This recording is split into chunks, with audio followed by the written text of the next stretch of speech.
Chapter 1. Ah, what splendid weather it is, Dumbledore remarked, gazing out at the bright sunshine, stretching luxuriously in his chair.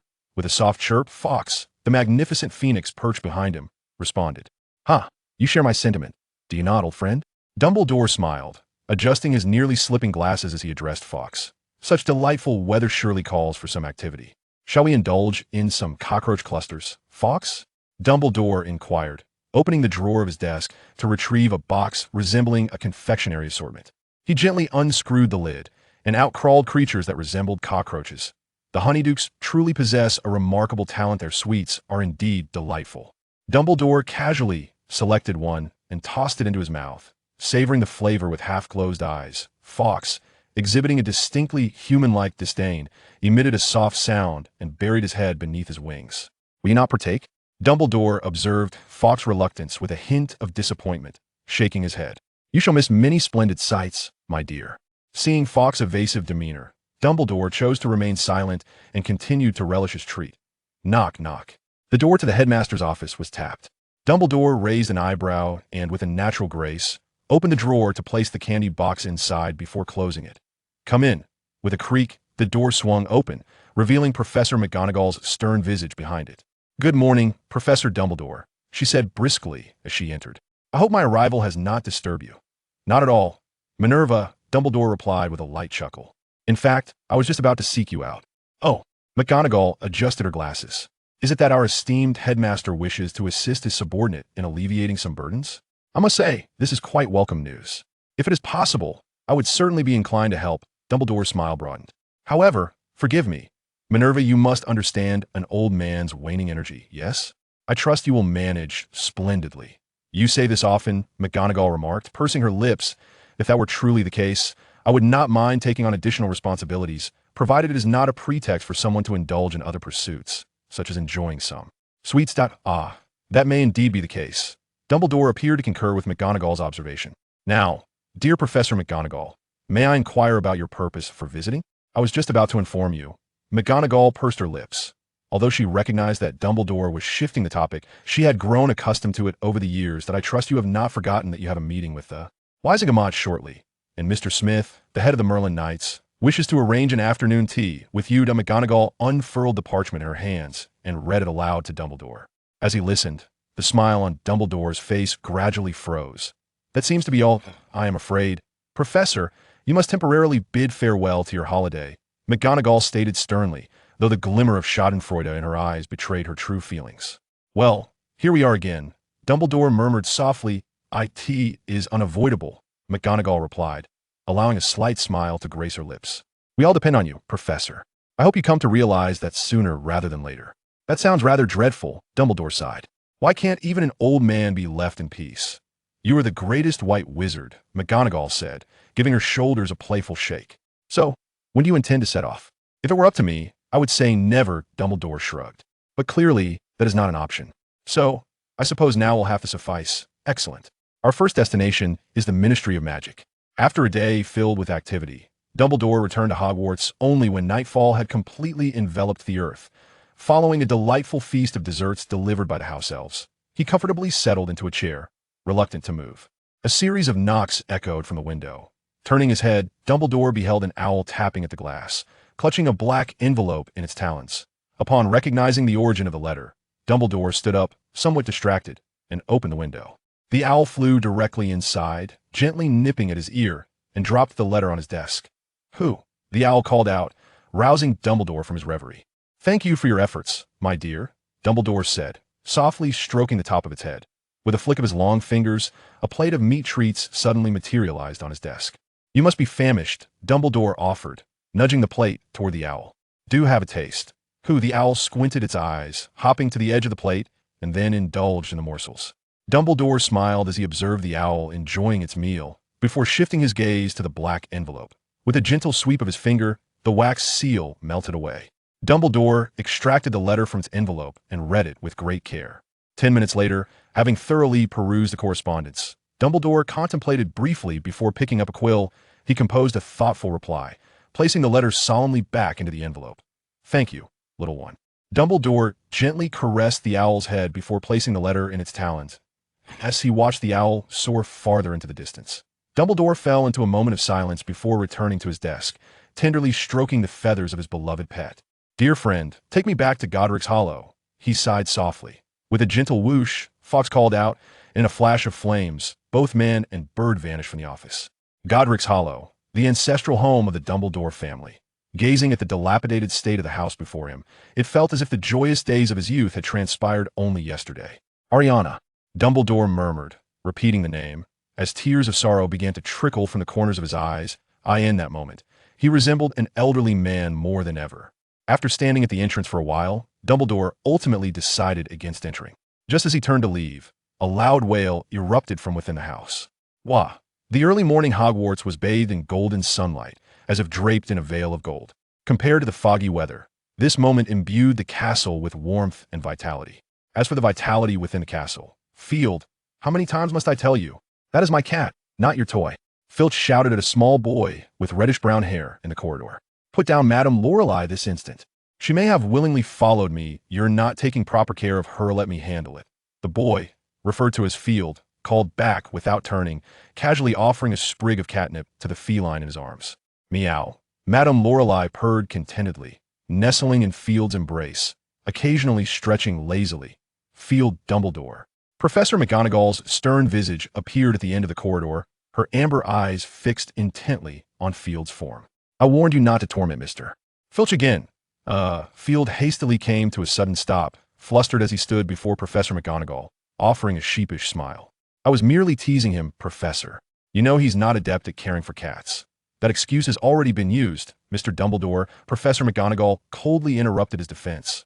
"Very well, I was wrong, Professor," Field conceded, recognizing her genuine displeasure. "You should apologize to Mr. Filch, not to me." Professor McGonagall's expression softened slightly. "As for your punishment, I shall discuss it thoroughly with the headmaster." "Oh no," Field exclaimed, suddenly raising his head, a plea evident on his face. "Please don't do this, Professor. He will take away my last remaining pile of cockroaches."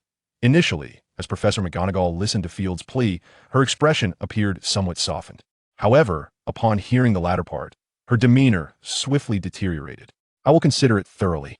Best of luck, Mr. Dumbledore," Professor McGonagall stated with a stern countenance before turning to leave. It was over. Everything was over. Field exuded an aura of profound despair, almost as if his heart had ceased to exist.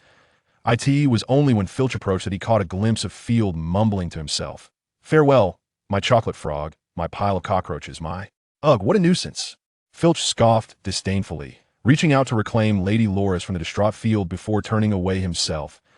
In a flash of fire, the phoenix fox appeared before Field, fluttering its wings as it landed on his shoulder. Then, in another burst of flames, both the man and the bird vanished into the corridor. That evening, having been thoroughly exploited of all his possessions, Field lay alone in a lounge on the 8th floor, tossing and turning in sleeplessness as memories of his past. Experiences flooded his mind. He had always been an ordinary employee, with but two passions: reading novels and watching films. While reminiscing about a classic movie, he could hardly have anticipated that the crimson light would leap from the computer screen, enveloping him entirely. When he next opened his eyes, he found himself transformed into an infant. Although most of his English had faded with the passage of time, remnants of simple vocabulary lingered. Upon hearing a figure resembling the legendary old man with a golden touch bestow upon him the name Field Grindlevald Dumbledore, he felt a dizzying mix of anxiety and excitement. He vaguely discerned the world he had entered. Upon witnessing the opulent grandeur of the ancient castle and the few renowned wizards, who bore striking resemblance to characters from the film, his suspicions were confirmed. While he could not comprehend the quarrels among the heads of houses, he guessed they were debating his future, particularly the man with the slick-back hair and hooked nose, who exuded an aura of malevolence, incessantly uttered no, igniting Field's fury. In a fit of agitation, he unconsciously unleashed a surge of crimson energy. When this energy inadvertently brushed against an unknown animal skull on the table, it disintegrated into powder in an instant. The hooked-nosed man's eyes widened in astonishment, regarding Field as if he had discovered treasure. Unbeknownst to him, two snake fangs appeared in his grasp, which he waved before Field, placing them on the table. Field instantly grasped his intent and summoned the crimson energy once more, gently sweeping it across the fangs, which similarly crumbled into powder. The hooked-nosed man nodded in satisfaction, and his words finally transformed into yes. Field ultimately decided to remain. The price he paid was to assist the unkempt man with some of his materials whenever required. According to certain individuals, Field was a natural master of material handling, and failing to harness his talents would be a lamentable waste. What pained Field even more was the fact that this rationale was accepted by everyone. Well, he thought it could be considered as paying rent. Field often consoled himself with this notion. As for the grievances with Filch, that was an entirely different matter. By the time Field turned 3, he was able to venture outside a little. On one occasion, while a house elf was momentarily distracted, Filch's cat, Mrs. Norris, approached him and snatched the milk he had placed on the ground. Such a disgrace. The memory ignited a surge of anger within him. To make matters worse, when he confronted Filch later, he found himself utterly defeated in their verbal sparring. Since words could not resolve the issue, he had no qualms about resorting to violence. Field thought darkly. Thus, within the walls of Hogwarts Castle, Field and Filch became a dynamic duo of the new generation. Today, Filch caught Field red-handed and spanked him tomorrow. Field retaliated by coating Filch's office doorknob with ink. Especially after the inclusion of Peeves, Field found himself winning more often than losing. After indulging in a few charming moments with Professor Sprout, Field acquired several sprigs of catnip from her, which even led to Mrs. Norris betraying Filch. Although Field and Filch constantly engaged in their playful skirmishes, they adhered to a mutual principle. Neither would proactively report the other to the professor. Should one be discovered by her, they alone would bear the consequences. Of course, when consequences befell Filch, they were few and far between most of the time. It was Field who bore the brunt. However, compared to the risk of being reported, these minor predicaments were of little concern to him. What kept Field awake at night was not so much his past experiences, though they played a part, but rather the words of his nominal father, Albus Dumbledore. "My child, you are now 7 years old, and I regret that I have not fulfilled my responsibilities as a father during these 7 years. You may need to truly experience life in a wizarding family. I have arranged for you to stay with a host family, and I hope you find joy there. In the village of Gordes, Provence, France. This place is often heralded by travelers from around the world as one of the most beautiful villages in France. Whether it is the tiered yellow and white stone houses that rise up the hills or the castle perched at the highest point, it captivates all who visit. Regrettably, the castle at the summit is not open to the public. Even so, many feel that their journey here was worthwhile. Indeed, the notion of exclusivity is but a perspective towards Muggles. In reality, this territory has belonged to the Draco family since the 15th century. Though the Draco family may be considered diminutive in comparison to other pureblood lineages, both in terms of population and wealth, their legacy remains steadfast and unblemished. What is particularly commendable is that the Draco family is among the rare purebloods who embrace a pro-Muggle stance. Even more astonishing is the fact that the previous head of the Draco family, in a bold act of love, openly wed a Muggle woman. Such an act was indeed a defiance of the wizarding community's conventions. Had it not been for Dumbledore's intervention, it is likely that this head of the family would have faced a tempest of scorn before ever having the chance to bear an heir. It is precisely for this reason that the head of the Delacour family has become a staunch supporter of Dumbledore. Early this morning, the current head, Frank Delacour, along with his wife, Mandy Delacour, was meticulously dressed, waiting in the living room, accompanied by their 10-year-old daughter, Fleur. "Mother, I do not comprehend what sort of esteemed guest could compel us to rise so early," Fleur inquired, a blend of confusion and discontent in her voice, as she gently removed her younger sister's hand from her hair. "My dear, you must understand that this is one of the greatest wizards in the world," Mandy replied with a wink. "Do you recall what your father taught you? We must maintain respect in the presence of such greatness." Fleur monotonously echoed, "We must remain respectful," before dismissively curling her lip. "Precisely, my darling," Mandy's tone turned stern. "I hope you do not take this as a jest, although you are still young. Next year you will be attending a magical school, and I wish for you to remember these essential principles." Startled by her mother's demeanor, Fleur's eyes glistened with unshed tears. "Enough, my dear. She is still a child, and perhaps we should ease our expectations slightly," Frank interjected, gently patting his beloved's hand. He then turned to Fleur with a warm smile. "My daughter, though your mother may have spoken with some severity, she is imparting the very foundation of our Delacour lineage. I hope you will not take it lightly, all right?" "I understand," Fleur murmured softly. "I know my precious one is quite intelligent. You will do splendidly," Mandy said, producing a handkerchief to dry Fleur's tears, embracing her tenderly. At 10 o'clock sharp, the appointed time for Dumbledore's visit, a knock resounded at the Delacour door. "Oh, our guests have arrived," Frank exclaimed, quickly rising to adjust his attire once more, directing his gaze towards the entrance. The house elf was already stationed there, ready to open the door. With a creak, the door swung open, revealing an unusual duo, an elderly gentleman with a beard reaching his knees and a charming little boy with golden hair. "Good morning, everyone." Dumbledore greeted the Delacours with a cheerful tone. "What splendid weather we have, don't you agree?" "Indeed, Professor Dumbledore," Frank replied, his face alight with a radiant smile. "Good morning. I sincerely wish you all the best." "Thank you."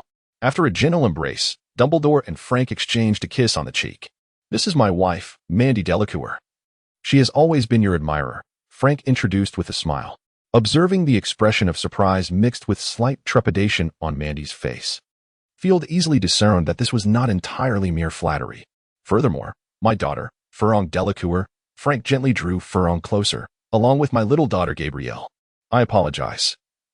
She is only 2 years old and cannot yet speak." "You possess a truly blissful family, Frank," Dumbledore remarked with a smile, as if introducing the members. He reached out to pat Field's head. "This is my adopted son, Field Dumbledore, and barring any unforeseen circumstances, he shall be my future heir. However, he is still quite young and rather mischievous, which gives me a bit of a headache." "Oh?" Although Frank was already somewhat aware of the situation, hearing Dumbledore say this still touched him. The concept of Dumbledore's adopted son as the heir to the Dumbledore legacy is entirely different. "Ah, how rude of me. I completely forgot to invite you to sit down while I was eager to converse." Frank suddenly slapped his forehead and gestured towards the interior with one hand. "Please. My professor, do come in." "Oh, and young Mr. Dumbledore. Thank you. Could I have some honey tea, please?" Dumbledore cheerfully led Field inside. "I vaguely recall that each time I visited here in the past, Ram would always brew me a cup of this." "Certainly, Professor," Frank replied, a hint of nostalgia gracing his features as he softly commanded, "Buffett." "Yes, master." The house elf Buffett instantly appeared before them, a large silver tray floating beside him, adorned with an exquisite silver teapot set. Once the house elf placed the tea tray on the table and bowed deeply, he snapped his fingers and vanished. Field noticed that this house elf appeared even cleaner than those at Hogwarts. It seems that the Delacour family has quite commendable upbringing. Field felt somewhat reassured. "I presume you have read the letter I sent you, Frank," Dumbledore said with a smile, sipping tea before looking at Frank. "So, may I have your answer?"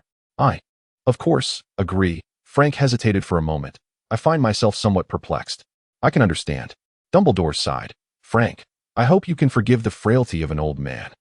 Moreover, the genuine love and joy that emanate from a family, that is something I cannot provide for him. Thus, I must turn to you for assistance. To speak candidly, I initially considered entrusting him to the Weasley family. However," Dumbledore smiled wryly, "it seems their burdens are already quite substantial." "Certainly. And I do not believe their family's upbringing would surpass ours," Frank said with pride. "Each family possesses its own unique qualities, does it not?" Dumbledore smiled as he spoke. "Well then, I entrust this to you." He soon departed, initially intending to leave behind a bag of galleons. But Frank adamantly refused to accept it, and ultimately, Dumbledore relented. After the Frank couple bid farewell to Dumbledore, they returned home to witness a rather amusing scene. Field and Fleur were staring at each other, wide-eyed. In Fleur's arms, Gabrielle mirrored her sister's expression, occasionally sucking on her pacifier while gazing at Field. "Who is this proud little hen?" Field pondered as he regarded Fleur. "And who is this arrogant fellow?" Fleur contemplated while looking at Field. "Why does she gaze at me so?" Field, Fleur, mused further. "Oh, you two seem to have quite the rapport." Mandy teased. "Who?" Field and Fleur asked in unison. Both Field and Fleur paused, exchanging glances. "Why are you mimicking my speech?" It appeared Mandy had not misspoken as she playfully observed them. "Child, your name is Field, is it not?" "Yes, ma'am," Field responded quickly, standing up a bit nervously to meet Mandy's gaze. "No need to be so tense, dear." Mandy waved her hand dismissively. "Just relax. Our home isn't governed by many rules. As long as you can live happily, that is what matters. However, if you wish to pursue my daughter, I wouldn't object." With a playful wink, she added a mischievous note. I won't," Field stammered, shaking his head after a moment of surprise. "That's a bit too distant for me." "It's quite all right. I support you, boy," Mandy teased again before leading her husband out of the living room, taking Gabrielle with her. With Mandy's departure, Field finally exhaled, feeling a sense of relief. Faced with a mature and alluring presence, he found himself somewhat ill at ease in his adult form. "Hey." At that moment, a crisp, slightly husky voice rang out before him. Field turned to see Fleur looking at him with an unkind expression. "What is it, Miss Delacour?" he asked, perplexed. This arrogant Englishman. Fleur glared at him. I would like to ask, why do you look down upon me? What? Field was utterly bewildered. I mean no such thing, Miss Delacour. Adhering to the principle of avoiding unnecessary conflict, Field sincerely apologized. If I have indeed spoken amiss, I am willing to apologize to you. No need. I shall not accept your apology. Fleur stood up in a huff, her silver hair swishing as she declared, I could never accept your pursuit. You may as well give up. With that, Fleur exited, leaving Field alone in the living room, bewildered. What on earth is going on? Field managed a wry smile. Suddenly, a thought struck him. He surveyed his surroundings and, with a stoic expression, took his seat once more. So, it seemed, he was left alone. Where, then, was his room? Field pondered expressionlessly. Thus, he settled in. Although it felt somewhat foreign at first, he quickly grew fond of the family. Frank appeared to be a simple, honest wizard, yet he was fervently obsessed with Quidditch. Field often observed Frank reclining on the sofa with his eyes closed, envisioning himself at the Quidditch World Cup. Transformed in his imagination into a renowned player, Mandy was a somewhat cunning Frenchwoman. Mature and voluptuous, she radiated glamour, even while alone at home, often donning exquisite gowns and holding a goblet aloft. When the mood struck her, she would dance with her husband. As for Fleur, Field considered her to be a spoiled little brat. Believing that even Gabrielle was far superior to her, Fleur thought the same of Field. Nevertheless, Fleur was not entirely devoid of merit. Though her temperament was rather unpleasant, according to Field, her magical talent was genuinely impressive, particularly in transfiguration and certain dark arts. She was nothing short of a prodigy. In essence, their relationship could be aptly described as one of love and rivalry. This dynamic infused the Draco family's castle with a newfound vibrancy. However, this period of harmony lasted but a year. After that time, with the arrival of a letter, everything began to shift. On that particular morning, Field rose somewhat later than usual. Fleur was already dressed and dining in the breakfast room. Upon seeing Field yawn as he entered, she couldn't help but mock him. Oh, look who it is! Fleur exclaimed with a sarcastic tone. Isn't this the esteemed Professor Dumbledore? Shouldn't we show some decorum and wait for him to finish his meal before we partake in his leftovers? Merely waiting for him to dine may not suffice to satisfy his sense of accomplishment. I am delighted by your newfound awareness, Fleur, Field replied without irritation, a gentle smile gracing his face. You have truly matured. If the words had come from Dumbledore himself, they would have seemed entirely fitting. And even Frank would have found them agreeable. Yet, Field, significantly younger than Fleur, spoke with an air of such maturity that the Draco couple erupted in laughter. While they found amusement in the exchange, Fleur was far from pleased. Her brows furrowed, her cheeks flushed with indignation. She exclaimed, Field Dumbledore. Are you so passionately calling my name? Field feigned distress, scratching his head. Are you attempting to court me? Good heavens, I am still a child. I am but a child myself. Furlong yelled in anger. That's absolutely unacceptable. Field, with utmost seriousness, replied, I prefer someone more mature. I am not fond of the younger ones. I am older than you. Furlong, in her indignation, pointed out their height difference, which indeed showed that she was slightly taller than the current Field. Well, you're still just a child, Field shrugged nonchalantly. But I will grow up. Furlong stamped her foot defiantly. Oh, really? A hint of doubt flickered across Field's face. Very well, I shall wait for you to mature. Furlong nodded vigorously, and Field followed suit with a nod. Wait a minute. It seemed Furlong sensed something was amiss. After a moment of dazed contemplation, realization dawned on her. Ah, Field, I am going to kill you. Furlong was on the verge of exploding, seizing a plate and charging toward Field. You're the one who asked me to wait for you to grow up. Field quickly dashed outside, calling back over his shoulder. You said that. Furlong shouted as their figures once again vanished from the living room. So, this notification letter. Frank hesitated, glancing at the pink stationery in his hand, raising an eyebrow at his partner. It's fine. Let them resolve their feelings first, Mandy chuckled, covering her mouth. Their relationship is truly delightful. Does that count? Frank appeared somewhat perplexed. In the blink of an eye, 4 years had elapsed, and Field had turned 11. Over these 4 years, both Field and Furlong had undergone considerable transformations. Notably, Furlong had become even more capable than depicted in the original narrative, as she had constantly been compared to Field, fostering a spirit of competition and ambition. It is worth mentioning that although Furlong had always strived to surpass Field, she had never succeeded. In both verbal exchanges and magical prowess, she had been subtly overshadowed by Field. Even with her 3-year head start in school, her advancements were not significantly different. While Furlong had indeed changed considerably, Field's evolution was the most remarkable of all. In particular, Field had developed numerous applications for the Phoenix power. The complete Phoenix Force represents the most potent singular universe-level power, even when compared to slightly lesser multiverse-level powers, which pale in comparison. However, Field discovered that he had only acquired a minuscule fraction of the Phoenix Force, not even a sizable fragment. Nonetheless, even with this limitation, Field had still demonstrated remarkable talent. Regardless of how intricate the incantation may be, Field possesses the remarkable ability to grasp its profound significance with a mere glance, even when it pertains to dark magic.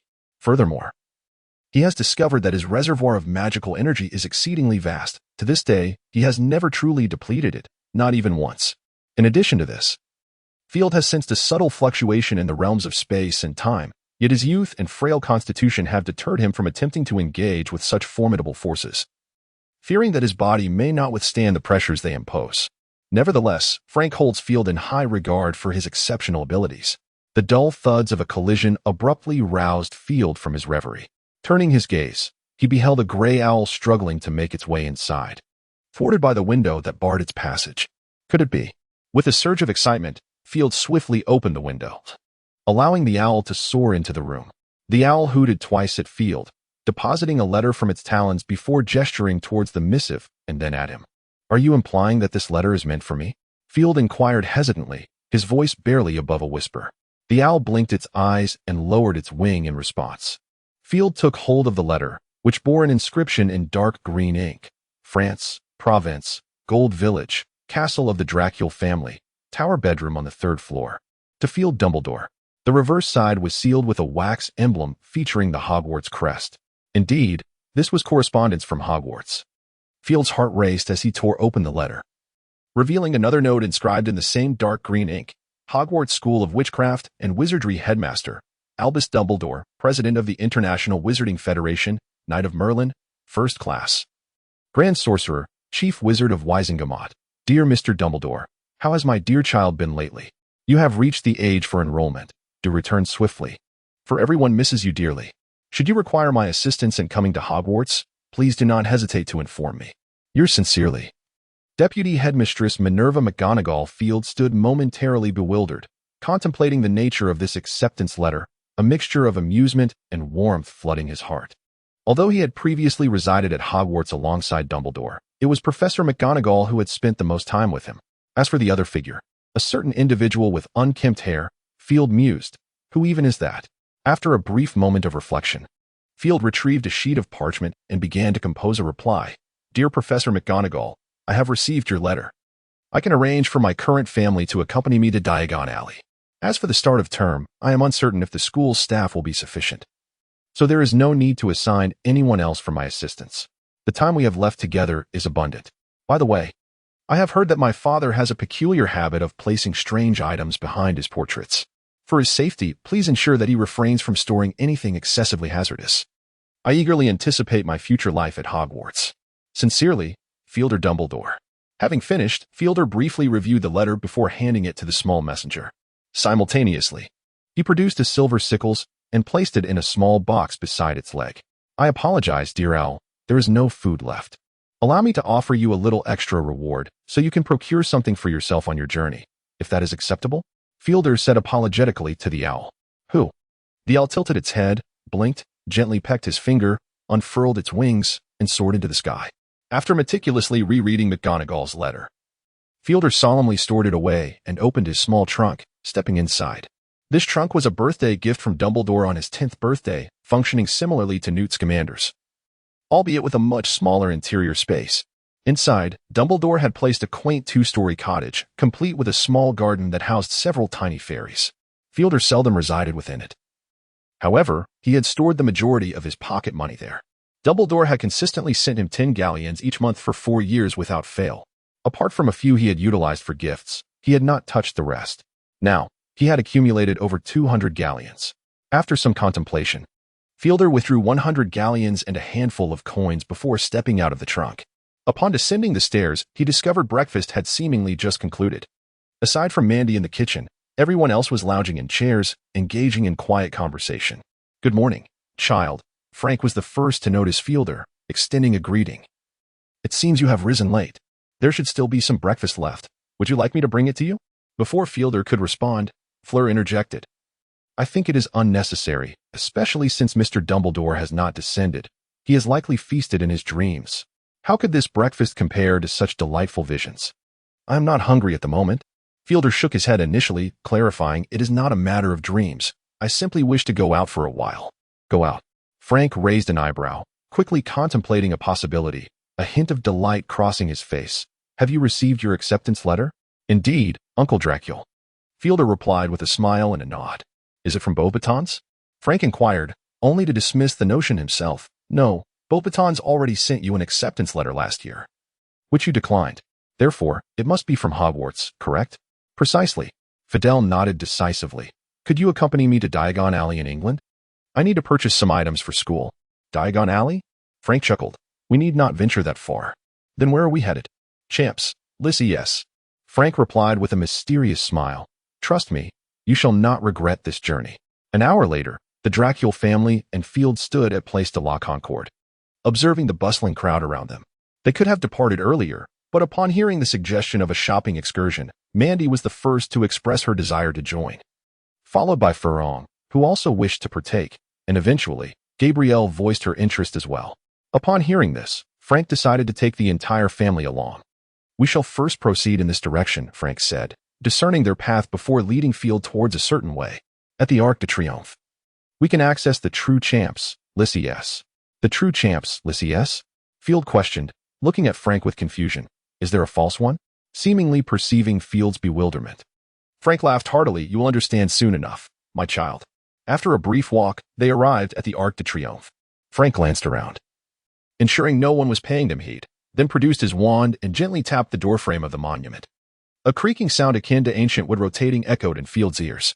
His eyes widened in astonishment as the Arc de Triomphe transformed into a grand doorway, the scent of oak wafting from its panels. What a commotion! Field instinctively looked around, only to find that no one seemed to notice them. Come, we must enter, Frank whispered, striding directly towards the door, passing through as if it were merely an illusion. Oh, Field suddenly comprehended. This was akin to the famed platform 9 3/4 in England. With this thought in mind, he quickened his pace, following Mr. Frank through the doorway. As he stepped through, the cacophony of voices enveloped him, and the scene before him was overwhelming to his senses. Dragon liver, freshly arrived, 5 sickles per ounce. Seeds from the Pyrenees, exceptionally resilient, essential for floral arrangements. Travel tents, available for rental at just 1 galleon per day. Purchase 3 tents and receive a travel trunk as a gift. The sounds of vendors calling out, haggling voices, the laughter of children, and the shouts of adults painted a vivid picture of life in this bustling marketplace. Do you need to withdraw some money, my child? Frank asked, placing his hand on Field's shoulder with a smile. Here, hold tight to me, or you may find yourself swept away in the crowd. Once you lose hold, it will be quite difficult to catch up. I understand. Field nodded earnestly, indicating that he need not withdraw any money, as he believed he had sufficient galleons to purchase some school supplies. Ah, I was referring to your own pocket money, Frank chuckled, adding, as for the funds for school supplies, allow me, as your uncle, to take care of that. Do not refuse. Consider it a gift for your entrance into school. After a brief moment of hesitation, Field acquiesced. That's more like it. Frank patted his shoulder. My dear, where shall we go first? At that moment, Mandy had caught up with Ferrand and Gabrielle. I have ample galleons. I believe we need not visit Gringotts, Frank mused. How about we first head to the bookstore? Then we can go shopping for clothes. Splendid. Mandy exclaimed joyfully, however. I have an even better suggestion. I will take Ferrand and Gabrielle to the clothing store first, and we can wait for you there while browsing for clothes. What do you think? That sounds perfect. Frank raised an eyebrow. By the way, it seems you haven't purchased clothes in quite some time, my dear. You must buy a few today. Yet, Mandy hesitated, wondering if that might be too extravagant. Extravagant? Frank's brow furrowed, his voice rising. How could you think such a thing? My goodness, dear, please do not think that way. Your wardrobe is nearly empty. Is it really? Mandy smiled brightly at her lover's admonition. Indeed, Frank affirmed emphatically, pausing for a moment. Here's the deal. Regardless of how many items you buy for Ferrand and Gabrielle, you must acquire no fewer than 10 for yourself. It's settled. Listen, my dear. That's far too many. Mandy laughed, shaking her head. Then let it be 20. Frank stated seriously. After all, you rarely go shopping. You ought to buy more. Very well. I shall heed your advice, sweetheart. Mandy nodded vigorously, planting a firm kiss on his cheek. We shall see you shortly. See you soon. Frank waved with his free hand. Field stood speechless, watching the scene unfold, and after a discreet gulp, turned to Frank. Uncle Draco, are you certain? You mean buying clothes? Frank raised an eyebrow. Of course, I am certain. But I recall you mentioning last time that the wardrobe was nearly full. Field inquired hesitantly. Is that so? Frank replied nonchalantly. No matter. We can always acquire a few more wardrobes.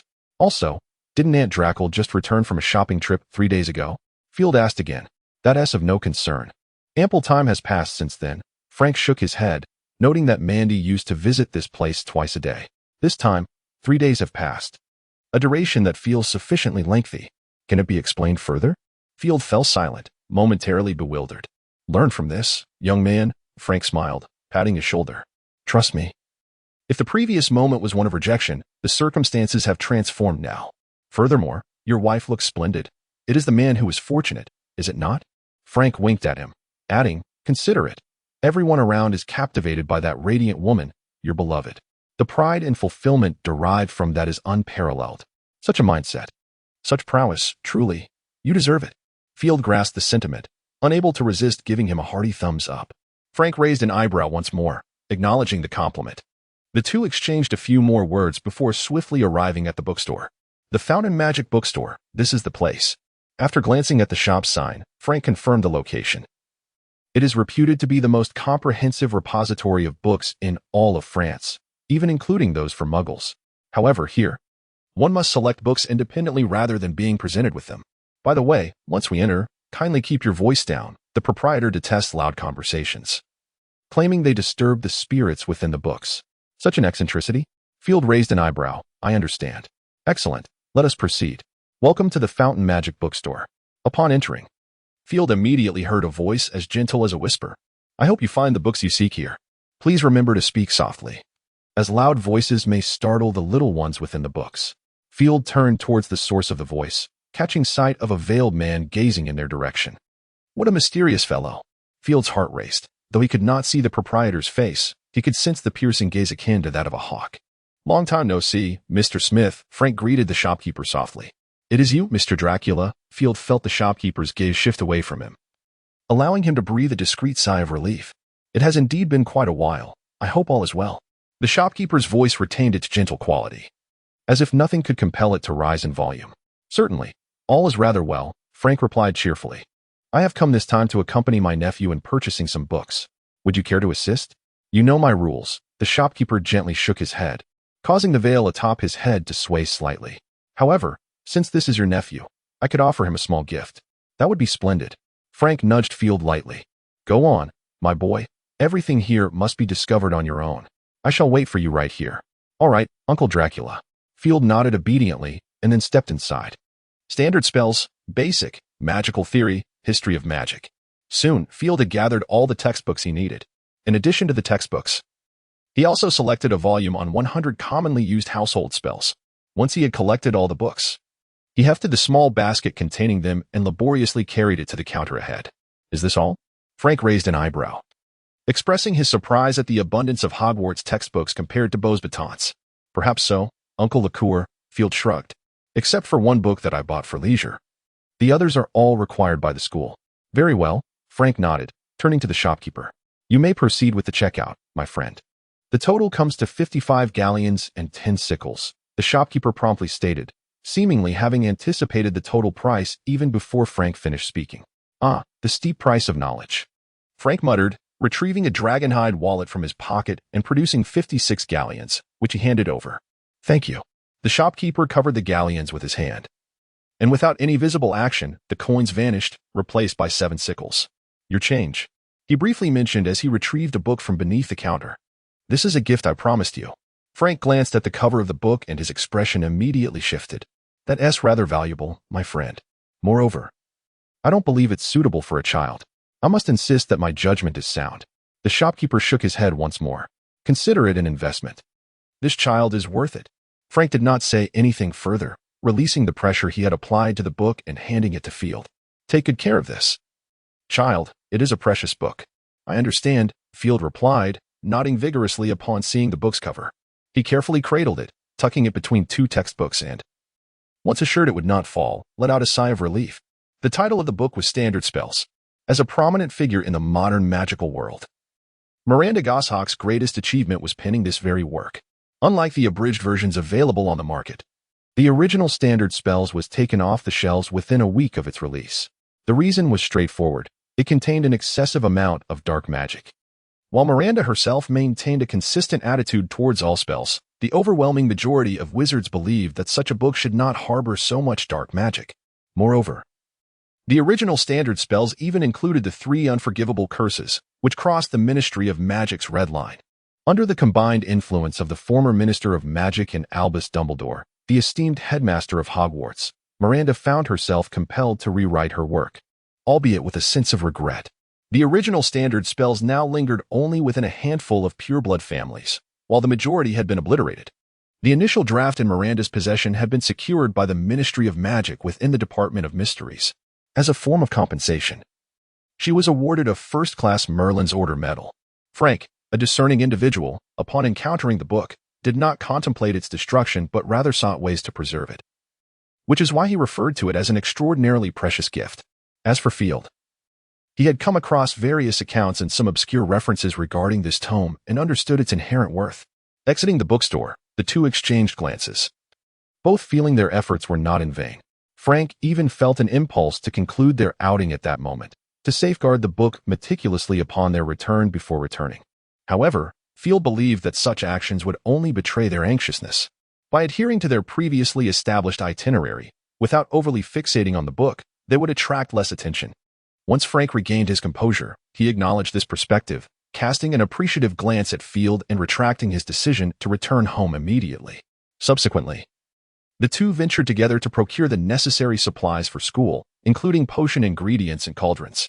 Initially, Frank intended to gift Field a crystal cauldron, but Field declined. Ultimately, at Field's insistence, they purchased a tin cauldron. Nevertheless, when it came time to acquire weighing instruments, Frank selected the finest brass model, which Field accepted without protest. After completing their purchases, only clothing and wands remained on their list. "Shall we first visit the clothing store or procure wands, Uncle Drackle?" Field inquired. "Let me check." Frank responded as he retrieved an antique pocket watch from his pocket. "Ah, it's still early, Mandy, and the others won't be arriving so soon. We can seek them out later and enjoy a meal outside." "Very well," Field nodded, his expression brimming with eagerness. "What are we waiting for, then?" "I can hardly contain my excitement." Frank laughed heartily, patting his shoulder. "I believe Grigovich's shop is nearby. Let us find it." "Ah, there it is, just ahead." Frank pointed toward a shop not far in front of them. Field followed his gesture to behold a store adorned with vibrant signage, its entrance graced by a formidable stone sculpture resembling a wand. "Let us go, my boy," Frank urged. There are only 3 master wand makers of unparalleled excellence throughout Europe. Apart from the possibly reclusive Beaufy, the remaining 2 are only found in England. The other is the flamboyant wand maker, Grigovich. Much like his unpredictable personality, Grigovich's wands are an eclectic assortment, varying in materials, sizes, and course, so many combinations that even he is uncertain of their total. Unlike Ollivander, who patiently awaits wizards to select their wands, Grigovich prefers to craft custom wands for each individual. As we entered, I quietly observed the opulent decor of the shop until Frank's reminder jolted Field from his reverie, prompting him to follow Frank inside. Tinkle. Upon crossing the threshold, the wind chime at the entrance jingled, its clear sound resonating throughout the shop. "Good morning, friends." A resounding greeting echoed from the depths of the store, and a rugged wizard with a long beard and flowing hair emerged. His appearance was rather unremarkable, his attire somewhat disheveled, yet he possessed a striking pair of bright russet eyes. "Good morning, Master Grigovich." Frank greeted the wizard with a slight bow. "It feels as though it was just yesterday since I last saw you. Your charisma remains as captivating as ever. Of course, a man is like a fine spirit. It is the potency that draws one in, is it not?" Grigovich waved dismissively. "Do not forget, I am a businessman. My reputation holds some weight." "Indeed. You are always so astute," Frank complimented. "I never dispute that," Grigovich replied, a hint of self-admiration in his tone, before his gaze turned to Field. "Let me guess. It is this young lad who wishes to have a wand crafted for him. Am I correct?" "Yes, Uncle Grigovich," Field nodded obediently. "Uncle?" Grigovich regarded him with a quizzical glance. Indeed, only children speak such truths. Honestly, my boy, were it not for you, I might have forgotten that I am no longer young. In my own mind, I am still that dashing young man. Truly, you are still quite youthful, master, Frank smiled. No, no, no. I am indeed no spring chicken. Grigovich's eyes glimmered with nostalgia, recalling the days spent learning wand-making from his father, as if they had transpired only yesterday. Ah, time. What a wretched fellow. With that, Grigovich uttered an expletive, and before Frank could offer another compliment, he raised a hand to silence him, redirecting his attention back to Field. If I am not mistaken, you are not French. A Brit, perhaps? I am indeed British, Field confirmed. Field shrugged, for he was soon to return to England for his studies. A young wizard about to enroll in Hogwarts? Grigovich suddenly slapped his forehead, realization striking him. However, it was curious indeed. I recall that the English have always favored that pretentious fellow, Ollivander. Grigovich rubbed his chin as he spoke, and indeed, that old man has deceived quite a number of people. What was it he claimed? The one chooses the wizard? Grigovich scoffed, that charlatan. He merely possesses a modicum of prophetic skill, and those who purchase wands from him are nothing but fools. Young man, Grigovich's gaze suddenly sharpened. His brown eyes fixed intently on Field. What is your perspective on wands? Frank, eager to interject, found himself silenced once more by Grigovich. Think carefully. You have but one opportunity to respond, Grigovich intoned gravely. If your answer satisfies me, I shall craft a wand for you with the utmost skill, and at no cost. What is my view on wands? Field pondered deeply, and after a long moment, he spoke softly. To be honest, I am not entirely certain. However, in my opinion, it is the wizard who casts the spell, and the wand is merely a tool. If a tool is unwieldy, one simply replaces it. Upon hearing the initial part of Field's response, a flicker of disappointment crossed Grigovich's face, yet as he continued, a smile emerged, his eyes glimmering with satisfaction. Well said, lad. Grigovich clapped his hands. A wand is indeed a mere tool, serving solely to channel magic, nothing more. I would never deny that Ollivander is a skilled wand maker. Grigovich sneered, but ever since the Ollivander family has focused primarily on a limited array of materials, their craftsmanship has reached its zenith. Remember this, young man, Grigovich advised seriously, looking intently at Field. Neither wand-making nor the study of magic has a true conclusion. How much you acquire depends entirely on your heart. Enough of our idle chatter.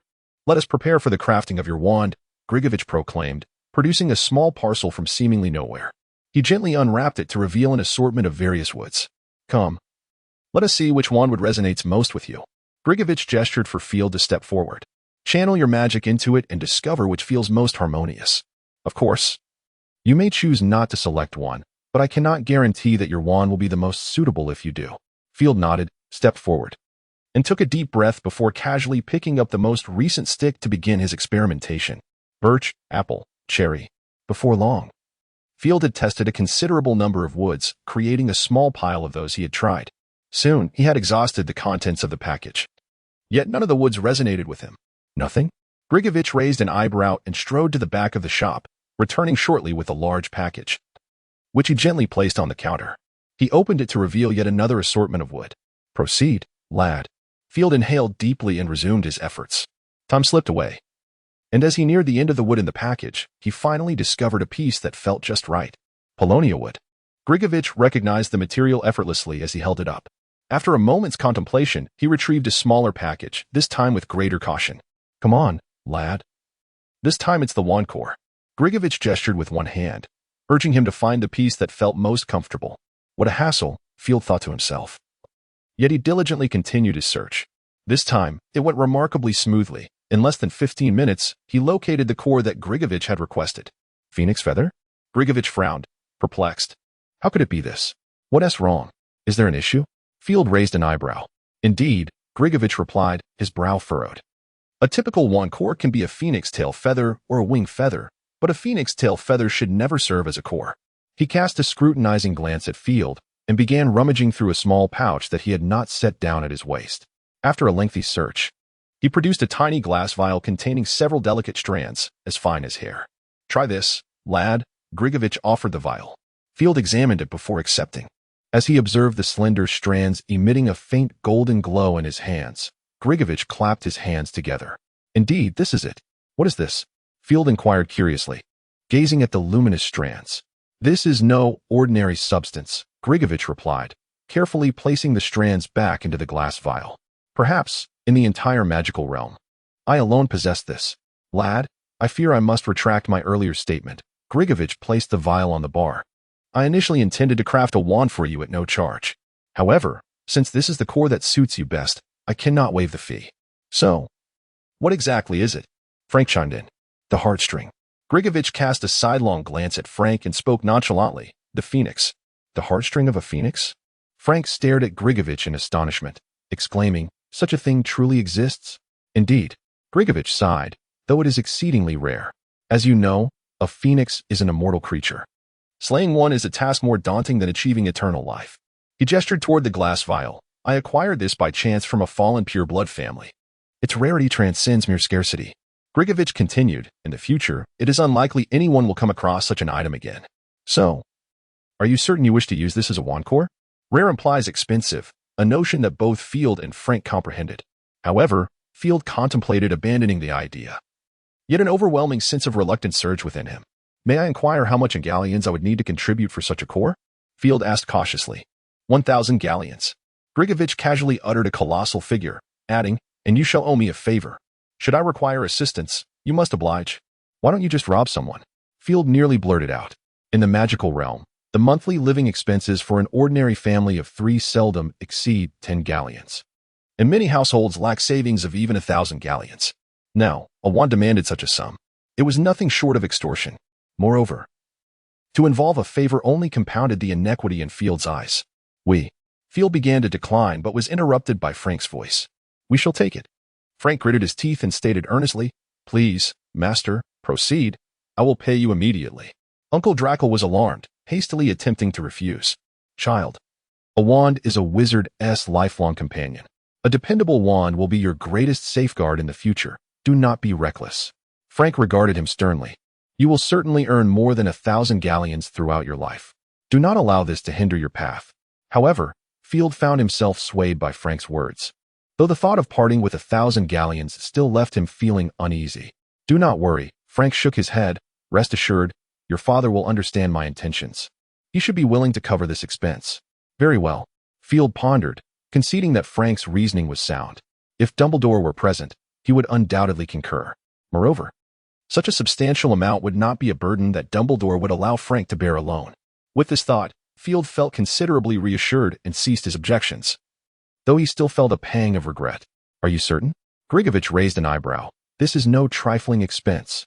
"Indeed," Master Frank whispered. "The future of the child is far more important than galleons." "Excellent insight," Grigovich praised, acknowledging his exceptional discernment. "You are called Drackle?" "Yes, Frank Drackle sends his regards."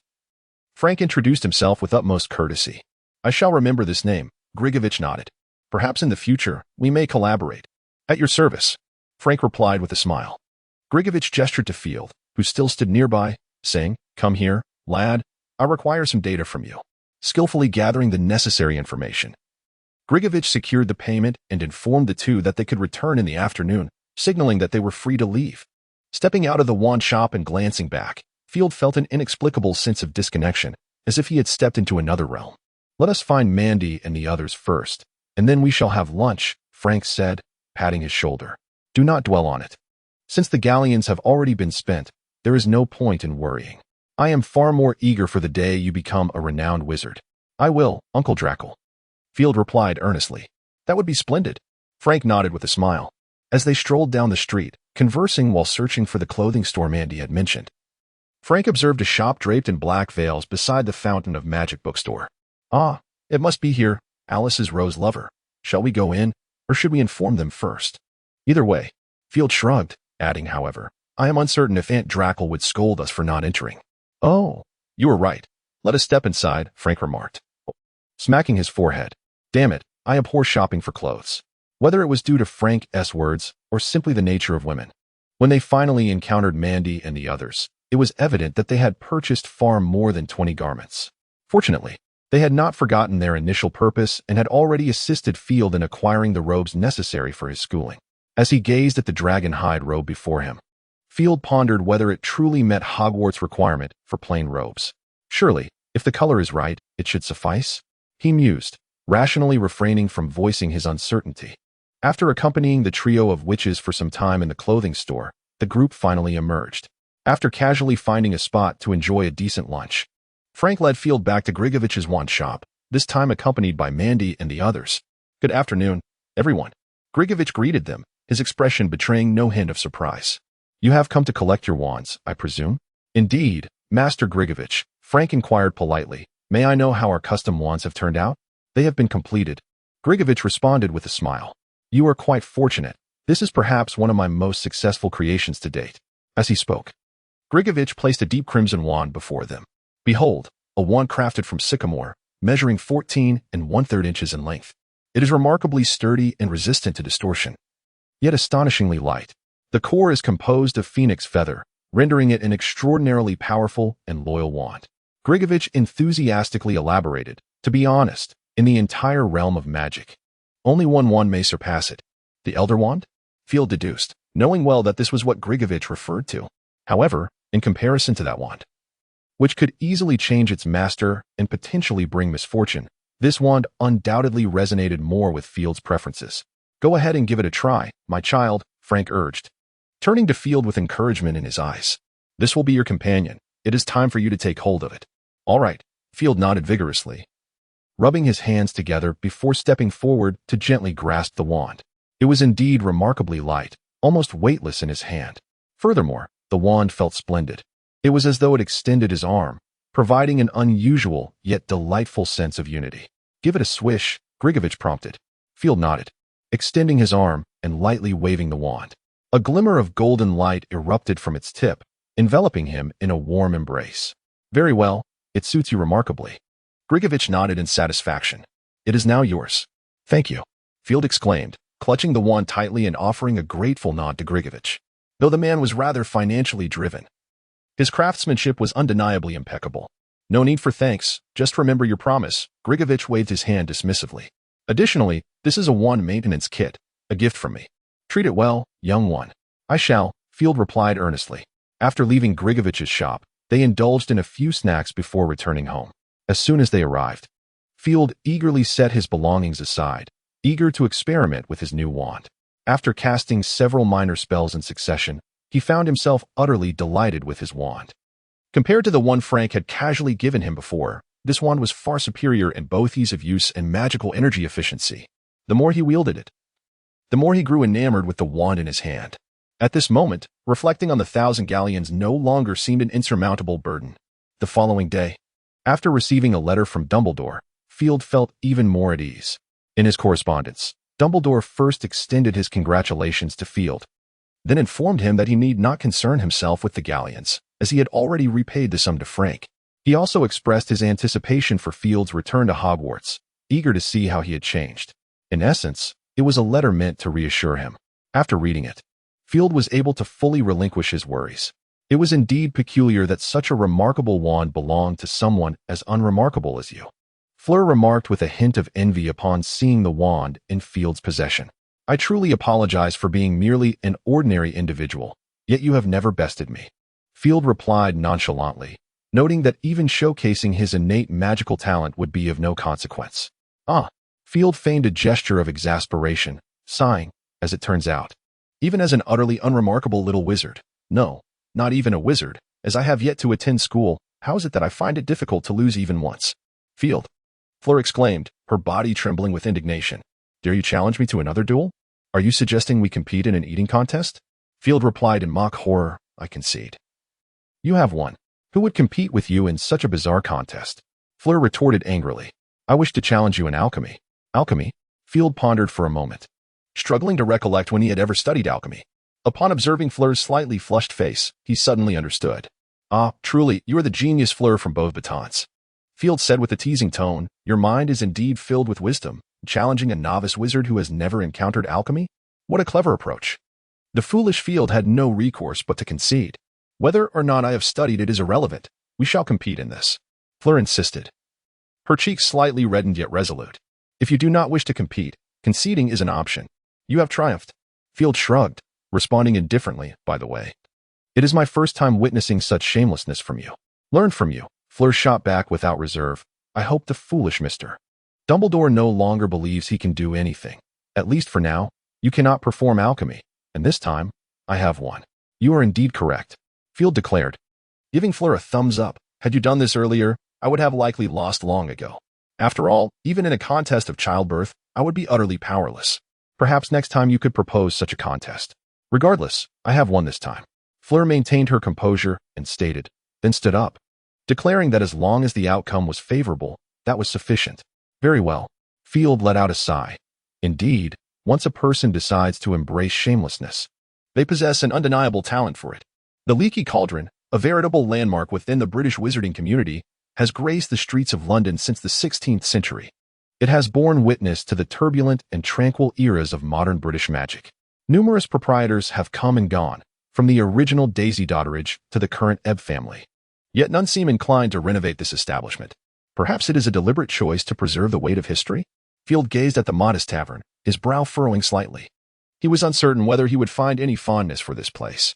Both he and the Drackle family had a penchant for cleanliness, and the disorder here was somewhat intolerable.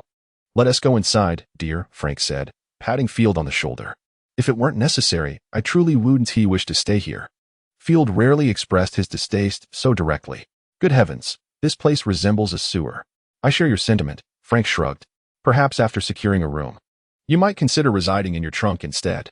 You might find yourself acclimating. What a splendid idea. I was just contemplating that.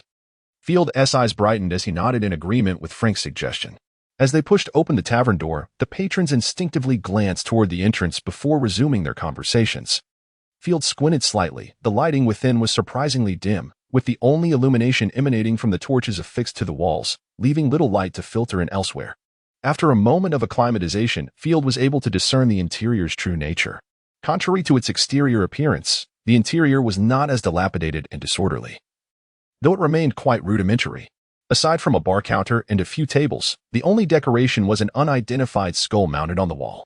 At that moment, the proprietor, Tom Ebb, stood behind the bar, wielding a grimy cloth to polish a goblet. "Welcome to the Leaky Cauldron," Tom said, leaning forward with a radiant smile that could not disguise his prominent yellow teeth. "You appear to be new faces, visitors from the Muggle world?" "Not quite," Frank shook his head. "We hail from France. However, my nephew is set to attend Hogwarts. As you know, the Ministry's immigration applications are not exactly, I understand." Tom nodded knowingly. "You are correct. That lot has never been particularly swift. I dare say, by the time they process your application, you could likely have reached Hogwarts by carriage. Thus, you require a guest room, yes?" Tom inquired while flipping open a thick tome. With a gentle tap of his wand on a quill nestled within its pages, the quill began to inscribe upon the parchment autonomously. "Yes, the finest guest room. Please reserve one for me." Frank nodded. "Just for one day. Tomorrow is the 1st of September, if I recall correctly." "Indeed," Tom replied with a smile, 15 sickles for a night. "We do not provide dinner. But you are welcome to procure some food yourself, or venture to Diagon Alley behind the pub, where you will find some delightful options. Of course, if one has a penchant for Muggle cuisine, there is a restaurant not far from here. We also offer a service for exchanging galleons for Muggle currency. One galleon can be exchanged for £5. "That's agreeable," Frank said, producing a galleon. "Could I also have a drink, if there is enough left?" "Certainly." Tom swiftly caught the galleon, retrieved a cup, and turned to fill it from a cask in the back, pouring a vintage rum from 1958, priced at just 1 sickle. "Quite palatable, I must say." Frank raised an eyebrow, lifted the glass from the bar, took a gentle sip, and nodded in satisfaction before turning to Field. "Would you care for a drink, my boy?" "I shall pass," Field replied, shaking his head. "You know I've never had much interest in such things." "Very well." Frank turned back to Tom. "Then please, another glass for me. This beverage is delightful." "Of course, old Tom's drinks are the finest. I never deceive," Tom grinned, pouring another glass for Frank and handing him a key. "Your room is on the 3rd floor, number 307. Ascend the staircase, turn left, and it's the innermost chamber. If you have trouble finding it, there is a service attendant upstairs whom you may ask directly." Tom continued, "Additionally, should you require anything, you can ring the bell in your room or seek out the attendant. Of course, coming down to me is also an option. In the morning, we provide a wake-up service along with complimentary breakfast. You can eat your fill before departing, ensuring you won't be delayed. That should cover everything. Is there anything else you wish to know?" "That will suffice, thank you." Frank drained his second glass in one gulp and handed the key to Field. Can you manage to go up by yourself, boy? No problem, thank you. Field accepted the key, and with a flick of his wrist, his wand fell from its holster to his hand. Levitate. Field waved the wand towards the trunk, whispering the incantation. The trunk trembled gently before beginning to rise slowly into the air. Remarkable. Tom clapped his hands in admiration. That trunk is indeed a magical item, is it not? Frankly, I have yet to witness a first-year wizard who can cast the levitation charm so deftly, especially on a magical object. You possess quite a bit of magical prowess. Certainly. Field has always been exceptional, Frank remarked with a hint of pride. It was evident. Tom nodded in admiration, stating, I have a granddaughter who is also attending Hogwarts. Perhaps you could meet her, though she is currently a second-year student. Oh, that sounds delightful. Before Field could inquire further, Frank expressed his interest. Could you tell me her name? Of course, her name is Hannah Abbott, and she is a Hufflepuff. A trace of pride appeared on Tom's face as he added, though her grades may not be at the forefront, I still regard her highly. Perhaps you two could become friends, Field. Frank turned to Field. If given the opportunity, I would not decline, Field nodded, but I must head upstairs now. Good luck, my lad.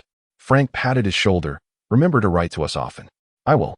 Field embraced him, adding, I am truly grateful for all you have done over the years. You have been wonderful. As long as you feel content, that is all that matters. A tear glimmered in Frank's eye. Hurry upstairs now. If I have time tomorrow, I shall come to see you off. All right, Field nodded vigorously. Though the decor of the Leaky Cauldron left much to be desired, the guest rooms were quite different. At least, Field found it satisfactory. The following morning, after enjoying a beef sandwich and milk provided by the pub, Field dragged his suitcase out of the establishment. Upon reaching the street, he raised his wand. This was a method taught to him by Tom, the pub owner, allowing him to board the night bus directly to platform 9, thus saving some effort. Bang! A thunderous noise erupted, causing Field to instinctively close his eyes. When he opened them again, an old-fashioned bus appeared before him. Field noted that the bus was parked on the sidewalk, and oddly enough, the passers-by seemed oblivious to its presence, unconsciously veering around it as they approached. With a whoosh, the bus doors swung open.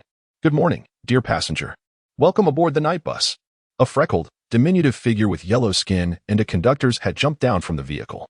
Just extend your wand, and we can transport you to any destination you desire. The conductor cheerfully proclaimed. Please board, esteemed passenger. I am Stan Shunpike, your conductor and ticket seller. Thank you. Field replied, pulling his suitcase toward the bus. It seems you could use some assistance, Shunpike remarked, extending his hand to help lift the suitcase. I apologize, but the Ministry of Magic prohibits the use of magic in front of muggles. So I can assist you only in this manner. That is quite sufficient. Thank you. Field expressed his gratitude politely before stepping inside. Although it was still early, a few wizards were already aboard, seemingly slumbering. Field observed that their hands and feet appeared to be bound to their seats. Where are you headed, mate? Sampark inquired from behind him. Platform 9 3/4, Field replied, glancing at the ticket in his hand for confirmation. A splendid destination, Sampark remarked casually. The fare is 11 silver sickles. However, if you pay 14, you'll receive an additional piece of chocolate, and for 15, a hot water bottle along with a toothbrush. Of your preferred color. What do you say? No need for that. Just take me to my destination, Field shook his head, retrieving the dragonhide wallet that Frank had gifted him, meticulously counting out 11 silver sickles. Very well, then. Please, take a seat. We shall be on our way. Sampark shrugged, placing the fare into his small pouch. To be honest, this journey was far from delightful, at least in Field's perspective. The violent jolting and the dizzying speed rendered him extremely uncomfortable. You might need this. Sampark offered a paper bag to Field, assuring him, don't worry, it's complimentary. Thank you. But I shall pass, Field replied, suppressing the churn in his stomach. Could you tell me how much longer until we arrive? Of course, Sampark glanced out the window. 3, 2, 1, here we are. As Sampark's words echoed, the bus suddenly came to a sharp halt, and the doors swung open. You have arrived, esteemed passenger. Sampark tipped his hat in acknowledgement. Field nodded, sitting still for a moment to regain some strength before dragging his suitcase off the bus. We look forward to your next ride with Night Bus. Simply extend your wand, and we shall be at your service in an instant, Sampark added before closing the door. The night bus jolted momentarily before speeding off into the distance, swiftly vanishing from Field's sight. He gazed at the now deserted platform, exhaling deeply as he pulled his suitcase towards the nearby train. The Hogwarts Express, a magical train that has long connected Hogwarts and King's Cross Station, is the sole magical train in the wizarding world. At this moment, the morning sunlight cascaded down, draping the crimson train in a golden veil, bestowing upon the ancient locomotive an air of nobility. After observing the train in silence for a while, Field approached, opened the door, and boarded. Inside the Hogwarts Express, there were numerous compartments, both large and small, all currently unoccupied. Without much searching, Field chose a compartment that seemed appealing and stepped inside. After placing his suitcase on the luggage rack, he took out his textbook and began to read quietly. Although this was not his first encounter with standard spells, each reading brought forth new insights and discoveries, invigorating his enthusiasm. As time passed and more passengers boarded, the train grew increasingly noisy. Field frowned and waved his wand towards the compartment door, silently casting a silencing charm. Instantly, the compartment became significantly quieter. Satisfied, he nodded and was about to resume his reading when the door suddenly swung open. "Is anyone sitting here? May I take a seat?" A voice, reminiscent of a haunting melody, broke the silence. Field raised his eyebrows and turned to see a young girl scrutinizing him with an unusual gaze. Her messy silver hair framed her delicate face, which bore a somewhat ethereal quality, accentuated by her slightly protruding eyes. She wore a necklace made from a butterbeer bottle cap and earrings resembling carrots. Luna, if Field remembered correctly, was her name. "I'm a bit tired of standing," Luna remarked softly. "Oh, my apologies." Field snapped back to reality, glancing apologetically at Luna. "Would you like to sit here?" "Of course, it's unoccupied for now.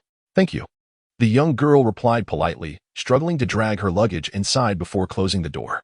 "You might need assistance," Field offered, casting a levitation charm on her belongings with a flick of his wand. "Oh." Luna's eyes widened, making them appear even more pronounced. "You can perform magic?" "Clearly," Field shrugged. "It's not a remarkable feat, is it?" "I can't yet," she replied, shaking her head gently as she fixed her gaze on Field. "There are no nargles around you." "Nargles?" Field raised an eyebrow, inquiring, "What is that?" "It is a magical creature," the little girl earnestly explained. "My father says that such beings can cause a great deal of annoyance." "Ah, a wondrous entity indeed," Field mused, contemplating the notion. "However, many assert that such things are impossible. It is merely a guess from your father." "I do not share that sentiment," Field countered, shaking his head. "No one can claim to have witnessed all magical beings. Perhaps your father has inadvertently discovered a unique species."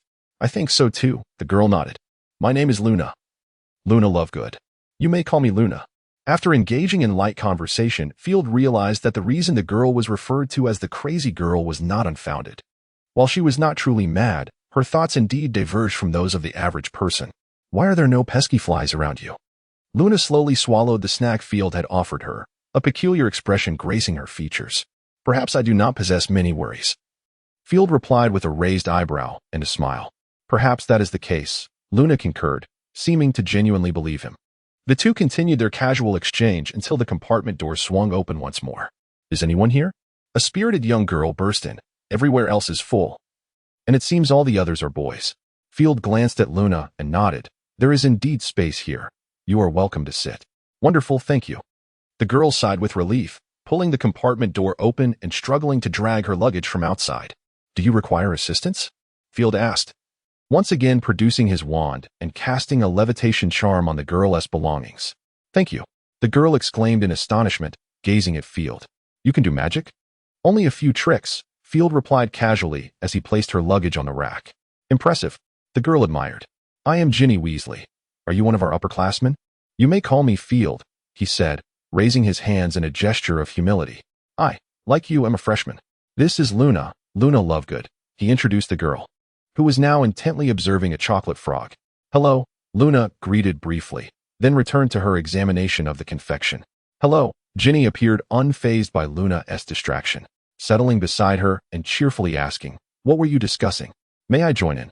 "We were exploring the principles behind the chocolate frog's ability to leap." Field pointed at the chocolate frog in Luna's hand.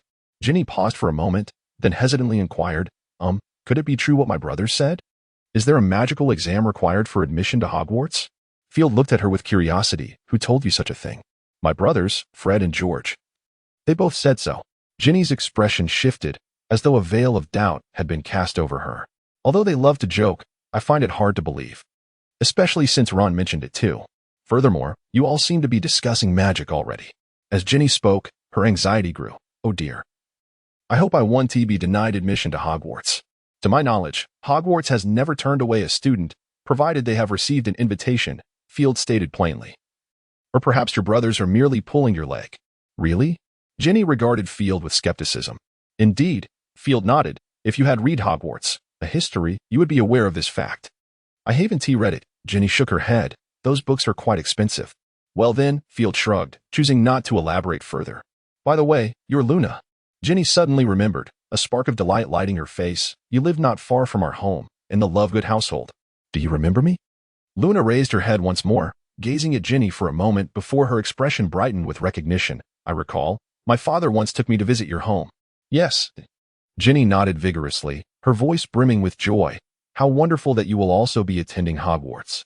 Indeed, Luna replied. My father mentioned that Hogwarts may have Nargles. Nargles? What are those? Ginny looked at her quizzically. They're a magical creature, first discovered in Nargle Village, Luna whispered, producing a magazine. Perhaps you might find this informative. The Quibblu? Ginny read the title softly, then mused. I believe I have heard that name before. It is written by my father, Luna said calmly. All right, I shall read it. Ginny set the magazine down and looked at Field, then at Luna. Do you have a preferred house in mind? Although she was unsure of the sorting process, she expressed her desire to be placed in Gryffindor. As she mentioned this, her excitement was palpable. All my brothers are in Gryffindor, and my parents graduated from there as well. I wish to go there too. What about you? I'm not certain, Field shrugged. To be honest, any house would be fine. Gryffindor would be acceptable, or Slytherin could be intriguing as well. Ravenclaw and Hufflepuff are also commendable choices.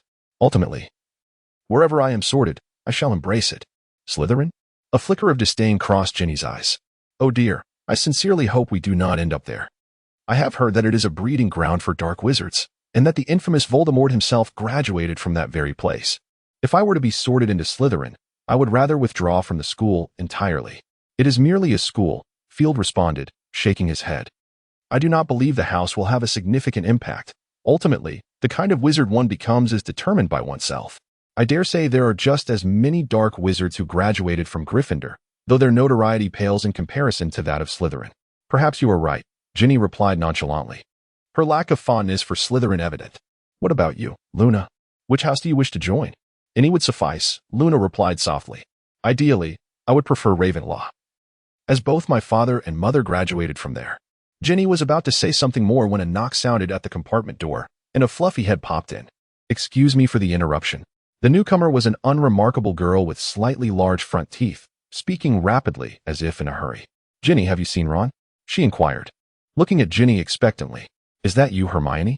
Ginny exclaimed, surprised by her presence. I haven't seen him. What's wrong? Did he miss the train? Unfortunately, yes. The girl replied, tugging anxiously at her hair. I've searched the entire train but have not found him or Harry. Is it possible they went to the restroom? Ginny suggested. Not likely. The girl shook her head. I've already asked Fred and George to check the restroom, but they did not find them either. Perhaps they are aboard some extraordinary contraption, Field interjected suddenly. What? The girl looked momentarily taken aback. Field pointed out the window, urging her to look.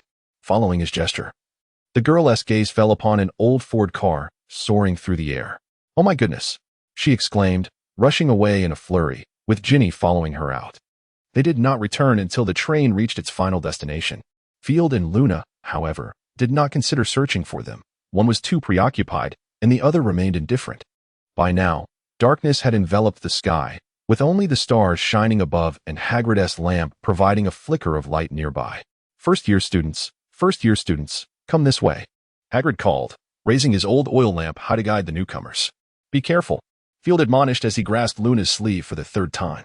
The path here was inexplicably uneven, and Luna had nearly stumbled 3 times over this short distance. Thank you, Luna murmured gratefully. After a moment of contemplation, Field drew out his wand. Lumos. As the incantation echoed, a glowing orb appeared at the tip of his wand. Wow. A chorus of astonished gasps resonated around them as a throng of individuals began to converge towards Field. Let us move swiftly, Field remarked to Luna before striding purposefully towards Hagrid. Luna clutched Field's sleeve tightly, trotting along in his wake. Have all the first-year students gathered? Hagrid inquired, raising his lantern high to scrutinize the newcomers below. What a towering figure he is! Though Field had encountered Hagrid before, he could not help but marvel at his stature.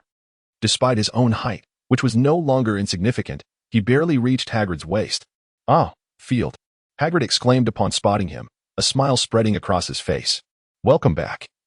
We have missed you dearly." "I have missed you all as well," Field replied joyfully, hoping for their well-being. "Well, we are all doing quite well," Hagrid said, gently patting his shoulder. "We can converse further later. For now, I must escort you to the castle." "Very well," Field nodded in agreement. "Do you know him?" a fellow student inquired of Field. Turning to see Ginny, he replied nonchalantly, "I suppose we are acquainted." He then subtly shifted the conversation. "We waited for you in the carriage for quite some time. What transpired?" "Ah, just a trivial matter," Ginny replied, her expression stiffening as she hesitated. "I am glad to hear that," Field said, casting a meaningful glance her way. "Everyone is present. Now, follow me," Hagrid's voice rang out, interrupting their exchange. "Let us hurry along," Ginny instinctively sighed in relief, quickly making her way towards Hagrid. Field offered a slight smile, illuminating the path ahead with his wand before leisurely following the procession. Luna remained steadfastly gripping his sleeve, evidently determined to stay by his side. After a brief walk, Hagrid halted by the edge of a lake. "For to a boat, quickly now," he urged the first years. The newcomers exchanged glances and casually grouped together to board the boats. Field joined the throng, selecting a vessel at random, with Luna closely trailing him. Accompanying them were two young girls. "Has everyone boarded?" Hagrid surveyed the group before declaring, "Then we shall set forth." No sooner had Hagrid's words echoed than the boat glided forward of its own accord, without any discernible magic. Field mused, puzzled by the lack of enchantment. He bent down slightly, attempting to discern what lay beneath the boat. However, the night was shrouded in darkness. Apart from an impenetrable blackness, he could perceive nothing. Lowering his gaze, Hagrid called out loudly to remind them. The newcomers instinctively bowed their heads, only to realize that aside from Hagrid himself, no one else needed to. After passing through a space reminiscent of an arch beneath a bridge, the group once again emerged beneath the vast expanse of the starry sky. A gasp of wonder escaped from one of them, followed by a cascade of admiration. Field was equally entranced by the breathtaking scenery before him. Although he had witnessed Hogwarts on numerous occasions, this perspective was entirely new to him. In the distance, the castle of Hogwarts loomed mysteriously under the celestial canopy, resembling a grand hat perched upon the hills. "Yes, that is Hogwarts, the place you are about to enter," Hagrid proclaimed with pride, amidst the awe of the newcomers. It seemed the boat's pace quickened, swiftly bringing them to the shore. After traversing another stretch, the group finally stood before the castle's grand entrance. Hagrid turned back to confirm the number of newcomers, and once satisfied, he turned around and rapped firmly on the door. Bang, bang, bang. The castle doors creaked open to reveal Professor McGonagall's stern visage. "Good evening, Professor McGonagall," Hagrid greeted her. "The first years are all here." "Thank you very much, Hagrid."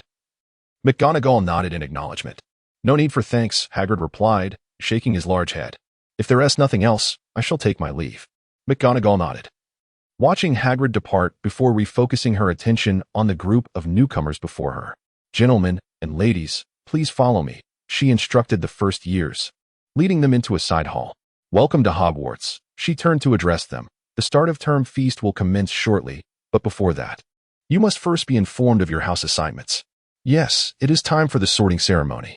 This is a significant rite, as it will determine your house, the very place where you will learn and, indeed, your home while at Hogwarts. You will attend classes, reside, and share leisure time with your fellow housemates. The four houses are Gryffindor, Hufflepuff, Ravenclaw, and Slytherin. Each house possesses its own rich history and glory, having produced countless esteemed wizards. Should you wish to learn more, I encourage you to delve into the books during your studies. Throughout your time here, exemplary behavior will earn points for your house, while misconduct or rule-breaking will result in points being deducted.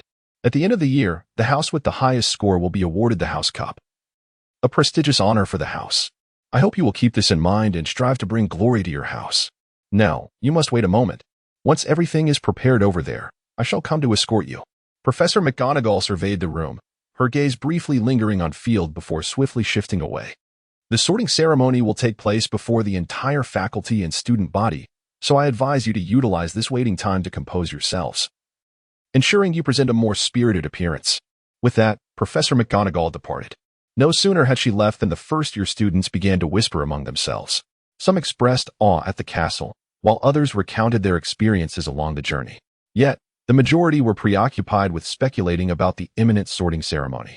"I heard from my father," one student, who appeared to hail from a wizarding family, proclaimed with a puffed chest, "The sorting ceremony involves a test, and should one fail, they cannot be accepted into Hogwarts and must leave." "That's impossible. My father clearly stated it's merely to assess our demeanor. If one is too picky, they will not be admitted," another student promptly countered. At this moment, it became apparent to Field the diverse backgrounds of the newcomers. He observed that many of his peers were from wizarding families, with few hailing from Muggle origins. "Do you know what the sorting ceremony entails, Field?" Luna inquired. Her curiosity piqued. "I do, but I prefer to adhere to tradition," Field replied with a slight shrug. "Well," Luna responded, shaking her head, "let's hope it doesn't involve a stinging sensation. That would be quite perilous." Field chuckled, remaining silent. "Wow," a first-year exclaimed, followed by a cascade of shrieks. Field turned to see the source of the commotion and realized it was the ghosts arriving at Hogwarts. "Ah, it's that time again. Welcome, first-year students." A portly ghost greeted them with a cheerful tone. "I hope you are sorted into Hufflepuff. That is where I originated." Another ghost, dressed somewhat like a medieval nobleman and linked to a female ghost, chimed in. "Hey, look who I see." The male ghost's excitement surged upon spotting Field. "Long time no see, Field." "It's you, Sir Nicholas," Field responded, extending a hand in greeting. "How have you been?" "Absolutely splendid," the ghost replied with a beaming smile. "By the way, I must thank you. I have recently joined the Headless Hunt." "That's wonderful. Congratulations, sir," Field said, smiling. "Though, I feel I haven't really assisted you in any way." No, my dear child." The male ghost shook his head, nearly causing it to bobble off, and quickly reached out to steady himself. "If it weren't for you, I wouldn't have thought to seek out Mr. Headmaster for assistance. Goodness, he truly is a remarkable headmaster. As long as you can envision it, within Hogwarts, you will surely find those who can offer you aid, correct?" Field said with a beaming smile. "Indeed. That is the case," the male ghost replied with enthusiasm. "Oh, we must take our leave now. Perhaps tomorrow we can have a more thorough discussion. My anniversary of passing is approaching, and you might have some ideas for me." "Of course, I would be delighted to assist," Field said with a gentle bow. "Until we meet again." "Very well, my friend," the ghost waved at him, offering a salute. The ghosts departed in droves, and the first-year students gazed at Field with admiration. Even those hailing from wizarding families. They had just been frightened into trembling by the ghosts, while Field had been chatting and laughing with them. "You seem quite familiar with them," Luna remarked curiously, gazing at Field. "Do you often encounter ghosts?" "Yes, a long time ago," Field shrugged. "However, I haven't seen them in quite a while. In fact, almost all the ghosts in Britain are gathered here." Field had initially believed that ghosts should be ubiquitous in the magical realm. Yet, upon leaving Hogwarts, he realized that his assumption might have been misguided. It wasn't until Field finished reading the book on ghosts that he comprehended just how erroneous his beliefs were. The conditions for the formation of ghosts are indeed stringent. Besides a wizard's longing for life at the moment of death, there must also be a magical environment where they lived for a considerable duration. Meeting both of these requirements is already quite challenging, let alone the additional conditions that must be satisfied. In truth, Hogwarts may be the only place in all of Britain where the conditions for a ghost's existence are met. "They seem rather intriguing," Luna said, tilting her head. "Could there be a ghost that exists but has yet to be discovered by wizards?" "Perhaps, though they would surely be quite rare," Field answered naturally. Luna nodded thoughtfully as she watched the place where the ghosts had vanished. At that moment, Professor McGonagall returned, observing that the first years were not overly boisterous, and she nodded in satisfaction. "Now, form a line and follow me." With that, Professor McGonagall led the way inside. The first years exchanged glances and hurriedly followed suit, quickly arranging themselves in a line as they walked. Field, along with Luna, swiftly joined the ranks. As the first years entered Hogwarts one by one, they felt as though their eyes were insufficient to take in the grandeur. The great hall was exceedingly spacious, adorned with resplendent opulence in every corner. The pillars surrounding the hall were adorned with a coat of golden paint, and last year they were intricately carved with an array of fantastical creatures. The ceiling was enchanted, mirroring the appearance of the sky outside, with rows of candles floating neatly beneath it. At the heart of the hall stood 4 long tables, filled with people seated beside them. Each individual proudly wore a badge representing their respective houses.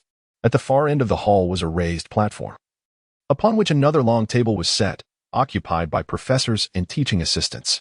Once again, Field found himself in this familiar yet strange environment, a thought flickering through his mind. Professor McGonagall had, at some point, taken a hat and stood at the front of the platform, holding a long scroll of parchment in her left hand. To her right lay a small stool. Professor McGonagall placed the seemingly dull, patched hat upon the stool and quietly stood beside it. Suddenly, the hat stirred, revealing a long crack that resembled a mouth.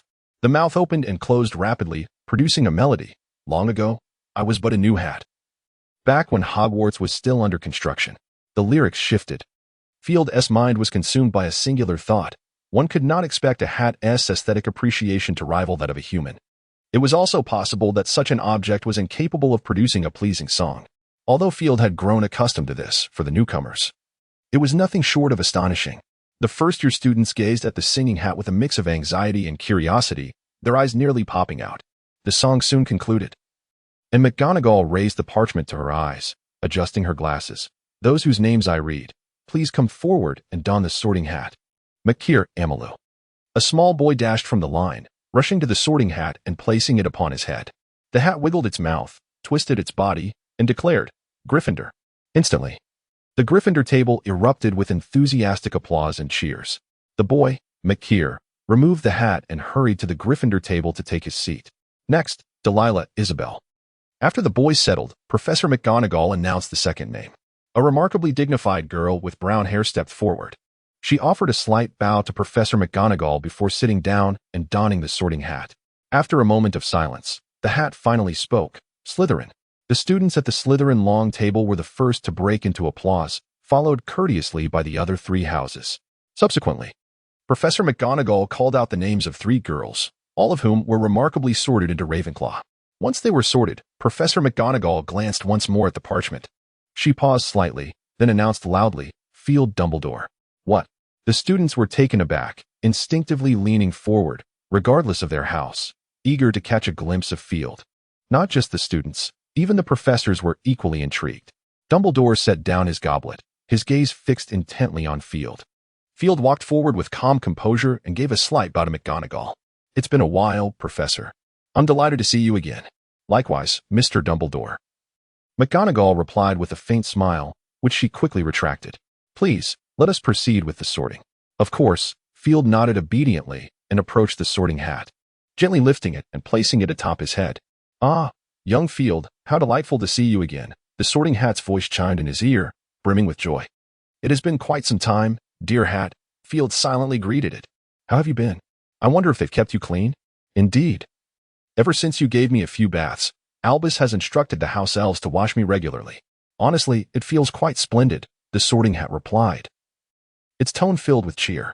That's wonderful to hear, Field nodded to himself. After a while, I shall send you some books on music theory. You can have the house elves read them to you. This way, you shan't feel so bored. That sounds absolutely marvelous, the sorting hat exclaimed eagerly. Oh dear. P.S. hat stutter. While Field was engaged in a pleasant conversation with the sorting hat, a student from below exclaimed in astonishment. Oh, for heaven's sake. This is hardly the time for chit-chat. The sorting hat, hearing the outcry, hastened to respond, let me see where you would best fit. Well, you certainly possess courage and perseverance, and you are filled with an insatiable thirst for knowledge. Hufflepuff's unity and steadiness would suit you well. And you are not lacking in Slytherin's cunning. So, where shall I place you? Perhaps, Gryffindor, Field suggested, recalling his nominal guardian. Gryffindor? The sorting hat hesitated. That could indeed be a fine choice, though it feels as if something is missing. Decided then, young Field, the sorting hat intoned solemnly. You may thrive in any of the other three houses, but I believe you require a stage upon which to truly express yourself. Indeed, only there is suitable for you. Thus, you should join Slytherin. A Dumbledore assigned to Slytherin? The students exchanged bewildered glances for a moment before an uproar erupted, shaking the very foundations of the Great Hall. The Gryffindor students clamored loudly, some even brandishing their wands at the sorting hat, convinced that it must be malfunctioning to commit such an outrageous act. In stark contrast, the faces of Slytherin students were alight with joy.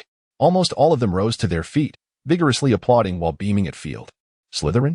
Field was taken aback by the hat's decision, yet he accepted the outcome. If he truly felt out of place, he could always transfer. Although, historically at Hogwarts, there had never been a precedent for students changing houses. Nevertheless, who could argue when one's father was the headmaster? One must admit, Dumbledore was rather adept at protecting his own. Silence. The clamor of the students was overwhelming, prompting Professor McGonagall to cast a sonorous charm, her voice ringing out. The Gryffindor students anxiously regarded her. Be quiet, Mr. Wood, McGonagall admonished sternly. I do not wish to deduct points from my own house on the very first day of term. Reluctantly, the Gryffindor students settled back in their seats. You may proceed to where you belong, young Dumbledore, McGonagall said, smiling at Field. Congratulations. Thank you, Professor, Field replied earnestly. Regardless of the house I am placed in, I remain your student. Indeed, I feel the same. McGonagall's smile widened slightly. Now, go forth and mingle with your classmates. Field nodded, placing the sorting hat on the chair, and then strode confidently to the Slytherin table, where a space had already been reserved for him. Welcome to Slytherin, Mr. Dumbledore, a rather pale-looking boy greeted him, extending his hand. I am Blaise Zabini, from the Zabini family. You may call me Blaise. Pleasure to meet you. Just call me Field, he replied, shaking the boy's hand lightly. Very well, Field, Blaise said with a smile. Would you like me to introduce you to our surroundings? No need, Blaise, Field shook his head. Let us not forget, Blaise, that Field bears the Dumbledore name. He is likely far more familiar with this place than you are. Quipped a rather unattractive boy seated across from Blaise, resembling a robust gorilla with prominent buck teeth. Am I not correct, Field? The gorilla-like boy chuckled. I am Marcus Flint. Soon to graduate. I hope we can enjoy each other's company. Certainly, I would be delighted. Field raised his cup towards Marcus, although it contained nothing. Very well. Marcus nodded with satisfaction. If you require assistance within the academy, do not hesitate to seek me out. Should you face any bullying from that group of foolish lions, stand your ground. Hey, Marcus, mind your words. A girl beside him nudged him with her elbow. Oh, my apologies, Marcus seemed to recall something. Forget I said anything. The sorting ceremony concluded swiftly. Perhaps due to the delay caused by Field, the subsequent placements by the sorting hat proceeded at a noticeably faster pace. Luna was delighted to be sorted into Ravenclaw, while Ginny's wish was fulfilled as she was placed into Gryffindor. Among them was a young boy who had animatedly discussed Harry Potter while in line. He too was sorted into Gryffindor. Professor McGonagall removed the sorting hat and the stool. Dumbledore stood up, his arms wide open, warmly exclaiming, Welcome, new students of Hogwarts. I wish to say, fools, crybabies, rabble, twist. Thank you. No sooner had Dumbledore's words faded than the previously bare table was instantly laden with an array of food. Golden fried chicken legs, perfectly mashed potatoes, an assortment of fruit pies and pastries. Field casually helped himself to a few sausages and some bread, beginning to eat with an air of aristocratic grace. Field was not the only student behaving thus. In fact, throughout Slytherin House, apart from two exceedingly unique individuals, the dining etiquette of the others was impeccably executed. Even Marcus, who bore a striking resemblance to a gorilla, adhered to the decorum. In stark contrast to the boisterous Gryffindors, the Slytherins maintained a remarkable silence during their meal. Even when conversation occurred, it was conducted in hushed tones, just loud enough for two to hear. True refinement cannot be cultivated overnight. Merely observing their dining habits reveals much. Fortunately, Field had absorbed some of the family's etiquette deeply ingrained in him, and thus he made no significant missteps. Perhaps it was this very quality that led to increasingly amicable glances from his Slytherin peers. Halfway through the feast, Field inadvertently glanced towards the staff table and noticed, to his surprise, that his nominal father and the headmaster had left the hall at some point. Oh, the headmaster is not present? Blaise, who happened to look towards the staff table as well, muttered curiously upon not seeing Snape. I was planning to introduce him to Field. There will always be another opportunity. Field said with a smile. Indeed, you have a point. Blaise shrugged. The banquet came to a swift conclusion, as the sumptuous dishes on the table vanished in an instant, replaced by an array of desserts and fruits.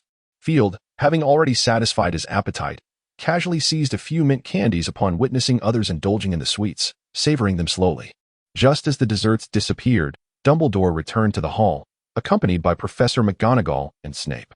Ah, it appears you have all dined sufficiently, Dumbledore remarked with a beaming smile, as if nothing had transpired. Before you retire for the night, I have a few matters to discuss.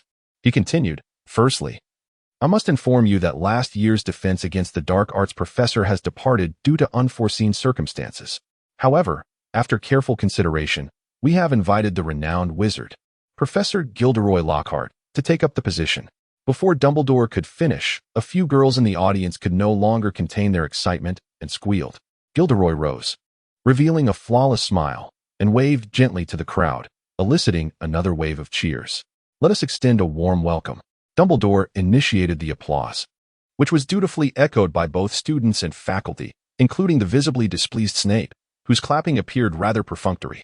Our esteemed headmaster has applied for the position of defense against the dark arts professor on more than one occasion. And it is evident that he has once again faced failure, Blaise remarked with a shrug. Let us hope this new professor possesses some competence. A female Slytherin complained. This is quite enough. Next year is my O.W.L.S. examination. If we get another incompetent professor, heaven forbid, I cannot even bear to imagine my mother's reaction. Upon hearing this girl's lament, the surrounding students nodded in agreement. I suggest you manage your expectations, advised a girl seated beside the Slytherin, patting her shoulder.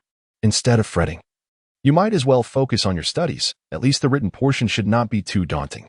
Regardless of the murmurs from the students, Gilderoy maintained his perfect smile, elegantly taking his seat. Next on the agenda are some perennial reminders, Dumbledore continued with a jovial tone. First, I must inform you that the list of prohibited items has expanded by 35 new additions, which you should familiarize yourselves with. Mr. Filch has asked me to remind you that no magic is to be cast in the corridors during breaks.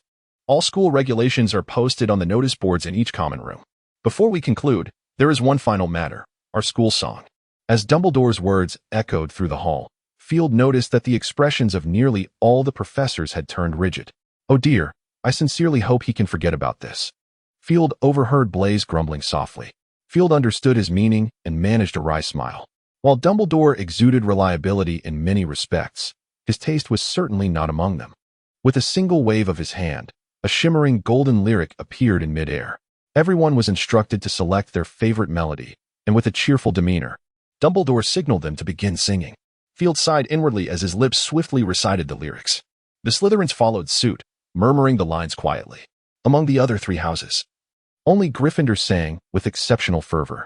Eventually, nearly everyone had finished their song, save for a pair of twins from Gryffindor who sang at a leisurely pace to the tune of a funeral march. Under the bewildered gaze of the first years, Dumbledore chuckled as he conducted the final measures with his wand. Ah, music is truly more moving than anything we have ever experienced, Dumbledore exclaimed. You may return to your dormitories now. Prefects, please escort your students back. Gryffindors, follow me. Ravenclaws, this way. The great hall instantly descended into a delightful chaos. The Slytherins, however, were distinct from the other houses. The students dutifully formed a line. Let us return as well, the Slytherin prefect announced, casting a glance at Flint before addressing the assembled students. After speaking, she confidently led the way towards the staircase. The students closely followed her. The entrance to the Slytherin common room was nestled in a corner on the lower level. Upon entering, Field nearly felt as though he had stepped into a ghostly feast. As the surroundings were draped in dark green hues, murals adorned the walls, depicting the adventures of Slytherin himself, perhaps due to its location beneath the Black Lake. The lighting here was rather dim. Yet, once accustomed to the ambience, Field found the decor rather appealing. Outside the Gothic windows, a large octopus glided gracefully through the water. On a finely crafted mantelpiece rested the skull of an unknown magical creature. Welcome to Slytherin, the prefect greeted with a dignified smile, addressing the new students. Our emblem is the serpent, the wisest of all creatures. Our house colors are emerald green and silver. And the common room is hidden behind a concealed entrance in the dungeons. As you can see, its windows overlook the depths of Hogwarts Lake.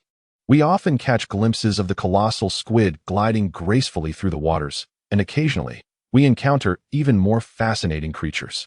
There exists an air of mystery akin to an underwater shipwreck in our common room. At this juncture, the headmistress paused briefly, observing the smiles adorning the faces of the newcomers, and nodded in satisfaction. Now, there are certain truths about Slytherin that you ought to be aware of, as well as some misconceptions you should cast aside. Let us dispel a few unfounded rumors. You may have heard tales suggesting that we have an affinity for dark magic or that we would only deign to converse with you if your great-grandfather were a renowned wizard. Such nonsensical chatter. At this point, a solemn expression crossed the headmistress's face. You cannot place your trust in every story that emanates from rival houses. I do not deny that we have indeed produced some dark wizards, yet the other three houses have their share as well, though they may be reluctant to admit it. Moreover, while it is true that we have a tradition of welcoming students from wizarding backgrounds, you will also find many among us whose parents are muggles.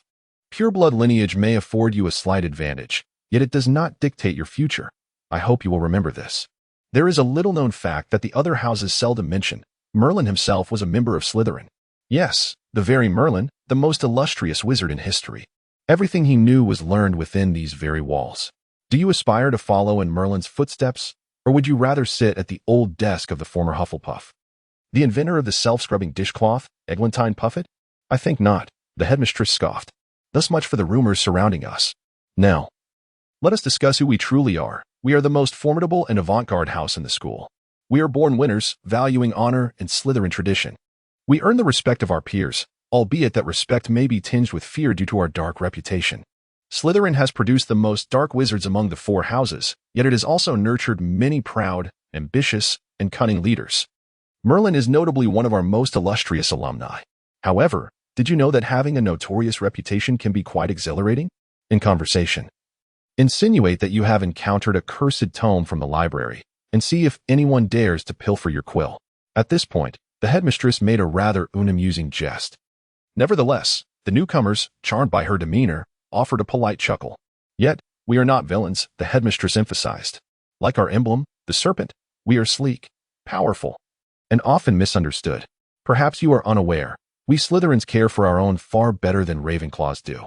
While Ravenclaws may be the largest assembly of bookworms you have ever encountered, they are notorious for trampling one another in their pursuit of high marks. In Slytherin, we are all comrades. I dare say, we are the most united house of all. The corridors of Hogwarts may present unexpected frights to the inattentive. As you traverse the school, you shall find solace in the presence of your fellow Slytherins. In our eyes, upon your acceptance into Slytherin, you become one of an elite cadre. Salazar Slytherin esteemed greatness when selecting his students. You have been chosen by this illustrious house because you possess the potential for remarkable achievements. Admittedly, some individuals you may encounter in the common room may not appear capable of such distinction. However, it is prudent not to voice such thoughts. If the sorting hat has placed them here, they possess greatness within them. Never forget that. Speaking of those who seem less likely to achieve greatness, I have yet to mention the Gryffindors. Many assert that Slytherin and Gryffindor represent two sides of the same coin. Personally, I believe Gryffindor merely imitates Slytherin. It is said that both Salazar Slytherin and Godric Gryffindor valued similar qualities in students, suggesting that our similarities may run deeper than commonly perceived. Nonetheless, this does not imply a cordial camaraderie with the Gryffindors. Their interest in conquering us is only marginally less than our desire to overshadow them. Regarding Gryffindors, several upperclassmen were enigmatic smiles. There are a few additional tidbits you ought to know. Our house ghost is the Bloody Baron. Should you cultivate a good rapport with him, he may occasionally agree to frighten someone on your behalf. However, refrain from inquiring about the source of his bloodied appearance. He is not fond of that topic. The password to the common room changes bi-weekly, so keep a vigilant eye on the notice board. Under no circumstances should you bring students from other houses into our common room or divulge the password to anyone. For over 7 centuries, our common room has remained untouched by outsiders. That is all for now. With a graceful smile, the head girl nodded to Flint, signaling that he could proceed. Flint returned a slight smile. Perhaps he fancied himself charming, yet his prominent overbite coupled with that visage gave his smile a rather sinister air. Now, my dear friends, we must assign dormitories. This is the final task you shall undertake before slumber. I believe you will find our dormitories quite delightful. We repose in ancient 4-poster beds adorned with green silk drapes, the linens intricately embroidered with silver thread. Tapestries depicting the adventures of notable Slytherins adorn the walls, while silver lanterns dangle from the ceiling. You are sure to enjoy a restful night. The gentle sound of the lake lapping against the windows is remarkably soothing. Lastly, I must extend a warm welcome to you all. Welcome to the finest house, Slytherin. Now, allow me to announce your dormitory. The following day, as the first light of dawn began to break, Field rose from his bed. Glancing at his still sleeping roommates, he chose not to disturb them. After quietly attending to his morning routine, he cast a glance at his timetable, gathered a few books, and stepped out of the dormitory. The curriculum for first-year students was rather light. For instance, in Slytherin, aside from flying lessons, there were at most 4 classes each day, with the usual number being 3.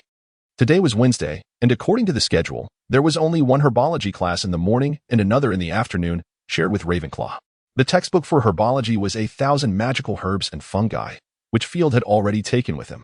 In addition to this, he had also procured a book on cultivating various plants, which was the textbook for Professor Sprout's gardening class. Field had bought it on a whim while acquiring his other texts, hoping to draw parallels. Upon arriving at the edge of the Black Lake, Field was pleasantly surprised to find someone already there, someone he recognized. "Good morning, Luna," he greeted with a smile. "Did you sleep well last night?" "Good morning, Field." Luna's ethereal voice responded. I didn't sleep poorly. I merely rose early to search for something. Something? Field raised an eyebrow. Need any assistance? If you were willing, Luna nodded. A smile gracing her face. I am looking for Raxperts. My father said that although they grow on land, there should also be a population in the waters of Hogwarts. Raxperts? At the mention of the term, Field felt a slight twitch on his forehead. Are you certain they exist here? I do not know. Luna shook her head. However, I believe my father would not deceive me. No, your father is indeed misleading you, Field almost retorted, but then reconsidered. Realizing that someone capable of penning such an unreliable magazine likely did not possess a conventional perspective. Listen, Luna, Field pondered before speaking earnestly. Perhaps we should approach this from a different angle. For instance, we must first ascertain the habits of the Raxperts. Yes, at the very least. We need to understand during which season they typically breed. That should make our search more fruitful. What do you think? Excellent idea. Luna's face lit up with a broad smile. Thank you for reminding me. I thought you would be like the others, dismissing the existence of Raxperts. Who knows? Field shrugged. The magical world is vast. No one can claim to have seen everything. Not even Dumbledore. Thank you, Field, Luna said with another bright smile. Stepping forward to give him a gentle hug before skipping away towards the castle. She must be going to write a letter to her father. Field watched her retreating figure. Reminiscent of a faun, a smile lingering on his face. With silver hair cascading down, Furong resembles a rose adorned with thorns, while Luna embodies a fallen sprite from the celestial realms. After perusing a tome by the lakeside and revisiting a myriad of enchanting herbs and fungi, Field rose to his feet, clutching his book as he ambled toward the Grand Hall, noting the brightening sky. By the time he reached the Grand Hall, a considerable number of students had already gathered, seated at their respective house tables, engaged in lively conversation while savoring their breakfast. As he passed by the Gryffindor table, Field observed a red-haired boy animatedly gesturing, his face alight with a mixture of pride and mischief, nearly skewering a bespectacled boy with disheveled hair seated beside him with his fork. Field's gaze was drawn to the lightning-shaped scar on the boy's forehead, and his attention momentarily fixated on him. Harry Potter, if Field's memory served him correctly, was indeed the boy his father had instructed him to keep a close watch on, the legendary savior. Yet, Field noticed nothing particularly remarkable about him. Nonetheless, this did not diminish his curiosity regarding Harry. However, it seemed an inopportune moment to approach him. After a brief contemplation, Field decided against making his presence known. Returning to the Slytherin table, he found the atmosphere quieter compared to the other houses, with students engaged in low murmurs rather than boisterous chatter. Good morning, Field. A hand clapped him on the back, causing him to startle, nearly unleashing the phoenix power within him upon the intruder. Upon recognizing the voice, he realized it was Blaise. Hey, mate, don't pull stunts like that next time, Field retorted, somewhat irked. All right, Blaise chuckled, raising his hands in mock surrender. I'll be more cautious next time. Let us hope so, Field replied coolly, then turned his attention to a bowl of oatmeal, paired with a slice of toast. You're rather jumpy, Junior, Blaise observed with a grin. Why wouldn't he do that to anyone else? Should I feel honored? Field replied sarcastically. Consider yourself fortunate, my friend, that I was holding my wand just now. Otherwise, why is that? Blaise raised an eyebrow. Perhaps you ought to abandon that notion. Casting spells on classmates in the Grand Hall is hardly advisable, especially since we belong to the same house. I am well aware, Field waved his hand dismissively. I shall exercise restraint. However, if you've delved into the lore of dueling, you must understand one fundamental truth. Never touch a wizard from behind. I mean, never. All right. Perhaps you have a point. I owe you an apology. Blaise nodded with a smile. Yet the noticeable fading of that smile revealed to Field that he was not truly happy. No, there is no need for apologies. I am not one to quibble with you over trivial matters. Field sighed and shook his head. My friend, in the future, we shall both come of age. I do not wish to hear of any ill tidings concerning you, and even less so if the cause is merely a misunderstanding stemming from your closeness to friends. Very well, I shall be mindful. Blaise, after a moment of surprise, seemed to grasp the situation and gave Field's shoulder an encouraging pat, nodding earnestly. Just as Field was about to speak, a sudden explosion interrupted him. A stolen car? Is that a howler? Field exclaimed, turning his gaze towards the Gryffindor table, from whence the tremendous sound emanated. A red letter was hovering in midair, bombarding Harry Potter and the aforementioned red-haired boy with a flurry of reprimands. Field noticed that the faces of both boys had gone pale with fright. If you do not behave, I shall personally bring you back." With the final shout, the howler erupted into flames, swiftly reducing itself to ashes. A snicker broke the tension, and soon laughter erupted throughout the hall like a cascade of dominoes. "Ha ha, Scarhead. Let's see how you maintain your composure now." Draco Malfoy, seated at the table, was doubled over with laughter. "No, I must revel in this moment." "Mate, perhaps you could go do what you wish to do shortly," a fellow student reminded him. "What are we to do?" Malfoy furrowed his brow slightly. "Precisely." The student gestured animatedly. "Ah, of course. Shall we head over now?" Malfoy's eyes sparkled with enthusiasm. "Good idea." The boy raised an eyebrow, adding, "However, I think you ought to summon the captain." "Indeed, you are right." Malfoy stood up excitedly, calling out to Crabbe and Goyle, who were still battling with their breakfast, "Stop eating. Quickly, we have something to attend to." "Understood." "All right." It appeared that such scenes were not unfamiliar, as Crabbe and Goyle skillfully polished off their porridge, grabbing 2 small cakes before rising to their feet. "Hey, Flint. Do you have a moment?" Malfoy called out to Flint. "What is it? What is the matter?" Flint glanced at him before redirecting his gaze to the breakfast before him, clearly more interested in his barley porridge than in Malfoy's entreaty. "Trust me, you will find this news intriguing." Malfoy insisted earnestly, "However, we require a more discreet environment." "All right, you had better have something worthwhile to share." Flint cast a puzzled glance at Malfoy, lingering momentarily on the sandwiches upon his plate, before rising and beckoning me to follow. A flurry of wings fluttered above the heads of the students. Field looked up to see a number of owls swiftly approaching. One owl alighted directly before him, hooting twice and extending a leg, indicating for him to retrieve the note affixed there. "Is this for me?" Field inquired, pointing to himself. The owl hooted impatiently twice more, flapping its wings in agitation. "Very well." As Field gently stroked its small head, he pondered who might be sending him this message. Yet his hands moved swiftly to detach the note. He casually grabbed a plate of breadcrumbs and placed it before the owl, while the owl indulged in its delightful meal. Field unfurled the note, recognizing the familiar looping script, and suddenly understood it was from his rather unremarkable father. "Good morning, my child. How do you find your time at the academy? I recall you had no classes this morning. If possible, I would like to converse with you. By the way, today I am craving peppermint hard candies." Field contemplated this, finishing the last of his porridge in one gulp before making his way upstairs. Hogwarts boasted a staggering 142 staircases. Some were wide and grand, others narrow and shaky. Some led to different destinations every Friday, and others would abruptly vanish halfway up, requiring one to remember where to leap. Additionally, there were numerous doors that would not open unless one politely requested their cooperation or precisely prodded the correct spot. Some doors were mere illusions, deceptive walls masquerading as entrances. Remembering where everything was located proved challenging, as it appeared that all was in constant motion. However, for Field, this was of little consequence. After all, he had resided here long enough to possess a considerable understanding of the castle, if not the most comprehensive knowledge. After navigating through 16 staircases and traversing a corridor, Field found himself in the 8th-floor hallway. The headmaster's office was situated nearby, marked by a stone gargoyle with a dribbling spout. "Password?" it inquired. "Peppermint hard candies," Field replied. The gargoyle glanced at him before shifting aside, revealing a staircase that unfolded behind it. "Thank you." Field nodded to the gargoyle and stepped forward, ascending the staircase.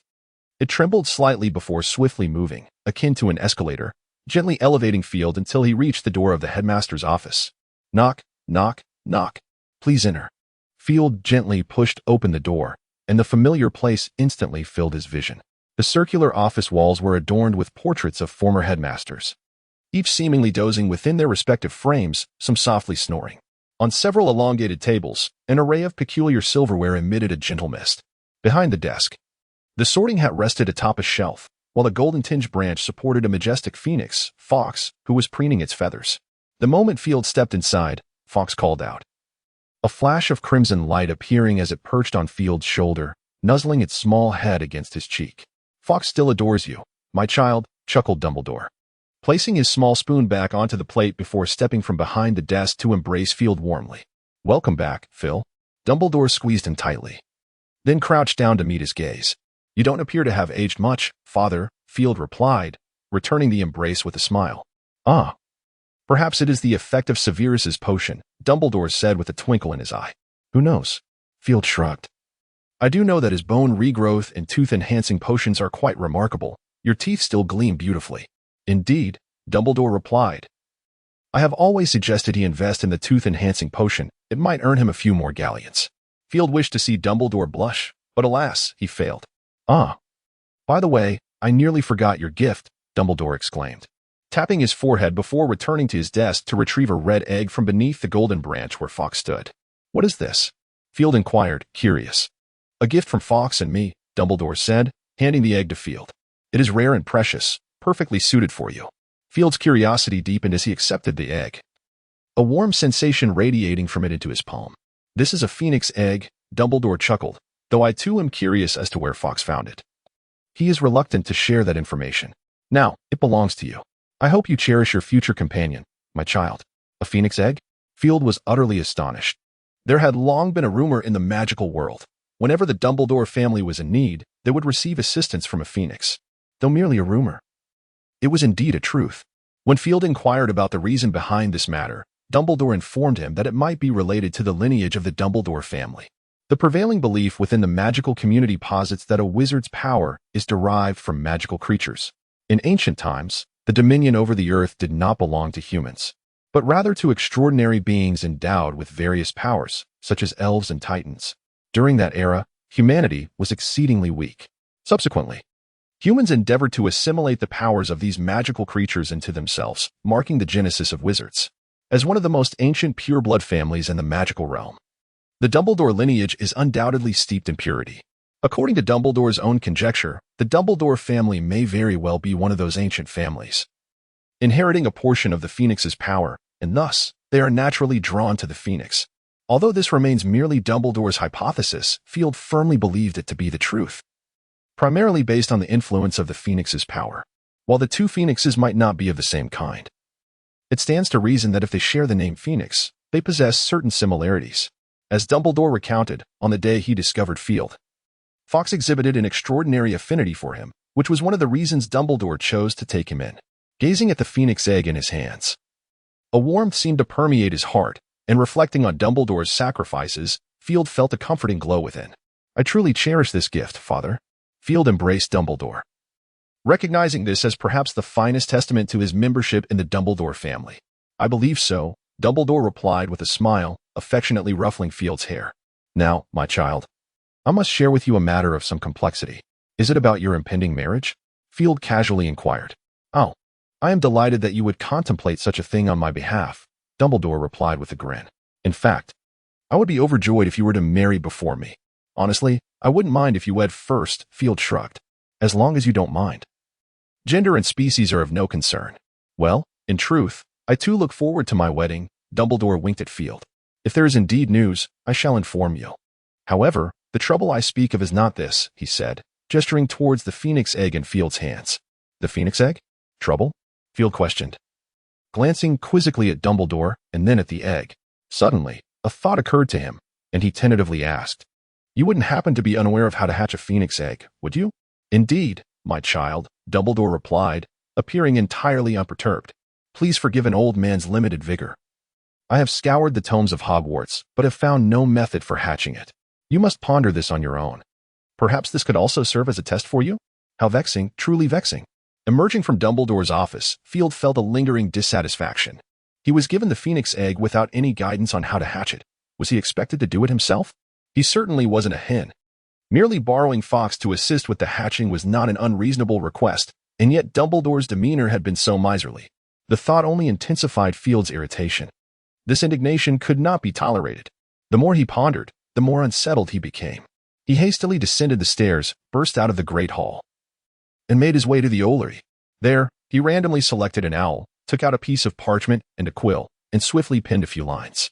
With a flick of his wand, he transformed a feather on the ground into an envelope and placed his letter inside. Could you kindly deliver this letter to Professor McGonagall? Field gently patted the owl's small head. The owl glanced at him sideways, extending a leg adorned with a small box tied to it. Was this a request for payment?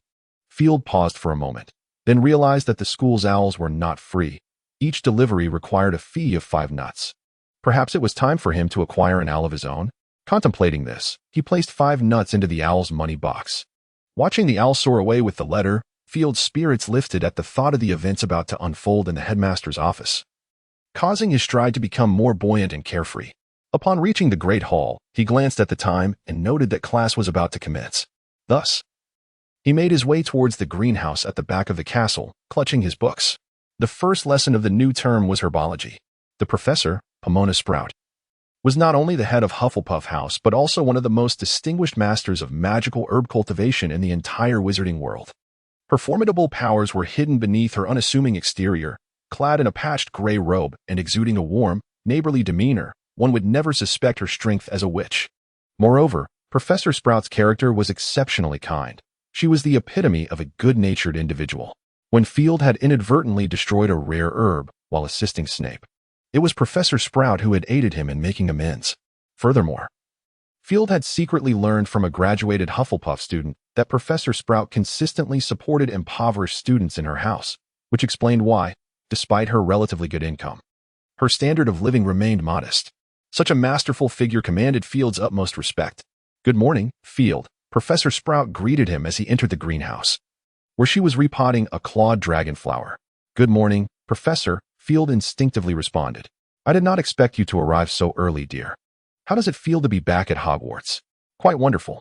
You know, I have always believed that this place is my home." Field shrugged. "I think so too." Professor Sprout stepped forward and embraced him. "Hoping you will enjoy my class, Field." "I shall, Professor," Field nodded obediently, "for I am genuinely interested in these subjects." "That is splendid to hear." Professor Sprout smiled and nodded. "I have always had faith in your abilities, Field. As long as you are willing to study earnestly. That is what matters." "I will," Field replied earnestly. "That is most excellent." Professor Sprout smiled warmly. "Now, dear, feel free to wander about. Class will commence shortly." Field did not wander for long when a group of first-year Ravenclaws entered, greeting Professor Sprout before chattering animatedly. Professor Sprout, far from being annoyed by their chatter, cheerfully reminded them, "Do mind your volume, everyone. Some little ones do not appreciate noise." "Is it a morning glory, Professor?" A young girl raised her hand, inquiring brightly. "Oh, I am delighted you know this." Professor Sprout smiled kindly. "However, it is not.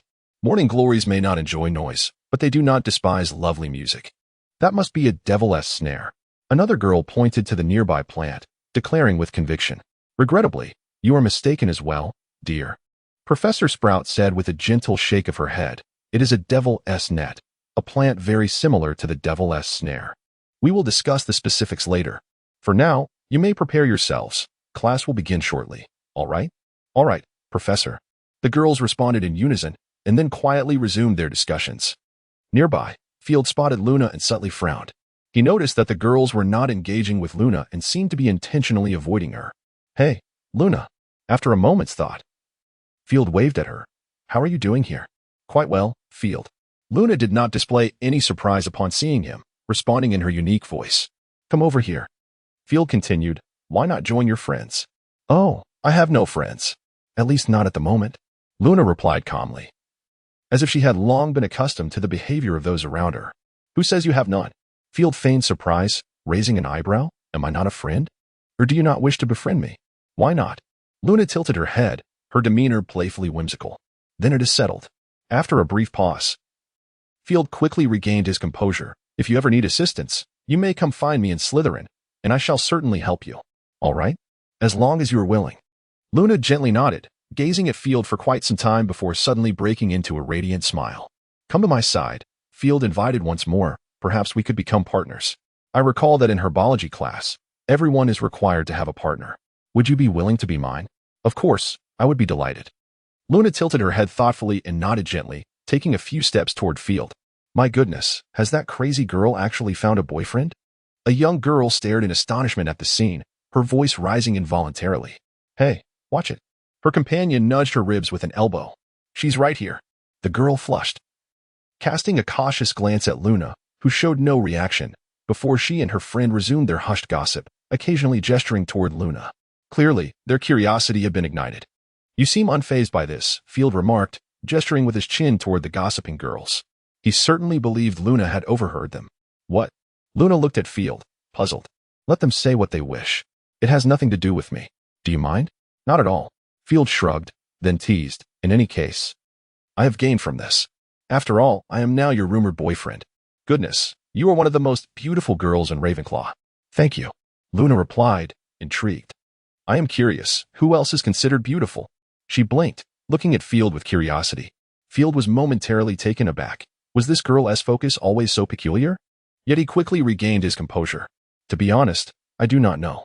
Hence, I said one of them. If I had seen all the girls, perhaps that one would have to be omitted. Very well. Luna scrutinized Field's cheek for a moment before expressing her disappointment. There are no pesky insects near your ears. So you startled me just to check for what pests? Field stared at Luna, dumbfounded. Luna's cheeks turned a rare shade of pink as she timidly replied. I was merely curious. I have observed many others, and they all have them. Only you seem free of any bothersome insects. All right, my Miss Observer, Field retorted playfully. Aren't you going to open your book? You should probably get ready for class with your Mr. Guinea Pig as well. At that moment, several students had begun to trickle in. Professor Sprout pulled out a large bronze pocket watch from her pocket, glanced at the time, and with a casual wave, closed the greenhouse door. Field noted that she hadn't used her wand. Good morning, everyone. Professor Sprout greeted cheerfully. Before we commence our lesson, I believe it is essential for you to become acquainted with me. I am your Professor Pomona Sprout. You may simply call me Professor Sprout.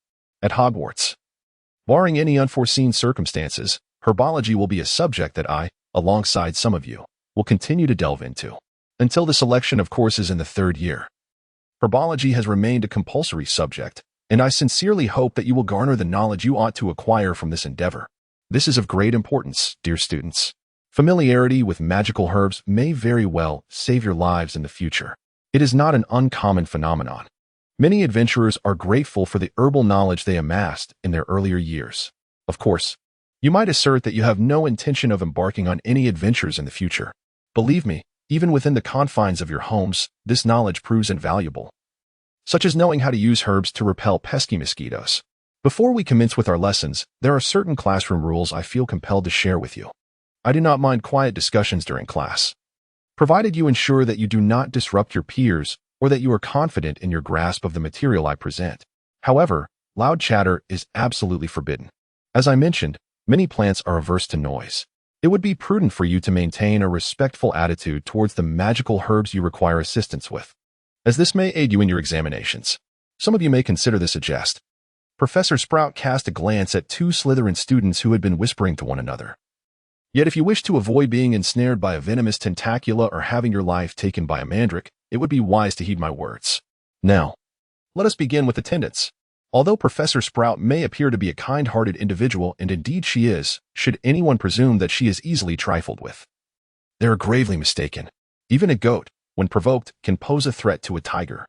As Professor Sprout's piercing gaze fell upon the 2 Slytherin students still engaged in their banter, their faces turned a shade paler.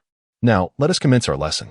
Professor Sprout did not express her anger. She merely shot a stern look at the 2 miscreants. Even so, they became significantly more subdued. Observe. This is the subject matter of today's lesson. Professor Sprout moved a pot containing a plant approximately half a meter tall to the demonstration table. Come closer and take a look. Does anyone recognize it? Field? Field did not raise his hand, not wishing to compete with those who had already done so. Yet to his surprise, Professor Sprout did not intend for him to feign ignorance. Yes, Professor. Field stepped forward, glancing briefly before arriving at the answer. It was a snowdrop. Excellent. Professor Sprout nodded with a warm smile, her eyes gleaming with expectation. Perhaps you could elucidate how you recognized it? While many magical herbs exhibit a tendency to grow at an angle, the snowdrop is renowned for its distinctive slant. Furthermore, no other magical plant bears such unique fruits. Field pointed to the white fresh fruits that had already grown on the plant. Very well, it seems you haven't forgotten some of the fundamentals, Field. Sprout nodded in satisfaction. Now, what about its habits?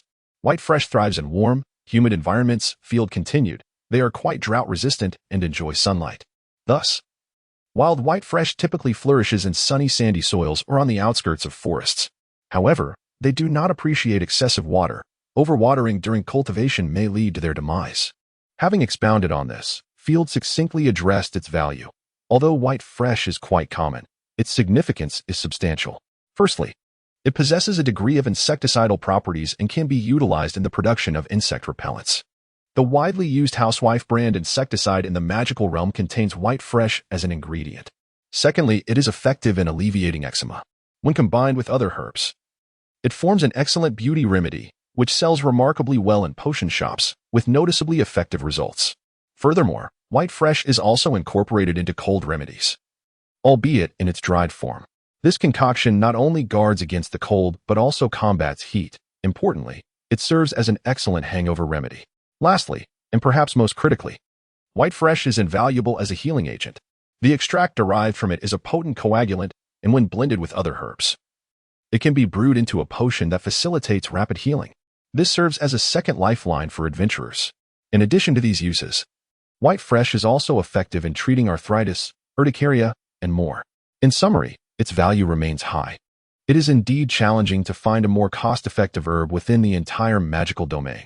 As Field eloquently shared his knowledge about white fresh, many students were left in awe, including those renowned for their erudition in Ravenclaw. The astute ones had already pulled out parchment to quickly jot down Field's insights. Excellent. Even I could not have articulated it better, Professor Sprout praised loudly, then added, however, my dear, I must remind you that this is an herbology class. Next time, I hope you will refrain from discussing too much about potions. Of course, I welcome private discussions at any time. With a cheerful smile, Sprout announced, I believe it is justly deserved. Slytherin earns 20 points, 15 for the answer, and 5 for erudition. Quite splendid. Wouldn't you agree? The students erupted into enthusiastic applause, and Professor Sprout clapped twice before gesturing for them to cease. All right, children, I trust one need not remind you to take notes, correct? Professor Sprout glanced at the parchment before them and announced, you have 10 minutes to organize what Field has just shared. If you need to refer to a friend's notes, please do so swiftly. Upon hearing this, the students felt as if a weight had been lifted and hastily began to work. Professor Sprout, with a gentle smile, observed the flurry of activity among the students before stepping up to Field and patting his shoulder with her broad, calloused hand. My dear child, I am delighted that you have not forgotten the knowledge I imparted to you and have even supplemented it with your own. A warm smile graced Professor Sprout's face as she continued, perhaps I should not say this, but having you in my class certainly lightens my burden. You flatter me, Professor, Field replied, producing a piece of parchment. In fact, I have numerous questions regarding the white fresh. However, the quantity of questions may be somewhat inappropriate for the classroom setting. That is quite all right. Leave them here, and I shall address them when I find the time, Sprout said as she picked up the parchment and took a cursory glance. Oh? Upon closer inspection, these questions, where did you acquire them?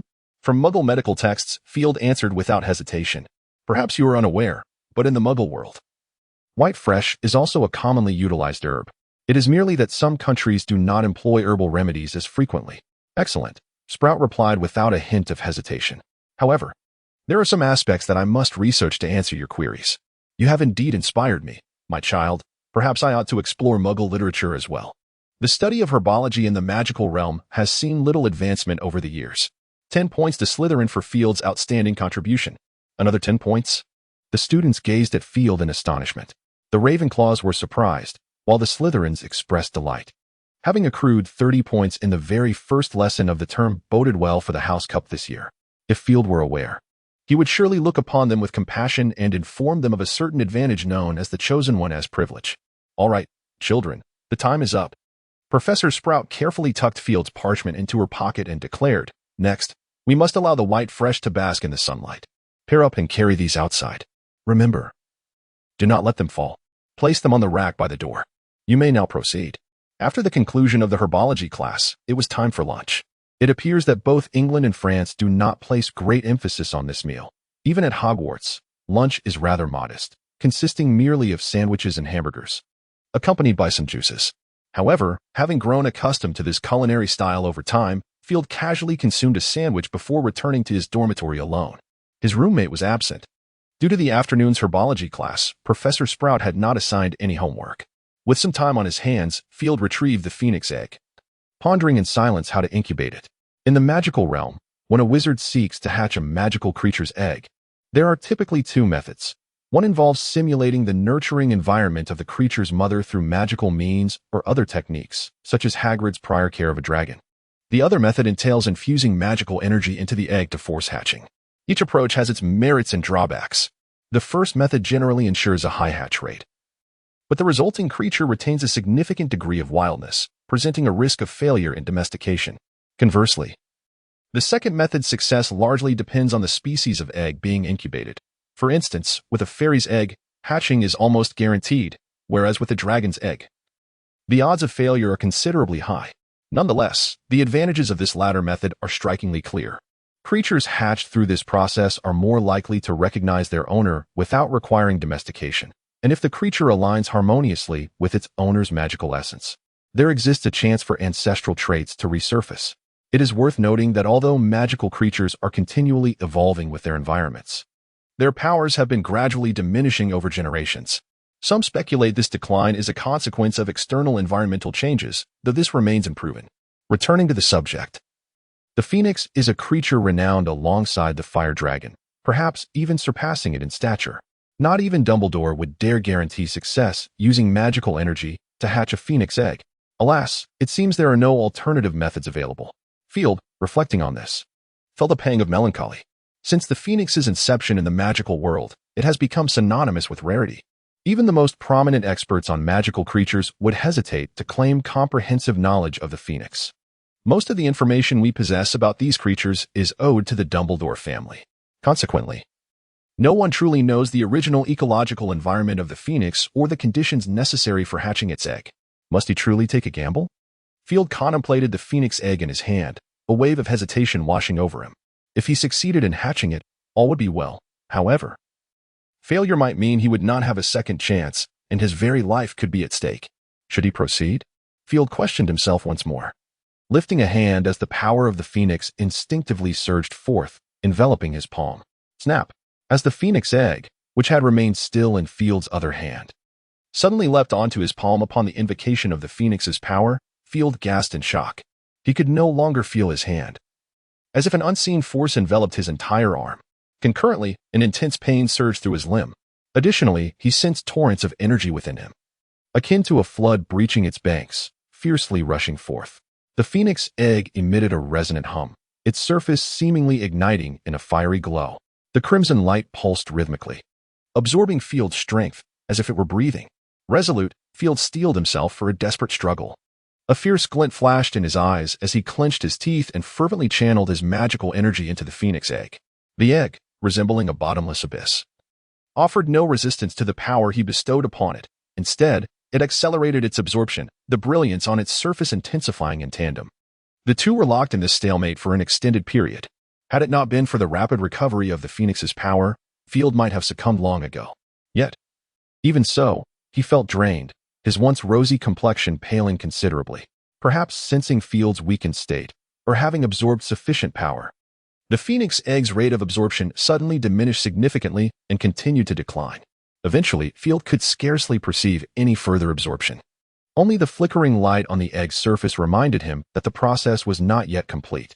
With a profound sigh of relief, Field felt the phoenix's power swiftly rejuvenating within him, restoring color to his face. However, a sudden cry of pain escaped him as he sensed a sharp bite from the phoenix egg on his finger, as if it had drawn blood. Before he could lean in for a closer inspection, a searing sensation radiated from his fingertip, engulfing him in flames. No, it was not merely a sensation. He was indeed ablaze. Despite the agony, his gaze caught sight of his reflection in a mirror, revealing his body enveloped in flames. The excruciating pain compelled him to curl up involuntarily, his eyes shutting tightly. As his vision faded, the pain swiftly dissipated, followed by the loss of touch and sound. Silence, emptiness, darkness. An inexplicable wave of terror surged within Field's heart. He yearned to cry out, yet could not discern the location of his own mouth. Is anyone there? Please, someone help me, anyone. Field felt an overwhelming urge to weep, though he was uncertain whether he still possessed the ability, or rather, the capacity to do so. At last, he became aware of his mouth and sensed the return of his hearing. In his eagerness, he immediately cried out for help, only to be met with an unsettling silence. Something felt amiss. Upon realizing he could perceive his eyes, he hastily opened them. What was happening? Field was astonished to discover that everything around him appeared vastly enlarged. Even the chair beside the table loomed far above his head. Despite his confusion, he instinctively understood that seeking assistance was paramount, even if it meant making his way to the school infirmary alone. However, as he took his first step, he stumbled and fell to the ground, fortuitously landing before a mirror. The pain was sharp. Field instinctively reached for his injured head, only to be met with the sensation of something akin to a fan. Wait, a fan? Where did that come from? Suddenly, a realization struck him, and his body stiffened as he slowly turned his head towards the mirror. A piercing scream echoed throughout the dormitory. Reflected in the glass was a grotesque, fledgling creature resembling a juvenile vulture. Its body was scarcely adorned with down feathers, its wings bore some soft plumage, and it possessed a long beak and tiny, fiery eyes. A plume of feathers as long as its neck sprouted from the top of its head. After a prolonged period of flailing about, Field was reluctantly compelled to acknowledge the undeniable truth. He had indeed transformed into a bird. Am I not hatching a phoenix? How has it turned into a mere bird? Field scratched his head with his sparsely feathered wings, utterly perplexed. Ah, my phoenix egg. Suddenly recalling this matter, Field instinctively slapped his forehead, realizing that his wings had indeed been painfully pricked by his own elongated beak. Of course, the beak was not in much better condition. Had it not been for the absence of teeth, Field surmised that he would have lost at least a few. Staggering toward the pile of charred school uniforms, now unrecognizable, the avian body felt exceedingly foreign to Field. Upon reaching the heap, he meticulously began to search through the debris, soon discovering the phoenix egg, now riddled with cracks. Could it be that the phoenix is about to emerge? At this thought, Field felt a surge of excitement, eagerly watching the egg. It did not take long before the egg began to tremble slightly, the fissures multiplying. Crack! A fragment fell away, followed by a cascade of shards of various sizes, until a rather damp chick emerged from within. Oh, how unsightly! Field regarded the chick with a hint of disdain. Its appearance resembled that of a juvenile vulture, adorned with a single foolish feather and scarcely any other plumage. Wait, why does it look somewhat familiar? Field suddenly froze, realizing that he had just seen a reflection of himself in the mirror, and it bore a striking resemblance to this creature. Upon escaping the shell, the chick instinctively shook off the sticky residue, then looked around, its eyes lighting up upon spotting Field. Hey, are you my brother? The chick called out, and astonishingly, Field understood its meaning. No, you should call me Master. Field instinctively replied. Master? The chick tilted its head, a glimmer of disappointment in its eyes. So my master is a bird, and a rather ugly one at that. Hearing this, Field immediately felt displeased, instinctively moving in front of the chick, bowing his body to push it toward the mirror. Look, you don't appear much better. The chick stared blankly at its reflection, then glanced at Field. Then back at the mirror, a look of satisfaction dawning in its eyes. Field sensed that it had come to realize their similarities. Just as he was about to speak, he heard the chick muttering to itself, Indeed, the master is the ugliest. Field felt a wave of injustice wash over him, pointing at their reflections in the mirror. He exclaimed, How can this be?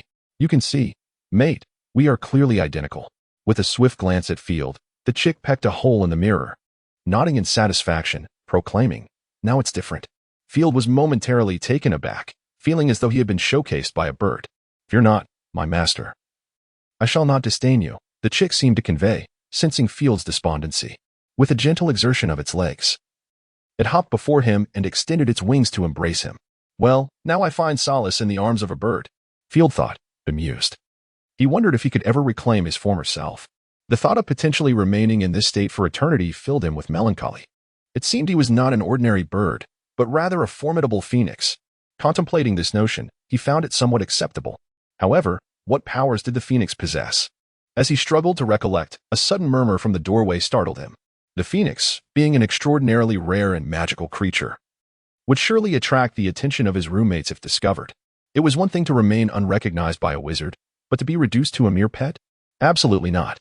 The mere thought of being handled by several burly men made Field's feathers ruffle in distress. Instinctively, he resolved to take the chick and find refuge. The first place that came to mind was Dumbledore's office. As this thought crossed his mind, he felt a fragment of his phoenix power dissipate, accompanied by a shift in scenery. The semicircular walls were adorned with portraits of past headmasters, all in a state of repose, while Dumbledore sat behind his desk, quill in hand, composing a letter. Fawkes was the first to sense something amiss. Upon spotting Field and the chick, he called out to Dumbledore. Field felt a few dark lines appear on his forehead as he comprehended Fawkes's words. Dumbledore, your feathered son has arrived. You are the feathered son. Your entire family consists of feathered sons. Field instinctively wished to retort, but quickly abandoned the thought. Although he sensed something was slightly off, Fawkes's statement was undeniably accurate. What is it, Fawkes? Dumbledore inquired, lifting his gaze toward the phoenix. Fawkes, addressing Dumbledore, nodded in the direction of Field and the chick. Field's expression darkened once more. Fawkes had now declared, "Dumbledore, your son has transformed into a bird to seek you. Curse that foolish bird. I shall see you one day," Field thought resentfully. Yet, despite his irritation, he realized that although Dumbledore may not be familiar with the Phoenix, having coexisted with Fawkes for nearly a century, he still possessed an inkling of understanding regarding what his old companion was relaying. Field. Dumbledore adjusted his spectacles, gazing at the now chick Field, tentatively calling his name. Field nodded in acknowledgement, signaling that Dumbledore's assumption was indeed correct. "Oh, magic is truly wondrous, is it not?" Dumbledore carefully cradled Field and the fledgling in his palms, subsequently placing them upon his desk. "I must say, you are indeed exquisite." Although Field had often wished to critique Dumbledore's peculiar taste, this time he found it utterly splendid. "Indeed," chirped the fledgling softly. Dumbledore, seemingly oblivious to the little bird's remark, nonetheless sensed its joy and gently stroked its tiny head with his thumb. After a moment of contemplation, he suddenly turned to Field and inquired, "Speaking of which, would you care for some insects, Field? I recall that the Weasley twins caught a jar of cockroaches. Would you like to sample their flavor?" "Cockroaches? Can those things be eaten?" Field instinctively shuddered, vehemently shaking his head. "Very well," Dumbledore replied, his tone tinged with disappointment. "I had intended to inquire about the taste. By the way, are you truly not interested in trying some? One must experience everything in life." "Absolutely not." Field resolutely shook his head. "Today, my vision has been somewhat blurred. During my rest, I glanced at the readers' comments, and many have expressed queries regarding this book. I had intended to reply to each one individually, but alas, my eyes have not been cooperative, so I can only offer this explanation for now, and I hope for your understanding. Firstly, regarding the protagonist, a frequent topic of discussion, I have noticed that many readers harbor a strong aversion to Fleur Delacour, which is entirely understandable. When I conceived this character, I deliberated extensively and ultimately decided to adhere to her original portrayal. In the source material, Fleur is largely unappreciated by all except for a few male admirers captivated by her beauty, even among her own peers, with the exception of the professors. However, I believe this reflects Fleur's authenticity. No one is without flaws. Each individual possesses their own shortcomings, as well as virtues. In due course, Fleur will undergo significant transformation. Of course, the protagonist may not solely be her. In truth, I have been contemplating whether to include a female lead. To be candid, I have never been particularly adept at depicting romantic storylines. Yet, I also feel that a life devoid of any emotional experiences is inherently incomplete. Though a novel is not reality, once characters are created, one must take responsibility for them. My current inclination is either to have a singular female lead, though I shall keep her identity a secret for now, or to forego a lead altogether, with some subtle romantic undertones. I will proceed with writing and see how it unfolds. Next, regarding typographical errors. Frankly, the absence of a manuscript has its drawbacks once I write. There is scarcely any time for proofreading. Occasionally, errors may arise, and should any occur, I would appreciate your assistance in pointing them out, so I can amend them at a later time. Lastly, concerning the manuscript. This book should not be considered my debut work. However, during the writing of my previous book, I also did not utilize a manuscript. The existence of stored drafts can indeed lend a semblance of stability to updates, a distinct advantage. However, I perceive it as a disadvantage as well. The progression of my narrative evolves daily, and with pre-written drafts, the stylistic variations may diminish, rendering the work somewhat devoid of its inherent spirit. Of course, this is merely my personal perspective and does not encompass a universal truth. I must also concede that I am, admittedly, somewhat indolent, which contributes to this inclination. If my memory serves me correctly, the current queries from esteemed readers revolve around these matters. There may be additional inquiries I have overlooked. I kindly request that the esteemed readers reiterate them in the comments of this chapter, and I shall endeavor to respond at my earliest convenience. At present, this book has yet to receive any recommendations, and I remain uncertain whether its current performance is satisfactory. Many esteemed individuals have expressed confidence that this work will attain popularity, which indeed bolsters my resolve.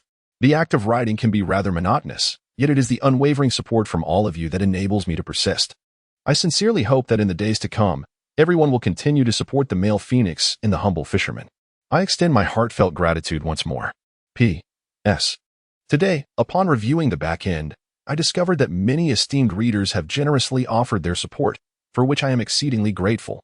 I am relatively new to this platform and still acclimating to many aspects. Should I falter in any regard, I invite your constructive criticism. and I shall make every effort to improve.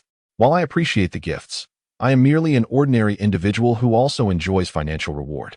However, I believe that on a free platform, there is no need to expend excessive funds as long as you find joy in reading.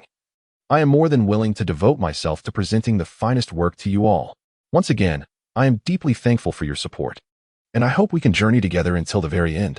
Though Dumbledore has taken a liking to Field's new persona, it does not imply that he can comprehend the bird's language, even with the royal translator, Fox.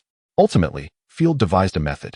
He picked up a quill and gestured for Dumbledore to cast a spell upon it, thus enabling him to manipulate the quill to inscribe words upon parchment. The principle is akin to that of shorthand quills, while it required some effort to grasp Field's intent. Dumbledore felt a sense of satisfaction upon understanding the reasoning behind Field's actions. He then posed a question. "My dear son, is this the daughter-in-law you have brought to me?" Dumbledore affectionately stroked the little chick's head once more. Chirp? Field froze, staring blankly at Dumbledore, his beak opening and closing, momentarily unable to produce any sound. The little chick let out a soft call, its tone imbued with a hint of joy and shyness, and two rosy hues appeared upon its feathery cheeks, rendering it rather adorable. Field shook his head vigorously, startled by his own reaction. After all, having been a bird for so long, even a plain one seemed to possess an air of elegance. No. A large, emphatic word was inscribed upon the parchment. "Very well," Dumbledore murmured with disappointment. "I was contemplating inviting Newman over. He could certainly document your breeding process." "Document again?" Field gazed incredulously at Dumbledore. "Is this to contribute to the future?" "Little one, Albus's suggestion seems quite commendable," Fox remarked to Field. "After all, the Phoenix clan has few members left. You could certainly increase their numbers. Let it go. I believe being a wizard is a far better pursuit." Field shook his head vigorously, seemingly disheartened by his master's disdain. The young chick chirped softly, its voice laden with melancholy. Field was at a loss for how to console it, opting instead to feign ignorance. "Very well, child." Dumbledore resumed his seat behind the desk, his azure eyes gently fixed on Field. "Now, might you share with me how you accomplished this?" "What?" Field momentarily failed to grasp Dumbledore's meaning. "I suspect you are aware, my child," Dumbledore smiled. "In the entire magical realm, although there have been instances of wizards transforming into magical creatures, without exception, they either perished or lost their intellect, reduced to mere instinct. How did you achieve this?" "In truth, I do not know," Field pondered, then wrote on the parchment, "I merely incubated that phoenix egg, and the result." "Oh?" Dumbledore's interest was piqued. "Please forgive the curiosity of an old man. Could you recount the process to me?" "Certainly, there is nothing to conceal." Field recalled briefly and detailed the recent events on the parchment. Having meticulously completed his account, Dumbledore perused it with great care. "If I am not mistaken," Dumbledore mused, "perhaps your phoenix aided you in some manner." "Phoenix?" Field glanced at the little chick struggling with the parchment. "Are you suggesting she bestowed her power upon me?" "I believe. More accurately, it is your bloodline." Dumbledore smiled slightly. "Perhaps you are echoing the practices of ancient wizards. However, I cannot be certain. Documentation regarding phoenixes in the magical realm is exceedingly scarce. You might be the sole individual capable of hatching a phoenix egg. Are you truly not considering marrying this young phoenix?" "Absolutely not." Field resolutely shook his head. "Well, is that not a splendid idea?" Dumbledore sighed. "Perhaps you could bear many little phoenixes. Thus, both the Dumbledore lineage and the Phoenix clan could flourish." "Splendid idea," Fox exclaimed, invigorated by the thought. "I believe Albus is correct. Field, what do you think?" Field felt utterly drained, weakly flapping his wings and shaking his head. "Very well. Perhaps we can revisit this matter at a later time." Dumbledore spoke, however. "I believe you ought to contemplate one matter. My son, how will you attend your classes?" Field gazed at Dumbledore in disbelief as his quill danced swiftly across the parchment. "You still wish for me to attend class in this form?" Dumbledore chuckled lightly and waved his hand. "Perhaps you have misunderstood, my child. I believe you can still revert to your human form." "Really?" Upon hearing this, Field flapped his wings in excitement. "What must I do?" Dumbledore speculated. "If my judgment is not flawed, your current state may be a unique form of animagus. If that is the case, you could revert to your original shape following the methods of animagus transformation." Field listened intently, striving to absorb the wisdom Dumbledore imparted. "Now, you may attempt it," Dumbledore gently suggested. "Vividly recall your original appearance, relax your body, think of nothing but your former self. Remember, silently recite the incantation, animagus. Do not mispronounce it." Field nodded vigorously, eager to follow Dumbledore's guidance. Relaxing, recalling, incantation. Field envisioned his original form and softly murmured, Animagus. In an instant, he felt a painful tightness in his skin, and the surroundings began to diminish in size, appearing less imposing. It truly works, Field exclaimed, gazing at Dumbledore, eager to speak. But instead uttered, Hey, wait, something seems amiss. Field looked at his plump little hands and fell into contemplation once more. It appears I've shrunk again. He directed the quill to scribble on the parchment. Indeed, it is somewhat small. Dumbledore observed the diminutive figure between Field's legs and nodded slowly. Goodness, you old rogue. Field quickly covered his crucial area, casting a glance at Dumbledore that bore a hint of reproach. It must be the blood of the phoenix that has rejuvenated you. Dumbledore mused, providing an explanation. Is this what it means to be young? Field was at a loss for words. Fear not, my child, Dumbledore reassured him. I recall Severus possessing some aging potions. You might find them beneficial. Yes, I could certainly use them, Field wrote, but the aging potion has a fleeting effect. I am uncertain of its efficacy for me. You may prepare several, Dumbledore comforted him. At least it offers a potential solution, does it not? Very well, Field conceded reluctantly, though he found himself devoid of any alternatives. Soon enough, Snape delivered the aging potion. At this moment, Dumbledore had already placed Field in his private chamber. The matters of magical creature transfiguration and rejuvenation, if made public, would undoubtedly bring immense trouble to Field. Dumbledore was well aware of these implications, and thus had no intention of divulging this information to Snape, despite his profound trust in him. One would presume that our esteemed headmaster was cognizant of the fact that his unfortunate subordinate was in need of rest. Snape placed several vials of age potions upon Dumbledore's desk, as an ironic whisper of sarcasm lingered in the air. Or perhaps he felt that his subordinate's potion-making skills had deteriorated to such an extent that he needed to conduct a personal inspection. It's merely a trivial matter. One I greatly require, Dumbledore remarked with a smile. You know, Severus, I do not have many potion masters I can trust. He added, I hope you are not curious about the appearance of your aging bones.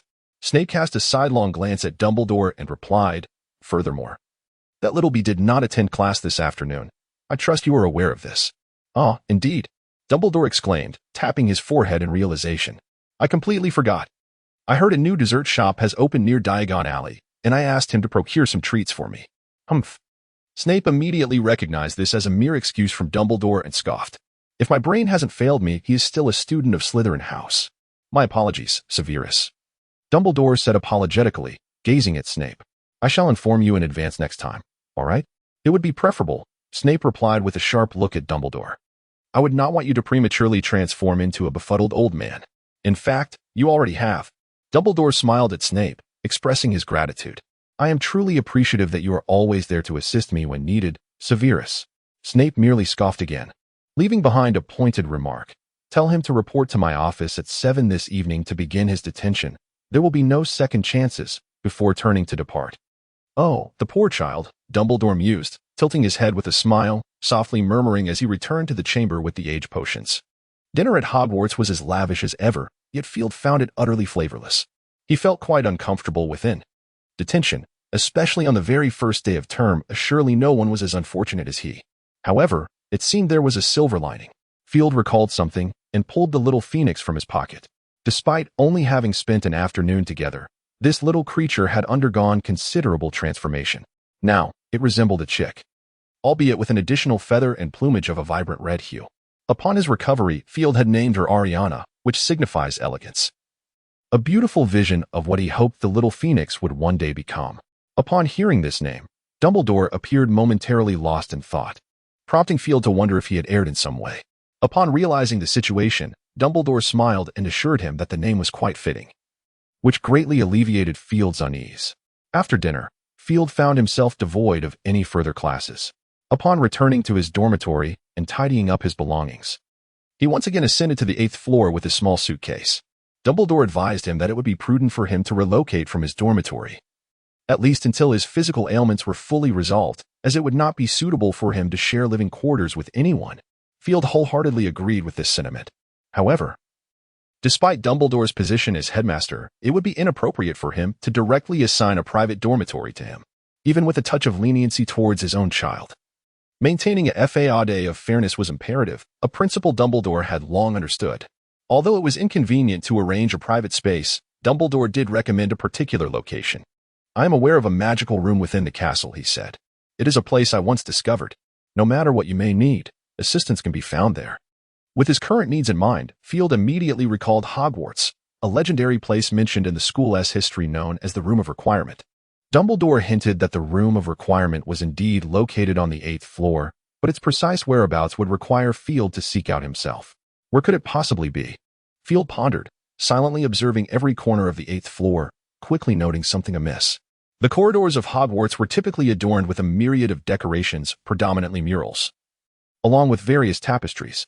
However, on the 8th floor, one side of the wall was filled with portraits and tapestries, while the opposite side was adorned only with a single decoration, leaving the other half entirely blank. This must be the spot, Field surmised. According to the texts, the method of entering the Room of Requirement involved pacing back and forth while murmuring one's needs. Field set his suitcase aside and approached the blank wall, repeating softly, "I require a single dormitory. I require a single dormitory," as he walked back and forth. After some time, the wall remained utterly still. Could it be that he had miscalculated? Field contemplated, torn between reluctance and confusion. If this were not the correct location, then where could it possibly be? Field once again observed his surroundings and soon discovered a peculiar sight. It was a tapestry depicting a wizard pleading for mercy from a mountain troll wielding a club. There were two striking anomalies within this scene. Firstly, wizards, even in death, exude a certain arrogance, as evidenced by the ghosts at Hogwarts. Their inherent pride persists beyond the grave. Yet, this tapestry illustrated a wizard beseeching a rather unintelligent magical creature, a mountain troll, which was indeed a remarkable occurrence. Additionally, it was odd that while the entire 8th floor was adorned with murals, this was the sole tapestry present. Such peculiarities compelled Field to ponder deeper. It never hurts to try, he mused quietly. He stepped closer to the tapestry and repeated his previous actions. The figures of the wizard and the troll ceased their struggle, turning to observe Field's movements. After pacing back and forth several times, he cast another glance at the tapestry, only to find it unchanged, disappointing him once more. With a sigh and a shake of his head, he prepared to leave, when his gaze fell upon an ancient door that had mysteriously appeared on the blank wall behind the chest. The door was archaic in style, featuring a bronze handle. This must be the place, Field thought, elated as he dragged the chest and reached for the door handle, opening it. Inside lay a bedroom that bore an antiquated charm. The gilded candlesticks and velvet carpets spoke of its age. Although the decor was somewhat dated, everything appeared pristine, including the bathtub in the bathroom, which showed no signs of fading. Overall, Field felt quite satisfied. After arranging his belongings, he had no inclination to rest just yet. Instead, he ventured out, intending to visit Snape's office. Though Snape had mentioned 7 o'clock, that was merely a guideline for himself. If he arrived at 6, then by his standards, 7 would already be late. Field had learned this lesson long ago and was determined not to stumble in the same manner again. Perhaps, as a Slytherin, Snape might not deduct house points, but he certainly had his own methods of disciplining students. Once, Field had arrived late and was tasked with collecting ink from the giant squid in the Black Lake during winter. After much effort, he shivered as he presented the collection bottle to Snape, only to be told it was unsatisfactory and that he must return. Though Snape would cast waterproof and warming charms, they offered little protection against the cold. That lesson remained etched in Field's memory, one he would likely never forget. It was during this particular instance that Field grasped the profound truth. One should never attempt to reason with Snape, for in the end, he would invariably emerge victorious. Snape's office, adjacent to the potions classroom, had been converted from a dungeon. Originally, it served as the office of the head of Slytherin, while the potions professor's office resided on the 4th floor. After Snape took up his position at Hogwarts, the two offices were amalgamated. Frankly, Field could not fathom why Snape would opt for such a cramped and dimly lit chamber, yet he refrained from inquiring. Who could say what tasks that old bat might impose upon him if he dared to ask? Knock, knock, knock. Enter, came the cold voice from behind the office door. Without hesitation, Field pushed the door open and stepped inside. The murky atmosphere and damp walls greeted him, with several enormous glass jars lining the shelves, each containing bizarre specimens of creatures steeped in murky liquid. Even though Field had encountered these oddities numerous times, he still felt a twinge of discomfort. Above the fireplace hung a gray tapestry, intricately embroidered with silver thread, depicting the Slytherin crest. Ah, look who it is, young Mr. Dumbledore. The familiar Sardonic whisper slithered through the air like a venomous serpent as Snape's sallow visage came into view. "Good afternoon, Professor," Field greeted with a flawless smile. "How fortunate that you still remember your professor," Snape remarked, his hollow black eyes scrutinizing Field. "If your eyes have not been surrendered, you might want to check the time. Or perhaps your mind is currently preoccupied with those confections, leaving no room to recall the hour I informed you of." "My apologies, Professor," Field replied, gently shaking his head. "I merely wished to arrive early and perhaps assist while serving my detention." "Very well," Snape replied, pressing his lips together, which was as close to a smile as he would permit. Field understood this as a sign of acquiescence, and his apprehension eased slightly. "The school recently procured a batch of cow bile. I require its powder." Snape glanced at the workbench adjacent to the wall where the torches flickered, addressing Field from a position of superiority. "Leave it to me, Professor," Field said politely. "I shall complete it promptly." Snape gave an almost imperceptible nod and turned back to grade the students' assignments.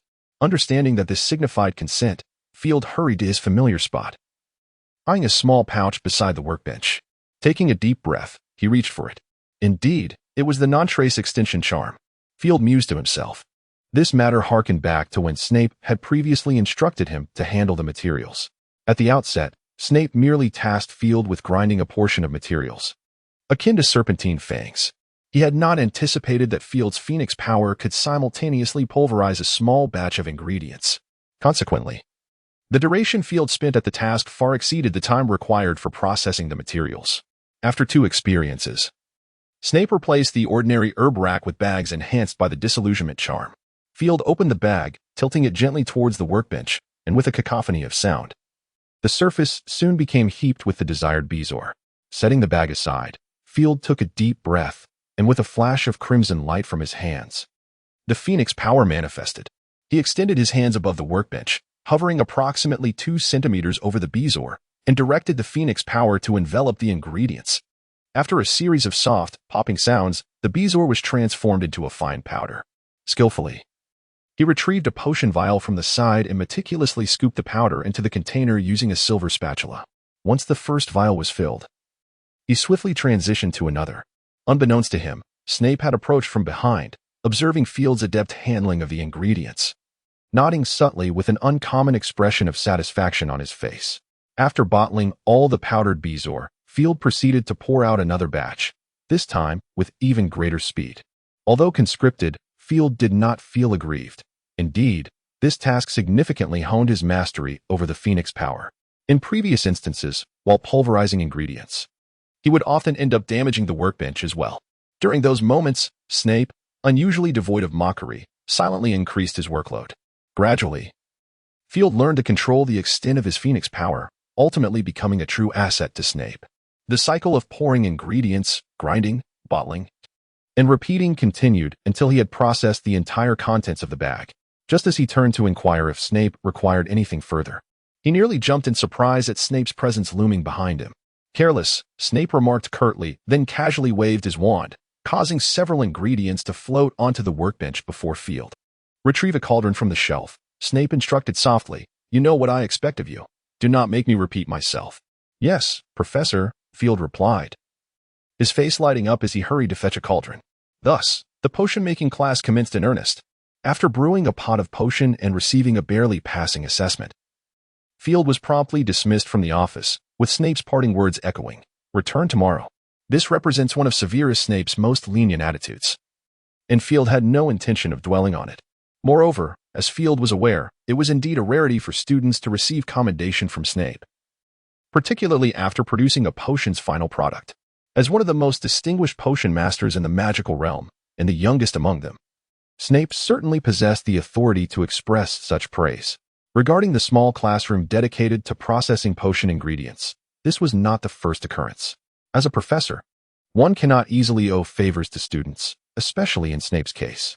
The man had practically never owed anyone anything throughout his life. Thus, even a minor act from Field could not warrant an exception. Consequently, Snape continued to instruct Field in potion brewing once he was capable of handling the materials.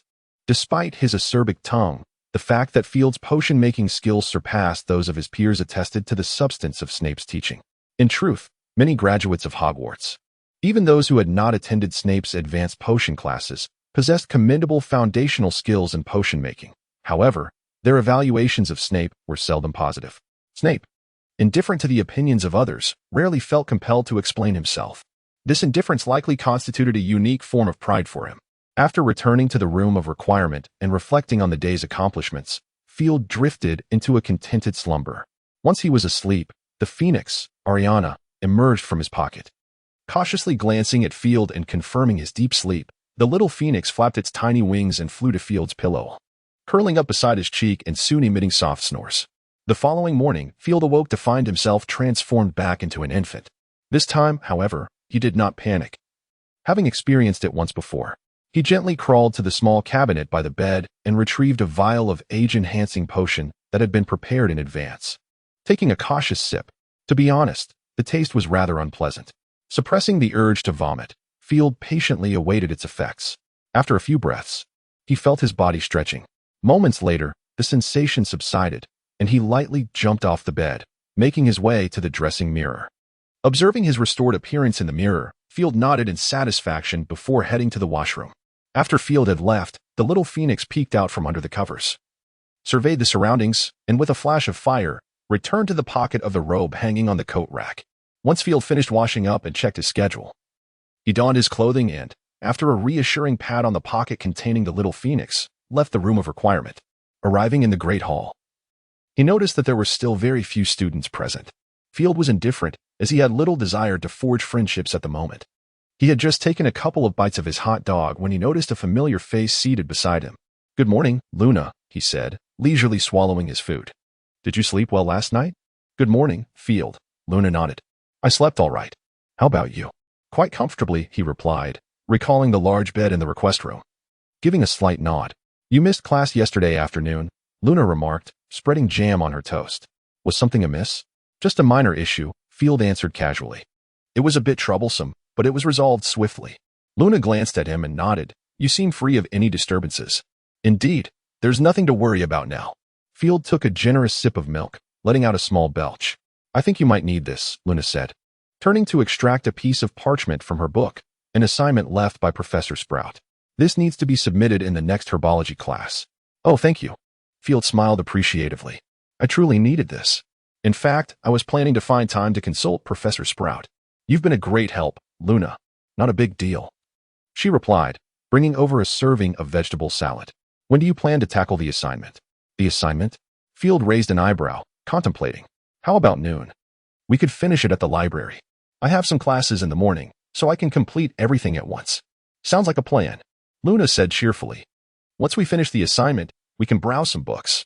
I'm hoping to find something on the leeching hook. Perhaps it holds some answers." "Who knows?" Field shrugged. "It would be splendid if we could find something. However, you might not want to get your hopes up.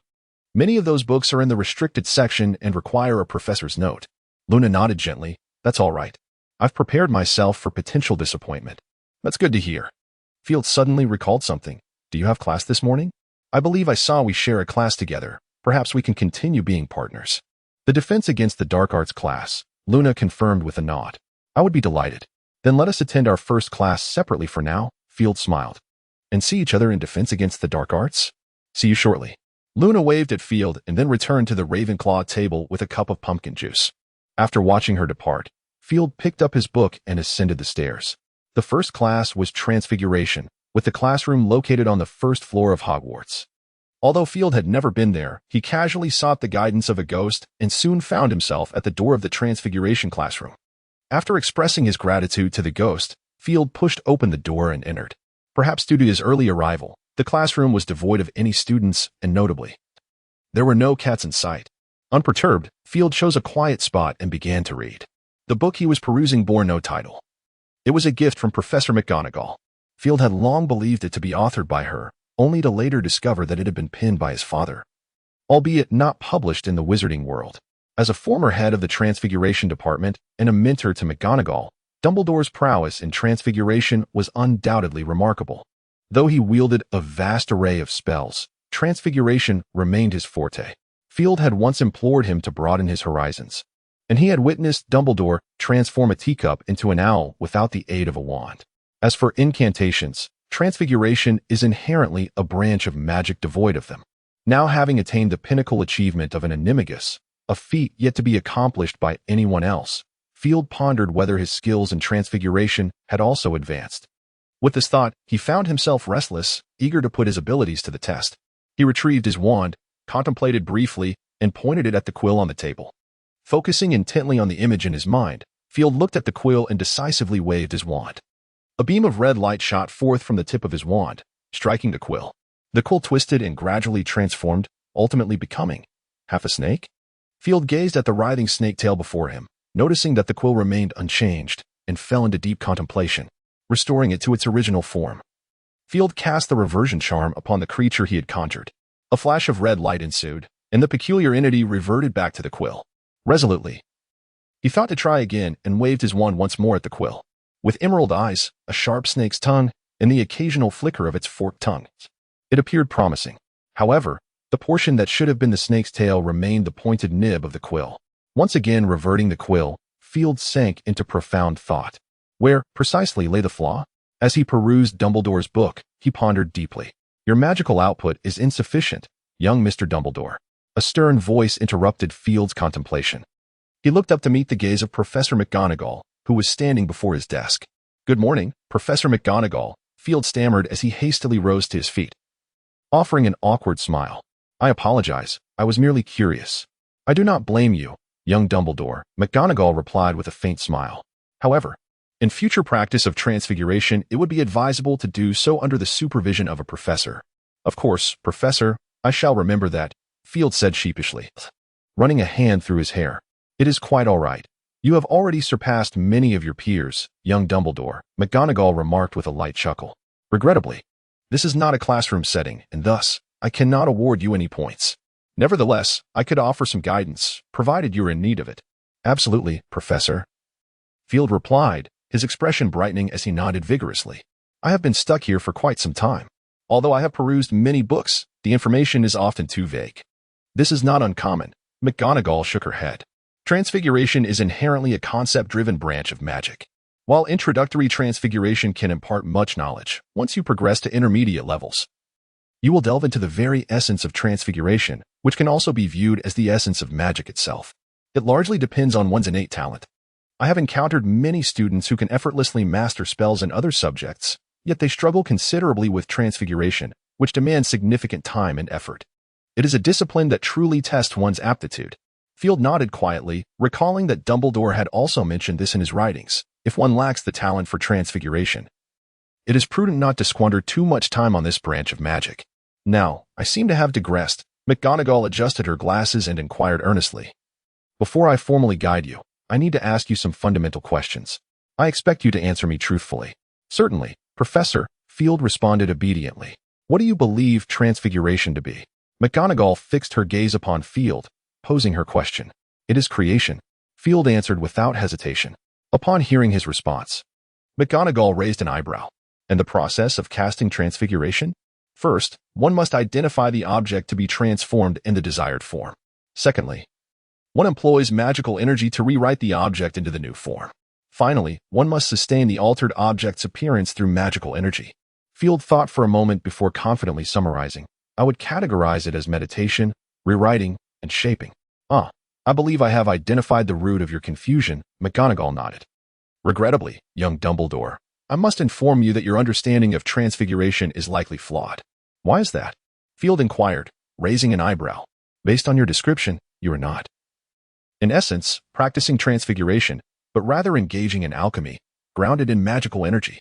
Professor McGonagall confidently stated that while the outcomes may appear remarkably similar, they are fundamentally distinct. Field swiftly drew out a piece of parchment, quickly dipped his quill in ink, and began to document Professor McGonagall's words. Observing this, she nodded slightly, a flicker of satisfaction gleaming in her eyes. She has always appreciated diligent students. In essence, the nature of alchemy lies in creation. Professor McGonagall continued, explaining that such transformations are permanent and do not require magical energy for maintenance. For instance, if one were to transmute a matchstick into a needle through alchemy, the transformed object is intrinsically a needle. On the other hand, transfiguration, strictly speaking, represents a conceptual alteration. At this juncture, McGonagall paused, contemplating before resuming, stating that it could be perceived as a form of deception. Deception? Field raised an eyebrow, intrigued by her assertion. Why do you say that? Perhaps I should refrain from delving into this. Professor McGonagall hesitated, as this topic ventured into the more profound aspects of advanced transfiguration. I should not burden you, Professor. Field sighed, but I fear I shall not find rest without grasping this concept. It is not so grave, young Dumbledore. McGonagall chuckled at his earnestness. Very well. Since you are so keen, I believe you may be permitted a glimpse into this knowledge. Thank you, Professor. Field promptly expressed his gratitude, his quill poised for more notes. In truth, transfiguration itself is a form of deception, McGonagall continued without hesitation. However, this deception is not aimed at an individual. Rather, it is a trick played upon nature, upon the world, or, one might say, upon a certain set of rules. What are these rules, Professor? Field interjected, raising his hand. For example, when it rains, the raindrops fall downward. That is a rule, McGonagall illustrated. Oh, I see, Field realized. Understanding that the rules of the magical realm correspond to certain laws or principles in the natural world. Excellent, let us proceed. McGonagall nodded, using the recent example of rainfall. We all know that rain falls downward. However, can rain fall upwards? Field remained silent, recognizing that this was not the moment for him to interject. Indeed, Professor McGonagall provided the answer herself. Without any external interference, it certainly cannot. But we are wizards, and magic serves as the finest means of interference. Through magic, we can temporarily alter this rule. This is the essence of transfiguration. So, the essence of transfiguration is to change the rules through magic? Field raised an eyebrow. Or to substitute the rules, McGonagall affirmed. When the rules change, it is akin to using magic to deceive the world. I believe you now possess a clearer understanding. Young Dumbledore. Although Professor McGonagall's explanation was sufficiently clear, perhaps due to Field's own limitations, he still failed to grasp some of the concepts. Nevertheless, he refrained from asking further questions, recognizing that this fell within the realm of advanced transfiguration, a subject he had yet to master at the intermediate level. He understood the principle of moderation well. Subsequently, Professor McGonagall provided him with additional insights regarding the key aspects to be mindful of in intermediate transfiguration. With her guidance, Field finally succeeded in transforming a quill into a small snake. McGonagall nodded in satisfaction and, after encouraging him to continue his studies, transformed into a cat and leapt onto the podium, settling down gracefully. An animagus? Field observed Professor McGonagall's transformation process intently, yet gleaned nothing from it. He pondered, somewhat mischievously, whether the students arriving later would be more earnest. As time passed, students gradually began to fill the classroom. Initially, Slytherin students appeared sporadically, sitting apart and engaging in hushed conversations. Shortly thereafter, a large group of Hufflepuff students entered, accompanied by a senior member of their house. Field noted that despite the Slytherin prefect's insistence on their unity, he was beginning to doubt the veracity of that claim. Once the last student entered the classroom, the bell rang for class. Just as the students began to wonder why Professor McGonagall had not yet arrived, the tabby cat perched on the desk leapt down, and with a twist, transformed back into Professor McGonagall. A chorus of awe erupted from the students, and a round of enthusiastic applause filled the room, led by an unknown instigator. Thank you. McGonagall smiled faintly, raising a hand to silence the room as it gradually quieted down. Transfiguration is the most complex and perilous magic you will encounter in your studies at Hogwarts. Any mischief in my class will result in immediate expulsion, and you shall not return. Consider this a warning. With a stern admonition, she began to call the roll. No student was absent, nor was any late, prompting a nod of approval from McGonagall. Welcome to Transfiguration class. Her serious demeanor left the sincerity of her welcome ambiguous. This was an exceptionally vital subject, integral to both academic life and the wider world. One could always find traces of transfiguration. Thus, it remains the only mandatory course at Hogwarts from the 1st to the 7th year. I urge you to remember this well and never forget it. Professor McGonagall surveyed the room before continuing. It has been said that transfiguration serves as the foundation for nonverbal spells within the realm of charm studies. A statement I am reluctant to dispute. While there are significant distinctions between the two disciplines, mastering transfiguration indeed facilitates a more expedient grasp of nonverbal incantations. Observe, with a flick of her wand, she transformed the lectern into a petite pink pig, which emitted a couple of delightful oinks directed at the astonished students. The pupils widened their eyes in sheer excitement, captivated by the spectacle. A subtle smile flickered at the corners of Professor McGonagall's mouth before she quickly concealed it. although a glimmer of amusement still shone in her eyes. Rest assured, you shall master this. However, prior to that, a solid foundation is required. With a graceful gesture, she instructed, now, please open your books and turn to the first page. We shall delve into Gamp's laws of transfiguration and its 5 notable exceptions, which you must commit to memory. The first tenet states that all transformations are fundamentally reliant on magical power. This is unequivocal. The execution of any spell is inextricably tied to the availability of magic, and I trust no further elucidation is necessary, correct? With a wave of her wand, words appeared on the blackboard. Observing this, the students instinctively retrieved their parchment to take notes. Excellent, Professor McGonagall commended before proceeding. The second principle posits that the duration of a transformation is contingent upon the caster's concentration, the intensity of their magical energy, and the size of the object being transformed. At this juncture, Professor McGonagall paused briefly, sensing that a more detailed clarification was warranted. She produced 2 identical wooden blocks, objects of the same size and material, explaining, if the transformed object is larger, the duration of the transformation will be shorter. Conversely, if it is smaller, the duration will be prolonged. Observe. With a precise flick of her wand, she conjured a teacup and a teapot from the 2 blocks. After a few breaths, the teapot wobbled and, with a twist, reverted back to a wooden block, while the teacup retained its form. Another wave of her wand returned the teacup to its original state as well. Additionally, when transforming the same object, the resultant forms may differ, affecting the duration of the transformation. It is essential to note that transformations into living beings must always have a shorter duration than those into inanimate objects, regardless of size. The third and final principle of Gamp's laws asserts that the fundamental essence of the transformed object remains unchanged. Just as the pig I conjured moments ago retains its intrinsic nature as a table, even if it were to be destroyed, it is merely a dismantled piece of furniture. This is a crucial point for you to remember. Observing that the students had completed their notes, Professor McGonagall nodded slightly. These are the foundational principles of transfiguration as posited by Master Gamp. Subsequently, Master Gamp provided further clarifications, which encompass the 5 notable exceptions to the basic laws.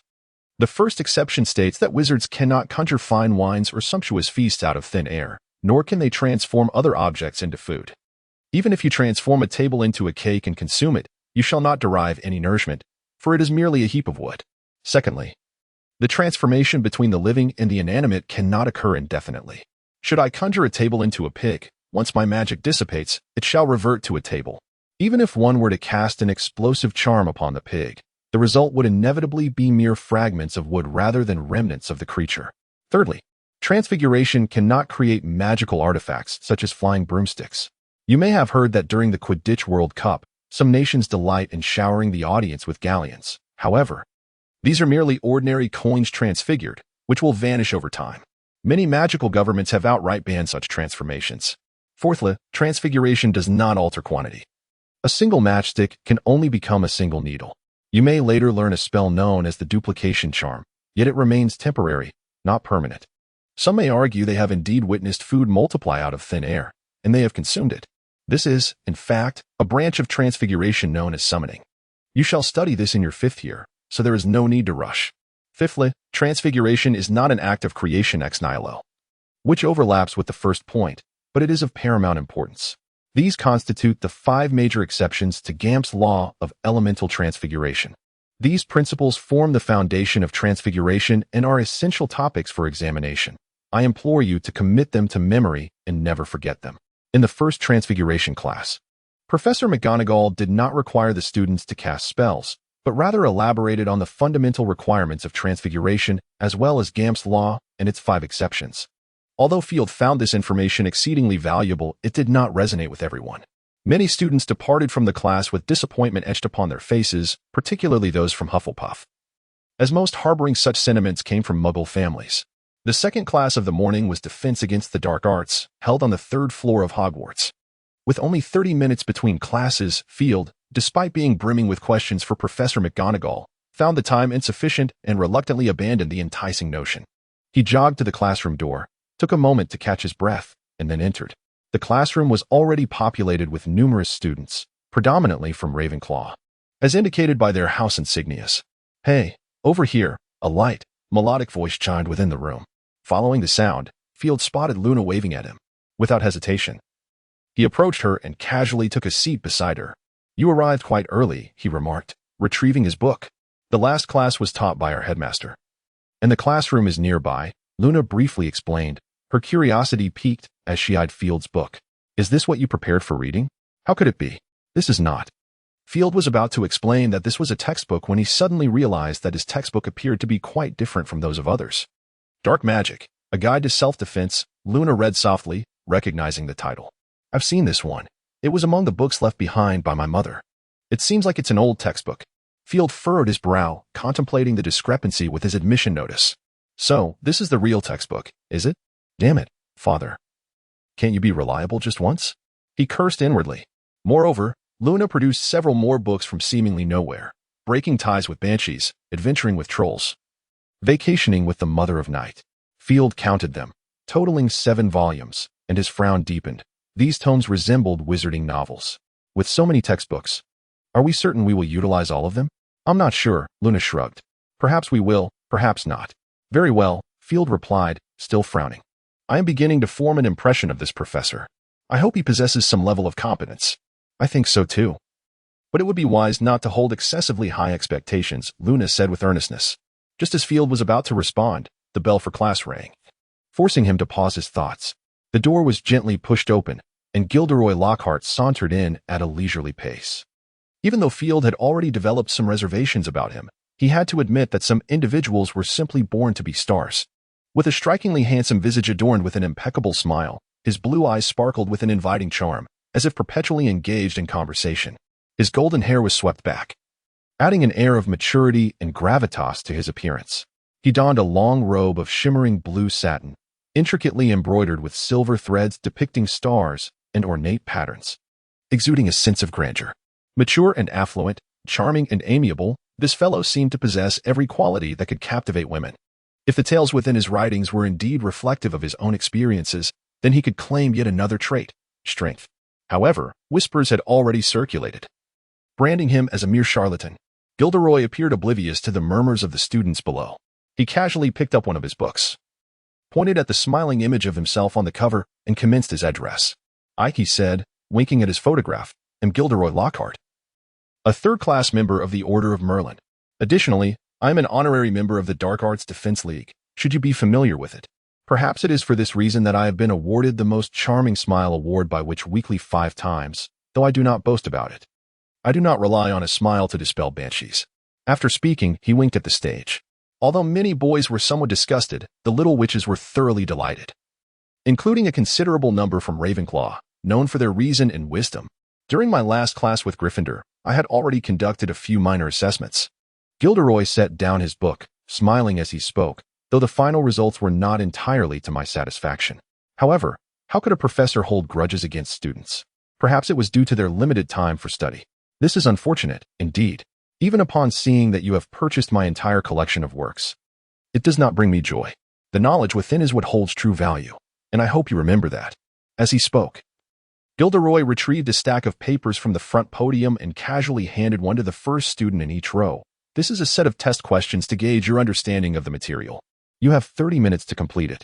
Now distribute them." My doubts about his competence had only deepened. Field whispered to Luna, "I always feel we should not treat a professor this way." Luna softly replied, "So, do you approve of him?" Field raised an eyebrow, stating, "I have yet to discover any extraordinary talents in him." Coincidentally, the papers had now reached their position. While passing the remaining papers back, Field glanced at the questions. 1. What is Gilderoy Lockhart's favorite color? 2. What is Gilderoy Lockhart's secret ambition? 3. What do you consider Gilderoy Lockhart's greatest achievement to date? 54. When is Gilderoy Lockhart's birthday? What would be his ideal birthday gift? "Well, don't expect much," Field remarked, shaking his head with a wry smile upon seeing the paper. "I suppose you were right, Field," Luna said, having finished reading the questions. She picked up her quill, ready to answer. Field shrugged, placing the quill aside, preparing to give up. He felt fortunate not to have purchased this year's textbook. Half an hour swiftly passed. Gilderoy signaled for the last student in each row to come forward and collect the papers, then returned to the back of the podium. Field watched as the students retrieved their blank papers, feeling no stir in his heart. However, upon glancing at Luna's answers, he nearly burst into laughter. 1. What is Gilderoy Lockhart's favorite color? Green, 2. What is Gilderoy Lockhart's secret ambition? To eradicate gnomes. 3. What do you consider Gilderoy Lockhart's greatest achievement to date? Preparing to eradicate gnomes. 54. When is Gilderoy Lockhart's birthday? The day he was born. What would be his ideal birthday gift? In a world devoid of harassment. Gideon flipped through the papers, a trace of disappointment flickering across his face. Although I held no expectations regarding whether you had earnestly perused my works, the abysmal results still took me by surprise. I had initially believed that there could be no submission worse than that of Gryffindor. Alas, I had overestimated you. As Gideon continued to examine the papers, his disappointment deepened with each glance. Upon reaching a particular sheet, he abruptly paused, lifting his gaze towards the audience. Mr. Field Dumbledore. It appears you have written nothing. This is unacceptable, quite regrettable indeed. Yes, Professor, Field replied earnestly as he stood. Perhaps you are unaware, but the reading list sent by the school contained errors. I have always held great expectations for your teachings. I beg your forgiveness. No one is more suited to be our professor than you. Wouldn't you agree? No, young Dumbledore, Gideon interjected, waving his hand with a familiar smile. I am but an ordinary wizard in pursuit of the limits of magic. Children, remember this, Gideon said, smiling at the students below. Many of you may admire me for my prowess, while others may feel confident in my vast knowledge. This is not a healthy mindset, children. I cannot claim that everyone possesses less talent than I. I merely enjoy adventure and reading. Among you, there may be those who surpass me. So, I encourage you to believe in yourselves. As I have written in my book, The Magic Within Us, we are all servants of magic, a collective of seekers striving to ascend the pinnacle of sorcery. Therefore, Mr. Dumbledore, Gideon smiled at Field, I do not intend to criticize or dismiss you. I simply hope you will not idolize me too excessively, as it may greatly hinder your future pursuits. I understand, Professor Lockhart, Field exclaimed, his face alight with excitement. You truly possess great wisdom. If I can assist you in any way, that would be splendid. Gideon nodded with a smile. You may take your seat now, young Dumbledore. You are quite a commendable lad. As Field settled back down, Gideon's joy was nearly overflowing. Though it was a mistake on the school's part, I would not wish for anything to adversely affect your studies. Thus, I would like to present you with 2 small rewards, young Dumbledore. Very well, Professor. Field promptly stood again. Oh, no need for such excitement, my dear child. Please, sit down. Gideon graciously gestured for him to take his seat. A keen student deserves encouragement. At the end of class, you may accompany me to my office, where I shall gift you my complete works. Professor. Field raised his hand. Is there something you wish to inquire about, young Mr. Dumbledore? Jador gazed at him in curiosity. If it is not too much trouble, may I request your autograph? Field rubbed his nose, appearing rather bashful. Of course. Consider it a token of encouragement, Jador replied with a hearty laugh. Thank you, Professor, Field responded, visibly thrilled. It is my pleasure. After all, I am your professor. Jador flashed him a toothy smile. Moreover, I wish to bestow a small reward upon our young Mr. Dumbledore. Your honesty is commendable, indeed a rare trait. Hence, to honor your noble quality, Slytherin earns 10 points. I believe you all should take note of this. It is an invaluable asset. Now, let us commence our lesson. Jador cast a mysterious smile at the students before him. I require 2 little assistants. As the students eagerly scrambled, Field seized the moment to smooth his chest. He nearly felt nauseated by his earlier performance. However, earning those 10 points certainly made it worthwhile. This incident further solidified Field's belief that this was merely a fade concealing a pretentious fool. Noticing Field's lack of a raised hand, Jador felt a twinge of disappointment, but upon seeing him intently studying the book borrowed from his deskmate, Jador's smile returned. Selecting 2 students at random, Jador commenced his theatrical display. Indeed, it was a performance. For the remainder of the class, the students sat in rapt attention, captivated by Jador's impromptu dramatic portrayal. The 2 chosen students played supporting roles from his book, while he himself portrayed his character. By the end of the lesson, aside from the 2 students who took the stage and perhaps gained some acting skills, the rest of the class left with nearly nothing learned, their notes remaining blank. Field was no exception. As the bell rang, Jador concluded his enthralling performance, awarding the 2 Ravenclaw students a 10-point bonus for their efforts before announcing the end of class. As for the homework, it was to compose a poem about his work. Young Mr. Dumbledore, please come to my office. Jador smiled at Field. Certainly, Professor. Field nodded vigorously. 20 minutes later, Field finally emerged from Jador's office. Observing the vacant expression in his eyes, it was evident that he had endured considerable mental torment. Upon reaching the doorway of the washroom, Field could no longer restrain himself and rushed inside, succumbing to a fit of retching. A male wizard, adorned with powder and perfume, was one thing, but winking at him, a mere boy, was quite another. On his desk lay an unkempt curling iron. The most infuriating aspect was that Field had to suppress his displeasure and offer insincere compliments to the individual until Gideon could no longer tolerate it himself. Allowing Field to depart, he vowed never to return. After rinsing his mouth, Field resolved firmly, compared to returning there, he would rather assist Hagrid with his adorable creatures and plucking their fur. Having barely stifled his nausea, Field found no desire for lunch. His appetite had vanished entirely. Taking advantage of the empty corridor, he returned to the room of requirement, glanced at the timetable, and, after retrieving the books for his afternoon classes, stepped outside. Upon exiting, he made his way directly to the library on the 4th floor, recalling his arrangement with Luna to complete assignments together at noon. To his surprise, he discovered Luna was already there, having arrived ahead of him. "Hey, Luna, did you not go for lunch?" Field inquired, raising an eyebrow. "I brought 2 sandwiches," Luna replied, producing the sandwiches from her pocket, "but I didn't bring any drinks."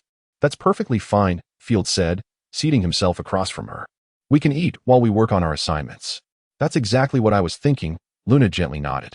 Spending the entire afternoon in the library with Luna, Field nearly completed all his assignments. Although they appeared numerous, to someone like him, who had undergone an intense 9-year education, they were not overwhelming. The herbology assignment was a paper on the efficacy and cultivation considerations of the white ash, with a required length of 10 inches. The transfiguration paper discussed the Gamp's law of elemental transfiguration and its 5 exceptions, also requiring 10 inches. These 2 tasks were swiftly resolved by Field. However, when it came to the dark arts defense assignment, Field encountered a dilemma. Firstly, he was not adept at composing poetry, and secondly, Gilderoy Lockhart's stipulation was a minimum of 15 inches in length. For Field, this was utterly outrageous. He wrote slightly larger letters and sought out a poetry collection in the library, hastily compiling something that allowed him to finish the assignment just before the end of the lunch break. In comparison to Field, Luna proved to be far more proficient. Whether in essays or poetry, she navigated her work with ease. In fact, she had an additional assignment in astronomy, which she completed even more swiftly than Field. "Hey, Luna, may I borrow your astronomy assignment?" Suddenly, Field was struck by a thought and turned to Luna. She nodded gently, refraining from inquiring about the reason, and retrieved the parchment belonging to the field of astronomy, placing it before Field. He drew his wand and lightly tapped Luna's paper, softly uttering the incantation, "Duplicate in pairs." Instantly, the parchment transformed into 2 almost identical copies. "Have you not attended astronomy class?" Luna inquired, a hint of confusion in her gaze. "One always finds a way." Field replied with a smile, nonchalantly raising his hands. "Opportunity favors the prepared." "Very well," Luna mimicked Field's gesture, reclaiming her own copy.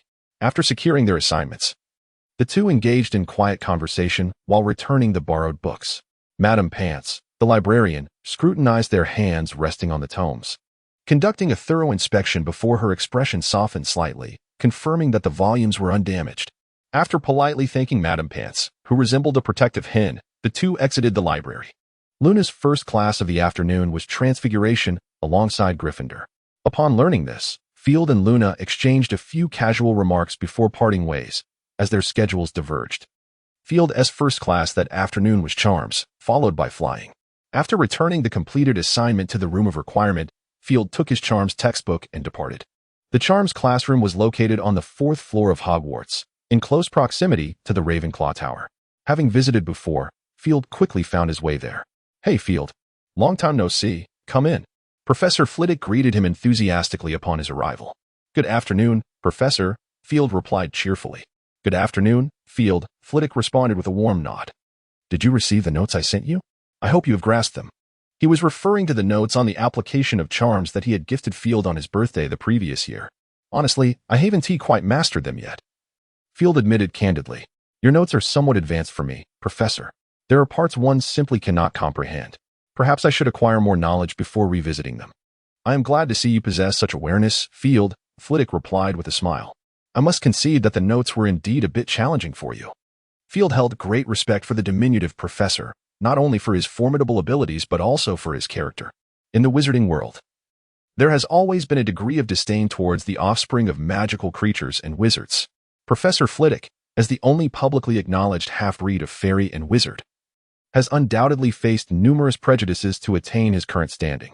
Yet, despite such challenges, he harbors no vengeful thoughts towards society. Instead, he has garnered respect through sheer perseverance.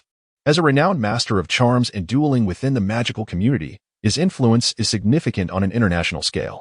However, one would find no trace of arrogance in his demeanor, which is precisely what Field considers to be Flitwick's most admirable trait. To Field's knowledge, even in the proud and discriminatory environment of Slytherin, individuals present their most courteous selves in the presence of Professor Flitwick, a testament to his remarkable abilities. Not only Field, but throughout Hogwarts, this diminutive professor is the only one universally cherished by wizards of all ages. "Come, child, take a seat," Professor Flitwick beckoned with his distinctive high-pitched voice. With time before the lesson commenced, he inquired, "Would you care for some tea?" "No, thank you, Professor," Field gently declined. "If it is convenient. I have several questions I wish to pose." "Of course, why not?" Flitwick replied with a warm smile and a nod. Field then proceeded to articulate his inquiries one by one. Flitwick responded almost instantaneously, providing some answers directly while guiding Field to contemplate others. As Field listened attentively, he swiftly jotted down notes, as much of Flitwick's discourse contained insights not found in textbooks, rendering it immensely valuable to him. After addressing all of his prepared questions, Field nodded in satisfaction and expressed his gratitude. "Thank you, Professor. I have no further questions for the moment. I hope you have gleaned something useful, child." Flitwick replied with a smile. "Should you have any future inquiries, feel free to visit my office. Mastering the knowledge of standard spells is not an easy endeavor." Field paused, staring at Flitwick, suddenly feeling tense. "Relax, child. I haven't said anything alarming," Flitwick reassured him with a cheerful gesture. "How did you know, Professor?" Field asked, his anxiety slightly abated, yet still puzzled. "There are many areas, such as the Muffliato charm, which, while common, are not typically recorded in ordinary texts," Flitwick answered merrily. "Perhaps you are unaware, Field, but many of your questions actually pertain to dark magic." "What?" Field's tension surged once more. "Calm down, child," Professor Flitwick waved his hand dismissively. "Acquiring knowledge of certain dark spells is not inherently detrimental, especially considering the limited dark magic you are capable of mastering at this stage. It will not adversely affect you." "Very well, please keep this confidential, Professor," Field said with a wry smile.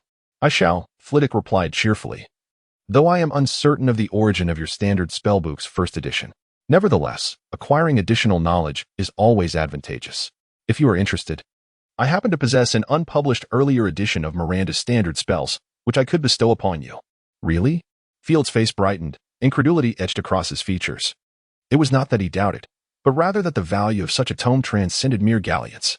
According to Frank's assertions to Field, a standard spellbook could indeed forge a moderately sized pureblood family. "Such matters are trivial, my child," Flitwick said with nonchalance, "provided you do not disclose it." "Oh. And it is contingent upon your mastery of the volume you currently possess." "I will, Professor," Field nodded appreciatively. "Excellent," Flitwick encouraged with a gentle pat on his head. After a moment's contemplation, he cautioned, "However, many spells within are perilous, and I urge you not to practice them in secrecy. You may consult me or your father. I am certain he would not oppose your desire to learn more." "I am uncertain, Professor," Field replied, shaking his head. "I recall that he has always disdained dark magic." "Indeed," Flitwick raised an eyebrow. "That particular branch has caused your father considerable distress." "Truth be told, I share his aversion." "Is it due to its uncontrollable nature?" Field inquired. "If you delve deeply enough, you will discover that, in terms of complexity, dark magic is significantly easier to master than other forms of sorcery," Flitwick countered, shaking his head. "Moreover, the majority of dark spells possess the dual advantages of formidable lethality and low execution difficulty. Yet, my child, while dark magic may harm adversaries, it inevitably inflicts injury upon the practitioner as well. Some harm manifests physically, while other wounds affect the mind or soul. Wizards who dabble in dark magic differ from dark wizards, but regardless of the distinction, frequent use of dark magic will ultimately lead one to become a dark wizard." Flitwick admonished seriously, "I would rather not hear news of your becoming a dark wizard, young Dumbledore." "I understand, Professor. I shall be cautious," Field affirmed with a firm nod. "Very well," Flitwick regarded Field for a moment, a smile of satisfaction gracing his lips. "Welcome to the charms class, children. I am your Professor Flitwick." Once attendance was taken, Flitwick introduced himself in a high-pitched voice, his face alight with joy. Perhaps some of you have already encountered charms, while others may not have. So, can anyone tell me what a charm is? A few students raised their hands. Let me see. Flitwick glanced at the list. Mr. Bournes? Yes, Professor. A student from Slytherin stood up and spoke. A spell is a type of enchantment that influences reality through incantations, gestures, and magical power. A very standard answer, Mr. Bournes. Professor Flitwick remarked kindly. I believe Slytherin should receive 3 points. Does anyone wish to add something? This time, no hands were raised. After surveying the room, Professor Flitwick's gaze landed on Field. Mr. Dumbledore? Yes, Professor, Field replied, meeting Flitwick's expectant eyes with a resigned smile as he stood. To be honest, I don't know much. Professor, that's quite all right. Simply share what you wish to express, Flitwick said nonchalantly. Well, Field pondered, in my view, aside from transfiguration. Most other forms of magic fall under the category of spells. Of course, this excludes alchemy and potions. Ah, quite right, Flitwick nodded with a smile. But that alone doesn't earn you any points, Mr. Dumbledore. Field had intended to say that points did not matter, but upon seeing Flitwick's cheerful demeanor, he refrained. Please, continue. Flitwick urged. It seemed that mere superficiality would not suffice. With a sigh of resignation, Field began to answer earnestly. In the realm of magic, the essence of spells is subject to individual interpretation, whether one is a master of enchantments or a novice wizard. There exists no definitive definition or precise explanation. The only certainty is that any magic that can be directly cast through one's wand, aside from transfiguration or certain aspects of alchemy, constitutes a spell. From the primal runic casting to the instinctive use of raw magical power by wizards, through the emergence of war magic to the present-day modern magic, these all qualify as spells.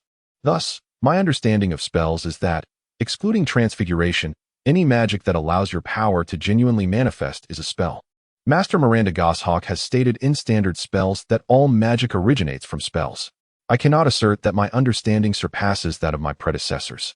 For if a master of spells has made such a claim, it must be rooted in some discovery. Therefore, perhaps this definition is indeed accurate. And what of the classification of spells? Flitwick inquired further. According to international standards, spells are divided into white magic and black magic. White magic generally encompasses 2 categories: domestic magic, war magic, and everyday magic. The categories of black magic are more numerous, broadly classified into curses, hexes, jinxes, and soul-related magic, among others. Field swiftly provided his answer, adding, it is worth noting that memory-related magic, although it does not harm the caster, is still considered a form of black magic. Clap, clap, clap. Professor Flitwick joyfully applauded, exclaiming that even I could not have responded better, thus rightly earning a 5-star rating. Thank you, Professor. Field expressed his gratitude politely. No, it is you who deserves it, Flitwick replied, raising an eyebrow at Field before addressing the rest of the class. Mr. Young Dumbledore's recent presentation was indeed commendable, so why not take some notes? The students suddenly came to this realization, hastily producing parchment and quills to jot down Field's words, while some whispered to one another about what they had missed. In truth, although Mr. Young Dumbledore's explanations were fundamental, I do not expect you all to remember them perfectly. After all, that material belongs to the second year. What we must first grasp are some more basic concepts. Now, please open your books. We shall begin our exploration of theoretical knowledge. Yet again, more theory. Although some had already anticipated this, many students still sighed when Professor Flitwick made the announcement. He understood their disappointment. After all, everyone has experienced the student phase. However, he would not show any leniency. Magic, while wondrous, is also exceedingly perilous. Even a seemingly trivial Lumos spell can pose a fatal risk if not executed correctly. Thus, he chose to ignore the student's sighs and commenced his lecture. Though Field had nearly mastered the material Flitwick covered, each individual's comprehension of theory varies. Therefore, even familiar content captivated Field's attention. Following the charms class, the Slytherin students buzzed with excitement, not because the lesson had concluded, but due to the imminent flying class. In the magical realm, where Quidditch is immensely popular, it is rare to find an adult or young wizard who does not appreciate the sport. Even the seemingly serious Professor McGonagall is an avid Quidditch enthusiast. However, Field harbored little interest in the sport. In truth, he lacked enthusiasm for all forms of exercise, both in his past life and the present. Dumbledore and Frank had both advised him to engage in more physical activity, yet he had consistently neglected their counsel. For him, The sole form of exercise was the practice of magic. Attending a flying class held far less allure for Field than a study session would. Field was one way. But the other young wizards were quite different. Most were animatedly discussing their excitement, with some boasting about their past exploits, such as nearly colliding with a Muggle helicopter. Field merely smiled, harboring doubts about whether these youngsters truly understood what a helicopter was. This is not without reason. Having lived in the magical realm for quite some time, Field had long been aware of the woefully inadequate understanding that wizards possess regarding Muggles. This thought brought to mind the dilapidated castle far away on the snow-capped mountains. Perhaps one of the reasons for the success of the elderly gentleman within its walls was his profound comprehension of Muggles, surpassing that of others. The afternoon sun bathed the landscape in warmth, with nary a rain cloud in sight, while a gentle breeze rustled the blades of grass beneath. It was indeed a splendid day for flying. After returning their books to the dormitory, the young wizards eagerly made their way to the grassy expanse outside Hogwarts Castle. The previously barren field was now adorned with dozens of flying broomsticks. Field cast a skeptical glance at these seemingly aged and worn implements, questioning whether they were still capable of flight. The young witches and wizards excitedly gathered around the brooms, yet none dared to pick one up for closer inspection. Instead, they engaged in animated discussions. As the bell for class rang, Madame Hooch arrived on the field. She appeared rather formidable, her hawk-like yellow eyes piercing into each student, while her short gray hair lent her an air of sharpness. Field had learned that, although Madame Hooch was merely a first-year instructor at Hogwarts, she was quite renowned in the magical community. In addition to being one of the few international Quidditch referees, she had previously coached a team in the Quidditch World Cup. In matters of flying, Madame Hooch was undoubtedly the foremost authority at Hogwarts. However, this accolade pertained solely to her broom-riding prowess, perhaps due to her fervent love for Quidditch. Her magical abilities were rather average, and even fifth-year students with slightly better talent would easily outshine her. Nevertheless, Field held no disdain for her. Every diligent individual deserves respect. What are you waiting for? Stand by the brooms. Each of you take one, and be quick about it. Madame Hooch's commanding tone matched her fierce appearance. Upon hearing her directive, the students sprang into action. Field casually strolled over to a broom and took his position, facing none other than Ginny Weasley, who had shared the same compartment with him on the train. "Hello, it's been a while," Field greeted her with a smile. "Indeed, it has." Ginny replied with a smile of her own. "I remember you. You're Field Dumbledore, right?" "Yes, that's correct," Field nodded. "How have you been lately?" "Not too bad." Ginny shrugged her shoulders. "If only Ron weren't so embarrassing, it would be even better." "Ron?" Field tapped his forehead, pondering. "If I recall correctly, you mentioned he is my brother." "Yes," Ginny answered with a laugh. "He takes good care of me and is quite kind. Of course, I do have to overlook his tendency to brag." "You possess a most enviable home," Ginny Field remarked with a smile, suddenly struck by a thought. Apologetically, she continued. "May I call you Ginny?" "Of course, my friends all refer to me as such." Ginny appeared quite unperturbed, adding, "I would rather not address you as Mr. Dumbledore all the time. Just call me Field," she replied with a smile. Subsequently, a silence enveloped the two as the students settled into their seats, eager to listen to Madame Hooch. "To your broomsticks, say up, and infuse it with a touch of feeling," Madame Hooch instructed. "Up, up." The students complied, revealing their innate talents. Some merely had to utter the command once for their broomsticks to soar into their hands, while others struggled, calling out multiple times before they succeeded. However, there was one individual, Field, whose broom remained stubbornly rooted to the ground, unyielding to his repeated calls. "Do not fret, my child. You may attempt once more." Madame Hooch observed the anomaly and approached him, her voice soothing. Field nodded and tried again, yet alas, there was no change. Madame Hooch cast a curious glance at him, extending her hand above the broom and firmly commanding, "Up." The broom responded as if it had been enchanted anew, landing gracefully in Madame Hooch's grasp. "Listen to me, child," she said, regarding Field with a moment's hesitation before continuing. "I must candidly suggest that you may need to consider an alternative means of transportation in the future. Cheering from the sidelines can be quite enjoyable, wouldn't you agree?" "Indeed, Professor," Field replied without a trace of disappointment, inquiring, "May I take my leave now?" "Yes. But do not wander off," Madame Hooch nodded. "You may find a place to rest or head to the library." "Very well, Professor," Field acknowledged. "And your name?" "Field Dumbledore." He replied respectfully. "Dumbledore?" Madame Hooch's gaze turned even more inquisitive, yet she gestured for him to depart. As Field exited the flying lesson, he felt a sense of aimlessness. Although he harbored no affection for Quidditch, the realization that he possessed no aptitude for flying left him somewhat disheartened. Fortunately, his animagus could fly. He mused with a wry smile. The magical realm offers a myriad of transportation options, be it apparition, flue powder, or flying carriages, all of which are splendid choices. Thus, although Field felt a sense of disappointment, he did not regard it as a significant matter. With nothing pressing on his mind, he contemplated visiting the elderly residents. He hurried up to the 8th floor, and before the statue could utter a word, Field shouted, "Lemon Snowball." The statue paused momentarily, then, with an impassive expression, declared, "Incorrect password." What? A look of profound confusion spread across Field's small face. Cockroach pile. Incorrect password. Licorice magic wand. Incorrect password. Pepper rascal. Incorrect password. Field was on the verge of losing his composure. Was this old man simply passing the time by altering the passwords daily? It appeared that he would have to resort to greater measures. Field thought bitterly. He turned away from the entrance of the principal's office and headed straight for the room of requirement. Before long, Field emerged from the room of requirement, holding a rather lengthy piece of parchment. Clearing his throat theatrically, he grasped the parchment and began to recite the incantations one by one. Ice mouse. Incorrect password. Gingerbread pie. Incorrect password. After reciting about a dozen, when he finally reached raspberry ice cream, he heard the statue proclaim, "Correct password." Indeed, no matter the place, information is always paramount. Field rolled up the parchment and tucked it into his pocket, patting its exterior. He mused to himself that he must not lose the Honeyduke's flyer, as he still needed to order sweets. With a light-hearted step, he entered the principal's office. No one? Field searched the office, but found no sign of Dumbledore. Could he be out surveying the school? Field pondered privately. As the headmaster, Dumbledore often roamed the school, which was hardly surprising.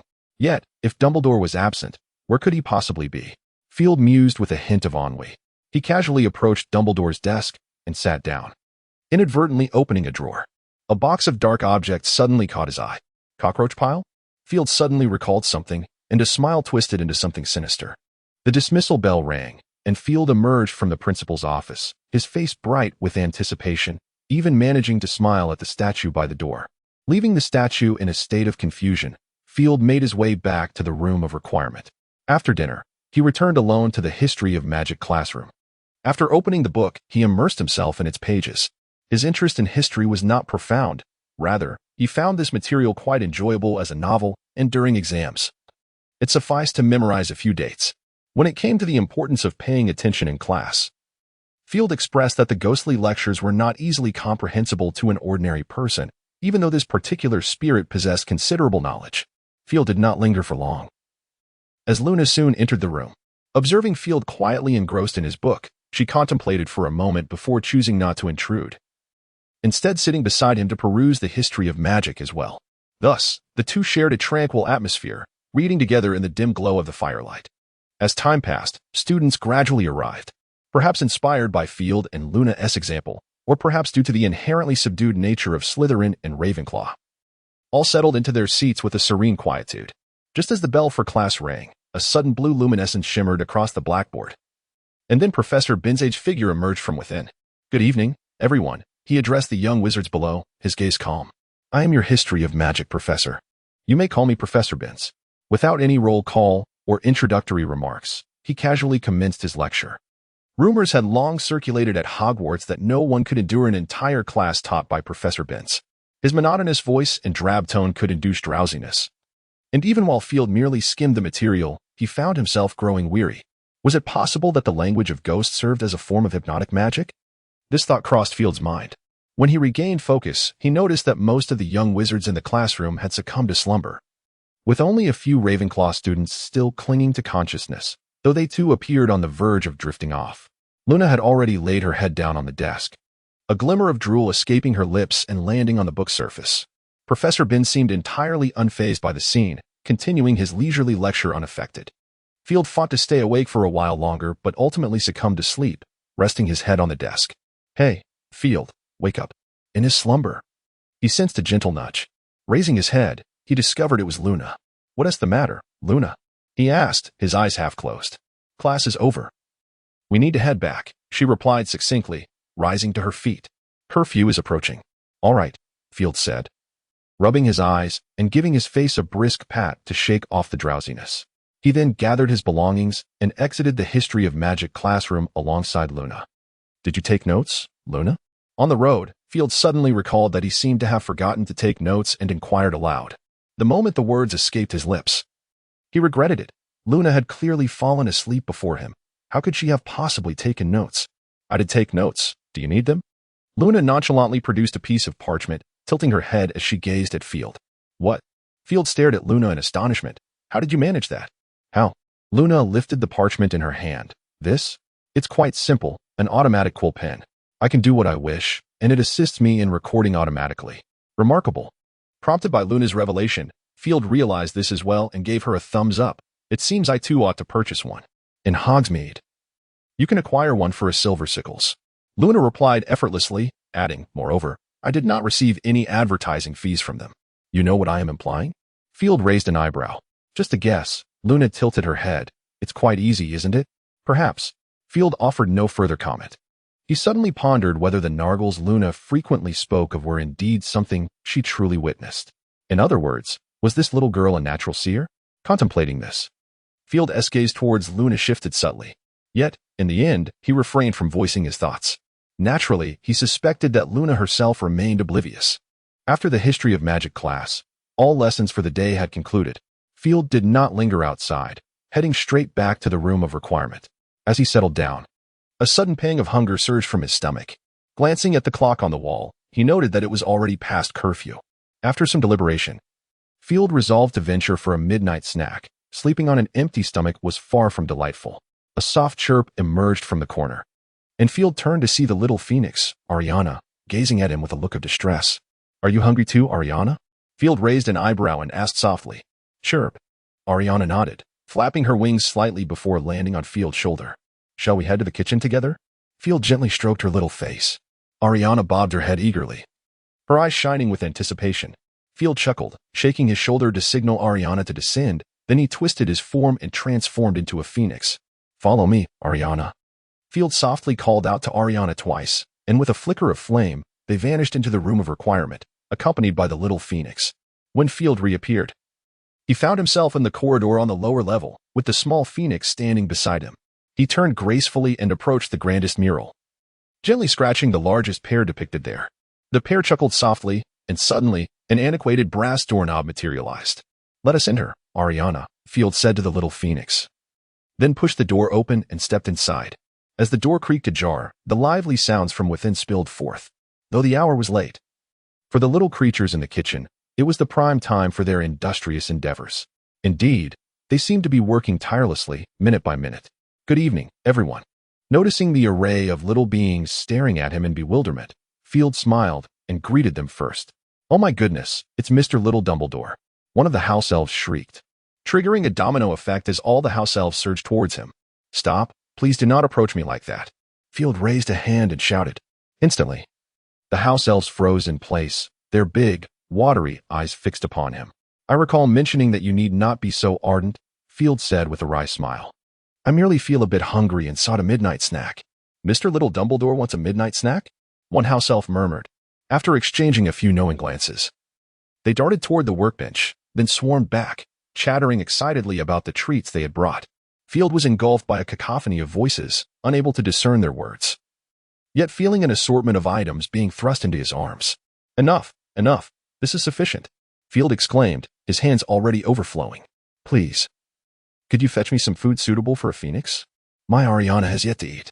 Of course, Mr. Little Dumbledore, a house elf replied with a high-pitched tone.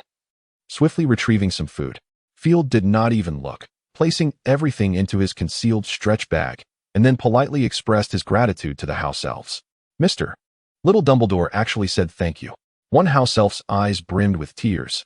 I knew he was as great as Headmaster Dumbledore. Field could hardly bear this sentiment, casually remarking, I must return now. Without hesitation, he quickly exited the kitchen. Placing the seamless stretch bag at his feet, Field transformed once more into a phoenix. Clutching both the bag and the little phoenix, in a flash of fire, he returned to the all-answering room. Let us feast, Ariana. Field laid out all the food upon the table, uttering a few words to the little phoenix before indulging in a hearty meal. As he savored each bite, His mind wandered back to the recent events in the kitchen, and he couldn't help but feel a sense of unease. This was not the first time he had experienced such feelings. During his previous visit to Hogwarts, he had been guided there by Snape, who had provided him the address, albeit in a manner that was less than, well, delightful. Nonetheless, it did lead him to his destination. Upon his first visit to the kitchen, the house elves had exhibited even more exaggerated reactions. Whenever Field displayed any emotion other than joy, they would subject themselves to frenzied punishments. It was during that time that Field began to gain a rudimentary understanding of the formidable capabilities possessed by these diminutive beings. After perusing some literature, he grew increasingly aware of their extraordinary nature. Though referred to as elves, house elves are, in fact, a subspecies of fairies, having served the goblin race for generations in ancient times. Following the disappearance of the goblins, they transitioned to serve the descendants of the goblins, the fairies. During the war between humans and fairies, house elves proved to be quite troublesome for humanity. They could appear and vanish without a trace, with no magical barrier capable of obstructing their displacement magic, and their self-healing abilities were remarkably potent. Moreover, the magic of house elves is inherited through bloodlines, requiring no formal education, which sets them apart from human wizards. In fact, they possess greater advantages than their human counterparts. Furthermore, each house elf reaches maturity in merely 3 months, and upon maturation, their power far exceeds that of an ordinary human wizard. During that era of conflict, house elves were also equipped with gear provided by the fairies. The equipment forged by fairies remains exquisite even in the present magical realm, with few human wizards able to create anything comparable. Thus, although house elves were ultimately subdued by humans, the sacrifices made by humanity were immense. The true extent of those sacrifices is likely known only to the ancestors who have passed. Consequently, while Field harbors goodwill towards the house elves, he does not extend to them any pity. The accomplishments of our forebears are not to be sullied by their successors. After indulging in a late-night snack, Field promptly cast these thoughts aside. He had to diligently catch up on his notes for history of magic and complete his assignments. A vague sense of forgetfulness nagged at him, and after pondering for a considerable time without recalling what it was, he reluctantly decided to abandon the thought. Inside the office of the Slytherin head, Snape glowered at the unmoving door, casting a glance at the enchanted clock hanging on the wall, his expression darkening further. The following morning, after completing his morning rituals, Field retrieved his class schedule. Upon glancing at it, he froze in place, suddenly recalling what he had forgotten. He hoped his headmaster would not be too furious. Field felt a wave of dread wash over him, contemplating whether to request a leave of absence from his father for the upcoming potions class. After all, one could evade Halloween, but not Christmas. Ultimately, he dismissed the tempting notion and exited the room of requirement with a sense of tragic resignation. Upon entering the great hall, Field deviated from his usual leisurely pace, hastily selecting a few items of food and devouring them voraciously. "Are you starving, Field?" Blaise inquired, arching an eyebrow. "No. I merely fret that this may be my final meal at Hogwarts," Field replied, struggling to swallow the morsel in his mouth before cramming in more. "Why so?" Blaise questioned, bemused. "You are a Dumbledore, and a Slytherin at that. Who would dare to confront you?" "That individual would undoubtedly confront me," Field retorted with a face full of indignation. "I forgot about last night's detention." "Detention?" Blaise's interest piqued. "Goodness, you've only been here a few days, and you've already landed in trouble." "Which professor?" "Professor Snape," Field stated. "Our headmaster." Blaise's expression turned serious as he sighed and patted Field on the shoulder. "Fear not, Field. Surely he cannot do anything too severe." Field looked at him hopefully. "I shall compose a fitting epitaph for you," Blaise jested. "Ugh." Field rolled his eyes, no longer wishing to engage in conversation. "Just a jest." Blaise chuckled. "Rest assured, our headmaster has a soft spot for us. He should not impose anything too harsh upon you." "Let us hope so," Field murmured, downing a cup of pumpkin juice, feeling satiated at last. Lazily reclining in his chair for a moment, Field eventually stood at a leisurely pace, clutching his book as he made his way to the potions classroom. By the time he arrived, a few students had already gathered, and noticing their Gryffindor crests, he opted not to approach them. Instead, he settled into a seat against the wall, opening a book and engrossing himself in its pages. "What are you reading?" A familiar and melodious voice resonated beside him. Field turned to see Ginny curiously gazing in his direction. "This?" Field raised the book in his hand. "The Potions book by the audacious genius, Sigmund Barclay, which contains numerous bold yet practical potion recipes." "I haven't heard of that book." Ginny gently bit her lip and shook her head. "May I look at it with you?" I wouldn't mind, Field replied, waving his hand. However, this book is typically recommended in the 5th year. If you don't mind that, of course, you may. Perhaps it's best I refrain. Ginny decisively dismissed her suggestion. I have no foundation in potions, and this book might be a bit too advanced for me. That may be true, Field nodded. If you're genuinely interested in potions, you might consider Professor Ashenby Gigg's Magical Potions and Elixirs. It's a foundational potions book with a manageable level of difficulty. If I recall correctly, isn't that our textbook? Ginny raised an eyebrow, looking at Field with a hint of curiosity. Ah, is it? Field chuckled awkwardly. My apologies. I seem to have mixed things up. No worries. It is indeed a basic potions book. I appreciate your suggestion, Ginny smiled slightly. Just as Field was about to say something further, the class bell rang, and the classroom door swung open with a loud bang. Snape strode swiftly to the podium, his black cloak billowing behind him like a great bat in flight. Return to your seats, Miss Weasley, Snape coldly instructed Ginny. Gryffindor loses a point. Ginny's face paled, and she hurriedly left Field's side to return to her seat. Now, let's begin attendance. Snape unfurled a parchment and commenced calling names. When he reached Field, he paused momentarily. His lips moved, but no words emerged as he continued with the roll call. After completing the list, he set the parchment aside, his deep, hollow black eyes fixating on the students below, instilling a sense of dread. You are here to learn the intricate science and rigorous craft of potion making, he intoned, his voice slightly above a whisper, akin to a serpent hissing. Snape possessed an effortless authority that ensured order in the classroom, exuding both majesty and an air of danger. Given the absence of foolish wand-waving, many among you may not believe this to be magic. Here, Snape remarked, a flicker of fervor gracing his countenance. I do not expect you to truly comprehend the exquisite nature of that simmering cauldron, from which wafts the ethereal aroma, the essence that flows through the veins of humanity. Enchanting and beguiling, a magical allure you shall never grasp. I can teach you how to elevate your reputation, brew glory, and even stave off death. But there exists a prerequisite. You must not be the sort of imbeciles I frequently encounter. His words, sharp yet enticing, ignited a sense of anticipation among the young wizards. Field Dumbledore, Snape suddenly called out. Yes, Professor. Field promptly rose, exuding utmost respect. Pray tell, what must one be mindful of when handling the Abyssinian fig? Snape inquired coldly. It requires peeling, Professor, Field replied without hesitation. Excellent. Let us proceed once more. What precautions must be taken when harvesting the flowery grass? Snape continued. It must be gathered during the full moon, and only when devoid of dew. Moreover, one must don dragon-hide gloves. That is all, Professor. What is the function of the gillwort? It can concoct a potion for underwater breathing. Field pondered briefly before asserting, consuming it directly yields similar effects, albeit lasting only a third as long, if not less. Quite a modicum of cleverness, Snape scoffed, his expression softening somewhat, before he turned his gaze to the other students. Have your ears not accompanied you? Or do you possess knowledge akin to young Mr. Dumbledore? Why do you not hasten to take notes? The students instinctively shivered, hurriedly scribbling down the information. Be seated, young Dumbledore. Snape pressed his lips together. I trust one need not request this again. Ah, yes, thank you, Professor. Field quickly expressed his gratitude before sitting down. Snape nodded slightly. A commendable breadth of knowledge.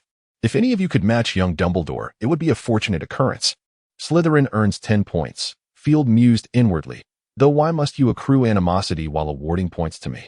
He noticed the discerning gazes of the Gryffindors, which stirred a sense of melancholy within him. Gather what you require. I shall not repeat myself. What are you waiting for? Has the morning's milk not only clogged your brains but also your ears? Under the stern reprimand of Snape, the young wizards cautiously retrieved their cauldrons, while some ventured to the potion cabinet to gather the necessary ingredients. The blackboard was already filled with the meticulous steps required to brew the scabies remedy for that lesson. Field, however, did not rush to gather the ingredients. Instead, he seized a quill and swiftly transcribed the potion's formula and procedures from the board. Though Snape possessed a rather brusque demeanor, his unparalleled talent in potion making was well recognized. Anyone with even a modicum of understanding would not dispute his prowess. Moreover, the formulas Snape inscribed on the board were his own enhancements, significantly superior in both brewing time and efficacy compared to those in the textbooks. Typically, he refrained from divulging this information to his students, merely presenting the formulas for them to copy. The absence of keen observation would lead to stagnation in the study of potions. Field had once inquired about this matter, receiving Snape's succinct response. After completing his transcription, Field meticulously reviewed his notes, nodding in satisfaction before rising to procure the ingredients. Snape cast a fleeting glance at Field's actions, pursing his lips before diverting his gaze elsewhere. After securing the ingredients, Field drew his wand and tapped beneath the cauldron, whereupon azure flames erupted instantly. Clear water gushed forth as Field directed his wand into the cauldron, casting a spell that summoned a stream of pristine water from the tip of his wand. Observing that the cauldron was now filled to nearly half its capacity, Field ceased the magical flow and stowed his wand. Although the classroom was equipped with prepared distilled water, Field distinctly recalled Snape having informed him that the finest water for potion-making was that conjured by magic. Once the water was added, Field produced a small steamer and placed it atop the cauldron, subsequently placing 2 horned slugs within the steamer. "Hey, that doesn't seem quite right, Mr. Dumbledore," a nearby Slytherin whispered to him, pointing out the potential error. Field raised an eyebrow, scrutinizing his copied potion formula and glancing at the blackboard, appearing perplexed as he found no apparent mistake. The textbook indicated that the horned slugs should be boiled for over 10 minutes. The Slytherin student brought forth his book, indicating the passage to Field. With a chuckle, Field patted his shoulder and inquired, "What is your name?" "Riley Bach," the Slytherin replied with a smile. "You can just call me Riley." "Very well, Riley," Field nodded with a smile. "I suspect you haven't been paying attention to the blackboard, have you?" "Indeed. Is there a difference?" Bach queried, glancing at the blackboard and becoming momentarily speechless. "Trust me, my friend," Field reassured him with another pat on the shoulder. "Our headmaster is no ordinary potion master, and he does not indulge in trivial pursuits." "All right, you may be right." Bach swallowed hard, revealing a bitter smile. "I nearly made a mistake. No, the book is indeed correct." Field shook his head. "However, this textbook is quite outdated. While I cannot definitively claim that the book is obsolete, compared to our esteemed headmaster, I dare say his potion-making skills leave much to be desired. Speaking ill of others is not a commendable habit, Mr. Dumbledore." Snape's voice suddenly resonated from behind them. In stark contrast to the pallid Bach, Field remained remarkably composed. He turned around and sincerely apologized. "My apologies, Professor. I shall be more attentive next time." "Humph," Snape scoffed, speaking slowly. "If memory serves me correctly, I cautioned you, Mr. Dumbledore. You would do well to focus on your potions, lest you desire your concoctions to fail or, worse, endanger your life." "My apologies, Professor." Field gave a slight bow. "I will rectify this immediately. It shall not happen again." "It is to be hoped," Snape replied, pursing his lips. "Furthermore, without a partner, Mr. Dumbledore, I am eager to see if your abilities can indeed match your pride. By the end of class, I expect to witness your completed work. Otherwise, this classroom could use someone to tidy it up." "Tidy the potions classroom?" Field shuddered involuntarily. Heaven knows what these young wizards could concoct. While he might not meet his demise, a trip to the infirmary was all but certain. With this thought, Field promptly redirected his focus to the cauldron before him. At that moment, the horned slug had been sufficiently steamed, its translucent body transformed into a jelly-like semi-liquid. Field carefully removed the horned slug and, with his wand, cast 2 spells over the cauldron. Clean slate, water as clear as spring. He then filled it to the previous water level, stowing away his wand. A flash of red light illuminated his hand as the dried nettles and snake fangs in the potion jar instantaneously turned to powder. Field poured both powders directly into the cauldron and then adjusted the flame to its highest setting. As the water in the cauldron began to boil, Field promptly added the steamed horned slug. In contrast to the blackboard instructions, he first introduced the slugs and tinny, waiting for the water to boil once more before adding the remaining body of the horned slug. Snape's brow furrowed slightly but soon relaxed, a glimmer of appreciation flickering in his eyes before vanishing. "A hint of cleverness, it seems," Snape leisurely offered a remark. Field, however, paid no heed to Snape's words, as all his attention was focused on the cauldron before him. Time passed steadily, and the murky liquid within the pot gradually transformed into a somewhat translucent solution of a grayish-white hue. Upon witnessing this, Field deftly extinguished the flame with a flick of his wand. Snape furrowed his brow once more, his gaze fixed intently on Field's actions, a dark wand inexplicably appearing in his hand. Field did not act immediately. He waited until the liquid had completely turned gray before swiftly lifting the cauldron. A flash of crimson light emitted from his hand as the quills of a porcupine were instantaneously reduced to powder, cascading into the cauldron. After stirring vigorously for a few moments, Field withdrew his wand and waved it over the cauldron. In an instant, a plume of pink smoke erupted from it, accompanied by an exceedingly foul stench. The nearby students, upon catching a whiff of the odor, immediately began to retch. Silence! Snape barked, and the students promptly sealed their lips. Humph! Snape narrowed his eyes, surveying the classroom. Disruption of class will result in a deduction of 5 points from Gryffindor. Professor, the students exclaimed urgently, eager to defend themselves. I trust one need not remind you that this is potions class. Snape replied coldly. Have you all completed your potions? The students beside them tugged at their sleeves, and the Gryffindors, faces filled with indignation, fell silent. Humph! Snape scanned the room once more before directing his gaze back to Field.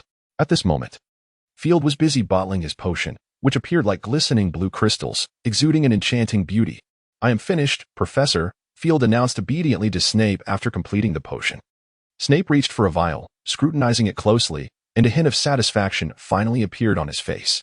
Quite commendable. If all of you could emulate young Dumbledore here, perhaps I could save myself considerable effort.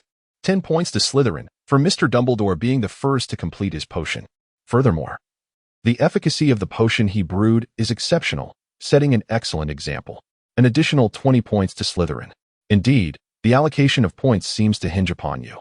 My esteemed headmaster, Field mused, momentarily frozen in place, such a thought occupying his mind. The morning consisted of 2 potions classes. However, after the first session, Snape dismissed Field, stating that such trivial potions did not necessitate him to showcase his skills. Nonetheless, Snape had left him with an assignment in advance, in a paper concerning treatments for scabies. While others presented their findings in 15 inches, Field's was a notable 30 inches. Daunted by the prospect of protest, Field found himself unceremoniously ejected by Snape, who subsequently bolted the door with finality. Field, in a fit of frustration, hopped about at the entrance to the potions classroom for a considerable time, ultimately resigning himself to departure. I shall not dwell on it, he mused with a hint of resignation. It was not that he lacked the desire for retribution, rather, he simply could not conceive of any means to retaliate against Snape, aside from the rather mundane notion of delivering shampoo. Perhaps he could seek Hagrid for counsel? The thought of the taciturn half-giant sprang to mind, for their rapport was somewhat amicable, and he might provide insight into more inventive forms of revenge. This notion ignited a flicker of excitement within Field. Ensuring the coast was clear, he once again transformed into a phoenix, and in a flash of fire, returned to the room of requirement. Upon his arrival, the diminutive phoenix, Ariana, greeted him with a soft call, flapping her wings before perching upon his shoulder. Oh, you are awake, little one. Field extended his hand to playfully ruffle her feathers. It seems you have grown a bit, Ariana. The phoenix gently pecked at his finger in acknowledgement, nodding her head. Compared to her initial hatchling form, she had indeed matured significantly. What once resembled a sparrow now bore a size akin to that of a pigeon. Dumbledore had previously informed Field that a phoenix reaches its juvenile stage in a mere month, followed by an extensive growth period before attaining full maturity, barring any fatal injuries. A phoenix undergoes its cyclical rebirth approximately every 500 years. Upon rising from the ashes, the cycle recommences. According to Dumbledore, Fawkes was nearing his own rebirth. Field mused that a visit would be worthwhile, if only to glimpse how his future self might meet his end. I plan to visit Hagrid. Would you care to join me, my dear? Field inquired softly, stroking her small head. The phoenix nodded, tightening her claws upon his shoulder slightly. Very well. Let us proceed together. He affectionately patted her head once more before stepping out of the room of requirement. Upon exiting the castle, Field noticed the overcast sky. Dark clouds loomed overhead, suggesting rain was imminent. We must make haste, he remarked to the little phoenix, for the chill is quite unpleasant. With that, he quickened his pace towards the forbidden forest, where a quaint wooden cottage stood, its origins unknown, seemingly present since the inception of Hogwarts itself. The keeper of the Hogwarts grounds has always resided here, though the castle offers no quarters for him, as the keeper and the keeper of keys. Hagrid's daily responsibilities are quite numerous. Not only does he patrol the forbidden forest each morning and evening, but he also dedicates his spare time to cultivating essential vegetables for the kitchen. In addition to these tasks, there are various errands that require his attention. Moreover, many significant keys, including that of the castle's main entrance, are entrusted to his care. It is said that Dumbledore considers Hagrid one of his most trusted confidants. Perhaps for this reason, during his time at Hogwarts, Field often spent his leisure moments in Hagrid's company, having not visited in quite some time. He wondered if Hagrid's hut remained as untidy as he remembered. This thought evoked a sense of nostalgia, prompting him to quicken his pace. Before reaching the hut, Field spotted Hagrid's bustling figure, not in front of his cabin, but by the Whomping Willow on the school grounds. "Hey, Hagrid," Field called out as he approached. Raising his voice, Hagrid seemed to hear him, turning his body and shielding his eyes with one hand to gaze in Field's direction. He then raised an arm and waved, beckoning, "Come here, Field." Field jogged over and was pleased to see not only Hagrid but also a familiar face. "Good morning, Professor Sprout," he greeted the busy professor. "Good morning, dear," Sprout replied with a gentle smile before returning to her work. "I apologize, Field," Hagrid said, his beetle-like black eyes filled with regret. "I'm rather busy at the moment and may not be able to entertain you. You're welcome to sit in my hut if you wish. I'll be along shortly." "I don't mind." Field shook his head, curiously observing the industrious Professor Sprout. "I'm more interested in what's happening than resting." Hagrid hesitated. "It's nothing serious. We're just tending to the Whomping Willow. You know how precious it is." "I understand," Field nodded. "My father mentioned that this is likely the only Whomping Willow in all of Britain." "Indeed," Hagrid replied, tilting his head. "However, due to a few minor issues, it has sustained some damage. I'm not particularly adept at handling such matters, so I sought Professor Sprout's assistance." "This is no minor issue, Hagrid," Sprout interjected sternly, casting him a disapproving glance. "You two certainly have a knack for causing trouble. This Whomping Willow will require at least 3 months to recover, and the severed branches may take an indeterminate time to regrow." As Professor Sprout glanced towards the battered willow, a look of compassion crossed her face. "Please, Professor Sprout," Hagrid implored, his expression tinged with desperation. "They are still quite young, and Professor McGonagall has already punished them." "In my view, their punishment was rather lenient," Sprout muttered indignantly, casting a sidelong glance at Hagrid. However, her tone softened considerably as she continued, "Very well, I shall refrain from further comment. I hope they truly learn a lesson." "Of course, they will," Hagrid assured, thumping his chest. "You know, Professor, they have always been quite obedient."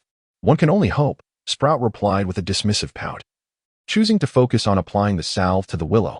"Is there anything I can assist with, Professor?"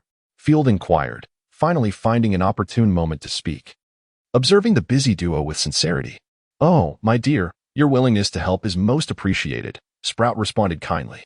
"If you wouldn't mind, could you fetch us some red clay from the vegetable patch in front of Hagrid's hut?" "No problem. I shall do so at once." The trio toiled together for the better part of the day, ultimately tending to the needs of the willow. After declining Hagrid's invitation for lunch and offering Field further praise, Professor Sprout took her leave. Hagrid, feeling somewhat awkward, turned to Field with a sheepish smile. "So, would you care to join me for lunch, Field?" "Of course, why not?" Field replied, playfully patting his stomach. "I must admit, I am rather hungry. Come along, let's south head to my place," Hagrid said with a grin. "By the way, I've nearly mastered that stew recipe you taught me." "Oh," Field's interest piqued. "Did you enjoy it?" "To be honest, it's quite palatable on occasion. But I couldn't endure it every day," Hagrid remarked, playfully hoisting Field by the collar and placing him atop his shoulder. "Hold on tight, little one." Hagrid relished having Field perched on his shoulder. It spared him the need to bend down while they conversed. Field, too, enjoyed the elevated vantage point, marveling at the scenery below. He wished the ascent could have been achieved in a different manner, though he kept this thought to himself. Despite his imposing stature, Hagrid had a tender heart, particularly when it came to his friends. Even the slightest hint of disdain could sadden him for an extended period. Undoubtedly, Field considered Hagrid a cherished friend. Upon arriving at Hagrid's hut, he gently set Field down and retrieved the pot from the stove. "Honestly, I had no idea that potatoes and cabbage could create such a delightful aroma when stewed together," Hagrid remarked, dishing out a generous bowl for Field. "It would taste even better with some rice." Field savored a spoonful of soup, nodding in satisfaction. The flavor was delightful, though it did not quite complement the bread. "I, on the other hand, did not prepare any rice." Hagrid smacked his forehead, recalling that you had mentioned it to me, though I regrettably forgot. "No matter. The taste is already quite commendable." Field produced his wand and lightly tapped the spoon beside the dining table, which instantly transformed into a pair of chopsticks. Watching Field eat contentedly with the chopsticks, Hagrid raised an eyebrow. "I still cannot fathom why you prefer to eat with 2 sticks. It is merely a habit." Field replied succinctly, "Well, I truly wonder what peculiar thoughts occupy your mind, always brimming with whimsical ideas." Hagrid also served himself a bowl and sat across from Field, remarking that he had never realized potatoes could be enjoyed this way. "There are numerous delightful ways to savor food. This is but one of them," Field said lightly. Perhaps so, Hagrid replied, finishing half of his bowl in one gulp. The last time that little rascal from the Weasley family dined here, he also relished this flavor. However, I believe he was more fond of the meat within. Who? Field raised an eyebrow. Ron Weasley, your upperclassman, though he is merely a second-year Gryffindor. Hagrid polished off the remaining half of his bowl, mentioning that he was a friend of Harry S., along with another little rascal, and that they shared a strong bond. Harry? Field furrowed his brow. Harry Potter? Indeed. You should be familiar with him, Hagrid chuckled, considering your fondness for reading. Although I have not read extensively, I believe many books recount his exploits. I know, my father is quite fond of him, Field nodded, speaking as he ate.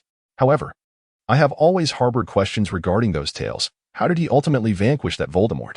Oh, Hagrid shivered. Please, do not utter that name. My apologies, I had forgotten. Field said, casting an apologetic glance at Hagrid. It is quite all right. You possess remarkable courage, Hagrid replied with a wry smile. Professor Dumbledore has consistently urged me to speak his name freely. Yet, despite my attempts, I have never succeeded. One day, you shall overcome it. I believe in you. Field reassured. Let us hope so. Hagrid seemed to lack faith, yet it is indeed true that Harry defeated the Dark Lord. I consider myself a partial witness. As for how it was accomplished, I fear you must inquire with Professor Dumbledore. Very well, I shall. Field finally finished a hearty bowl of food, letting out a satisfied belch. Hagrid attempted to serve him another bowl, but Field quickly waved his hand. That is sufficient, Hagrid. I can eat no more. Very well then. Hagrid chuckled. You truly ought to eat more, Field. Last time, both Harry and Ron devoured 2 bowls, while you only managed 1. Perhaps my appetite is rather modest. Field waved his hand dismissively, surveying the room with keen interest. It appears significantly tidier here, Hagrid. Upon hearing Field's observation, Hagrid's demeanor brightened instantly. Indeed, you are right, Field.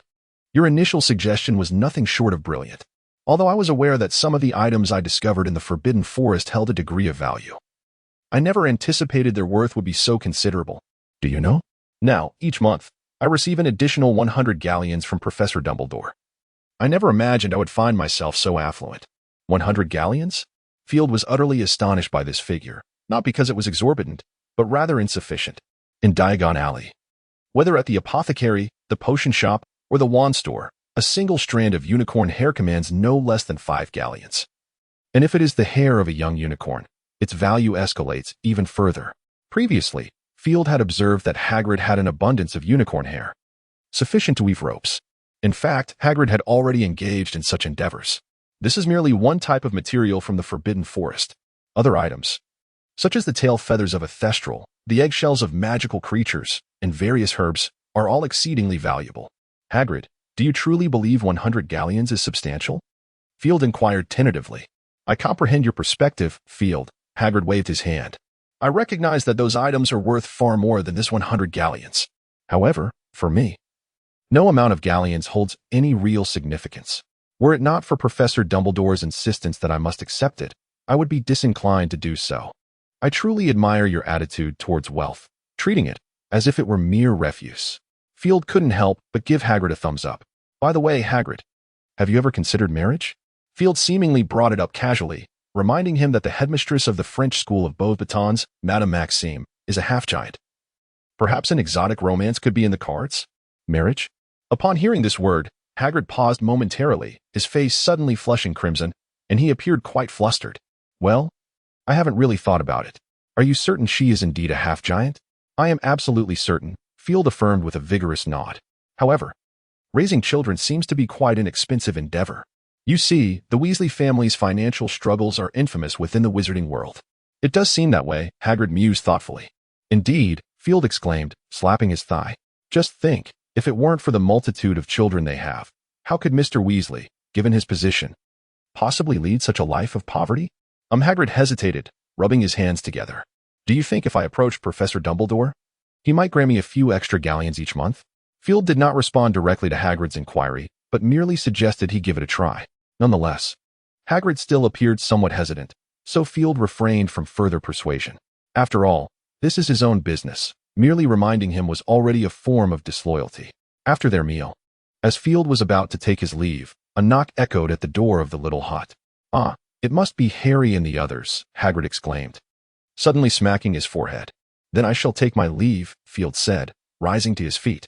"No, stay a while," Hagrid chuckled. "I have long wished to introduce you to Harry and the others. I believe you would become great friends."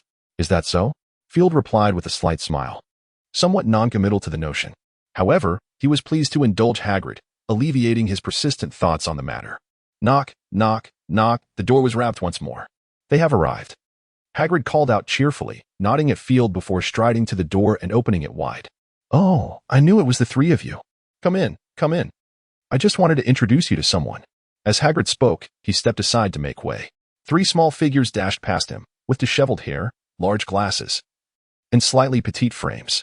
Field regarded the renowned savior of the wizarding world with keen interest. "Who are you?" The red-haired boy beside him, noticing the Slytherin crest on Field's chest, spoke with a brusque tone, his face etched with deep suspicion. Field shifted his gaze to the boy, with fiery red hair, a rather plump physique, and an unremarkable appearance. The only notable feature was perhaps his eyes. Though not large, they sparkled with intelligence.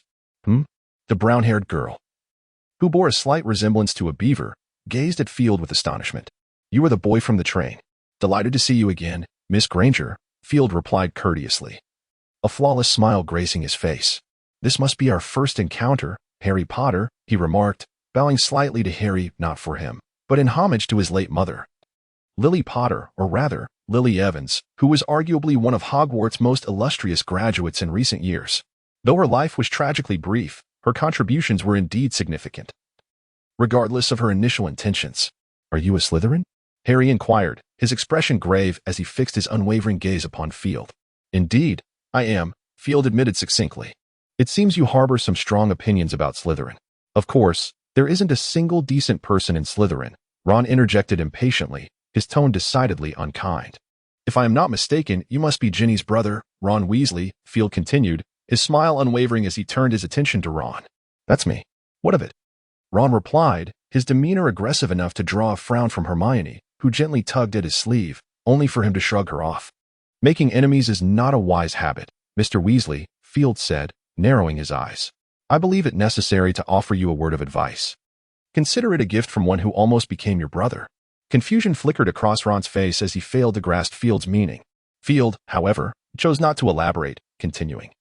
"Regardless of your feelings towards others, you should at least maintain some fundamental decency before engaging in conflict, such as courtesy.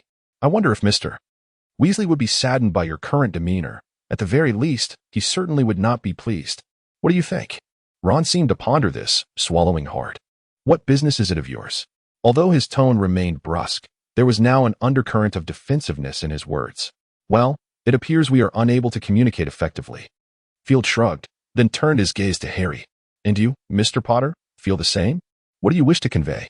Harry asked. Though his tone lacked the hostility of Ron S., it was clear he held no fondness for Field. "Well, it seems I have overreached," Field remarked, still maintaining his smile, yet growing increasingly impatient. Hagrid had always believed they would become friends, but it seemed he would soon be disappointed. Field cast a glance at Hagrid, who stood awkwardly to the side, and approached him, offering a gentle embrace. "Fear not, Hagrid. This will not affect our friendship." "Apologies, Field," Hagrid responded, clearly embarrassed. "I did not anticipate this turn of events." "It is not your fault." Field shook his head, reminding us that the tradition of Gryffindor has always been one of recklessness and arrogance, including my father, for otherwise, he would not be so often burdened with guilt. "I believe it is best for me to take my leave now. I shall visit you again when time permits, if that is agreeable." Field released his grip and turned his gaze towards Hagrid. "Oh, of course, you are always welcome whenever you wish," Hagrid replied after a moment's hesitation. Field smiled faintly at him, then shifted his attention to the trio. The instinct of living beings is to exclude all other same-sex companions upon finding a partner. Field smiled and remarked, "I hope you and Harry find lasting happiness together, Mr. Weasley." With that, he took his leave, wishing them joy, and strode away from Hagrid's small abode, a mischievous glint in his eyes. "What did he mean by that?" Ron asked, belatedly. "It seems he implies Hermione bit her lip and replied hesitantly, he thinks you and Harry are in a romantic relationship, hence his wishes for your happiness." "Goodness. That cannot be true." Hermione, now somewhat doubtful, recalled last year's events, realizing that it was indeed rare to see the two apart, not wishing to be a third wheel. Hermione hesitated about maintaining some distance from them. "What?" Ron's face instantly flushed the same color as his hair upon hearing this, and he instinctively glanced at Harry. Contemplating the idea, perhaps it was not entirely out of the question? No, no, no. He has led me astray. Ron fervently shook his head, attempting to banish that fleeting thought from his mind. Harry felt equally uneasy. Although he had not developed feelings for any girl and held no prejudice against homosexuality, the notion of seeking a male partner was still somewhat beyond his acceptance. Who was that boy, Hagrid? Harry suddenly realized he did not know the identity of the individual and looked up to inquire. Him. Hagrid replied casually. He is Field Dumbledore, an adopted child of Professor Dumbledore. A remarkably talented young wizard. Hagrid continued speaking, but Harry's attention waned as he fixated on the surname Dumbledore. Reflecting on their earlier demeanor towards Field, Harry felt an unsettling sensation wash over him. Is this the so-called savior? Field pondered as he walked along the path home. He felt a tinge of disappointment. Though he never held any grand expectations of the rumored savior, he had not anticipated encountering a boy devoid of conviction. Perhaps he had harbored some hope after all. Field shook his head. After all, Dumbledore constantly spoke of this child, rendering it impossible for him to remain entirely indifferent. Indeed, meeting him was far less impressive than hearing of him. Reflecting on the rumors circulating within Slytherin regarding the so-called savior, Field suddenly felt that sometimes such whispers are not without foundation. Never mind, it seems this encounter will suffice. He cast the matter aside, quickening his pace once again. After all, he had a herbology class in the afternoon and could not afford to be tardy. In the office of the headmaster of Hogwarts, they had convened. Severus Snape stood before Dumbledore's desk, his expression inscrutable as he regarded the man. You shall be disappointed, my dear headmaster, for it is evident that young Mr. Dumbledore cannot tolerate their arrogance and hubris. It appears so at present. Dumbledore waved his hand, dispersing the smoke lingering above the empty desk, and after a moment's contemplation, he smiled and remarked, but who knows what the future holds? Observing Dumbledore's benevolent demeanor, Snape furrowed his brow. I hope you still remember our agreement, Dumbledore. Of course. Dumbledore nodded with a smile, but I require your assistance, Severus. Whom are you plotting against this time? Snape narrowed his eyes, fixing a penetrating gaze upon Dumbledore. One cannot perpetually dwell in schemes, my dear, Dumbledore replied cheerfully. We must always endeavor to do something for the children, mustn't we? Humph, Snape coldly retorted. Your repugnant expression has betrayed you. Thank you for the reminder, Severus, Dumbledore said with a grin. You see, you always manage to assist me, do you not? I have always recognized your contributions, Severus, Dumbledore stated earnestly. I merely hope he can acquire a few more friends. They will not become friends. Snape scrutinized him for a long moment before slowly articulating his response. Perhaps. Dumbledore nodded and sighed. I am growing old, Severus. I can hardly tell which will embrace me first, tomorrow or death. The future of the magical world must rest upon their shoulders. How much longer can I aid them? I truly need you, Severus. Dumbledore gazed at Snape, a hint of pleading in his eyes. Observing the myriad wrinkles adorning Dumbledore's face and the increasing murkiness of his eyes, Snape remained silent for a moment. There will be no next time. Oh, certainly. Thank you. Dumbledore smiled at him. As Snape exited his office, Dumbledore allowed a faint smile to grace his lips, his eyes filled with a sense of satisfaction. With a gentle tap of his finger on the smoking silverware resting on the table, the smoke gradually coalesced in midair. Dumbledore lightly swept his hand across the surface of the smoke, revealing a scene from the herbology class. Observing Field's earnest demeanor, Dumbledore smiled once more, his eyes gleaming with a hint of pride and joy. After a moment's contemplation, Dumbledore produced a piece of parchment, casually retrieving a quill, which he dipped into ink before commencing to write in his characteristic, looping script. Once completed, he carefully placed it into an envelope and, with a subtle gesture, summoned Fawkes the Phoenix, who appeared before him. Could you deliver this for me, Fawkes? Dumbledore murmured, affectionately stroking its back. Fawkes emitted a soft call, its voice lacking the usual crispness, sounding somewhat weary. After delivering this letter, you shall have some time to rest, old friend. Dumbledore gently patted it, retracting his hand thereafter. With a nod, Fawkes vanished in a flicker of flames, leaving the office. As Dumbledore gazed at Field, diligently engaged amidst the swirling smoke, he smiled and opened a drawer, retrieving a box. He believed that indulging in sweet treats during joyful moments prolongs happiness. Lifting the lid, a cluster of vividly realistic cockroaches crawled onto his hand. The Duke of Honey's confections are becoming increasingly exquisite, Dumbledore mused, his spirits lifted further. Without hesitation, he opened his mouth and stuffed the cluster inside, taking a gentle bite. In the next moment, his expression changed. In the Hogwarts herbology greenhouse, Professor Sprout addressed the class, "You must be cautious. While sun orchids thrive in sunlight, they cannot withstand excessive heat. Should the temperature rise too high, they will combust." As she spoke, her hands moved swiftly. Therefore, when repotting sun orchids, it is essential to incorporate some water into the soil. Some students mimicked Professor Sprout's actions, while others hurriedly jotted down notes. "Now, we have 50 sun orchids to repot, and the first to finish will receive 5 points," Professor Sprout announced loudly. Hearing this, the students hastened their movements. Earlier in the lesson, Field had merely assisted Professor Sprout in moving a few pots, yet he had received 20 points, which left the others envious. "We must also work quickly," Field remarked to Luna beside him. Indeed, Luna nodded in agreement. Their duo was the only group not taking notes since the class began. The two had been attentively listening and learning from Professor Sprout. "I wonder," Field mused, "if we secure first place, how will the professor award us points?" Field carefully moved a pot of sun orchids onto the shelf and turned to Luna beside him. "Perhaps we should split it evenly?" Luna replied casually as she placed another pot. "I have no idea. Hogwarts might award an extra half point," Field shrugged. "Or it could be 1.5 points each. In that case, we would have earned a full point." "All right, let's aim for that point," Luna said, wrinkling her nose, "but you need to be quicker. I've already repotted 2. Upon glancing at the 2 solitary pots of sun orchids on the shelf, Field opened his mouth, rendered momentarily speechless. "Who taught you this?" He wondered, perplexed, as he recalled Luna's seemingly innocent nature. However, watching Luna diligently at work, he swiftly dismissed that thought and focused on his own repotting task. Ultimately, the two indeed secured first place, just as Field had surmised. Professor Sprout generously awarded 3 additional points to both Ravenclaw and Slytherin. After Friday, Field experienced his first weekend since starting school. As Saturday dawned, a languid atmosphere enveloped the entire school. Aside from the 5th and 7th year students, the majority of others were indulging in relaxation. The most leisurely pursuit within the school was undoubtedly Quidditch, and perhaps that was why the Quidditch pitch was perpetually bustling that day. Field had initially intended to spend the day reading in the library, but he was ultimately persuaded by Bray to join the others on the pitch.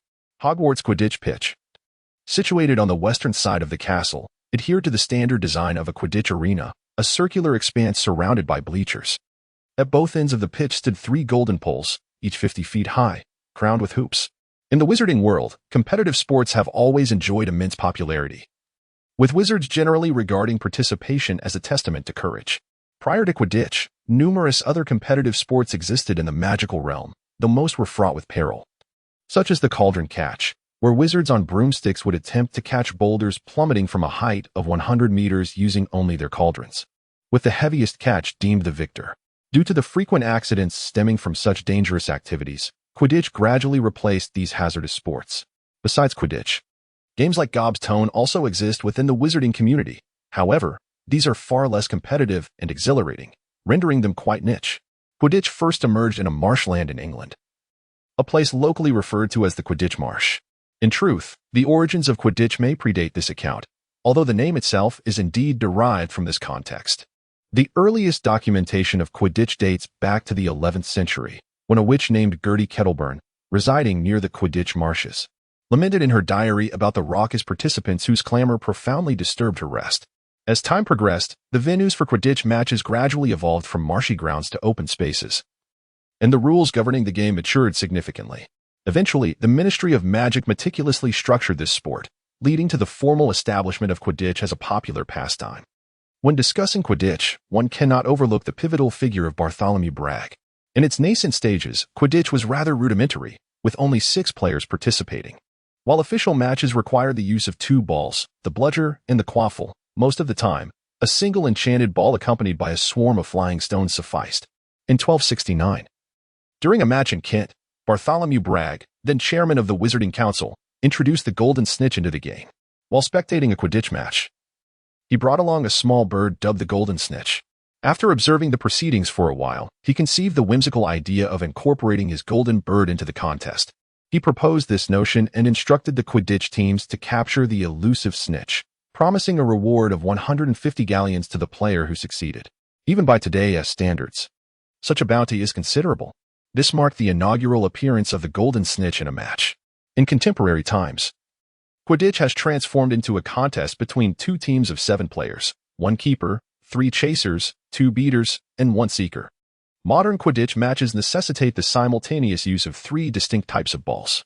The quaffle, resembling a soccer ball in size and akin to an ordinary ball, is utilized by the chasers, who pass it amongst themselves in an endeavor to score by throwing it through the opposing team's hoops, earning 10 points for each successful goal, while the keeper guards their own team's hoops.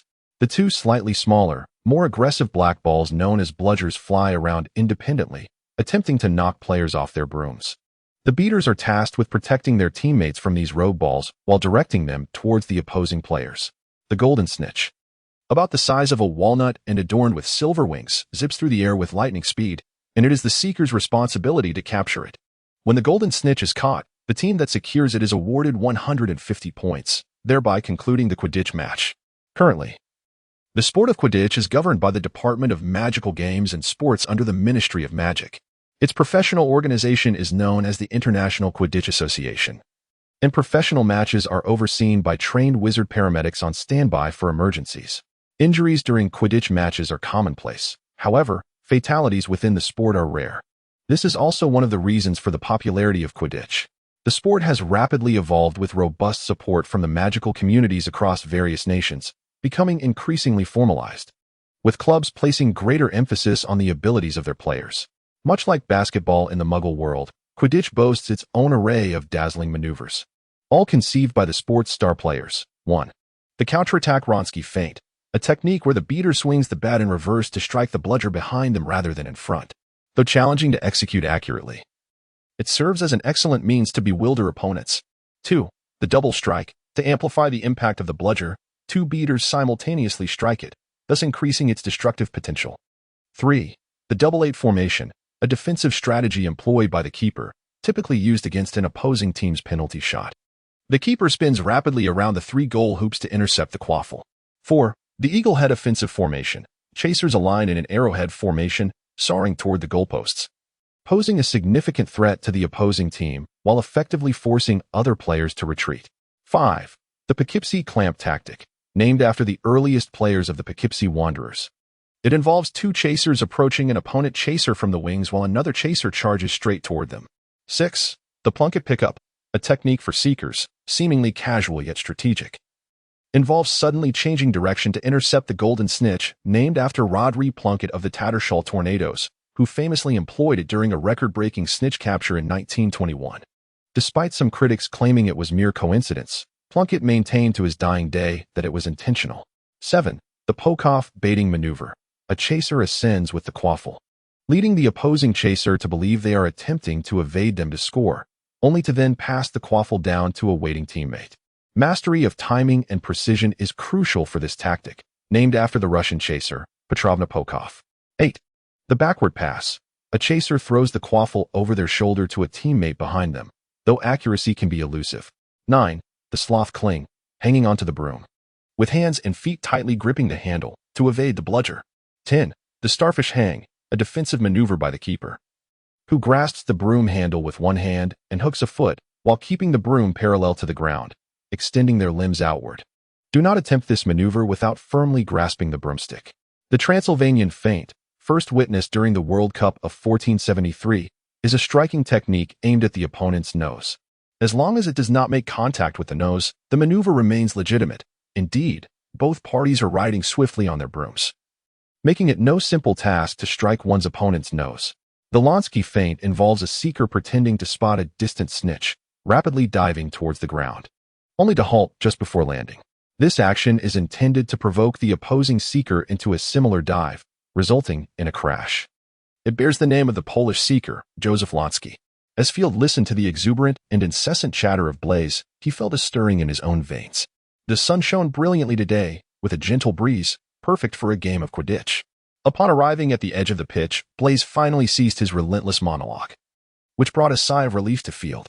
However, upon reaching the Quidditch grounds, Field noticed not a match in progress, but a throng of students gathered in the center, seemingly embroiled in some commotion.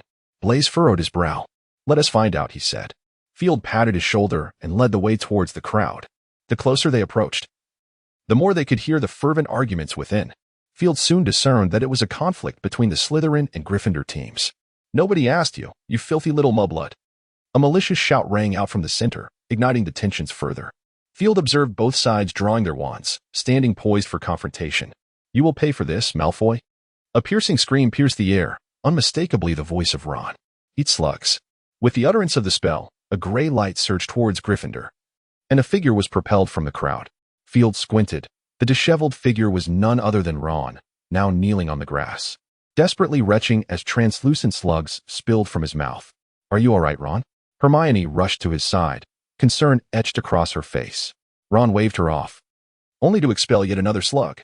"We should leave," Harry suggested, and together with Hermione, they assisted him towards the Forbidden Forest, where Hagrid's hut awaited. Slytherins watched the scene unfold, nearly collapsing with laughter, while Malfoy lay on the ground, convulsed with mirth.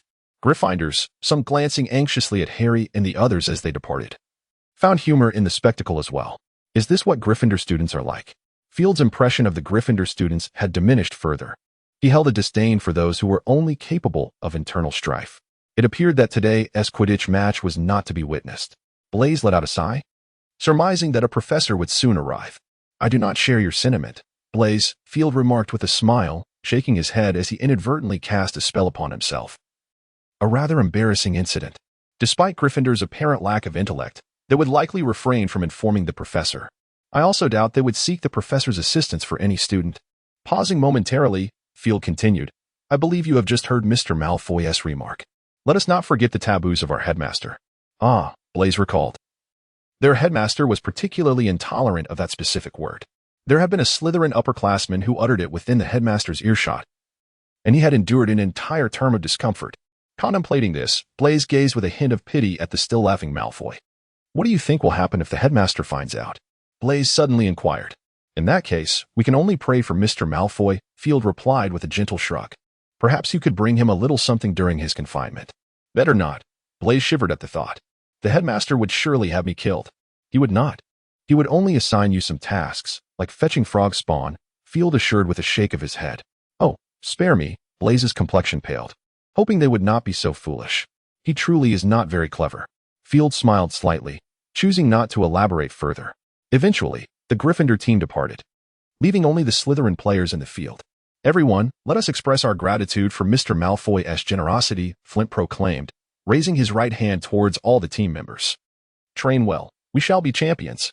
"Little Malfoy," he abruptly turned to face Malfoy, "you have made a significant contribution for us, and I hope you will not become our weakness.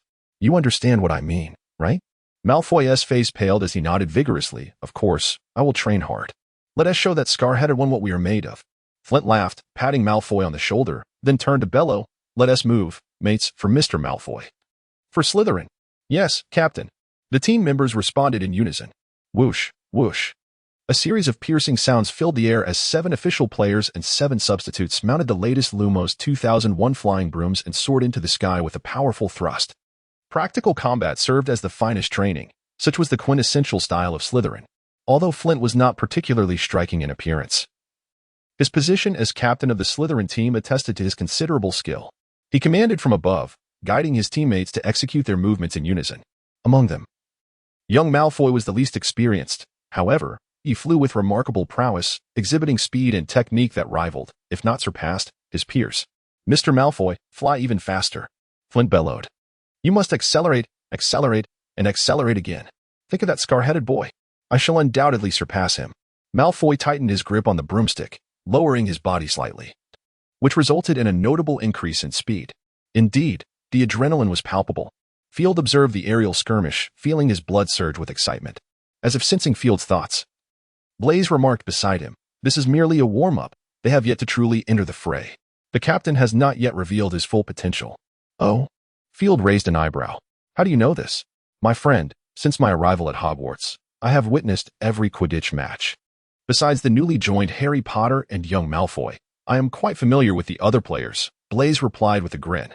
"Won't they object to your watching?" Field inquired curiously. In his mind, any team would maintain a high level of privacy during practice, as observing their training could unveil their strategies. "Of course not," Blaise shrugged. "From what I've heard, a student from Gryffindor once suggested that students should not enter the pitch during practice, but who would heed such advice? Eventually, it became a non-issue. One merely needs to keep their mouth shut and refrain from idle chatter." "Very well," Field nodded, focusing intently on the match. "Look, it's beginning. Captain Flint is about to showcase his skills," Blaise exclaimed, pointing eagerly at Flint, who was making notable movements. The Slytherin practice match concluded by midday, and Field found himself thoroughly entertained, though he still felt a lack of affinity for the sport. After lunch, he declined Blaise's invitation for leisure and made his way to the library alone. He spotted them again. Field noticed a trio seated by the window and momentarily hesitated, but soon dismissed them from his mind.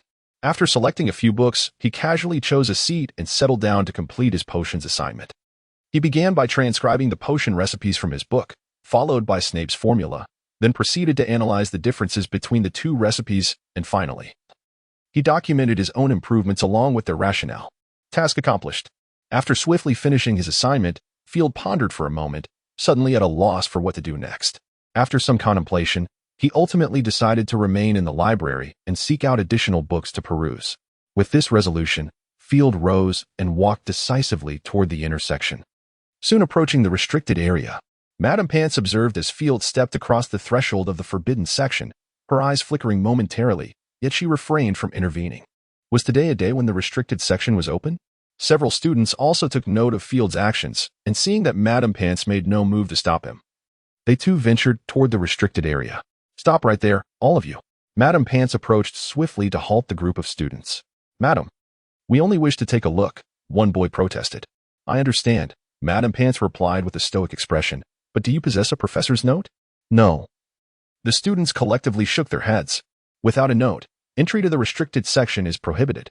Madame Pants's demeanor shifted dramatically, resembling an enraged hen as she glowered at them.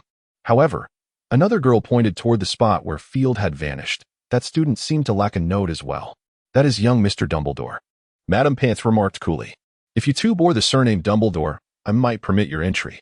The students, who had failed in their familial connections, dejectedly relinquished their aspirations of entering the restricted section and could hardly remain in the library. After returning their borrowed books, they departed, unbeknownst to Field. Such an incident transpired shortly after his exit. At this moment, his attention was wholly captivated by a book titled Advanced Transfiguration, a detailed exploration of Animagus. It appeared to be quite promising. Field retrieved the book and returned to his seat. Once seated, he took a moment to collect his thoughts before commencing his reading. Animagus is a magical art that has been passed down since ancient times, constituting one of the advanced forms of transfiguration. It has the capacity to unlock and refine a wizard's fundamental powers.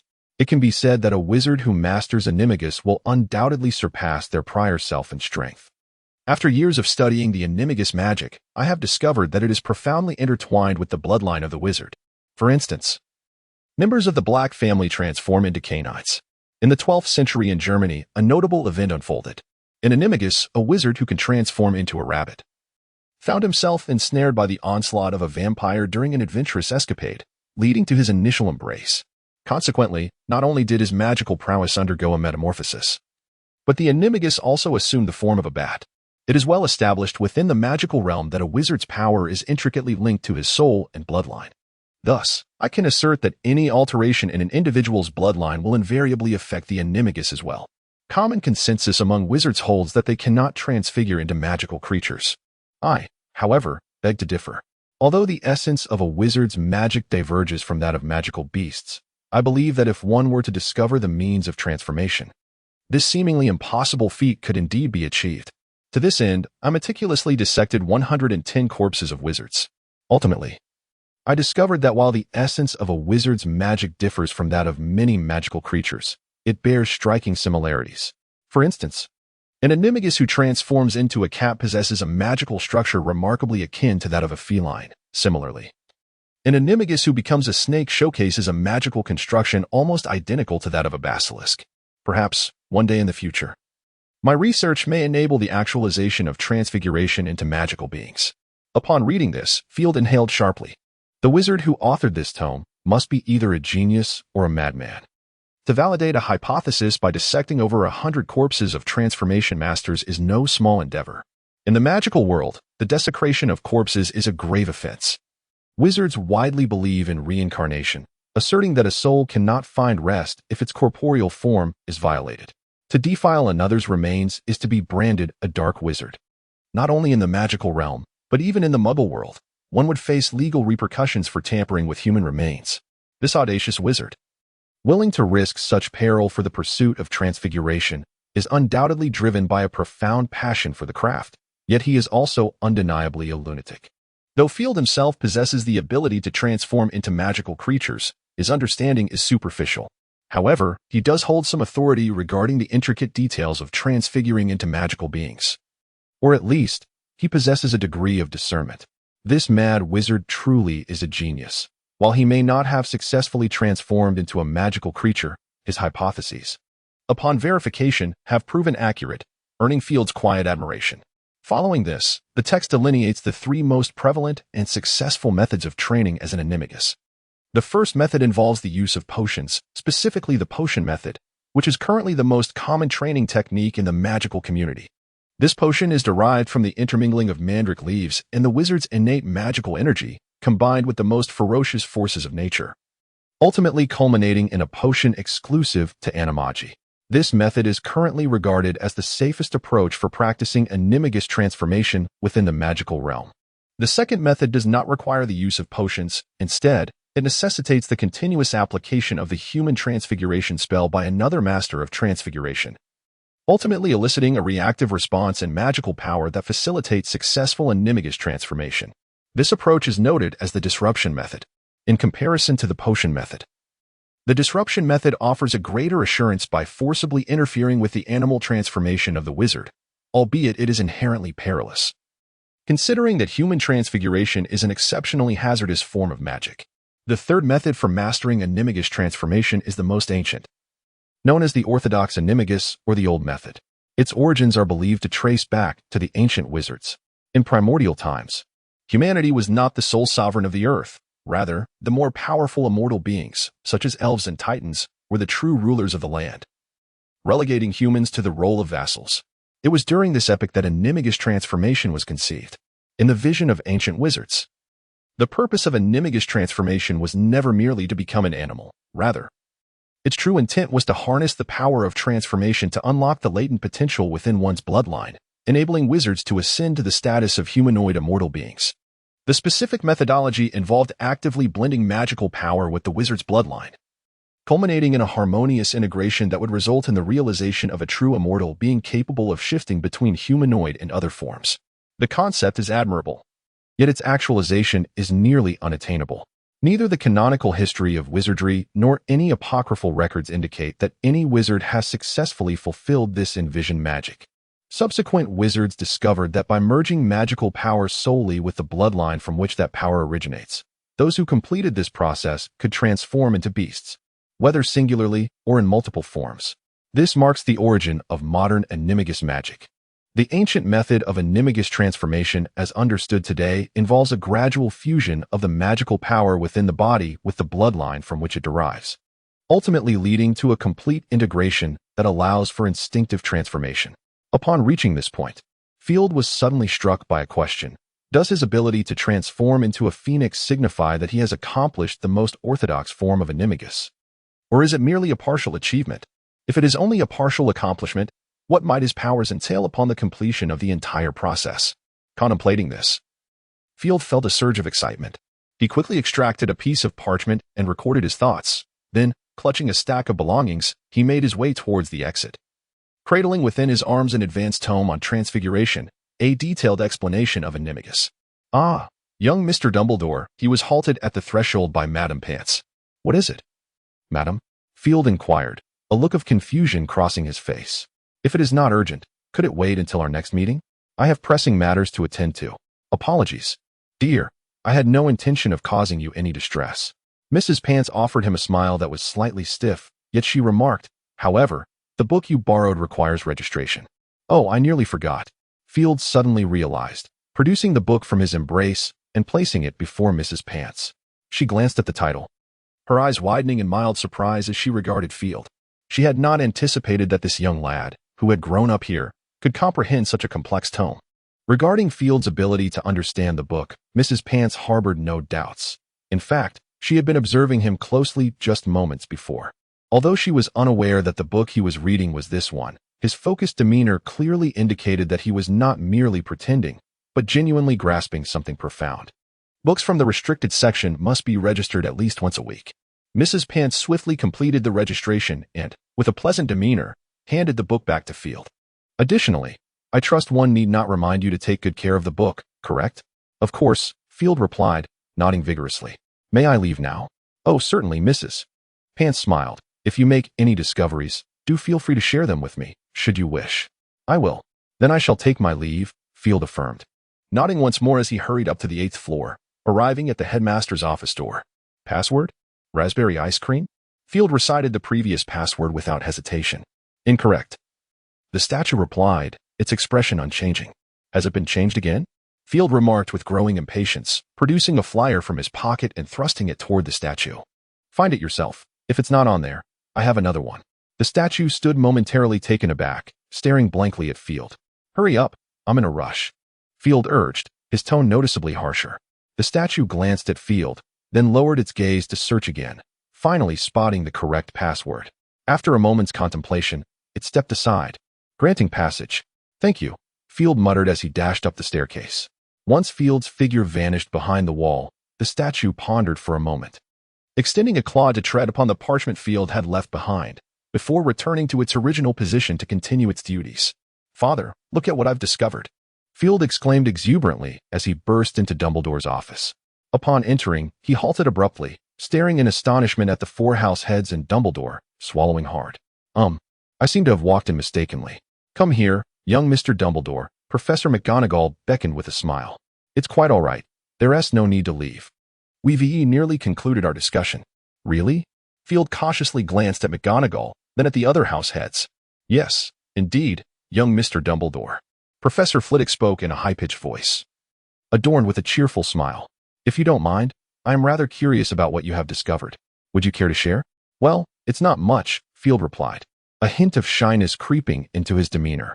If young Mr. Dumbledore has the time, perhaps you should ponder whether you have forgotten something important, Snape remarked, his expression stoic as he cast a pointed gaze at Field, his voice barely above a whisper, such as, detention? I just remembered what I wanted to say, Field exclaimed suddenly, tapping his forehead as if a revelation had struck him.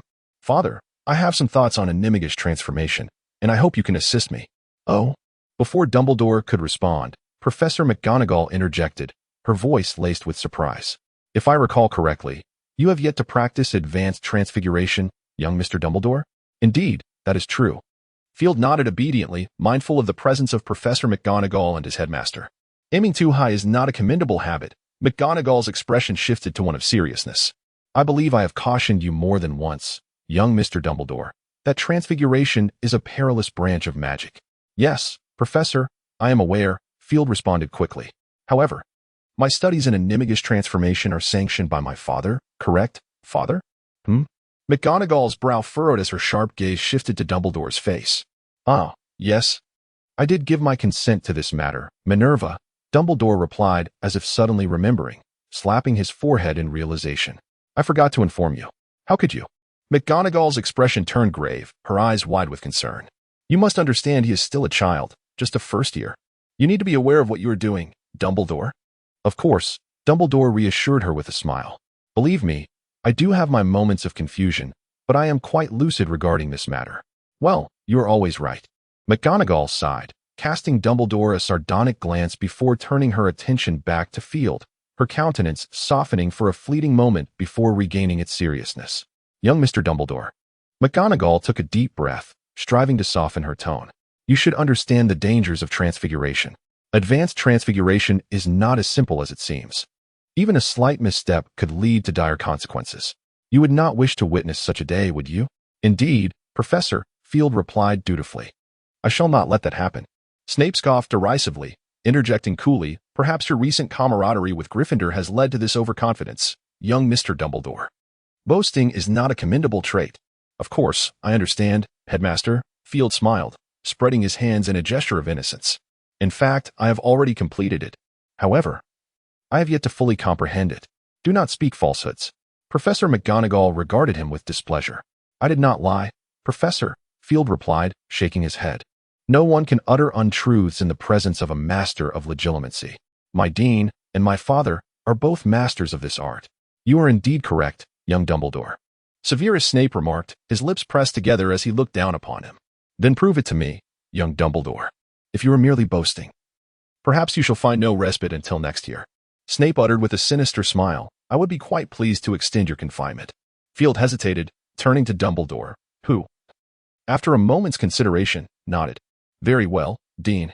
Field then turned back to Snape, but I hope you can keep this confidential. You may speak of it once you have proven your worth. Snape huffed through his nose. Field glanced at the 5 pairs of eyes fixed upon him, and suddenly had an idea. He drew his wand and waved it at the wall, transforming a small ornament into a heavy curtain. He glanced at Dumbledore, who acknowledged him with a nod, and with a single wave of his hand, the curtain billowed up, concealing the portraits of all the past headmasters who feigned slumber. Observing this solemn display between father and son, the 4 deans exchanged glances, their expressions turning serious. Do you believe it, Professor Flitwick? Professor Sprout quietly inquired of Flitwick. Frankly, it is hard to believe, Flitwick murmured, observing Field. However, it does not appear to be a fabrication. Goodness, if this is true, then he may very well be the most exceptional student Hogwarts has ever seen. Flitwick responded. Having covered the portraits, Field proceeded to draw all the curtains, ensuring there were no oversights before stepping to the center of the room. I shall begin, Field announced, and instinctively commenced his transfiguration. Under the keen gaze of the 5 individuals present, Field's form twisted and transformed into a brilliant red phoenix. In a flash of fire, the small phoenix, Ariana, materialized before him.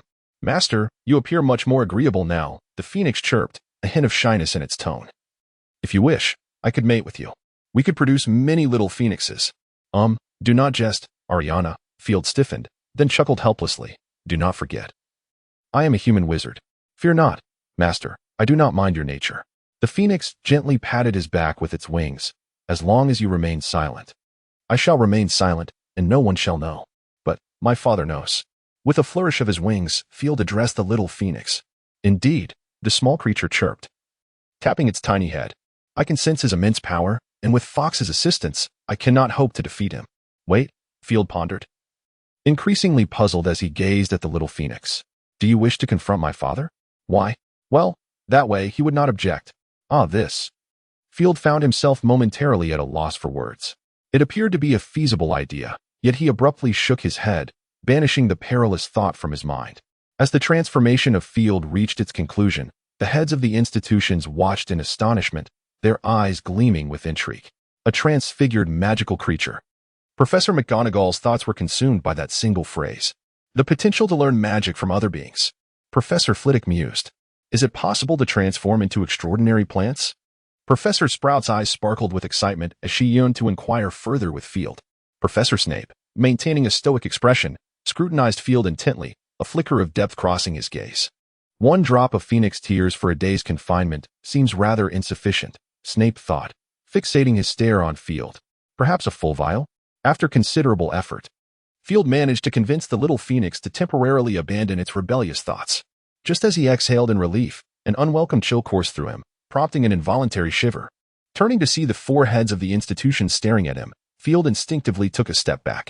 Mr. Dumbledore, you may revert now, Professor McGonagall said, taking a deep breath to steady herself, her voice trembling despite her efforts. Field nodded, leaping down and twisting several times before returning to his original form. Wow. Professor Flitwick raised an eyebrow, hesitating briefly before approaching Field. You may require some assistance, Mr. Dumbledore. Standing calmly before the esteemed figures, Field spoke. Could I possibly procure some aging potion, Father? Of course, Dumbledore replied with a smile, adding, if my memory serves me correctly, your headmaster possesses some at this very moment. Do you require it? Absolutely, Field turned to Snape. So, headmaster? Without uttering a word, Snape silently produced a vial of aging potion and handed it to Field. After Field had consumed the potion, Snape leisurely remarked, 1,000 galleons per vial. Do remember to settle the account before dinner. What? Field stared at Snape in disbelief. Or a vial of phoenix tears. Snape spoke slowly, then addressed Dumbledore, stating that he had recently been researching a new potion and regrettably had little time to brew any others, headmaster. After a calm exchange, Field gladly handed over a vial of his phoenix tears and a tail feather in exchange for 3 bottles of aging potion. Once Field had returned to his normal age, McGonagall eagerly inquired, Mr. Dumbledore, how did you manage that? Field understood she was asking about his transformation into a magical creature and offered a wry smile. I apologize, Professor. I would love to answer you, but in truth, I am not entirely certain myself. Not certain? Professor McGonagall furrowed her brow. If you are reluctant to share. I can understand, Mr. Dumbledore. I harbor no intention of concealment, Field replied, raising his hands in exasperation. It's just that I do not know how it happened. Subsequently, Field recounted his previous experiences. Ah, so that's the case. McGonagall's brow relaxed momentarily before knitting back together. She turned to Dumbledore. Professor Dumbledore. Do you have any insight into this matter? Regrettably, I cannot provide you with an answer, Minerva. Dumbledore gently shook his head. Although I have stated this more than once, I must reiterate that magic is indeed wondrous. Yes, we are all aware of that, Professor McGonagall responded. So we are left in the dark, it seems? I believe Field may eventually offer us an explanation. A glint of wisdom flickered in Dumbledore's eyes. Am I correct, my child? I have indeed uncovered certain insights. Field nodded gently, handing a parchment to Dumbledore. You may examine this, Father. Oh, this is...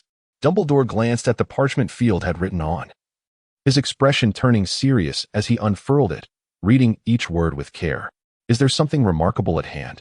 The four headmasters exchanged glances, instinctively stepping closer to the desk. A hypothesis regarding animagi? Professor McGonagall, standing closest, softly read the title, her brow slightly raised as she continued to peruse the document. A profound silence enveloped the room. Dumbledore finished reading first, lifting his gaze in contemplation, his fingers lightly tapping the desk. I must say, this is a rather audacious hypothesis. Quite intriguing. Professor Dumbledore. McGonagall shot him a warning glance. I believe you should carefully consider Mr. Dumbledore's thoughts. They are quite perilous. Oh, fret not, Minerva, Dumbledore reassured softly.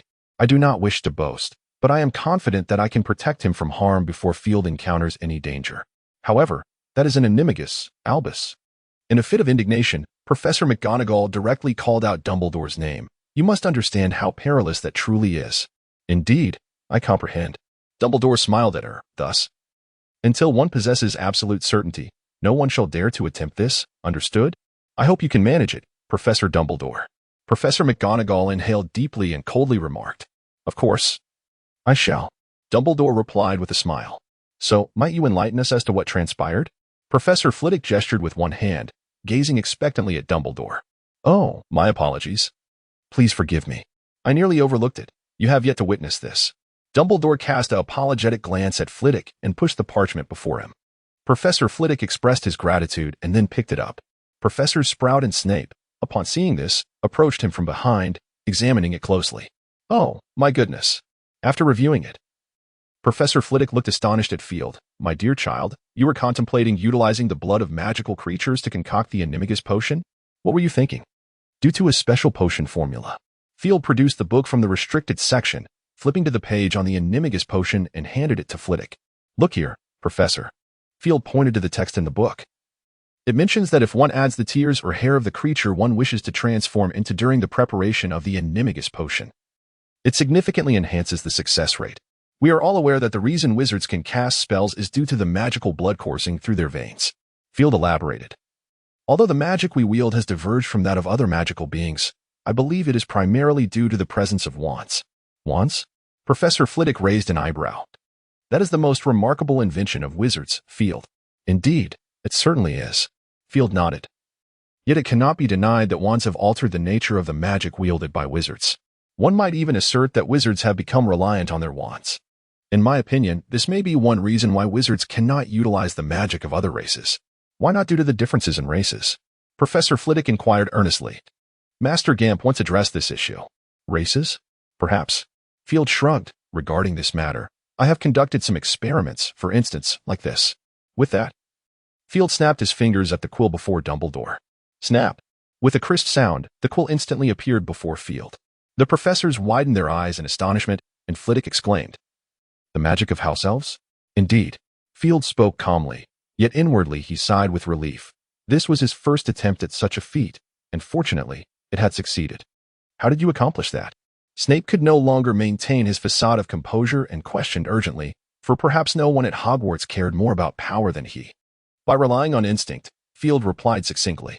I once inquired of the house elves how they cast their magic. Almost all of them could not provide an answer. They simply knew it was a force flowing within them. As you know, the nature of house elves dictates that they cannot lie to me. Do you believe that wizards are inferior to house elves in the realm of magic? Snape narrowed his eyes and asked softly. Field, well acquainted with Snape's temperament, recognized that he was growing increasingly displeased. It was not just Snape. The expressions of the other 3 heads of houses were also rather grim. Although they were relatively kind to house elves compared to other wizards, the inherent pride of wizards still lingered within them. I did not imply that, Headmaster, Field responded, shaking his head. Undoubtedly, wizards are at the forefront of all magical beings in the application of magic, whether in the diversification of spells or their development.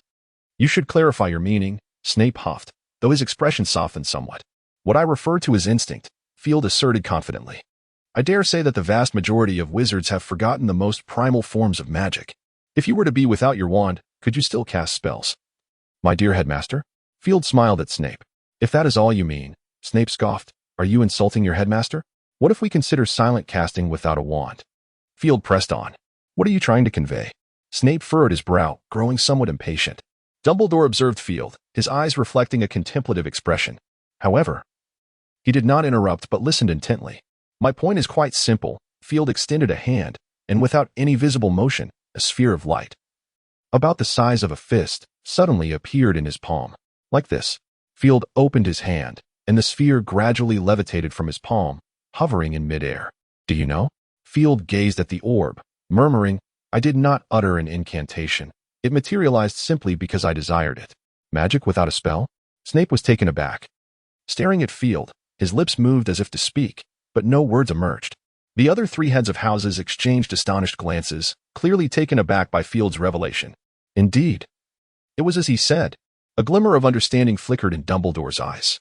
In the realm of advanced spell theory, there exists a notion, when the power of emotion is infused into a spell, its potency is significantly enhanced. With a single gesture, Field conjured a sphere of light, which then vanished into thin air as he continued speaking. Whether it be the Patronus charm or other advanced spells, even the 3 unforgivable curses, they all seem to adhere to this principle. I apologize, Father, for having defied your wishes. I have delved into a portion of dark magic, Field said, casting a remorseful glance at Dumbledore. It is quite all right, my child, Dumbledore replied with a warm smile, as long as you are certain of what you are doing. Gaining knowledge is never a mistake. I assure you. Field nodded in agreement. If you wish to discuss emotions, might we choose another time? Snape suggested softly. Oh, certainly. Dumbledore chuckled. You may proceed, Field. Very well, Father, Field acknowledged obediently. Perhaps I could provide an example. The Patronus charm is one of the most luminous forms of white magic, is it not? Indeed. Do you have any doubts, young Mr. Dumbledore? Professor Flitwick inquired with curiosity. Is that truly the case? Field replied with a mysterious smile, drawing his wand and directing it at the wall, invoking the spell. Expecto Patronum. A silvery phoenix burst forth from the tip of his wand, screeching as it soared toward the wall. With a resounding crash, it created a massive hole. This is Professor Flitwick's eyes widened in disbelief. How did you accomplish that? The Patronus charm is indeed an advanced spell, that is certain, Field remarked softly. The key to casting this spell lies in sustaining the emotion of protection. Then, what if I were to employ the emotion of killing? Impossible. Professor Flitwick immediately countered. If that were the case, you would suffer the backlash of the spell instantaneously. But I just cast it, didn't I? Field shrugged. The professor was momentarily at a loss for words, casting a desperate glance at Dumbledore. After a moment of contemplation, Dumbledore spoke slowly. I believe I understand. If the essence of killing is rooted in protection, then it should be feasible, am I correct? Precisely, Father, Field nodded eagerly, exclaiming, Truly, you are remarkable. Arriving at that conclusion so swiftly, Dumbledore, rather than feigning modesty, allowed a hint of pride to surface in his demeanor. What does this ultimately signify, young Mr. Dumbledore? Professor McGonagall interjected at that moment. My point is quite simple, Professor, Field replied softly, to enhance the power of a spell, or to ensure its effectiveness. It is not the force of emotion that is paramount, but rather the strength of the mind. In essence, the nature of magic is the power of the mind. Within the pages of the Muggle Bible, there exists a phrase, God said, let there be light, and so there was light. Much like this lethal spell of the Guardian Charm. I wish to wield death as a form of protection, thus I can unleash the effects of dark magic through this white magic. Snape scoffed, remarking that it sounds eloquent. Yet it is merely your exploration of dark magic. I must admit, I did not foresee your considerable talent in the realm of the dark arts. That is not the case, Professor, Field replied, shaking his head as he turned to Dumbledore. I require a mouse, Father. That is a simple task. Dumbledore rapped the table, and a mouse, bound by its limbs, appeared before them. Watch closely, Professor, Field instructed Snape, then aimed his wand at the mouse, exclaiming, Sectum Sempra. As if an invisible blade had sliced through the air, a grievous wound manifested upon the mouse's body. The creature squeaked in agony.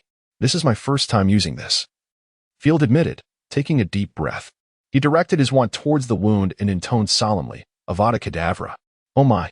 Professors McGonagall and Sprout instinctively covered their mouths, while Professor Flitwick nearly leaped from his seat. Snape maintained a stoic expression, his concealed hand clenching involuntarily. Dumbledore's gaze grew serious as well. Then, a scene unfolded that left them even more astounded. A sickly green light enveloped the mouse. When the glow faded, the mouse was still alive. Strikingly, the grievous wound had vanished. Behold, the killing curse can also be used for healing, Field proclaimed with a smile, pointing at the mouse. As long as I believe, I can annihilate the wound that had just appeared, and consequently, the mouse bears no injury. The little mouse continued to squeak on the table, desperately attempting to free itself from the bindings. To those several heads of houses, this seemingly inconspicuous mouse now appeared more precious than many treasures. What an extraordinary discovery. Is it not? Dumbledore's eyes sparkled with delight. You are remarkable, my child. You have indeed demonstrated that the beliefs upheld by wizards for centuries may be erroneous. Dumbledore's expression radiated pride as he looked at Field. I am proud of you, my child. I believe you deserve this. 200 points to Slytherin. Furthermore, we can bestow a special contribution award. I wholeheartedly agree, Headmaster. Snape calmly approached Field, asserting that this decision was most fitting. As head of Slytherin House, I shall award young Mr. Dumbledore 50 points as well. However, the detention shall continue. Snape smirked slightly, and I thought to myself, I suppose I need not solicit your assistance any longer, do I, young Mr. Dumbledore? Field had intended to express his thoughts, but upon seeing the warning gaze from Snape, he acquiesced. Very well, Professor. Snape nodded in satisfaction, gripping the nape of his neck and leading him out of the headmaster's office. As the door clicked shut, the three heads of houses exchanged glances. Did young Dumbledore not finish his statement? Flitwick raised an eyebrow. It appears so, Professor Sprout nodded. Thus, Professor Snape wished to keep it to himself? Professor McGonagall realized this, her brows knitting in concern. This simply would not do. Ah. It has been quite some time since I visited Severus. Dumbledore seemed to recall, tapping his forehead. The Honeyduke has recently released several delightful desserts. Let us go together. Headmaster, Professor McGonagall exclaimed, her expression brightening, then added with gravity, of course, who could refuse a lady's invitation? Dumbledore rose slowly. Excellent, Professor McGonagall said, satisfied. Upon your return, do enlighten me on how you came to know of the Honeyduke's exquisite confections. Contrary to Professor McGonagall's expectations, Snape did not press Field to divulge all his thoughts, but instead instructed him to return. Nevertheless, he mandated that Field must promptly compose a paper detailing his findings and hypotheses. Field had no objections to this. While the ideas were indeed his own discovery, he did not consider himself the most distinguished among them. His capacity for such thoughts largely stemmed from the fact that he was not constrained by the so-called common knowledge that bound many native wizards of the magical realm. To Field, if one could transcend that framework, there would be many who surpassed him, not to mention figures like Dumbledore or Grindlevald. Even the four heads of houses would far exceed his capabilities. Collaboration leads to mutual success. Cheerfully, Field nodded at Snape and returned to his dormitory. In the subsequent days, both Professor McGonagall and the other professors, save for that peacock, unanimously canceled Field's assignments. Field understood their intentions and was pleased to utilize his newfound free time to complete his paper, though the professors refrained from urging him. He noted even Professor Sprout watching him with eager eyes, which naturally spurred him to hasten his work. On the day he completed his paper, Field once again visited Dumbledore's office. I surmised you would arrive around this time, my child, Dumbledore said as he emerged from behind his desk, embracing him gently. It has been far too long since your last visit. Would you care for some ice mice? Certainly, Field replied with a smile. And it would be splendid if there were a pile of cockroaches as well. Ah, indeed. I recall that you also have an affinity for cockroach clusters. Dumbledore's expression stiffened momentarily before he deftly shifted the topic. It seems you have completed your thesis, given how long it has been since your last visit, correct? Yes, father. Field nodded, retrieving a lengthy parchment from his pocket, upon which everything was inscribed. Dumbledore accepted the thesis from Field, meticulously examining it.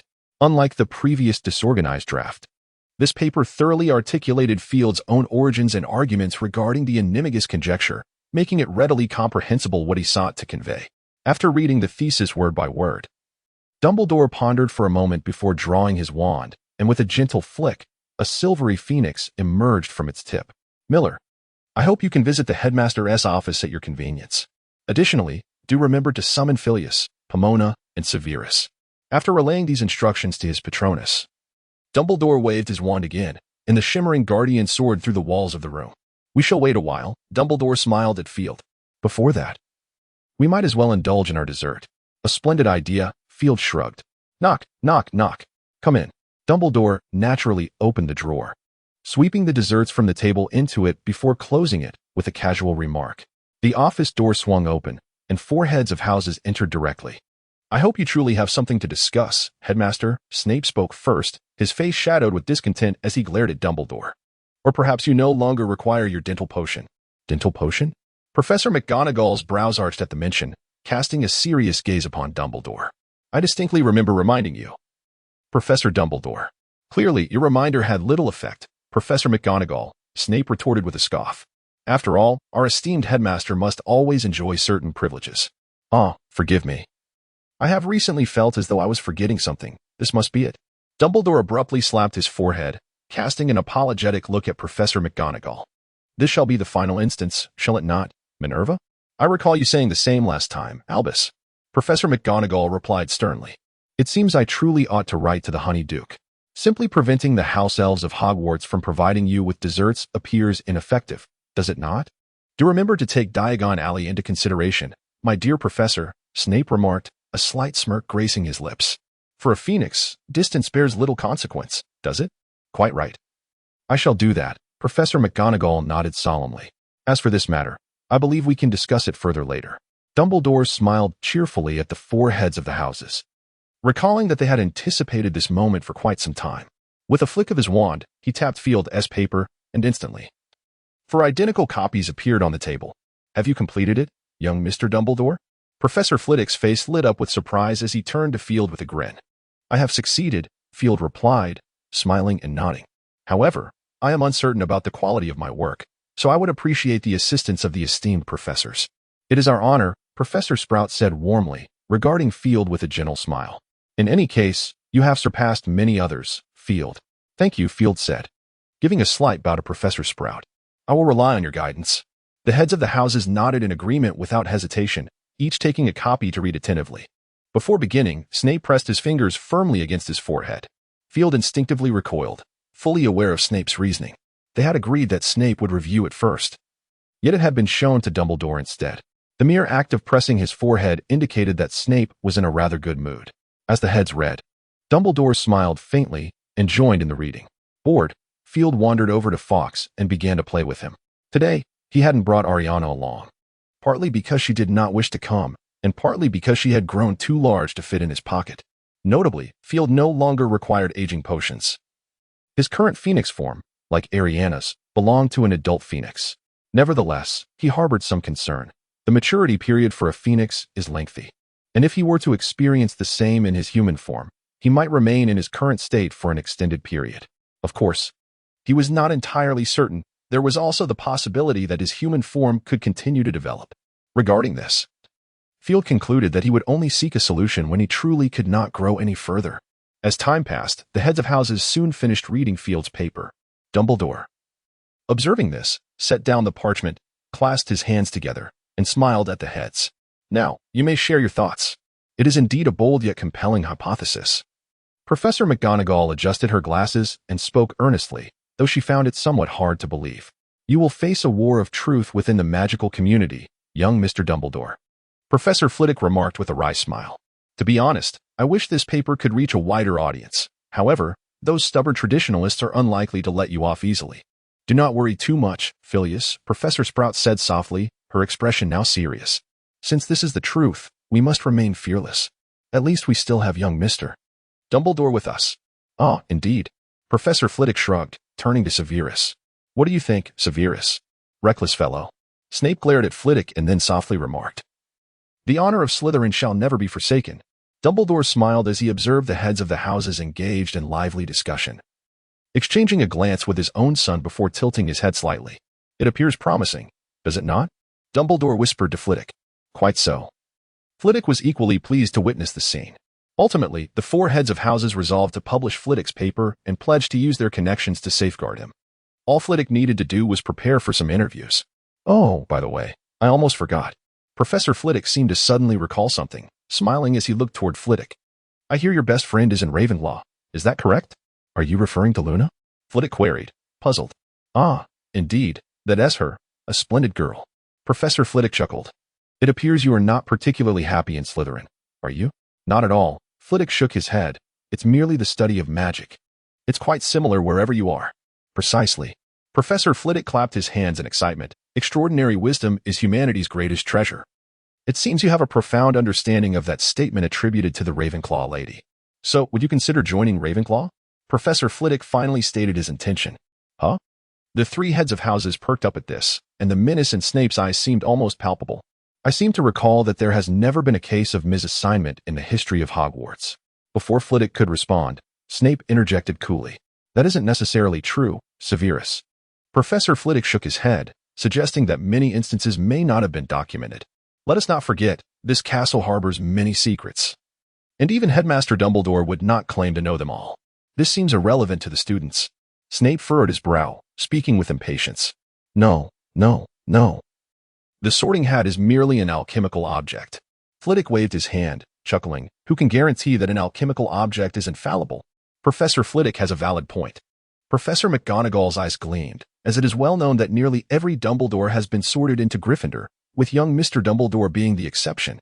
Perhaps the Sorting Hat indeed has some issues. Exactly. Professor Flitwick clapped his hands in delight. "Yes, therefore, young Mr. Dumbledore should have been sorted into Gryffindor, correct?" A smile crept onto Professor McGonagall's face. "Minerva."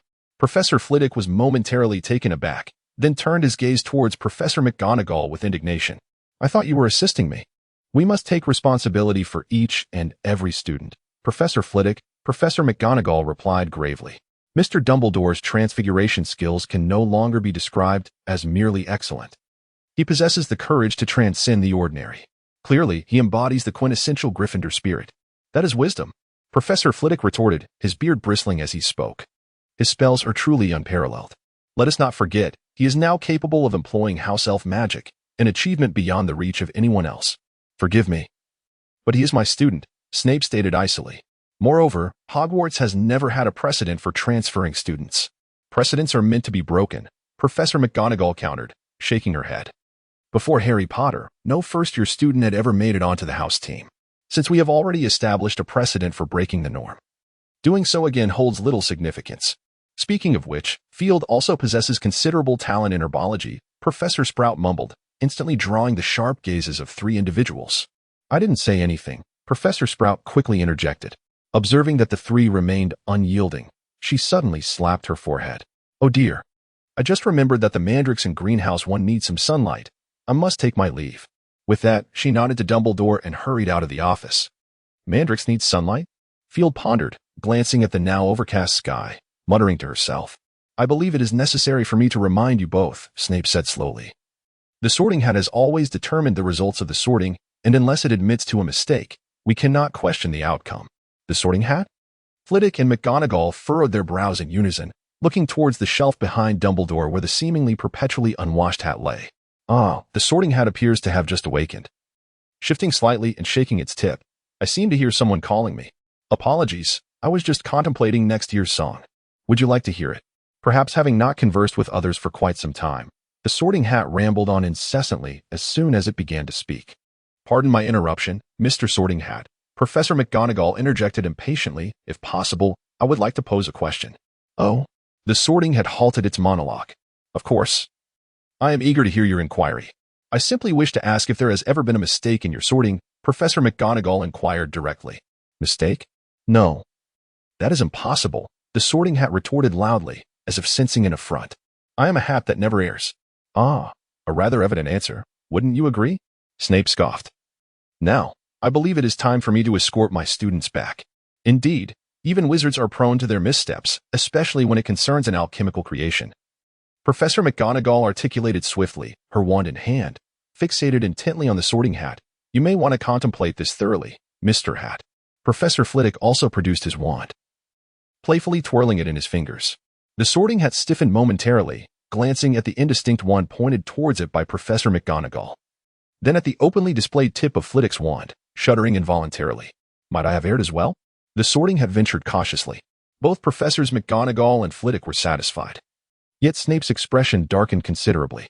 I advise you to think carefully, my dear Hat, Snape articulated slowly, his eyes glinting with a chilling intensity. The Sorting Hat stiffened once more, shaking its head in uncertainty. Ultimately, it was Dumbledore who interjected, bringing this farcical episode to a temporary halt. Although Professor Flitwick felt a tinge of reluctance, Dumbledore, as the headmaster and Field's father, held the authoritative power, and Flitwick could not insist on Field's transfer without Dumbledore's consent.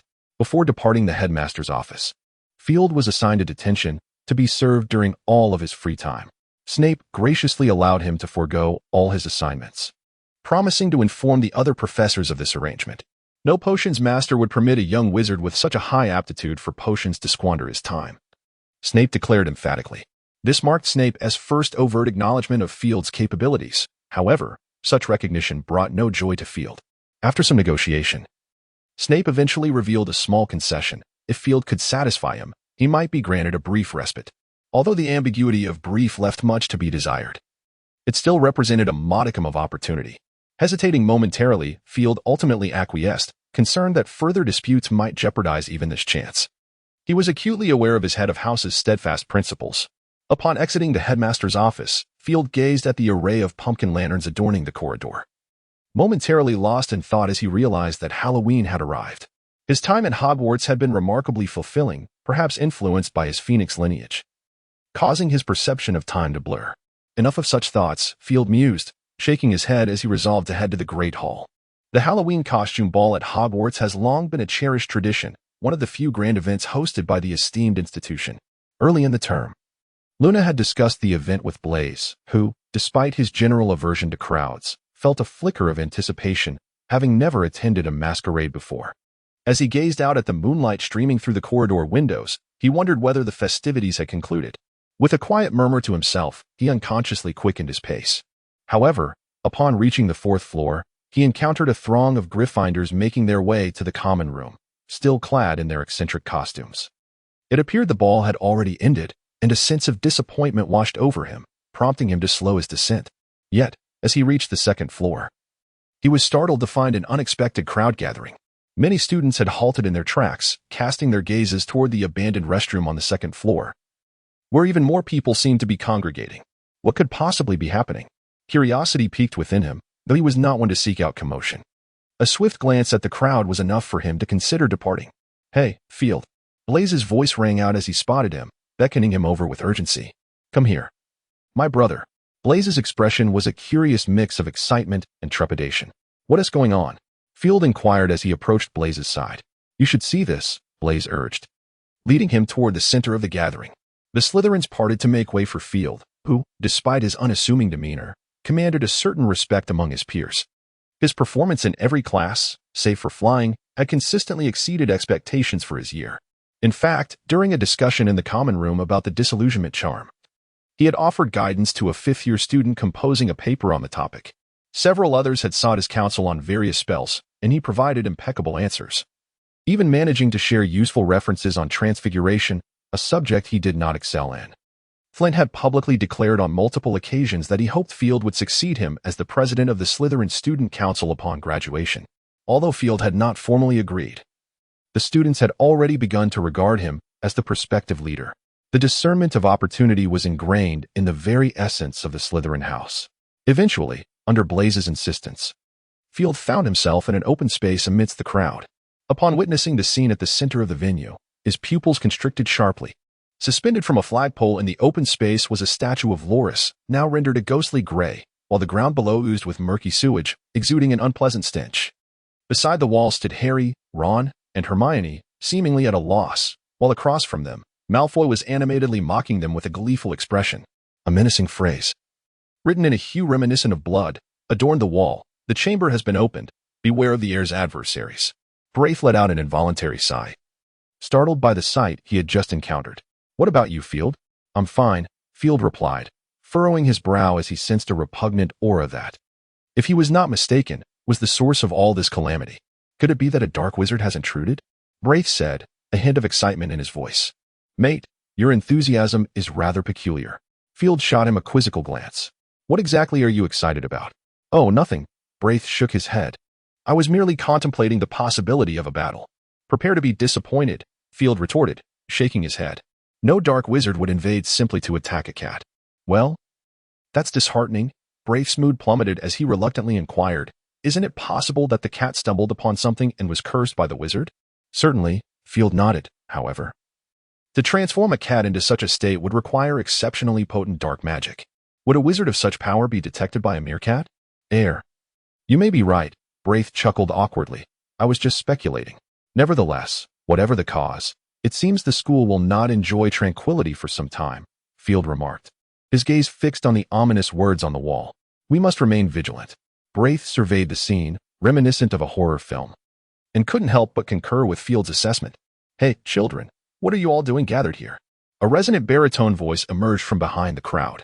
Field raised an eyebrow, recognizing the unmistakable tone of that peacock-like professor. Oh my goodness. Upon arriving, Gittero's eyes widened in astonishment before visibly brimming with excitement. An attack? Yes, it must be. A heart-wrenching wail abruptly interrupted Gittero's words as Filch's stricken face appeared. Though Filch seemed utterly devastated, the students appeared oblivious to his plight, with some even wearing faint, gleeful smirks. This old mute truly lacks popularity. Field silently expressed a sense of melancholy. Naturally, he felt no sympathy for the other party. Among all the students in the school, only Filch had managed to evoke such disdain. Even Snape had his admirers. While the squib was indeed a pitiable figure, the transformation of such dissatisfaction into jealousy, ultimately directed towards the students, was something that Field found distasteful. Nonetheless, one must not urge others to be virtuous without having endured hardship themselves. Field refrained from mocking Filch or feeling pity for him. He regarded the situation with equanimity. Look at this old fellow, Blaise remarked with a sarcastic smile, quietly commenting to Field, goodness, he looks as if he has lost his wife. Indeed. It was akin to losing a spouse. Field sighed softly and replied, Mr. Filch appears to be quite sorrowful. I do not believe that exacerbating another's wounds is a commendable act. Well, Blaise shrugged nonchalantly, choosing not to utter any further inappropriate remarks. At that moment, Filch had turned his gaze towards the trio of saviors. It is you, indeed, Filch shouted, his face a grotesque mask of sorrow intermingled with rage. Tears and snot making him appear both hideous and pitiable. This has nothing to do with us. We have only just arrived. Ron vehemently denied Filch's accusations. We just got here. As Filch was about to protest further, the crowd surged once more, and Dumbledore approached, accompanied by the 4 heads of houses. My goodness. Professor McGonagall gasped, covering her mouth in shock. This does not appear to be a prank. Clearly, it is not. Dumbledore remained silent, while Snape spoke bluntly, his gaze fixed on Harry and his companions, a smirk of derision playing upon his lips. It seems our esteemed savior has been up to something again. This is not something that a few second-year students could accomplish, Professor Flitwick interjected fairly. Snape did not retort, but his disdain only deepened in intensity. Pray forgive me, Argus. Dumbledore gently inquired of Filch, could you tell me what transpired? It was them. Filch snarled, pointing accusingly at Harry and the others. They attacked my cat. That was not us. We just arrived, Harry interjected. When we got here, it was already like this. Liars. Filch screamed. I knew they would harbor resentment towards me. It must have been them. They know I am a squib. Although Filch's status as a squib was an open secret within the school, he had never confessed it himself until now, which seemed to solidify the truth. I believe this is not an appropriate place for such discussions. Dumbledore surveyed the surroundings before softly speaking. My office is nearby. Perhaps we could go there. Gideon raised his hand, cheerfully responding, thank you, Professor Lockhart. This is just what we need. Dumbledore smiled and nodded in acknowledgement. It's no trouble. It is my duty. Then, Dumbledore glanced once more at the gathering crowd. You all should return to your slumber. Heads of houses, please fulfill your responsibilities. Professors, do follow me, he added, calmly addressing Harry and the others. And you few as well. Gideon led the way with an air of enthusiasm as Dumbledore accompanied the others towards his office. Well, it seems there is no more excitement to witness, Blaise remarked, throwing up his hands. We should head back early. Mr. Filch is likely in a foul mood today, and being caught would not bode well. True enough. Another Slytherin smirked maliciously, for that cat was indeed his constant companion. Recklessness was unbecoming of a Slytherin. The Slytherins jested among themselves as they made their way to the common room. With so many students present, Field felt it inappropriate to venture directly to the room of requirement, so he returned to the common room with them. Well, it's rare to see you back, Field. Blaise exclaimed in surprise. I'm almost moved. You actually remember the way back. Not everyone has a mind as colossal as yours, Field retorted. Blaise paused, nearly suppressing the urge to give Field a thumbs up. Truly, he was the favorite student of the headmaster. The tone and inflection were strikingly similar. Although they had returned to the common room, the recent events had clearly left the students disinclined to sleep immediately. Instead, they gathered to discuss what had transpired. Some speculated it to be a form of dark magic, others suggested a curse, while still others believed it to be an attack by dark wizards. The topics varied widely, yet none could reach a consensus. Hey, I just remembered a legend, suddenly interjected a Slytherin girl. Daphne? Blaise raised an eyebrow at her. I had no idea you still had a penchant for reading. As if you know me well, Daphne scoffed, casting him a disdainful glance. Blaise rubbed his nose awkwardly. Perhaps you should share your theory. Humph. Daphne rolled her eyes, then leaned in conspiratorially. Have you heard of the Chamber of Secrets? Is that what you're referring to? Blaise shook his head in disappointment. That is merely a legend. A legend? Daphne wore an expression tinged with disdain. Do not tell me you are unaware. The Chamber of Secrets was confirmed to have been opened 50 years ago. Is that so? Blaise stared blankly at Daphne. Well, it seems you are indeed informed. Daphne sighed, her gaze toward Blaise shifting as if she were looking at a simpleton. Did your elders at home never enlighten you? Clearly not, Blaise replied, shaking his head. I have heard a whisper or two about it. Another girl interjected. That was during a time when Dumbledore was not yet headmaster, and a student had tragically died. It remains one of the most scandalous incidents in Hogwarts history. The school had to close early until a thorough investigation confirmed it was safe to reopen. What lies within the chamber? Blaise asked curiously. Don't tell me you are unaware. That remains a mystery to everyone. Daphne shook her head. It is said that a terrifying creature resides within. When the chamber is opened, it will heed Salazar Slytherin's legacy and expel those unworthy of learning magic. So, no one knows what that creature is? Blaise asked, disappointment lacing his voice. Is there no speculation? Speculation certainly exists, Daphne shrugged, yet it is largely unreliable. Let us not forget that Salazar Slytherin was one of the most powerful wizards over 1,000 years ago. The magical creatures of that era were quite extraordinary. I would not find it surprising if anything were to be found inside. What could possibly be inside? Blaise murmured, his gaze drifting to the contemplative figure of Field. A spark ignited in his eyes. Field, what do you think? Field snapped back to reality, looking at Blaise with curiosity. The creature in the chamber. What do you suppose it is? Blaise asked, his patience unwavering. He had grown accustomed to Field's usual demeanor. The chamber? Field finally grasped the context. You mean Slytherin's chamber? Precisely. Blaise clapped him on the shoulder. You are the brightest among us. Surely you must have some insight into what lies within. Under Blaise's expectant gaze, Field rubbed his temples. I'm afraid I see little utility in guessing. Utility? Of course there is, Daphne interjected, her eyes fixed intently on Field. You must understand. If that creature were to emerge from the chamber, we must be prepared. I cannot entrust my life entirely to mere rumors. Indeed. Another girl with curly hair nodded in agreement. I would not dare to believe that a beast would show mercy to humanity. Then, Field, you must have an inkling of what the creature in the chamber might be, correct? Blaise observed Field, his tone more a statement than a question. I cannot claim to have deduced it entirely, merely a glimmer of an idea. Field raised an eyebrow. Quite simple, isn't it? Go ahead and speak. Brace looked at him with eager anticipation. Not just Brace, but all the other students regarded him with similar intensity. Just by contemplating our Slytherin emblem, one could deduce quite a lot. Field rubbed his chin and remarked. Let us not forget that Slytherin is renowned not only for its prowess, but also for a particular skill, or perhaps a gift. You mean Parseltongue? Brace excitedly interrupted Field, slapping his forehead. How could I have forgotten this? The other students also perked up. After all, in the realm of magic, there are not many extraordinary creatures associated with snakes. This significantly narrows down the possibilities. Daphne eagerly ventured, "The most famous magical creature related to snakes is the basilisk." "Indeed." "That is correct." Field snapped his fingers. "Therefore, the monster within the Chamber of Secrets must be a basilisk?" The curly-haired girl raised an eyebrow. "I do not recall the basilisk having the power to petrify." "No, it does," Daphne asserted confidently. "I remember reading in a family biography about dark wizards, which explicitly noted that under certain conditions, the gaze of a basilisk can indeed deliver a petrifying curse." "This makes sense then," Brace chimed in, continuing. "The gaze of a basilisk can be lethal, which resulted in the death of a student 50 years ago. Simultaneously, the basilisk's gaze can induce petrification, as evidenced by Filch kept being petrified. Both outcomes have occurred. It appears the creature in the chamber must indeed be it." "Incredible! A basilisk that has lived for over 1,000 years," Daphne exclaimed. "I recall that a typical basilisk living for 100 years is already remarkable. How did Salazar Slytherin manage such a feat? He was one of the most formidable wizards, and his magical prowess is beyond our comprehension." Bray shook his head and then cheerfully remarked, "However, this is still good news, for we can now be prepared." "Good news?" The curly-haired girl scoffed. "On what grounds do you base such an assumption? Just how powerful could a creature that has lived for over 1,000 years truly be? Are you serious?"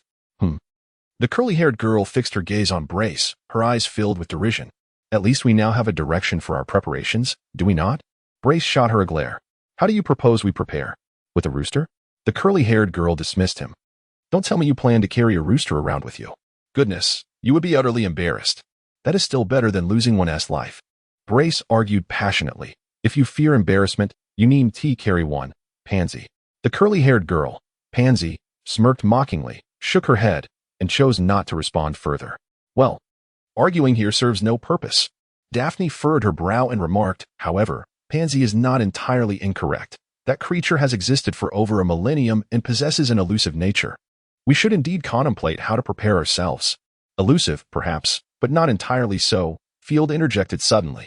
"If all goes as expected, it should be traversing within the pipes concealed behind the walls." "Pipes?" Daphne raised an eyebrow. "Indeed," Field shrugged. "Beyond that, I cannot conceive where such a sizable entity could wander without being detected." "In that case, you make a valid point." Daphne tilted her head, pondering intently, ultimately conceding to Field's deduction. "I suggest you take another guess, Field, and see if you can uncover the location of the hidden chamber," Blaise suddenly proposed, instantly piquing the student's interest. "A splendid idea. You should certainly give it a try," Daphne exclaimed, her eyes sparkling with excitement. "We believe in you." "I am genuinely curious about the chamber's whereabouts." "Who wouldn't be curious, Daphne?" Pansy's eyes gleamed with enthusiasm, almost rivaling the torches upon the walls. "That chamber belongs to Slytherin. Aside from the basilisk, discovering anything of significance within its confines could be a legacy worth passing down. Such a prospect is not something a Slytherin could easily dismiss." "You should genuinely give it a try, Field," Blaise urged quickly. "If you require our assistance in any way, do not hesitate to ask." Speculating about the chamber's location? Field's interest was piqued. After a moment of contemplation, he suddenly inquired, "Who remembers the name of the student who perished 50 years ago?" "The deceased student?" The students exchanged bewildered glances, all somewhat perplexed. "What does this have to do with the hidden chamber?" Blaise raised an eyebrow. "Presumably, it does," Field nodded. "I have formed some hypotheses, but I need to verify them." "Does anyone know?" "Her name was Moaning Myrtle Elizabeth Allen." A voice suddenly echoed from the doorway of the common room. Field's body stiffened abruptly, and he gradually turned his head, encountering Snape's gaze, laden with significance. "Indeed. She is the ghost known as Moaning Myrtle," Snape said slowly. "I am equally intrigued by your conjectures, young Mr. Dumbledore." "Moaning Myrtle?" Daphne raised her brow. "The ghost from the abandoned lavatory?" "Indeed, it is she," Pansy responded, equally astonished. "Could someone elucidate this further?" Blaise inquired curiously. "Who is Moaning Myrtle?" "She is the ghost of a lavatory on the 2nd floor," Daphne explained. "She typically resides only in the girls' restroom. She is a timid and sensitive spirit who will weep at the slightest disturbance. It is said that the abandonment of the 2nd floor lavatory is somehow linked to her." "I would concur." Pansy took over the conversation, saying, "Just think about it. If we were in the restroom and suddenly a ghost emerged from the toilet." The mere thought of such a scenario sent a shiver down Pansy's spine. "Oh, please, Pansy," Daphne interjected, her face displaying discomfort. "We all know it's just a story. But now I might hesitate to use the restroom." Pansy noticed several Slytherins casting her disapproving glances, realizing she had stirred their ire. With a sheepish smile, she fell silent. A ghost that likes to emerge from toilets, Blaise mused, stroking his chin with amusement. That sounds quite intriguing. Hey, Field, what are your thoughts? All eyes turned to Field. Even Snape's gaze was fixed upon him. Well, if my memory serves me correctly, Field pondered. The location where Myrtle's body was discovered should be in the abandoned restroom on the second floor, right? Snape nodded, indicating he was correct. Then it becomes rather straightforward. Field snapped his fingers. If my conjecture holds true, then the abandoned restroom on the second floor might very well be an entrance to the Chamber of Secrets. Upon hearing this, the students' expression shifted dramatically. Some appeared incredulous, others scoffed, while a few regarded him with cold, piercing stares. Do not speak nonsense, Field, Blaise frowned. That was Salazar Slytherin. Would his chamber be located in such a filthy place? Daphne and Pansy nodded in agreement. Snape maintained his impassive demeanor. Honestly, your ignorance mirrors that of those Gryffindors, Field retorted, casting Blaise an exasperated glance. Don't tell me you haven't read Hogwarts, a history. It mentions that Hogwarts has been altered twice. Blaise blinked, a sheepish smile creeping onto his face. I nearly forgot. Pa, as if you've ever read it, Pansy scoffed, refusing to let him off easily. What's the matter? Have you read it? Blaise inquired, furrowing his brow with a hint of anger directed at Pansy. I haven't tea. And what of it? Pansy stood her ground defiantly. Hey, Blaise was momentarily taken aback, left at a loss for words. All right, let us focus on Field's theory. Daphne interjected, attempting to diffuse the tension. I'm genuinely curious. TCH, I want to stoop to your level. Blaise sneered at Pansy before turning back to Field with a serious expression. At that moment, Pansy's anger flared, ready to respond. But Daphne grasped her arm to restrain her. She subtly gestured towards Snape's direction, catching Pansy's eye. Observing the expressionless headmaster, Pansy's lips twitched slightly, and she fell silent. As the history of Hogwarts was recounted, the expressions of the Slytherins brightened considerably, with some who had never heard it before quietly inquiring from their neighbors. Please continue, Mr. Dumbledore, Snape coldly urged. Certainly, Headmaster, Field nodded. It was rather straightforward. To silently slay a wizard at Hogwarts, even a minor one, was no simple feat, even for Merlin. Furthermore, the headmaster of Hogwarts at that time had already confirmed that the unfortunate girl must have perished from the gaze of the basilisk. Field paused momentarily, observing the students nodding in agreement before continuing. The basilisk harbors no penchant for spying on girls' restrooms. Well, it cannot distinguish between the boys' and girls' facilities. At this, laughter erupted among the students, with Blaise laughing particularly loudly, enthusiastically pounding on the armrest of the sofa. You truly have a way with words, my friend. Blaise gave Field a thumbs up. It is merely a fact, Field shrugged, and if such a conclusion can be drawn, it follows quite easily that there are only two locations where Myrtle could have witnessed the basilisk's gaze.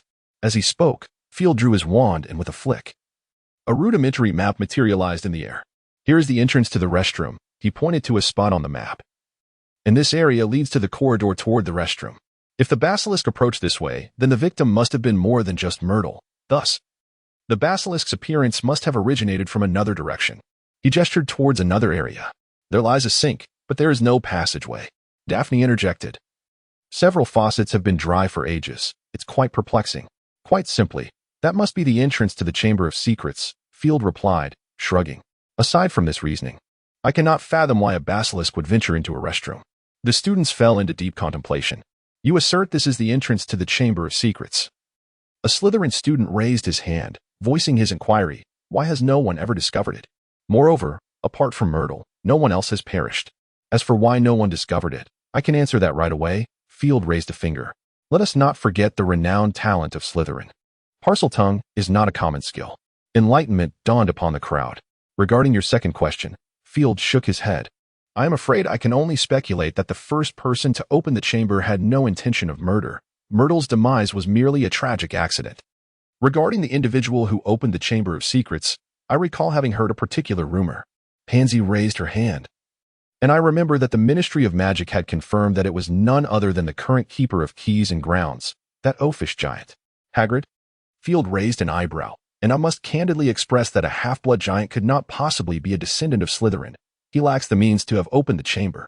Indeed, Pansy insisted, it is said that someone discovered his nefarious plot and subsequently reported him. That student was even awarded a special commendation. Such accolades are not easily obtained. Are you certain? Blaise arched an eyebrow. You may verify it for yourself in the display room, Pansy replied curtly. I recall that it was a student council president named Tom Marvolo Riddle. You certainly remember well, Blaise remarked nonchalantly. Had you been contemporaries with that fellow, perhaps you would have pursued him. Quite right. Pansy shot him a glare. Is the handsome student council president not an excellent candidate for a boyfriend? Humph. Who knows if he is merely an ugly toad? Blaise retorted disdainfully. You are simply envious, Pansy countered dismissively. I fear Blaise's assertion may indeed hold truth, Pansy. Field mused with a hint of amusement, as if he had uncovered something intriguing. What? Pansy looked at Field in confusion. Tom Marvolo Riddle. Field inscribed the name in the air with his wand. Then with a flick, the letters rearranged themselves into a phrase. I am Lord Voldemort. Quite an amusing wordplay. Wouldn't you agree? The common room fell into an immediate silence. In the realm of British magic, Voldemort undeniably stands as a legendary figure, orphaned, possessing extraordinary magical talent. And with a plethora of adventures, he is akin to a protagonist from a web novel. Had Voldemort employed gentler methods rather than coercion, he might very well have ascended as the sovereign of the British magical world. It is precisely due to his terror, coupled with the enchantment he cast upon his name, that in the British magical community, Voldemort has become synonymous with fear. It is also regarded as a taboo within the magical realm. Upon deducing Voldemort's true identity, a profound sense of panic enveloped the Slytherin common room. Not a single Slytherin was unaware of what this truly signified. While the basilisk might evoke some dread among young wizards, it would not incite undue terror. Their innate pride lies in the belief that no magical creature can rival a wizard's wand. However, if the basilisk were released by Voldemort, the implications would be entirely different. Are you certain this is not a jest? Blaise's mouth twitched as he forced a smile. After all, he has been dead for over a decade. Are you certain? Field inquired with a sardonic smile. Let us not forget, he is one of the most formidable figures in the contemporary wizarding world. No one truly knows the extent of his mastery over dark magic. How can you be so sure he has perished? At this, Braith remained silent, beads of cold sweat trickling down his forehead. The other students were no better off than Braith. Their faces were etched with palpable fear. The most powerful dark wizard of modern times could not simply succumb so easily. Field scoffed. This notion is likely more astonishing than the headmaster washing his hair. Snape narrowed his eyes momentarily, choosing to remain silent as he listened to the students' exchange. Oh dear, this is truly unsettling news, Daphne murmured, slapping her cheeks to regain composure. I must write to my father. I shall go as well. Pansy suddenly stood up, exclaiming, Damn it, my father will go mad. The two girls hastened out of the common room, prompting the other students to become restless, gradually making their way back to their dormitories. I must take my leave as well, Braith nodded at Field. This is something I must discuss with my family. Frankly, this is hard to believe. Yet I trust your deductions. I hope my deductions prove to be incorrect, Field replied calmly. I share that sentiment, Braith said with a wry smile as he rose to depart. Field observed the nearly deserted common room and shook his head, preparing to leave as well. I believe you seem to have forgotten to explain something to me, young Mr. Dumbledore. Snape's voice suddenly pierced the air. Oh no, I forgot that Snape was still here. Field's body tensed momentarily, and with a rueful smile, he slowly turned to face the stoic Snape, presenting him with a radiant grin. Good evening, Professor. The moonlight is quite lovely tonight, isn't it? Perhaps, Snape replied, casting a glance at Field. Without your presence, I dare say my mood might be considerably improved. Indeed, Professor. I believe you are quite right, Field nodded earnestly. Thus, I should take my leave. Leave? Snape sneered. Oh yes, I can certainly see that you are eager to depart. Poor Mr. Snape, not only must I worry about what you young rascals are up to, but I must also endure the gossip of my own students. TSK, TSK, TSK. Upon hearing this, Field felt a sense of foreboding. If Snape's remarks were merely sarcastic, they were typical of him. However, if they took on a more biting tone, it signified a growing irritation. I was mistaken, Professor, Field conceded obediently. I am prepared to accept any punishment. Humph. Snape scoffed, shooting him a glance before abruptly asking, How confident are you in your earlier deductions? Field was momentarily taken aback by the words, but soon regained his composure and pondered for a moment, estimating around 80. Follow me, Snape instructed without hesitation, turning towards the door. Although Field felt perplexed, he quickened his pace to keep up. Upon exiting the lounge, the two ascended the staircase. As they climbed, Field began to surmise the destination. True to his intuition, Snape led him directly to the door of the headmaster's office on the 8th floor. No need. The stone gargoyle began to inquire for the password, but upon seeing Field, it instantly altered its course and leapt aside. Snape cast a curious glance at Field, asking, "What have you done?"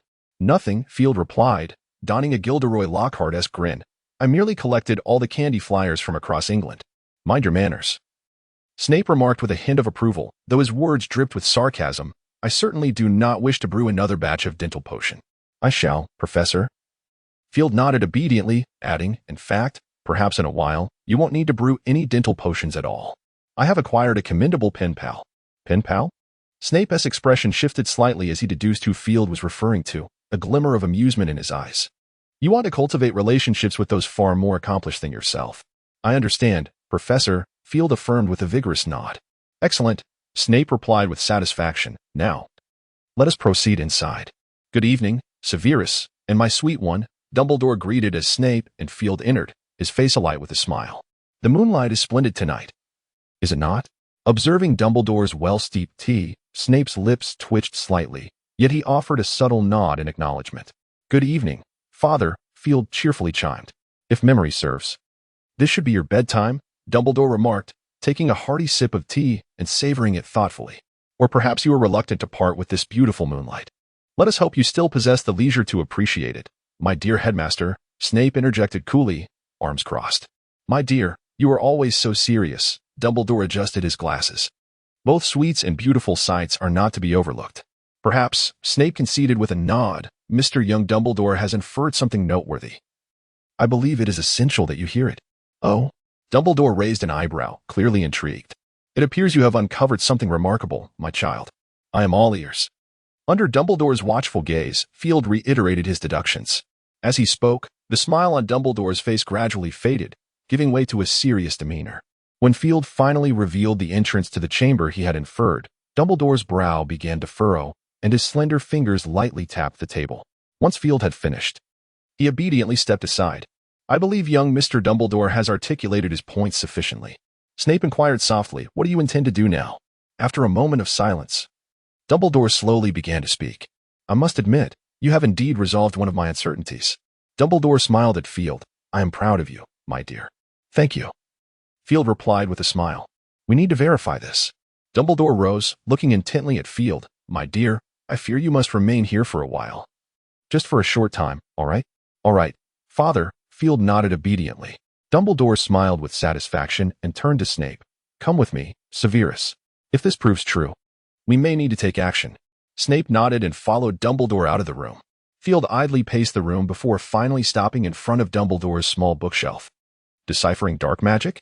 He mused upon spotting the book, raising an eyebrow. Such a tome was quite rare. However, he had no inclination to peruse it. There was a similar volume in the restricted section, and the Draco family possessed one as well. He had already examined them. To be honest, the book's value was not particularly high. Although it contained numerous dark spells, most were exceedingly difficult to cast. Moreover, many of the dark spells had a profound impact on one's psyche. While Field was not particularly fearful of this, it was nonetheless unsettling. He continued to browse. The Book of Hieroglyphs, dedicated to alchemy, advanced theory of charms, focusing on spells, the magic of language, concerning animal languages. Eventually, his gaze fell upon analysis of ancient runes. The source of a wizard's magic lies in runes. This statement, attributed to an unknown source, sparked considerable debate within the magical community. Nevertheless, it is undeniable that ancient runes possess a profound connection to modern magic. Field had previously encountered a book on ancient runes within the Draco family library, though it primarily detailed their applications in alchemy. While he was not disinterested in alchemy, his fascination lay more with spells. Some have claimed that ancient runes are synonymous with runic writing, a notion Field had once entertained. However, upon further reflection, Field came to realize just how utterly misguided his initial thoughts had been. In the legends of Muggles, it is said that the runes were discovered by the great deity Odin in his pursuit of the ultimate wisdom of the cosmos. Odin recorded these symbols, thereby acquiring the power of knowledge. The guardian of the Rainbow Bridge, Heimdall, the father of mortals, transmitted this wisdom to humanity after receiving it from Odin, granting them the ability to foresee the future. This tale exists merely within the realm of Muggle folklore. In reality, while the runes indeed possess magical properties, they are in essence simply enchanted symbols. More accurately, The runic script should be referred to as the Futhark alphabet, a collection of symbols unearthed by an ancient wizard named Futhark. During his explorations of magic, Futhark discovered that certain symbols bore a profound connection to the arcane arts, leading him to compile these characters, thus giving rise to the 24 runes. The existence of ancient magical scripts predates this by a significant margin. It is said that a wizard who can truly master the ancient scripts can rival the divine. Of course, such tales remain mere legends, and Field did not take them to heart. Nonetheless, the complexity of ancient magical scripts is indeed formidable. Currently, there are over 400 known ancient scripts, yet only a little over 100 have been translated, and fewer than 70 can be practically applied. The most proficient user of ancient scripts was none other than Nicholas Flamel, the creator of the Philosopher's Stone. According to Muggle lore, Flamel possessed a book known as the Book of Abraham the Jew, and after mastering its contents, he learned the art of transmuting the Philosopher's Stone.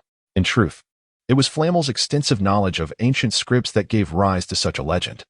Dumbledore had once confided in Field that he had no doubt Flamel had likely mastered even more ancient scripts, though he chose not to disclose them to the public. As Field contemplated when he might seek Flamel as counsel, he picked up the book. To his astonishment, he discovered that this book was co-authored by Nicholas Flamel and Dumbledore. Surprised by this revelation, he momentarily set it aside, but then opened it again. To his disbelief, he suddenly closed the book, staring incredulously at his hand resting atop it, before reopening it to read intently. The book indeed contained knowledge regarding ancient magical scripts, but this was not the source of his incredulity. He realized that he didn't need to refer to the translations. Merely gazing at the ancient runes, he instinctively understood their meanings. After verifying this several times against the translations below, he was certain he could comprehend them. With a sudden snap, he closed the book, lost in profound contemplation. He was certain that a similar phenomenon had not occurred when he had encountered the texts on ancient scripts within the Draco family archives. In this moment, a sense of bewilderment washed over him, mingled with an inexplicable fear. Before he could ponder for long, Dumbledore and Snape returned. "What has transpired, my child?" Dumbledore inquired, his gaze resting with concern on Field's somewhat pallid face. "You do not seem well." "Nothing, father," Field replied, shaking his head as he buried his earlier thoughts deep within, forcing a smile as he looked at them. "So, what have you discovered?" "Indeed," Dumbledore gently ruffled his hair. "You have been of great assistance. Your deductions are remarkably astute." "Then you ventured inside?" Field asked eagerly. "Did you find the basilisk?" "No, we did not enter." Dumbledore shook his head. "Why not?" Field looked at Dumbledore in confusion.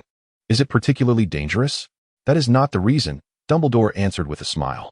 "To put it somewhat bashfully, there is likely nothing more perilous than myself within Hogwarts." "Why is that?" Field queried, puzzled. "Do you intend to keep it as a companion for Fawkes?" "Oh, that is indeed an intriguing notion. Perhaps I shall consult Fawkes on the matter." Dumbledore chuckled at Field's jest. "In truth, I am more concerned with uncovering the identity of the one who opened the chamber." "Very well," Field muttered in disappointment. "I was rather eager to experience the taste of a basilisk. It must be quite delectable when roasted. I regret to inform you, my child, that the flavor of a basilisk is far from pleasant." Dumbledore gently patted his head. "All right, let that be," Field replied nonchalantly. But a new question arose in his mind. "How do you know that?"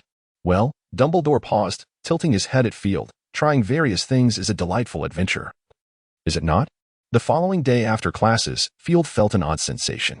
Unsure if it was merely his imagination, he sensed that many students were casting furtive glances in his direction. Could it be that he was overthinking? He touched his face, confirming there was nothing amiss, which only heightened his curiosity. Upon entering the great hall and taking his seat at the long table, before he could even seek out the food he desired, Blaise had already placed a sausage on his plate. "Hey, mate, you've become quite the sensation," Blaise said, chuckling as he clapped Field on the shoulder. "Any thoughts?" "Sensation?" Field replied, his eyes wide with confusion as he looked at Blaise. "I don't recall doing anything that would warrant such notoriety." "You are unaware?" Blaise asked, astonished. "Goodness. Your deductions have spread like wildfire. Everyone I know has asked me about it countless times, even those from Gryffindor. They all claim you possess great wisdom." "Exceptional wisdom is humanity's greatest treasure." A mellifluous voice resonated from behind them. Field turned to see Luna, her ethereal figure appearing before him. "Hey, Luna," he greeted, extending his hand. "Care to join me for lunch?" Luna gently nodded and silently took a seat beside him. Blaise glanced at Field, then at Luna, his eyes revealing an understanding, accompanied by a hint of a bemused smile that rendered his previously handsome visage somewhat disconcerting. "You are Luna Lovegood, are you not?" Braze waved at Luna with a grin. "I know you." "Hello," Luna replied, nodding at Braze. "I'm afraid I don't know you." "That's all right." Braze waved his hand dismissively. "You can call me Braze. I'm one of his best friends." "One of," Field interjected casually. "Well, all right. One of," Braze paused momentarily, then continued as if nothing had transpired. "I dare say you've heard of Field's deductions, haven't you?" Luna nodded gently. "Yes. And Professors McGonagall and Flitwick have both advised us to steer clear of the second floor." "That's a very prudent suggestion," Field agreed, nodding. "The basilisk is no ordinary magical creature. It is exceedingly perilous. Even many adult wizards may struggle against a basilisk, let alone us, who are still minors." "Are you saying you couldn't defeat it?" Luna inquired, regarding Field with curiosity. "Honestly, I'm not certain," Field confessed earnestly. "According to magical creatures, where to find them, the basilisk possesses formidable magical resistance and a dangerously lethal gaze. Its predatory capabilities are extraordinarily potent. It is quite normal to find oneself unable to overcome such a creature." "You can?" Luna affirmed with unwavering conviction. "Why is that?" Braze asked, puzzled. "That's a monster that has lived for over 1,000 years. I mean no offense, Field, but many professors believe it is insurmountable." "That's not a matter of offense. I am self-aware," Field replied, shaking his head. "Field can," Luna asserted resolutely. "He is more powerful than the vast majority of professors." "You know?" Braze regarded Luna with skepticism. "Have you witnessed his prowess?" "No, I haven't." Luna shook her head. "It's merely an intuition." "Intuition?" Braze's lips twitched as he opened his mouth, only to close it again in silence. Field found no oddity in the exchange. Indeed, Luna's intuition has always been remarkably accurate. "I recall the first time he completed his transformation. Luna, upon seeing him looking just as he usually did, immediately inquired if he wished to eat bugs. Although Felias grimaced and declined, this incident further solidified his understanding of Luna's extraordinary gift." Just as Felias was about to utter something, a furious roar interrupted him. "Fred Weasley, George Weasley, how dare you?" It was the voice of Professor McGonagall. What mischief had these two been up to? Felias curiously turned his gaze toward the Gryffindor table. Not only Felias, but the attention of the entire hall was now directed toward the Gryffindor table, with whispers and pointed fingers occasionally directed at the two. "I believe I have made it abundantly clear to keep your distance from there." Professor McGonagall was evidently enraged, her voice nearly rivaling that of an amplified spell. "You were planning to sneak over. Had Percy not informed me, I might have been preparing for your funeral." Professor McGonagall thundered, her body trembling with indignation. "Professor, rest assured. We meant no harm," one of the twins chuckled, disregarding her admonitions as he helped her to a bench. "We were merely curious, Professor. Fear not, we shall behave." The other twin, eager to appease, presented a cup of tea to McGonagall, placing it before her. Their antics seemed to have a positive effect, as a considerable amount of anger dissipated from Professor McGonagall's countenance. However, she continued to issue stern warnings. "There shall be no next time, Mr. Weasley. Perhaps you have already heard about young Mr. Dumbledore's deductions. I can assure you, Headmaster Dumbledore considers this possibility quite high. We are devising a method to enter the Chamber of Secrets and eradicate that monster, the basilisk, or whatever it may be. Until then, no one is permitted to venture forth. This is not a jest. Should there be another incident, regardless of your lives being spared, you may prepare to depart from Hogwarts." "Yes, expulsion." McGonagall's expression was grave as she surveyed the room. "I particularly caution you, Gryffindors. There are many forms of bravery, but recklessness is certainly not among them. Mr. Weasley, I will require your assistance until I am convinced of your compliance." "Oh, no, Professor," the twins wailed in unison. "This is detention. He will end us. Perhaps by tomorrow, you shall only see our ashes." "How dreadful." The twins lamented, their voices harmonizing in despair. "Indeed, detention." Professor McGonagall erupted with fury. "You must learn your lesson well. Additionally, 50 points will be deducted from Gryffindor. No, each of you shall lose 50 points." Professor McGonagall gazed at them with a stern expression, adding, "I shall write to your mother. Should she wish to come to Hogwarts for a discussion, I would be more than willing to facilitate that." With that, she shot a glance at the bewildered twins, huffed coldly, stood up, and swiftly exited the great hall. Observing the still-dazed Weasley twins, a nearby Gryffindor student pondered for a moment before placing 2 chicken legs onto their plates. "Oh dear." The twins feigned a look of gratitude as they embraced the young black student. "Now, we only have you, Lee." Lee awkwardly smiled. Is there anything else you would like to eat? I can fetch it for you. Make sure to eat something good. The twins were momentarily taken aback, exchanging glances for quite some time, sensing that something was amiss. Professor McGonagall's actions were swift. Before the afternoon had even passed, Mrs. Weasley arrived at Hogwarts, dragging the twins by their ears from class to the Gryffindor common room. What transpired inside remained a mystery to all. However, when the students next laid eyes on the Weasley twins, their expressions were filled with a sense of profound disillusionment. Hurry, Field, come look at this. In the common room, Blaise seemed to have discovered something remarkable on the notice board and excitedly beckoned Field. What is it? Field inquired, puzzled.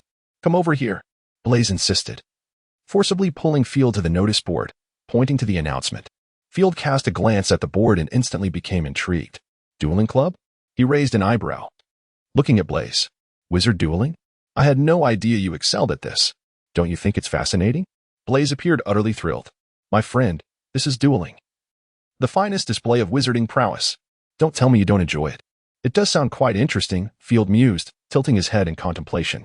However, I have never participated in a wizard duel, only read about it in books.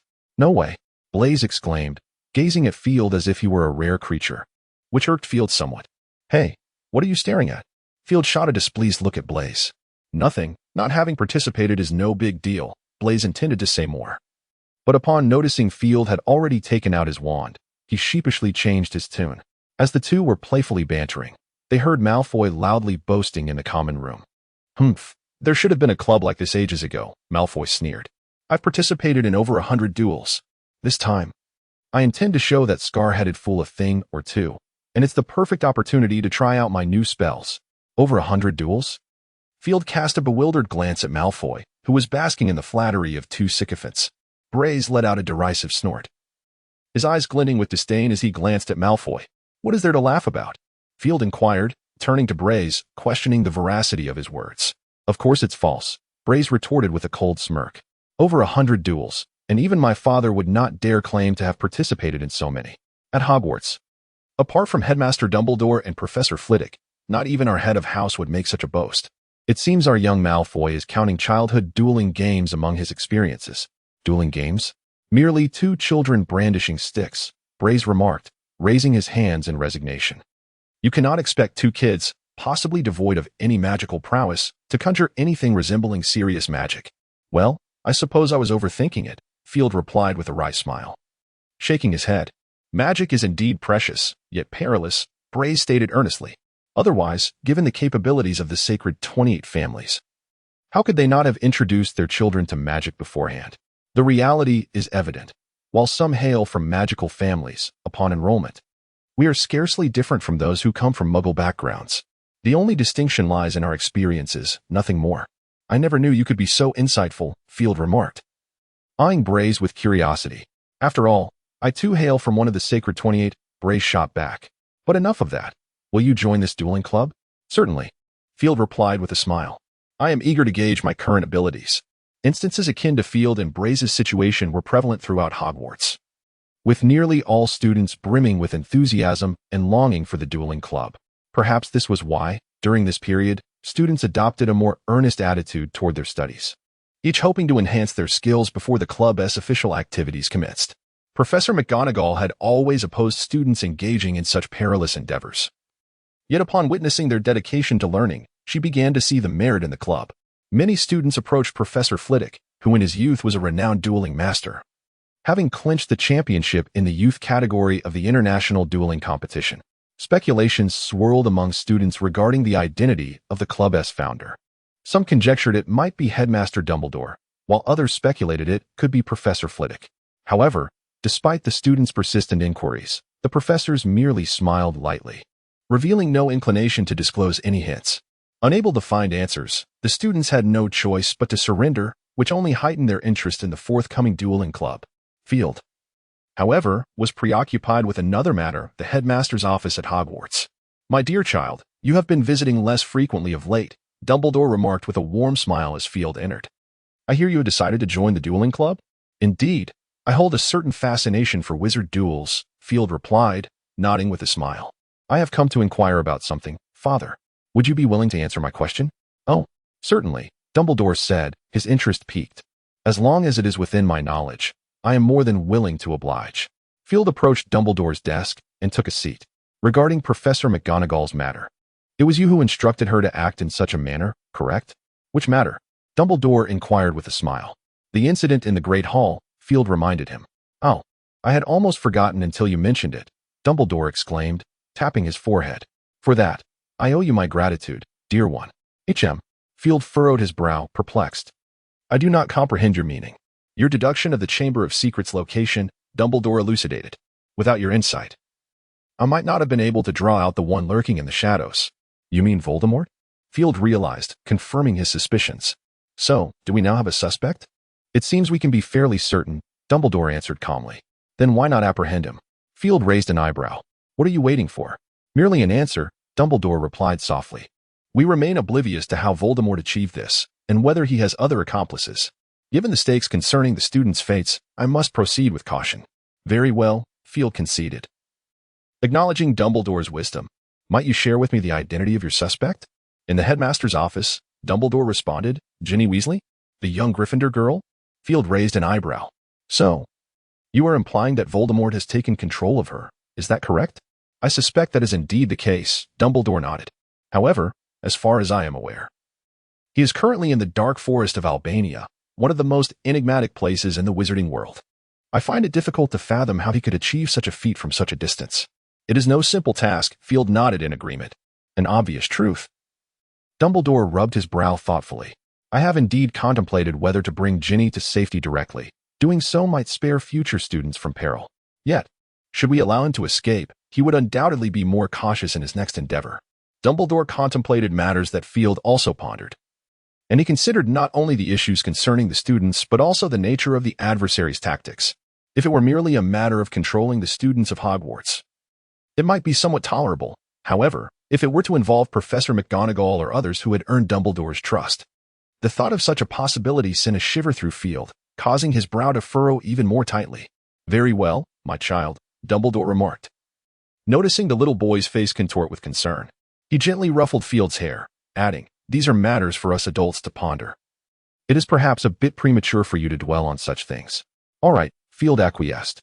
After much contemplation, without arriving at any conclusions, he reluctantly decided to set the matter aside for the time being.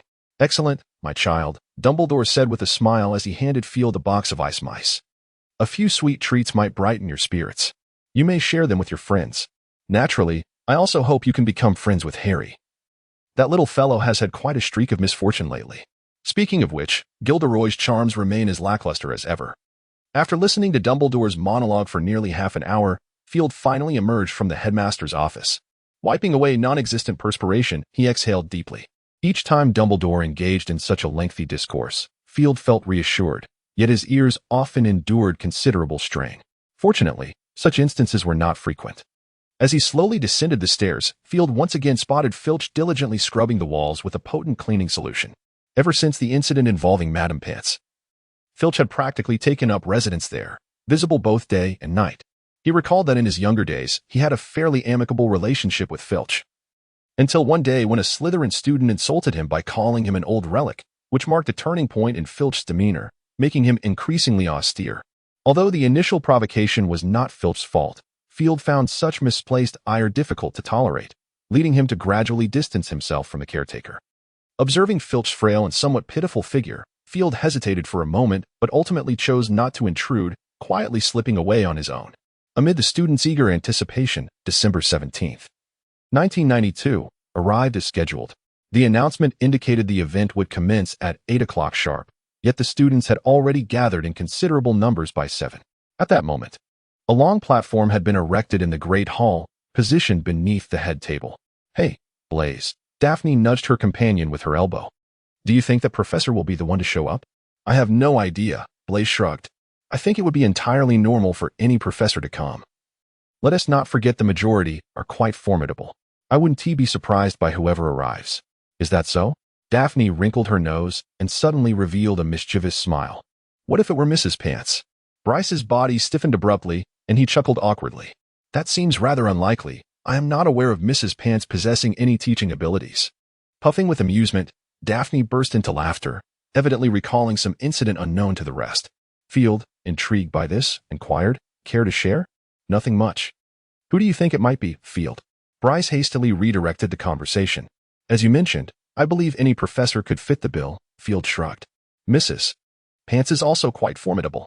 Field's mention of Mrs. Pants elicited another fit of laughter from Daphne, who was nearly doubled over.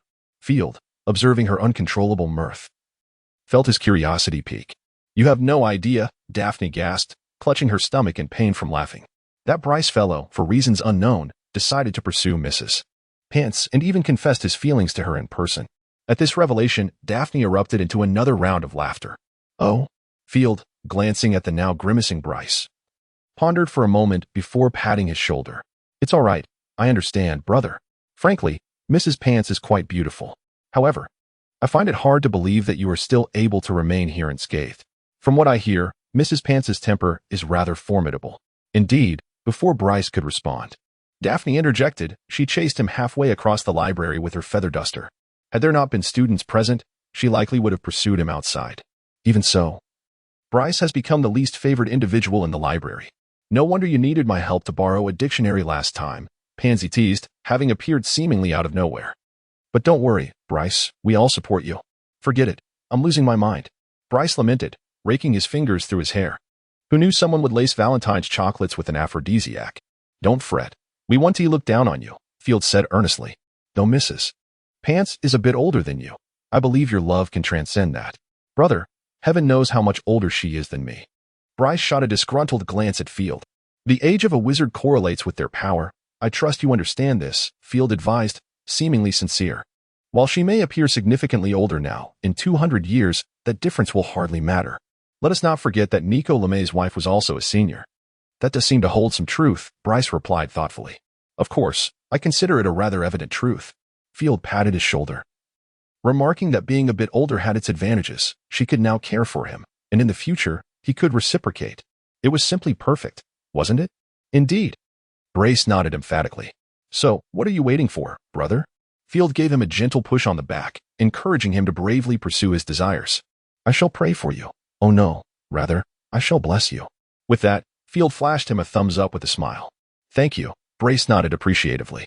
After taking a couple of steps, he abruptly halted, turning back to look at Field with a mixture of anger and indignation on his face. I told you. I was under the influence of a love potion. Daphne and Pansy behind them were nearly in fits of laughter. Time passed amidst their playful banter. And soon it was 8 o'clock. Yes, here, the professor has arrived. Bryce rubbed his hands together, eagerly gazing at the stage, anxious to discover the identity of the speaker. I advise you not to have too many expectations, Field smiled and shook his head, offering a word of caution. Although he too was unaware of which professor would be guiding them. The extravagant streamers and crystal orbs floating in the auditorium suggested that only one person could fit such a flamboyant style. Draped in a magnificent peacock blue robe, adorned with a golden shoulder cape and silver bracers, coupled with his handsome visage and warm smile, his pearly white teeth gleamed even in the dimly lit hall. He gracefully made his way to the stage, slightly bending forward. Dear ones, I believe you need to come a little closer. Can you hear me clearly? My goodness. It's him. Bryce stared in astonishment at the flamboyant Gilderoy Lockhart on stage. Am I dreaming, or has Hogwarts run out of professors? Unexpectedly, Daphne fixated on Lockhart, acknowledging that although he was a bit of a fool, one could not deny his flawless appearance. All right, let us move in a bit closer. Field patted Bryce on the shoulder, urging him not to doubt. This was indeed the reality, perfectly in line with Lockhart's style. Wouldn't you agree? To be honest, I had already lost hope for this event, Bryce grumbled, yet obediently moved closer. Excellent. This could not be better. Lockhart observed the student's rapt attention and nodded with satisfaction, smiling as he began his opening remarks. Thank you all for coming. Children, he said with a smile. You are all aware of the recent rumor, yes, concerning the great monster of Hogwarts. To be frank, I do not know whether it is true or false, but based on my adventurous experiences, the older a place is, the more potential dangers it harbors. And Hogwarts history, without a doubt, is sufficiently lengthy.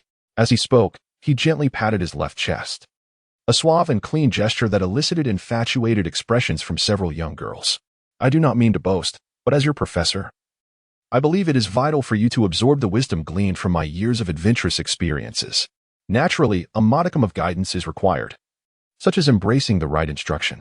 I am grateful for the trust bestowed upon me by our esteemed headmaster.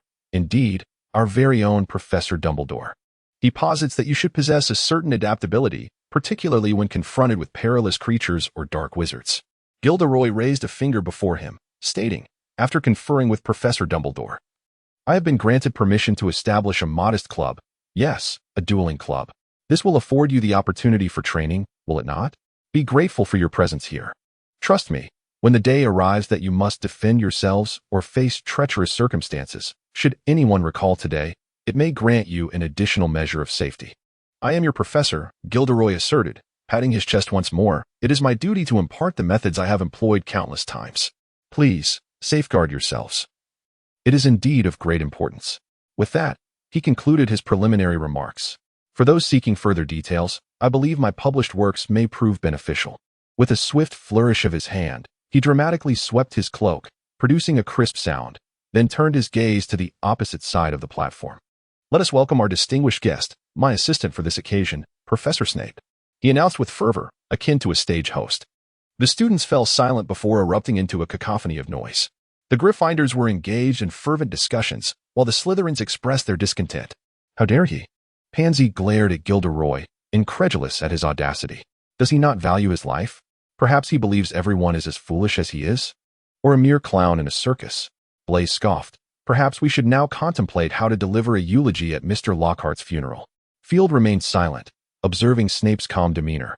Stifling a chuckle, it must be said that while Gilderoy was indeed courting disaster, he had managed to rattle Snape somewhat.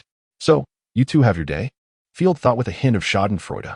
Fear not, children, Gilderoy softly reassured them. It is but a minor collaboration. I shall return your professor to you unscathed.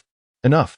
Field slapped his forehead, recognizing Gilderoy's unparalleled prowess and inciting animosity.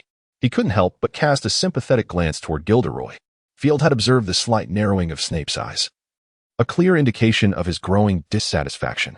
Now, let us proceed. Firstly, you must understand the essential procedures of dueling. As Gitter walked towards the center of the platform, he spoke. Now, please pay close attention.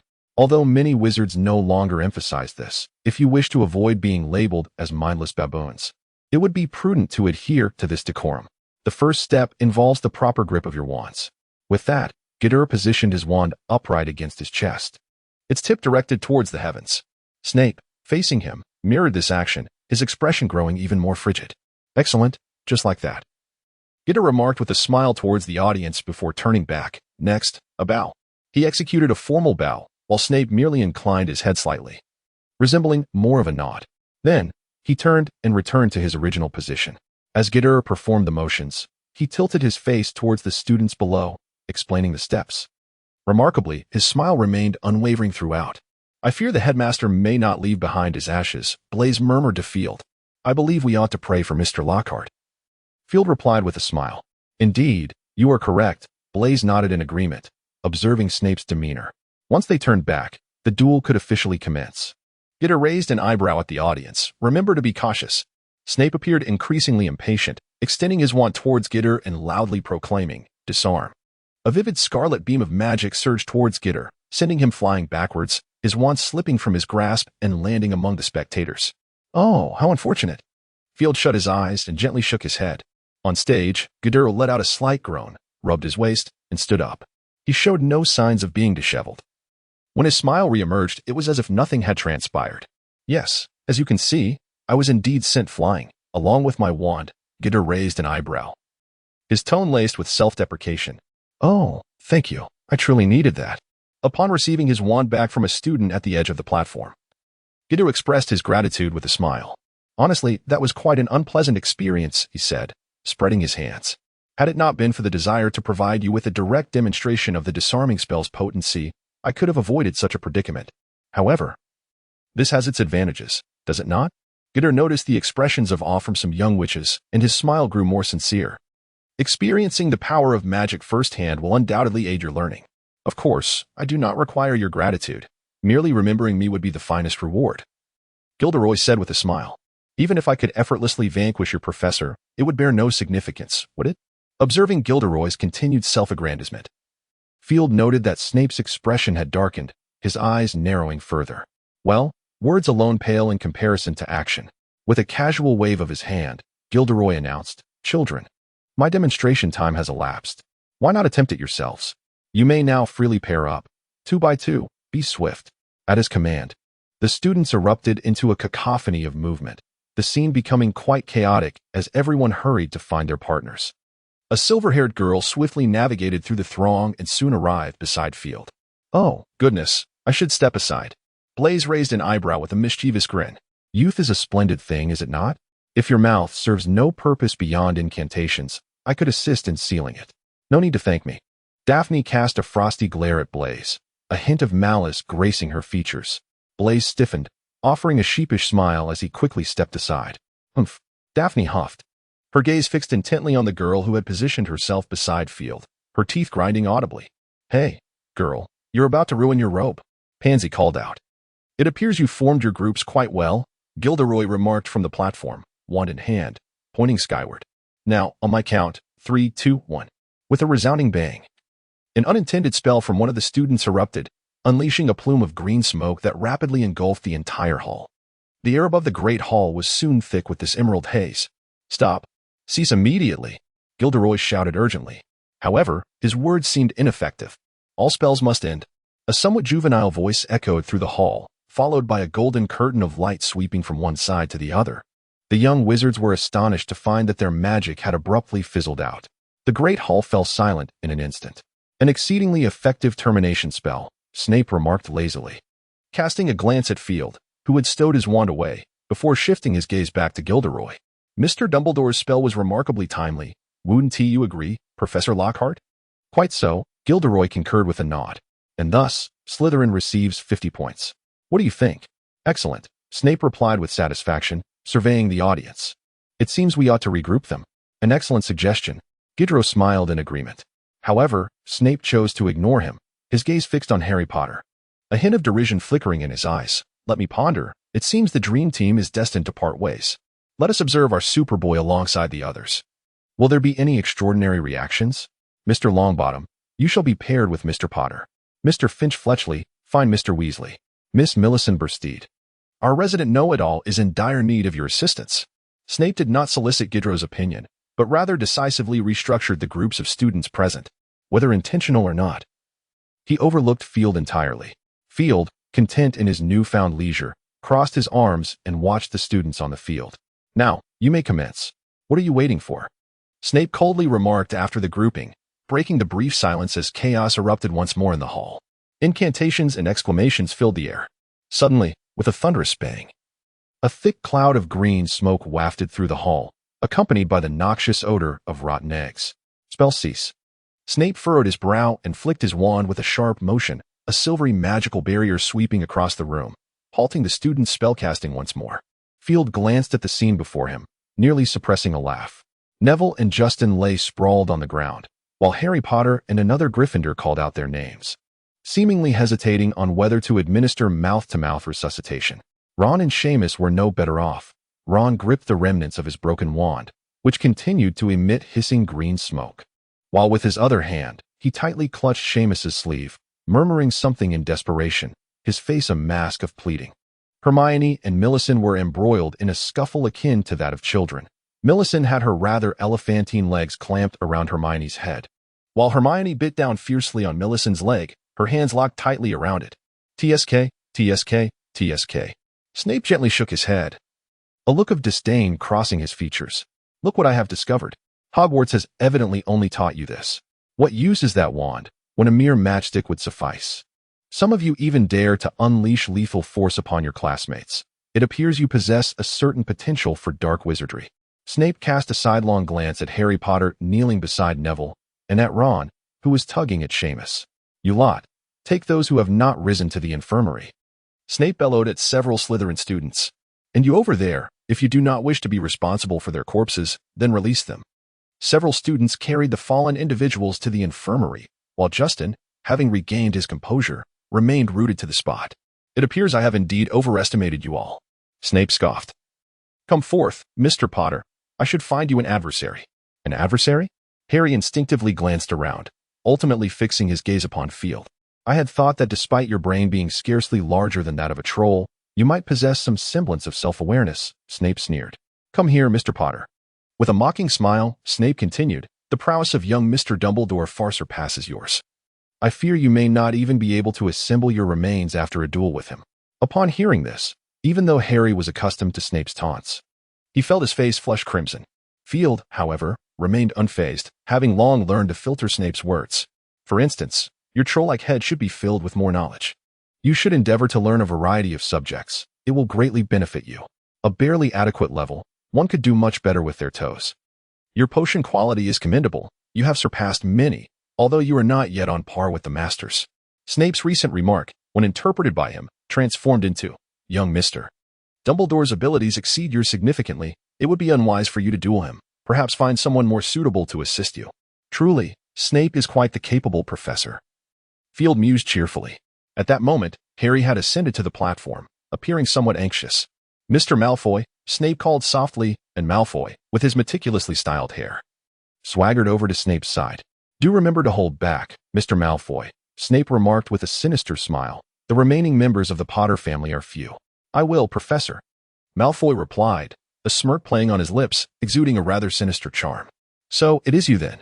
Gitero stepped beside Harry, reassuring him. Do not be nervous, Harry. Perhaps you could use my assistance. Watch closely, just like this, Gitero said, flicking his wrist to perform a flourish with his wand, followed by a series of flamboyant maneuvers, prompting Harry to adjust his glasses in disbelief. In a moment of distraction, Gitero's wand flew from his grasp once more. Ah, my apologies, my wand seems overly enthusiastic. Gitero chuckled, patting Harry on the shoulder as he retrieved the wand from a student. Now go forth, Harry. I apologize, Professor, Harry said, glancing at the eager Malfoy before turning back to Gitero, tentatively asking, could you do that again? I didn't quite catch it the first time. All right. Let us not squander any more time. Gidru did not utter a word, yet Snape was already exhibiting signs of impatience. Now, following the command, 3, 2, before Snape could utter the final number, Malfoy was the first to strike. Tarantaligra. This was a mischievous spell, discussed in the Defense Against the Dark Arts class, specifically designed to counter creatures with numerous legs. The afflicted would dance uncontrollably, and if not countered, would ultimately dance themselves to exhaustion and death. It is one of the most common prank spells. Harry, unprepared, was directly hit by the spell, and his legs began to move involuntarily. Witnessing Harry's predicament, Malfoy erupted into laughter, his mouth wide open.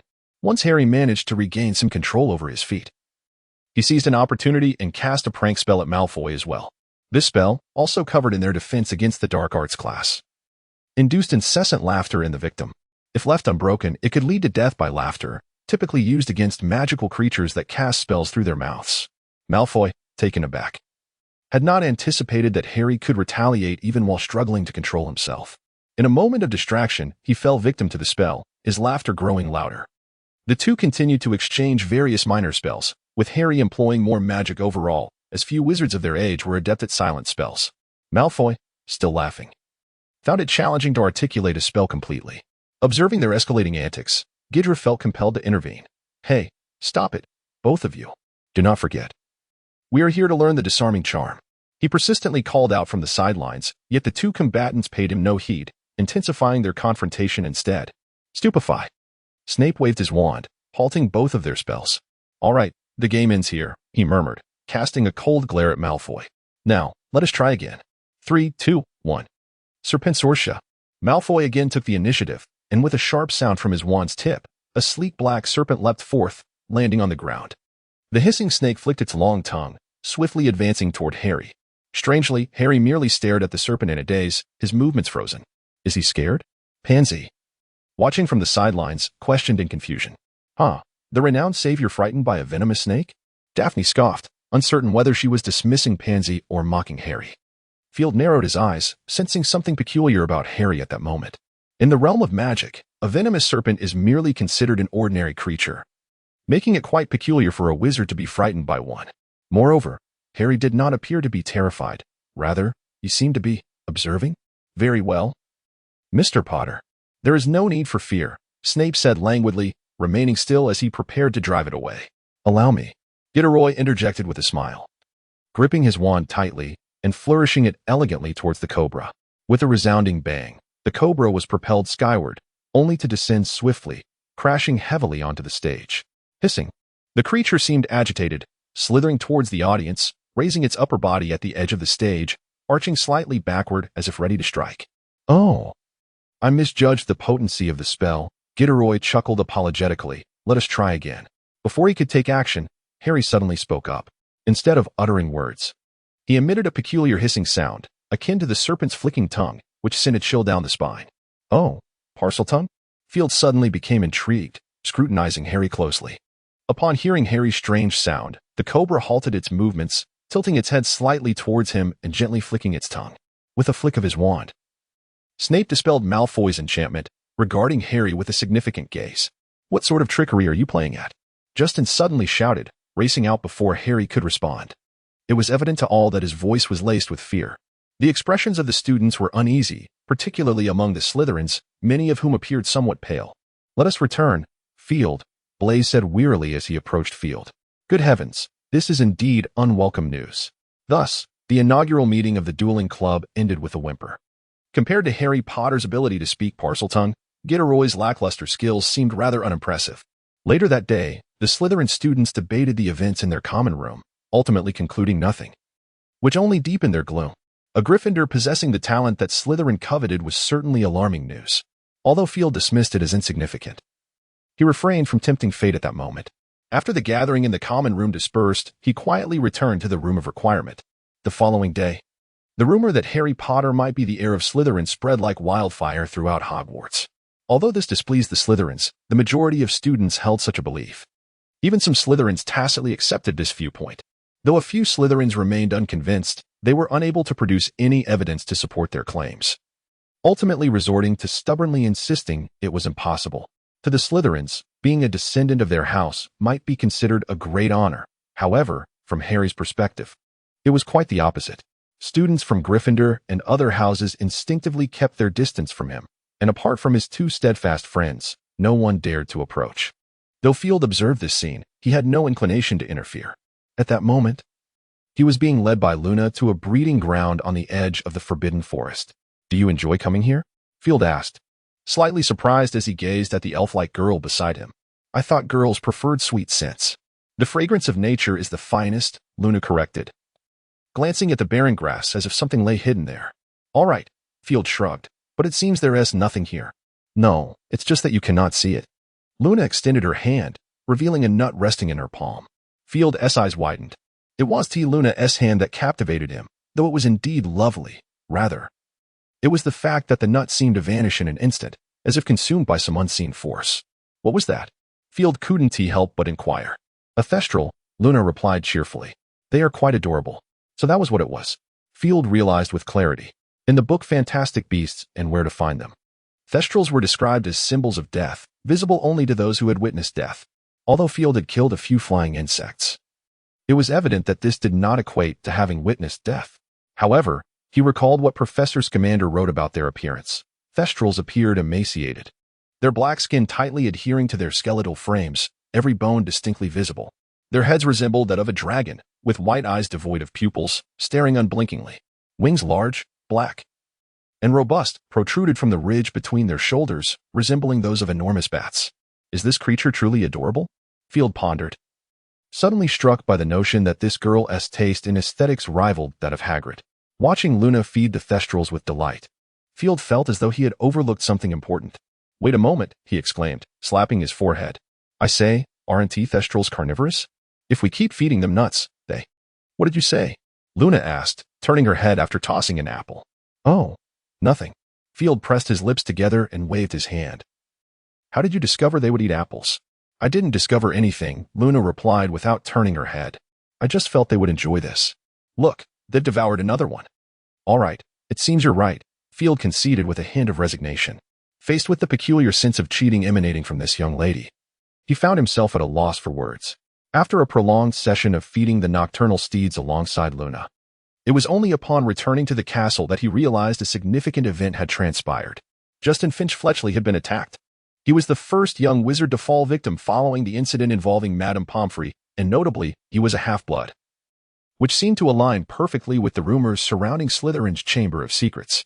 More critically, students from Hufflepuff claimed that earlier that morning, Justin had spoken ill of Harry, and Harry had overheard him. All evidence seemed to point towards Harry Potter. It appeared that the so-called savior was experiencing quite a tumultuous time. Field mused with a tinge of sympathy. He had initially thought this matter had no bearing on him, yet before he could even take his seat at the Slytherin table, an overwhelming force surged from the nape of his neck, signaling a shift in his fate. "Hey, Professor, I can walk on my own." Field flailed his hands in protest. Without a moment's hesitation, Snape tossed him to the ground, uttering a curt command to follow him as he ascended the stairs. "What a rude man. No wonder you have no girlfriend." Field grumbled as he rubbed his sore backside, secretly cursing a certain unkempt individual. It was decided, for Christmas, he would gift shampoo. Field thought with a fierce determination, casting a furtive glare in Snape's direction. Unexpectedly, Snape turned his head. "Ah, is there something on your mind, Professor?" Field beamed a radiant smile. "Humph," Snape scoffed. "You were just contemplating something quite impolite." His tone was unequivocal. "What?" Field's eyes widened in shock, and he vehemently shook his head. "Impossible. I am not that kind of wizard." Snape scrutinized his smiling face for a moment before coldly replying, "It better be so." He then continued onward. "This fellow is remarkably perceptive." Field muttered under his breath, yet dared not entertain further thoughts. With a resounding crash, Snape kicked open the door to the headmaster's office and yanked Field by the collar, dragging him inside. "I have brought him," Snape announced as he strode swiftly to Dumbledore's desk. "Now, what do you wish to do?" "Do not rush, Severus. Perhaps you need to calm down a bit," Dumbledore said with a reassuring smile. "Calm down?" Snape sneered. "Do not tell me you are unaware, my dear headmaster, that a student has already been attacked. And the one suspected is your beloved arrogant savior." "Ah, indeed. I believe you are quite right. We should take a moment to compose ourselves." "Perhaps over a cup of coffee," Severus Snape remarked, his eyes narrowing. "What a commendable headmaster you are." "Well, when you say that, I can't help but feel a bit embarrassed, my dear child," Albus Dumbledore replied, seemingly oblivious to Snape's sardonic tone, maintaining his ever-present smile. Snape let out a small huff and fell silent. "Darling," Dumbledore continued, gazing at Field, "I noticed you went to see the nocturnal steeds?" "Yes, father," Field replied, spreading his hands, "but I couldn't see them." "You will certainly see them," Dumbledore said with a chuckle, "but perhaps before that, you could explore something else." Field fell momentarily silent as he gazed at the enormous serpent's shed skin before him. Just moments ago, he had been in the headmaster's office at Hogwarts. "Perhaps you could explore something else?" Dumbledore said cheerfully, "I have a rather splendid idea." "Do tell," Field confessed his curiosity, looking at Dumbledore with interest. "The unknown often holds the greatest surprises, does it not?" Dumbledore patted his head and winked. "We can accompany you as you go." "All right." Field thought nothing more of it. Assuming Dumbledore merely wished to accompany him on an outing, and reached out to grasp the headmaster's sleeve. Dumbledore chuckled, placing a hand on Snape's shoulder. In a whirl of motion, Field found himself standing before the vast serpent shed. "So, this is what Father wanted me to see?" Field felt a wave of unease wash over him. Surely, he could not be expected to confront a serpent creature? Tentatively, he inquired, "Are we meant to take this serpent shed with us?" "An excellent idea, my child," Dumbledore said, ruffling his hair.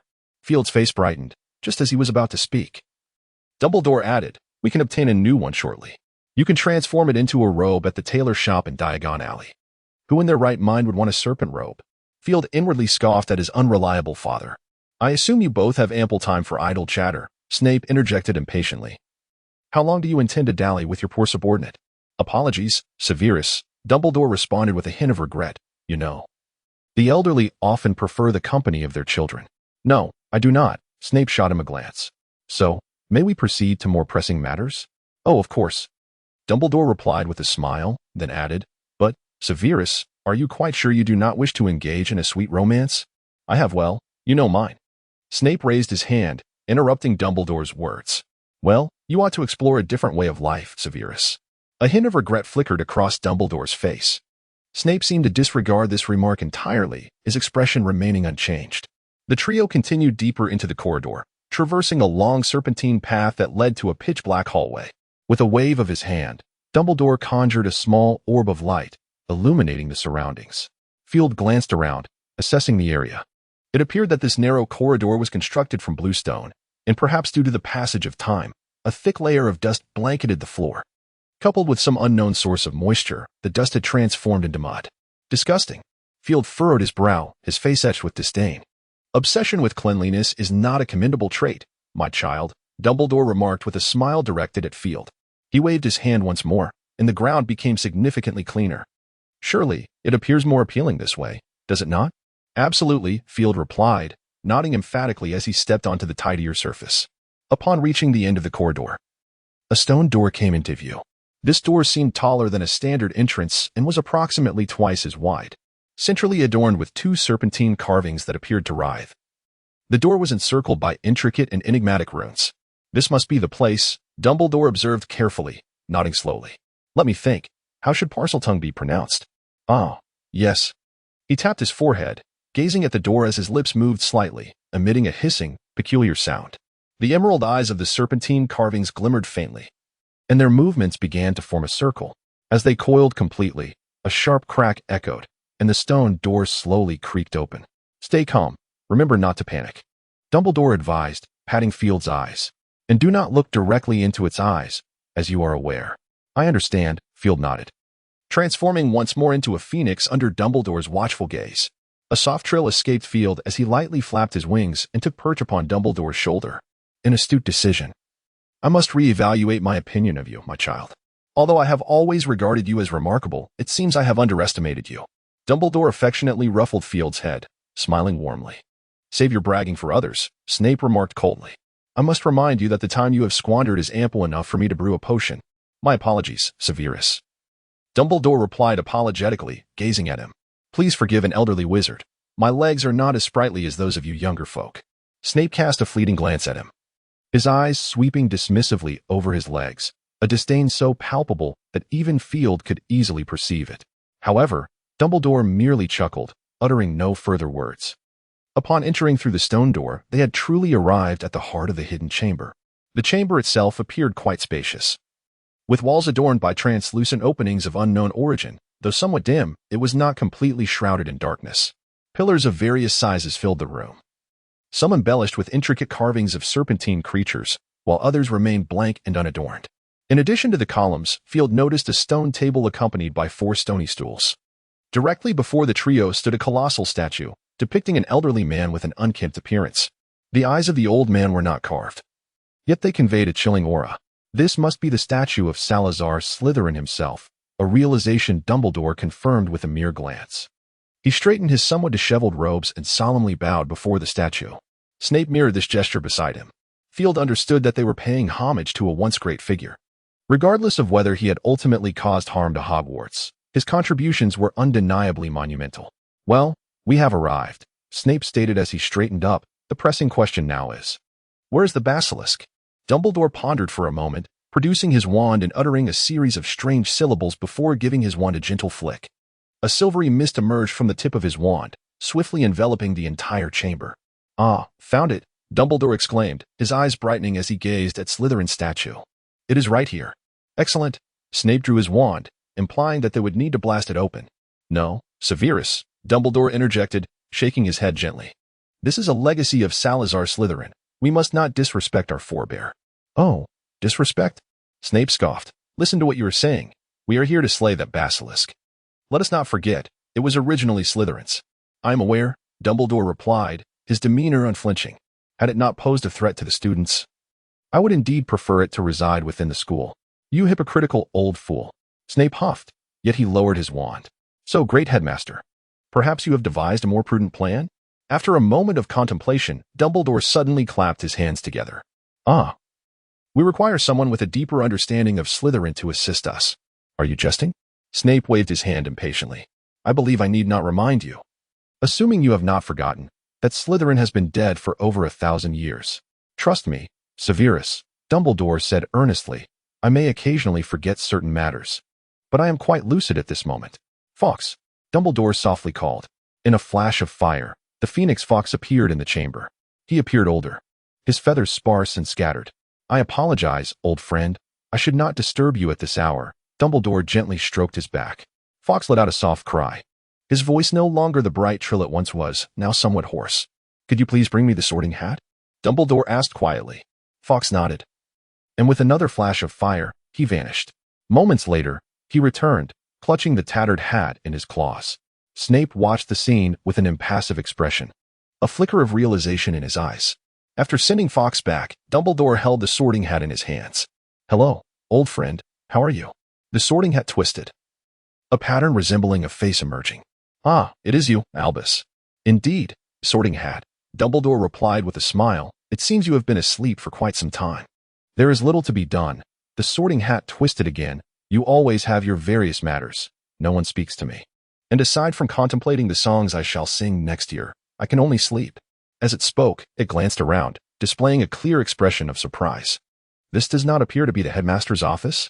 "Correct." Dumbledore nodded with a smile. "You should be aware of Slytherin's chamber." "Chamber?" The Sorting Hat murmured. "Oh, yes. I recall Salazar mentioning something of the sort. Perhaps you are unaware of a particular detail," the Sorting Hat said mysteriously. "Oh, do enlighten me." Dumbledore raised an eyebrow. "You must have heard that I am Godric Gryffindor's hat," the Sorting Hat began its tale. "But you likely do not know that I was a gift from Salazar to Godric. Such a thing exists." Phileas, listening quietly from the side, found his tail unconsciously perked up. "Indeed, they were lovers," the Sorting Hat continued. "Even after establishing this school, their bond remained strong. However, you must understand, this is an institution. Godric believed that students should come first, and their romance ought not to interfere with the students. At that time, Gryffindor and Slytherin had already developed a fierce rivalry. Because of this, Salazar proposed the construction of a chamber, allowing them to be together." "Why have I heard that it was Slytherin who sought to rid the school of Muggle-born children?" Snape interjected. "Rid the school of Muggle-born children?" The Sorting Hat gazed at him in bewilderment, questioning how he could entertain such thoughts. Salazar had never uttered such words. Rather, it was one of his students who had. As you are aware, during that period, Muggles were rather unkind towards wizards. The Sorting Hat elucidated that one child, hailing from a Muggle family, succumbed to familial pressure and divulged the location of Hogwarts, marking the inception of war in the annals of the school's history. Many lives were indeed lost during that time, as the Muggle army besieged the school. Had it not been for Ravenclaw's ingenious modification of her dormitory, they might not have had a moment's respite. Ravenclaw's transformed dormitory? Upon hearing this, Field instinctively thought of the Room of Requirement, though he refrained from inquiring further, choosing instead to listen intently. Salazar was quite irate at that time. Yet he never contemplated expelling students of Muggle descent. Slytherin House had never rejected Muggle students from enrolling. He merely believed that children from wizarding families should receive greater access to educational resources, allowing for a more rapid development of their combat prowess. After all, war could erupt at any moment. The Sorting Hat solemnly declared that one must concede that had Salazar not acted as he did, Hogwarts might have been obliterated by the Muggle army long ago. Snape nodded subtly, choosing to remain silent. Where was I? After the Sorting Hat's explanation, it seemed to lose focus momentarily. Shaking itself, it exclaimed, "Ah, yes, the Chamber of Secrets." In the aftermath of the war, Salazar's convictions only strengthened. He believed that constructing a chamber would not only allow him to remain closer to Godric, but might also preserve a legacy for Hogwarts. Later, Godric suggested that he could house his pet snake within the chamber, providing clandestine protection for the school. Godric, in turn, placed his pet octopus in the lake outside the school. Does this mean that Gryffindor himself was aware of the chamber? Dumbledore fixed an intense gaze upon the Sorting Hat. Indeed, he was aware, the hat affirmed, nodding at its tip, and then added that he was unaware of the method of entry. Dumbledore raised an eyebrow. Why? At that time, they had already quarreled. The Sorting Hat explained that it was only after Ravenclaw's demise that Salazar completed the chamber. Godric sought vengeance for his friend, as Ravenclaw's death stemmed from a recurrence of an old injury, which was inextricably linked to the Muggle Church. Salazar advised him to wait a while, to which Godric retorted, calling him a coward. Thus, they parted ways. The Sorting Hat continued, stating that subsequently, Salazar departed from Hogwarts, and upon realizing his error, Godric also left in search of his beloved. I have but one question. Snape regarded the Sorting Hat, inquiring slowly, how do you know so much? Ah, I am the wisest hat in the world. The Sorting Hat proudly responded, indeed, Salazar has imparted much knowledge to me. Oh, Dumbledore's interest piqued, then. Are you aware of how to access Salazar's chamber? Oh, certainly. In the midst of Dumbledore's astonished gaze, the Sorting Hat elaborated on the method to enter the chamber. Truth be told, I really shouldn't disclose this, the Sorting Hat lamented, for it was entrusted to me by Slytherin. However, Godric has also instructed me to obey every headmaster's command. It places me in quite the predicament. I understand, Dumbledore replied with a smile. But our existence is dedicated to the students of this school, is it not? We must always consider their welfare. Well, you are not wrong. The Sorting Hat winked. Dumbledore chuckled softly, reaching beneath the Sorting Hat. Ah, here it is. With a gentle tug, a gleaming knight's sword was drawn forth. Field could clearly see the name Godric Gryffindor etched upon the blade. Are you ready? Dumbledore glanced at Snape. I have been impatiently waiting. Snape raised his wand. Field nodded, flapping his wings and soaring directly to the top of the statue. Hissing, Dumbledore opened his mouth, a chilling snake tongue emerging. As the serpent's language echoed, the statue's mouth gradually opened, revealing a massive gaping hole. A rustling sound emanated from within, and soon Field beheld an enormous serpent slithering forth. Though this creature possessed the body of a snake, its head was far more menacing than that of an ordinary serpent, crowned with a long, crimson plume. Is this the basilisk? Field scrutinized the formidable beast, undeniably sensing its intimidating presence. Its 30-foot-long body, even when moving slowly, was still remarkably swift compared to a human. Its large, orange-yellow eyes meticulously observed the surroundings of the chamber, and as it flicked its elongated tongue, a foul stench began to permeate the air. Dumbledore and Snape had already closed their eyes. Wizards possess various methods to perceive the external world, and they certainly had their own means. Even though I had adequately prepared myself, Dumbledore marveled, I find that my preparations were insufficient. One must admit, such a colossal basilisk is indeed a marvel of magic. You may continue to be astounded, Snape remarked expressionlessly. Rest assured, I will retrieve your remains. Oh, you remain as unlovable as ever, Severus, Dumbledore jested. Save your charm for that little imp of yours, Snape retorted, his cloak billowing as he instantly appeared atop the basilisk's head, stupefied. Two invisible magical blades shot forth from Snape's wand with remarkable swiftness, striking the serpent creature's body. A crisp clang resonated, accompanied by a few sparks. As the creature let out a deafening roar, twisting its form with its elongated tail thrashing through the air, emitting a low hum. What impenetrable skin it possesses. Field mused silently as he observed the serpent's hide, unmarred by even a white mark. Noticing the ineffectiveness of his attack, Snape furrowed his brow slightly. And with a flick of his cloak, he reappeared on the opposite side. With a resounding thud, the serpent withdrew its head from the shattered column, seeking the man who had just vanished. Avada Kedavra! Snape's eyes narrowed, his wrist flicking as he unleashed the most unforgivable of curses. A flash of sickly green light struck the serpent's head, eliciting a horrific scream as it writhed in agony upon the ground. In its convulsions, Field noticed that one of its eyes had lost its luster, now appearing gray. Dumbledore, how long do you intend to watch this spectacle? Snape called out, sensing that his curse had not achieved its intended effect. Dumbledore, with a teasing tone, replied, I thought you no longer required my assistance. But it seems I was mistaken. With a subtle gesture, an oddly shaped wand materialized in his hand. He lightly tapped the ground before him. And two barely perceptible beams of light struck two stones. In an instant, the stones swelled and distorted, transforming into two stone giants. With another wave of his wand, Dumbledore commanded the giants to lumber closer to the serpent, which was still thrashing on the ground. One giant's eye flickered with a glint of determination as it opened its palm, roughly the size of a trash can lid, and seized the serpent's body. The other giant grasped the serpent's tail. Each giant held a part of the creature, then boldly stepped in opposite directions, disregarding the serpent's struggles, their arms shaking violently. The serpent let out another agonizing roar, its remaining eye glinting with ferocity as it sank its fangs into the stone giant's hand, dark venom oozing from its teeth, hissing and corroding the stone.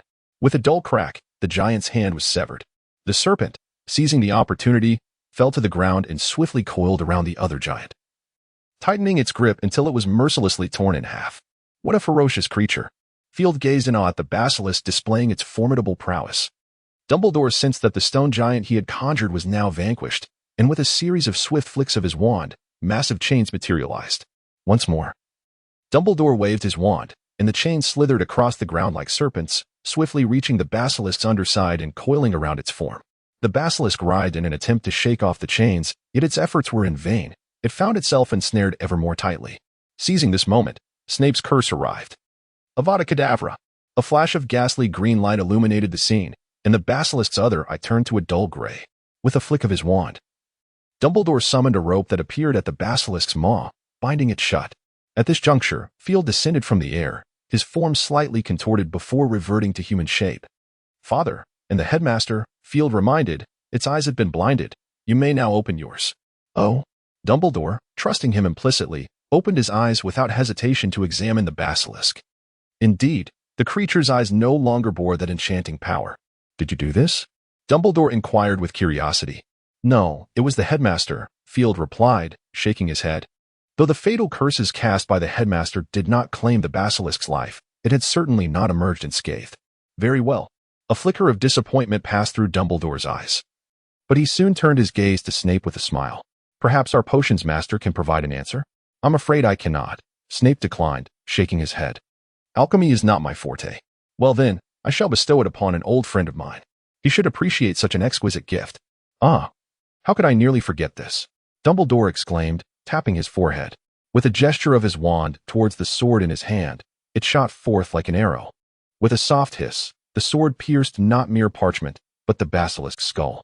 The creature stiffened abruptly, its writhing form coming to a halt. Oh, you have succeeded. The Sorting Hat proclaimed loudly. I shall compose a song in your honor. No thanks, Snape retorted with a disdainful glance at the Sorting Hat. You would do well to keep your mouth in check. Very well, such a dull man, the Sorting Hat muttered. I find the Sorting Hat's suggestion quite delightful, Severus. You might consider it, Dumbledore smiled at Snape. As a headmaster, one cannot always be so shy. If you wish to be immortalized in song, I believe Mr. Sorting Hat would be more than willing to assist. Snape shot a glance at Dumbledore, adding, remember to use the amplification spell, should you forget. I would be more than happy to help. Perhaps not. Dumbledore shrugged. An elderly man ought not to possess such considerable renown. Goodness. That would burden me with even more responsibilities, much to Minerva's exhaustion. You can manage it yourself, Field interjected. Ah, that would not be wise, my child, Dumbledore replied, shaking his head with a smile, imparting wisdom not to clutch power too tightly, lest one miss the myriad sights along the journey. You must learn to trust others, dear. Is that why you wish to tire Professor McGonagall? Field found himself at a loss for words. Very well, let us engage in another task. With a flick of his wand, Dumbledore summoned the sword of Gryffindor from the basilisk, which gracefully returned to his grasp. Dividing the spoils.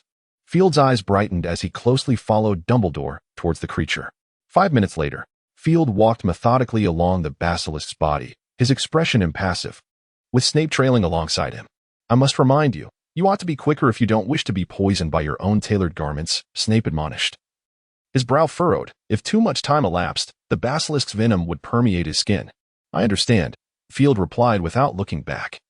The crimson glow on his fingertips deepening as he deftly sliced through the basilisk's hide. Did we not agree to share the spoils? Why must I do all the work? Field pondered as he moved swiftly, contemplating what was amiss. I recall something, Dumbledore suddenly spoke. If Madame Malkin cannot properly skin the basilisk, you may need to assist. My dear. Oh, what delightful news, Field sniffled, his expression unchanging. Under Snape's watchful eye, Field swiftly stripped the basilisk of its skin and even helped him crush the collected fangs. Dumbledore took only the two sightless eyes of the basilisk. While Field prepared to claim his new attire, Snape's bounty was far greater. Fangs, venom, the basilisk's heart, its skin, shed scales, and bones, all that could be harvested had been meticulously extracted. Field had never seen Snape so animated, for some reason. He felt an absurd notion that he and his father were merely working for Snape.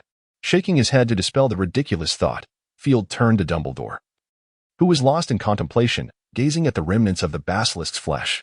What are you pondering, father? Dumbledore seemed roused from his reverie, glancing at Field. He inquired thoughtfully, my dear, how do you suppose this would taste? What's wrong? Field's expression stiffened as he looked incredulously at Dumbledore. One should seize the opportunity to experiment while young, Dumbledore said with a cheerful smile. Is that so? Field felt a disquieting sensation. Upon reflection, the taste of serpent meat seemed rather palatable. Field began to ponder. As for the possibility of food poisoning, he harbored no concerns. House elves possess the innate ability to transform any edible substance into a non-toxic feast. Wait, hold on. Field suddenly realized, casting an indignant glance at the merrily grinning Dumbledore. What is it, my child? Dumbledore inquired with a hint of teasing in his tone. You deceived me, Field exclaimed angrily. You clearly stated earlier that basilisk meat is unpalatable. Ah, did I? Dumbledore countered nonchalantly. I merely wish to convey that the absence of personal experience often leads to a sense of regret. Does it not? Is that so? Field looked at Dumbledore with confusion. Dumbledore smiled and gently ruffled his hair. Very well, forgive the memory lapses of an old man. In truth, you could bestow them as gifts to the house elves. They would greatly appreciate it. All right, Field nodded, his eyes suddenly brightening. That means Professor Flitwick would likely enjoy them as well? Oh, my child, I must remind you that the tastes of house elves differ from those of fairies. Dumbledore gestured with his hands. Moreover, Professor Flitwick is merely a half-blood fairy, and his palate leans more towards human preferences. Very well. Then I shall gift them to the house elves. Field snapped his fingers, and the pile of basilisk meat vanished before him. Your mastery of house elf magic is becoming quite proficient, Dumbledore said, his eyes sparkling as he regarded Field with delight. Merely the transportation magic of house elves, Field shrugged. Besides, I can currently only move or transport inanimate objects. Living beings or those imbued with excessive magical energy cannot serve as targets for my spells. That is already quite impressive. Dumbledore patted him on the shoulder. I look forward to your thesis. I shall do so promptly, Field nodded. After waiting a moment longer, Snape finally categorized and organized the items he sought. He placed them into a bottomless expansion bag, satisfied as he patted the pocket. Congratulations, Severus. You have made quite a significant acquisition. Dumbledore clapped his hands, smiling warmly at Snape. Snape pressed his lips together and nodded. Now, before we depart, there is one more matter we must attend to. Dumbledore grasped the sword of Gryffindor and approached the statue of Slytherin. Upon reaching the statue, he gently tapped it with the hilt of the sword, causing it to emit a brilliant azure light.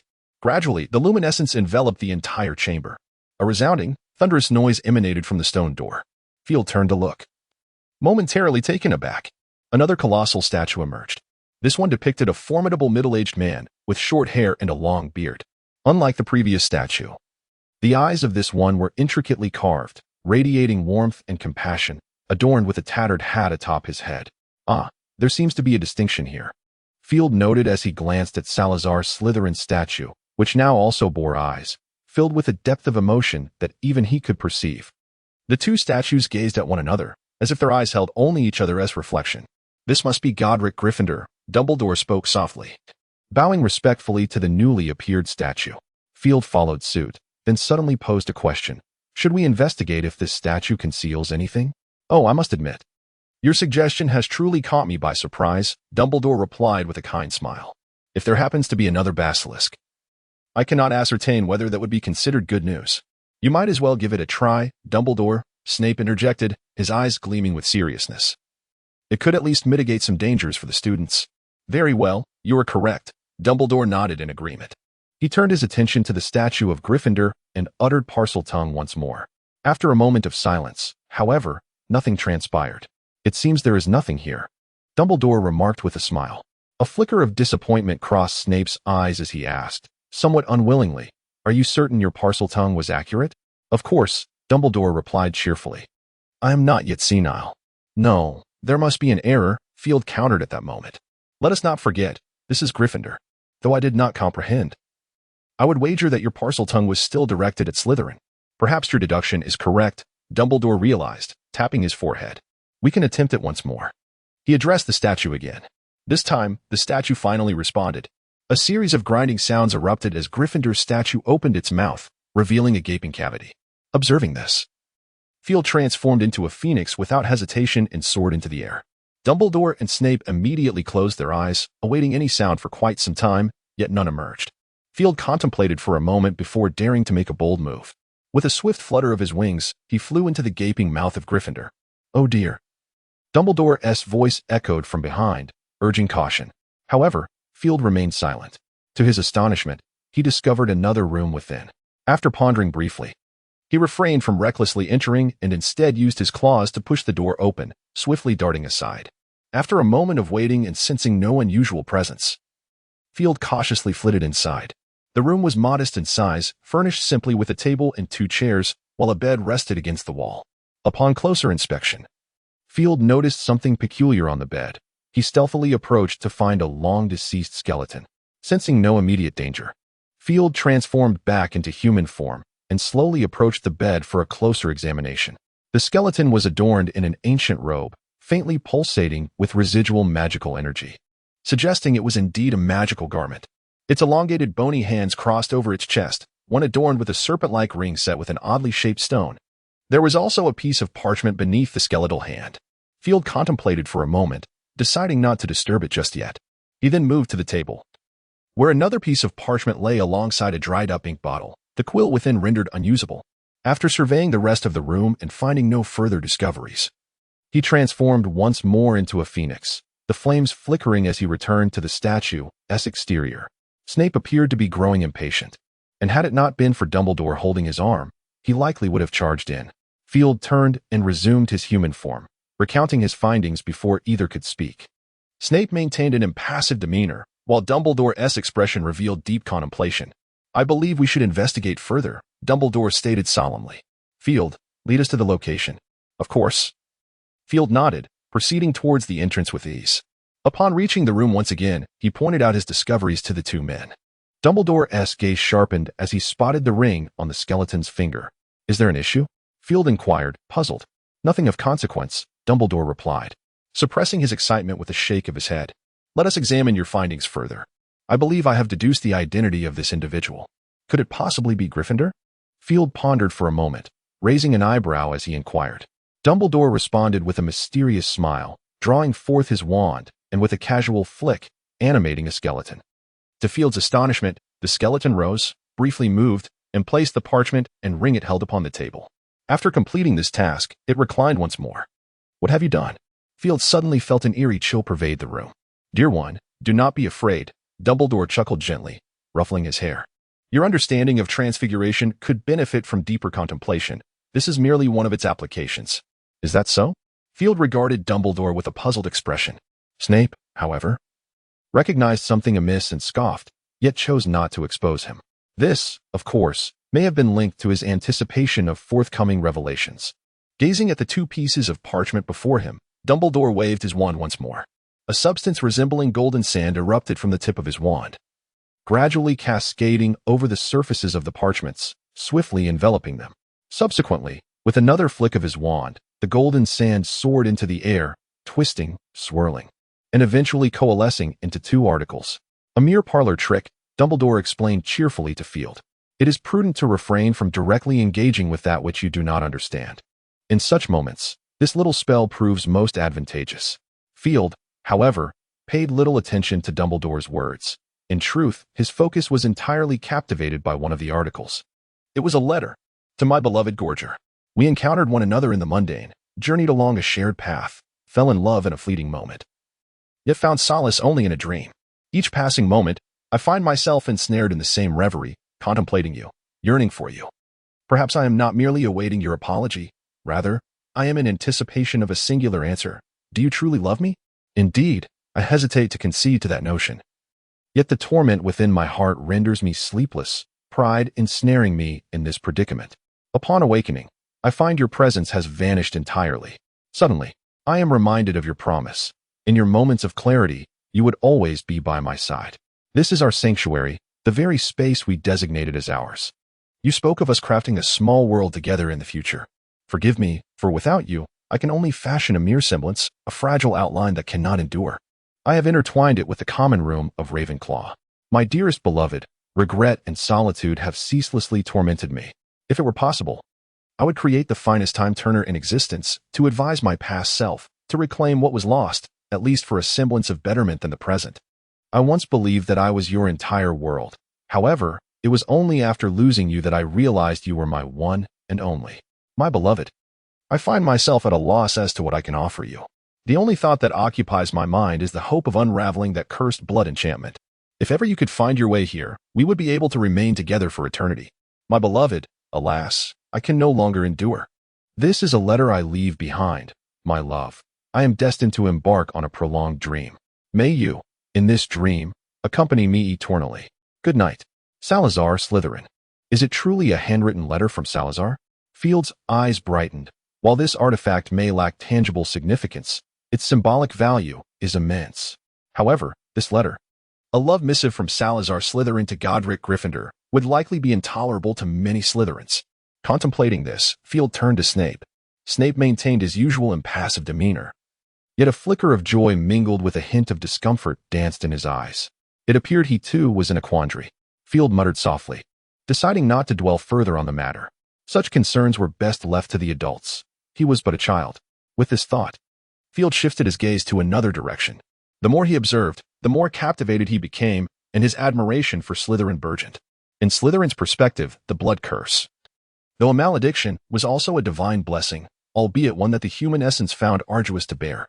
Furthermore, Slytherin discerned that the blood curse could be perceived as a diluted form of the Obscurus. While their manifestations differed, at their core, they were akin.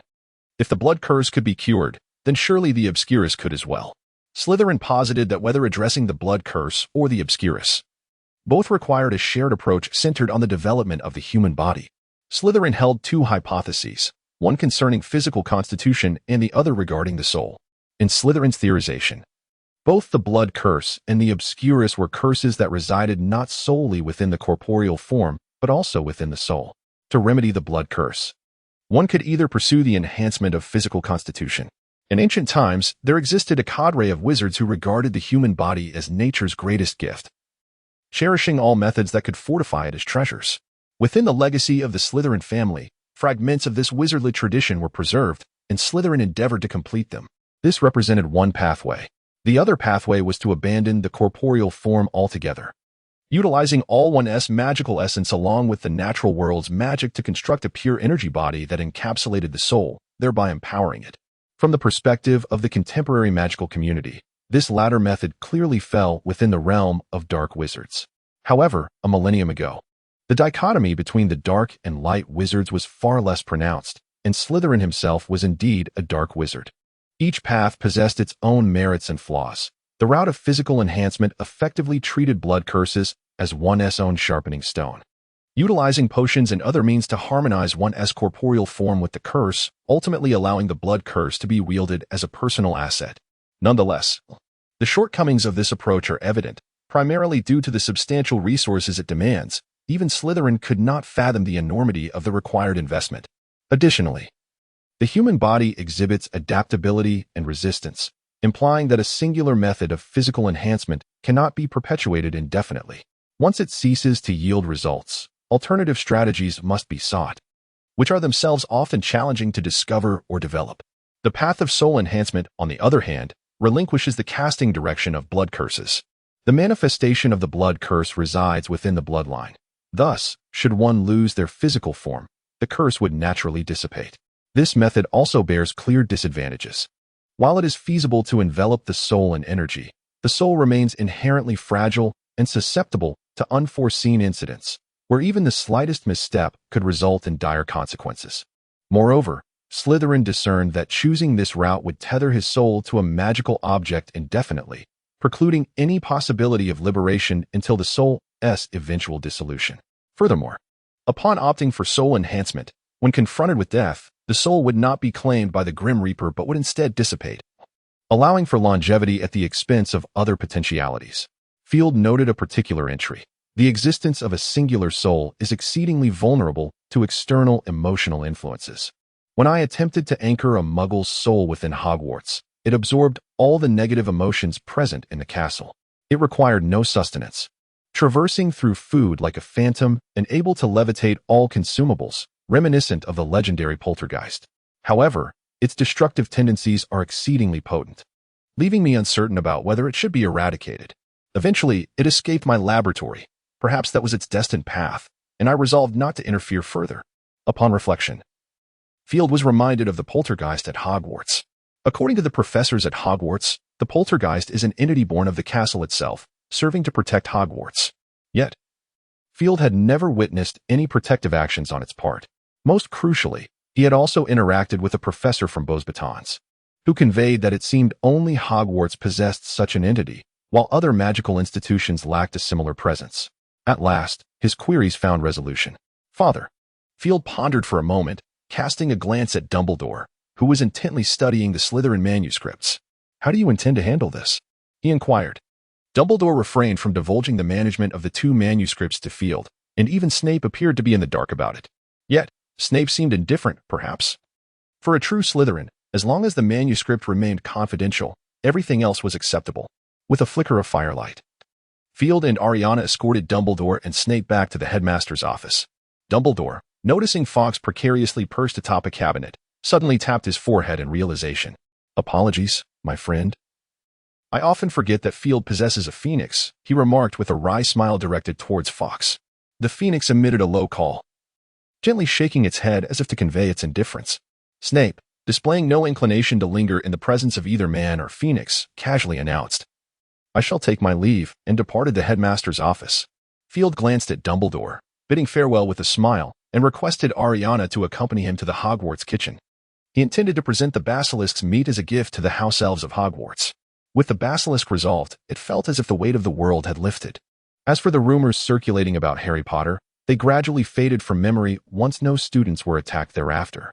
This brought a quiet sigh of relief to the trio of Harry, Ron, and Hermione. However, Dumbledore had yet to reveal everything publicly. He sought to uncover the means by which Voldemort exerted control over the students. Field had no doubt that, were it not for the enchantments left by Ravenclaw in the girls' dormitory, Dumbledore might have lingered there indefinitely. As for how Field discovered the existence of such magic in the girls' dormitory, well, he had once been young himself. The afternoon sunlight streamed through the library windows, illuminating the space. Such fine weather was a rarity in the often rain-soaked England. Beneath the sunlight, Field lightly rested his hand on the table, his enchanted quill tirelessly inscribing words upon the parchment. In that golden light, he resembled a radiant male elf descended to the earthly realm. Not far away, several young witches, distractedly leafing through their books, found themselves momentarily entranced by Field's occasional knowing smile. "Hey, don't do that. He'll notice you." One girl gently nudged another who was gazing dreamily at Field. "And if you don't want Mrs. Pants to have your head, you'd better pray that your drool doesn't land on the pages." "Oh, thank you," the girl replied, her face flushing crimson as she retrieved a handkerchief to dab at the mysterious liquid at the corner of her mouth. Upon catching sight of Field again, a look of dazed admiration overcame her. "Look at him. He is simply breathtaking. Isn't he? Isn't that a bit exaggerated?" Another girl looked at her friend with skepticism and inadvertently caught sight of Field, who was lost in thought. Her eyes widened as she murmured, "All right, you were right. I must tell my mother that I am in love." Field, oblivious to the musings of the young girls regarding him, was entirely focused on his paper. Having reviewed Slytherin's manuscript on blood curses in the secluded chamber and combining it with his own hypotheses and arguments, he ultimately produced the long-awaited paper that the professors had been urging him to complete. Initially, Field had nearly finalized his work. However, after perusing Slytherin's manuscript, he realized that some of his viewpoints still harbored flaws. After numerous revisions, the paper was finally complete. It was time to submit it.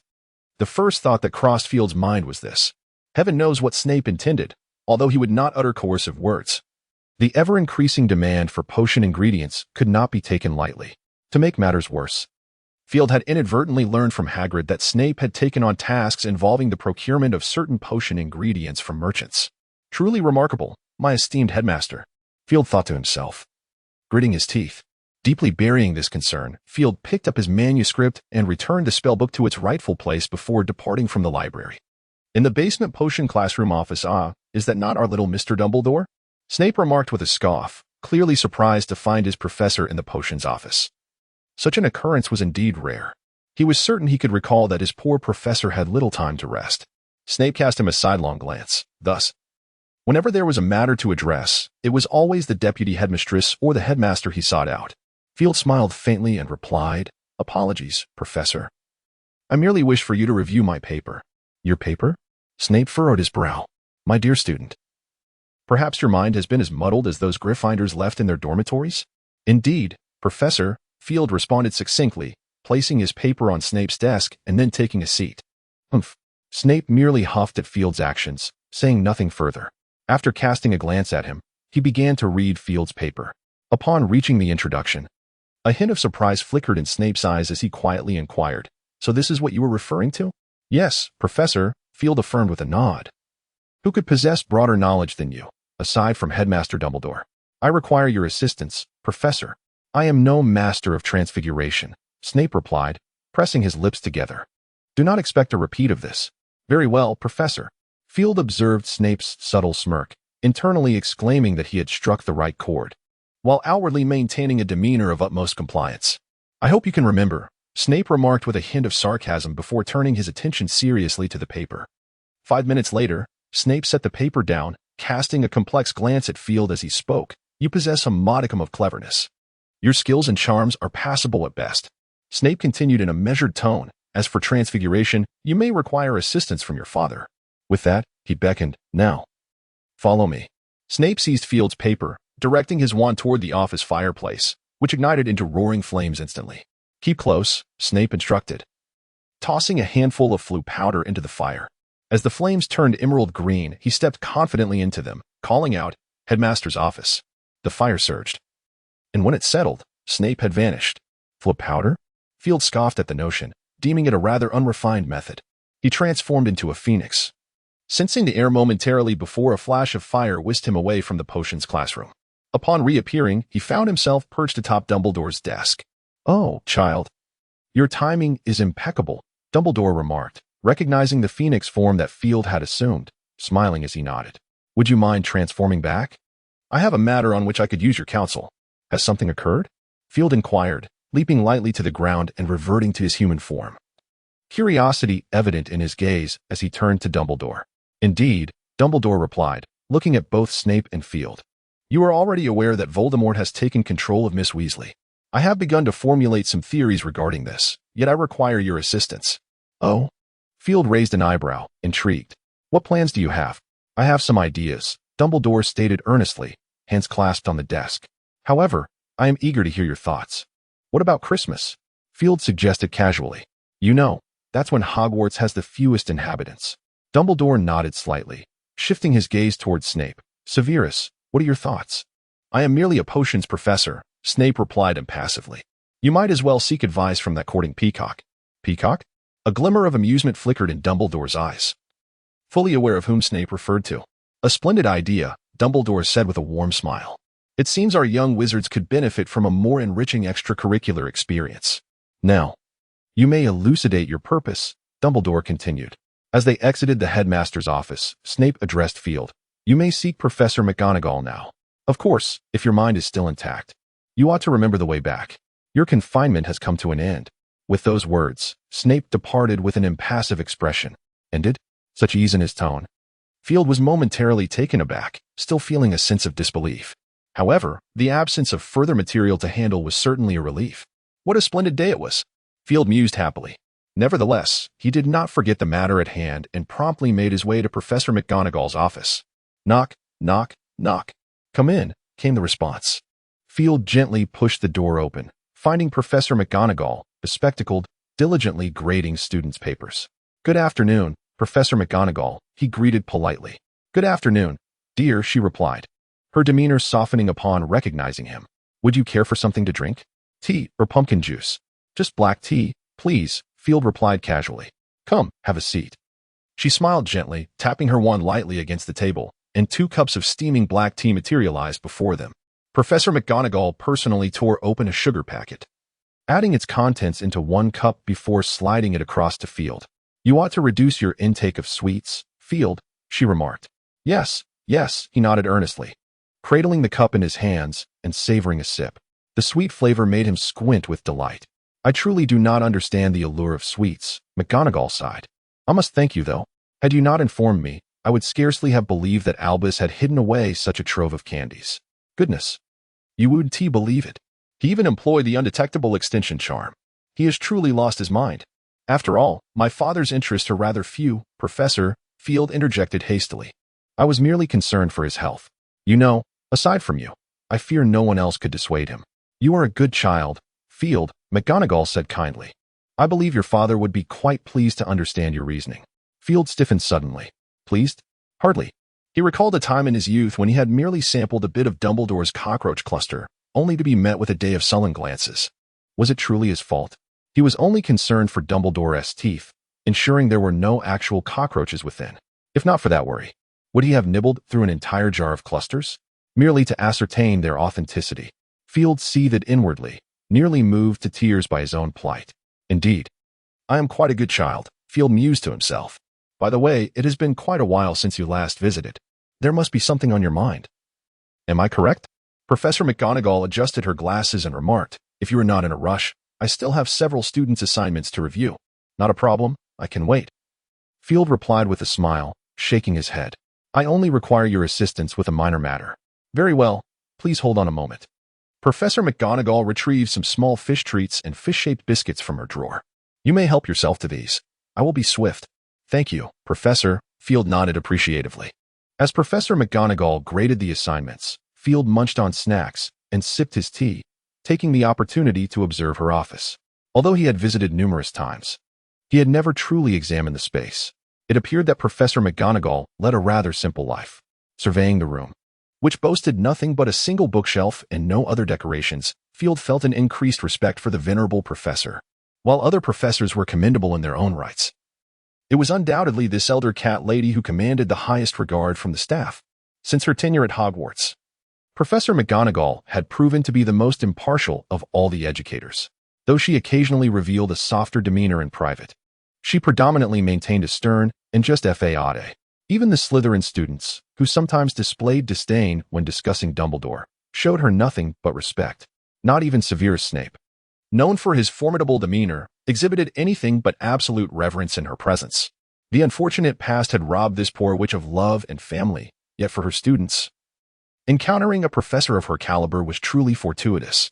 Watching the industrious Professor McGonagall, Field felt a renewed sense of admiration.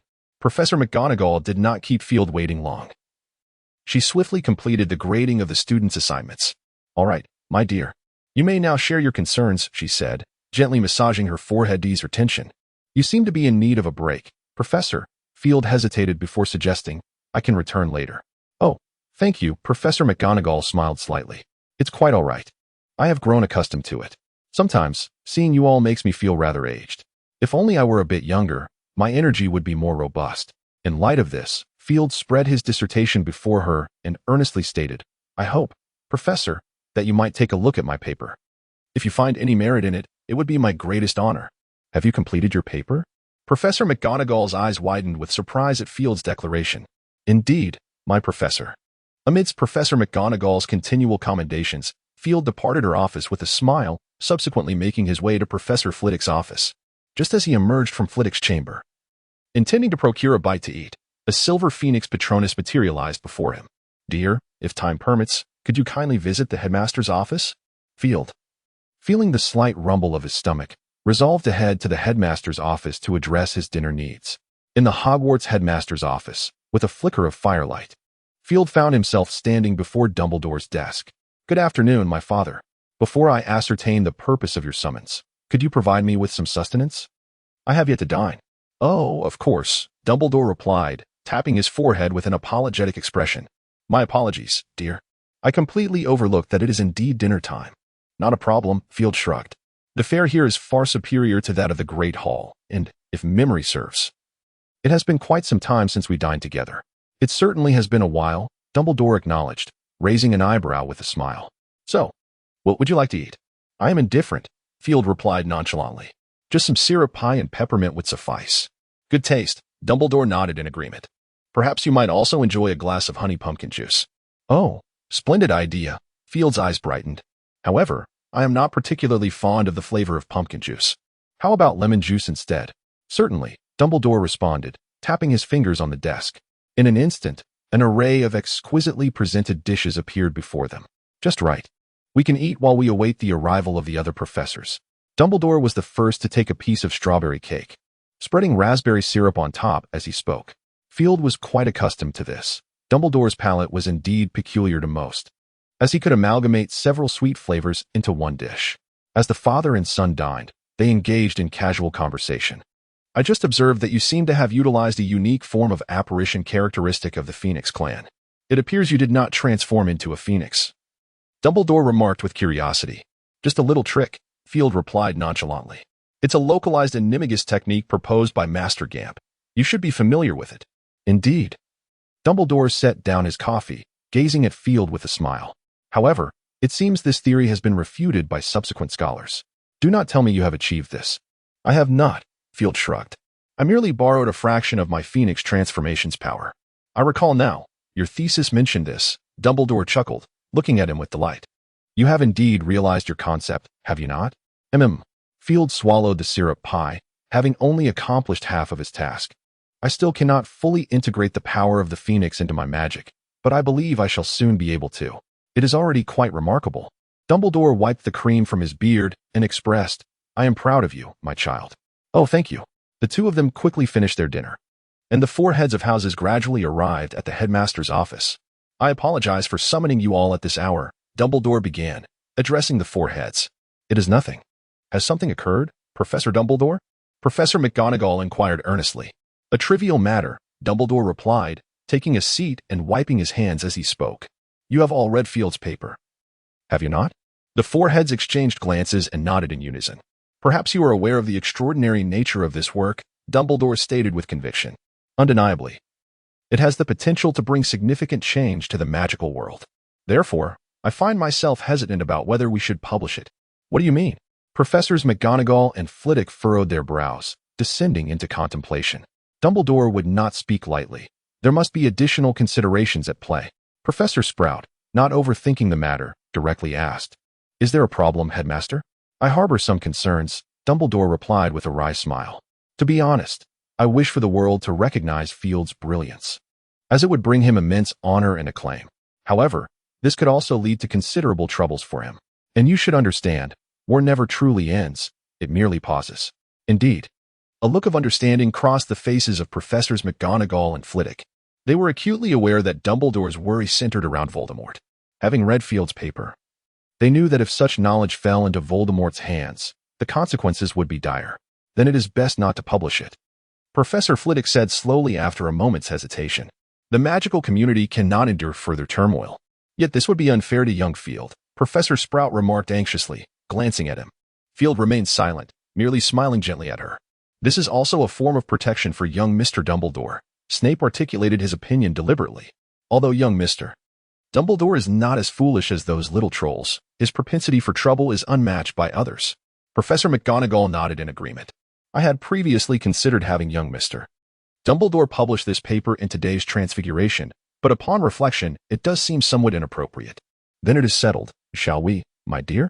Dumbledore said to Field. "I am amenable to whatever you decide." Field gazed at the 4 deans and Dumbledore with an apologetic expression, raising his hands in a gesture of surrender. "After all, we all know that Voldemort did not perish. I have no desire to bolster the enemy.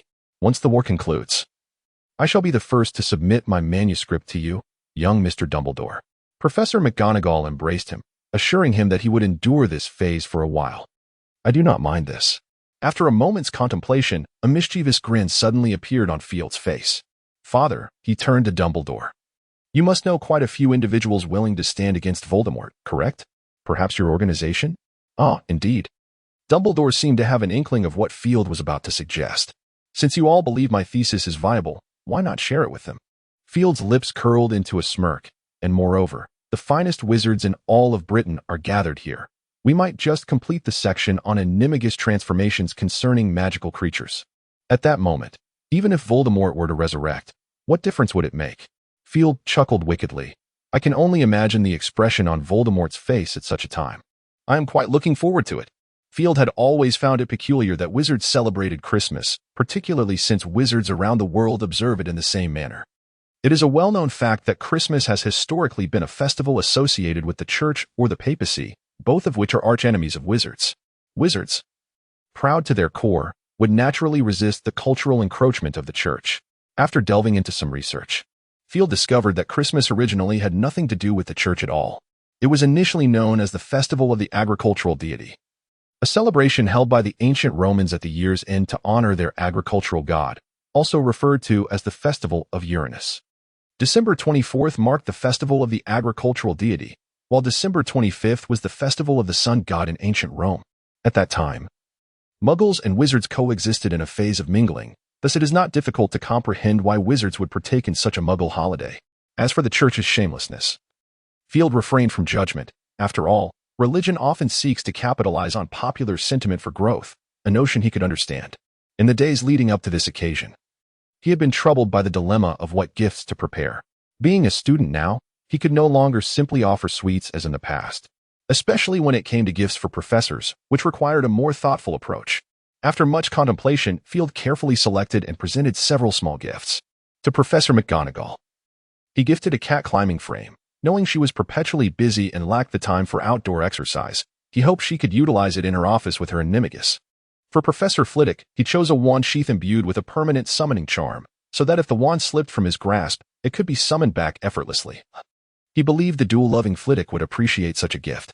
The shampoo he selected for his house head was not from the magical realm, but rather a special purchase from the Muggle world, a choice made after consulting Hagrid, who had mentioned that Snape would never use magical shampoo. The reasons for which he was aware. For Professor Sprout, he procured a pair of unique dragonhide gloves, enchanted with a cleaning charm. Initially, he considered gifting her some spices. Knowing her fondness for cooking, but given her limited time in the kitchen, he ultimately abandoned that idea. The most meticulously prepared gift for his father was a jar of lemon mint-flavored roach piles, filled with honey, a creation born from his lessons with the house elf. Beyond the 4 house heads, Field also remembered others. He gifted Hagrid a young brown bear cub, a favor arranged with the help of Blaise. Blaise received a pair of boots crafted from basilisk hide, while Daphne and Pansy were each bestowed a sapphire brooch that, with a simple polish, would reveal a unicorn. Of course, he did not forget Luna, presenting her with a curious creature he had discovered at a second-hand bookstore in Diagon Alley. As for the Drackle family, he had previously gifted them cloaks made from basilisk hide, one for each member. Initially, he contemplated whether to gift Gilderoy something, considering how frequently he had earned points from that fellow over the past 6 months. However, reflecting on the likelihood that Gilderoy would not remain at Hogwarts for much longer, coupled with the reality of his dwindling allowance, Field resolutely abandoned the idea. Amidst a flurry of snowflakes, Christmas arrived as anticipated. Early in the morning, upon rising from his bed, Field was greeted by a veritable mountain of gifts piled high at his bedside. The professors seem to believe that he possesses a particular affinity for learning, as evidenced by the various study notes they presented to him. Luna gifted him a pair of glasses, claiming they would enable him to see the pesky flies, while Blaise offered him a splendid robe. Pansy and Daphne each bestowed upon him a copy of a magical tome, one detailing the intricacies of unknown divination, and the other on safeguarding one's secrets through mental cloaking. Hagrid presented him with a necklace fashioned from the teeth of a 3-headed dog, evidently crafted by his own hands. The Draco family, perplexingly, gifted him a set of beauty potions. Upon witnessing this, Field resolved to stow the items away in a box, never to be retrieved. He had eagerly anticipated Dumbledore's gift, but after encountering a jar filled with cockroaches, he hesitated for quite some time before ultimately deciding against opening it. After unwrapping the gifts from his fellow students and reciprocating accordingly, Field finally proceeded to freshen up. In previous years, the school was nearly deserted during the Christmas holiday, save for a few students unable to return home. However, this year was somewhat different. Prior to the break, notices had been posted in the common rooms of each house announcing the second event of the Dueling Club, to take place on Christmas Day at 1 o'clock in the afternoon. Although many students expressed interest in the event, few remained to participate. After breakfast, Field declined several invitations from classmates to engage in a snowball fight and made his way directly to Snape's office, perhaps due to the cold weather. The lower levels felt particularly frigid, especially Snape's office. Field even wondered if some enchantment had been woven into the design of Hogwarts, preventing the area from ever freezing. Knock. Knock, knock. Upon entering the potions classroom, Field could not help but shiver. Observing Snape, who remained unfazed as he brewed potions, Field felt a twinge of admiration. He noted that Snape was not clad in any thick robes, seemingly unaffected by the chill. "Good morning, Professor," Field managed to greet, shivering from the biting cold. "Why not light your fireplace? I believe I have already informed you, young Mr. Dumbledore," Snape replied with a sidelong glance. "Some potions are sensitive to temperature. Has the snow frozen your brain?" "Well," Field chuckled wryly, "you truly are a dedicated potions professor. That much need not be stated." Snape waved a hand dismissively. "What brings you here?" "I merely came to inquire about the upcoming arrangements." Field rubbed his hands together, attempting to warm himself. "What shall we be doing shortly?" "Now is not the time." Snape intently focused on the potion in the cauldron, softly replying, "I trust one need not remind you to keep this matter to yourself." "Of course." Field nodded slightly, expressing his concern about potential mistakes. "Perhaps you should direct your worries towards yourself," Snape scoffed, dismissing him. "You may leave now. And remember to return to see me after lunch." "Very well, Professor," Field replied, nodding gently as he exited the office. Upon leaving Snape's quarters, he did not linger elsewhere but made his way directly to the Great Hall. The atmosphere in the Great Hall had transformed significantly from the usual. A towering fir tree stood majestically in the center, adorned with vibrant ribbons and exquisitely wrapped candies and gifts that hung from its branches. Surrounding the walls, several smaller fir trees were arranged. Though less opulently decorated, they retained a certain charm. The hall was already populated with numerous students, Some huddled together in animated discussion, while others reveled in the festive crackers placed upon the long tables. Suddenly, one student pulled a cracker, and a cascade of colorful streamers erupted forth, accompanied by a lively rabbit that sprang into view. Clearly startled, the rabbit jumped from the table and swiftly scurried away. The nearby students, witnessing this amusing spectacle, reached out towards the remaining crackers, causing an uproar of popping sounds to reverberate throughout the hall. At the Gryffindor table, the Weasley twins, fully recovered, were amusing themselves with a fire lizard. They mischievously stuffed a cracker into the creature's mouth and yanked it sharply. With a loud pop, the fire lizard soared like a cannonball into the hall's fireplace. Delighted by their successful prank, the twins exchanged high fives. Such exuberance! Field murmured to himself as he made his way to the Slytherin table. Unlike the other houses, the Slytherin students had all returned home, leaving the table entirely vacant save for Field. Merry Christmas, young Dumbledore. Professor McGonagall appeared beside him unexpectedly. Why are you not with your classmates? This place feels rather desolate. It's quite all right, Professor, Field smiled, waving his hand dismissively. I was simply preparing to indulge in the feast at this long table all to myself. Such opportunities are rare. You ought to learn to embrace your inner child, Field, McGonagall said with a frown, her tone tinged with concern. I merely appreciate the tranquility, Professor, Field replied, spreading his hands. Very well, McGonagall conceded with a reluctant nod. I shall find time to discuss your situation with Professor Dumbledore. Thank you, Professor, Field said, raising a glass of lemonade in her direction. Despite the festive occasion, the midday meal at Hogwarts remained quite similar to any ordinary day. The British do not place much emphasis on lunch, a fact that Field has long since grown accustomed to, and he did not complain as he casually grabbed a sandwich and began to eat. Just as he finished one sandwich, Snape approached.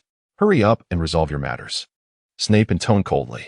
In a moment, the Dueling Club activities will commence, and you need to accompany me to the Gryffindor dormitory. Dormitory? Field pondered a possibility, looking at Snape in disbelief. I presume you do not mean the girls' dormitory? Well deduced, Snape replied, his expression inscrutable. I shall wait for you outside the dormitory. Who conceived of this notion? Field exclaimed, covering his face. Let us not forget that the girls' dormitory is protected by enchantments. The protective magic will not target a bird, Snape stated with an unchanging demeanor, regardless of gender. Of course, if you intend to engage in any unsavory activities, do remember to clean up afterward. Will I engage in nefarious deeds? Field's eyes widened in astonishment, and just as he was about to utter a word, Snape, without awaiting his response, departed. Left behind, Field's countenance fluctuated between crimson and ashen hues.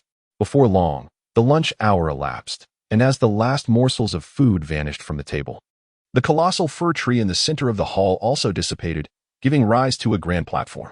Good afternoon, my children, Gilderoy greeted with his sonorous voice, ascending the stage. On this day, he appeared particularly festive, his scarlet robes paired with his violet-tinted hair, lending him a wilder air than usual. Though his appearance was striking, as his lessons progressed, an increasing number of students began to recognize the superficiality of his intellect. However, the Dueling Club remained a delightful haven for the students, and thus they refrained from confronting him.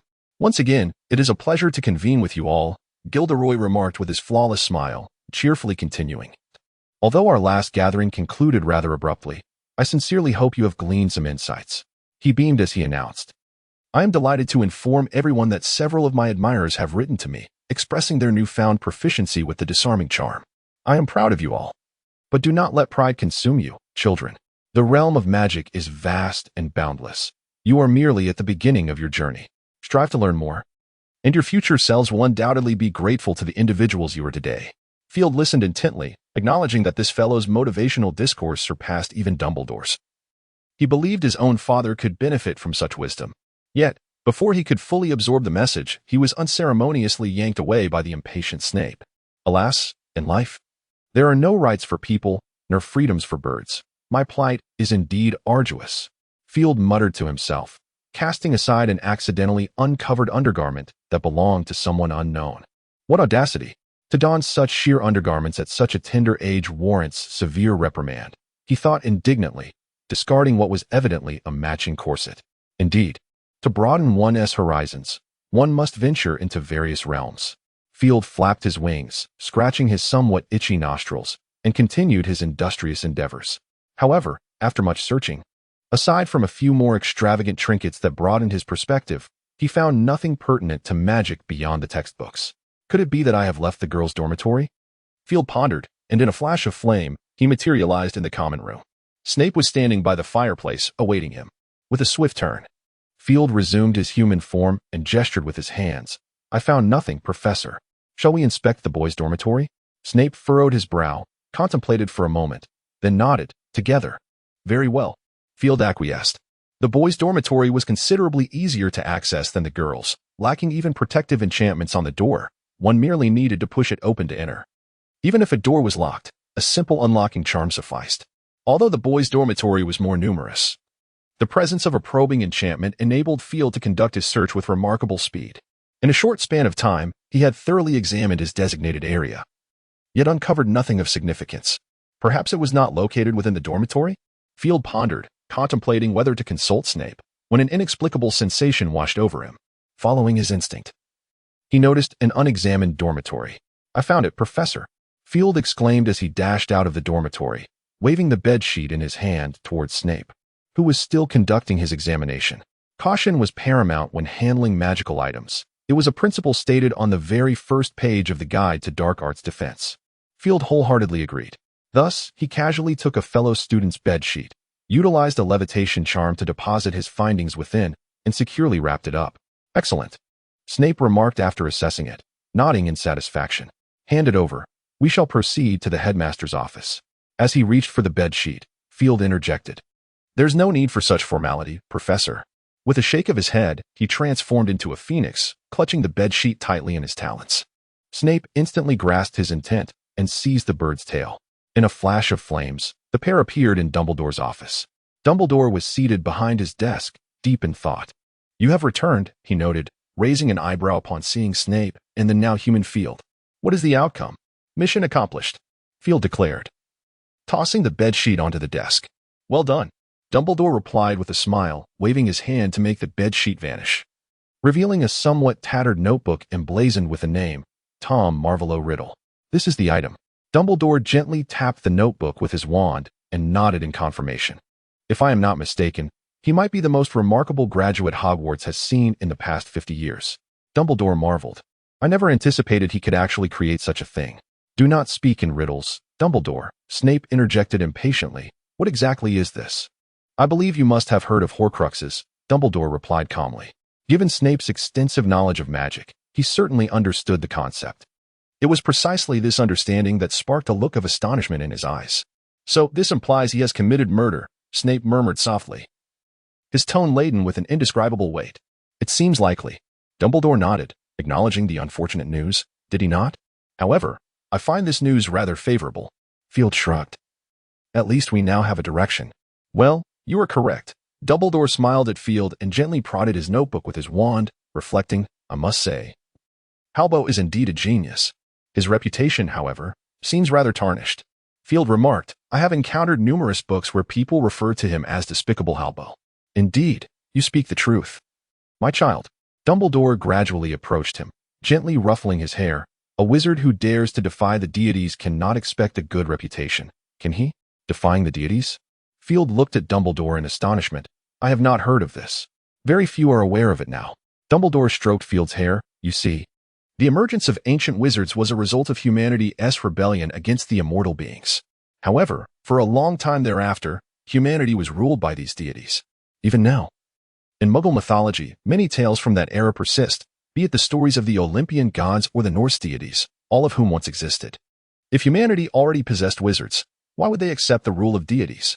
Field furrowed his brow. I find it somewhat perplexing. Quite simply, my child. Dumbledore replied with a smile. Those deities were once human too. Human? Field frowned. Indeed. Dumbledore sighed. Power might be the most delectable poison in existence. Wizards inherently possess powers that Muggles do not. When those endowed with power rise above the masses, their hearts are inevitably corroded. The ancient wizards were initially heroes of humanity. Yet it was power that transformed them into rulers. Thus, the oppressed must have rebelled, correct? Field's eyes brightened, for there are such examples in Muggle legends. Indeed, they did rebel. Dumbledore nodded. A portion of wizards always believed themselves part of humanity, refusing to conspire with those deities. Halbo is among the most renowned of them. So, the deities slandered him? Field murmured. He was powerful enough to threaten those deities, was he not? Perhaps so, perhaps not. This remains unknown. Dumbledore shook his head. The deities slandered him merely because he was troublesome. In truth, Halbo was initially one of them. Dumbledore spoke softly. He possessed an unbelievable talent for developing magic and nurturing magical creatures. Later, Halbo perceived the path of those wizards as erroneous, thus he led the Muggles in rebellion. Yet, he was acutely aware of the formidable strength of the magical creatures he had nurtured. In order to better resist the deities, Erbo created soul vessels, the fiery curse, and numerous other forms of dark magic. But what of the basilisk? Field was once again perplexed, having heard that Erbo was the original creator of the basilisk. This assertion holds some truth. Dumbledore nodded in acknowledgement.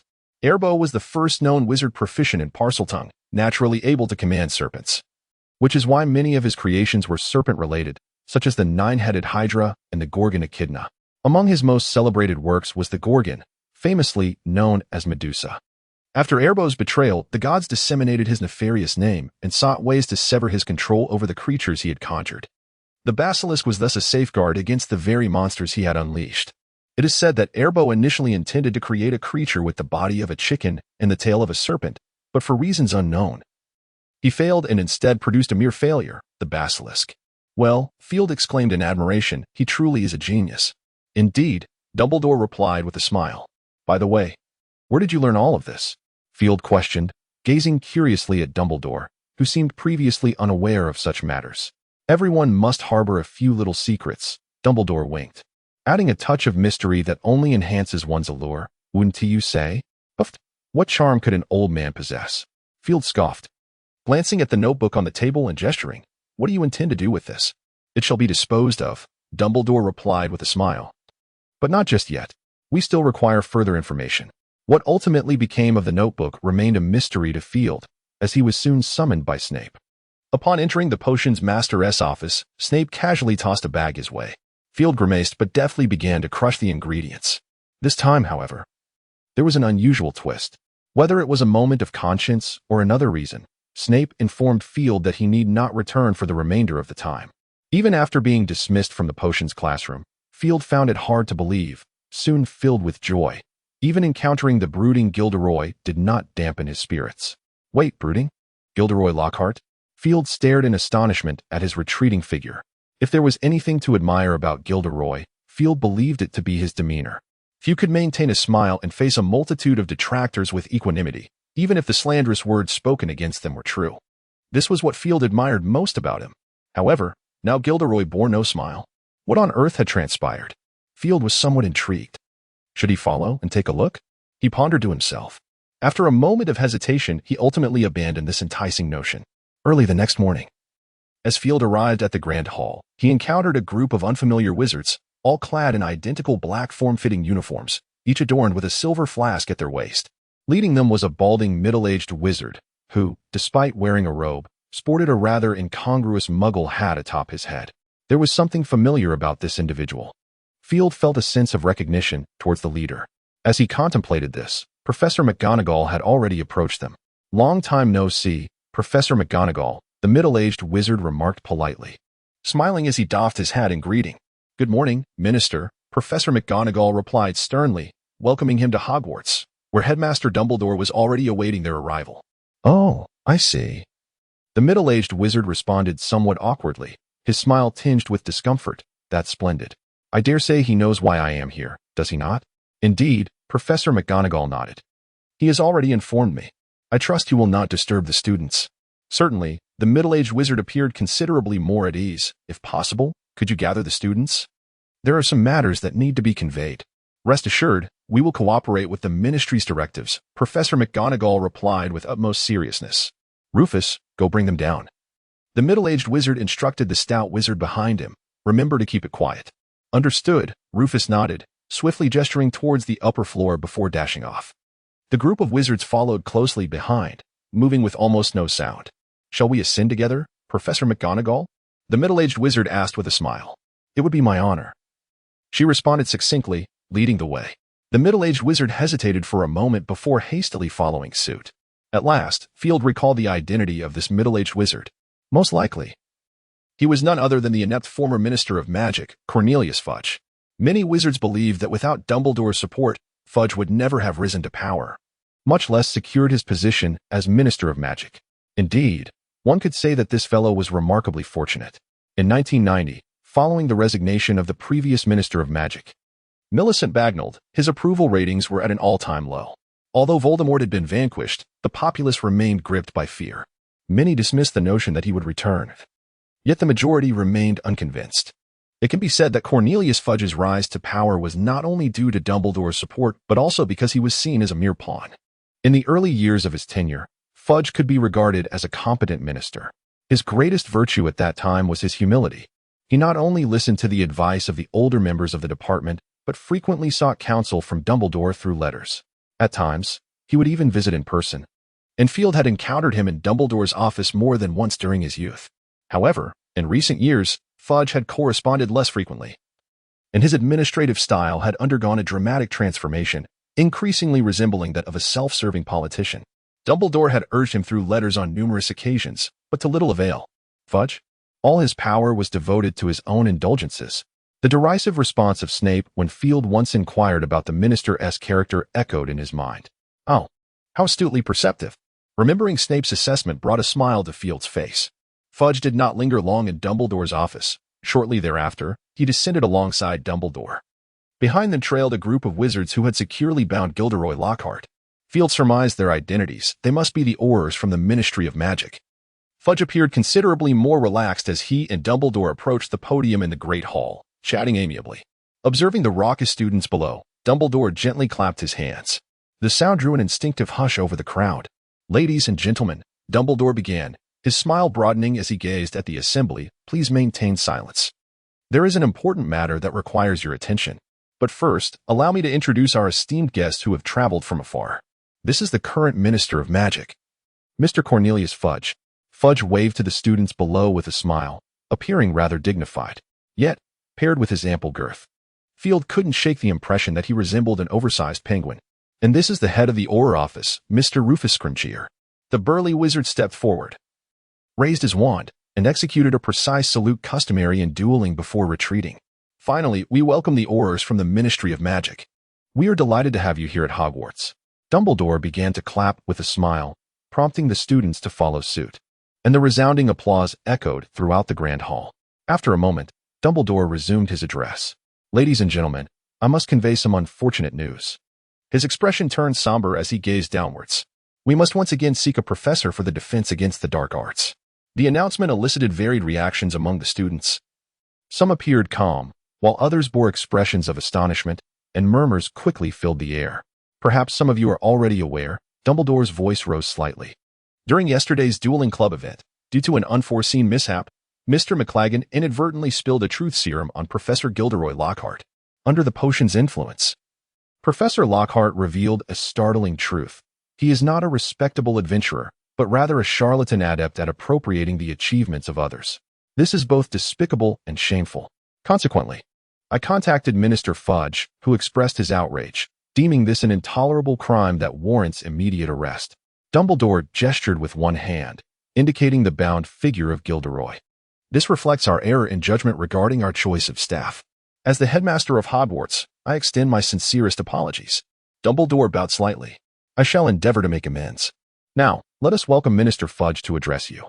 With that, Dumbledore stepped aside, inviting Fudge to take the floor. Fudge approached the spot where Dumbledore had stood, wearing a genial smile. My dear students, how delightful it is to be here, or rather, to return. He beamed proudly. You may not know this, but I was once among you. A hint of pride illuminated his face. Indeed, I was a Hufflepuff, whether in school or at the ministry. I have always taken pride in being a part of Hogwarts. It is because of this that I cannot tarnish the reputation of my school. To boast a little, I believe my efforts have not been in vain. The Ministry of Magic continues to serve with diligence, dedicated to the welfare of all. We are your servants. Fudge's eloquent remarks elicited approving nods from many students, particularly those from Hufflepuff, who appeared quite exhilarated. Field observed Fudge with keen interest, noticing a glimmer of pride in his eyes. This fellow possesses quite the oratory skill, Field mused to himself. Upon receiving Headmaster Dumbledore's letter, I felt not only anger, but also deep sorrow. A hint of bitterness crossed Fudge's face as he pounded his chest. Children, You are in the midst of growth. The future of the magical world belongs to you. He waved his arm emphatically. What Lockhart has done is nothing short of a threat to your future. A peril to the very fabric of the magical community. I absolutely cannot tolerate this, nor can the magical community. Indeed, I have arrived. As you have witnessed. I immediately ordered the apprehension of Lockhart. The Ministry of Magic will provide a thorough explanation to the public following a comprehensive investigation. Please rest assured. Fudge raised a finger with utmost seriousness. My dear children, my junior students, you have suffered this year. I express my deepest sympathy. And I wish to do something for you. After conferring with Professor Dumbledore, we have tentatively decided to temporarily remove certain aspects of the Defense Against the Dark Arts curriculum from this year's O, W, L, S, and EWT examinations. Of course, this is merely a preliminary proposal. I will exert every effort to have this plan approved as compensation for you all. The Ministry of Magic shall not allow you to bear the burden of another's mistakes. Field raised an eyebrow. He discerned that this individual was attempting to tarnish Dumbledore's reputation. No, it would be more accurate to say he was sowing discord between the students and Dumbledore. Field had already observed the gleeful expressions on many students' faces, their gazes toward Dumbledore now tinged with something different. He instinctively glanced at his father. Finding him still wearing a cheerful demeanor, seemingly oblivious to Fudge's underlying implications. While listening to Fudge speak, he also patted Professor McGonagall's hand, signaling her not to worry. It appeared there was no cause for concern. Field felt a sense of relief. He had never witnessed Dumbledore in a position of disadvantage, especially not with that particular expression. He surmised that Mr. Fudge was likely to face some repercussions. With this thought, Field cast a sympathetic glance at Fudge, who was on stage delivering his lengthy speech. As for how he discerned Dumbledore's machinations, Field believed those lamentable sweets were indeed the result of such cunning. Dear friends, please trust me, trust the Ministry of Magic.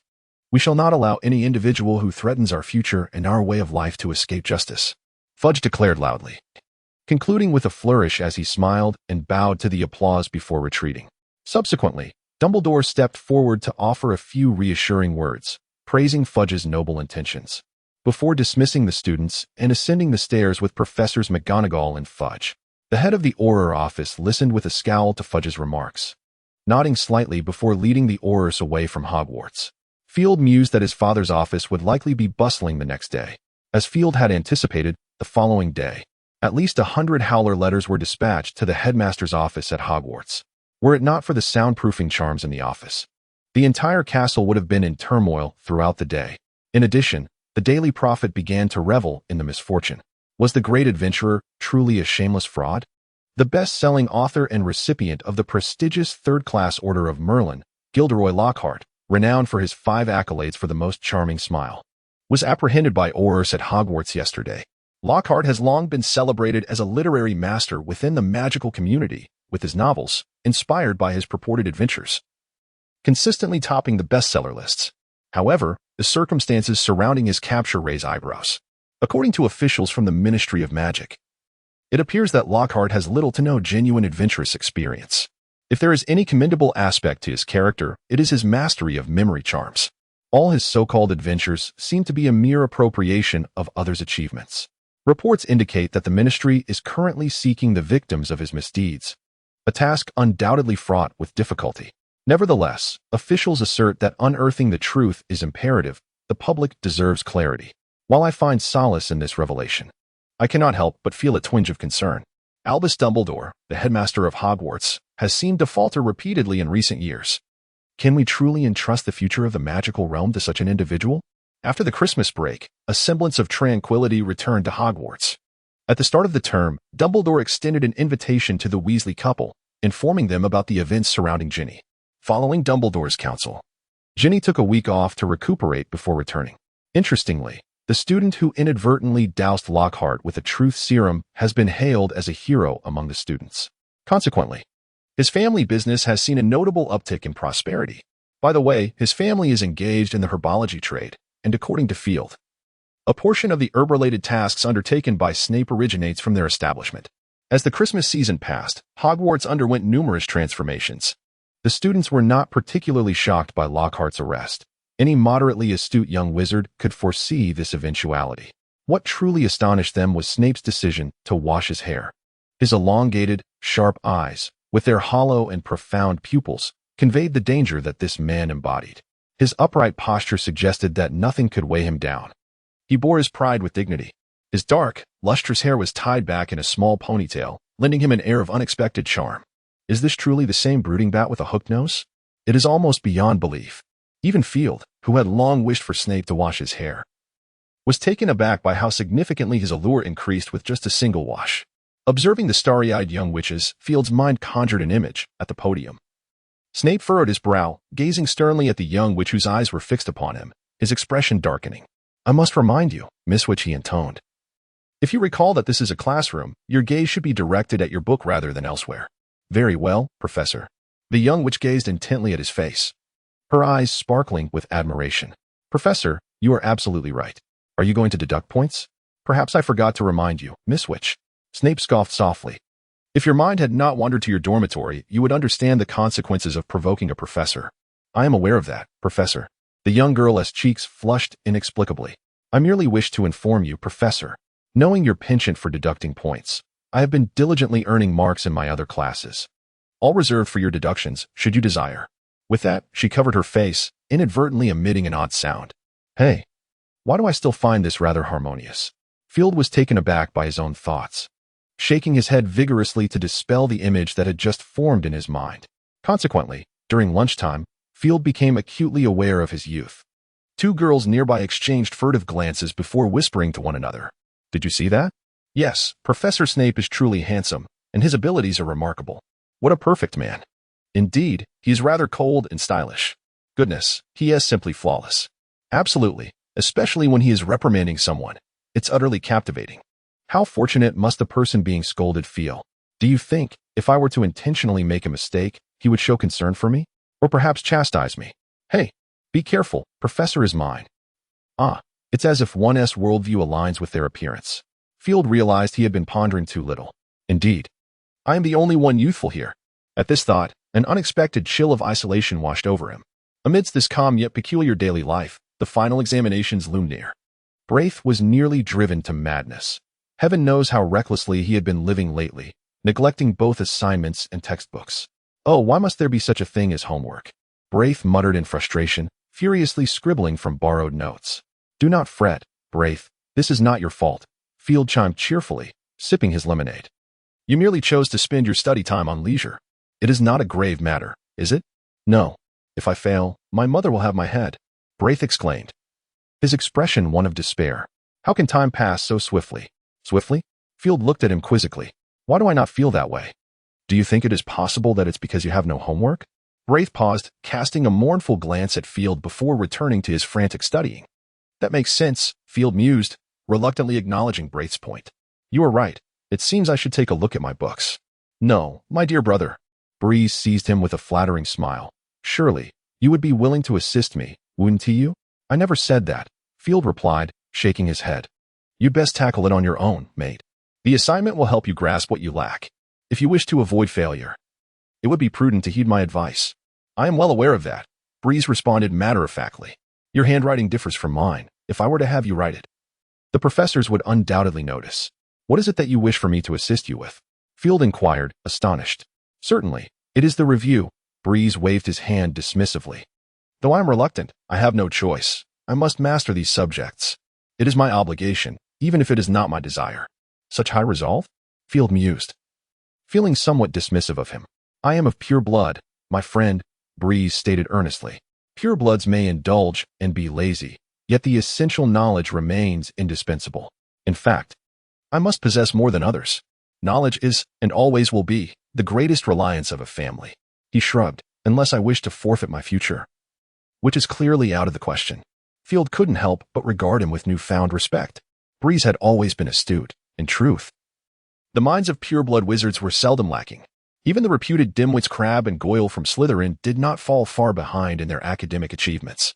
The ability to recognize one's obligations over mere whims and to act upon them is perhaps a shared virtue among the descendants of pureblood families.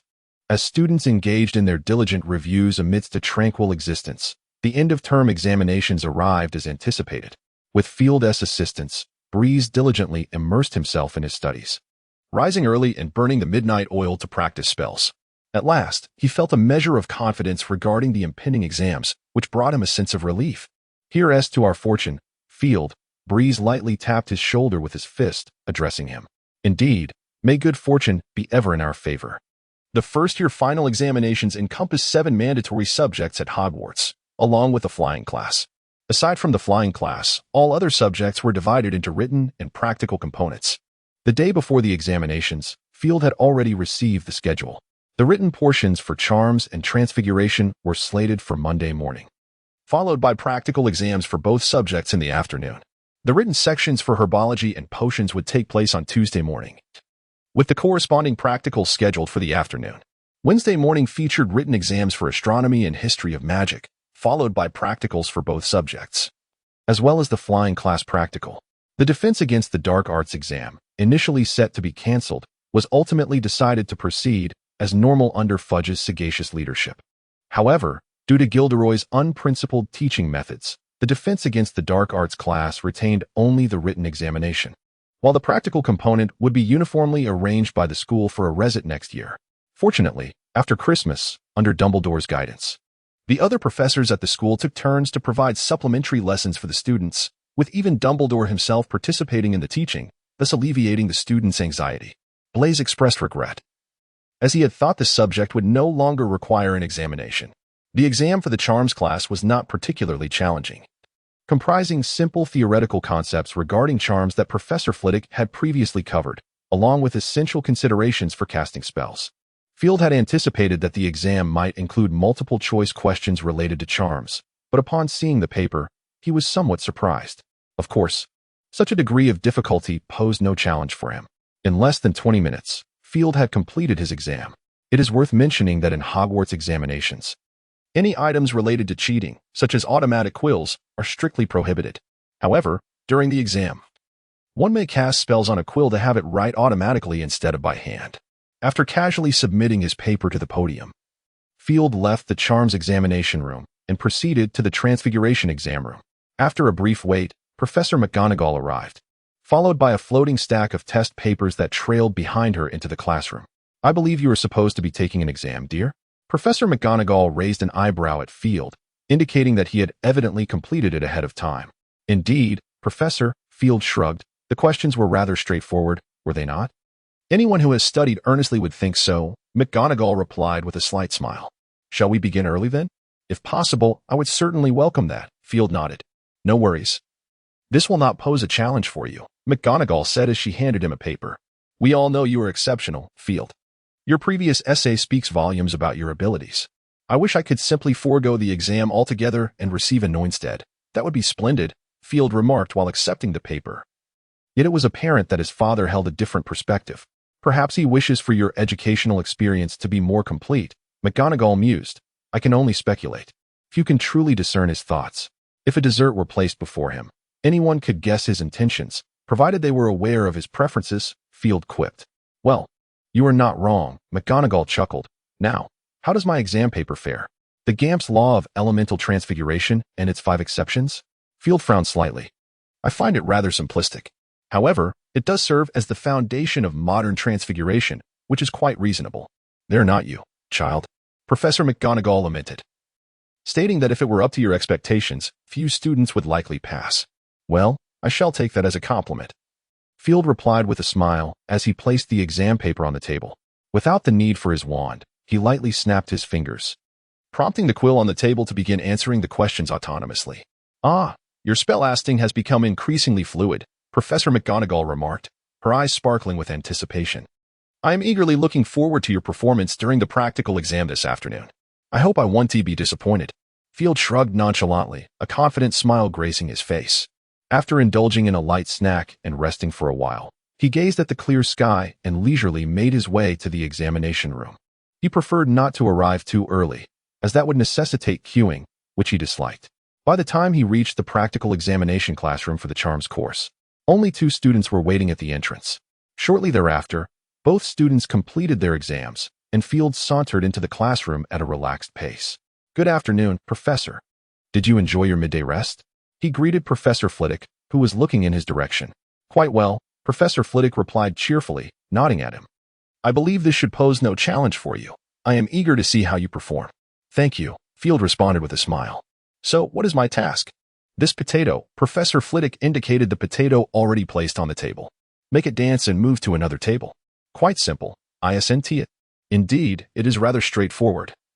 Field acknowledged. After a brief glance at the potato, he snapped his fingers, causing the potato to wobble and suddenly sprout 2 arms and 2 legs. Another snap from Field adorned the potato with a tiny tuxedo. With yet another snap of his fingers, the potato began to dance, accompanied by a lively and rhythmic tap. Swiftly making its way toward the designated table, Professor Flitwick's eyes lit up, and an expression of excitement spread across his face.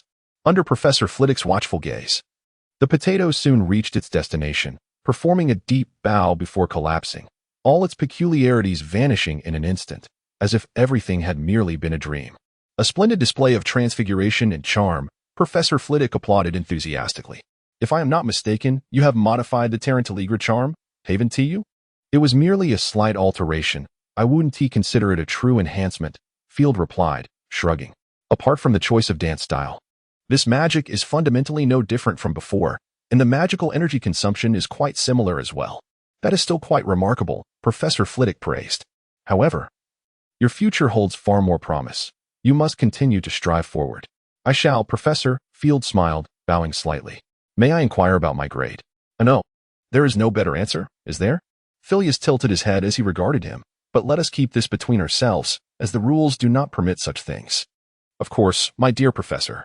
Upon entering the Transfiguration practical classroom, Professor McGonagall awaited his arrival. Good afternoon, children, she greeted with a smile directed at Field. I have been pondering when you would arrive. I am not fond of waiting in line. You know, Professor, Field remarked, shrugging his shoulders. In fact, I have just now arrived. You have always been this way, Professor McGonagall said, pursing her lips momentarily before smiling at him again. I can now inform you that your Transfiguration examination result is O, but I am curious to know how far along you are with your Transfiguration studies. This is quite simple. Field responded, directing his wand at the cushion on the chair. After a brief yet vigorous twisting motion, it transformed into a small cat. The adorable kitten blinked at Field. Then at Professor McGonagall, hesitating for a moment before leaping towards her and settling by her hand, purring softly.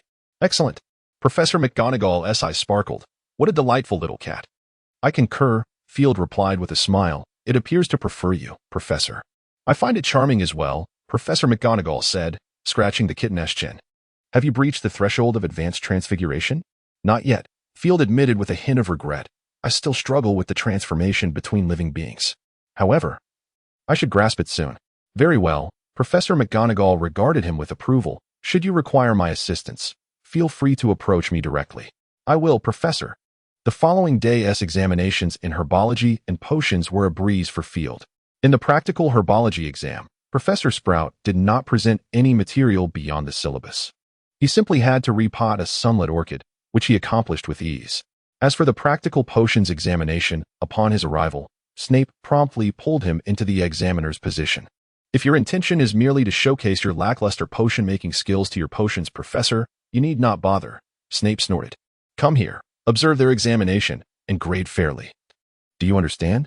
Field was taken aback, sensing an ominous premonition. This does not seem to require my knowledge, does it? No, it does. Snape fixed him with an impassive gaze. For the upcoming examination, you will serve as my assistant, understood? Very well, Professor, Field instinctively nodded. Though he looked at Snape in confusion, but assistants do not have the authority to grade. I said you do, and I shan't repeat myself, Snape replied impatiently. Oh, very well, Professor, Field quickly nodded in compliance. Excellent. Observing Field's obedient demeanor, Snape's expression softened slightly. Very well, you stay here for now. With that, Snape lifted his leg to depart. Field, suddenly anxious, interjected, Professor, there are still students who need to take their exams. The questions are on the desk. Let them draw for themselves. Without turning around, Snape retorted, if you do not wish for your potions professor to meet an untimely demise, then remain here quietly. However, Field was about to protest further. No buts. Snape abruptly turned back, growling fiercely and casting a cold glare at Field before resuming his departure. And this. Instinctively, Field reached out to catch a bag that Snape tossed his way. Handle it appropriately. Submit the completed exams to me, Snape stated icily. Having said that, he left without a backward glance. leaving Field sitting at the podium with a disgruntled expression. Later, he would learn that the night before the exam, Dumbledore had suffered from a toothache, and Snape had spent the entire night brewing potions for him. When the subsequent students arrived at the potions practical classroom, they were met with the sight of Field, frowning in contemplation, leading to expressions of confusion among them. If you wish to continue squandering your time, I have no objection to your lingering. Field glared at the entering students. Were you waiting for me to invite you in? The familiar tone sent a shiver down the students' spines, prompting them to hastily take their seats. Come and draw your exam questions. You have only 3 chances. Field rapped the desk that held the exam questions. The ingredients are in the cabinet. Now, at once, do not make me repeat myself. You truly are the headmaster's diligent student, praised Blaise, giving Field a thumbs up before joining the others in selecting their ingredients. Field had initially believed that Snape would only assign him to oversee the first-year exams, but to his surprise, he was tasked with managing the assessments for the second, third, and fourth years as well. When had Hogwarts acquired such a multitude of students? Enduring a day of exhaustion, Field suppressed his physical discomfort, keeping a watchful eye on the students' endeavors, all the while mentally chastising Snape. Observing the students struggle even with the simplest remedy for a cold, he began to grasp Snape's sentiments. Each day was akin to this. Merely being a bit of a serpent without resorting to outright cursing was already a testament to his patience. After a long day, he finally concluded the practical potions for students across 4 grades. Armed with his meticulously graded parchment, he made his way to Snape's classroom, bringing along the potion materials he had prepared during his spare time. After reviewing the practical exam process recorded by Field and the scores he had assigned, Snape nodded slightly. Not bad. This is already the most favorable evaluation that Field has heard from Snape. After all the examinations concluded, Field, though confident, quietly sighed with relief. When the results were announced, many were astounded by Field's performance. 7 O's alongside 1 T displayed a stark disparity in his grades. The students, witnessing this, began to murmur among themselves. At that moment, the focal point of their discussions was the principal's office, where Dumbledore and Field exchanged intense glances. I intend to take the back door, Field declared boldly to Dumbledore. I refuse to participate in the retake of the flying exam. Ah, I'm afraid that's not an option. My child, Dumbledore replied, raising an eyebrow. You must learn to accept the rules. Curse the rules. Field impatiently waved his hand. I am the headmaster's son. Surely I deserve some privileges. No, you do not. Dumbledore chuckled, shaking his head. The last one to think that way is already known to you. He is still hiding in the wizarding world, preparing for his return at any moment. In any case, I won't go, Field asserted defiantly. Even if I did, I wouldn't pass. That reasoning does not persuade me, Dumbledore remarked, watching Field with interest. It seems I've forgotten something, Field scratched his chin. Ah, yes. I haven't yet sought out Professor McGonagall for a chat. I nearly forgot to deliver the architectural plans of the headmaster's office to her. Oh, my child. I suddenly realize you may be right, Dumbledore exclaimed, as if awakening from a dream. Though as a headmaster, I should not show favoritism. The professors should understand the plight of a father willing to make sacrifices for his child, shouldn't they? Absolutely correct. Father, Field nodded vigorously, giving him a thumbs up. Look at this perspective. No wonder someone can be a headmaster. Field felt he had learned something valuable.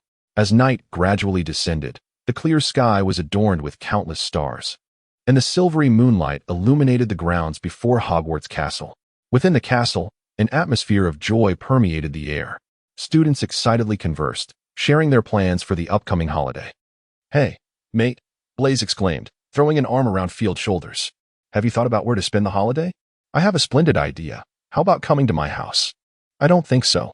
Before Field could respond, Daphne interjected, her brows furrowing as she coldly remarked, Is there anyone left at the Zabini estate? I believe it would be far better to come to my home. Hey, Daphne, are you looking for a fight? Blaise glared at her.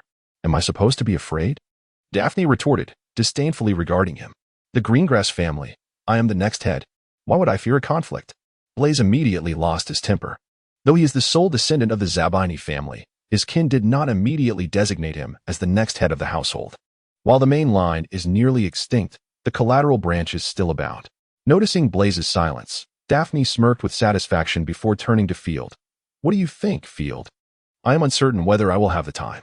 Field shook his chin. During the holidays, I intend to return to France. France? Daphne raised her eyebrows in surprise. What purpose does that serve? Perhaps you are unaware, Field explained, that prior to my return to England, I had resided with the Dracul family in France. Additionally, my father plans to introduce me to an elder. An elder in France? Daphne and Blaise exchanged glances. I cannot recall any relatives of the Dumbledore family residing in France. Hard to say, Blaise shook his head. Let us not forget that our headmaster is also of pure blood. I would not find it surprising if he had relatives there. True enough, Daphne pouted. So, you will be unable to visit my home, correct? If time permits, I shall, Field smiled at her. I only hope you will not cast me out. Absolutely not. Daphne raised her hand. I promise, in the name of the Greengrass family. Blaise scoffed, about to interject.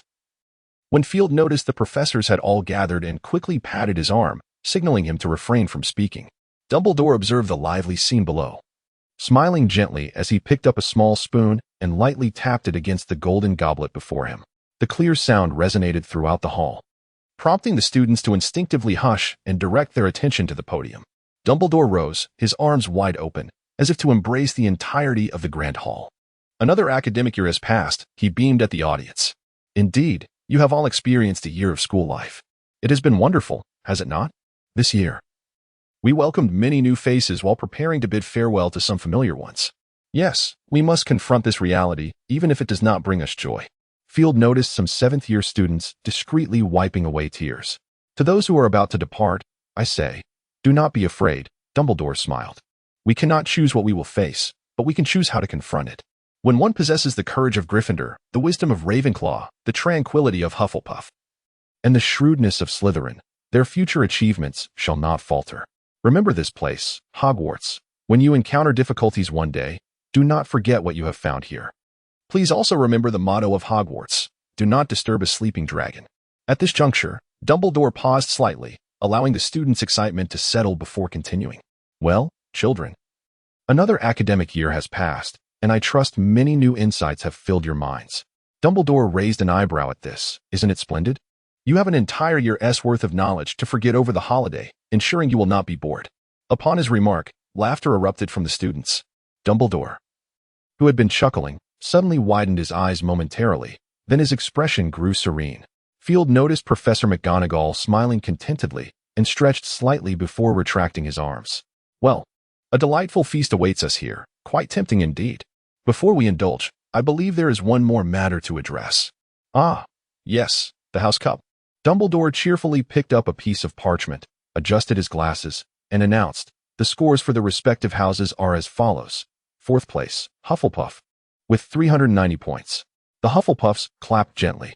3rd place, Gryffindor, with 395 points.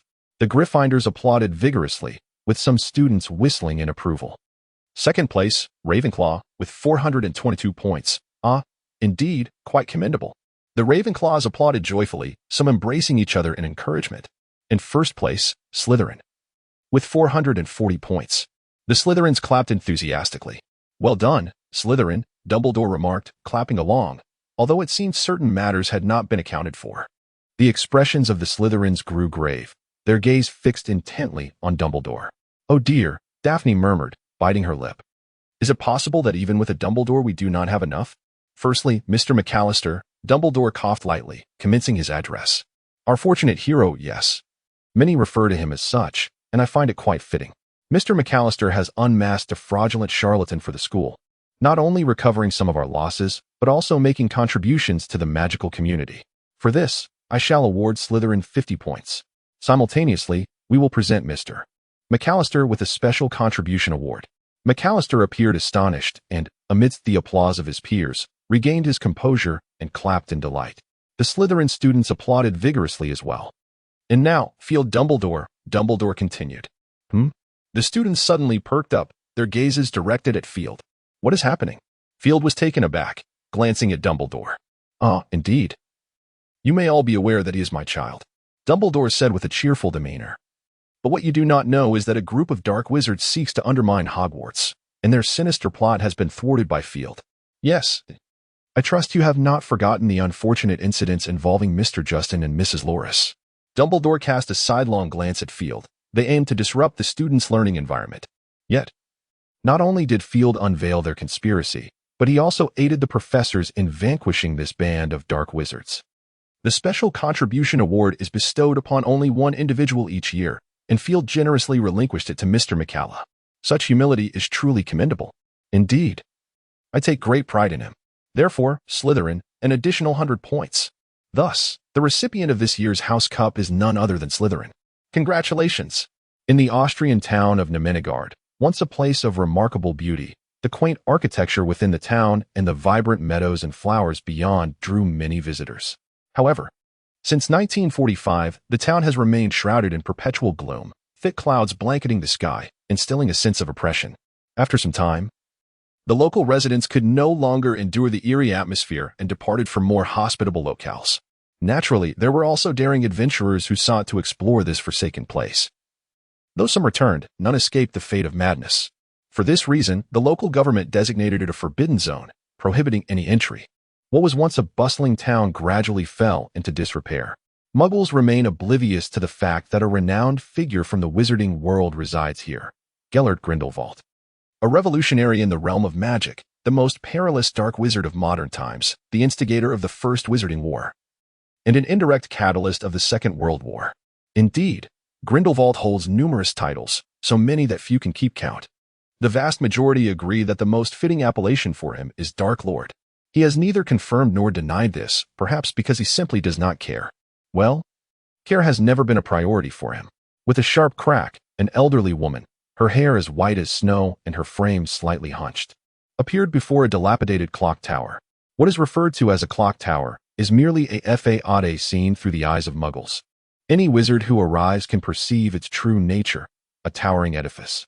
The tower has long since lost its former splendor, with creeping vines and walls bearing visible cracks, both bearing witness to the relentless passage of time. Above the grand entrance, the faded gilded letters still faintly reveal their original form, inscribed with a Latin phrase, Omnexim Beneficio, meaning all for the greater good. The old woman's lips quivered slightly, her eyes brimming with sorrow. She offered a subtle bow to the tower before slowly making her way towards it, with a creaking sound that pierced the silence. The door appeared to have been neglected for ages. The old woman cast a glance upward and then, with deliberate steps, began ascending the staircase. The rhythmic sound of her footsteps echoed in the emptiness of the tower, yet she remained undeterred, her somewhat clouded gaze fixed upon the heights above. She continued her ascent, unceasing and resolute. At last, she reached the pinnacle of the tower, standing before a tightly shut wooden door. Her hand trembled as she raised it, hesitating momentarily before letting it fall, tears glistening in her eyes, yet refusing to spill. She gently rapped on the door, as if apprehensive about disturbing something. "Come in." A voice, aged and brief, emanated from within, imbued with power and magnetism. The old woman wiped away her tears, lifted her gaze, and endeavored to compose her features, a faint smile gracing her visage. With a creak, she pushed open the door and entered, finding the elderly man seated by the window. He did not shift his gaze to her, remaining fixated on the tumultuous sea beyond, his eyes still sparkling with vitality. "Good afternoon, my master," the old woman, Vita, strained to stand tall, offering the elder a smile that revealed her former beauty. "You should not have come, Vita," he remarked without turning. "This is not a place of solace. In my eyes, it remains beautiful, master," Vita replied with a smile, though her eyes betrayed a profound sorrow. "Beautiful?" the elder echoed, his tone laced with an enigmatic flavor. "You seem to have forgotten that this is merely a prison." He continued to gaze outward. "No, it is merely a dwelling, my master," Vita firmly asserted, shaking her head. "No place can confine your greatness." "In truth, I have been ensnared," the elder replied with a soft chuckle, a complex emotion flickering in his eyes before quickly receding. "If you have something to say, you may proceed." "Indeed, my master," Vita respectfully replied.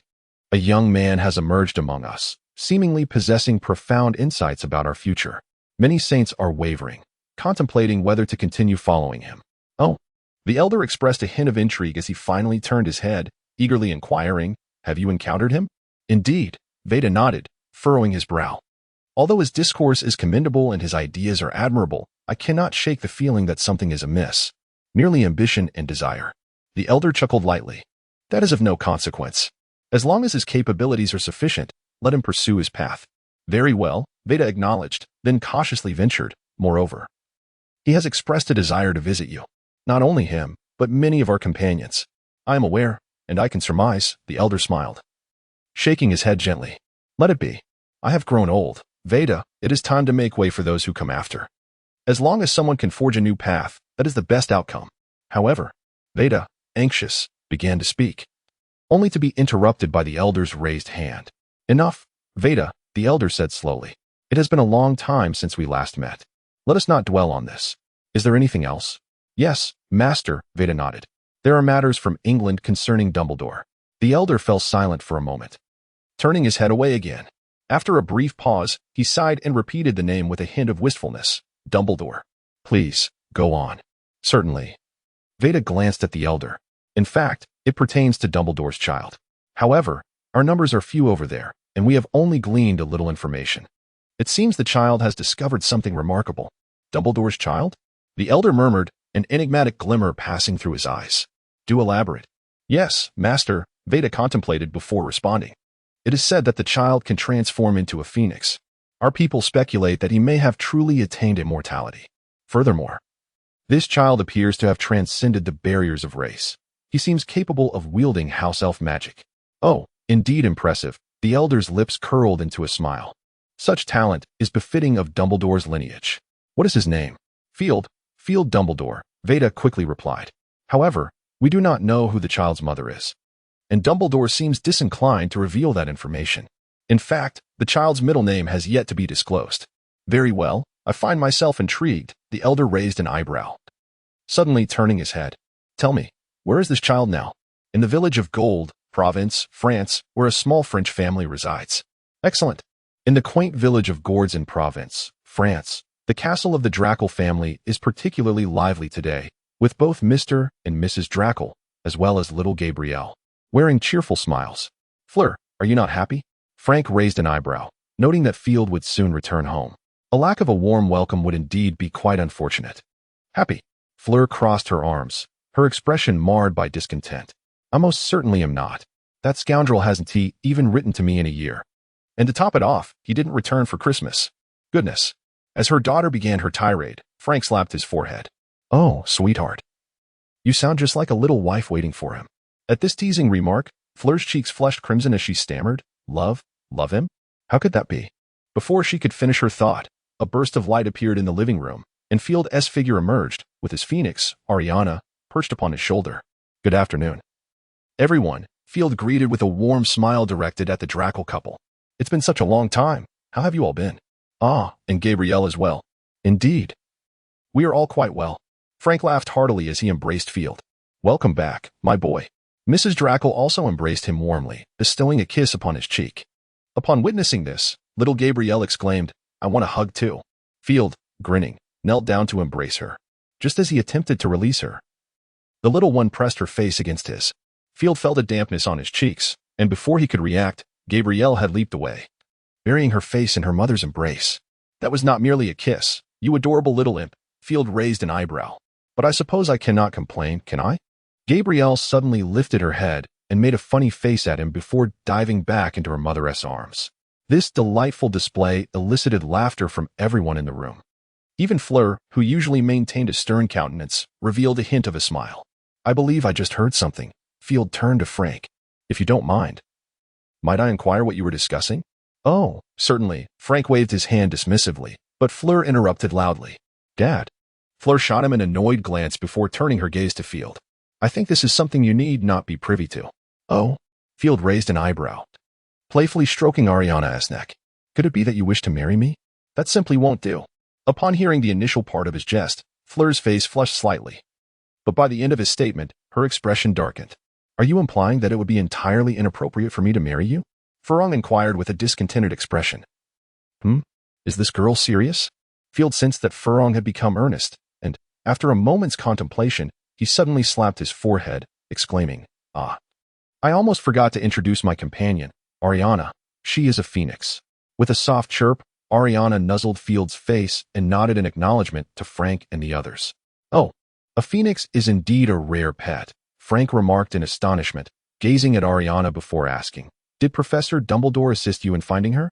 Not entirely, Field replied, raising his hands in a gesture of openness. In fact, it was my father's phoenix, Fox, who helped me acquire Ariana, even in her egg form. Remarkable, Frank exclaimed, his eyes sparkling with excitement. May I touch her? Before Field could respond, Ariana let out a loud screech, and in a flash of fire, vanished from the room. Well, you already know the answer, Filch shrugged. She might be a little shy. Such a pity, Frank sighed in disappointment. Perhaps once you become more familiar. You can ask her again, Filch suggested reassuringly. It's all right, Frank waved his hand dismissively. Phoenixes are proud creatures. Few can gain their affection apart from their owners. I do not mind. That's good to hear, Filch replied with a cheerful smile as he opened his trunk. However, I do have a few other small gifts for you. He began to pull out an array of intriguing items. This is the latest model of magical perfume, Filch said, handing a splendidly ornate bottle to Madame Drackle. It emits different fragrances according to the weather. Just a drop can last for at least a week. Oh, thank you, Madame Drackle exclaimed, her face lighting up with joy as she accepted the bottle, scrutinizing it for a moment before carefully stowing it away. Rewarding Filch with a kiss on the cheek. Not at all, Filch replied, catching Frank's approving gaze, and he smiled inwardly. I believe that only the most beautiful deserve the finest. Wouldn't you agree? Absolutely. Frank laughed heartily, nodding in agreement.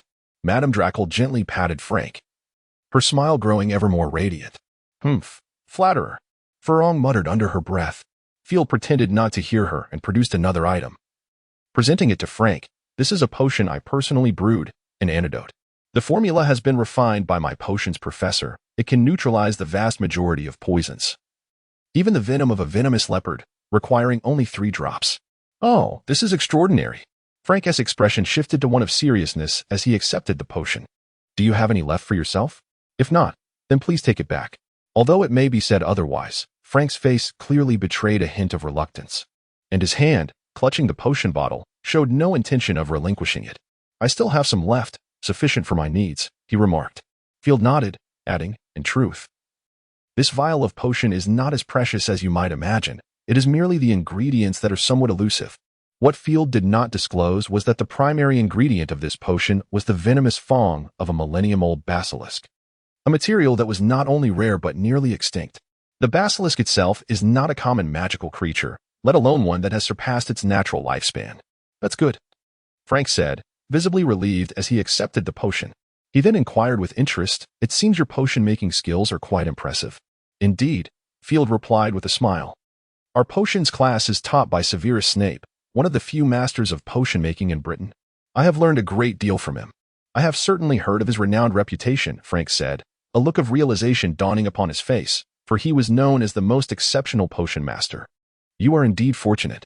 I concur, Filch shrugged in agreement. Hey, what about our gift? Unable to contain herself any longer, Fleur pouted and nudged him. Oh, your gift? Filch shot her a sidelong glance. Child, you are grown now. You should not be expecting gifts. Pa. Fleur scoffed, casting him a disdainful look. I am far younger than my parents. Very well, I did not perceive that, Filch shrugged again. Suddenly, Fleur's eyes widened, and she extended 2 fingers toward him. Oh, well? Your gift is right here, Filch, noticing her gesture, suddenly felt a cold sweat break on his forehead and hurriedly presented what he had prepared. What is this? Fleur asked, looking at the object in her hands with confusion. The heart of a pixie, Filch raised an eyebrow. This is quite a rare find. But it should prove helpful to you. Fleur's expression darkened immediately, and she shot a glare at Filch but refrained from voicing her thoughts. Filch was well aware that Fleur's grandmother was a pixie, and thus, the sight of a pixie's heart would undoubtedly discomfort her. However, Filch's words held truth. Fleur, being a quarter pixie herself, could potentially enhance her pixie lineage if she discovered a way to utilize the heart. Pixies are inherently endowed with exceptional shape-shifting abilities. And should Fleur manage to augment her pixie bloodline, her own shape-shifting prowess would surely improve, not to mention the peculiar charm that accompanies it. Having presented Fleur's gift, Filch turned his attention to Gabrielle. The little one had, at some point, lifted her face from her mother's embrace, looking at Filch with eager anticipation. Of course. We must not forget our little darling, Filch said, gently ruffling her hair. After a moment of contemplation, he retrieved an object from the box. It was a silver egg, approximately the size of a palm. Oh, is this an egg? Gabrielle exclaimed. Are you giving me your egg? Just as Filch was about to affirm, a sudden realization struck him. This must be a serpent egg, right? Frank interjected, his eyes brimming with astonishment. This is quite a rare find. I recall that many magical departments have classified it as a prohibited item. Where on earth did you acquire it? A gift from someone, Filch replied succinctly. To receive such a precious serpent egg as a present? Frank scrutinized Field with a deep gaze, then broke into a smile. It seems you have been getting along quite well with your classmates. I suppose so, Field responded with a smile. That's splendid. Frank patted him on the shoulder. Believe me, my boy, it is only within the confines of school that you can forge true friendships. It will be different once you graduate. I understand, Field nodded, fully aware of Frank's meaning. Excellent, Frank said with a pleased smile, turning his attention to the eagerly awaiting Gabrielle. He gently ruffled her hair and added, No need to look at me, dear. If you like it, you may keep it. I love it, Gabrielle exclaimed, excitedly leaping towards Field, her small, soft hands reaching out to cradle the serpent egg. Thank you, Brother Field, she smiled sweetly at him. You're welcome, Gabrielle, Field chuckled, gently patting her arm. Do remember to take good care of it, provided you're not afraid of snakes. I'm not afraid. Gabrielle quickly shook her head, finding the little serpent quite adorable. Adorable? Field thought, struggling to comprehend the taste of today as children. The dinner was prepared by Lady Dracula herself, renowned as the finest cook within the entire Dracula family. It had been quite some time since she had last cooked, had it not been for Field's return, which brought her immense joy. The others might not have enjoyed such a delightful opportunity. Simply delectable. Field endeavored to swallow the escargot in his mouth, raising an eyebrow at Lady Dracula. To be honest, I find myself a tad envious of Uncle Dracula. Many envy me, Field, Frank chuckled, his face radiating pride. Lady Dracula playfully swatted him and turned her gaze back to Field. If you like it, do indulge yourself. Upon seeing Field nod, Lady Dracula smiled contentedly. Pardon my curiosity, Field, but do you have any plans for this holiday? Yes, Field replied gently. Father intends to take me to visit someone. Is it appropriate to ask who? Madame Drackle gazed at him with a smile. After a moment of hesitation, Field chuckled lightly. There's really nothing inappropriate to say. My father wishes to introduce me to Nicholas Flamel. Who? Madame Drackle questioned, uncertain if she had misheard. She was not alone. The other three shared her astonishment. I must not have heard correctly, Frank muttered. Indeed, Field sighed, confirming their surprise. It was no wonder they reacted this way.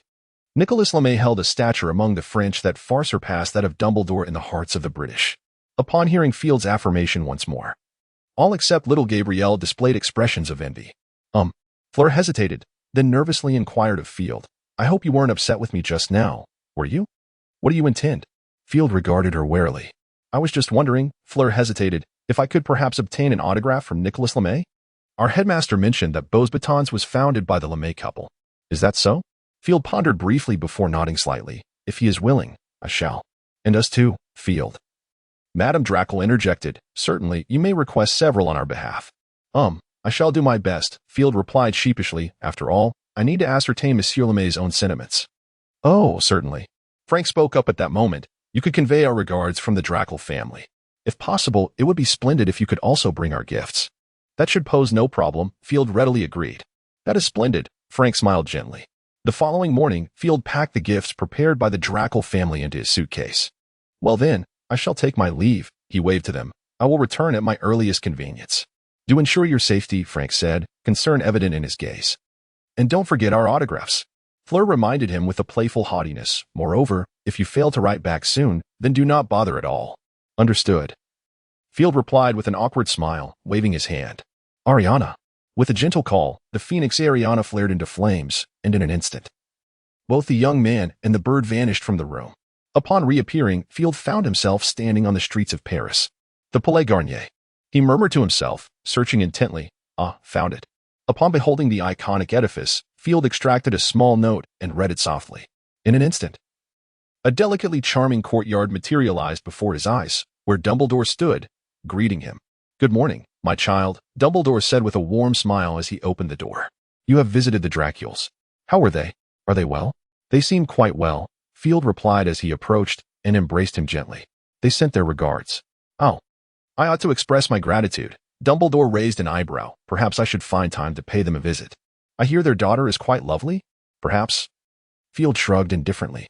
You know, I have never been one to concern myself with such matters. Well, Dumbledore smiled, at your age. You should endeavor to savor the sweetness of love. Believe me, it is truly wonderful. Oh, is it? Field regarded Dumbledore with a half-smile. So, when do you plan to find me a mother? Who knows? Dumbledore's gaze turned inward. What matters now is that I must introduce you to Nicholas. Look. They have already come out. Observing Dumbledore deftly change the subject, Field smirked but remained silent. Humph, let's see how long you can keep this up. Field shot a disdainful glance at Dumbledore. Had he already decided on a middle name for himself yet hesitated to meet an old flame? Boss scoundrel. Suddenly, a sense of purpose surged within Field. It appeared that uniting this pair of golden oldies would be his endeavor. With that thought in mind, he maintained a composed exterior as he approached an elderly couple walking toward them alongside Dumbledore. So, this is the child you have been raving about? The elderly gentleman beamed at Field. Hello, young Mr. Dumbledore. I am Nicholas Lamy. This is my wife, Perenelle. Extending a trembling hand, he introduced himself. Hello, Mr. Lamy. Field inclined his head slightly and gently grasped Nicholas's outstretched hand. And Mrs. Lamy, you may simply call me Field.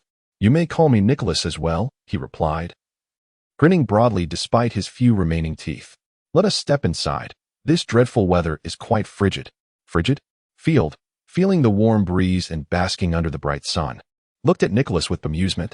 Dumbledore seemed unfazed, gently ruffling Field's hair as he led him inside. As they settled down, Mrs. Lamy gracefully waved her wand, pouring red tea for everyone. Give it a try. Nicholas encouraged Field to serve himself. This is Perenelle's specialty. I adore it. Even after hundreds of years, I still relish its flavor. The essence of centuries? Field instantly felt that even the famed 1982 law fight paled in comparison to this. Contemplating this, he lifted his teacup, observing the dark red yet clear liquid within, and delicately sipped. In the next moment, his expression transformed. Bitter, no ordinary bitterness. Not even the bitter gourd juice that Snape had once forced him to consume could compare. Struggling against the urge to expel it, Field laboriously swallowed the tea.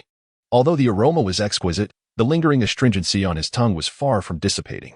Observing Dumbledore continuously adding sugar cubes, and honey to his cup, Field noted that the tea had visibly thickened before Dumbledore finally set it down and savored a sip.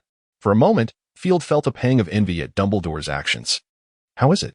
Nico inquired expectantly, gazing at Field. Quite good, Field stammered, lifting his cup hurriedly. I really like it, yes. That's splendid, Nico replied cheerfully. Perenelle was worried you might not take to it and asked if I should add more sugar. Thankfully, I stopped her, right? Oh, indeed, this is the finest delicacy, Field remarked with a smile, cautiously sipping again. This time, he refrained from drinking too much at once. Yet, the intense bitterness still left him quite unsettled. How could such a delightful experience be enjoyed alone? With this thought, Field's eyes shifted to Dumbledore. Father, you truly ought to try this red tea. Its fragrance is abundant and utterly delightful. I can imagine, Dumbledore replied with a smile, taking a sip of his own tea, then addressing Field. However, my dear child, you know my habits. Of course, Field retorted with a grin, but it wouldn't hurt to experiment a bit more, would it? If the opportunity arises. I would gladly do so, Dumbledore said, ruffling Field's hair. However, you should certainly drink more yourself. Perhaps I could arrange for the house elves at Hogwarts to learn how to prepare this, so you could enjoy it at school as well. As he spoke, he gently gestured at the teapot. It floated up, filling Field's cup. Field stared blankly at his cup, a feeling of unutterable bitterness washing over him. Was this akin to shooting oneself in the foot? After enduring the most arduous tea experience in history, Field resolved never to drink tea again. The sweet and tangy lemon juice is far superior to this concoction. After sipping his tea, Dumbledore requested Field to stay behind while he departed from LeMay's residence. He informed Field that he had some minor matters to attend to and would return shortly. Field felt no sense of impropriety and readily agreed. Consequently, during lunch, Field found himself overwhelmed with tears. Experiencing the bitter and astringent taste in his mouth, along with the sweet yet fishy seafood soup, Field suddenly realized how youthful he truly was. What is it, my dear? Mrs. LeMay inquired with concern upon witnessing Field's tears. Nothing.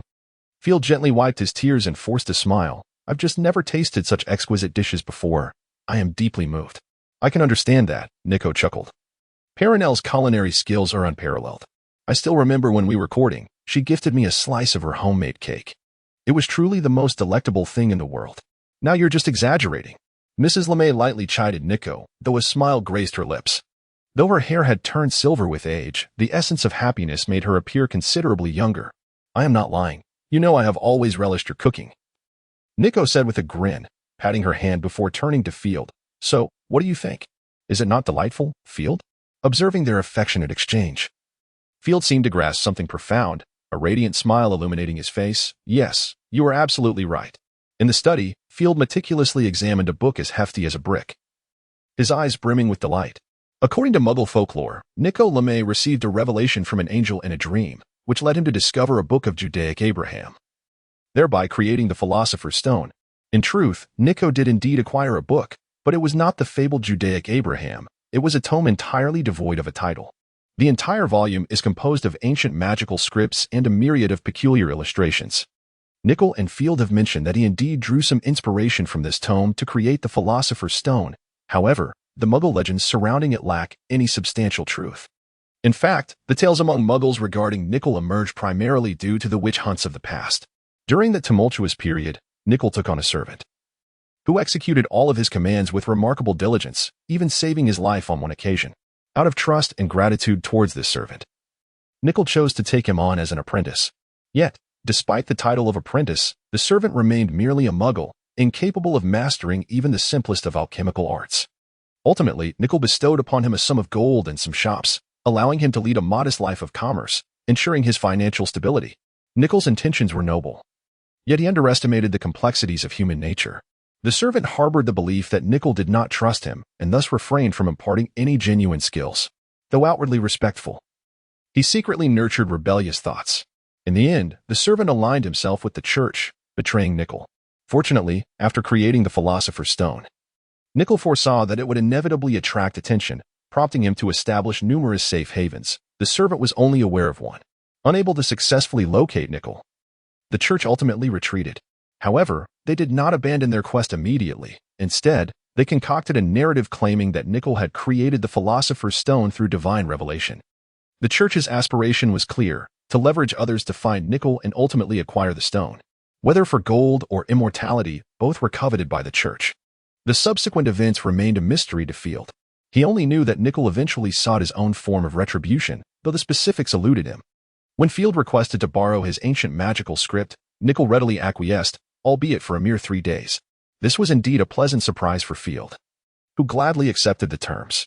According to Nicholl's research, this book should have connections to the ancient elves, though the precise nature of that connection remained unknown to him. While Nicholl struggled to comprehend its contents, Field appeared entirely unfazed. His inexplicable talent allowed him to effortlessly grasp the intricacies of the text. Nicholl's findings were indeed accurate. This was a tome originating from the elves. However, it is not a matter of heritage. Rather, it is the diary of a certain member of the elven race. Although Field felt a tinge of disappointment that it did not contain the records of their lineage, he still found value in the diary, as it offered a glimpse into the grandeur of the ancient elven clan. As he continued to read, Field stumbled upon an unexpected treasure. It detailed a unique magic belonging to the elves, known as life sharing. According to the text, the longevity of the elven race is attributed to their establishment of life sharing with the ancient elven trees at the moment of their birth. This profound bond is also the reason for the elves' deep reverence for their ancient trees. Life sharing, as the name suggests, allows for the complete connection of 2 lives, effectively amalgamating their vitality. Thus, it extends the lifespan of the one with the shorter existence. Life sharing can only be invoked twice in a lifetime, as it is fundamentally a covenant, meaning that only 2 entities can be bound by this contract, resulting in a triad of shared life essence. Upon reaching this point, Field immediately thought of Dumbledore. Given Dumbledore's advanced age, it is noteworthy that while wizards are generally long-lived, very few surpass the 2-century mark. Crucially, aging poses a formidable adversary to wizards. Both magical prowess and physical condition inevitably decline as time progresses. According to Dumbledore himself, his current abilities are only at 80% of his youthful potential. Now, with the concept of life sharing, Field glimpsed a potential solution to Dumbledore's longevity issue. By finding a species with an exceptionally long lifespan and establishing this covenant with Dumbledore, the problem could conceivably be resolved. Furthermore, should Dumbledore desire companionship in the future, the text records that the elven race has historically utilized this as a form of marital contract. With this thought, Field couldn't help but chuckle to himself, eagerly continuing to examine the conditions required for casting this spell. However, after a while, he found himself somewhat disheartened. The stipulations outlined were indeed rather demanding for his current capabilities, whether it be the long-extinct herbs or the ethereal waters from the moon well of the elven kin. These were treasures he had no inkling of where to seek. After some contemplation, Field resolved to etch this spell into his memory, intending to converse with his father to explore potential means of enhancement. Regardless of the slimness of hope, one must always endeavor to attempt. In such a brief span of time, the bounty he had gathered was significant, leading Field to eagerly continue his reading. Indeed, his anticipation was met with fulfillment. Midway through, he encountered yet another spell, aptly named Resurrection. The essence of this magic was straightforward. It aimed to revive a deceased life. The tome recounted the tale of a guardian of ancient trees from the Elven clan, who met his demise due to an unfortunate accident, prompting the elves to bring him back to life. Astounded by this revelation, Field found himself increasingly intrigued. However, upon perusing the subsequent requirements for casting, he felt a wave of trepidation wash over him. The resurrection spell, to be precise, was an application of the life-sharing magic, which entailed connecting a living entity with a deceased one. Upon achieving this bond of shared existence, revival was possible. Yet, this spell bore a significant limitation. It necessitated a complete body and soul. Even so, its implications were remarkable. The quest to uncover the conditions for life-sharing must be expedited. Field could not help but bite his lip, realizing that this dilemma required swift resolution. Further along, he unearthed several minor spells, all pertaining to flora. Some were designed to accelerate plant growth, while others facilitated seed germination. None, however, sparkled with the same allure. Nonetheless, the acquisition of these spells sufficed to satiate Field's curiosity. Pondering for a moment, he retrieved a piece of parchment and began to compose a letter. Dear Father. Upon awakening that morning, before descending the stairs, Field spotted Dumbledore entering through the main door. Upon seeing Dumbledore, Field hastily groomed himself and rushed downstairs. Good morning, dear, Dumbledore greeted with a smile upon noticing Field. That robe of yours is simply exquisite. Indeed, I share the sentiment, Field replied joyously, embracing him. It was a gift from Madame Lemay, crafted by her own hands. Or so I've been told. Ah, a piece by Perenelle? Dumbledore raised an eyebrow. Then you must take great care of it. As far as I know, aside from the Philosopher's Stone, Nicholas's achievements in alchemy do not quite rival those of Perenelle. You all say that, Nicholas's voice interjected. His countenance darkened as he glared at Dumbledore. I dare say you are merely envious, Albus. Come now, is what Albus says not true? Perenelle emerged from behind Nicholas. Addressing him, do you dare claim that your alchemy surpasses mine? Nicholas chuckled lightly and remarked, Oh, it is getting late. Let us have some breakfast first. Perenelle had prepared a delightful apple pie, which I found quite appealing. Apple pie? Field's eyes sparkled with interest. Although Perenelle's other dishes were robust in flavor, her desserts, particularly the fruit pies, were exquisite, albeit a tad too sweet, yet undeniably delicious. That sounds wonderful, Dumbledore cheerfully agreed to Nicholas's invitation. So what are we waiting for? After breakfast, Perenelle excused herself to tend to the garden and left the room. Nicholas, Dumbledore, and Field then made their way to the study. I recall you mentioning that you would arrive tomorrow afternoon, Nicholas said as he settled into the sofa, turning to Dumbledore. Has something occurred? Do you require my assistance? Indeed. I fear this matter might truly necessitate your involvement, Dumbledore nodded, adding, It would be even better if Perenelle could join us. Together? Nicholas furrowed his brow. You ought to clarify. Oh, certainly, Dumbledore raised an eyebrow.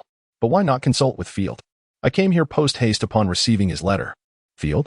Nicholas glanced curiously at him. You seem to have been engrossed in your book. Haven't you? Yes, Nicholas, Field replied with a smile, nodding in affirmation. I have uncovered some information. Yet I require my father's assistance. Field then revealed the two spells, life-sharing and resurrection. Unsurprisingly, he noted Nicholas's astonished expression, which momentarily filled him with a sense of quiet satisfaction. My heavens, what did you discover in that book? Nicholas exclaimed, nearly biting his tongue as his gaze fixated on Field. You heard correctly, Field shrugged. I indeed found these two spells.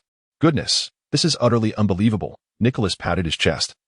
Contemplating. Today cannot be April Fool's Day, can it? Certainly not, Dumbledore replied with a chuckle. To be honest, I was equally astonished upon receiving Field's letter. However, when he informed me that these spells originated from ancient elven magic, I was not particularly surprised. From the immortal races of antiquity, we can only speculate on the extent of their capabilities. Dumbledore patted Nicholas's arm. The pressing question now is whether we can wield this magic.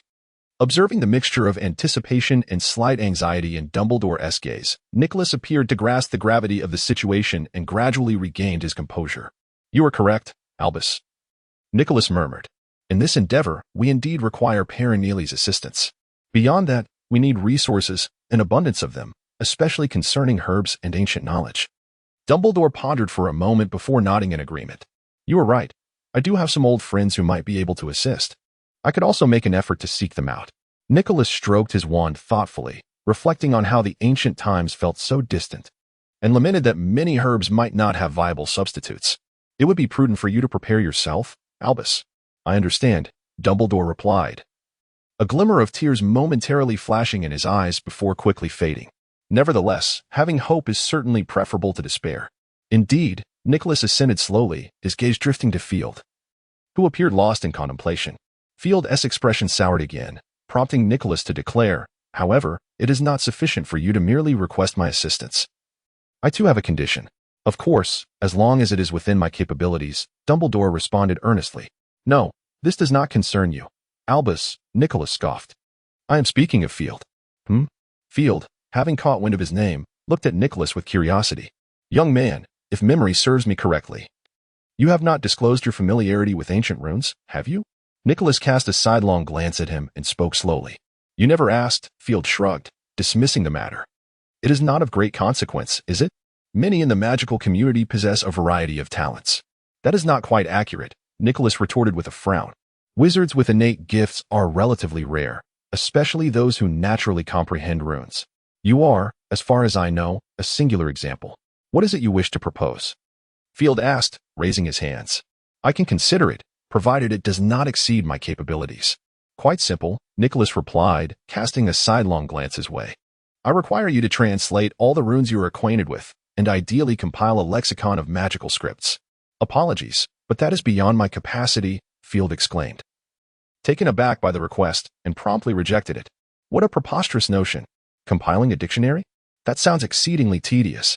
He had no desire to undertake such a monumental task. Lacking the spirit of sacrifice. Perhaps you could deliver a few lectures at Beauxbatons instead, Nicholas proposed, shifting his terms. Unlike Hogwarts, Beauxbatons offers alchemy classes. I would need you to attend at least twice a month. I have no understanding of alchemy, Field shook his head. Otherwise, I might consider it. This is what you suggested, Nicholas chuckled suddenly. Alchemy is quite manageable. I could teach you. Forgive me, but I have no interest in alchemy, Field firmly declined. Between charms, transfiguration, and potions, I already have ample study material. My energies are limited. Very well, Nicholas's expression darkened once more. Then, how about you simply teach the runes? That I can agree to, Field contemplated, recognizing he could not be unreasonable, and nodded in acquiescence.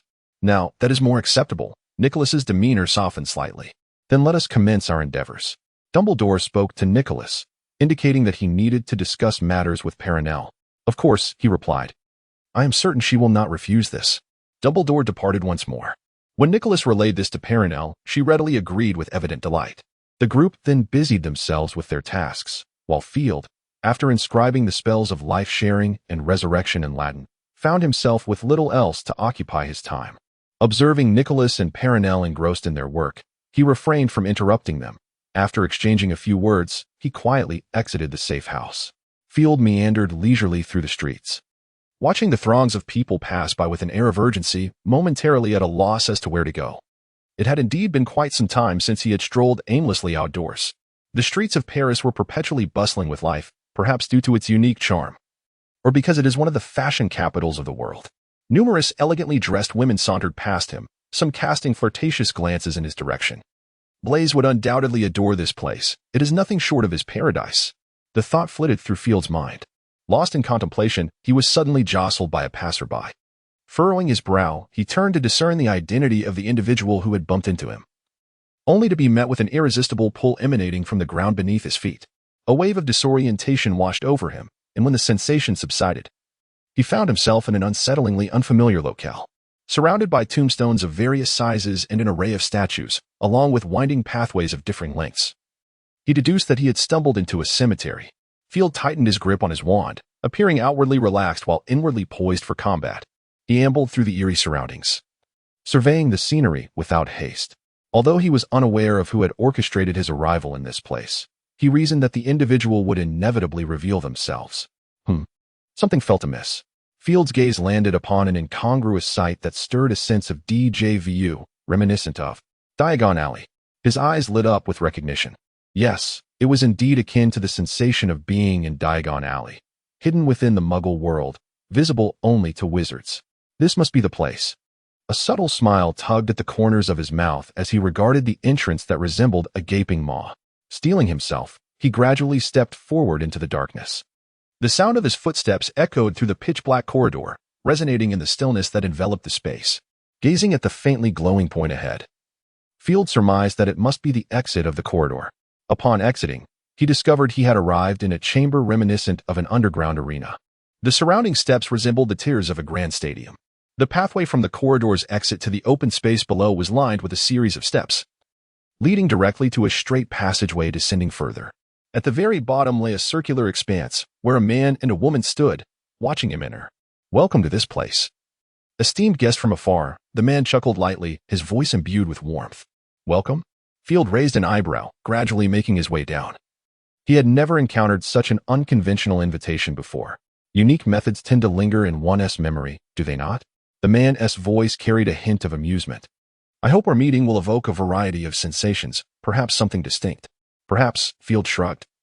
Reaching the edge of the open area where he could discern the features of the two individuals, the woman donned a black, form-fitting gown and a lady's hat.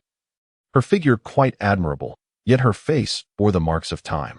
The man, though similarly lined with wrinkles, possessed a striking pair of mismatched eyes filled with an imposing aura, especially when he smiled, revealing a peculiar charm. "On our first encounter, I believe I should introduce myself," the man said with a soft chuckle. "After all, you are but a young fellow, likely unaware of my identity. My name is Grindlevald." He executed a graceful bow, typical of a wizard. "Now, it is your turn." "Field Dumbledore," he replied, tilting his head slightly. "I have heard your name, Mr. Grindlevald." "Oh, I am honored." Grindlevald chuckled lightly. "Let me guess. They likely portray me as a ruthless tyrant who regards human life as inconsequential?" "Indeed, many would say so," Field shrugged. "Yet numerous others perceive you as a revolutionary." "Merely a failure," Grindlevald smirked, a hint of amusement playing at the corners of his mouth. "It is not a matter of disgrace, is it? Just a failure." Field chuckled in response. "My father often said, no one is perfect. What matters is the pursuit of becoming a better person." "Dumbledore," Grindlevald murmured the name, his tone laden with an elusive quality. "He truly is remarkable." "Your father is indeed a great man," Grindlevald smiled at Field. "He has always been so, well, benevolent. Forgive my candor, but it is challenging to find a more fitting term to describe him. He always professed the importance of believing in love, for love is the greatest power." A smirk of irony graced Grindelwald's face. Yet, when it comes to the moment of true affection, he hesitates to embrace it. A flicker of emotion crossed Grindelwald's eyes. "Indeed. That is exactly how he is. Let me ponder. What was that individual's name?" "Ah, yes, Newt Scamander. I trust my memory serves me well. He holds him in high regard, does he not?" Grindelwald chuckled, remarking, "Behold the hero of the magical realm. Such a splendid title, such a noble honor. Even at the expense of his own ideals, he seeks to elevate that young man." A taste of exasperation tinged Grindelwald's expression. It was utterly foolish. At that moment, he had shed the elegance he initially possessed, pacing back and forth restlessly. Field observed him in his agitated state, remaining silent. As memories of peculiar accounts from various journals surfaced in his mind, leading him to a deeper understanding. After venting his frustrations, Grindelwald gradually regained his composure. "If I recall correctly, you should be in Nurmengard now?" Field inquired with curiosity. "Is it not a prison?" "Indeed, you are correct," Grindelwald replied with a faint smile, a hint of sorrow glimmering in his eyes. "For me, is there truly any place that is not a prison?" "Very well, young man," Grindelwald gestured dismissively, fixing his gaze on Field. "Draw forth your wand. I wish to see what exceptional talents the beloved of Dumbledore possesses. As a reward for your commendable performance, you may select a title of your liking to amuse me, or pray that I am lenient in my approach." "Choose a title?" Field hesitated for a moment before tentatively suggesting, "Mother?" Grindelwald's eyes widened in surprise. "You would call me Mother?" A spark of intrigue illuminated his gaze as he scrutinized Field for the first time. "Well, that is the most fitting title I could conceive," Field shrugged, raising his wand. "So, shall we commence, Mother?" "Oh, I believe we must first have a conversation, dear child." Grindelwald's tone softened unexpectedly. "Might you enlighten me as to why you have chosen such a designation? Come now, let us sit for a spell." With a flick of his wrist, Grindelwald conjured a round table and 2 chairs in the open space. "Very well," Field replied nonchalantly, striding forward to take a seat opposite Grindelwald. "Now," Grindelwald regarded Field with a newfound seriousness, the earlier arrogance replaced entirely by anticipation. I presume you have conducted some inquiries about me. Field spoke calmly. You should be aware that I am the adopted son of my father. However, you may not know that my full name is Field Grindlevald Dumbledore. Grindlevald? Grindlevald repeated, a sudden laugh escaping him. So, Dumbledore bestowed that name upon you, ensuring that others remain oblivious? There are quite a few who are aware, Field replied. Field replied casually. Yet those individuals were trusted by his father, such as the professors from Hogwarts. It must pertain to his little club, perhaps? Grindelwald raised an eyebrow. The Order of the Phoenix? I believe that is what you meant. Field nodded, stating, I am unaware of the identities of those within the Order, but I am certain not all of them are acquainted with my name. Very well. Grindelwald nodded lightly, seemingly indifferent to this revelation. Suddenly, a thought struck him. And he inquired, are you aware of the nature of my relationship with Dumbledore? Has he confided in you? Not at all, Field replied earnestly, shaking his head. I have asked him on numerous occasions, yet he always redirects the conversation. It is something I have discerned for myself. Some say you were lovers. Is that true? Lovers? A wistful expression crossed Grindelwald's face. Perhaps once. Truthfully, I believe you should be, Field boldly asserted, considering both his own name and Grindelwald's actions. You know, I once encountered an account of your duel. I raised a finger, recollecting at that time. I asked him why, despite having defeated you. People still referred to him as the greatest wizard instead of the greatest white wizard. He replied that he could not compare to you, even though he emerged victorious in that duel. Field curiously questioned, did you allow him to win, then? Grindelwald smirked slightly. Not quite. You should be aware of Dumbledore's prowess. I am, Field nodded. However, I also understand that he was not lying when he said that, despite his skill in deception. You are still young, my child. Suddenly, Grindelwald reached out to gently pat Field's small head. When you mature, you will understand that one should not genuinely contest with those whom they love.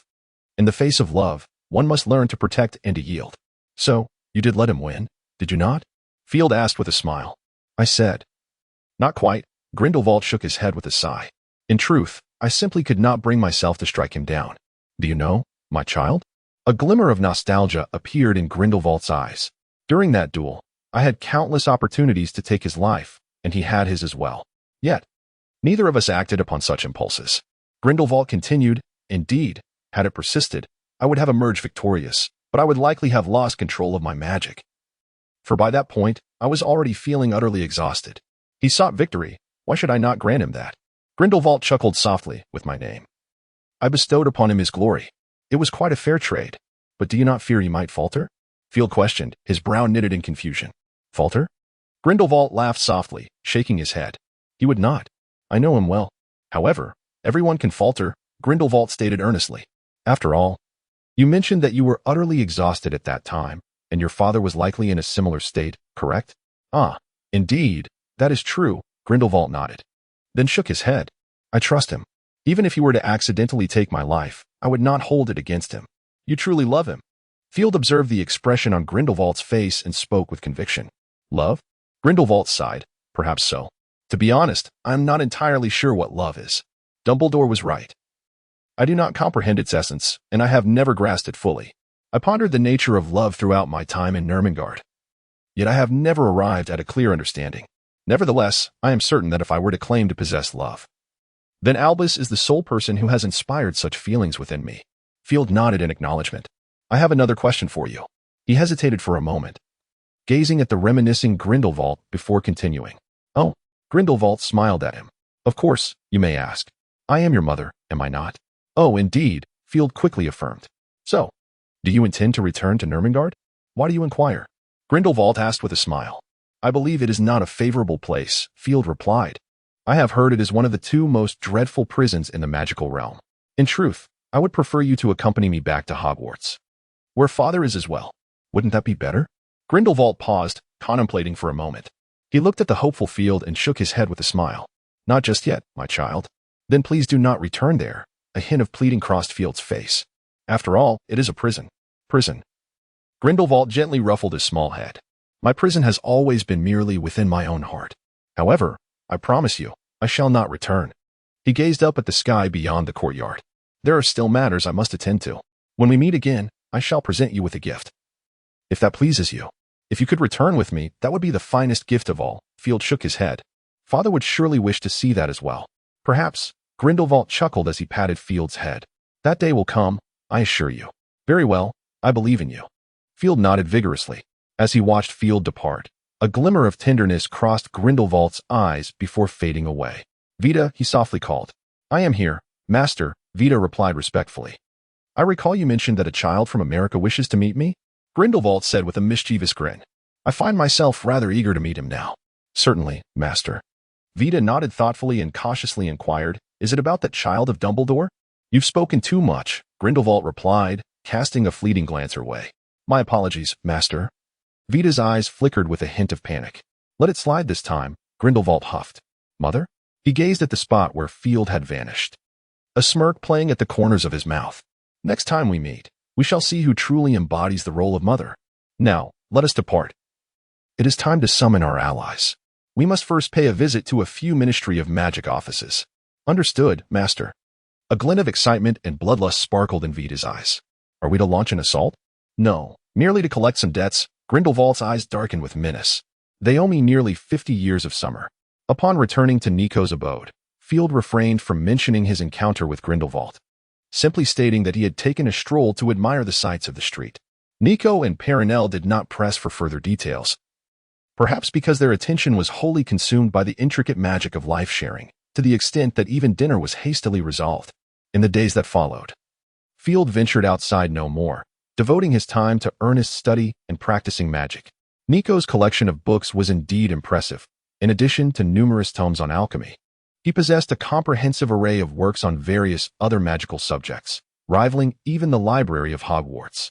When Field expressed a desire to peruse his collection, Nico readily acquiesced, seemingly indifferent to the matter. Perhaps the complexity of the life-sharing spell was too formidable. It was not until Field was on the cusp of the new term that they had merely begun to formulate an idea. The formal decryption, or rather, the reconstruction, had yet to commence.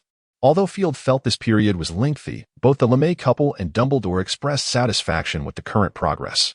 After a moment of surprise, Field chose not to elaborate further. Regarding the second-year textbooks, a letter from Hogwarts arrived a week before Field's term commenced. He meticulously reviewed its contents and noted that, aside from needing to procure a new copy of Dark Creatures, a self-defense guide, he possessed all the other required texts, some even in multiple copies. However, he recalled that a copy of that particular book resided in Dumbledore's office, thus he decided against purchasing it. That morning, as Field rose from his slumber, he noticed the breakfast laid out on the table, understanding that the LeMays had once again retreated to their study. This had become a recent norm, and Field did not dwell on it. He casually took a hearty sip of milk and unfurled the newspaper that lay on the table. What is this? As Field read the headline, his brow furrowed. Multiple ministries of magic under attack. Is this another plot by dark wizards, or a failure on the ministry's part? The ministry has been attacked? Field could not help but read with utmost seriousness. As of yesterday afternoon, a total of 12 magical departments, including those of Germany, France, and Austria, had all been struck by unidentified wizards. According to officials from the respective departments, the assailants appeared to belong to a disciplined, enigmatic organization of wizards. The German Ministry of Magic asserted that these attackers seemingly originated from the same group, all clad in hooded robes adorned with an embroidered silver eagle on their chests. Clearly, this was a meticulously organized and planned act of terror. A spokesperson for the French Ministry of Magic stated that the 12 departments would unite in their quest to uncover the identities of these mysterious wizards. He proclaimed it to be an exceedingly grave military provocation against the ministry, which would not tolerate any threats. Similar statements were echoed by the other 11 ministries. Whether these magical departments would successfully locate the assailants or, as has often been the case, let the matter fade into obscurity remains to be seen. Subsequently, Field perused other articles in the newspaper, most of which reported on the attack on the magical departments. Could it be his handiwork? Suddenly, the thought of Grindelwald crossed his mind, and he pondered the implications. Yet if it were indeed him, what could his motives be? After much contemplation, he found himself at an impasse and ultimately relinquished the thought. It seemed that the British Ministry of Magic had not been targeted. Once he confirmed this, he felt a strong inclination to return to England. Although he harbored no fear of the attacks, it was wise to avoid unnecessary trouble. Moreover, he was not so arrogant as to believe he could withstand an army of wizards. That would clearly be a reckless endeavor. With these thoughts swirling in his mind, Field felt restless, quickly finishing the sandwich on his plate before ascending the stairs. Are you leaving? Nico furrowed his brow, observing Field intently. After a moment's hesitation, he gently inquired, Is it because I and Perenelle are not keeping you company, and you find it dull? Not at all, Field replied, shaking his head and raising the newspaper in his hand. I assume you've read this already, haven't you? The newspaper? Nico raised an eyebrow, realization dawning upon him. Ah, I see. Are you afraid? Sort of, Field shrugged. I am just a child, after all, aren't I? No need to concern yourself with that, dear. Nico replied confidently, lifting his chin. This is my safe house. No one can find us here. Are you sure? Field asked with a half-smile. What if it's my father? Albus. Nico chuckled. Of course, he could. Are you worried he might come to give you a spanking? He knows about this place. Albus doesn't know about this place. He can't be deceived. Perenelle suddenly interjected, her expression darkening. Child, do you know something? No, I am utterly unaware, Field replied, shaking his head. I merely find myself longing for home. Furthermore, the school term is about to commence, and I must return to procure some supplies. Very well, Peregrine nodded, disregarding Nico's inquisitive gaze, and smiled as he added, I shall acquiesce. Do you require me to inform Albus to fetch you? Not necessary, Field shook his head once more. I have Ariana. Ah, yes, Albus did mention that you possess a phoenix, Peregrine mused, realizing the enviable talents of the Dumbledore lineage. Field offered a faint smile and nodded in acknowledgement. Is there anything we can assist you with? Peregrine inquired cheerfully. Nothing at all, Field replied, shaking his head. If possible, I shall take my leave shortly. Of course, that is your prerogative, my child. As Field exited the study, Nico gazed at his beloved with a perplexed expression. This is not like you, dear. This place is secure, is it not? I dare say that even if chaos were to ensue in France, it would not reach here. Are you certain? Peregrine cast a sidelong glance at him. Absolutely. Nico's irritation was palpable. This is the most secure sanctuary in the world. Not even Dumbledore himself could breach it at will. Indeed, I concede that this establishment is the fruit of our combined labors. Peregrine fixed his gaze upon him. However, you have overlooked one individual, my dear, who is no less formidable than Dumbledore. Do you not perceive that the Ministry's recent actions bear a striking resemblance to his style? Nico regarded Peregrine with confusion. I had thought you would recall vividly, Nico. Peregrine rose, casting a lingering glance around the study. The previous incident in Paris was nearly catastrophic. I trust you have not forgotten that, have you? You mean? Nico's eyes widened in sudden realization, an unmistakable fear flickering within them. We must depart, my dear, regardless of whether this is merely a false alarm, at least until this enchantment is lifted. I assume you would prefer not to meet your demise, Peregrine said, gently patting his lover's hand. Oh, you are indeed correct, Peregrine. In the headmaster's office at Hogwarts. A flash of fire heralded Field's reappearance. Although it was merely a holiday, he felt as if he had been away for an eternity. As he surveyed the familiar surroundings of the office, an inexplicable sense of nostalgia washed over him. Ah, it has been far too long, young Field. The portrait of the female headmaster remarked, her eyes sparkling with life rather than feigned slumber. How was your holiday? Quite splendid, and Devante, Field replied, inclining his head respectfully. I found it enriching. I learned a great deal. That is wonderful to hear. Dallas's face radiated kindness. However, at your age, my dear, it would be wise to engage in more than just studies. Cultivating friendships or learning to unwind can be quite beneficial. I will, Field responded, nodding with a smile. Yet I still find magic to be the most fascinating pursuit. In fact, studying magic is my greatest source of joy. You are quite perceptive, child, the headmistress remarked, a flicker of compassion gleaming in her eyes. Of course, let us not forget that this is a Slytherin student, Dallas, interjected the headmaster, his goat-like beard bristling with shrewdness. Oh, come now, Phineas, the headmistress retorted, a hint of disdain crossing her features. You always cling to your own beliefs. Regardless of the beliefs, they have proven effective. Phineas replied defiantly. Effective? A sardonic smile played upon the headmistress's lips. And what has that yielded? A Dark Lord? Phineas's eyes widened in indignation, his beard bristling further. Enough of this quarrel, commanded a headmaster clad in ancient noble attire.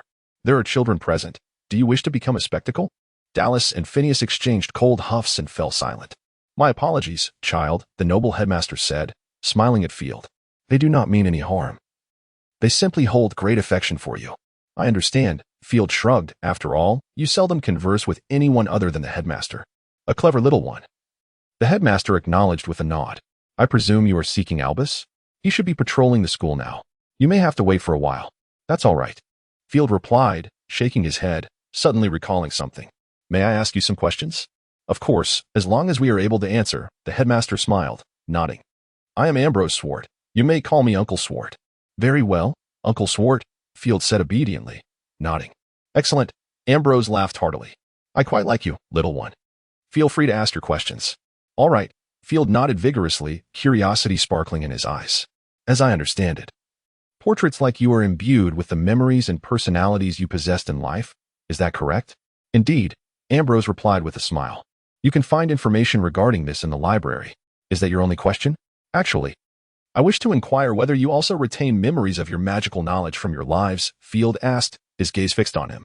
The portraits exchanged glances, and ultimately, it was Ambrose who responded. That is not guaranteed. It depends on whether we infused all our memories into the portrait. However, the vast majority do. Do not tell me you wish to learn magic from us. That is simply impossible. Ambrose gazed at Field with a chuckle, declaring that they possess no magical prowess nor could they conjure spells. No, it is not as such, Field exclaimed, clearly invigorated. While you may not cast spells, you can indeed impart magical knowledge and experience to me. That is quite splendid, is it not? Field continued with fervor. If memory serves me correctly, Hogwarts has lost a considerable number of precious tomes over the millennium. Perhaps some among you, in your former lives, have encountered these texts. Thus, we could replenish this reservoir of knowledge. This implies that the legacy of Hogwarts shall not be forsaken. Field's eyes sparkled as he regarded the portraits. Is it truly possible? The portraits exchanged glances, their faces aglow with astonishment. Even Phineas, the staunch advocate of blood purity, appeared taken aback. Indeed, it is so. Field clapped his hands together. If you possess any ancestral legacies, they too can be documented. I am certain that not all families of the portraits still endure, yet this knowledge can be eternally transmitted. A marvelous idea. Delacours was the first to voice her agreement. I wholeheartedly support your notion, my child. However, there are certain challenges to consider, as you must know. You mean, some portraits may be unwilling, correct? Field inquired confidently, evidently having contemplated this issue. Indeed, in many portraits recollections are not entirely intact, Delacours replied, raising her hands in resignation. After all, we are merely portraits and cannot utilize the pensive to preserve our memories. Much has faded with the passage of time. Perhaps we could employ the memory charm? Field suggested uncertainly. Oh dear, absolutely not. Delacours exclaimed in shock. Any magic that affects us would result in the loss of our essence. Is that so? Field inquired, looking quizzically at Delacours. Indeed, my child, Ambrose confirmed with a nod. Gazing earnestly at Field. Magical portraits are both precious and fragile. Even a simple Lumos spell could obliterate a magical portrait, let alone the complex dark arts of the memory charm. Very well, Field conceded with a shrug. Then let us document as much as we can. Surely, it is far better than having nothing at all, is it not? Precisely so. This affirmation did not come from the portraits, but rather from Dumbledore, who emerged from the small lounge of the headmaster's office. I underestimated your wisdom once more, my child, Dumbledore remarked with an approving smile. Your considerations are remarkably astute. Many wizards only come to realize, through experience, that heritage may be the most invaluable treasure of all. Eavesdropping is not a commendable habit, Father, Field mumbled softly. I believe it is only right that you should be aware, my child. Dumbledore chuckled playfully, remarking that this was the headmaster's office at Hogwarts, where the headmaster held the utmost authority. Well, I understand you wish to assure me that you weren't eavesdropping. That is your prerogative. Field waved his hand dismissively. So, the esteemed headmaster, I leave the subsequent matters in your capable hands. Dumbledore paused, taken aback. After all, this was indeed the headmaster's office, a place of supreme power. As I was saying, Field continued leisurely, the commands of the headmaster, even the portraits, would not dare to defy. Only you, the illustrious headmaster, can access the most comprehensive knowledge, regardless of the portrait's willingness. Oh, my child, Dumbledore winked at Field. I believe you ought to learn to empathize with your father. Indeed. I do have great sympathy for you, my father. Field embraced him warmly. I shall have the house elves prepare the finest fare for you, and I will certainly inform Professor Snape.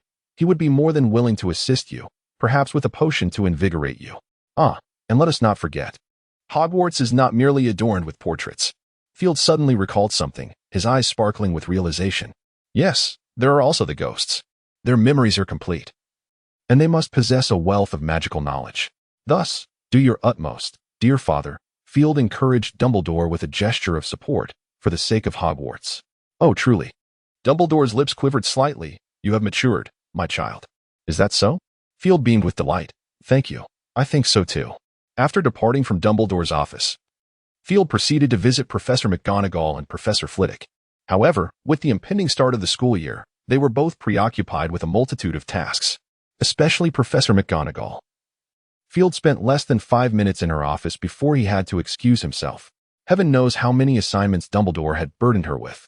In Field's view, if not for Dumbledore's formidable presence, Professor McGonagall would undoubtedly be a far superior choice for headmaster than his rather unreliable father.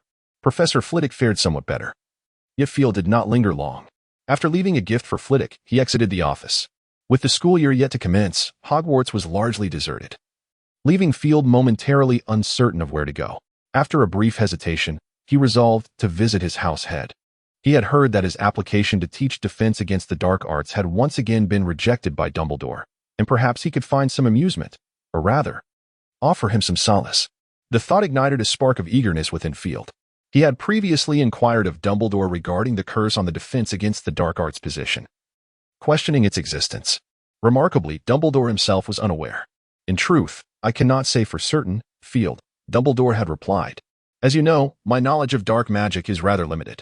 Upon hearing this, Field slightly curled his lips, but refrained from interrupting Dumbledore's discourse. However, every form of magic leaves traces, and from the results observed, it was evident that Voldemort had indeed successfully cast this curse. Dumbledore tapped his forehead, acknowledging the considerable loss of remarkable professors. To be frank, were it not for your presence, he would likely have been the most exceptional student at Hogwarts in 50 years. Dumbledore stated earnestly, noting that in the study of dark magic, his expertise surpasses that of my old friend. The defense against the dark arts class, a subject fraught with challenges, is arguably more difficult to master than cursing a phoenix. Perhaps I should write to my old companion and inquire about this matter. As for whether he actually contacted his old friend afterward, Field remained uncertain. Nevertheless, with Dumbledore affirming the existence of this curse, the chances of Snape obtaining the professorship for this course were nearly non-existent. Field was well aware of certain traits of his father, despite being a Gryffindor. He was not as reckless as some of his peers. Moreover, Snape held a significant place in his heart, though Field could not quite fathom why. As Field approached the potions master's office, he was about to knock when, to his surprise, the door swung open. Staring blankly at Snape, who regarded him with an impassive expression, Field momentarily froze before breaking into a radiant smile. Good morning, Professor. If I recall correctly, this is a holiday, young Mr. Dumbledore. Snape's voice, akin to a whisper, resonated. Poor Professor Snape. Does he not even have a complete holiday? Ah, it has been a while, Professor. Field maintained his smile, raising the items in his hand. And I brought you a gift. Humph. Snape let out a soft snort. Must I invite you in? Of course not. Field hurried inside, ensuring to close the door behind him. The potions classroom retained its chilling atmosphere. Even though it was summer, the rising temperatures seemed to have no effect here. Speak. What do you wish of me? Snape redirected his gaze to his desk, the quill in his hand never pausing. I merely came to pay you a visit. Field placed the box he held on Snape's desk. And this is something I brought from the LeMay family. I thought you might appreciate it, Professor. Upon hearing the name LeMay, a flicker of interest crossed Snape's eyes as he snapped his fingers, causing the box to open automatically. Ah, Professor, what is this? Field remarked, somewhat astonished as he observed Snape's reaction. Your paper. Snape's expression softened marginally, acknowledging the small token he had received, which was barely usable. Congratulations, Professor. Field beamed with delight. Humph. Snape cast a fleeting glance at him, aware that he had already achieved some minor accomplishments and that there was no need for him to boast. Your research is quite valuable. I am genuinely pleased. This was the essence of what Field heard, and his smile grew more sincere. The box was opened, revealing 2 vials that glimmered like clear rubies. Elixir of life? Snape, slightly astonished, took one out, uncorked it, and sniffed. It was indeed the undiluted essence. Yes, Field nodded vigorously. It seems you are rather popular. Snape scoffed, sealing the box again and sliding it back to Field. Although I am uncertain of the clever tricks you employed, this should be left for your father, who is steeped in sweetness. Perhaps this will save you some galleons, sparing you the expense of a coffin. I can manage that myself. I meant to say, he already possesses one. Field instinctively replied, then quickly corrected himself. LeMay has given you so much? Snape's brow furrowed slightly. I trust you Haven T sold your foolish chicken to him. If that were the case, I would have underestimated your foolishness. Ariana is my partner. I could never part with her. Field shook his head. What have you done? Snape, seemingly disinterested, decided to inquire directly. I discovered something. Field initially intended to keep it a secret, but upon seeing Snape's narrowed eyes, he promptly divulged his findings. The moment he finished speaking, Field felt the temperature in the room drop significantly. Field Dumbledore. Snape's countenance darkened as he looked down at him. If you are lying to me, I speak nothing but the truth. My father is aware, Field hastily interjected. In fact, he's already collaborating with LeMay to decipher that spell. Where is that spell? Snape seized him by the collar, pulling him close. Field struggled to point towards the gift box. Snape then noticed that beneath the 2 vials lay a piece of parchment, already filled with writing. Humph. Snape released his grip, casting him aside, and then gently retrieved the parchment. Yes, gently. Field would wager that even Hagrid, upon seeing a newborn dragon, would not exhibit such tenderness. Snape has this side to him? Field mused with interest. It appears I should borrow my father's pensive for my own use. He diligently noted Snape's current expression while contemplating. I am truly foolish, indeed. Staring at the thick stack of lesson plans for the potions class, Field found himself in a daze, murmuring incessantly. How did it come to this? His mind wandered back to the recent events.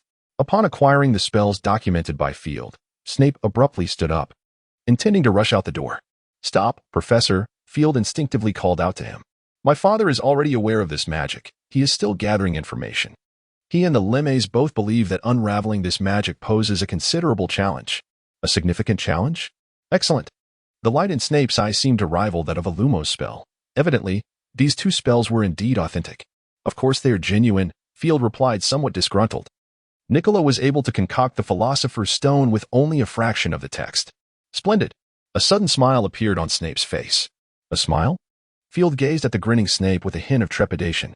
Although handsome, there was an inexplicable aura of dread that accompanied him in Field's eyes. Professor? I think we should perhaps take a moment to compose ourselves, Field cautiously suggested. Compose ourselves? Snape chuckled, looking at him. I have never been more composed. Your gift is remarkable, Field, Snape said softly, fixing his gaze upon him. This is the finest present I have received in many years. I need to know how much you have deciphered. Snape's gaze bore into Field with intensity. Apologies, I am not certain, Field instinctively replied.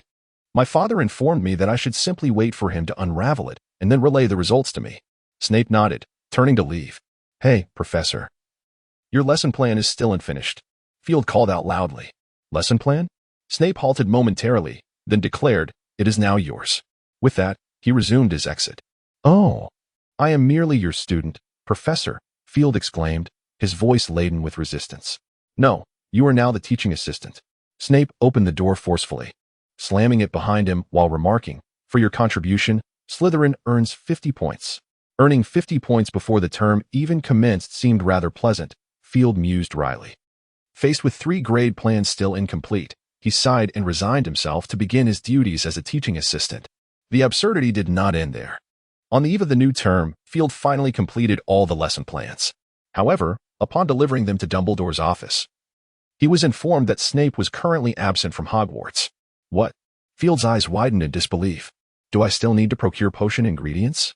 Alas, my child, it seems so. Dumbledore chuckled softly. Severus has entrusted me with a few matters to convey to you. The responsibilities he is to fulfill are temporarily delegated to you. You are his assistant. Do not deceive me, Field replied, regarding Dumbledore with caution. Do not presume that I am unaware of the duties an assistant must undertake. Indeed, you are well aware. Dumbledore nodded. However, do not forget that when the professor is absent, the assistant is obliged to assume all his responsibilities. Oh, my heavens, Field exclaimed, slapping his forehead. So, if he has not returned by the time school commences, I must teach in his stead? Precisely, Dumbledore said cheerfully. Oh, I must mention. Severus may indeed not return by the start of term. You should prepare yourself, my child. Goodness, why must I bear such a burden? Field felt a genuine sense of having shot himself in the foot. Very well, very well. He waved his hand in resignation. Is there any further bad news? Fortunately, there is none, Dumbledore added. However, I do have some good news. What is it? Field inquired, his anticipation piqued. You are to be the student council president. Dumbledore winked at him with a smile. I dare say you must be overjoyed. Am I correct? You might be the youngest student council president in the history of Hogwarts. How delightful, Field replied with a flat expression. So, in addition to assisting Snape with his classes, I am also to fulfill the duties of student council president? It appears so. Dumbledore adjusted his glasses, gazing at him with a grin. Fear not, my child.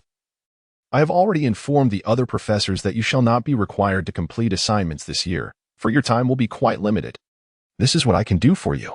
Oh, thank you, Field sniffed. So, is there anything else? There is not. Dumbledore patted his shoulder reassuringly. Do not worry. If you require assistance, you may always come to me. Rest assured, I shall. Field nodded with a sense of calm. May I take my leave now? Of course. Whenever you wish, Dumbledore replied with a smile. Just as Field was about to exit, Dumbledore added, the task of welcoming the new students has been delegated to other professors. But you will need to attend the head of house meeting following the welcome feast in person. I understand, Field replied, no longer wishing to engage in further conversation. Field was busy. Field was at work. As he skillfully negotiated with the potion merchant, Hagrid, who had accompanied him, chuckled and patted him on the shoulder. Oh, if I did not know you so well, I would find it hard to believe you are Professor Dumbledore's child, Field. You truly resemble a cunning merchant. Should I express my gratitude? Field gazed at Hagrid's sincere smile, gritting his teeth as he inquired. There's no need for such politeness, Hagrid. Hagrid, with a hearty pat that nearly sent him tumbling, responded, next time I venture out to purchase something, I ought to bring you along. I believe it could save me quite a bit of money. Is this my politeness? Regarding Hagrid's understanding at the Hogwarts level, Field has become too weary to consider changing jobs. He now harbors significant doubts about Hagrid's ability to have survived all these years without facing any repercussions. It seems likely that his imposing physique plays a crucial role in this. Look, we have completed our purchases. Hagrid placed the parchment, nearly the size of his palm, before him, counting with care before smiling and inquiring. Is there anything else you wish to buy, dear? Field shook his head, glancing at Hagrid's transformed appearance, a sly grin creeping onto his lips. Oh, I almost forgot to commend you on your new coat, Hagrid. It is splendid, isn't it? Upon hearing this, Hagrid's face instantly lit up with pride. Oliver chose it personally. Her taste far exceeds mine. Oh, you are absolutely right, Field replied, giving a thumbs up. So, what will you gift her? Hagrid paused, bewildered. What should I give her? Oh dear, Field feigned a sigh. Hagrid, speaking like that could easily make you lose her. What should I do then? Hagrid became flustered. Is something I made acceptable? What do you think? King's Cross Station in London. Honestly, I'm already a second-year student. And yet I have to take the train to school. Field grumbled as he walked toward a nearby pillar. Speaking of which, Field felt a surge of irritation. Lately, Snape had been absent, tending to his duties late into the night. He had anticipated that on the first day of the new term, students would take their time arriving at school, allowing him a brief respite to sleep in. Instead, Dumbledore had summoned him. I apologize, my child, though I dislike saying this. You truly must go to King's Cross Station. Dumbledore smiled at Field, who was lazily sprawled in bed. This is a Hogwarts tradition. No, I do not wish to do that. Field clutched his blanket tightly, turning over and mumbling, the students will take ages to arrive. Why can't I sleep for a little while longer? Just for a moment. Dear, you cannot do that. Dumbledore chuckled and shook his head. This is an initiation ceremony. No one can be exempt, not even you, my child. Let those traditions go to hell. I want to rest. Field threw back his blanket and buried his head inside, his muffled voice emanating from beneath. Very well, Dumbledore sighed. Forgive me, but I must do this, my child. With that, he waved his wand, and Field suddenly felt a chilling breeze. With his eyes closed, he felt around but found nothing. Reluctantly, he opened his eyes. The blanket was missing, replaced by a handkerchief on his pillow, identical to the blanket he had just lost. How clever of you to use a shrinking charm, Field exclaimed irritably at Dumbledore. Oh, indeed, I am always so gentle, Dumbledore replied cheerfully. Severus once told me that the best way to wake someone is with a freezing charm. However, I have never tried it myself. Be reasonable. Field shot him an exasperated glance before heading off to freshen up, reflecting on the events of the morning. His frustration only grew. He pulled a small notebook from his pocket and hastily recorded the incident. On the very first day of school, he had been rushed from the school to the station without even having breakfast. It was imperative that he seize the opportunity for revenge. The targets, Dumbledore and Snape. Glancing at his list, many names had already been crossed out, and a few were irrelevant. Field sighed inwardly. He had been exceedingly busy lately and had forgotten such an important matter. Revenge should not be delayed for too long. Time was of the essence. He clenched his fist, steeling himself for action. But how should he proceed? Seated in the compartment, he gazed out at the foggy window, his mind racing. It seemed that dealing with Snape would indeed be quite challenging. What did he hold dear? Hagrid had mentioned that Snape had been protecting Harry Potter at school. A spark ignited in Field's eyes. What if he did something to Harry? Perhaps transform him into a girl? Suddenly, he recalled the love story of his housemaster. And a vivid image flashed in his mind. Miss Potter. Snape stood at the podium, a gentle light flickering in his eyes as he observed the delicate figure below. Tell me, how's this potion made? I'm sorry, I don't know, Professor, Harry Potter replied, wide-eyed with her sparkling green eyes. I forgot to prepare the textbook. Oh, dear. It's not your fault, Snape swiftly reassured her. The beginning of term always brings so much coursework, does it not? Yes, Professor, Miss Potter nodded, her small face radiating relief at his understanding. The Transfiguration homework is always so overwhelming. Precisely, Snape responded. At least you were honest. Unlike those other students whose heads are filled with nonsense in the dormitory, are they not? So, for your honesty, Gryffindor earns 20 points. He smiled at her, adding, and you need not worry about your potion assignment. We can discuss it when your workload is lighter. Is that agreeable, my dear? Will that be all right, Professor? Miss Potter asked, a hint of excitement in her gaze. Will it trouble you, Professor? Surely not. Rest assured, you truly are a compassionate sweetheart. Snape shook his head. No, this imagery is far too vivid. Field abruptly shook his head, striving to expel this likely scenario from his mind. Was he not aiding the enemy? Or assisting his own professor in betrayal? No, he must devise a different plan. Field began to ponder deeply once more, unaware of Luna's arrival. Hey, Field. How have you been during this holiday? Luna gazed at him with her doe-like eyes. I hope all is well. Oh, my apologies. I was lost in thought. Field extricated himself from his reverie, smiling at Luna. I'm well, and you? Not too bad, Luna replied with a light tone, during the holiday. My father took me to some marshlands. He mentioned there might be some nargles there. Oh, what was the outcome? Field inquired curiously. Did you find any? Luna pouted slightly, shaking her head in disappointment. Well, perhaps we could explore more places in the future. Field reassured her. The magical world is vast. There are surely locations where they may exist. I think so too, Luna said, her spirits lifting. After I graduate, if my father has found them by then, I will venture out on my own. Would you care to join me, Field?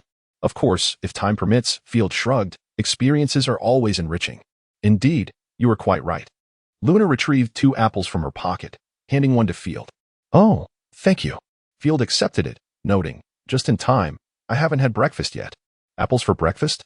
Luna raised an eyebrow. That's quite a splendid idea. Would you like another? Oh, one is sufficient. I can still grab some snacks. Field replied, munching on the apple, his words slightly muffled. Not a problem. Luna produced another apple, placing it before Field. I have plenty. My father knows how much I adore apples. He always prepares them for me. Your father loves you dearly, Field praised. Yes, I believe so too, Luna said softly, taking a small bite of her apple. Look at her father. Now that is a true dad. Field mused inwardly. Wait a moment, father? Field suddenly had an epiphany, a mischievous grin spreading across his face. What are you thinking? Luna inquired, observing Field's playful expression. Oh, nothing much, Field snapped back to reality, just a trivial thought. This apple is delightful. Indeed. Luna tilted her head. This was handpicked by my father. He has always excelled at this. Truly remarkable. Field raised his thumb. Perhaps one day he would aspire to be a fruit vendor? If that day ever comes, be sure to inform me. Such delectable treats deserve to be savored by many. Thank you. I shall relay your words to father. Luna smiled. It's merely a fact. Field shrugged and took a hearty bite of his apple. As they conversed, the door to their compartment swung open. Apologies, dears. Would you care for some snacks? Indeed, we would, Field replied, raising his hand, then turned to Luna. Shall we choose some together? My treat. Luna nodded gently. They approached the snack cart together, beginning to select their desired items. The cart was brimming with a plethora of snacks, ranging from classic Bertie Bott's every flavor beans to the newly released Pepper Imps. Field picked up 2 syrup-filled pies, a few licorice wands, and several candies before pausing. Oh, I see you've chosen quite a bit of chocolate, Luna, Field inquired curiously. Yes, Luna replied, brushing aside her bangs, struggling to carry a large handful of chocolates to the table in their compartment. All right then, Field nodded, handing the kind which 10 sickles. After receiving some change, the witch left with a smile. Honestly, it's the first time I've seen someone with such a passion for chocolate. Field raised an eyebrow at Luna. I had no idea you harbored such a fondness. No, I don't particularly love chocolate. Luna shook her head. I just have a feeling we might need this shortly. Need chocolate? Field frowned. If it's not for indulgence, there aren't many occasions to utilize chocolate. Is that your intuition? Yes, Luna nodded gently. Teasing a chocolate frog with her licorice wand. Even if we don't use it, you can always share, right? Well, you have a point, Field conceded. Hey, mate, be gentle. You might poke a hole in it. Oh, my apologies, Luna said casually, lifting her hand absent-mindedly, causing the chocolate frog to leap suddenly and escape through a vent in the window. Oh, brave little frog, Luna muttered, watching the creature flee. Brave, is it? Field glanced at the licorice wand that had just prodded the frog, suddenly feeling less inclined to indulge. The two continued to munch on their snacks while engaging in casual conversation. Luna had consumed little, devoting most of her time to sipping a luminescent green beverage. Field knew this concoction was called swampgrass juice, primarily made from a type of algae known as swampgrass, blended with peanut butter and some floral essence. Although referred to as juice, Field thought it resembled mucus and tasted rather peculiar. As far as he was aware, besides the domesticated house elves, only Luna had an affinity for this drink. She often remarked that it was akin to savoring a fish-flavored pudding. After one attempt, Field had never touched it again. Field suddenly furrowed his brow. Do you feel like the train is slowing down? It seems so, Luna said, peering curiously out the window before glancing towards the compartment door. We shouldn't have arrived yet. I fear we may soon need that chocolate, Luna remarked, gesturing to the pile of chocolate on the table with a shrug. Your intuition? Field raised an eyebrow. No, I just spotted some rather unfriendly characters, Luna replied with a smile, though her face had paled slightly. Something feels amiss. Field frowned, acutely aware that the temperature in the train carriage had dropped. Although the temperature had been low since the morning due to the rain, this frigid chill was decidedly abnormal. He noticed frost beginning to form on the windows, a most unusual occurrence. Come here, Luna, Field commanded, rising to his feet and drawing his wand, his expression grave. It's too late, Field, Luna managed a strained smile. I can sense they are already here. They?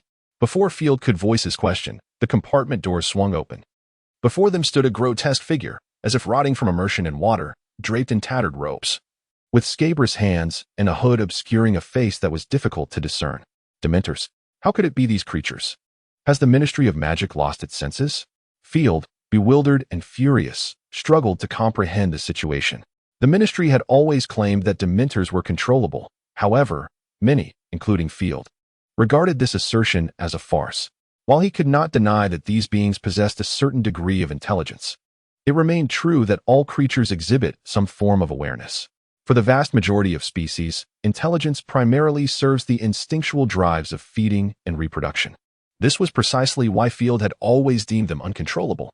To feed on human joy and souls was fundamentally inhumane. Get out of here. This is not a place for you. Field's cold voice echoed as he pointed his wand at the creature before him. The Dementor instinctively recoiled, only to gradually drift back, its mouth concealed beneath its cloak suddenly inhaling sharply. Field distinctly sensed the temperature within the compartment plummet, frost forming on the windows. A crimson glow emanated from his body, a manifestation of the phoenix's power within him, instinctively protecting its master. At that moment, Luna appeared visibly distressed, her petite frame curled up into a ball, tears glistening on her small, cherubic face, her doe-like eyes filled with sorrow.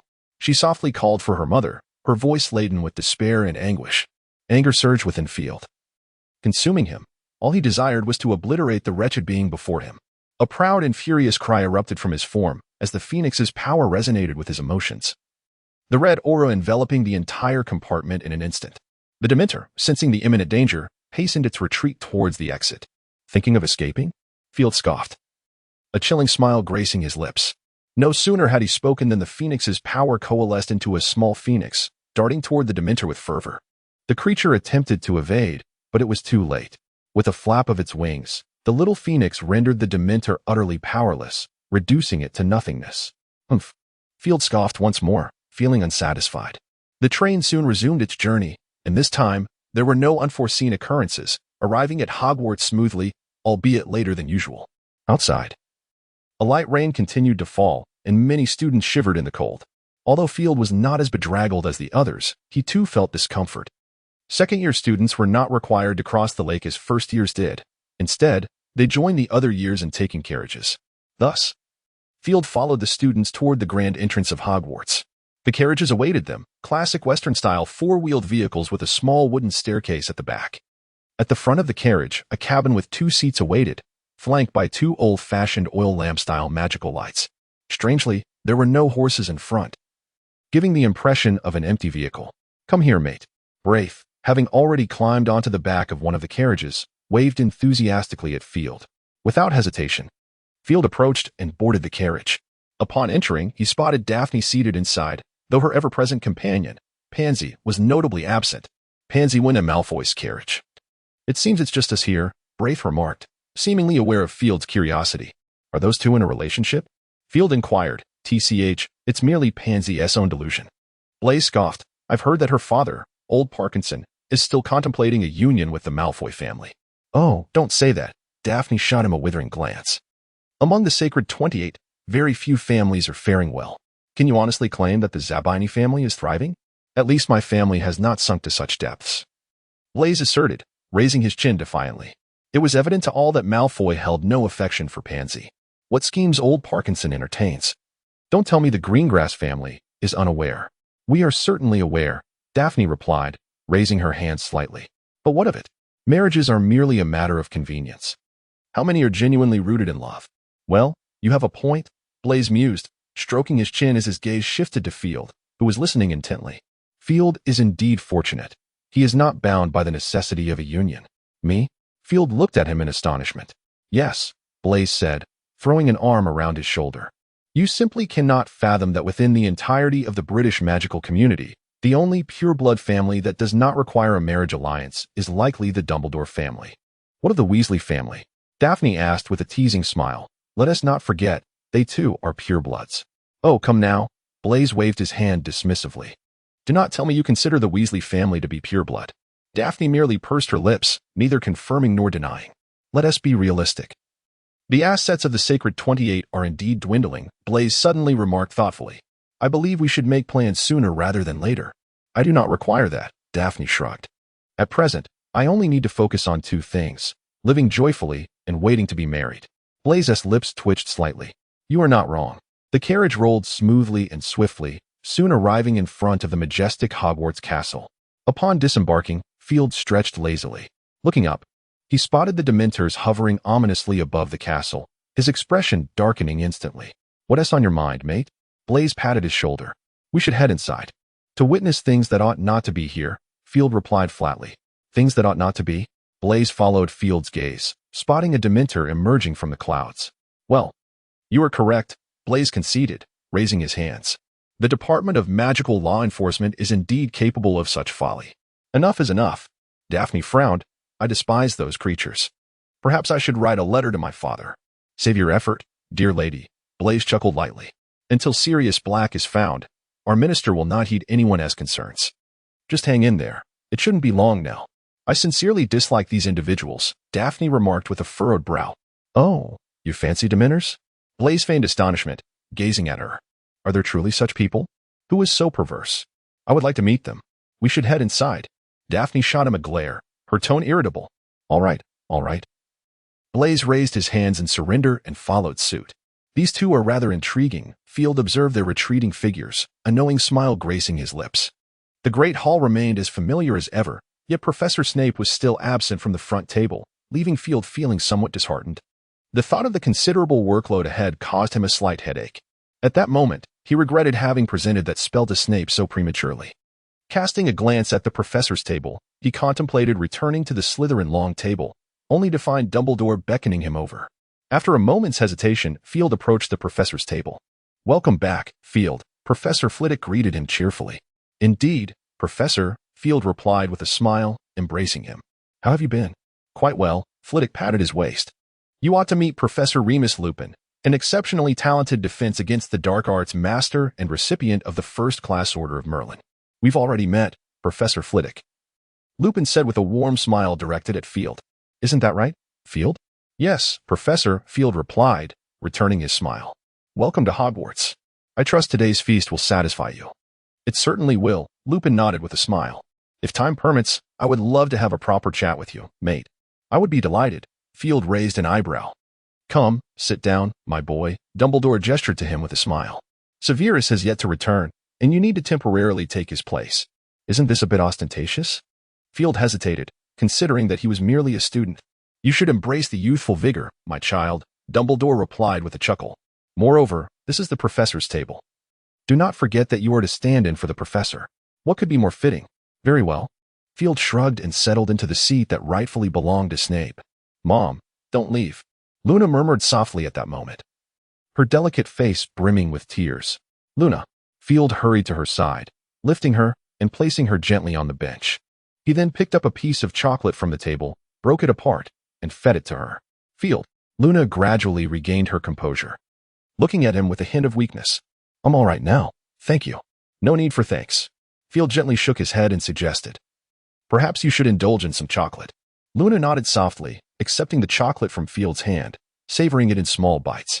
Observing the color returning to Luna's face, Field exhaled a quiet sigh of relief. Just as he was about to speak, an all-too-familiar chill enveloped the air once more. Damn it, a horde of mindless beasts. Field muttered through clenched teeth. Turning to glance at Luna, he noticed her complexion had once again turned pale, her eyes shimmering with an indescribable terror. Do not fear, Luna. Field reassured her, gently patting her shoulder. You may rest here and enjoy some chocolate, or I could summon Ariana to escort you to Hogwarts. Luna cast a fleeting glance at him, remaining silent as she lowered her head. Sensing the presence of Dementors drawing near, Field wasted no time and called for Ariana. In a flash of fire, Ariana appeared within the compartment. Ariana, please escort Luna to the infirmary, Field instructed softly to his phoenix. With a delicate call, the phoenix acknowledged him, nodding as she grasped Luna's shoulder. In another flash of fire, they vanished from the compartment. Field, now unable to contain his fury, strode out of the compartment. Indeed, as I suspected, he observed multiple Dementors gliding toward him, a cold smirk curling at the corners of his mouth as he aimed his wand at the ground before him. Fire shield, he proclaimed loudly. Spinning in place as deep crimson flames enveloped him, the Dementors seemed to sense the threat, abruptly halting their advance and retreating rapidly. Shall we play a game, my friends? I call it the tortoise and the hare. What do you say? With a raised eyebrow, Field challenged. The Dementors, seemingly understanding his words, nodded at one another before dispersing toward the adjacent compartments. Oh, but remember the rules. Field grinned wickedly, giving his wand a slight flick. The crimson flames morphed into a flock of phoenixes, launching themselves toward the retreating Dementors. The creatures offered little resistance, succumbing to the intense heat and vaporizing in the flames. Why must you always vex me? It's truly exasperating, Field muttered to himself. As he surveyed the now empty compartment, a sense of relief washed over him. Yet an undercurrent of concern lingered. Dumbledore could not possibly be unaware of the events transpiring aboard the train. Field would need to contemplate how to explain the origins of this magic. Just as he was lost in thought, a somewhat unfamiliar wizard stood before him. Good afternoon. Clever little one, the wizard greeted, extending his hand. I am Remus Lupin, your new professor. Hello, Professor Lupin, Field responded politely. It is a pleasure to meet you. Likewise. Lupin replied warmly. Lupin nodded with a smile, gazing in mild astonishment at the flames before Field. If I am not mistaken, that should be fiendfire, correct? Indeed, Professor. Field replied with a nod. Oh, truly remarkable, Lupin remarked, raising an eyebrow. Now that the danger has passed, I believe you might consider dispelling this magic? Of course. That is precisely my intention, Field affirmed, nodding again. With a swift motion, he plunged his wand downward and softly incanted, Finite Incantum. A golden red light spread rapidly from his wand, extinguishing the fiend fire he had conjured. Excellent. Truly impressive, Lupin exclaimed, nodding appreciatively. I must say, you are indeed a prodigy in the dark arts, Field. You know of me? Field asked, a look of confusion crossing his face. Oh, certainly, Lupin smiled. The air of Professor Dumbledore is easily recognizable. Wouldn't you agree? Well, I wasn't aware of that, Field shrugged. You shall come to know, Lupin replied with a grin. Then his expression turned serious as he looked intently at Field. However, dear boy, I feel it is necessary to remind you that fiendfire is an exceedingly difficult form of dark magic to control, if I am not mistaken. Your incantation appears to have been modified, which undoubtedly increases its complexity. It would be wise to refrain from using it unnecessarily. Understood, Professor, I will heed your advice. Field responded quietly, not wishing to argue. Then that seems to conclude our discussion, Lupin said with a smile. Why not return to your compartment and rest for a while? I must seek out the conductor. Very well, Professor, Field replied, inclining his head slightly. I shall take my leave. Be on your way. Lupin said with a gentle smile and nod. Upon returning to his compartment, Field's gaze fell upon a pile of chocolates on the table. And he couldn't help but recall Luna, who had already been sent to Hogwarts by Ariana. This girl certainly has a keen intuition. With that thought, Field waved his wand lightly, and the chocolates began to float. Exiting the compartment, he guided the chocolates before him and softly uttered the incantation, Accio. The chocolates, as if possessing their own volition, darted into various compartments. Ahem. Field raised his wand to his throat, projecting his voice clearly. Ladies and gentlemen, please do not panic, he announced. There was indeed a minor disturbance on the train, but it has been resolved. Should anyone have been affected, do partake in some chocolate. Sweet treats are known to uplift the spirit, are they not? As the voice of Field resonated, expressions of gratitude echoed from various private rooms. After Field graciously acknowledged the thanks, he returned to his own chamber with a smile. Upon entering, a flash of light heralded the appearance of the phoenix, Ariana. Gently stroking the small phoenix's head, Field inquired, You have delivered Luna to the infirmary, have you not? With a soft chirp, Ariana nodded, nuzzling against his palm. Excellent. Field replied with a smile. I must ask one more favor of you, dear. If possible, could you serenade the students on the carriage? Upon witnessing Field seated at the professor's table, the very spot once occupied by Snape, the students below expressed their astonishment in hushed murmurs. However, the majority of students, even those from Slytherin, were in no opposition to Field's presence. Though Field considered himself modest, in the halls of Hogwarts, true secrecy was a rarity, especially with the surname Dumbledore attached to him. Even Gryffindor students were aware that professors treated Field with a distinct demeanor compared to them, and Snape was no exception.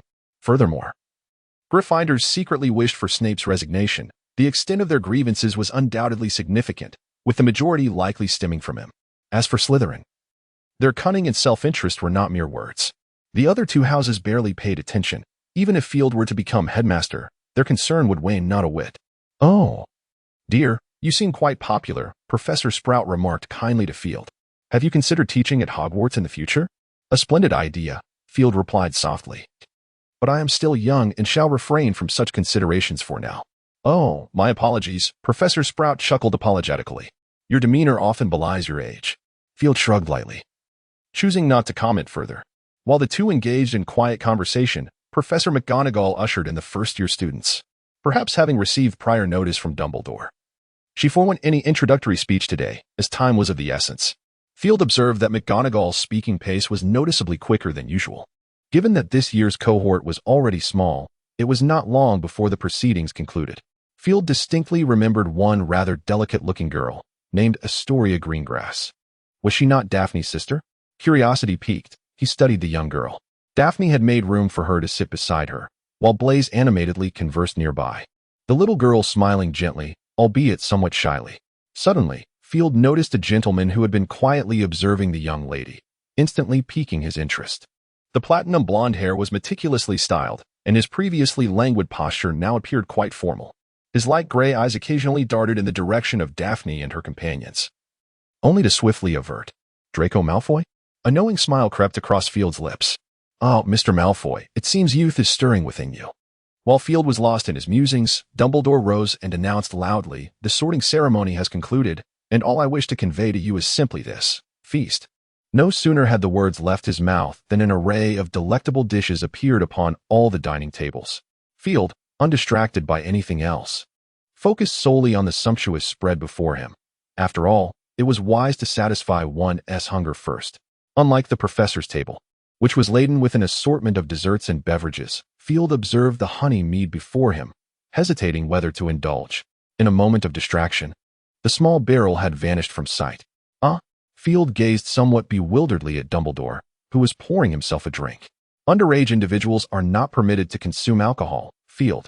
Dumbledore winked at him. Perhaps you would prefer some pumpkin juice? It possesses a delightful flavor. Thank you. But no, Field interjected, raising his hand to stop Dumbledore. Then picked up a glass of iced lemonade, savoring a gentle sip. Sweet, yet not cloying, fragrant and refreshing. What a delightful taste. Field nodded in satisfaction. Dumbledore took a delicate sip of the honey mead and then began to tackle the raspberry cream cake before him. Would you care for some of this? The cake is truly exquisite. A tad too rich for my taste, Field replied, shaking his head. I think I shall wait for the pudding. Oh, speaking of which, the kitchen has recently prepared some tripe pudding, which I find quite splendid. Professor Flitwick exclaimed with enthusiasm, waving his little hands. And there is also salted fish pie. The salted fish pie is indeed delightful, Professor McGonagall concurred, nodding in agreement. However, I find I am not accustomed to tripe pudding. Clearly, you have missed out on a culinary delight, Professor McGonagall, Flitwick expressed with a hint of regret. Tripe pudding? Salted fish pie? Field's lips twitched slightly, and beads of perspiration formed on his forehead.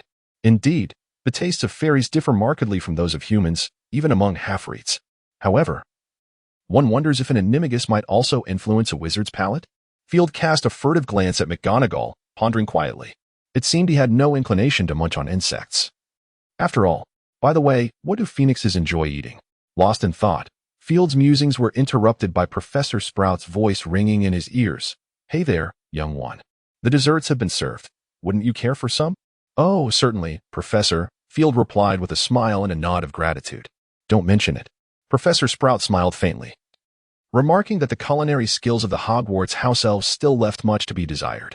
I should mention this to Professor Dumbledore, so they might learn some new recipes. House elves lack skill? Field raised an eyebrow, casting a curious glance at Professor Sprout.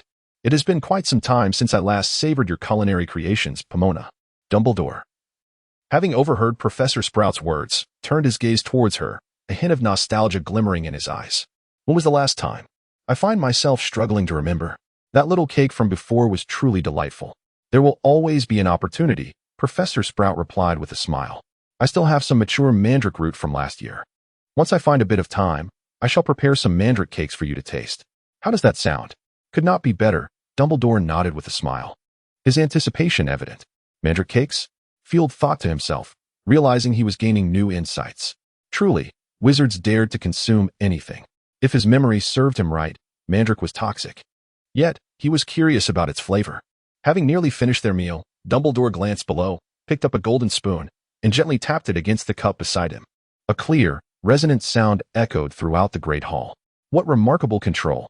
Field observed Dumbledore's deftness with a glimmer of envy and admiration. He could manage a silent amplification charm with great effort, but to wield it without a wand and amplify the sound harmoniously, as Dumbledore did, was quite a challenge. Ladies and gentlemen, Dumbledore began, rising with a smile, you have all feasted and quenched your thirst. I believe the fatigue of your journey has you eager to embrace the realm of dreams. Indeed, I share your sentiments. However, before we embark on that journey, there are a few matters I must address. Welcome back to Hogwarts for the new academic year, and of course, a warm welcome to new faces among us. First and foremost, I would like to introduce our new defense against the dark arts professor, Professor Lupin. Dumbledore gestured gracefully toward Lupin, who rose with a smile and offered a slight bow. He appeared not to have changed his attire, still clad in the patched robe worn on the train. It seemed the students were questioning his qualifications. Only a handful offered polite applause, while others scrutinized him with curious gazes. Clap, clap, clap. The rhythmic sound of applause emanated from the staff table, drawing the students' attention to Field, who was smiling and clapping. The Slytherins seemed to notice Field's actions and joined in, followed by Gryffindor, Hufflepuff, and Ravenclaw. Though the applause was not overwhelmingly enthusiastic, it was a marked improvement over the earlier awkwardness. Thank you. Lupin smiled and slightly bowed before taking a seat, casting a grateful glance at Field. Field returned the gesture with a nod and a smile. The next matter pertains to Mr. Field Dumbledore.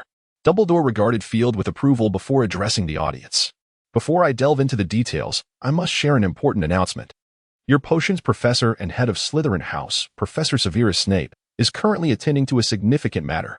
For a while, it is likely you will not have the opportunity to see him. Before Dumbledore could finish, a resounding cheer erupted from the Gryffindor side, brimming with excitement.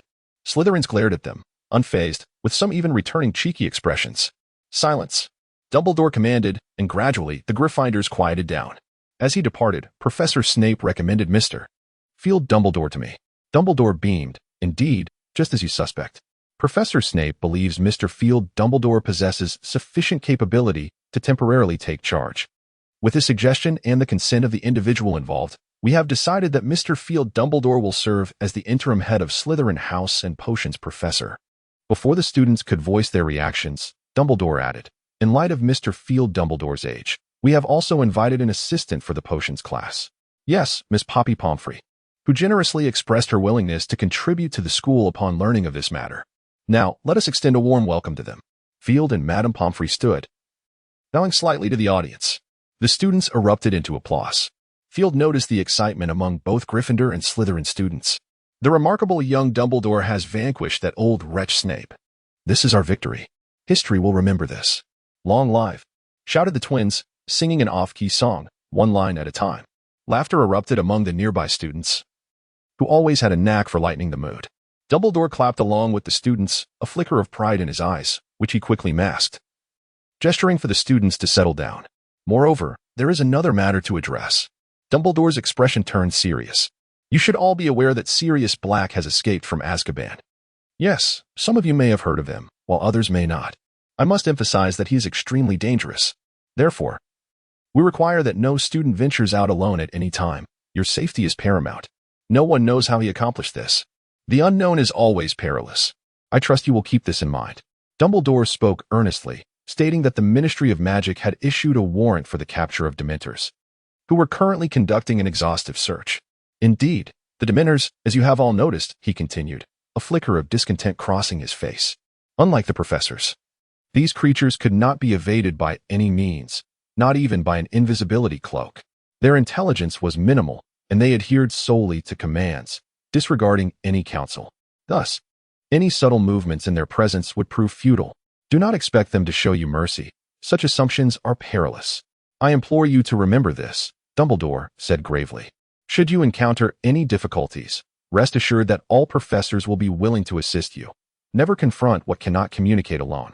The students grew solemn, some pale from past unsettling experiences aboard the train. Of course, there may be individuals capable of resisting them, and at this point, Dumbledore cast a sidelong glance at Field. However, that is not a prudent notion. Facing a single Dementor is vastly different from confronting a multitude. I hope you will bear this in mind. The students turned their gaze toward Field, for he was the one rumored to possess the ability to combat Dementors. Many had witnessed his formidable magic on the train, and even those who had not heard of it from others. Lastly, let us address our school regulations. Dumbledore's expression brightened once more with a smile. The specifics have already been posted on the notice board for your perusal at your convenience. As the hour grows late, we shall conclude here. Prefects, you may now disperse. Observing the students gradually departing, Field also stood. Yet, he did not intend to return to the dormitory or the room of requirement.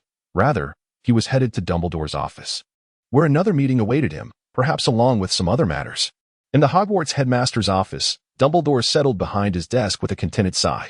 With a wave of his hand, he summoned 4 chairs, gesturing for the 3 heads of houses and Field to take a seat. They complied without hesitation. "Ladies and gentlemen, a new academic year has commenced," Dumbledore announced, removing his glasses to polish them as he spoke. "You have all prepared the detailed teaching plans. However, that is not the matter at hand today. You are all aware that Dementors are now at the gates of Hogwarts. While they have yet to act, no one can guarantee their continued inaction. The Ministry believes they can control the Dementors, but we must prepare for contingencies." "Indeed," Professor McGonagall concurred, nodding. "I do not believe those Dementors will truly obey. Thus, I ponder, should we not devise a means to equip our students with at least a modicum of resistance when confronted by Dementors? This is indeed a commendable suggestion." Dumbledore mused for a moment before slowly nodding his head. "However, the Patronus charm is not so easily mastered. Perhaps we ought to consider alternative approaches, Professor Dumbledore." Flitwick glanced at Dumbledore, hesitating to voice his thoughts. "I believe that taming dark magic is a formidable endeavor. At the very least, until they are adequately prepared, it would be prudent to limit their exposure. Do you not agree, Filius?" Dumbledore smiled at Flitwick. "Well, perhaps you are correct," Flitwick replied with a gentle nod. "It is indeed imperative that we exert ourselves." Dumbledore spoke earnestly, emphasizing that no one shall inflict harm upon the students at Hogwarts. "We must safeguard the future of the magical realm." The heads of the houses nodded in agreement, and Field joined in with a subtle nod. "Excellent." Dumbledore lightly tapped the table, then added, "I appreciate your assistance in this matter. Minerva, could you kindly relay this to Professor Lupin?" It is essential for students in their 5th year and above to master advanced magic. I will do so. Professor McGonagall adjusted her glasses and nodded earnestly. If there are no further matters, we shall conclude for today, Dumbledore indicated with a smile. There is one thing, Professor Dumbledore. McGonagall hesitated but ultimately spoke, regarding Professor Lupin. Ah, yes, dear. Dumbledore smiled reassuringly. Rest assured, we ought to extend our trust to our new professor. I have already formulated plans for the rest. Is that agreeable? As long as you are prepared, McGonagall nodded slightly. Very well, then, Dumbledore said with a smile, and Field, please remain for a moment. I have a few words to share with you. Certainly, Father, Field replied with a dutiful nod. The heads of houses, understanding the intimacy of the father-son conversation, took their leave from the headmaster's office. Once the heads had departed, Dumbledore tapped the table, and 2 cups of lemon-honey water materialized before them. Come, let us enjoy a drink, my son. Thank you. Field grasped a cup, savoring the delightful beverage. Please forgive me, my child. Dumbledore ruffled his small head affectionately. My choice to appoint Pomfrey as your teaching assistant is not a reflection of any doubt in your abilities. I understand, Father. Field chuckled. Many students will not trust in my capabilities until they witness my prowess firsthand. At the very least, with Madame Pomfrey's assistance, the initial lessons will not be so daunting. A clever little fellow. Dumbledore chuckled softly a few times and once again ruffled the boy's hair. Field remained silent, relishing the warmth of familial affection enveloping him. After a moment of contemplation, Dumbledore gently inquired, You have already met him, haven't you? Who? Field looked at Dumbledore with confusion. The fire protection charm was not a commonplace magic. Dumbledore gazed at him with a smile, his eyes reflecting both scrutiny and sorrow. I find myself rather intrigued by this. Might you share it with me? Field realized whom Dumbledore was referring to, and a hint of embarrassment crept onto his face. I did not intend to conceal anything. He murmured. That is quite all right, my child, Dumbledore replied cheerfully. So may I hear about it? Of course. Field nodded, then recounted the details of his encounter with Grindlevald, albeit omitting certain elements. So, your meeting transpired in such a manner, Dumbledore observed with a puzzled expression. In my recollection, Gellert is not known for his generosity. Furthermore, he not only spared you, but also imparted upon you a spell, his signature spell, no less. He did not teach me at the time, Field shook his head. It was later, during our correspondence, that he gifted it to me. Ah, I see. Dumbledore furrowed his brow. Field hesitated before softly adding, Actually, there is one more thing. Perhaps related to this. Dumbledore tilted his head, raising an eyebrow. I referred to him as Mother. Field steeled himself and revealed this detail. Dumbledore's eyes widened in surprise, a faint blush coloring his cheeks. He truly meant to take action against me, Field continued, feeling emboldened by the unfolding conversation. However, upon my calling him that, he abandoned any notion of aggression. Dumbledore waved his hand, appearing to grasp the situation fully. Indeed, he said slowly, pressing his lips together, some titles warrant careful consideration. Oh. Indeed, Field nodded in agreement, adding, which is precisely why I addressed him thus. Noticing that the blush on Dumbledore's face had yet to fade, Field continued, moreover. He appeared quite pleased. Perhaps Dumbledore felt a twinge of reluctance to meet Field's gaze, hesitatingly suggesting, perhaps he simply lacks children. Field, intrigued, looked at Dumbledore. Why is my middle name Grindlevald? Such a surname is rather uncommon. Moreover, using a surname as a middle name is quite amusing. Wouldn't you agree, my father? Yes. Yes, Dumbledore responded somewhat flustered. But it is getting late. You ought to return to rest. Not to worry, Field replied. The room of requirement is conveniently nearby. Field casually responded, his gaze fixed intently upon Dumbledore. So, when are you two tying the knot? Married? Dumbledore exclaimed, his expression momentarily clouded. Do you think that appropriate? Why not? Field shrugged. Your prowess is sufficient to shatter any whispers, and your feelings are undeniably sincere. I am certain he loves you. Field asserted emphatically. And you love him, do you not? Dumbledore hesitated, letting out a sigh. My dear, the relationship between Gellert and me is far more complex than that. What of it? Field scoffed lightly. As long as you both stand firm, who could oppose you? Or rather, who would dare? Voldemort? He chuckled. Dumbledore smiled faintly. Before Gellert. Tom was likely just a student. Then who could possibly object? Field raised an eyebrow. I do not believe you are particularly concerned with others' opinions of you. Perhaps I once was, Dumbledore sighed. But now, I am a different man than I was in those days. If you are not too weary, he smiled gently. Would you care to listen to an old man's tale? Of course, I am all ears. In the dimly lit office of Hogwarts, Filch sat quietly opposite Dumbledore, his youthful face adorned with a serious expression. Dumbledore's demeanor shifted as he fell into reminiscence, slowly recounting his story. I was born into the Dumbledore family in 1881. My father, Percival Dumbledore, was a wizard of some repute at the time. According to him, shortly after my birth, I experienced a surge of magical energy. He believed my potential would far surpass his own, destined to bring glory to the Dumbledore name. Thus, he named me Albus, signifying noble and pure. My father placed his hopes in me, and I did not disappoint. Before I even attended Hogwarts, I had already mastered the dark magic passed down through our family. My brother Aberforth was born 3 years after me, and his talents paled in comparison to mine, which endeared me further to father. My mother shared this affection as well. At that time, I was arrogant, free-spirited, and brimming with ideals and pride. I believed my father's words and stubbornly thought I was destined for greatness. Later, my sister was born. She bore a delightful name. Yes, you must know her, Ariana. As Dumbledore spoke of her, a glimmer of tears sparkled in his eyes. Her magical surges came even earlier than mine, and her gifts exceeded my own, a truth known to our entire family. She was charming and vivacious, and we all adored her. Though I envied her talents, I can honestly say I loved her dearly. However, that summer of 1891 marked a profound transformation. As Dumbledore recounted this, a flicker of rage ignited in his eyes, a sight that Filch had never witnessed before. On that fateful day, Ariana was playing outside as she often did, reveling in the world of magic. She frequently practiced her spells during these playful moments, a fact known to all of us, yet we never intervened. What transpired subsequently remains shrouded in mystery. I later heard from our father that 3 Muggle children witnessed Ariana wielding magic. They perceived her as a monster, hurling insults and inflicting violence upon her. This cruel treatment led Ariana to question the very validity of magic itself. Did she renounce magic? Filch interjected. No, it was far more severe than that. Dumbledore shook his head. She began to detest magic, and eventually, her feelings evolved into hatred. It was this very reason that she became a silent one, living in silence. A silent one? Filch gasped in astonishment. Indeed, a silent one, Dumbledore confirmed with a nod. Upon discovering this, our father was consumed by fury. Ignoring our pleas, he sought out those 3 children and their families, ultimately leading to their demise. Consequently, he was imprisoned in Azkaban, and this was merely the unfortunate beginning. Dumbledore rubbed the corners of his eyes and continued softly, for the sake of my sister. We were compelled to relocate from our homeland to Godric's Hollow. We hoped that by distancing ourselves from that place, Ariana might forget the traumas of her past, believing it would ensure her safety. Yet, I could never erase from my memory the change in Ariana upon our return.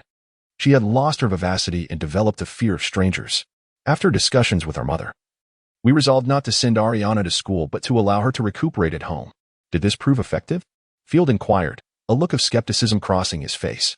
I recall some accounts of silent ones, and it seems they rarely survive past the age of 10. Indeed, Dumbledore's countenance darkened with sorrow. That was precisely our concern. However, Ariana remarkably celebrated her 11th birthday. On that day, we were filled with joy. Our mother prepared the most lavish feast she could manage, including a cream cake she had baked herself. In that moment, I truly believed that Ariana would recover and successfully master her silence, thus ensuring her survival. My optimism seemed validated as Ariana's health improved steadily, and she remained well until my graduation. At that juncture, I was poised to embark on a journey around the world with my dear friend, Doge. I was still fervently aspiring to make my mark. At that time, I was among the top students in my school, convinced of my own excellence. Yet, before I could set my plans into motion, a letter arrived from Aberforth. Ariana's silence had erupted.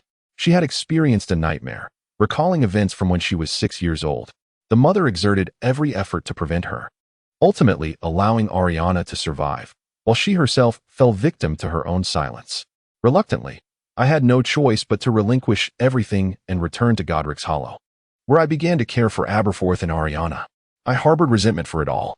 Had it not been for such misfortunes, perhaps I would have embarked on my journey, and my life might have been far more illustrious. At that time, this was my belief.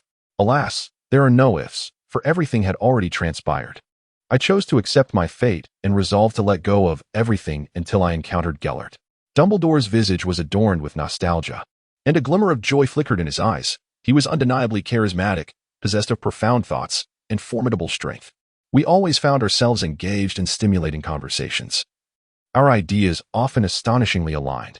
With the fervor of youth and the audacity of our age, we aspired to transform the wizarding world, to revolutionize its antiquated ways. Wizards deserved a brighter future. Yes, we all believed this. Everything was for a greater good, murmured Phileas. Indeed, all for a greater good. Dumbledore nodded. This was the motto I had proposed, and Gellert concurred. Had it not been for the subsequent events, I might have remained by his side indefinitely. Aberforth discerned my association with Gellert and was incensed that I was preoccupied with my own desires, neglecting to care for Ariana adequately. We engaged in a fierce altercation, even resorting to physical confrontation. Witnessing our tumult, Ariana succumbed to her fears and once again erupted in silence. Gellert, standing behind me, informed me that an unknown spell had struck her, leading to Ariana's demise. Dumbledore offered a grim smile, as if it were possible for him to be unaware. He was merely shielding me. In truth, I was aware. The spell had originated from me. My incantation had triggered Ariana's magical prowess, and before her silence could erupt, the chaos unleashed by her own magic claimed her life. One could say I was the architect of my sister's death. Aberforth loathed me for this. Indeed, he was justified in his feelings. Tears streamed down Dumbledore's face as he uttered that he would never forgive me, nor could he ever absolve Gellert. And Gellert departed as well. I languished in solitude and remorse for a time. Later, upon the invitation of then Headmaster Albus Tippett, I took a position at Hogwarts as a professor of transfiguration. Observing the tears cascading down Dumbledore's long beard, Phileas regarded him with concern. If it truly pains you, we can pause, Father.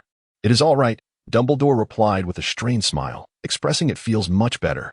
Very well, if that is how you truly feel, Phileas nodded. Of course. Dumbledore gently stroked his small head and continued his tale. When I next heard news of Gellert, he had stirred the very winds of Europe. Countless individuals were drawn to him, captivated by his charm, entranced by his ideals. I heard people referred to him as the Dark Lord, Field interjected. Indeed, Dumbledore nodded, conceding that the title was quite fitting. However, Gellert considered himself a revolutionary. His aim was to shatter the constraints of the magical world, to elevate wizards to the status of rulers of the earth. It sounds rather enticing, Field nodded. Oh, indeed, quite alluring, Dumbledore concurred, perhaps unbeknownst to you. Many Aurors had experienced this phenomenon firsthand. Although they had all suffered at Gellert's hands, they harbored no hatred towards him. Dumbledore sighed as he spoke, revealing that even more Aurors were drawn in by his rhetoric and ideals, directly joining his cause. The Dark Lord? He indeed possessed a regal demeanor and charisma. Did he not extend an invitation to you? Field suddenly recalled this and asked with curiosity. An invitation? Dumbledore chuckled. Of course, he invited me. To boast a little. I should be the one who understands him the best. Gellert's words, while enchanting, were ultimately laced with arrogance. In his eyes, one could say that anyone was merely a tool to be wielded, myself included. So, how could he possibly refrain from inviting me? Dumbledore smiled as he spoke, and naturally, the outcome did not surpass his expectations. You declined, Field stated. Yes, Dumbledore nodded. My refusal incensed him. He later confided in me that he had calculated everything, save for his own heart. So, he truly fell in love with you? Field raised an eyebrow, intrigued as he gazed at Dumbledore. Indeed, that is the case. Dumbledore's face flushed once more. Thus, he would speak to me in such a manner. Field murmured softly, a sudden clarity dawning upon him, his expression shifting to one of disbelief. So, was there a tinge of jealousy in matters of the heart? What is it? Dumbledore looked at Field with confusion. Nothing. Field quickly reined in his thoughts, offering a slight smile, merely a bit incredulous. Indeed, I feel the same, Dumbledore remarked. Thus love truly is an incredible form of magic. And what transpired next? Field's interest was piqued. Next, Dumbledore squinted, allowing himself a moment to ponder. Ah, yes, at that time. All of Europe was on the brink of falling into his grasp. Had it not been for subsequent events, perhaps I would not have intervened. You are already familiar with the Statute of Secrecy, correct? I once perused the pages within the library of Hogwarts. Field nodded, acknowledging the International Confederation of Wizard Secrecy Law, which you must be referring to. Although the precise year eludes my memory, I vaguely recall that this legislation emerged during the Muggle witch hunt era. Indeed, you are correct. Dumbledore said with a slight nod. Many in the magical community have forgotten that this law was conceived to protect wizards, not Muggles. The same could be said for Gellert. While he remembers, his arrogance fosters a lingering prejudice against Muggles. Thus, he orchestrated war. War signifies the loss of countless lives, a profoundly brutal reality. Dumbledore remarked that although Gellert ultimately failed, he succeeded in instilling a greater awareness that Muggles pose a significant threat to wizards. Subsequently, the Ministry of Magic in various countries implored me to thwart Gellert. A flicker of anguish crossed Dumbledore's eyes. They insisted that only I could stop him. And indeed, that was the case, was it not? Filch shrugged. Perhaps so, Dumbledore sighed. To be candid, I had no confidence in overcoming him. Yet in the end, you prevailed. Filch raised an eyebrow, recalling that you mentioned he let you win. Did you not? Yes. Dumbledore's gaze drifted into a distant reverie. Reminiscent of the events that transpired in Godric's Hollow, once again, he bore the burden for me. The eventual outcome, as you are well aware, Dumbledore said with a wry smile, was that Gellert was confined to Nurmengard. The Austrian Ministry of Magic transformed it into a prison. As for me, I returned to Hogwarts to resume my role as headmaster. Yet I know many had invited you to assume the position of Minister for Magic, Field observed with curiosity. Did you truly not consider accepting? Power is the most alluring poison in the world, my child. Dumbledore placed a reassuring hand on his shoulder. It is undeniable that I was indeed tempted, but I also know myself well. Should I have truly embraced power, I would not have been any better than Gellert. In the past, I thwarted Gellert. So, if I had become infatuated with power, who could have stopped me? Dumbledore gently caressed his wand.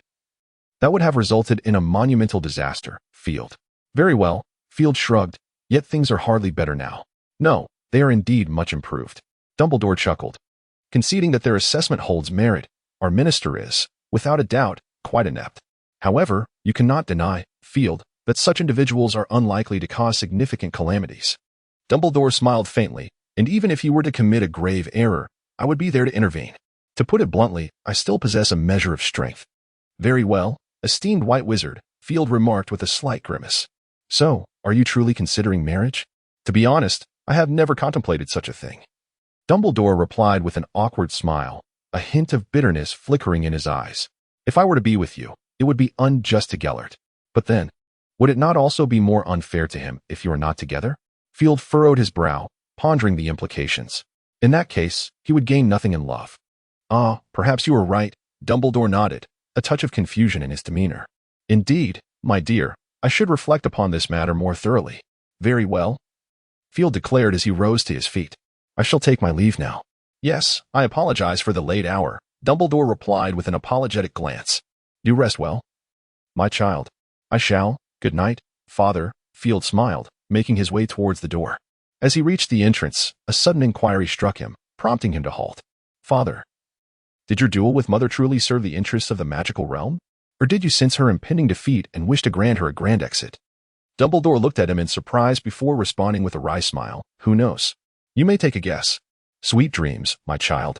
Although Dumbledore did not provide a direct answer, Field discerned the unspoken truth. As he made his way back, he found himself contemplating the peculiarities of his parents with increasing admiration. One had ensnared himself in love, while the other had ensnared her beloved. Father set a noble goal, for the greater good. Mother embarked on her mission, saints in war. It was no wonder these two had yet to unite. With such grand displays of affection, it seemed the heavens themselves conspired against them. At this thought, Field inexplicably felt a flicker of schadenfreude. This cannot be. They are my parents. Startled by his own mischievous inclination, he quickly dismissed the unwelcome notion. The following morning, the weather remained dreary. Field glanced outside and noticed the lingering fog enveloping the landscape. It appears that today's weather remains rather dismal. After a brief grooming, Field exchanged his usual student uniform for a simple black robe and leisurely requested Ariana to escort him to the Grand Hall. Given that his father had appointed him to temporarily assume the roles of professor and headmaster, it was indeed time to demonstrate a modicum of competence. This notion emboldened Field to openly bring Ariana along. Although phoenixes are classified as mere level 4X within the Ministry of Magic, this categorization is merely due to their rarity and gentle disposition. In terms of combat prowess, a single phoenix could effortlessly vanquish 5 dragons. Perhaps it is for this reason that wizards possessing phoenixes have long been synonymous with mystery and power. Upon witnessing Field's arrival via phoenix, the students in the hall instinctively narrowed their eyes, their gazes towards him imbued with a hint of reverence. After a quick bite of breakfast and a glance at his schedule, Field vanished from the hall amidst a blaze of flames. The number of students present had noticeably increased. Following Field's disappearance, hushed discussions began to stir among the students, and the hall gradually became lively. The first potions class featured both the fifth-year Gryffindors and Slytherins together. As Field approached the classroom door, he observed the two factions of students confronting each other with their wands drawn. How disrespectful! Field instinctively narrowed his eyes, his expression mirroring that of Snape. With a resounding bang, he kicked the door open and swiftly made his way to the podium, casting a steely gaze upon the assembly below. TSK, TSK, TSK, Field gently shook his head, observing them. If memory serves, the season of courtship has long since passed. Whom do you wish to display your feathers to? The Slytherin students glanced at Field before promptly taking their seats, while a few Gryffindor girls followed suit.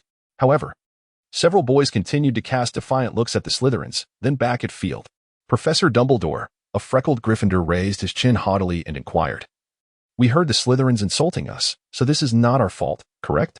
What do you wish to say? Field narrowed his eyes once more, gesturing for a few Slytherins who were about to speak to sit down, and softly replied, I believe you are the head of Slytherin.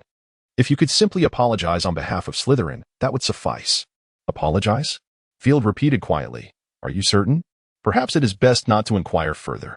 Field shook his head lightly, realizing he was mistaken. One cannot extract wisdom from a troll. You may silence yourself now, sir, he addressed the unidentified student. Field gently snapped his fingers. The student instinctively attempted to utter a word, but only a muffled sound escaped his lips. He noticed the surrounding students gazing at him in terror, specifically at his mouth. Reflexively, he reached up to touch his lips, but found only smooth skin. The Slytherins. Field paid little heed to his apparent fear. Instead, he directed his gaze towards the Slytherin students, his eyes icy with indifference.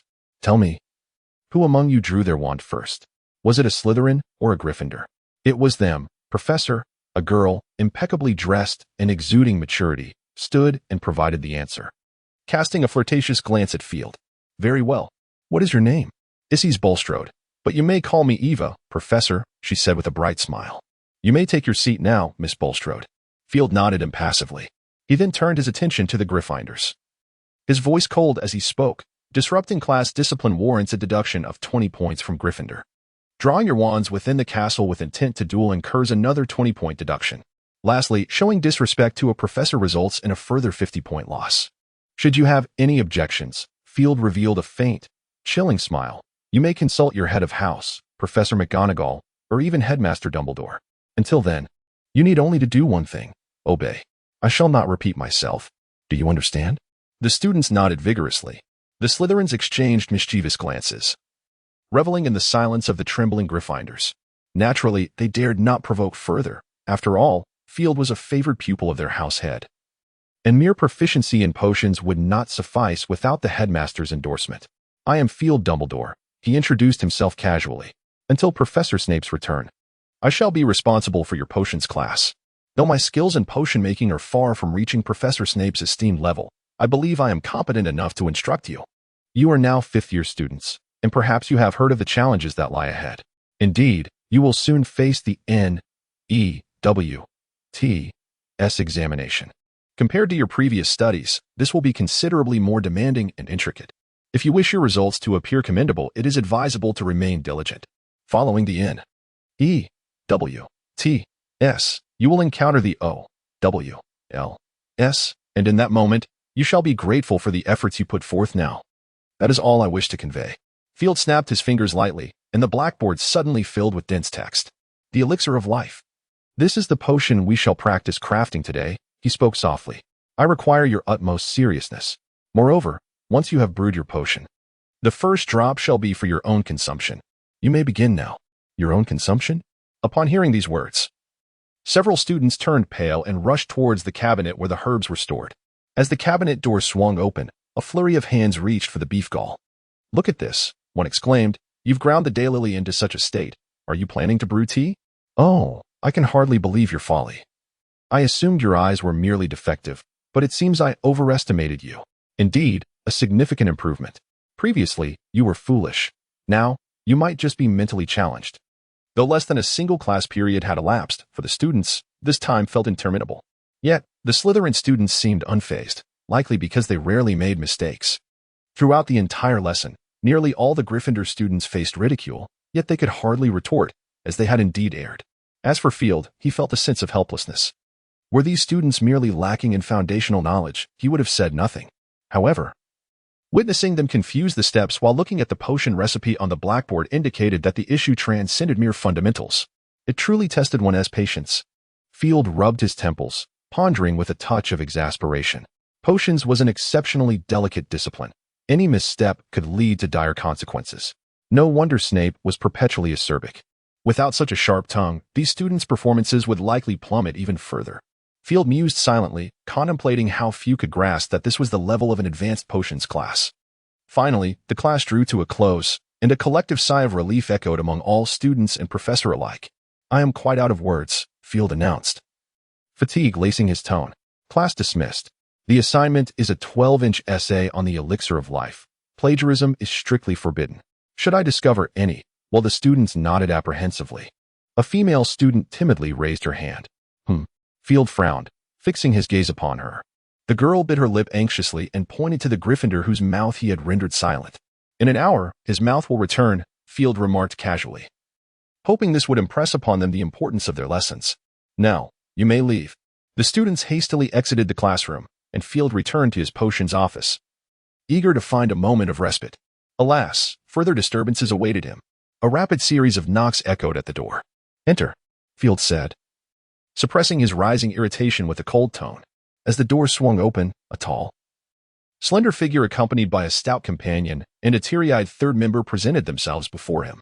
The eldest scion of the Malfoy family, along with his two lackeys. Field raised an eyebrow. "If memory serves, it is currently break time, gentlemen." "Indeed, Professor," they replied. The corpulent crab spoke hesitantly. "Mr. Malfoy, oh no, Draco. He is injured now." "Injured?" Field glanced at Malfoy's already bandaged arm. "So, what do you intend to do?" "Well, Professor," Malfoy chuckled sheepishly, "I wish to inform you that oaf brought a rather dangerous magical creature into the classroom." "Dangerous?" Field lightly tapped the table. "What did he bring?" "The hippogriff." The three of them said in unison. "This creature?" Field frowned, acknowledging the truth in their words. Those beasts were indeed perilous. "Apart from you, has anyone else been harmed?" he inquired gently, tapping the desk once more. No." Malfoy hesitated before confessing. "No?"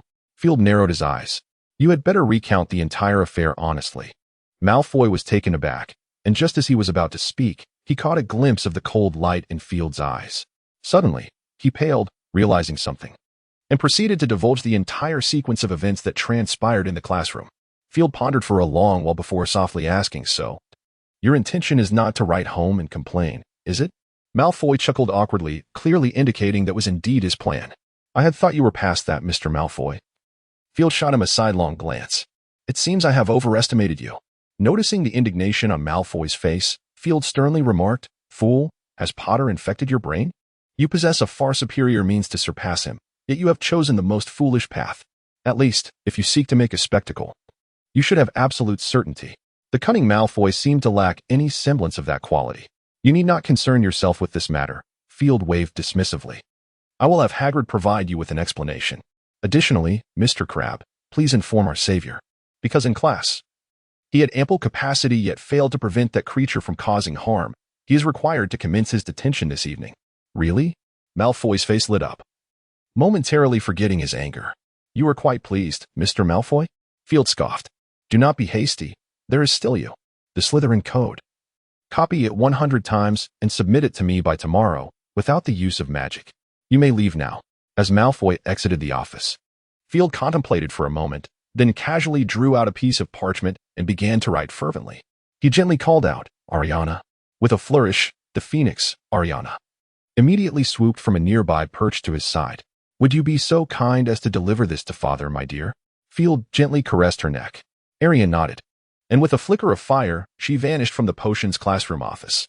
Field remained in his seat, contemplating, and after a brief contortion of his body, transformed into a phoenix. With a delicate flutter of his wings, he disappeared from the potions classroom office, only to reappear at the edge of the forbidden forest. Returning to his human form, Field strode purposefully towards Hagrid's hut. As he approached the door, he could already hear Hagrid's sorrowful cries emanating from within. The plight of this poor half-giant, so sensitive of heart, had been further wounded by the disastrous events of his first class. Without knocking, Field pushed the door open and entered. Upon stepping inside, he realized that he was not alone. The trio of Harry Potter was also present. "Good morning, gentlemen and lady." Field greeted with a smile. "It seems I have arrived at just the right moment." "Oh, you are indeed correct, Field," Hagrid sobbed in response. "Welcome. You are witnessing the swiftest dismissal of a professor." "Dismissal?" Field inquired with a grin. "Who might you be referring to?" "The Slytherin fellow." Ron shot him a glare. "Stop pretending. I don't believe for a second that you're unaware of what transpired." "Oh, you are right. I am indeed aware," Field shrugged. "That is precisely why I have come." "Ah, but before that," Field said with a mischievous smile directed at Ron, "Gryffindor loses 20 points for disrespecting a professor." Ron's eyes widened in shock. Just as he was about to protest, Harry swiftly pulled him aside, covering his mouth firmly. "A wise move, Mr. Potter," Field remarked with a smile. "After all, Gryffindor does not have an abundance of points left to lose, does it?" "I understand, Professor." Harry gritted his teeth, ultimately responding with a stern expression. "Excellent." Field nodded in satisfaction, turning his attention back to Hagrid. Hagrid said nothing regarding the deduction of points, likely captivated by Field's earlier words. "You shall not face any repercussions, Hagrid," Field assured him with a smile. "I have already informed my father to prepare himself. As for the injuries inflicted upon Malfoy, you cannot be blamed." Field then looked at Hagrid earnestly. "However, Hagrid, though this incident has passed, there are certain matters I must discuss with you." "Very well." Hagrid nodded vigorously, his anticipation evident as he gazed at Field. "I understand your passion for those fierce magical creatures and your desire to impart true knowledge to your students." Field raised a finger. "Yet you have overlooked a crucial point. Hagrid, the students are not you. Your giant lineage bestows upon you an extraordinary resilience to physical harm and toxins. To put it simply, a venomous snakebite merely causes you a slight itch, and within a day, you would fully recover. However, for an ordinary wizard, such an encounter could prove fatal." Observing Hagrid's contemplative expression, Field smiled and continued, "Moreover, Hagrid, young witches and wizards may not possess a fondness for fearsome magical creatures. I cannot deny that some majestic beasts do indeed exude an impressive aura and may attract certain boys. Yet, many children would be less inclined to admire them. My suggestion is that you consider selecting creatures that appear less perilous, such as fairies, bowtruckles, unicorns, and so forth. Of course, there is another option available to you, co-teaching alongside Professor Lupin." "Co-teaching?" Hagrid raised his thick eyebrows, puzzled by the notion. "This is merely an idea I have just conceived. Should you agree, I can discuss it with my father." Field cleared his throat and elaborated on his thoughts. "As you know, the recent professors of defense against the dark arts at Hogwarts have been less than satisfactory, resulting in students not mastering many of the lessons. Within the Defense Against the Dark Arts curriculum, there are segments dedicated to the protection against dark creatures. You could procure these beings. I believe this task would pose no challenge for you." "Indeed," Hagrid replied with a proud smile. "I dare say, I can find any magical creature located near the school, even those within the Forbidden Forest." "Precisely," Field nodded with a smile. "Thus, you would be able to conduct classes together. You would introduce the children to these dark creatures and explain their habits, while Professor Lupin would instruct them on how to defend against such beings. What do you think?" Field inquired with a grin. "This way, you need not worry about preparation. Professor Lupin will assist you in class, ensuring that incidents like today's will not recur." "Very well. Perhaps you are right," Hagrid responded solemnly, nodding. Upon finishing, he strode toward the door, thrusting his large head into a water tank, vigorously shaking it before flicking off the droplets. "I am fine now." Hagrid sniffed. "Thank you, Field, and also to you, Harry and the others." "Oh, wait." Hagrid suddenly remembered something, his eyes widening. "Blast it, you still have classes. You must hurry back." "Not to worry, Hagrid," Field reassured him with a pat on his arm. "Our next class is potions, and I am the professor teaching it. I will take them back right away." "Ah, there is one more matter to address." Field gestured toward the Forbidden Forest, suggesting that one ought to consider how to deal with that hippogriff. "I believe Mr. Malfoy would not let it go unpunished." "Oh no." Hagrid suddenly gasped, his face flushed as he growled, "That wretched creature. Buckbeak is innocent." "I know, Hagrid," Field shrugged. "Yet it remains a fact that it has injured a wizard. Let us not forget that the magical realm is governed by wizards, and regardless of its innocence, the mere act of injuring someone could cost it its life." "Oh, poor Buckbeak." A look of anguish returned to Hagrid's face. "It is all my fault. I should have been more vigilant. Is there truly no other way?" Hermione, unable to bear the sight of Hagrid's distress, turned to Field. "I believe you could assist." Could you not? Regrettably, Miss Granger, I cannot. Field shook his head, and to speak frankly, even if I had the means, I would not intervene. Why? Hermione's eyes widened. You must see how heartbroken Hagrid is.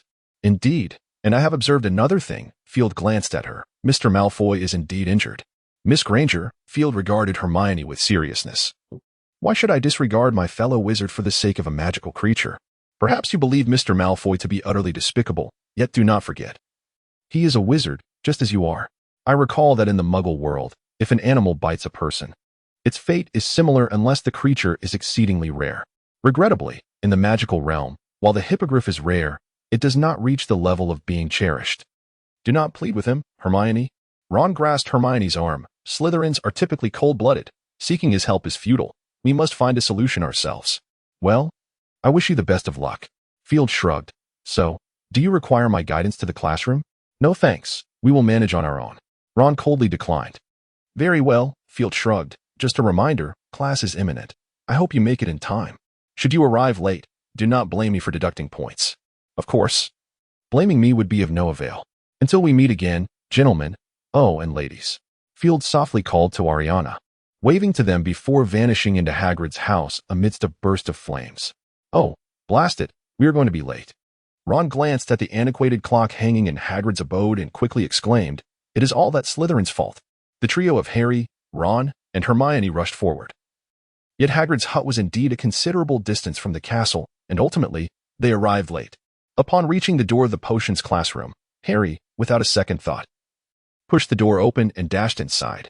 As the door swung open, the trio found themselves under the scrutiny of the entire class, including Professor Filch at the podium. Ah, is this not the illustrious savior himself? Filch mocked with a smirk. I had thought you would at least consider your house, given that Gryffindor's points are rather scarce. With an air of feigned ignorance, he continued, I am rather curious to know what could possibly delay your arrival so significantly. Harry stood there, lost in thought. Meanwhile, Draco Malfoy, seated in the classroom, grinned broadly at the scene. Ah, it seems I am unworthy of such knowledge, Filch chuckled, shaking his head lightly.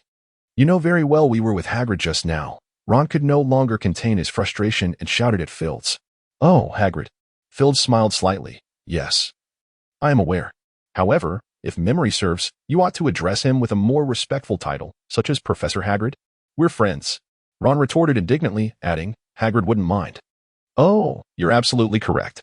Thus, Gryffindor loses 20 points for disrespecting a professor. Filch beamed at them. Perhaps I should recommend that the headmaster offer a course in etiquette. It might lend you a semblance of, refinement. Yes, that is indeed the term. Are you mocking me? Ron's eyes widened in fury, his freckled face flushed with anger. Oh, mocking you? Filch scoffed. If you hadn't spoken up, I would have never realized you possessed such value. Back-talking a professor, 5 points off Gryffindor. Filch sneered, fixing his gaze on Ron. Feel free to continue. Ron, seething with rage, was about to retort when Harry called out his name sharply, casting him a significant look. Ron shot a furious glance at Filch, but fell silent. Ah, there are still some wise ones among you, Filch remarked, turning to Harry with a serious tone. If you were not so reckless, your achievements would be quite commendable, Mr. Potter. Thank you, but I believe I can discern matters for myself, Harry replied coldly. Very well, Filch said, disinterested in further conversation. Were it not for his father's regard for this boy, he would not have bothered to speak at all. Return to your seats. Professor McGonagall is one of my most esteemed elders, so I shall refrain from deducting points for your tardiness. However, you must do something to ensure this lesson is remembered. Filch stroked his chin thoughtfully. Thus, a week's detention. Mr. Potter, you shall have 2 weeks. Time, Mr. Malfoy? Filch suddenly called out to Malfoy. I am here, Professor. Malfoy replied with a grin, rising to his feet and regarding Field with a slight bow, embodying a decorum that was indeed more pleasing to the eye. Field nodded in satisfaction. When is the Gryffindor Quidditch training session scheduled? In a week, Professor, Malfoy replied, as if a thought had crossed his mind, casting a sly smile at Harry before eagerly looking at Field. Excellent, well done. This is a commendable effort worthy of emulation, Field acknowledged, awarding Slytherin 5 points. You have assisted me, Mr. Malfoy. It is my duty, Professor, Malfoy promptly responded. Very good, Field said, turning his gaze to Harry Potter. Thus, your detention will commence from that day forth. During daylight hours, you are to assist Mr. Filch, and in the evenings, seek out Professor McGonagall. I trust one need not repeat myself. Yes, Professor. Harry, visibly irate, clenched his teeth but managed to contain his frustration. Then hurry back to your seats. Do you expect me to invite you? Field remarked. This lesson entails the following. He snapped his fingers, directing attention to the suddenly appeared potion recipe on the blackboard. If your minds are not muddled by the Raxpert, you should be able to complete this. Miss Granger, Field suddenly called out to Hermione. Professor. Hermione quickly stood, her apprehension evident. Switch places with Mr. Finnegan. Field cast a glance at Ron, whose dissatisfaction was palpable immediately. Oh, all right, Professor, Hermione sighed in relief. Hastily gathering her belongings to exchange places with Seamus, now grouped with Neville. That will suffice, Field nodded. You may commence. Observing the students fervently engaged in their tasks, Field descended from the podium to offer his amiable guidance. Oh, if I were you, I would hasten to incorporate this. It may hasten your demise. He gestured with a hint of irony. Behold, such a flawless potion. Perhaps you might earn a Sir Merlin's medal to adorn your gravestone. A perfect potion. Add a touch of honey, and you shall have a delightful sweet tea. The potion-making skills of the third-year students paled in comparison to those of their fifth-year counterparts. And Field realized that those fifth-year students he had previously deemed lackluster were, in fact, quite proficient. Approaching Neville's side, Field observed closely the actions of Neville and Hermione. Mr. Longbottom, you ought to pay closer attention to the blackboard. Field's tone softened considerably as he smiled at Neville. The fig requires peeling. Take note. My apologies, Professor. Neville was taken aback, stuttering his apologies. No, rather than apologizing, you should focus your attention on your potion, Field remarked, gesturing towards Hermione, who was diligently brewing beside him. Look, your partner is in need of your assistance. Yes, Professor. Neville appeared slightly more at ease as he carefully peeled the skin off a figure. Miss Granger. Do not merely fixate on your textbook, Field advised Hermione. The material in that book is outdated. You ought to pay more attention to the blackboard. Certainly, Professor. Hermione promptly acknowledged, turning her gaze towards the potion recipe displayed on the board. Observing the growing synergy between the two, Field smiled faintly and stepped away. Professor, I have completed my potion. Malfoy raised his hand, signaling to Field. Oh, Field approached with curiosity. Indeed, Malfoy's potion was finished and appeared to be of commendable quality. Excellent. Slytherin earns 5 points for Mr. Malfoy's first completion. Neville Longbottom, famously known as the Gryffindor Fool, has earned points today, and in potions class, no less. After the potions lesson concluded, this news swiftly circulated throughout the school, leaving even the Gryffindors astonished. How did you manage that, Neville? Angelina Johnson, the renowned Quidditch player from Gryffindor, took a seat beside Neville, her curiosity piqued. I'm not entirely sure, Neville murmured, still appearing quite shy, yet noticeably improved from before. What did Professor Dumbledore say to you? Seamus Finnegan draped an arm around Neville's shoulders, urging him to share. Neville shook his head, biting his lip. I'm sorry. Seamus, I promised the professor I would keep it confidential. TCH. Seamus glared at him. Just a little bit. He doesn't know that I can keep a secret. Neville shook his head again, remaining silent, his thoughts drifting back to that moment. Your potions are quite impressive. Field observed the potion in his hand, which resembled emerald. Nodding with a smile, Gryffindor earns 5 points. Each of you shall receive 5 points. Very commendable, Mr. Longbottom. Field smiled at him. If you would be so kind, could you come to my office after class? I have a few matters I wish to discuss with you. All right, Professor. Neville nodded timidly. Hogwarts Potions Classroom Office. Please make yourself comfortable, Mr. Longbottom. Field seated himself in the office chair by the desk, gesturing for Neville to sit down. Would you care for something to drink? Lemonade, pumpkin juice, or tea? Pumpkin juice will suffice. Neville sensed a difference in Field's demeanor towards him, and he relaxed slightly. Very well. Field produced his wand, lightly tapping the desk, and a glass of pumpkin juice along with a cup of red tea materialized before them. In truth, I prefer the flavor of lemonade. Field lifted his cup of strong tea, yet at this moment, I find myself in need of something to invigorate my senses. I am not particularly fond of coffee. To be frank, I struggle to comprehend its appeal, as it tastes rather like stale potash. Upon hearing Field's exaggerated remark, Neville let out a soft chuckle, visibly relaxing in the process. Apologies, Professor. Neville seemed to realize his own lack of decorum and hurriedly offered an apology. Oh, relax a bit, my friend. Field raised an eyebrow. This is not a classroom. Feel free to be more casual. If only the students could be more obedient and earnest. I would gladly maintain a cordial demeanor even in the classroom. Alas, they seem unwilling to do so. Neville nodded silently, sipping his pumpkin juice. Well, it appears you prefer not to engage in excessive conversation. Field set his teacup down and regarded him with a touch of seriousness. Then allow me to take the lead. If possible, I hope you can respond to my inquiries earnestly. All right? I will, Professor, Neville nodded earnestly. Excellent, Field replied. I understand that your potions grades have not been particularly stellar, correct? Yes, Professor. At this, Neville's countenance fell slightly. I always struggle to complete them properly. More often than not, I end up causing chaos. Chaos? Field shook his finger disapprovingly. No, I do not favor that term. You have demonstrated, my friend, that you are quite capable, as evidenced by today's class. Yet today was merely you assisting me. Neville bit his lip. No, I merely guided you to observe the formula closely. Field shook his head. I believe you should cultivate a bit more confidence. If I am not mistaken, your other grades are likely not exceptional either, correct? Field regarded him intently. Yes, Professor, Neville nodded. Perhaps you simply lack a degree of self-assurance. Field rose, patting his shoulder. Be more earnest, my friend. You can achieve greatness. I look forward to your future endeavors. But Professor Snape believes that Neville spoke timidly. Professor Snape? Field pondered for a moment, grasping Neville's implication, and smiled. You know, Neville, if there are but a few professors in the entire school who genuinely take responsibility for their students, Professor Snape would undoubtedly be among them. Although he does not often, exhibit warmth? Field struggled to find the right word. Nonetheless, I would assert that he is indeed a competent professor. If you were a professor, you might behave similarly, especially upon witnessing your students repeatedly making simple mistakes. Field chuckled as he looked at him. Who wouldn't desire their students to be prodigies?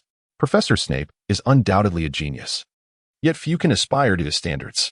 Field shrugged, acknowledging that even he found it challenging to earn a single compliment from him. Perhaps it is the sarcasm and harsh criticism that leave a more profound impression. Field gazed earnestly into Neville's eyes, urging him to understand Snape. You possess a natural talent for potion making. Do not forsake it. All you need is a touch more confidence. In the office of the headmaster of Hogwarts, Dumbledore observed Field with a smile. You seem to have high hopes for that boy, Neville. Indeed, Field nodded, recognizing the many qualities that genuinely belong to Gryffindor, resilience and bravery, but it appears he has yet to comprehend his own heart. Yes, Dumbledore chuckled softly. I had thought you would never warm to the students of Gryffindor. In truth, I still do not, Field replied with a shrug and a sardonic smile. Just look at the current Gryffindors, reckless, arrogant, incapable of acknowledging their mistakes, and their unity is merely superficial. I regret to say I find nothing to admire in them. Not even in the savior you cherish. Oh, my dear child, Dumbledore winked. Why not set aside some of your biases? You ought to embrace a measure of tolerance towards the children. Enough of that, Field scoffed, casting a disdainful glance. Surely, you do not equate recklessness with bravery. My dear father? Certainly not, Dumbledore sighed. In fact, it is increasingly rare to find individuals who truly embody the qualities of Gryffindor in today's magical world. Flowers that have not weathered many storms cannot bloom to reveal their beauty. At the very least, they ought to learn humility. Field shook his head, pointing to Ron Weasley as an example. Many Gryffindors today mirror his shortcomings. Frankly, he pales in comparison to his brothers. If you intend to change your savior through him, I fear you may be disappointed. Who knows? Dumbledore raised an eyebrow. At least things are not too dire at present, are they? I see little evidence of that. Field shook his head. As an elder, I possess certain insights that the youth lack, such as experience. Dumbledore chuckled, expressing his anticipation for their future. Well, let us change the subject, Dumbledore said cheerfully as he opened a drawer. Would you care for some cockroach clusters? Or perhaps lemon sherbet? In the days that followed, perhaps due to a developing familiarity, Field became increasingly adept in his role as a professor. Initially, while the students held him in esteem, their respect was more directed towards his position than his person. However, as time progressed, they recognized his profound knowledge and eloquent discourse, leading their admiration to evolve into a more genuine sentiment. This transformation, however, did not extend to the Gryffindor students. Perhaps it was the weight of his deductions or the lineage of his teaching style, akin to that of Snape, that fostered their discontent. Although they were powerless to effect change, their clandestine discussions and malicious gossip persisted unabated. Nevertheless, Field remained unfazed. Yet, when confronted with their provocations, he was not one to easily relent, as exemplified in the potions classroom at Hogwarts. Plagiarism? Field scoffed. tossing the Gryffindor assignments onto the lectern, observing the snickering students below. How amusing. I dare say you would prefer I remain oblivious to the source of this idea. The Gryffindors exchanged glances, their suppressed mirth unmistakable. Splendid. Field smirked. I appreciate your defiance. I hope you maintain it. 200 points from Gryffindor, he continued softly, and I shall relay this matter to Professor McGonagall. Before that, congratulations to all of you in Gryffindor. You are about to experience the first collective detention in Hogwarts history. Perhaps Hogwarts has granted you too much, causing you to forget the purpose of your presence here. His voice grew increasingly gentle. Fear not, you will remember in due time. By the way, your detention commences this evening. Field smiled slightly. The individual who divulges the name of the mastermind will receive 5 exemptions from detention. He feigned contemplation. Let us say 50 points? A splendid idea. Settled then. Field mused aloud. At this point, the Gryffindor students no longer appeared as carefree as before, their expressions now tinged with wariness.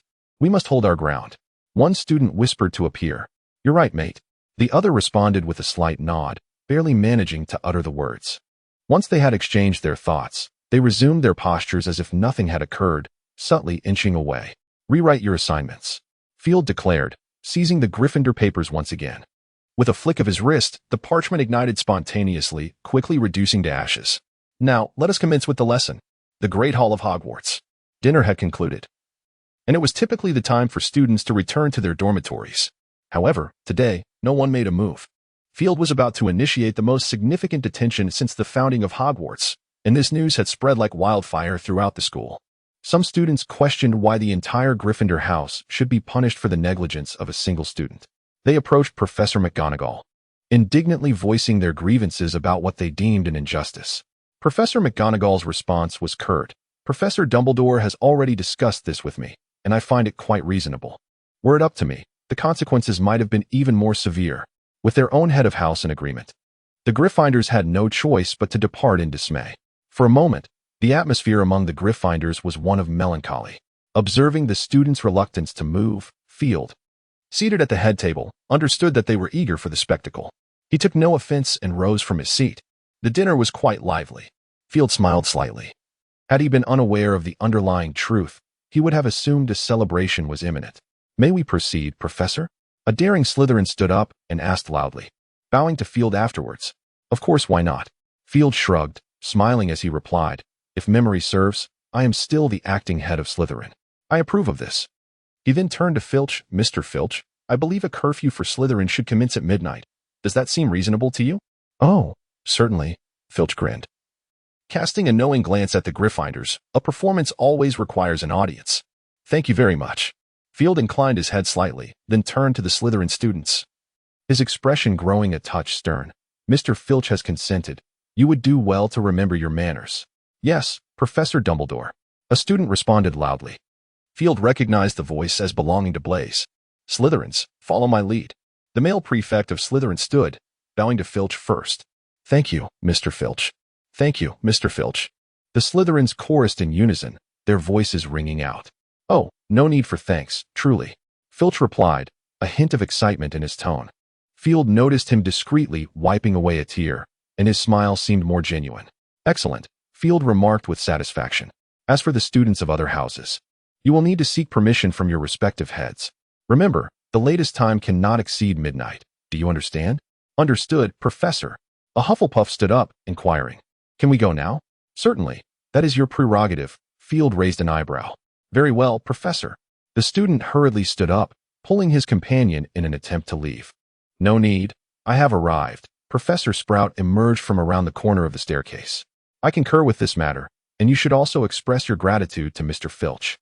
Very well, Professor. The head boy of Hufflepuff rose and exclaimed to his fellow Hufflepuffs, Hufflepuffs, follow my lead. Thank you, Mr. Filch. Thank you, Mr. Filch. Oh, there's no need for such formalities, children, Filch replied with a smile. Though his grin remained rather unattractive, it no longer bore that shadowy quality. By the way, Ravenclaws. Professor Sprout smacked her forehead. Your Professor Flitwick has asked me to convey that those who wish to conjoin, provided it does not exceed the hour of midnight. The Ravenclaws exchanged astonished glances with Sprout, followed by a cacophony of gratitude directed at Mr. Filch. Filch seemed to bask in the zenith of his existence, his demeanor glowing with vitality. All right, Everyone, now allow me to elucidate the punishment for the Gryffindors. Field waved his hand and began to speak. The entire hall fell into a profound silence. Gryffindor first-year students, Field raised a finger, smiling as he continued. Your task is quite simple, Mr. Filch will guide you in cleaning the castle, and remember, magic is strictly prohibited. Slytherins, ensure they adhere to this. The Slytherins instinctively nodded, then exchanged mischievous smirks towards the Gryffindors. Second-year students, Field raised another finger. Your task is equally manageable. The castle contains numerous abandoned classrooms, and your mission is to tidy them up. Again, no magic is allowed. As for the third years, Field smirked teasingly. You ought to be grateful to me. I have devoted much time communicating with our little friends regarding your tasks. Dobby, Field suddenly called out. With a soft pop, a diminutive house elf appeared at his side. Good evening, esteemed professor. Dobby bowed deeply, his large, watery eyes filled with apprehension. Good evening, little one, Field smiled gently. Is everything prepared over there? Oh yes. It is all ready. Dobby nodded hesitantly and inquired. But this does not seem right, esteemed professor. It's all right. You have served Hogwarts for so long. This is what you deserve. Field waved his hand dismissively, adding, moreover, I must teach my students the value of respect. Rest assured, this does not concern you. Field encouraged with a smile, do not forget, my surname is Dumbledore. Very well, esteemed Mr. Dumbledore. In Wood's large, expressive eyes, gratitude was abundantly evident. Indeed. This was a fitting response. Field nodded with satisfaction and then turned his gaze toward the Gryffindors, students from the 3rd and 4th years. A smile crept upon Field's lips as he announced, your task is to assist our house elves with their bathing, right here.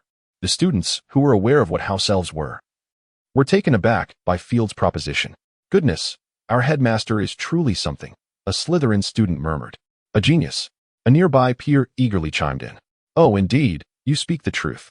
The murmuring student, startled, quickly concurred, his eyes reflecting a glimmer of appreciation. This voice shattered the silence and awakened the astonished students. It was unclear who succumbed first to laughter, but soon the great hall resonated with mirth. Particularly among the Slytherins, the majority cast mocking glances at the Gryffindors. Their derision unmistakable. Oh, Potter, congratulations. Malfoy taunted loudly. Look at you, making quite a spectacle. Perhaps you shall be recorded in the annals of school history. Want to make the papers? I can assist you. Oh, do stop making me laugh. Daphne exclaimed, clutching her stomach in amusement. Truly, Field is a genius. Blaise added with a chuckle, I believe our esteemed Professor Snape will be inspired upon his return. It seemed the days of the house elves were about to improve. I think I shall write to my father, requesting that he send our house elf over for a delightful experience, Daphne remarked with a smile. Oh, splendid idea. Blaise's eyes lit up. I'll write home tonight. Hey, that was my idea, Zabini. Daphne shot him an indignant glare. No matter, it's mine now, Blaise replied cheerfully. Unbeknownst to Field on the stage, the students below were engaged in lively discussion.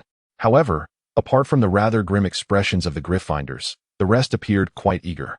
Remember to ensure they are thoroughly clean. Field gestured with his hands. Such opportunities are rare, so cherish them. And no magic allowed. Slytherins, make sure to supervise well. Yes, Professor. The Slytherins responded in unison. Excellent, Field said with satisfaction. Now, 5th-year students, he began leisurely, and the great hall fell into a considerably quieter state. You were fortunate. As you were about to face a significant examination, Professor McGonagall, taking this into account, suggested that you engage in some copying.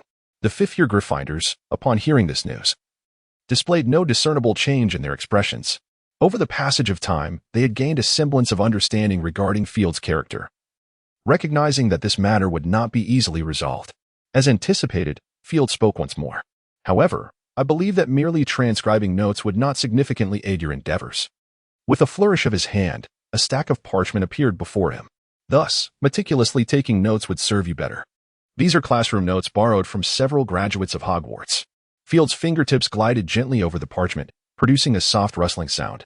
12 subjects, all marked with an O. Indicative of outstanding performance, wouldn't you agree? Your task is to transcribe them all, ensuring that each individual at Hogwarts possesses a copy. Remember, it is imperative that everyone does. Students in both the 5th and 7th grades shall undertake this endeavor. With a snap of his fingers, the parchments flew directly to the Gryffindor table. I permit you to employ magic, provided you can endure.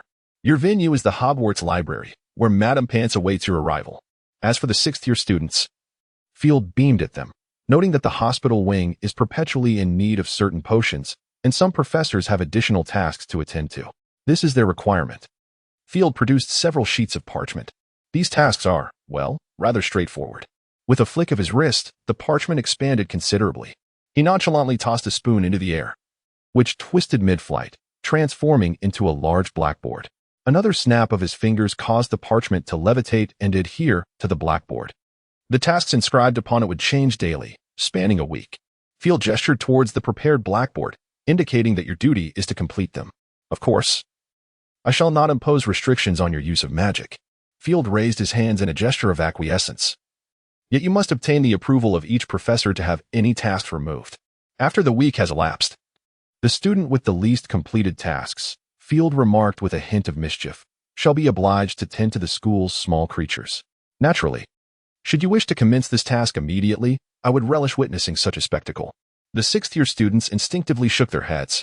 So, shall I await your summons? Field exclaimed sharply, urging, move, Gryffindors. After a week of collective detention, Professor McGonagall and Dumbledore advised Field to finally release the Gryffindors. This unprecedented detention catapulted Gryffindor into notoriety, alongside Field himself.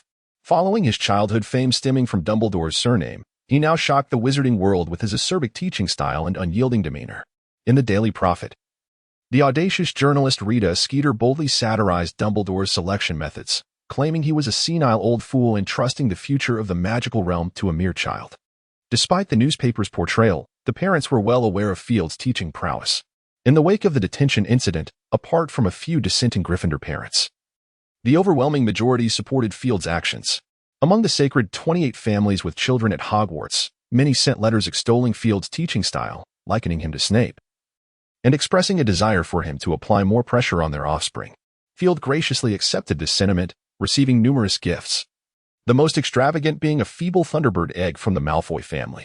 According to Lucius Malfoy, this egg had languished in their family for quite some time, and if it remained unhatched, it would ultimately be transformed into an alchemical artifact. Field accepted it with a smile, feeling a newfound urge to forge friendships. The Gryffindor parents, the less extravagant, also sent small gifts, primarily candies, which Field graciously distributed among his friends. In the Hogwarts headmaster's office, Dumbledore cheerfully placed a letter before Field. An invitation from the Austrian Magical Academy. Not this again, Field sighed. You know I cannot leave Hogwarts. Of course, Dumbledore winked, but as your father, it brings me joy to see you recognized and welcomed. It makes this moment feel more beautiful than anything else in the world. Just empty flattery. Field waved his hand dismissively. As one of the 3 major schools in Europe, every professor receives numerous such invitations, yet mutual invitations are nearly non-existent. Nicholas has already written to me with an invitation. Dumbledore replied with a smile. I sensed you were not particularly keen on going, so I declined. See, I was right. Was I not? Yes, you are correct, Field shrugged. So, you summoned me merely for this? Certainly not. Dumbledore adjusted himself slightly, a more serious expression gracing his features. As you are aware, the Quidditch tournament is approaching. That seems rather irrelevant to me, Field remarked, gazing at him with confusion. Pray, do not tell me you wish for me to participate. You must understand, I am incapable of wielding a broomstick. No, I merely wish to inform you. Dumbledore shook his head, noting that this year is indeed somewhat different. You can observe that the Ministry's assistants are always watching this place. Then why not cancel it? Field furrowed his brow, candidly stating, Father, you are placing a delectable cake before a mouse hole. My child, one cannot expect everyone to be like you. Dumbledore regarded him thoughtfully, asserting that students require something beyond mere study, something akin to joy. Field pondered this for a moment before slowly nodding. So, what is it that you wish for me to do? He inquired. Attend a match together, perhaps? Dumbledore smiled gently. It seems we have yet to witness a Quidditch game together, my child. I have little fondness for that sport. Field waved his hand dismissively. However, if this is your desire, I acquiesce. Excellent. Dumbledore nodded slowly, and if possible, when you engage with them, endeavor not to employ dark magic. We always have more choices. Do we not? I shall do my utmost. Field scoffed, not committing fully to the notion.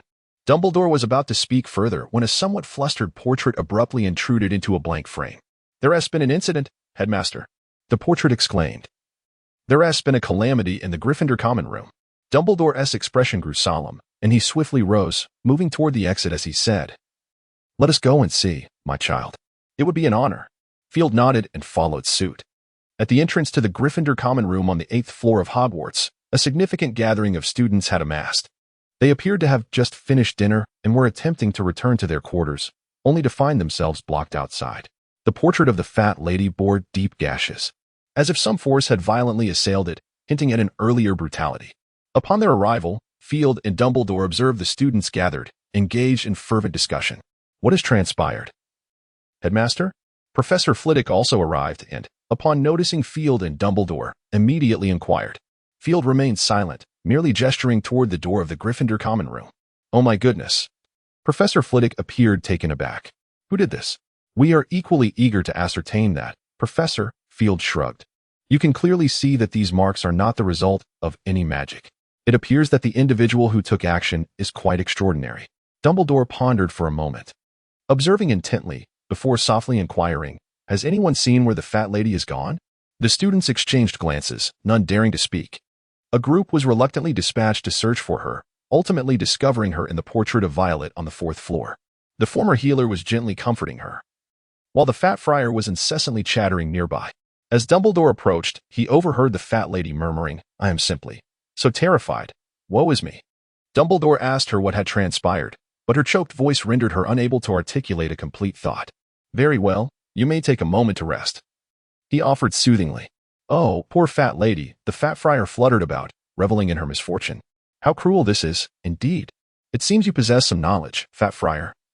Dumbledore adjusted his glasses, or perhaps you have witnessed something. Oh, indeed. The fat friar quieted momentarily, a wicked grin adorning his face. What a sharp tactic that Sirius has. In the Great Hall of Hogwarts, upon learning that Sirius had intruded, Dumbledore promptly summoned all students to the hall. Are all the students gathered? He gently inquired of the prefect standing before him. Yes, headmaster. Percy Weasley stood tall. Gryffindor is present. Ravenclaw is accounted for, acknowledged Penelope Clearwater, the Ravenclaw prefect, who discreetly tossed a flirtatious glance at Percy. The Hufflepuff prefect, Cedric Diggory, known as the most handsome student of Hogwarts, merely nodded with a smile. As for Slytherin, the responsibility lay with Phelps. However, having been present, he notified Draco Malfoy. Slytherin is also here, headmaster, Malfoy replied politely. Dumbledore nodded slightly before addressing the assembly with a raised voice. I apologize for calling you here at this hour. Upon hearing Dumbledore begin to speak, the students instinctively fell silent. Some of you may already be aware, while others may not, Dumbledore continued, a villain has infiltrated our school, and yes, you have heard his name, Sirius Black. At this revelation, murmurs erupted among the students, and Phelps noticed a hint of panic on many faces. For your safety, you may need to spend the night here, Dumbledore stated. Once we have thoroughly inspected the school, you will be allowed to return to your dormitories. With that, Dumbledore turned to the prefects before him. Prefects, fulfill your responsibilities. Oh, and this, with a gentle flick of his wand, Dumbledore conjured hundreds of sleeping bags in the Great Hall. Rest well, children. With that, he was the first to exit the hall. Professor Flitwick remained behind, while the other professors followed Dumbledore out, including Field. Oh, my apologies, dear child. Dumbledore noticed Field and said apologetically, you may stay here with us, or if you wish, you could assist Filius, all right? Of course, Field nodded, without hesitation, returning to the Great Hall. Upon seeing Field walk in, Professor Flitwick greeted him. Oh, my dear. Why are you not with the others? My father thinks it's better for me to stay here, Field shrugged. Perhaps it's because I'm still rather young. Oh, I nearly forgot. You are but a child. Professor Flitwick tapped his forehead, adding, honestly, you are the least childlike child I have ever encountered. Can I take that as a compliment? Field asked with a grin. Absolutely, it is indeed a compliment, Professor Flitwick chuckled. So, would you like to rest first, Field? I'm not tired yet. Field shook his head. I can help you, Professor. Then let us proceed together. Professor Flitwick nodded, glancing at a few students huddled together below, expressing mild distress. Those wretched scoundrels, some of the children are already frightened. If there weren't potential repercussions, I would be tempted to cast a cheerful charm. A cheerful charm? Field pondered briefly, recalling the spell, the one we learn in 5th year? Indeed, Professor Flitwick looked at him. Have you already begun your studies for 5th year? It's actually 7th year, Professor. Field smiled. It's all quite simple. Isn't it? Professor Flitwick regarded him with surprise, his eyes clearly conveying, are you joking? Field shrugged, choosing silence. Geniuses can be rather exasperating, Professor Flitwick remarked wryly. If I ever received news of you being besieged, I would find it entirely unsurprising. Professor, it seems you've forgotten. You are a genius as well, Field replied, smiling. I no longer dare to claim such a title, Professor Flitwick sighed, then thought of something and pointed to the students nearly clinging to one another. Do you have any clever solutions, Field? To dispel fear? Field contemplated, rummaging through his belongings. I believe I still have some. His eyes brightened. Ah, found it. This. He held out what he had in hand towards Professor Flitwick. Chocolate. Sweet treats always bring joy, don't they? Field, with a smile, extended the chocolate frog in his hand towards Professor Flitwick. Oh, my dear child, I ought to remind you that it is quite late. Professor Flitwick pointed to the heavily clouded ceiling, noting that indulging in chocolate at this hour might lead to sleeplessness. Furthermore, I doubt they would desire any sweets, considering it is already nighttime. What does nighttime have to do with sweets? Field inquired, perplexed. Professor Flitwick stared at him, the expression in his eyes suggesting he was observing a rare species. What did I say wrong? Field furrowed his brow. Oh, it's nothing, Professor Flitwick replied, pursing his lips and patting Field's shoulder. Honestly, you ought to gain a deeper understanding of girls, my child. Otherwise, you may never experience the exquisite nature of love. All right. Field nodded, filled with questions, as if grasping at straws. If sweets are of no use, he pondered, then another idea struck him. How about the Song of a Phoenix? Ah, yes. I completely forgot that you possess a phoenix, Professor Flitwick exclaimed, excitement illuminating his face. Indeed. That is precisely what we require at this moment. Field nodded with satisfaction at his idea, softly calling for Ariana. In a flash of flames, the slightly squinting Ariana appeared on his shoulder. I apologize, my dear. Field gently stroked her feathers. The students are in need of your song. Could you assist me this time? The little phoenix squinted at him, reluctantly nodded, and let out a plaintive chirp. Well, it does seem a bit inconsiderate to rouse you at this hour. Field chuckled awkwardly, soothing her, after promising to spend some quality time with her soon. Ariana took to the air, her long beak opening as she began to sing. The melody was soft and clear, imbued with a sense of light and courage that invoked a profound sense of happiness in all who heard it. As the song gradually came to a close, Ariana chirped gently at Field before departing in a burst of flame. Field's expression darkened immediately. The little phoenix had distinctly conveyed, I want to make a nest in your hair, and you just promised me that. Never mind. Let it be for the sake of the students. Field begrudgingly calmed himself. Professor, that phoenix's song was truly delightful. Could we hear it once more? A Gryffindor student timidly asked, his face reflecting a sense of longing. Once more? Field shot him a glance, remaining silent. To hear it again would surely mean I must join her in building a nest, rather than having her nest upon my head. Professor. The student attempted to speak again. Sleep. Field pointed at him, a faint red light striking him directly. The student immediately succumbed to slumber. You do talk too much. Field thought to himself, his brow furrowed in frustration. He gazed down at the students below, who were curiously looking in his direction. Sleep. Or perhaps I shall assist you in slumber. Instantly, the grand auditorium was filled with the gentle sounds of snoring. After a night of scrutiny, the professors ultimately discovered nothing and had no choice but to advise the students to travel in pairs. Field was not surprised. How could a malevolent dark wizard be so easily apprehended? After all, he had escaped from a horde of Dementors.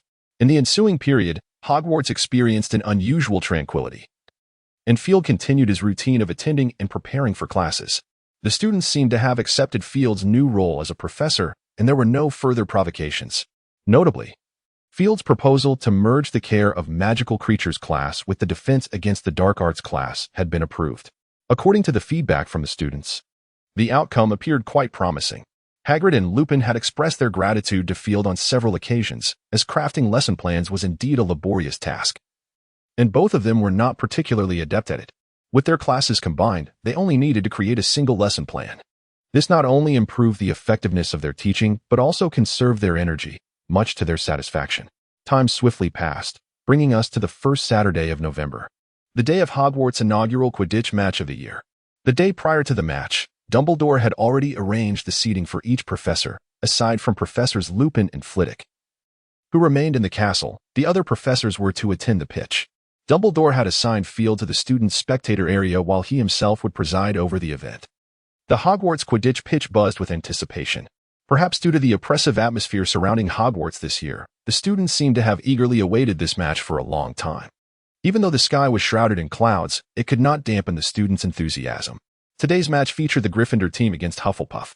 Before reaching the spectator area, Field could already hear the resounding cheers from the pitch. Students were engaged in lively discussions, laughter, and excitement as they awaited the commencement of the match. "Is everything arranged in the castle?" Professor McGonagall instinctively inquired upon spotting Field. "Yes, Professor McGonagall," Field replied with a slight nod. "Professor Flitwick is in the Great Hall, and he can attend to any matters that arise promptly. Professor Lupin is in the library. He will ensure that the school's legacy remains intact." "That is good to hear." A flicker of concern crossed McGonagall's eyes as she hoped for a smooth event. "Indeed, Professor," Field smiled. Although he was uncertain of serious purpose at Hogwarts, he believed he would refrain from acting with the students present. "Yes, that is perhaps the best news," McGonagall smiled back at Field. "Now, dear, you should head to the spectator area. We can converse after the match." "Very well, Professor." Field slightly inclined his body and said, "Well then, until we meet again. I need you all to assure me that you will compete fairly." Mrs. Hookie cast a sharp glance at the already prepared players on both sides. "Now, prepare yourselves." With a crisp whistle accompanying the soaring quaffle, both teams swiftly took to the air, riding their broomsticks into the sky. The students erupted into exuberant cheers, their shouts and encouragement seemingly unceasing. "Oh, get him! Take him down!" Field glanced at a nearby student who was mumbling incoherently, an expression of helplessness creeping onto his face.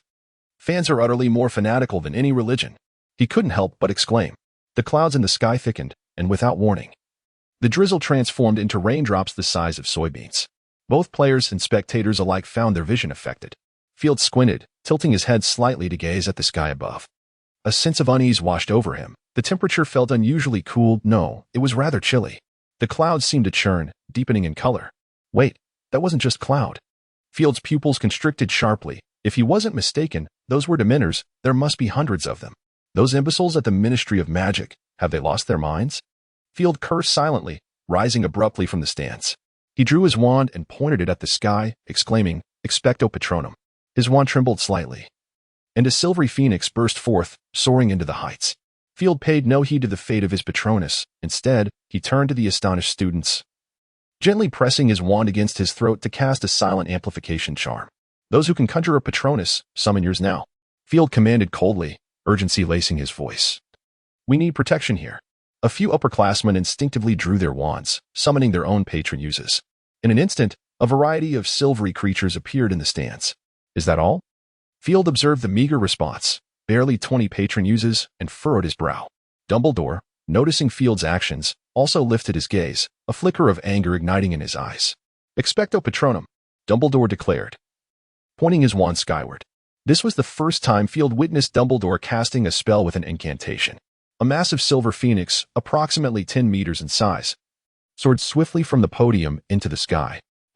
Field sensed the fatigue emanating from his Patronus, his brow furrowing once more before relaxing.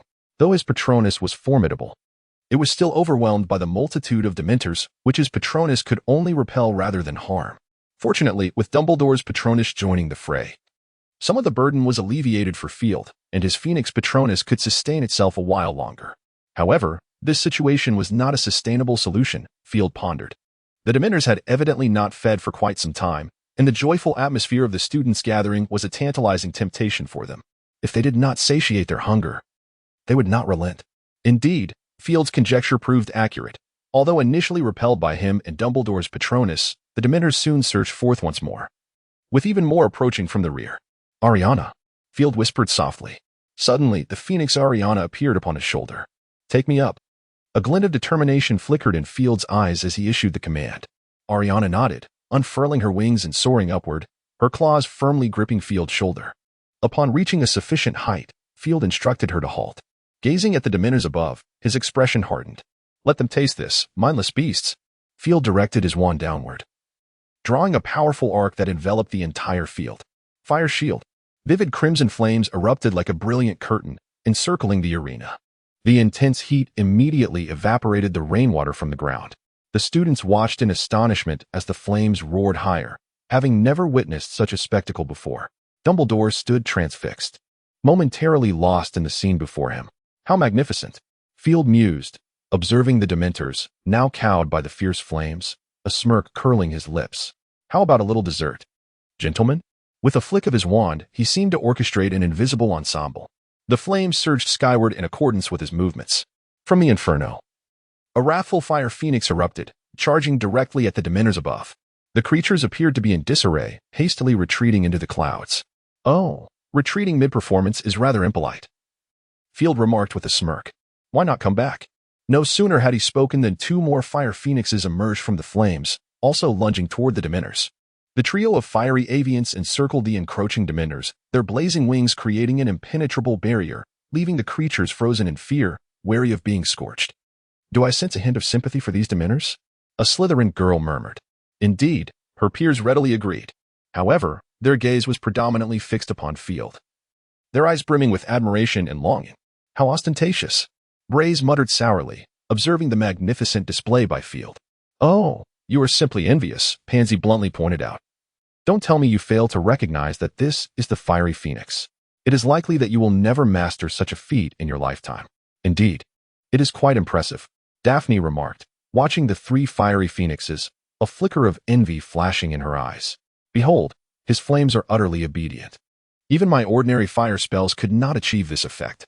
So, does this mean you will never reach such a level?" Braze's eyes brightened, his gaze fixed intently upon her. "Yes, I concede." Daphne nodded. "Then I shall rest easy." Braze exhaled deeply. "TCH, you pathetic fellow," Pansy scoffed. Braze pretended not to hear. Redirecting his attention once more to Field. "Esteemed Dementors," Field said with a slight bow, as they all focused their attention here, "shall we present them with a performance?" Saying this, he flicked his wand slightly, and the fiery phoenixes lunged into the center. The Dementors roared, attempting to surge towards Field, but they were intercepted. "Attempting to cheat?" Field clicked his tongue. "That simply will not do." The Dementors could no longer hear. The fiery phoenixes pounced towards the center, and the Dementors barely withstood a moment before being vaporized. A splendid performance. Field clapped his hands, and thus followed a perfect finale. With that, he extended his wand, as if drawing circles, and the flames seemed irresistibly attracted to the tip of his wand, being absorbed into it. In mere moments, all the flames vanished. Were it not for the absence of dampness in the arena, anyone might suspect that it had merely been a fleeting dream. "Hey, Harry, are you all right?" A sudden scream from Angelina pierced the air. The Gryffindor team appeared to awaken from a stupor, rushing towards the unconscious Harry Potter. "What happened to him?" a teammate inquired. Angelina shook her head, signaling that she too was at a loss. Madame Pomfrey had already appeared on the field, and upon witnessing the situation, immediately rushed over. Inspecting him closely, her face revealing a peculiar expression. "He is merely a bit weak and dehydrated," Madame Pomfrey declared. "It seems he has suffered from heat stroke." "Heat stroke?" The students were momentarily taken aback, exchanging glances, unable to fathom this outcome. "All right, our Mr. Potter needs to rest," George Weasley quickly interjected, "since the match has concluded. Let us escort him to the hospital wing." Indeed, the match is over. The Gryffindors, upon hearing this, felt a tinge of despondency. Their secret weapon had always been Harry Potter. Regrettably, he had not showcased his prowess this time. "There is still a chance, my friends," Angelina encouraged. "We have our upcoming match. Let us give it our all. Let us go." The team members responded enthusiastically, their expressions brightening considerably. In the Hogwarts headmaster's office, Dumbledore observed the young Phil with a smile as he sipped his lemonade. "My dear child, you seem somewhat impatient of late." "Impatient?" Phil looked at him quizzically. "Indeed." Dumbledore chuckled lightly. "I must admit, you have once again surprised me greatly. I dare say no one your age could master such formidable fire magic so adeptly. I wonder if this is a reflection of your innate talent. Perhaps it was a mistake on my part to suppress your studies in dark magic. Who can say?" Phil shrugged. "I just feel that I am more attuned to fire magic. That must be a gift bestowed upon you by your phoenix lineage, my child," Dumbledore said with a cheerful demeanor. "Would you care to share your experience of wielding this magic?" "Well," Phil pondered, "it's quite comfortable, really. Yes, it feels very pleasant." "Indeed." A spark of intrigue flickered in Dumbledore's eyes as he regarded Phil with warmth. "My child, you are indeed reminiscent of him." "Who? My mother?" Phil inquired, raising an eyebrow. "He mentioned something similar when we corresponded." "Oh, and by the way, he seems to want to become the headmaster." "The headmaster?" Dumbledore's brow furrowed slightly. "He is no longer in Numengard, is he?" "Is that so? Did I not mention it?" Phil arched an eyebrow. "He has been absent for quite some time." "Oh. What disheartening news," Dumbledore sighed. "Would you be so kind as to share where he might be now?" "I'm not certain," Phil shook his head. "There are so many schools in the magical realm. However, I believe the institutions worthy of my mother's attention must be quite limited. Wouldn't you agree? Indeed. Dumbledore nodded. Thus, it must be Durmstrang. The Brandenburg Gate in Berlin, a neoclassical sandstone edifice completed in 1791, has witnessed the tumultuous history of Germany. Since the fall of the Berlin Wall, this structure has become a singular symbol of German unity. Perhaps for this reason, visitors to Berlin are invariably drawn to this landmark, ensuring a steady stream of foot traffic. On this particular day, tourists spotted an unusual pair of individuals. Though they appeared quite aged, they stood remarkably erect. The elderly gentlemen, in particular, bore the strong, defined features characteristic of the German visage. Their attire was meticulously crafted. Although the style was antiquated, the workmanship was exquisite. However, those standing there always evoke a sense of dissonance with the world around them, as if they are gazing down upon it. Passers-by cannot help but glance at them, yet soon forget their presence, oblivious to any sense of impropriety, as if everything were as it should be. It seems we have not visited this place in quite some time. Vita. The man slightly raised his head, gently inhaling the air, as if he could detect a certain scent. Indeed, my lord. The woman, referred to as Vita, nodded softly. It has been decades. Yes, decades. The man sighed deeply, his heterochromatic eyes fixed upon the distant statue of the goddess of victory, his face a canvas of reminiscence. They are Grindlevald and Vita. Time possesses an irresistible power. Grindlevald took a few steps forward, speaking without turning back. Perhaps only these remaining edifices can recall the essence of the wars that once were. Muggles have always been so. Vita replied softly. Oh, so do wizards. Grindlevald halted, his gaze fixed upon the statue ahead, as if to suggest that this is the nature of all. After all, the wise are but a minority. Vita's words seemed to be both a commentary and a compliment. You are quite right. Grindelwald's lips curled into a slight smile. Muggles, too, wizards as well. Everyone seems to deceive themselves. They refer to this period of cessation following the war as peace. Look at the Lady Victoria before us. Grindelwald pointed to the statue of the war goddess, proclaiming peace while anticipating war. Such is humanity. Vita remained silent, standing quietly behind Grindelwald. After a moment of contemplation, Grindelwald turned his head slightly. We should leave this place. Has our guest accepted our invitation? Vita shook her head, a hint of shame crossing her features. I am sorry, my lord. He has not. It is no fault of yours. It was to be expected. Grindelwald shook his head gently, a slight smile gracing his lips. We cannot expect everyone to embrace the goodwill of strangers, can we? Perhaps we should pay a visit to express our sincerity? A glint of brilliance flickered in Grindelwald's eyes, and the smile upon his lips bore a deeper significance. The Scandinavian Peninsula in Germany. Ancient Scandinavia, a place of multinational unity. While sharing a common history and culture, this land is governed by multiple nations. This is also one of the most renowned places in Scandinavia. Perhaps it is precisely for this reason that, despite the breathtaking beauty of the auroras during winter, the number of visitors remains sparse. Muggles are unaware that in this politically intricate region lies one of Europe's three great wizarding schools, Durmstrang. Established during the era of the Kingdom of Prussia, Durmstrang has long been a bastion of magical education. Unlike Hogwarts and Beaux-Batons, this institution exclusively admits pureblood students. Furthermore, what sets Durmstrang apart is its distinctive pedagogical approach. It is the only known school in the world that imposes no restrictions on the practice of dark magic and even offers courses in it. Perhaps this is why many pureblood families regard Durmstrang as the epitome of legitimate magical instruction. Gellert Grindelwald gazed upon the familiar yet foreign black castle before him. A soft sigh escaping his lips, his eyes filled with nostalgia. You seem somewhat unsettled, master, Vita observed, casting a concerned glance at Grindelwald. Do not worry, Vita, Grindelwald replied, emerging from his reverie with a gentle smile. I was merely reminiscing about the past, nothing more. Vita nodded slightly, though her worry remained evident. We should proceed inside. A faint smile played upon Grindelwald's lips as he pondered how many would still remember him. They will not forget, Vita remarked, a glimmer of coldness flashing in her eyes. Oh, you must temper your emotions, dear. Grindelwald sensed her murderous intent. Relax, we are merely here as guests. Indeed, master, Vita acquiesced, striving to calm her thoughts. Let us go. Someone is already awaiting our arrival. Grindelwald grinned mischievously and vanished with a turn. Who goes there? The guard at the entrance called out. Spotting Grindelwald and Vita, his wand raised threateningly. Take it easy, child. I am but a wayfarer returning home. Grindelwald's expression remained unperturbed. I do not recall having seen you before, unknown sir, the guard replied coldly, stepping back. My wand does not recognize you. Oh, why not inquire with your headmaster? Grindlevald replied with a sly smile. The headmaster is not someone one can simply approach, the guard retorted mockingly. I care not whence you came. You cannot pass without leaving your memories. It seems you have miscalculated. Vita, Grindlevald tilted his head slightly. Many people's memories are not as sharp as one might assume. Are they? They are damned, Vita coldly stated. Oh, no, do not think that way.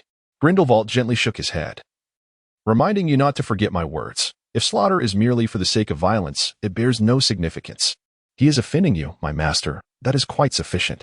Vita has already drawn her wand. I am not a Gallian. Grindlevald gently shook his head again, asserting that you must learn some new things, such as tolerance. As he spoke, Grindlevald turned his gaze toward the guard, yet addressed Vita, asking, why not summon our companions? A visit is always more delightful when shared as a family. Is it not? Indeed, my master. Vita chuckled softly, her eyes towards the guard taking on a more profound expression. What are you doing? The guard, feeling somewhat unsettled by Vita, barked with an air of false bravado.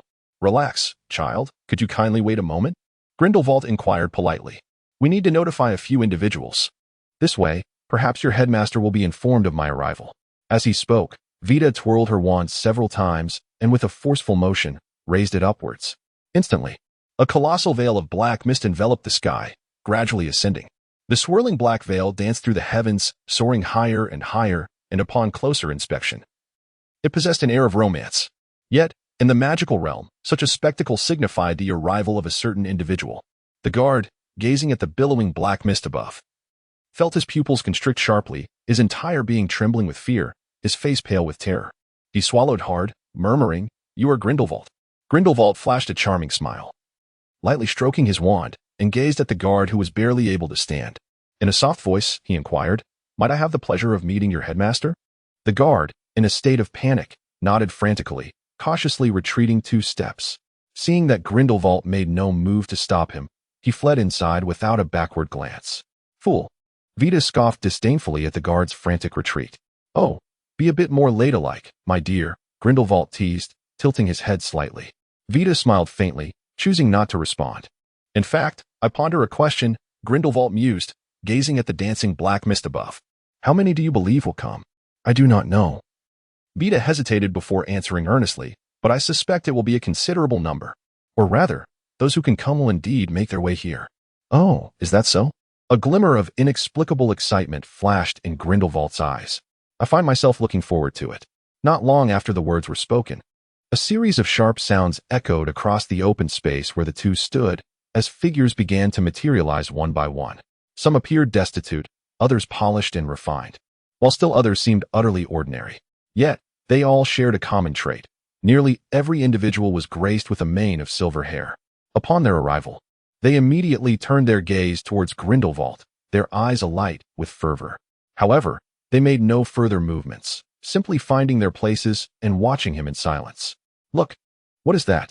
A student within the campus finally noticed the unfolding events outside, pointing at the dark veil in the sky, panic flickering across their face.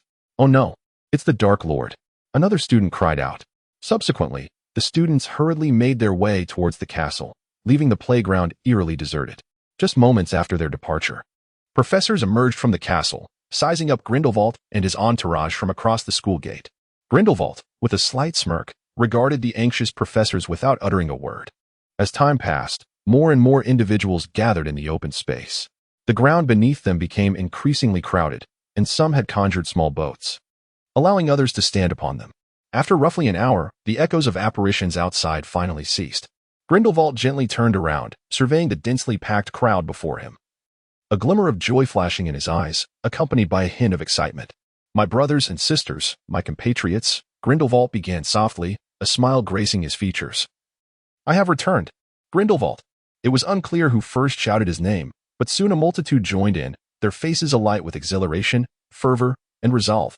In the grand hall of Durmstrang, it had been a long time since he last visited, yet everything appeared unchanged.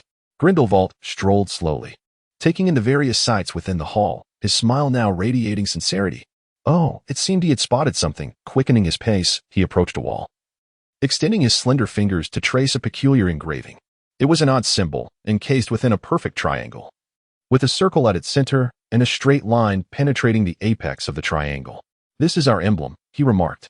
Vita gazed in wonder at the symbol, realizing it had existed for quite some time. "This is something I once inscribed. It appears they have forgotten to erase it." Grindlevald withdrew his hand, speaking with a hint of indifference. "I apologize, Master," Vita said, her expression laden with regret. "It is of no consequence." Grindlevald chuckled softly. "After all, who among us lacks cherished memories? Let us venture inside and discover what the esteemed host has prepared for us. Greetings, venerable Dark Lord." Upon seeing Grindlevald, Karkaroff immediately offered a sycophantic bow, welcoming him back to his alma mater for a visit. "I sincerely hope you find your time here enjoyable." "Ah, indeed," Grindlevald replied with a light laugh. "I apologize for any inconvenience my presence may cause." "Not at all." Karkaroff quickly shook his head, feigning seriousness. "It is our honor. Should you require any assistance, please do not hesitate to ask." "Really?" Grindlevald paused in his stride, a glint of mischief flickering in his eyes. Yes." Karkaroff stammered momentarily before nodding vigorously. "Excellent. I shall indeed require your services. My dear boy, there is no need for you to feel anxious." Grindlevald smiled and nodded. "As for what I need you to do, you shall discover shortly." "Ah, I almost forgot," he feigned inquiry. "The children should still be in session, correct? Why not allow me the pleasure of meeting my younger peers? I should be considered their senior, no?" "Of course, you are indeed. I shall summon them at once." Karkaroff responded promptly. "Splendid." Grindlevald nodded in satisfaction. "I have an affinity for clever children." Hearing this, Karkaroff seemed to bask in immense praise, his face alight with barely concealed joy as he exited the hall. "Let us invite our family members in, Vita," Grindlevald instructed, turning his head towards Vita behind him. "Certainly, my lord," Vita replied promptly before heading outside to relay the message. Grindlevald positioned himself at the forefront of the hall, squinting at an ice sculpture, a mysterious smile gracing his features. Karkaroff was swift in his actions. Within 10 minutes, all the students had gathered in the main hall, and Vita had ushered in all the wizards who had materialized from their portkeys. Gazing upon the figure who once stirred great upheaval across Europe, neither students nor others dared to engage in discussion, though their curiosity was palpable. "All the students are assembled now, sir." Karkaroff approached Grindlevald and spoke softly. Grindlevald nodded slightly, gently patting his shoulder, and gradually stepped forward. "Greetings, children, and my fellow compatriots. It is a pleasure to meet you at last. And how wonderful it is to reunite after such a long absence. The feeling of returning is indeed delightful, is it not?" Grindlevald beamed down at the assembly. "Never before have I felt so acutely your need for me." Grindlevald spoke earnestly, suggesting that perhaps many among you do not share this sentiment. Thus, perhaps you could persuade me, or I could persuade you. Many claim that I harbor a strong dislike for Dumbledore, even hatred. Grindelwald's voice rose sharply. They believe that Dumbledore was the architect of my downfall, that he thwarted me and imprisoned me, correct? Indeed. A man clad in a thick dragon-skin coat responded loudly, and many echoed his sentiment. In truth, I bear him no animosity, not in the slightest. Grindelwald gently shook his head, asserting that as a revolutionary, I must accept my failures, regardless of their origin. Failure invariably brings experience and fosters growth. Some assert that Nurmengard is a prison, a fortress constructed solely for my confinement. Grindelwald chuckled softly. I dare say that those who utter such claims have never set foot there. I do not wish to boast, but I confidently assert that no prison can hold me against my will. Grindelwald sighed, stating that the only entity capable of imprisoning me is myself, or rather, my own heart. Nurmengard merely stands as a dilapidated edifice. While it once symbolized our grandeur, it now predominantly represents our failures. I find it perplexing. Grindelwald shook his head, struggling to comprehend where my failures truly lie, my friends. Oh, do not suggest it is due to Dumbledore. If that were the case, a new question arises. Why would Dumbledore seek to impede me? As he spoke, Grindelwald descended from the stage, pacing slowly before the crowd. For nearly 50 years, I have pondered this question. Where did I err? Grindelwald raised his head. Having contemplated this for a long time, I ultimately concluded that I was not at fault. Grindelwald gazed at the assembly before him, and upon seeing you all, I am even more convinced of this. Look at you, the future of the magical realm. Grindelwald's expression was rife with disappointment. You should possess a far greater destiny, a more illustrious future, and boundless horizons, yet here you are, merely engaged in trifling games. Indeed. Mere games, I would certainly assert. Grindlevald spoke in a tone of exasperation. Come now, tell me, how many of you have mastered the Cruciatus Curse, the Imperius Curse, and the Killing Curse? And how many among you have wielded Fiendfire, the most destructive of magics? Do not tell me you are merely versed in those so-called martial spells. Grindlevald pointed below. You are not muggles. Resorting to physical combat does not reflect your nobility. The students fell silent, their eyes beginning to reflect confusion. They wished to learn. But the crux of the matter was that no one was willing to teach them. No professor was inclined to instruct you in these arts, was there? Grindlevald seemed to hear their innermost thoughts, letting out a derisive laugh. Behold, this is the current state of the magical realm. Magic is enigmatic and perilous. I concur with this notion, he nodded, a hint of a sinister smile gracing his lips. Is it for this reason that all magic remains beyond your grasp? You are wizards. It is you who wield magic, not the other way around, is it not? The student's eyes sparkled, a palpable air of ambition wafting from them. Tell me, do you wish to master magic? Do you aspire to be the lords of magic? Grindlevald bellowed. Yes. One student suddenly cried out. Do you wish to be the masters of magic? Yes, yes, echoed the chorus of voices, fervor and passion igniting their gaze. Oh, you cannot do this, Grindlevald. A professor interjected, unable to bear it any longer. You will lead the children astray. No one wishes to become a dark wizard. A dark wizard? Grindlevald chuckled as if he had encountered something amusing. Merely practicing dark magic makes one a dark wizard? Simply learning dark magic makes one a dark wizard? Merely employing dark magic makes one a dark wizard? His words quickened, the intensity rising, each syllable driving the professor to retreat a step. A dark wizard? Grindelwald's expression sharpened. If it is for the future of the magical world, I would willingly embrace the title of Dark Wizard. Only in the depths of darkness can one truly behold the stars. It is time for transformation, my friends. He no longer regarded the professor, now crumpled on the ground, but turned his gaze to the crowd. I indeed faltered last time. Perhaps this time will be no different. However, as long as the decay of the magical realm persists, I shall return until my last breath or the moment the magical world changes. I am still willing to fight for it, for the noble name of wizards, for the eternal glory of wizards, for freedom, for dreams, for love. With these words, he extended a hand, sweeping it around him. And flames as blue as the sky erupted from the ground, encircling Grindelwald. Step forth, comrades. He spread his arms wide. I cannot guarantee you will attain everything, nor can I assure you of being crowned with glory. I can only say, if you are willing to join us, willing to shatter the decay of this magical realm alongside me, then step inside. Grindelwald proclaimed, for the future, for our ideals, for a greater good. Listening to his words, the students were utterly exhilarated. A remarkably robust student forcefully pushed through the crowd that obstructed his path, his face alight with fervor as he recklessly charged towards the flames. Oh no! A professor, seemingly witnessing the grim scene below, instinctively covered his mouth, sorrow etched upon his countenance. The student appeared oblivious to the peril, stepping directly into the fire. Miraculously, the flames inflicted no harm upon him whatsoever. His expression brightened with joy, and with even greater fervor. He traversed the fiery circle and approached Grindelwald's side. Welcome, my compatriot. Grindelwald greeted him warmly, embracing him. May I have the honor of knowing your name? Clemensmia. My lord, the student replied with palpable excitement. Welcome, Grindelwald gently inquired. May I call you Clay? It is my honor, my lord, Clemens affirmed with a vigorous nod. Excellent. Clay, Grindelwald remarked, embracing him once more.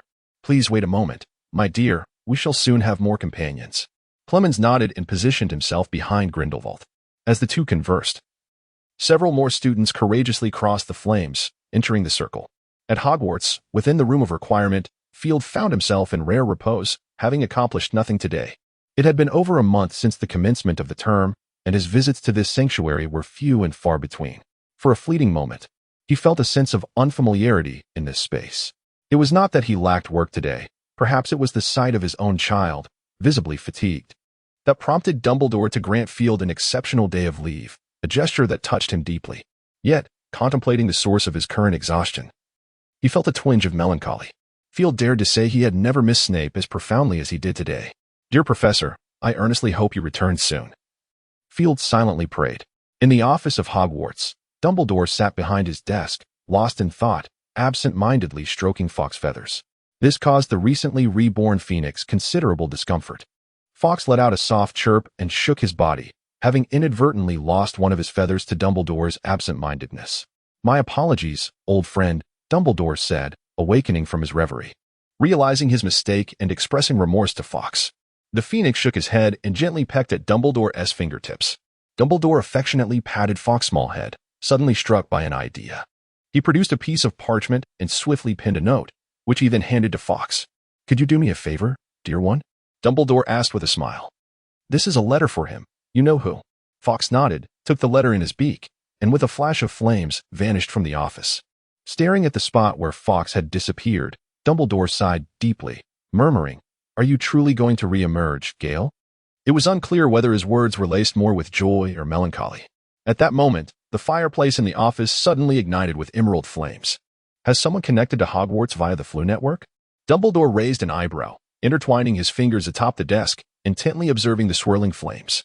The fire surged upward dramatically before vanishing, and shortly thereafter, a familiar figure stepped from the hearth.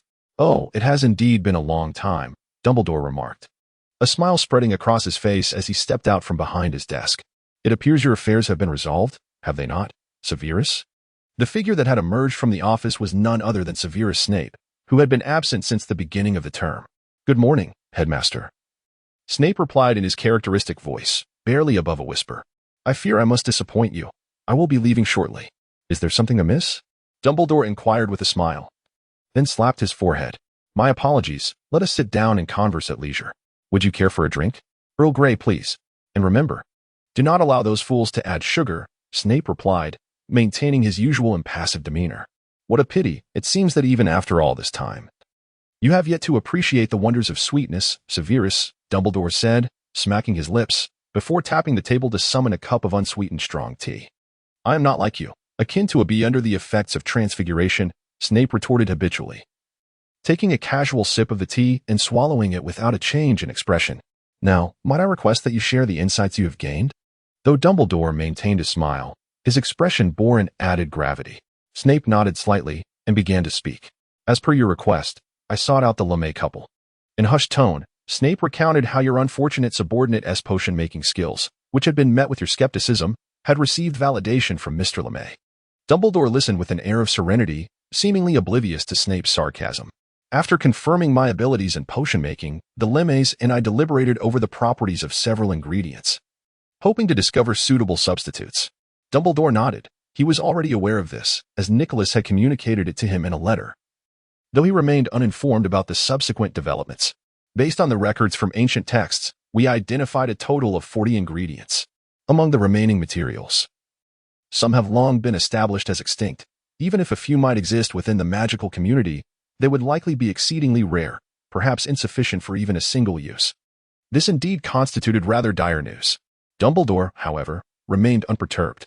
Yet, as is often the case, bad news frequently accompanies the emergence of good tidings, does it not? "You are correct," Snape replied calmly. "We have indeed discovered some substitutes, managing to assemble all the necessary materials, part of which consists of Mr. LeMay's collection." "The Philosopher's Stone?" Dumbledore surmised. "Precisely," Snape affirmed, nodding. "Through experimentation, the Philosopher's Stone can serve as a replacement for those irreplaceable items. However, according to Mr. LeMay, given that we have employed numerous substitutes, the outcome may not fully meet our expectations." "My old friend, he is inherently cautious," Dumbledore mused with a smile. "Let me guess. He conducted several trials, did he not?" Snape gave a slight nod. "So, did you succeed?" Snape nodded but then shook his head. "We have indeed achieved success. Yet we have also encountered failure. With the use of substitute materials, we can attain the effect of life-sharing. However, the side effects are considerable." Dumbledore contemplated for a moment and speculated. "Related to magical energy?" "Indeed, it pertains to magical energy," Snape confirmed. "As we captured a dark wizard and controlled him with the Cruciatus Curse, compelling him to establish a life share with a muggle. Once the effect of life-sharing was activated, the dark wizard became a mere shell of his former self. After dissection, Mr. LeMay discovered that all of his magical energy had vanished." "The disappearance of magical energy?" Dumbledore reacted with concern. "Such a cost is significant." "It is of little consequence," Snape remarked, shaking his head. "Mr. LeMay found that this life-sharing phenomenon is predicated on the existence of magical energy, and once he became a mere shell, the life share was automatically terminated. If that is the case, then the significance of this magic is greatly diminished. Dumbledore pondered quietly, realizing that unless he could discover a source of magic that could continuously supply power, this spell would indeed be rendered ineffective. So, you intend to leave shortly to resolve this matter? Dumbledore inquired slowly. Snape nodded, his expression inscrutable as he replied, "You know me, Dumbledore." "Ah, yes, I certainly comprehend." Dumbledore chuckled softly. "Lily might find some semblance of happiness, even if she remains unaware. Your love for her endures. I recall having instructed you not to speak her name." Snape's tone shifted abruptly, a glimmer of coldness piercing through his hollow gaze. Very well, very well." Dumbledore raised his hands in a gesture of acquiescence. "But tell me, how long do you intend to love her? After all, if your endeavor succeeds, she will return. I believe you should prepare yourself, Severus." Snape fell silent for a moment before softly uttering a single word. "Always." Once again, the weekend arrived, and students in their third year and above prepared for an excursion beyond the school grounds. At Hogwarts, the older students had an abundance of choices for how to spend their weekends, provided they informed their professors. Aside from those venturing to Diagon Alley for supplies, the majority of students opted to visit the nearby village of Hogsmeade. Hogsmeade is the only village in Britain composed entirely of wizards, devoid of muggles. It is a quaint and unique place, adorned with charming cottages and shops topped with thatched roofs. Incidentally, the terminus of the Hogwarts Express is located at the entrance of Hogsmeade Village. Due to the absence of muggles, wizards residing in Hogsmeade need not conceal their identities. This has allowed the village to maintain a vibrant magical atmosphere, both in everyday life and during significant holidays, particularly during festive times. The trees in the village are adorned with magically enhanced candles. This enchanting village, established alongside Hogwarts, has always been beloved by students, undoubtedly due in part to its distinctive offerings. Honeyduke's Sweet Shop, Zonko's Joke Shop, and the Three Broomsticks Inn are among the favorites. There was also the Hogshead Inn. Though it has recently closed its doors, Field strolled through the streets of Hogsmeade, observing his surroundings with keen interest. Although it was not his first visit, he remained captivated by the charm of the village. Suddenly, his eyes widened as he recognized two familiar figures entering Madame Putafoot's tea shop. Anyone who had frequented this establishment knew it to be the most renowned rendezvous for couples in Hogsmeade. However, Field's astonishment stemmed not from the location itself, but from the sight of none other than Madame Pomfrey and Blaise. Could it be that he was genuinely pursuing Madame Pomfrey? Field found it hard to believe. "I must follow them." In an instant, he made his decision. However, one cannot simply strut forward without caution. After contemplating briefly, he snapped his fingers, and his entire being gradually faded from sight. This should suffice. Field glanced at his now translucent form, nodding in satisfaction as he slowly made his way toward Madame Putafoot's tea house. In the village of Hogsmeade, upon entering the tea house, he avoided a few students who were walking towards him and spotted Mrs. Pants and Blaise seated against the wall. It appeared that Mrs. Pants had employed some form of enchantment. Many students noticed their presence yet displayed no sign of unusual behavior. Blaise was gazing intently at Mrs. Pants, whispering something under his breath, while she seemed somewhat bashful, her face adorned with a sweet smile. Intrigued, Field approached the pair quietly, eavesdropping on their conversation. "Listen, my dear," Blaise murmured in a low tone, "I have always sensed that you are different, indeed, quite extraordinary." It was unclear where he had acquired such charm. Perhaps he intended to showcase the allure of his voice, yet Field regarded him with an odd expression. He couldn't shake the impression that Blaise resembled a lustful duck in that moment. My goodness, does he not realize that he is in the midst of his voice-changing period? Field could hardly bear to watch. Despite his inner monologue of complaints, Mrs. Pants appeared to be thoroughly enjoying the moment. "I do not perceive myself as different from others," Mrs. Pants responded with a smile, a delicate blush gracing her cheeks. "Oh, how unfortunate it is that you have yet to recognize your own charm, my dear," Blaise tenderly remarked. "You ought to appreciate it. Or should I advise you not to be so modest?" "Thank you. I cherish your words," Mrs. Pants replied, her joy evidently heightened. "It is merely a fact," Blaise effortlessly shrugged, apologizing. "I am not one to indulge in falsehoods." "That is splendid, dear Mrs. Pants." Playfully rolled her eyes at him and suddenly inquired, "I am preparing to return. Will you accompany me?" "Why not?" Blaise grasped her hand. "You know I cannot bear to be apart from you, at least not for now." "Very well." Mrs. Pants rose, bending slightly to plant a gentle kiss on his cheek. "How about you accompany me back to the library?" "A splendid idea. I was just contemplating that," Blaise responded, standing up and smiling as he embraced her. Observing the couple leisurely depart, Field pondered for a moment, but chose not to follow. Heaven knows whether they were truly returning or heading to some romantic escapade. He had no interest in witnessing any such display.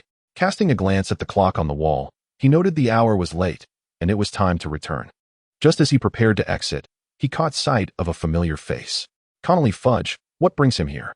Field furrowed his brow, halting his steps, silently trailing him to the bar. Oh, look who it is. Madame Pardief cast a flirtatious glance, her smile radiant as she regarded the newcomer. You are quite the rare visitor, our esteemed minister. Ah, it has been a while, my dear, Fudge smiled, bowing slightly and gently kissing the back of her hand. How have you been lately? Thanks to you, all is well. Madame Pardief covered her mouth, giggling. So, my minister, shall it be meet again? Oh, of course. It is the only one I adore, Fudge replied with a grin, his gaze subtly wandering over her voluptuous figure. Very well, minister, Madame Pardief swayed her slender waist, her ample curves creating alluring waves in the air as she presented a glass of mead to Fudge. One must admit, this woman is indeed a siren. Her mature allure is in stark contrast to the fledgling young witches still in their youth at school. Field had already heard more than one intake of breath in astonishment. It was evident that several young men had experienced a stirring. How much, my dear? Fudge retrieved his dragon-hide wallet from within his coat and, with utmost gentlemanliness, inquired. No need, minister.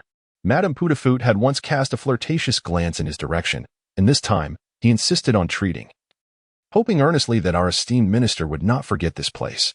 Of course, it would be even better if those infernal dementors could visit a tad less frequently, she lamented, pouting in discontent, for their presence had cost her dearly. It is truly exasperating. Oh, I sincerely apologize, Fudge chuckled awkwardly. You see, we have yet to apprehend Sirius, and thus we cannot withdraw them. At the very least, this offers you some measure of protection, does it not?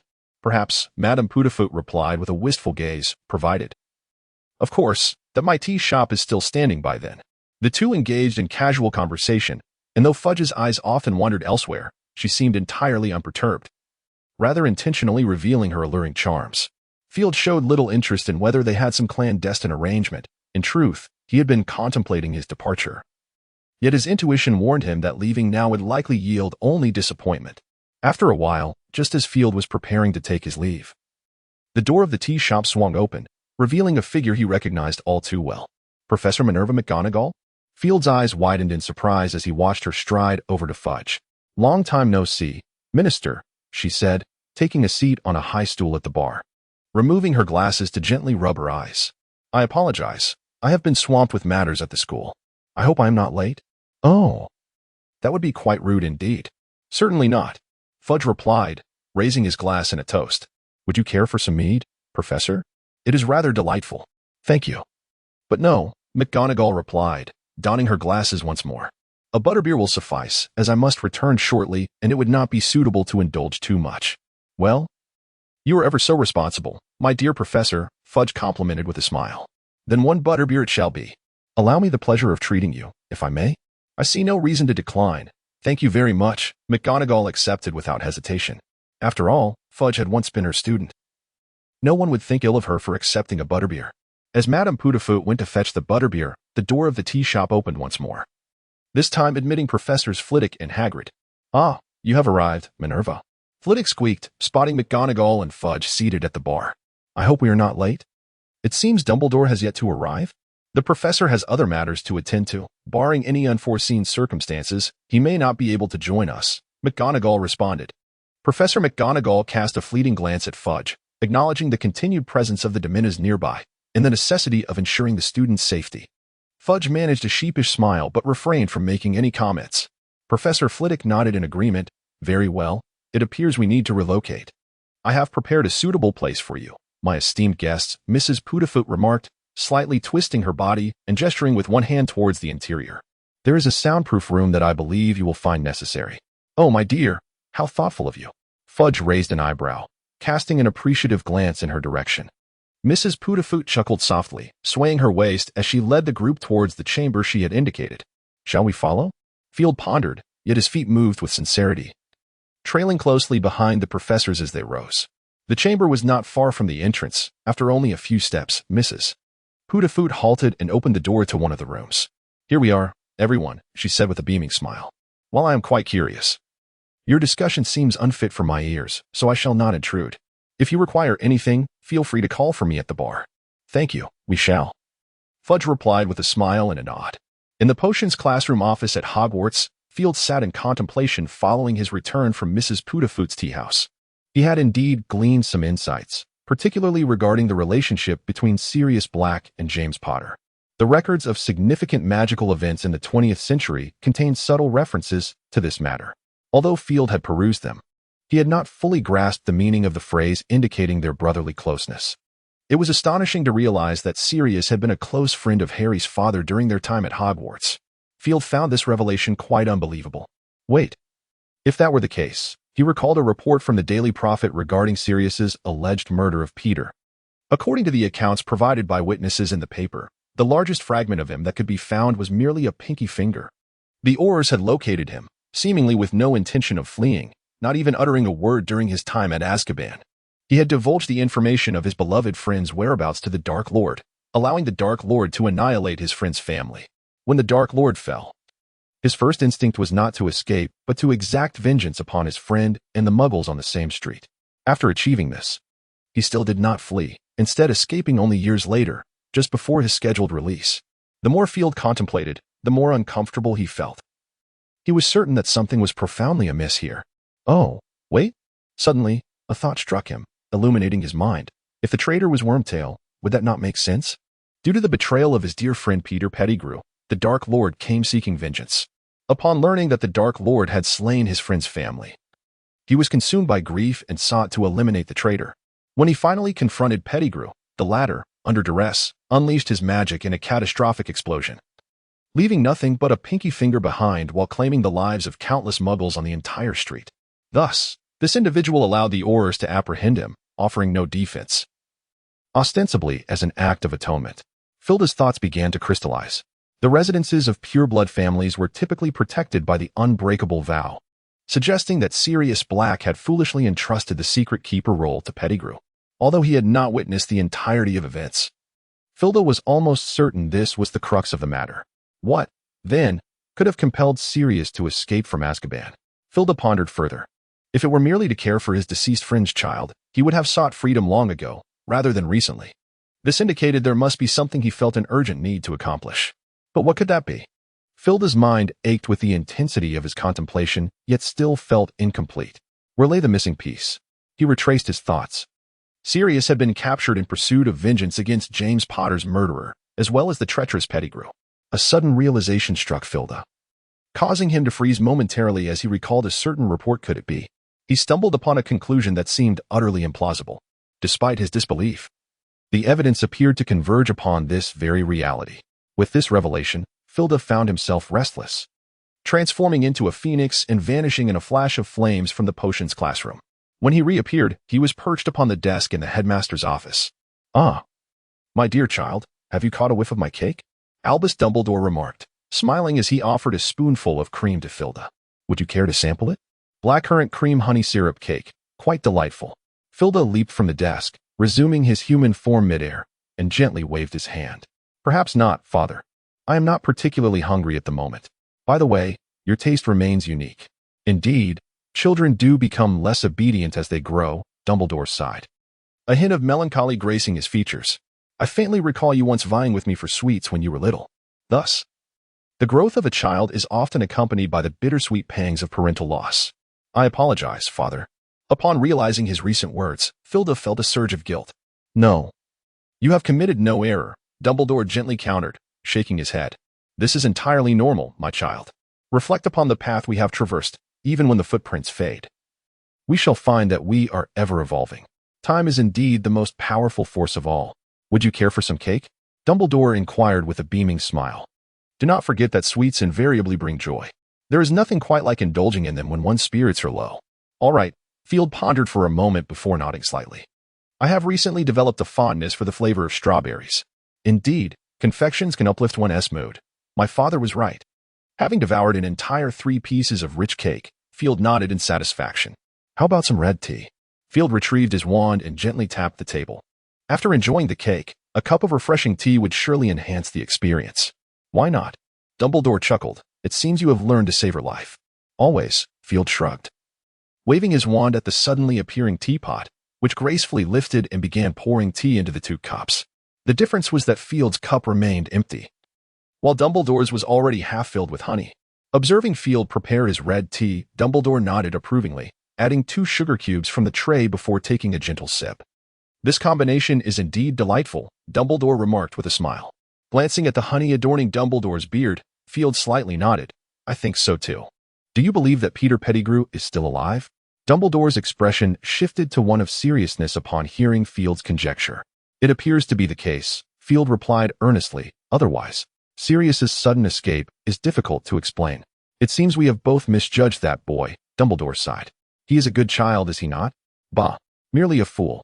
This remark came not from Field, but from Phineas Nigellus Black, the former headmaster of Hogwarts, already depicted on the wall. "That is your descendant, Phineas." The portrait of Headmistress Dolores Umbridge chided him disapprovingly.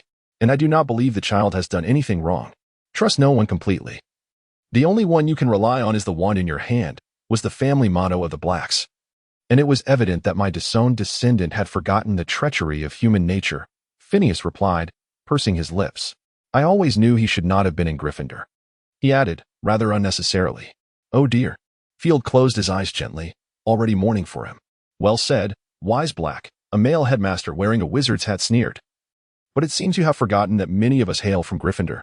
As he spoke, he suddenly dashed forward, directly entering Phineas's frame, tugging at his collar, and, with a clenched fist, delivered a sharp blow to his nose. "Per Mr. Black." Field raised his hands in a gesture of surrender, diverting his gaze from the now overwhelming scene, focusing instead on Dumbledore, who appeared lost in his own thoughts. "What are you contemplating, Father?" Field inquired softly. "Are you considering absolving young Sirius?" "To be honest, it is indeed a notion I find difficult to dismiss," Dumbledore replied with a slight nod. "However, there are still certain matters I have yet to comprehend. It seems I am truly growing old. Let me guess, you wish to ascertain the whereabouts of Peter Pettigrew. Am I correct?" Field asked with a grin. "Not quite." Dumbledore shook his head. "As an elder, the only claim to pride I possess is that I have witnessed enough to understand. Would you not agree? I had almost forgotten that they were all once your students." "No, to be precise, they were all Professor McGonagall's students." "Professor McGonagall is truly your student," Field remarked, slapping his forehead. "Indeed," Dumbledore affirmed. "An animagus is adept at concealing their magic, is it not?" "That is my belief as well." "It is rare to find a mouse that has lived for over a decade." Field nodded, then regarded him curiously. "If that is the case, why not simply capture him?" "In truth, I have been wavering on whether to take such a step." Dumbledore's long fingers tapped lightly on the table, the chaotic rhythm seemingly reflecting his inner turmoil. "If you do not mind, I would be more than happy to lend an ear," Field shrugged. "Perhaps you could provide me with some valuable insight." Dumbledore nodded slowly. "You should be aware that Voldemort has not truly perished," he said, looking intently at Field. "I am aware of this," Field responded. "Horcruxes. A form of dark magic not particularly difficult, though rather uncommon, is it not?" "Indeed, Horcruxes," Dumbledore sighed. "However, you may not know that Harry is, in fact, a unique Horcrux, a living one." "Oh?" Field's interest piqued. "I was unaware of this. Has it been confirmed?" "Yes, when he was still an infant," Dumbledore replied with a nod. "At that time, I believed a fragment of Voldemort's essence had transferred to him. Though it sounds incredible, such occurrences are not unheard of in the magical realm. Only upon learning of Voldemort's immortality did I realize that Harry must contain a piece of his soul." After their deliberation, Dumbledore ultimately resolved to capture Peter Pettigrew. As for the reasons, there are 2. The first reason is that Sirius Black has endured an unjust imprisonment for over a decade. Should the truth come to light without any action taken, it could easily wound the hearts of Dumbledore's other followers. The second reason stems from a remark made by Field. "I do not believe that little Peter will find himself in any dire circumstances." Field smirked, reminding us not to forget that Fudge has never failed to disappoint in his disappointments. Given that Peter has managed to evade capture for so long, it is not inconceivable that he could escape from the Ministry, is it? After a moment of contemplation, Dumbledore found himself in agreement with Field's perspective. Without hesitation, he resolved to apprehend Peter Pettigrew and made his way directly to the Gryffindor Common Room. Upon entering the Gryffindor Common Room, the students instinctively rose to their feet at the sight of Dumbledore, a chorus of greetings erupting in unison. "Hello, children." Dumbledore greeted them with a warm smile and a wave. "Does anyone know where Mr. Ron Weasley is? I have matters to discuss with him." "I know, Professor." A small Gryffindor exclaimed, raising his hand with palpable excitement, an old camera dangling from around his neck. If I recall correctly, you must be Colin, am I right? Dumbledore inquired kindly. Yes, Professor. You remember my name. Colin responded, beaming with delight. Indeed, not many wizards have a penchant for photography. I assumed you had noticed that. Dumbledore winked at him. Might I ask you to inform him? Of course, I will do so immediately. Colin nodded vigorously, darting out of the crowd and rushing towards a dormitory. Before long, he returned, firmly grasping Ron's wrist. I've brought him, Professor, Colin announced proudly. Excellent, thank you very much. Dumbledore replied with a smile, pondering for a moment. Now, how is the Gryffindor house doing? Absolutely splendid, Professor. Before Colin could respond, several students, appearing to be his close friends, eagerly crowded around him, embracing him warmly. Ah, youth is a wonderful thing, Dumbledore remarked with a shrug. Then turning to Ron, he said, I have a task I would like to entrust to you, Ron. Perhaps you are the only one capable of assisting me. In that case, I would be more than willing, Professor, Ron replied, clearing his throat and standing a little taller, a hint of color rising to his cheeks. It is as follows. Dumbledore began slowly. Recently, I came across an article by a muggle regarding the lifespan of animals. It has been suggested that if an animal surpasses the limits of its species' lifespan, it implies that this creature is on the path of evolution. I am keen to delve into this article. As far as I am aware, your pet mouse has indeed transcended the limits of its lifespan, correct? I am uncertain, Professor. Ron pondered for a moment, shaking his head with a hint of dejection. I fear I may disappoint you, Professor. Binky has merely lived a bit longer than usual, and I cannot ascertain whether he has exceeded the typical lifespan of a mouse. No matter, even if not, he is certainly close, is he not? Dumbledore inquired with a warm smile. Might I have him, then? I would be willing to offer a substantial compensation. Let me think. How about 100 galleons? Such a sum? Ron's eyes widened in astonishment, and he blurted out, only to realize his impropriety. I mean, it's quite all right, Professor, after all. He is just a mouse. It's perfectly fine. Good students deserve a little reward, provided you are amenable. Dumbledore winked at him. Of course, I would be delighted. Ron nodded vigorously. Thank you, Ron. Dumbledore retrieved a dragon hide pouch from his pocket. Here are 100 galleons. Very well, Professor. I shall fetch Binky for you. Ron exclaimed eagerly, appearing ready to dart out at Dumbledore's approval. No need for such trouble. Dumbledore produced his wand and gave it a gentle flick. Muttering what seemed to be, Binky, come here. A soft, crisp sound echoed in the air, yet Ron's dormitory remained eerily quiet. Perhaps I should go find him, Professor. Ron said, a hint of urgency in his voice. Rest assured, Ron, I believe my spell has taken effect. Dumbledore reassured him softly. Ah, look, he is coming. As Dumbledore finished speaking, a rather plump mouse, appearing somewhat shabby, emerged from the chimney, floating gracefully to Dumbledore's side. Clever little fellow, Dumbledore remarked with a smile. He has learned to hide in the right places. Perhaps that is the secret to his longevity. Once again, thank you, Ron. Dumbledore ruffled his hair and requested that he keep his galleons safe. Molly and Arthur will be pleased. I will, Professor, Ron replied cheerfully. In the Hogwarts headmaster's office, Phileas had summoned the three heads of house and had asked Professor McGonagall to write a letter to Fudge, stating that Dumbledore had an urgent matter to discuss with him. When Fudge arrived, Dumbledore had yet to return. Perhaps feeling deceived, Fudge appeared rather impatient. Listen here, young Mr. Dumbledore. Fudge waved his arms, his brow furrowed. The department is invariably busy, and unless this is of paramount importance, I believe I should take my leave. Do not be so hasty, my dear minister. Filch chuckled, remarking that the finest operas always make their entrance last, don't they? Opera? Fudge hesitated, perplexed. You shall soon discover, Field cryptically responded, trust me. This will upend many of your perceptions. Should you choose to depart now, we shall not impede you, yet I assure you, regret will surely follow.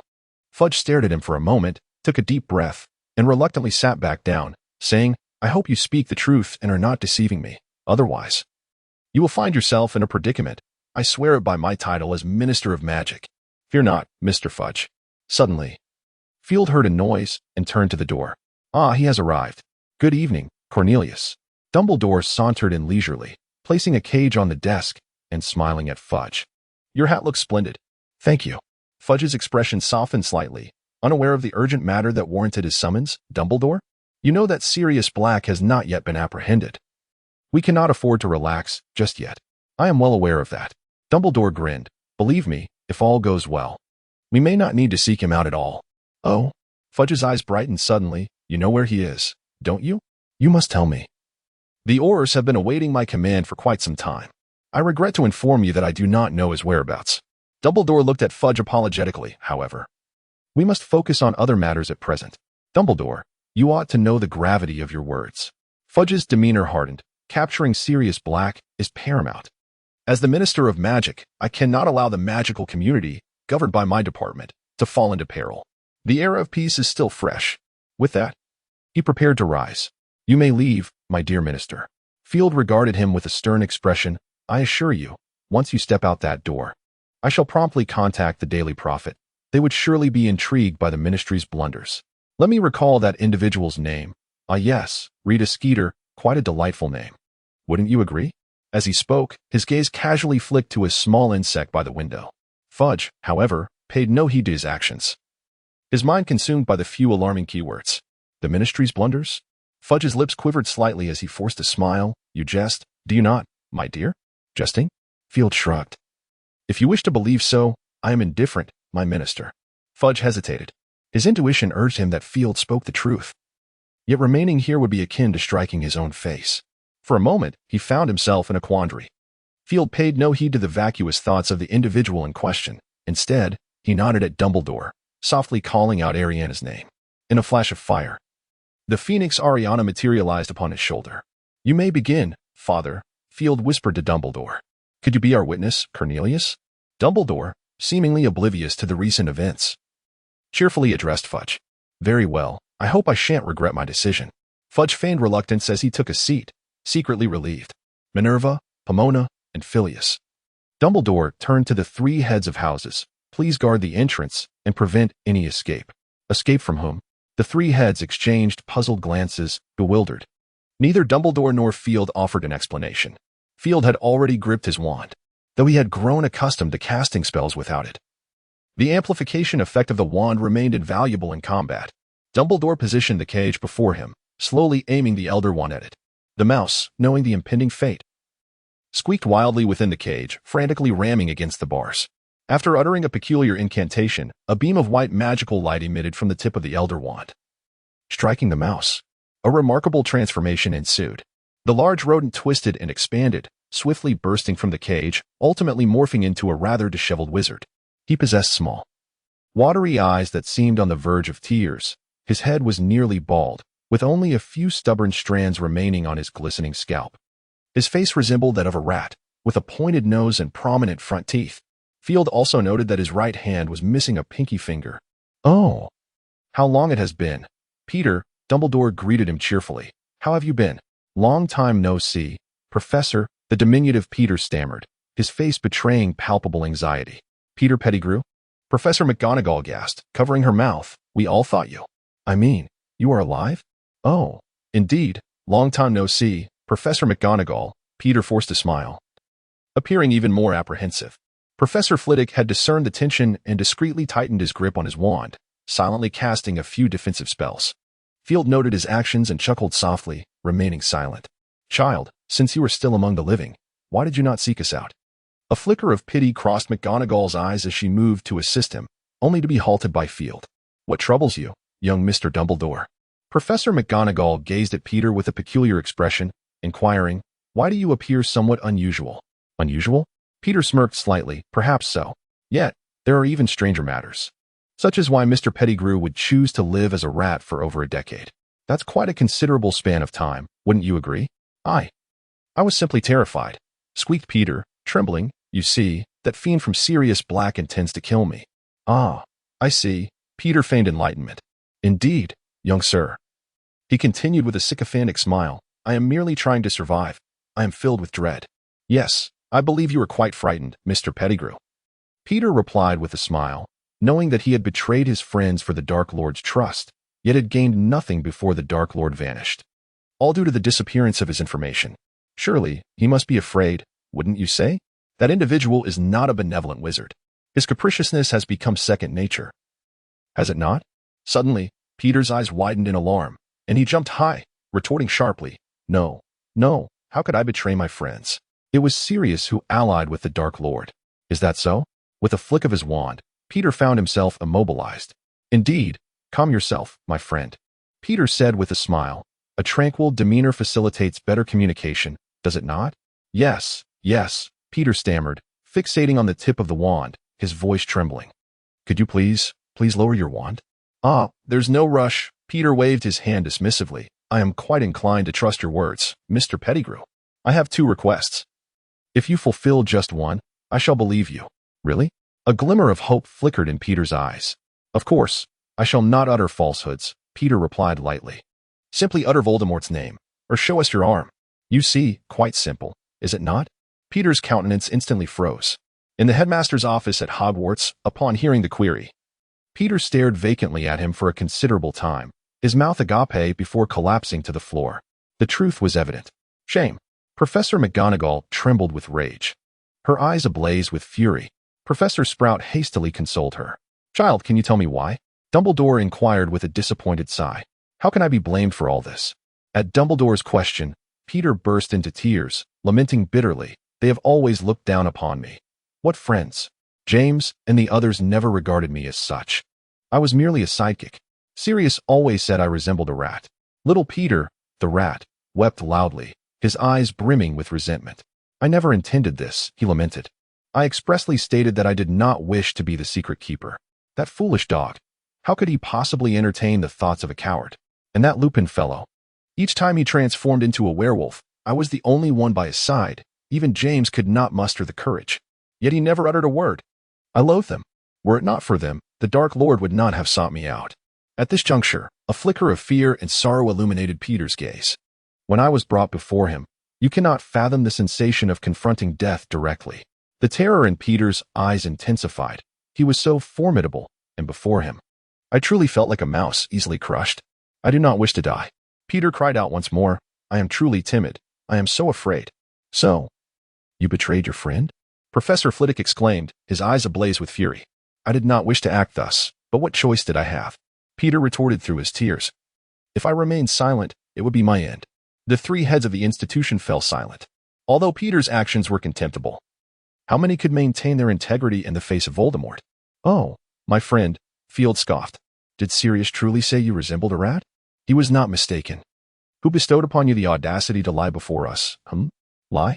Surprised glances exchanged among the 3 heads and Dumbledore. They refocused their attention on Peter. I did not.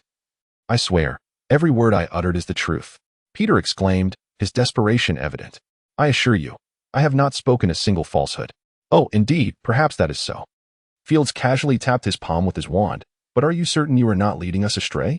Allow me to inquire, Mr. Pettigrew, he said. A glint of coldness flashing in his eyes as he approached Peter, his wand aimed directly at his forehead. If you lie, you shall not wish to discover the consequences. What? Cold sweat began to bead on Peter's brow. So, you claim you were brought before Voldemort.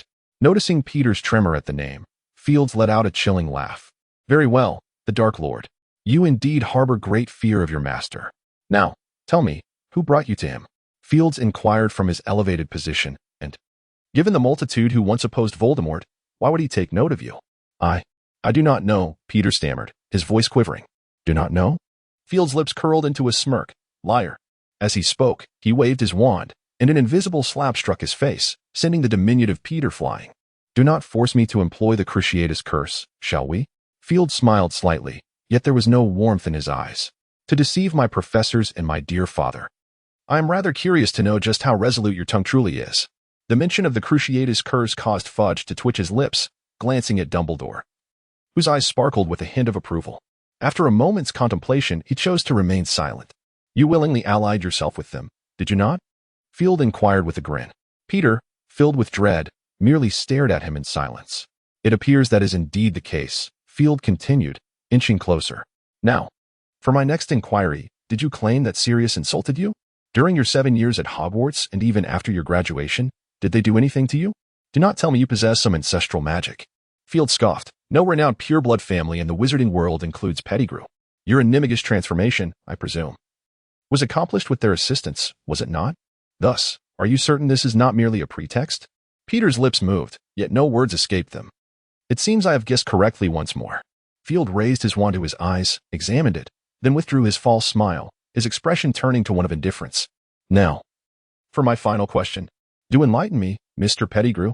How many times did you betray my father as associates?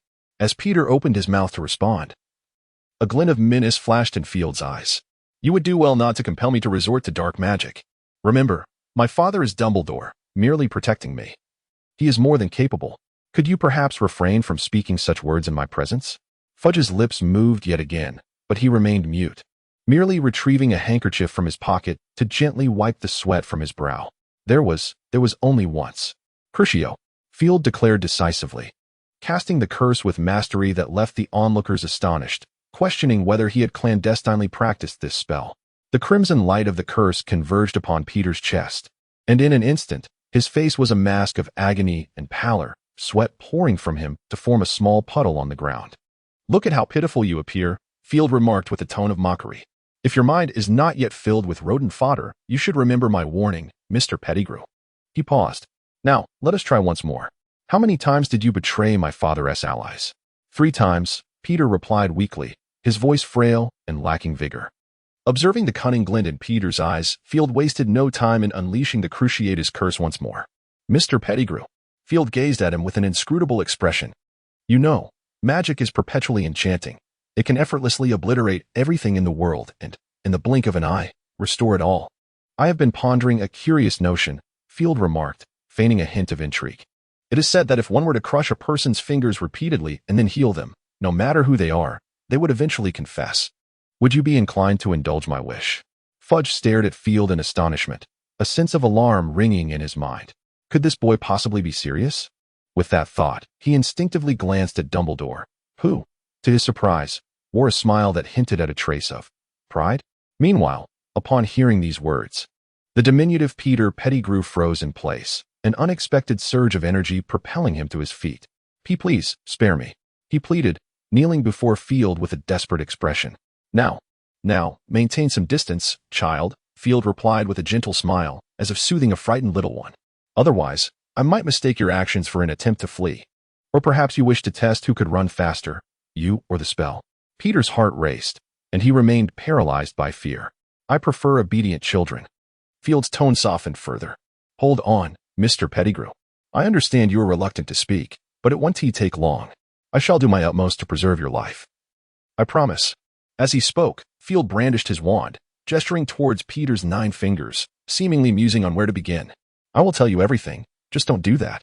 Peter suddenly threw himself at Field's feet, crying out and prostrating himself, kissing the fabric of Field's robes. Quite adept, Mr. Pettigrew, Field said softly.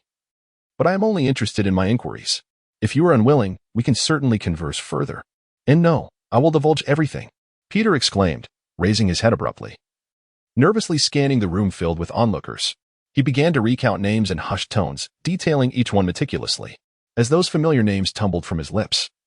Even Dumbledore could not suppress a flicker of anger, an invisible wave of magical energy beginning to emanate from him. Peter spoke for a full half hour, naming over 20 individuals, making it clear just how many he had betrayed. Father, you must exercise control, Field cautioned, watching Dumbledore with concern. Dumbledore, momentarily taken aback, calmed himself, and the surging magical aura dissipated in an instant. Fudge exhaled a long breath, his flushed face gradually returning to its natural hue, casting a wary glance at Dumbledore. Is that all there is, Mr. Pettigrew? Field lowered his gaze upon the diminutive Peter Pettigrew, pondering whether he should reconsider. I swear, this is truly all there is. Peter hastily scrambled to his feet, tugging at the hem of Field's robe. You must believe me, truly. I can drink Veritaserum. Oh yes, Veritaserum. This was yet another item explicitly prohibited by the Ministry of Magic. Upon hearing this, Fudge's eyes flickered momentarily, though his expression remained unchanged. In that brief moment, the legal transgressions committed by Field could have warranted 10 sentences to Azkaban. Yet, recalling Dumbledore's recent display of volatility, Fudge astutely chose to overlook it. Veritaserum? Field reacted as if he had just heard something extraordinary, shaking his head vigorously. No, how could we possibly use that? That is against the law, Mr. Pettigrew. Professor McGonagall, having overheard Field's declaration, stared at him in stunned silence, at a loss for words. We are upstanding citizens of the magical community, Mr. Pettigrew, Field earnestly asserted. I apologize for my previous overzealous actions, but they were conducted with the ministry's consent. Look, that gentleman over there is none other than our esteemed minister, Mr. Fudge. Ministry consent? Fudge scoffed inwardly, though his face betrayed no emotion. The most esteemed individual, you say? Do not presume that everyone enjoys flattery. Fudge mused. Yet his posture on the chair involuntarily straightened a fraction. Peter Pettigrew, too, was momentarily silenced by Field's sudden shift in tone, staring at him in bewilderment. Indeed, Mr. Pettigrew. Although you have committed an unforgivable transgression, every individual has the right to know the truth. Field beamed brightly. Our minister has gone to great lengths to be here because of this matter. Observe our minister. Field spoke with fervor. What a benevolent and sincere great man he is. Risking everything to reveal the truths of yesteryear, solely for the sake of truth. Upon hearing this, Fudge sat up even straighter, making a concerted effort to maintain a stern countenance while the corners of his mouth and eyes betrayed a hint of amusement, unmistakably indicating his buoyant mood. Everyone makes mistakes. That is quite natural, Field remarked, casting a sidelong glance at the theatrically composed Fudge, then addressing Peter Pettigrew. However, for such a significant enforcement agency as the Ministry of Magic to err is a grave misstep. Yet, let us consider how our minister, Mr. Fudge, has responded. How did I accomplish this? Fudge endeavored to maintain a facade of seriousness as he sat there, his peripheral vision frequently darting towards Fielder, whose expression of eager anticipation betrayed his true emotions. My minister, driven by skepticism regarding the events of yesteryear, has publicly deployed demeanors to unveil the truth for the populace. While discreetly conducting a thorough investigation, ultimately, the truth has emerged, perhaps moved by the minister's earnestness. Fielder remarked, a trace of sentiment illuminating his countenance. What a magnificent sentiment this is. It is evident that the errors of that time were not committed by Minister Fudge. Yet his diligence is profoundly moving. Should this matter come to light, it is likely that anyone would share this sentiment, Fielder mused. Envisioning a ministry of magic led by such a minister, one willing to confront past mistakes and strive for the betterment of the magical community. What a glorious image. What a heartwarming minister. Fielder concluded his thoughts with a lyrical tone. Indeed, how accurate that is. Fudge found himself utterly touched by both his own emotions and Fielder's words. What a splendid child. Fudge silently thought, casting an approving glance at Fielder. What of the Cruciatus curse? It is merely a means to restore the truth. The ministry possesses various methods to elicit confessions from wrongdoers, none of which are less intense than this. Fudge maintained that these matters were trifles. You have truly endured much, minister. Fielder gazed at Fudge with deep gratitude. Recognizing even a child like himself understands the minister's burdens. It is of no consequence, my dear child, all is for the sake of the magical world. Fudge responded softly. His face aglow, even while feigning seriousness, his demeanor radiated warmth. Thus, I shall provide the public with an explanation regarding this matter. Fudge turned to Dumbledore. May I request that you temporarily oversee Peter Pettigrew? I shall ensure the Aurors take over promptly. After the trial at Wisengamot, I will disclose all. Prior to that, Fudge straightened his substantial girth, his expression solemn as he declared, I shall sign an order to grant Sirius Black a pardon. The ministry shall provide adequate compensation. You have my gratitude, Cornelius. Dumbledore smiled at him. The public will surely hold you in even greater esteem. All is merely for the sake of the magical world. Fudge nodded vigorously, slightly bowing, then announced, I shall take my leave. In the office of the headmaster of Durmstrang Institute, Grindlevald sat by the window, gazing at the ghostly vessels gliding across the water's surface, absently toying with a curious trinket, lost in thought. A knock resounded at the door. Enter. Grindlevald replied without turning. Emerging from his reverie, the door swung open, and the rejuvenated French black rose, Veda, stepped inside. What brings you here? Grindlevald was certainly aware of who had entered, though he did not turn around. The only one bold enough to approach his office was, aside from Veda, none other than the master. There had been new developments within the British magical community. Veda reverently held a piece of parchment, beneath which lay a newspaper, seemingly related to the young master. It appears to concern the young master, Veda added. Oh. Grindelwald's interest was piqued as he swiftly turned around, a curious expression gracing his features. I find myself quite intrigued. With that, he seized the parchment and paced to the rear of his desk. Observing that his master had begun to read intently, Veda silently approached the desk, awaiting his inquiries. Sirius Black? A slight smirk curved Grindelwald's lips, his heterochromatic eyes gleaming with inscrutable meaning. It seems I was unaware of such a notable figure. My apologies. Master, this is my oversight. Though Grindelwald smiled, Veda could sense his growing discontent, prompting her to lower her gaze as beads of sweat trickled down her flawless visage. After a moment of silence, Grindlevald spoke slowly. Tell me more about this individual. Yes, master. Veda quietly exhaled, gathering her thoughts before divulging all she knew about Sirius. He is Sirius Black, the eldest son of the esteemed Black family, one of the sacred 28 of the British magical community, and the last remaining direct descendant of his lineage. He once had a brother named Regulus Black, who has unfortunately gone missing. Grindelwald listened intently as Veda recounted the details, his fingers idly toying with an object. He graduated from Gryffindor at Hogwarts School of Witchcraft and Wizardry, and was a close friend of the father of the well-known savior in the British magical world. Previously, he was incarcerated in Azkaban, charged with allegiance to Voldemort and betraying his friends. However, this newspaper seems to suggest that it was a misunderstanding. There are also some pieces of information that cannot currently be verified, such as rumors that one of his friends is a werewolf, with some evidence hinting at its truth, though it cannot be conclusively proven. To befriend a werewolf? A glimmer of appreciation flashed in Grindelwald's eyes, revealing a hint of audacity. Dumbledore possesses keen insight, does he not? He placed the newspaper on the desk, the sound of his nails scraping across the paper resonating in the room. He always advocated for those he valued. Shall I take his life, master? Veda inquired, a flicker of crimson light sparking in her eyes. Kill him? Grindelwald scoffed lightly. Why would we do that? Such an act would yield us no benefit. Given the opportunity, I would indeed wish to meet him in person, to discern the nature of his capabilities, or rather, his charm. Veda caught the latter words, yet pretended not to hear them. Ah, yes, master.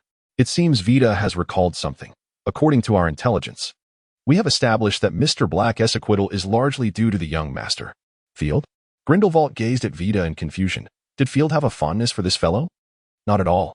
Veda shook her head, as if the young master harbored some scheme. He merely captured an animagus capable of transforming into a mouse, inadvertently aiding Mr. Black in his exoneration. Grindelwald nodded slowly, a glimmer of warmth and pride flickering in his eyes. He truly does not resemble a mere child. Many share this sentiment. Veda affirmed. The young master currently serves as the acting headmaster of Hogwarts and the substitute professor of potions. His excellence is well recognized. Quite commendable, is it not? Grindelwald inquired with a smile, then pondered a question. You mean he is an acting professor? Why not a formal one? The previous potions professor seemed to have encountered some issues, personally instructing the young master to take his place. Veda appeared to have anticipated Grindelwald's inquiry, readily divulging the fact. Oh, Grindelwald's lips curled upward once more, quite discerning. I would very much like to meet this professor. Do you know where he is? Apologies, master. Veda shook her head. This professor seems to be quite elusive. The last sighting was in Devon, in the western part of England. It appears to be protected by the Fidelius charm, as our people have not uncovered his true hiding place. Grindelwald nodded gently, suddenly posing a peculiar question. Does Field enjoy being a professor? That remains uncertain. Veda shook her head. However, he performs exceptionally well. He excels at everything he undertakes. Grindelwald stated with a hint of pride, then inquired about his relationship with his professor. It should be a good rapport. Veda contemplated briefly.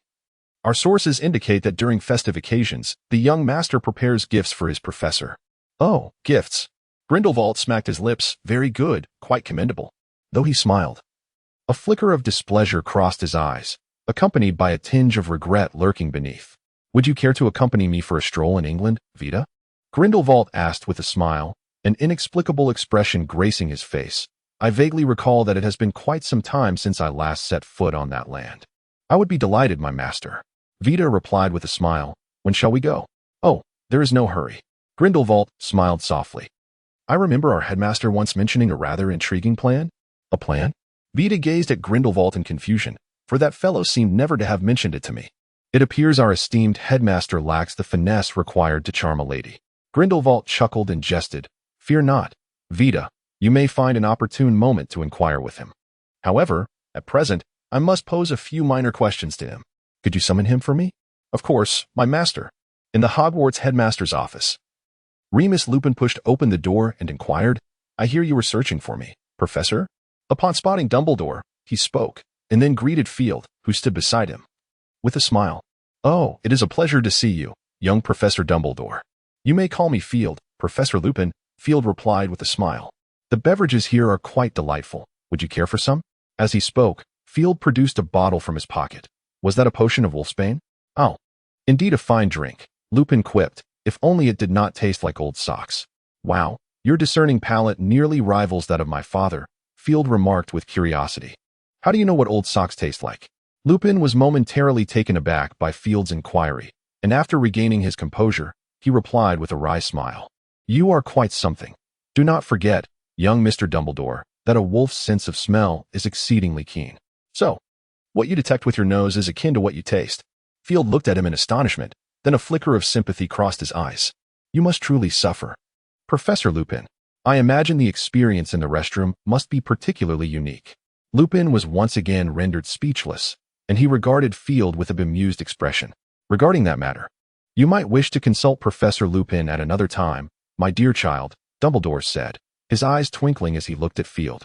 Trust me, he would be more than willing to enlighten you. Is that so? Field felt an inexplicable doubt about the likelihood of that statement. Remus, I apologize for the interruption. Dumbledore shifted his gaze to Lupin's face. Please forgive me. I believe you would be quite eager to see someone. Who? Lupin inquired, curiosity etched upon his features. Before he could utter another word, a small door at the back of the office opened, and a rather disheveled man emerged. His hair cascaded down to below his waist, and his once handsome visage now resembled that of a skull, devoid of any flesh. Both his hair and face were grimy. His clothes were tattered, revealing a skeletal frame beneath. Upon noticing Lupin, the man broke into a broad grin. Despite the darkness of his teeth, he radiated warmth. Lupin was momentarily taken aback, then gradually regained his composure. A faint smile gracing his lips, though his eyes glistened with unshed tears. My friend, you truly appear as if you've been wandering the streets. Lupin chuckled as he strolled toward the man. If Freya were to see you now, she would undoubtedly be heartbroken. That little Ravenclaw crybaby? The man replied with a grin. Oh, I had no idea she had a secret crush on me. Many are aware of it, Lupin teased. We once exchanged letters. And her husband was quite displeased about the matter. That's not my fault, the man shrugged. But knowing someone would weep for me after I'm gone does sound rather nice. I certainly won't shed tears for you, Lupin said with a smile. How fortunate. For I shan't weep for you either, the man responded, opening his arms wide for an exuberant embrace as Lupin approached. Welcome back, my brother. Lupin's voice quivered with emotion. Your scent, however, leaves much to be desired. You haven't changed a bit, old chap, the man replied, his voice tinged with a rough edge. I've always told you. That's the essence of manhood. Clearly, you share more in common with my mother. Watching the two robust men embrace tightly, Field felt a wave of emotion. Perhaps Sirius Black had many flaws, but none could question his loyalty to friendship. This loyalty might stem from the inherent stubbornness of the Black family lineage. Regardless, it remained his most admirable trait. Dumbledore observed the scene with a gentle smile, discreetly wiping a tear from the corner of his eye. The two men held each other for an extended moment before reluctantly parting, their gazes still locked. Ah, it's simply heartwarming, Field exclaimed. Indeed. Professor Lupin's years of solitude were merely a weight for Mr. Black, were they not? Love is, after all, a magnificent force. Under the peculiar glances exchanged between Sirius and Lupin, Field earnestly advised, it's quite all right, gentlemen. I recall that the magical community permits weddings between same-sex couples. You may openly be together, and we would all bless your union. Love? Sirius and Lupin exchanged bewildered looks, their expressions contorting slightly as they hurriedly took a few steps back in unison. Oh, look at that rare synchronicity, Field remarked, wiping away non-existent tears. Father was indeed correct. Love is the most powerful force in the world. Can someone silence this fellow? Sirius was at a loss for words, casting a pleading glance at Dumbledore. His eyes filled with desperation. Dumbledore nodded slightly, signaling his understanding. Just as Sirius and Lupin breathed a sigh of relief, they heard Dumbledore address Field. I believe it is my duty to inform you, my child, Dumbledore advised Field earnestly, that while love transcending gender and societal norms is indeed commendable, it is crucial to consider the feelings of others before they choose to reveal their truth. Not everyone may be ready to accept such revelations. Very well. I shall remember that, Field responded with a serious nod, then turned to Sirius and Lupin, who were watching him with wide-eyed anticipation. My apologies, gentlemen. I shall keep your secret until you decide to make it public. I promise. One could see why he was appointed headmaster. His perspective was commendable, displaying empathy that Field felt he lacked. Sirius and Lupin exchanged a glance, both recognizing the awkwardness and the tears that threatened to spill. What should have been a pleasant meeting suddenly felt tainted. leaving them with the impression that perhaps never seeing each other again would be preferable. Never mind, let it go. Sirius shook his head, casting aside the strange sensation and focusing on Field. I have heard about you, young Mr. Dumbledore, Sirius said gratefully. Thank you. If you wish, I shall be your friend for eternity. Oh, the pleasure is mine, Field shrugged, though he admitted, to be frank, I was merely incensed by how Peter Pettigrew deceived us. Yet you have vindicated me, which is undeniable, Sirius said earnestly. Should you require my assistance, do not hesitate to ask. The reputation of the Black family still holds some weight. If the need arises, I shall, Field nodded. He certainly would not underestimate the influence of the old pure-blood families. Even if he did not personally need it, his father would find it useful. As this thought crossed his mind, Field suddenly inquired, Mr. Black, I am curious, does the Black family collection contain any information or specimens regarding extinct magical plants? Upon hearing Field's question, Dumbledore immediately discerned his intentions, his eyes sparkling with anticipation as he looked at Sirius. Devonshire, located in the southwestern part of England, shares a border with Cornwall, renowned for its distinctive landscapes. It is frequented by many travelers. Little do most know, it is also one of the secluded retreats of Nicholas Flamel. As night fell, the moonlight was gradually obscured by clouds, the silvery glow fading into darkness. In the pitch-black night of Devonshire, a man clad in a long black robe moved swiftly in a particular direction. The man suddenly halted his steps, casting a discerning glance around him. As he quietly began to retreat, Good evening, esteemed Professor Snape. A voice laced with mockery unexpectedly emanated from his side. Without hesitation, Snape flicked his wand towards the source of the sound, and with a swift flourish of his cloak, he retreated several paces. Oh, such an impudent attack is hardly a gesture of goodwill, the voice complained, followed by a sharp crack, reminiscent of an invisible blade striking an unseen barrier. Snape paused once more, surveying the wizards who had encircled him, lowering his wand slightly. It is an honor to finally meet you, Professor Snape, the voice chimed again. As its owner approached, an unremarkable face came into Snape's line of sight. Allow me to introduce myself. I am Karl von Hoffmann, and I extend my greetings to you. Sir, I do not perceive this as a proper greeting, Snape remarked, his expression impassive as he regarded the wizards surrounding him. I apologize, your prowess is not negligible, indeed. One might even classify you as a formidable dark wizard, Karl replied apologetically. Please forgive us. Our master wishes to invite you as a guest, hence our actions. As a guest? Snape scoffed. I was unaware I possessed such notoriety or worth. Perhaps you are not fully aware of your own value, Karl smiled. If it were I would have ascertained these matters post-haste. Hearing this, Snape scoffed again, too weary to respond. Then, may I implore you to accompany us? Karl inclined his head, uttering the invitation. It seems I have little choice but to comply, do I? Snape sheathed his wand. Please do not put me in a difficult position, esteemed sir. Karl maintained his smile. Several wizards edged closer, encircling Snape. It appears the time is opportune. Karl produced an antique silver pocket watch, and with the silver wand in hand, gently tapped its casing. The watch emitted a low hum, followed by a brilliant azure glow. You should not require my assistance, should you, sir? Karl inquired with a smile. If you continue to ponder matters with a brain as overgrown as a marsh, I must confess my disappointment in your master. Snape retorted with sarcasm. I apologize, Karl reiterated, then spoke earnestly. I am merely one of the least among us. I am far from the greatness of our master. I ask you to maintain your respect, sir. Snape let out a cold snort, choosing not to respond further. Karl smiled slightly and presented the pocket watch to those gathered. Every individual, including Snape, extended a finger, pressing it firmly against the surface of the pocket watch. 3, 2, 1. Mors Mordra. In the headmaster's office at Hogwarts, a flash of fire illuminated the room as Field reappeared before Dumbledore's desk. I'm back, Father, Field said, smiling at Dumbledore, who was emerging from his reverie. I seem to have interrupted your contemplation. It's nothing, my child, Dumbledore replied, shaking his head slightly, his curiosity piqued. I had presumed you would not return today. Oh, you mean that, Field said, rubbing his temples with a hint of discomfort. To be honest, I had indeed intended to stay away. Residing in the house of the oldest pure-blood family in all of Britain, even for the sake of those tomes of magic, I would have deemed it a worthwhile journey. Then why return?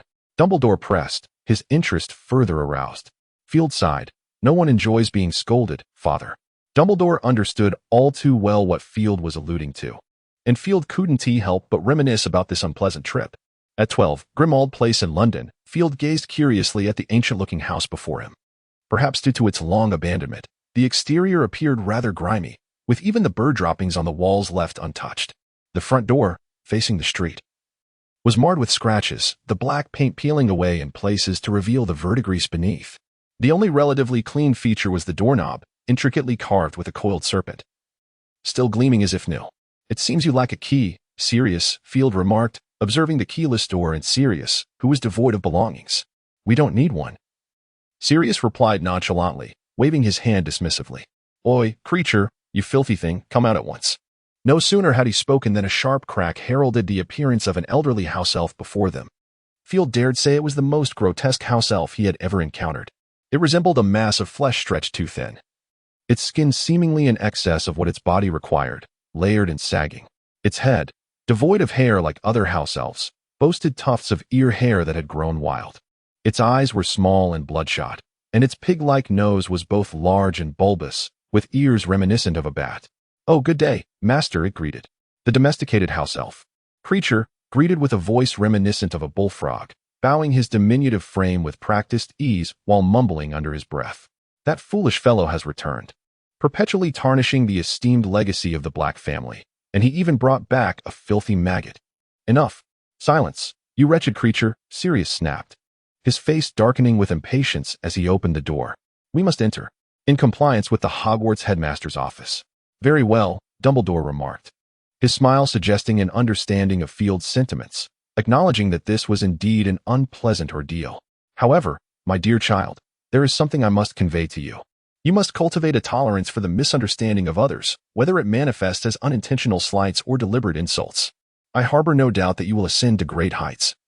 Yet it is often a challenge to hear an honest word at such elevations. Should I then cherish those who insult me?" Field retorted with a slight grimace. "Oh, you know that is not my intention," Dumbledore chuckled. "At the very least, those who genuinely care for your well-being may warrant consideration, regardless of the pleasantness of their words. What do you think?" "Perhaps you are right," Field pondered thoughtfully. "So, is that why Mother has always found it difficult to contend with you?" Dumbledore paused, his gaze upon Field turning somewhat profound. "It seems you have gleaned quite a bit, my child. If you wish, I would be more than willing to listen." In the Hogwarts Great Hall, Field sat despondently at the Slytherin long table, eliciting surprise from his fellow students. Since the commencement of the academic year, he had seldom graced the student seating, let alone dined here. Could it be that Professor Snape is returning? The students speculated quietly, some murmuring among themselves. "Ah, is that not our little Professor Dumbledore?" Blaise remarked upon spotting Field, casting a sidelong glance. "What is this? After a few days' absence, you've returned?" He seemed poised to say more when Daphne interjected, pulling him back and retorting, "If you have nothing worthwhile to say, you might as well remain silent. No one looks down upon you." "Humph," Blaise scoffed, grumbling, "it's just this fellow. Good heavens, this term has dragged on for so long, and he has yet to seek us out. Don't tell me you are unaware of how busy the professors truly are." Daphne shot him a disapproving look. "Moreover, Field is still the acting head of Slytherin. I have yet to see you assist him in any capacity." Blaise offered a sheepish smile, choosing not to elaborate further. Field, unhurried, set down the lemon juice before him, turned his head to face Blaise, and with a gentle smile remarked, "Indeed, love has the power to foster growth. Compared to your former self, you now possess an abundance of courage, Blaise." "Oh?" Daphne's eyes sparkled with intrigue as she instinctively glanced at the visibly flustered Blaise. "What love?" Blaise stammered, beads of sweat forming on his forehead. "I do not comprehend what you are referring to." "Oh, is that so?" Field replied with a knowing smile. "Let us assume you are oblivious." It appeared that Blaise was concealing a great deal, Daphne observed with keen interest. "I am quite eager to learn what Field has mentioned. Will you divulge it yourself, or shall I uncover it?" As Blaise, drenched in perspiration, attempted to explain himself, Field slowly smiled, feeling his previously gloomy disposition lighten considerably. Indeed, Blaise was truly a good person. Field mused, such selflessness as Blaise exhibited is rare in this world. In the office of the headmaster of Durmstrang, leader, Carl stood respectfully before the desk. "We have invited Professor Snape to join us." "Ah, splendid." Grindlevald nodded slowly, lightly rubbing the trinket in his hand, and inquired with a gentle laugh, "I recall reminding you all to maintain decorum, did I not?" "Yes, leader," Carl replied, bowing his head even lower. "We did not engage in any extreme actions." In fact, he was quite cooperative. Oh? Grindelwald's interest peaked as he smiled. Are you certain? Carl chuckled awkwardly, initially. He did resist a bit, but after that, he complied. A clever fellow. I must admit, I find him somewhat admirable. Grindelwald's lips curled into a smirk. Have you ensured our guest is well taken care of? Yes, he is currently in the reception room, Carl answered without hesitation. Madame Rosier is accompanying him.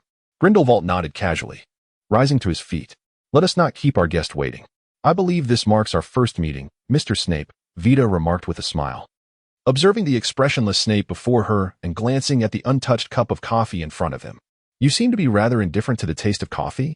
If I were you, Snape retorted with a sardonic glance, I would not have added such an excessive amount of Veritaserum. Vita furrowed her brow. Making baseless accusations is hardly a commendable habit, Mr. Snape. Snape let out a derisive scoff, choosing silence as he gazed at Voldemort with a hint of disdain in his eyes. Just as Snape was lost in contemplation, the door swung open once more, revealing the imposing and sinisterly charismatic visage of Grindelwald. Snape rose slowly, silently paying his respects to the esteemed elder. Ah, what an intriguing little fellow, Grindelwald remarked with a faint smile. It seems this is our first encounter. Although I had not heard of you before, your talents truly astound me. Not having met you sooner, I must admit, is my oversight. Gellert Grindelwald. Grindelwald approached Snape, extending a hand. A pleasure to make your acquaintance, my brilliant master of potions. Snape glanced at Grindelwald's smiling countenance before his gaze fell upon the outstretched hand. After a moment's hesitation, he accepted the gesture. Severus Snape, he stated plainly. Not quite a genius, though certainly not among the fools. Grindelwald chuckled softly, releasing Snape's hand as he settled comfortably into his seat.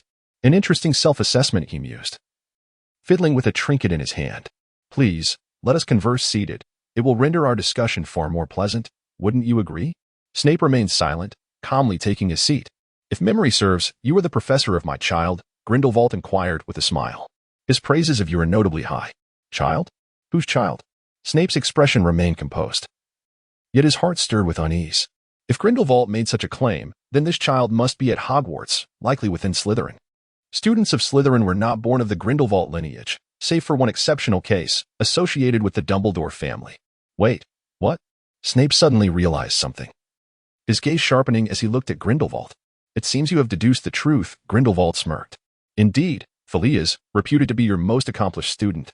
He possesses remarkable talent. Talent? Snape murmured. In potions, perhaps? No, his prowess extends beyond that. He excels in multiple disciplines, particularly in charms, or rather, in the innovation of magic. He may well be the first wizard within our realm capable of employing house elf magic. Ah? Grindelwald's interest peaked significantly. This detail had eluded me. Truth be told, my knowledge is limited as well, Snape conceded slowly. After all, he is a child of Dumbledore. The one who knows him best is undoubtedly our headmaster. Dumbledore. Grindelwald murmured, a complex expression flickering in his eyes before swiftly vanishing. Mr. Snape, Grindelwald sat up slightly, a glint of keen insight illuminating his gaze. If my memory serves me correctly, you have not been teaching at the school this year, but rather engaged in other pursuits, am I right? May I inquire what you are currently involved in? As the question left his lips, the atmosphere in the room grew palpably tense. In the office of the Durmstrang headmaster, under the cloak of night, Grindelwald sat shrouded in darkness, gazing out at the luminous moonlight, lost in thought. The door creaked open, and Vita entered, her silhouette swaying gracefully. In the moonlit night, she appeared like an enchanting siren, thorny, perilous, yet undeniably alluring. It is already quite late. Vita, Grindelwald emerged from his musings, smiling as he regarded her approaching figure. I hardly imagined you would be unable to sleep. Indeed, master, Vita replied, pursing her lips with a smile. After all, what Mr. Snape revealed is quite astonishing. So, you wish to dissuade me from believing? Grindelwald's lips curled slightly, his unusual eyes shining brightly even in the dimly lit room. No, quite the opposite, Vita shook her head. Though it may sound absurd, I believe Dumbledore is not yet a senile old man. In England, who could possibly deceive him? Thus, you do believe? Grindelwald turned his gaze back to the window. Yes, my master, Vita smiled gently. Though it is peculiar, such is the nature of magic, is it not? Grindelwald continued to stare out into the night, falling into a deep silence before slowly nodding. Shall we support him? Vita softly inquired, observing Grindelwald lost in contemplation. After a moment's silence, Grindelwald nodded. Take him to where our treasures are stored, and allow him to choose for himself. If he truly discovers something remarkable, the generous Mr. Snape should not mind sharing. Understood. What? Did you say what you intend to do? Field questioned, doubting his own hearing. Yes, you heard correctly, Blaise flushed. I know it sounds unbelievable, but I have no regrets. Regrets? That is your choice, Field waved a hand dismissively. I am more than willing to assist you. But you should consider the school's stance. And your mother. Oh, must we discuss that? Blaise furrowed his brow, casting a pitiful glance at Field. My mother would undoubtedly kill me. Fear not. Field pondered for a moment before responding with assurance. Although the cemetery is currently quite limited, I will ensure that everything is prepared for you. This jest, however, lacked any semblance of humor. I genuinely wish for your assistance, Field, Blaise lamented. Very well. I shall find a way, Field replied, casting an odd glance at him.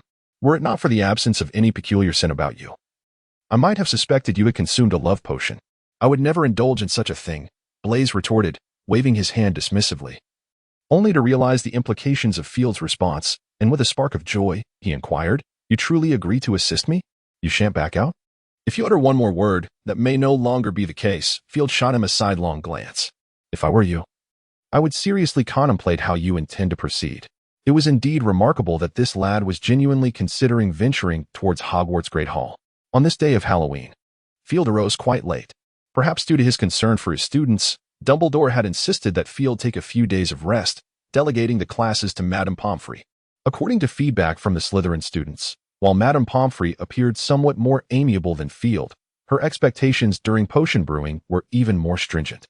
Many girls had been reduced to tears under her admonishments. Field promptly expressed his relief at this arrangement, finally able to rest without worry. Upon hearing this, even Blaise and his companions, who shared a decent rapport with Field, gazed at him with expressions of discontent. Field's reasoning was straightforward. No matter how wondrous potions may be, their essence remains that of medicine, and those who craft them are akin to physicians. An incompetent healer could indeed jeopardize lives. One must never relax their vigilance. Field resolutely contemplated. After taking his time with his morning routine, he ambled into the great hall, half-lidded eyes reaching for a sandwich and a glass of apple juice. Thus commencing his breakfast. As he observed an owl swooping into the Gryffindor section, a peculiar thought struck him. Over the years, owls have consistently entered from above the heads of Gryffindors. Had no brave soul ever discovered something unusual within their bowls of oatmeal? With this thought, he regarded the Gryffindors with an altered gaze. Oh my goodness, Harry, look at your bowl, Ron exclaimed boisterously from the long table. An owl just perched in your bowl. I'm serious, mate. Ron's voice dwindled as he noticed the peculiar looks directed at him from the surrounding crowd. Oh, I'm full. We should hurry along, Hermione interjected, hastily dragging Harry and Ron out of the hall. Hey, I haven't finished yet. Ron's voice echoed from outside the hall, fading into the distance. Indeed. There truly is something. Field broke into a broad smile, cheerfully reaching for the apple juice. However, with a soft thud, his expression darkened instantly. He cast a disapproving glance at the little girl across from him, who was gently stroking the owl perched on her shoulder. Such a good girl, Hilary. The child cooed to the owl. Did you miss me? The owl squinted its eyes, nuzzling the girl's cheek, before hopping over to the plate beside her and eagerly devouring the crumbs within. Field observed the girl, seemingly oblivious to the unfolding scene, and then turned his attention to the energetic owl. Ultimately, he chose silence, setting the apple juice aside and opting for another drink. A sharp cry resonated from above, prompting Field to look up and behold a striking eagle soaring into the room. It was an unmistakable white-tailed sea eagle, unlike the common variety. This majestic bird's plumage was entirely black, save for a ring of white feathers on its tail. Its yellow-brown eyes gleamed with piercing intensity. Moreover, this eagle exhibited exceptional speed, rivaling that of Field's own phoenix. As it glided through the air, a faint sound reminiscent of thunder accompanied its flight, indicating that it bore the bloodline of a thunderbird. Whose pet could this be? Field pondered, observing the bird's trajectory, only to be taken aback as it swooped directly towards him. The white-tailed sea eagle swiftly descended before him, releasing its grip to drop a letter imbued with a metallic sheen at his feet. It then settled on Field's shoulder, remaining utterly still. After a moment of hesitation, Field glanced at the eagle and pointed to the letter, inquiring, Is this for me? The eagle's eyes shifted slightly, yet it emitted no sound, exuding an air of aloofness. Very impressive, Field thought, casting a resigned glance at the magnificent bird before snapping his fingers towards the letter. With a soft pop, the envelope floated gently into the air, hovering before him. Upon recognizing the familiar triangular emblem, Field felt a wave of relief wash over him as he reached out to grasp the letter. To his surprise, the envelope was not made of paper but rather crafted from a metallic material, intricately adorned with filigree patterns. The back of the envelope was sealed with a small piece of crystal resembling a skull. Carefully removing the crystal, Field extracted the letter within and unfurled it slowly. Dear Field, I hope this message finds you well. It has been quite some time since our last parting. I have heard that many events have transpired in the magical realm of England. Please take care of yourself. If there is a need, do not hesitate to inform me. Perhaps you have already encountered reports regarding the assaults on the ministries of magic in various countries, or perhaps you have surmised it. Indeed, it was I who orchestrated these events. Please do not cast blame upon me. The magical realm has languished in silence for far too long, including my devoted followers. I yearn to hear even the faintest stirrings. I hope this revelation has not frightened you. You see, dear child, the magical world has decayed for an excessive duration. The wizards require a brighter future, and whoever may be the harbinger of this change, it matters not. As long as they possess the power to shatter the current state of affairs. My dear child, you possess talents that surpass those of the majority of wizards. Along with formidable power and exceptional wisdom, you have the potential to contribute significantly to the magical realm, should you choose to do so. I sincerely hope you will. Having expressed all this, I have yet to wish you a happy Halloween. I have prepared a gift for you. I must apologize, dear one. For my recent stay in Ermengarde has left me with scarce galleons, allowing me to procure only the most ordinary items. Trust that upon our next meeting, I shall present you with something far more splendid. If possible, I eagerly await your reply. With love, Gellert Grindlevald. It seems your father has forgotten to write to me. Please extend my regards to him. Your gift lies concealed within the feathers of the white-tailed sea eagle, and I hope that foolish bird has not misplaced it. A Halloween gift? Field had not anticipated that Grindlevald would send him anything, although he referred to him as mother. He had not expected any sincerity behind it. Now it seemed, perhaps, he had gained something? As he contemplated, he reached for the feathers of the white-tailed sea eagle and soon discovered an unusual spot. When he withdrew his hand, he found himself holding something remarkable. Students admitted to Slytherin House are predominantly of pure blood, and their understanding of the arcane is naturally profound. Although many had never encountered a Thunderbird egg, it did not mean they could not recognize one. For instance, Blaise. My heavens, you actually received this! Blaise exclaimed, his eyes wide with disbelief as he gazed at Field. This is even rarer than a phoenix. I am curious whether this is something you acquired yourself or a gift from another. Daphne, though astonished, quickly noticed something that Blaise had overlooked. Someone actually gifted this to you? Blaise shot her a disdainful glance. Let us not forget, while a Thunderbird may not be immortal like a phoenix, its lifespan is still considerable. This is sufficient to establish a small family. Yet, do not forget, Thunderbirds are classified as contraband by the International Confederation of Wizards, and so are their eggs. Daphne shot him a glare, exasperated. To tell me where one might procure such a thing? Don't even mention smuggling. Pure-blood families have connections to smuggling networks. I simply do not believe that anyone would gift such an item. Blaise shook his head. Even if you sold me, it wouldn't procure an egg of this nature. That is indeed true. Daphne nodded in agreement. If your family were aware that selling you could yield a Thunderbird egg, you would have been sold long ago. I would find myself in the same predicament. Speaking of selling oneself, Daphne maintained a serene demeanor, as if discussing the matter of others with an air of inevitability. Upon observing Blaise, Field's understanding of the principle of prioritizing the interests of pureblood families deepened. When confronted with their predicament, Field merely smiled and deftly diverted the conversation. By the way, Blaise, has your mother consented to your relationship with Mrs. Pins? Well, I suppose it's a form of consent.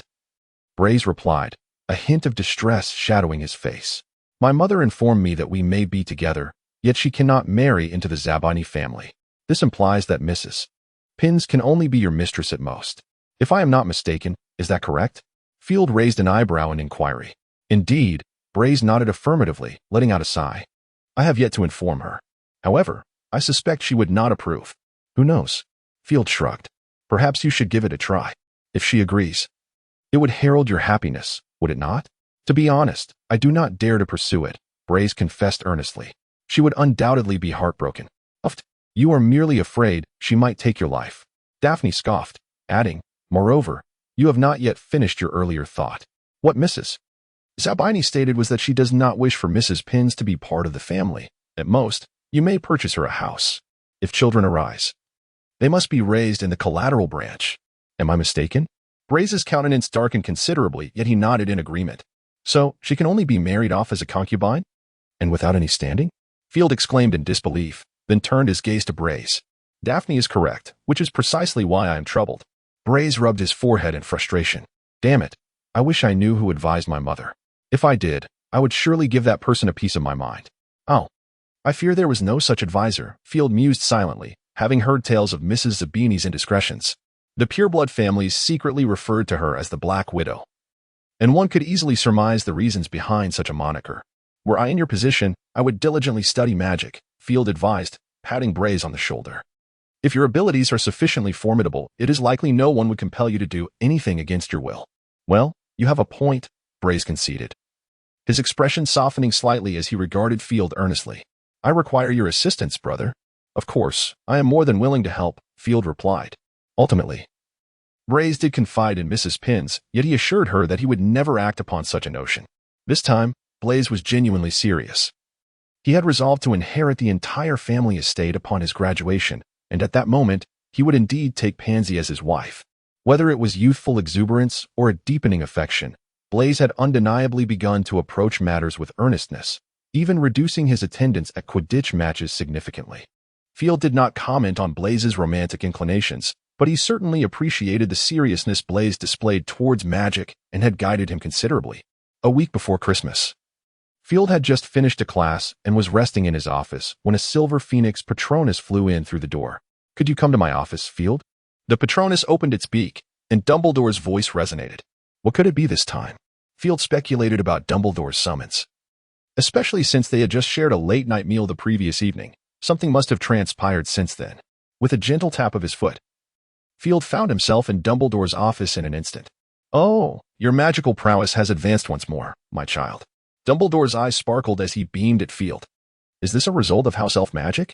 Indeed, though I have made some slight modifications, Field replied with a nod. While he had grasped the essence of the spell, traversing different magical species was not particularly challenging. However, the expenditure of magical energy remained a significant concern. Is this your latest achievement? Dumbledore inquired, his curiosity piqued. One of them, Field confirmed, raising a finger. Most house elf magic is domestic in nature, which poses considerable limitations, making enhancements quite challenging. Impressive indeed, Dumbledore chuckled. At your age, even the legendary Gryffindor would likely not have matched your accomplishments. Who can say? Field shrugged. But what brings you to summon me, Father? Oh, I nearly forgot, Dumbledore exclaimed, smacking his forehead. Please forgive me. Age has a way of dulling the memory. You might not know, but sometimes, after enjoying a small cake, I find myself forgetting that I have eaten, and I still crave more. Are you certain it's merely forgetfulness? Field questioned skeptically, suspecting it was Dumbledore's excuse to indulge in sweets. As far as he knew, Professor McGonagall had already restricted Dumbledore's dessert intake. Let me think. Here it is, Dumbledore said, pulling something from his desk. Unfazed by Field's curious gaze, Dumbledore cheerfully poured him a glass of lemonade. Field resigned himself to abandoning his scrutiny and redirected his attention to the letter before him. This letter appeared nearly identical to the previous one, its format strikingly similar. Field opened the envelope and extracted the letter, reading it with great care. To avoid any embarrassment, he refrained from reading aloud this time. In the office of the headmaster at Durmstrang Institute, Master, if I may be so bold, inviting the young master at this juncture is not a prudent idea. Veda earnestly addressed Grindlevald, who sat languidly behind his desk. Grindlevald waved his hand dismissively, offering no further comment. Veda understood instinctively that his master had made up his mind. Once Grindelwald decided on something, it was rare for anyone to sway him. Having witnessed Grindelwald's obstinacy before, Veda sighed quietly and ceased his entreaties. Rest assured, Veda. Grindelwald murmured softly, reclining comfortably in his armchair with his eyes shut. Dumbledore will not permit Field to come here. Really? Veda inquired, looking at him with curiosity. Of course. Grindelwald replied, a slight smirk gracing his lips. While he has no objections to my re-emergence in the magical realm, he would never allow his child to be so swiftly united with me, even for a brief period. So, he has been envious of your intellect, Veda scoffed lightly. Envious? No, Grindlevald remarked with a mischievous smile. He is merely vigilant. No one understands Dumbledore better than I do. He chuckled with a hint of pride. Very well, Veda nodded, choosing not to linger on the matter. Shall we continue to support that potions professor? Snape? Grindelwald's eyes flew open, his head turning slightly to regard Veda. Why not? It is a highly valuable study. Yes, I am aware, Veda nodded, a shadow of concern crossing his face. I merely worry that should this research succeed, it could have a tremendous impact on the magical community. We may become targets for all. Oh, are we not already? Grindelwald arched an eyebrow. What do you think? Indeed. Master, you are correct, Veda conceded with a gentle nod. I shall relay the message. Grindelwald slowly nodded, his eyes drifting shut once more, before suddenly posing a question. I believe your birthday is approaching, Veda? What? Veda glanced at him quizzically. I'm afraid I do not understand your meaning. Oh, you will soon enough, Grindelwald said with a sly smile, abruptly sitting up and gesturing towards Veda. In an instant, Veda felt as though he had been struck by an unseen force, propelled through the air and colliding with the door. Wow, that seems rather painful, Grindelwald remarked with a raised eyebrow, playfully asking, would you like some pain relief? With that, he waved his hand again, and the office door appeared to come alive, manifesting a multitude of hand-like appendages that firmly grasped Veda. Relax, my child, Grindelwald smiled at her. Do not be anxious, all right? As he spoke, he strolled over to Veda, who was still struggling, and regarded her intently, as if she were a work of art. Indeed. Remarkable. Grindelwald marveled, for the Metamorphomagus Magnus was undoubtedly the most exceptional master of disguise. Even the most skilled transfiguration bore traces of magic, yet you exhibit none. Let me venture a guess. You must hail from the American Magical Congress? Upon hearing this, Veda's pupils constricted sharply, only to relax moments later. Ah. It appears I am correct. Grindelwald smirked wickedly. It seems that past scars have not kept you in perpetual pain, have they? Veda remained silent, her gaze icy as she regarded him. Frankly, I have often pondered who would be the first to strike against me. Grindelwald lightly tapped his forehead. I had considered the German Ministry of Magic or perhaps the French Ministry, for although they are generally inept, their disdain for me would be more pronounced than elsewhere. Yet, I did not anticipate that your proud kind would act first. Grindelwald's expression gradually settled into calmness. Now, dear unknown sir or madam, might you enlighten me as to your identity? I'm afraid I cannot. Veda bit her lip and shook her head vehemently, revealing that she had no words for him, only hoping he would allow her a swift passage to meet her maker. Oh, that title brings me no joy, Grindelwald sighed. It seems you have forgotten that wizards and religion are eternal adversaries. I trust your mental shields are well practiced. My patience is wearing thin, dear unknown friend. Field set aside the letter he held and turned to Dumbledore, who was sweetening his milk with powdered sugar. What do you think, father? Field inquired, puzzled. I hardly believe you would consent to let me go. Oh, why ever not? Dumbledore replied with a smile. It appears you have never visited there for leisure, have you? Perhaps you could regard this as a unique journey. I have no objections, Field shook his head. I simply find it somewhat perplexing. Dumbledore murmured to himself. It seems the powdered sugar is still lacking? I am speaking to you, father. Field frowned, casting a discontented look at Dumbledore. Ah, yes. Where were we? Dumbledore seemed to recall suddenly, offering an awkward laugh. Ah, right. You said you would be quite willing to go, correct? Perhaps, Field replied curtly. Then thought of something else and added, however, I believe Mother would be far keener to see you. Aha, perhaps so. Dumbledore lifted his milk. Would you care for some? No, thank you. Field cast a disdainful glance at the milk in his hand, expressing his distaste for the flavor of sweet milk. What a pity. You have truly missed a delightful experience, my child, Dumbledore remarked, savoring a generous sip and nodding in satisfaction. Milk can indeed contribute to our well-being. Exeter, one of the oldest cities in England, has long been renowned. However, unlike other cities, for reasons unknown, its population has never been substantial. Perhaps it is due to its ancient history.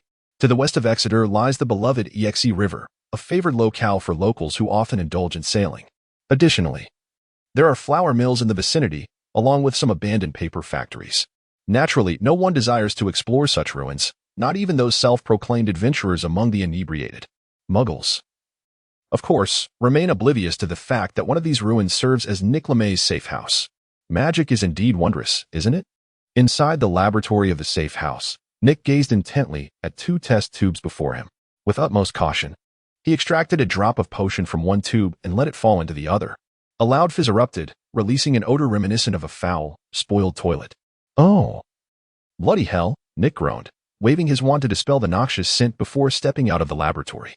Upon entering the living room, he found Perennially had prepared a cup of red tea for him. You seem a bit dejected, dear, she observed with concern in her eyes. Is it due to the troubles with your experiment? No, certainly not, Nick replied, waving his hand dismissively. He sat down with a grim expression, inhaling deeply a few times before his countenance improved slightly. That smell was quite potent. It reminded me of Dumbledore's curious desire to sample dragon dung. Perennially paused, casting him a disapproving look. Must you mention such revolting things while we are enjoying tea? All right, Nick chuckled awkwardly. I apologize, it was merely the scent that lingered. The weather is lovely, isn't it? Observing Perennially's increasingly sharp gaze, he wisely shifted the conversation. No, it is overcast, she retorted mercilessly, directly piercing through his diversion. Your attempts at changing the subject are utterly pathetic. Indeed, I concede that point, Nick replied with a charming smile. Thus, I am utterly dependent on you. As you well know. Humph. Perennially huffed, her expression softening considerably as a hint of a smile gradually returned to her features. I knew it. Nick reflected triumphantly in his mind, yet his countenance revealed no trace of this satisfaction. It seems that Severus has not returned for quite some time. Perenelle set down her teacup, a flicker of concern crossing her face. Surely, nothing untoward has occurred? Something amiss? Nick raised an eyebrow, dismissing the notion. That would be rather improbable, as you must know. He was once a dark wizard. I am well aware. Perenelle furrowed her brow, contemplating that this would indeed increase the likelihood of him encountering peril, would it not? Perhaps, but who can say for certain? Nick shrugged, favoring the idea that he was simply occupied with matters at hand. Let us not forget, my dear, we have yet to gather all our materials. Well, let us hope he remains unscathed. Perenelle's worries eased slightly, her hopes resting on his swift return. He should be fine. Nick offered a brief reassurance before feigning cheerfulness, saying, Hey, Perenelle, I have some delightful news to share with you. Oh? Perenelle raised an eyebrow. Have you found a substitute for the swamp lily juice? Oh, goodness. Nick sighed, speaking wearily. Yes, you've guessed it once more. That was not too difficult, was it? Perenelle quirked an eyebrow, noting that among the materials requested by Field, the one with a particularly foul odor could only be this one, which you have been studying recently. You are quite correct. Nick responded dryly. You are splendid. My love. Perenelle observed Nick's lackluster demeanor with a hint of amusement, encouraging him. Come now, we are less than 50 materials away from completion. 50? Nick smacked his lips, a spark of energy igniting within him. It seems we are not far off. By the way, thus far, the materials you have restored amount to less than 50. Perenelle remarked. Is that all? Nick scoffed inwardly. As he pondered, his expression began to droop. After all, Perenelle's tally of restored materials was over 5 times greater than his own. You ought to wait for me. At least, that is how I feel. Nick said with a hint of grievance. Of course, it is just that you must hasten your pace a bit. Perenelle cheerfully rose to her feet. Well then. Lunch will be ready soon. Let us eat. I will not eat any more. Nico longed to exclaim, had he not heard the subsequent words. Today, there is apple pie, along with some snails. Oh, those creatures are truly substantial. I could easily satiate my hunger with just 2 snails. Upon hearing this, Nico instantly perked up, cheerfully making his way to the dining hall. Not eating? Whoever abstains is a fool. In the office of the headmaster at Durmstrang Institute, the master, Veda, cautiously approached the desk and respectfully whispered a greeting. Veda, it seems your vigilance has waned considerably over time, Grindlevald remarked, slowly opening his eyes and gazing at her with a smile. I apologize, Veda replied, her mouth forming the words. Though she was acutely aware of the displeasure emanating from him, a cold sweat gradually beading on her forehead. Let there not be a next time, Grindlevald said, casting a deep glance her way, his tone measured. Yes, I shall remember, Veda quietly exhaled, nodding earnestly. Now, has your health improved? Grindlevald inquired, a slight smile playing at the corners of his mouth, expressing concern. I am quite well now, Veda replied, her heart warming at his words, before respectfully adding. Our team has uncovered some information, though it remains unverified. Oh? Grindelwald's interest piqued. Indeed, Veda recounted diligently, the transfigured Magnus hails from a small town in Arizona, USA, and is a vagrant wizard. Our investigation into his past has yielded no records of any formal education. Grindlevald listened intently, the pace at which he toyed with an artifact slowing. We have only traced him to recent sightings in New York State, but beyond that, our inquiries have yielded little. Veda spoke anxiously. His memory appears to have been altered. As for the grand hall on the first floor of Durmstrang, ever since Grindelwald's arrival, the school's headmaster, Karkaroff, has essentially ceased to exist. Yet, none of the students harbored discontent. Rather, they accepted it as a matter of course. Perhaps it was simply because those who were dissatisfied no longer remained. Since Grindelwald took office, he has implemented sweeping reforms to the school's curriculum, transforming the majority of theoretical courses into a blend of theory and practical application. The so-called flying lessons have been outright cancelled, perhaps in consideration of the children's emotions. Grindelwald refrained from intervening in the Quidditch matches and even permitted students to use their broomsticks in any location outside the classrooms. The stipulation being, only if someone was willing to do so. The diverse array of practical courses, regardless of rivalry, has nearly exhausted the students' energies. Even those who are not yet fatigued seem to prioritize mastering more magic over play. This has resulted in a peculiar phenomenon within the school. Although the Quidditch matches have not been abolished, there is not even a single team that can be assembled. The regimented training style was the most immediate impression Snape garnered after his visit here, as it is now, even during mealtime. The Great Hall is filled with few conversations among students. Most hurriedly consume their food before promptly rising to depart. A profound silence envelopes the hall, whether students or professors. They all adhere to this silence. Truly, Grindelwald has made an indelible impact. Snape reflects with a hint of admiration. You seem to have developed a fondness for this place. Mr. Snape, came Grindelwald's voice from behind him. Turning to look, Snape found Grindelwald gazing at him with a warm smile. Good morning, Mr. Snape, Grindelwald greeted cheerfully. If you do not mind, would you care to join me for a meal? Though Snape had already finished his meal, he did not refuse. After having someone lead him here, Grindelwald had not imposed anything further upon him, leaving Snape both perplexed and somewhat uneasy. It was a perfect opportunity to discern his intentions. Snape mused, maintaining an impassive expression. Relax, child. We are not adversaries, Grindelwald said slowly as he seated himself, deftly draping a napkin around his neck. Methodically slicing his sausage with precision and elegance, Snape observed his actions with a calm demeanor, remaining silent. Noting Snape's apparent disinclination to speak, Grindelwald offered a slight smile. Consuming a few bites before setting down his utensils, he leisurely dabbed his mouth with a handkerchief, then removed the napkin and placed it aside. Would you care for a drink? Grindelwald inquired with a smile. How about some honey iris tea? With a casual wave of his hand, 2 steaming cups of tea appeared before them, the refreshing aroma invigorating. Snape distinctly sensed that the tea had been laced with a potion. However, it was not harmful, rather. It was a euphoric elixir, commonly referred to as a potion of joy, favored by many nobles as a beverage. I understand you may be feeling angered or confused, Grindelwald remarked softly while stirring his tea. Angered by my abrupt summoning of you here, and confused as to why I would do such a thing. Snape remained silent, his gaze fixed upon him.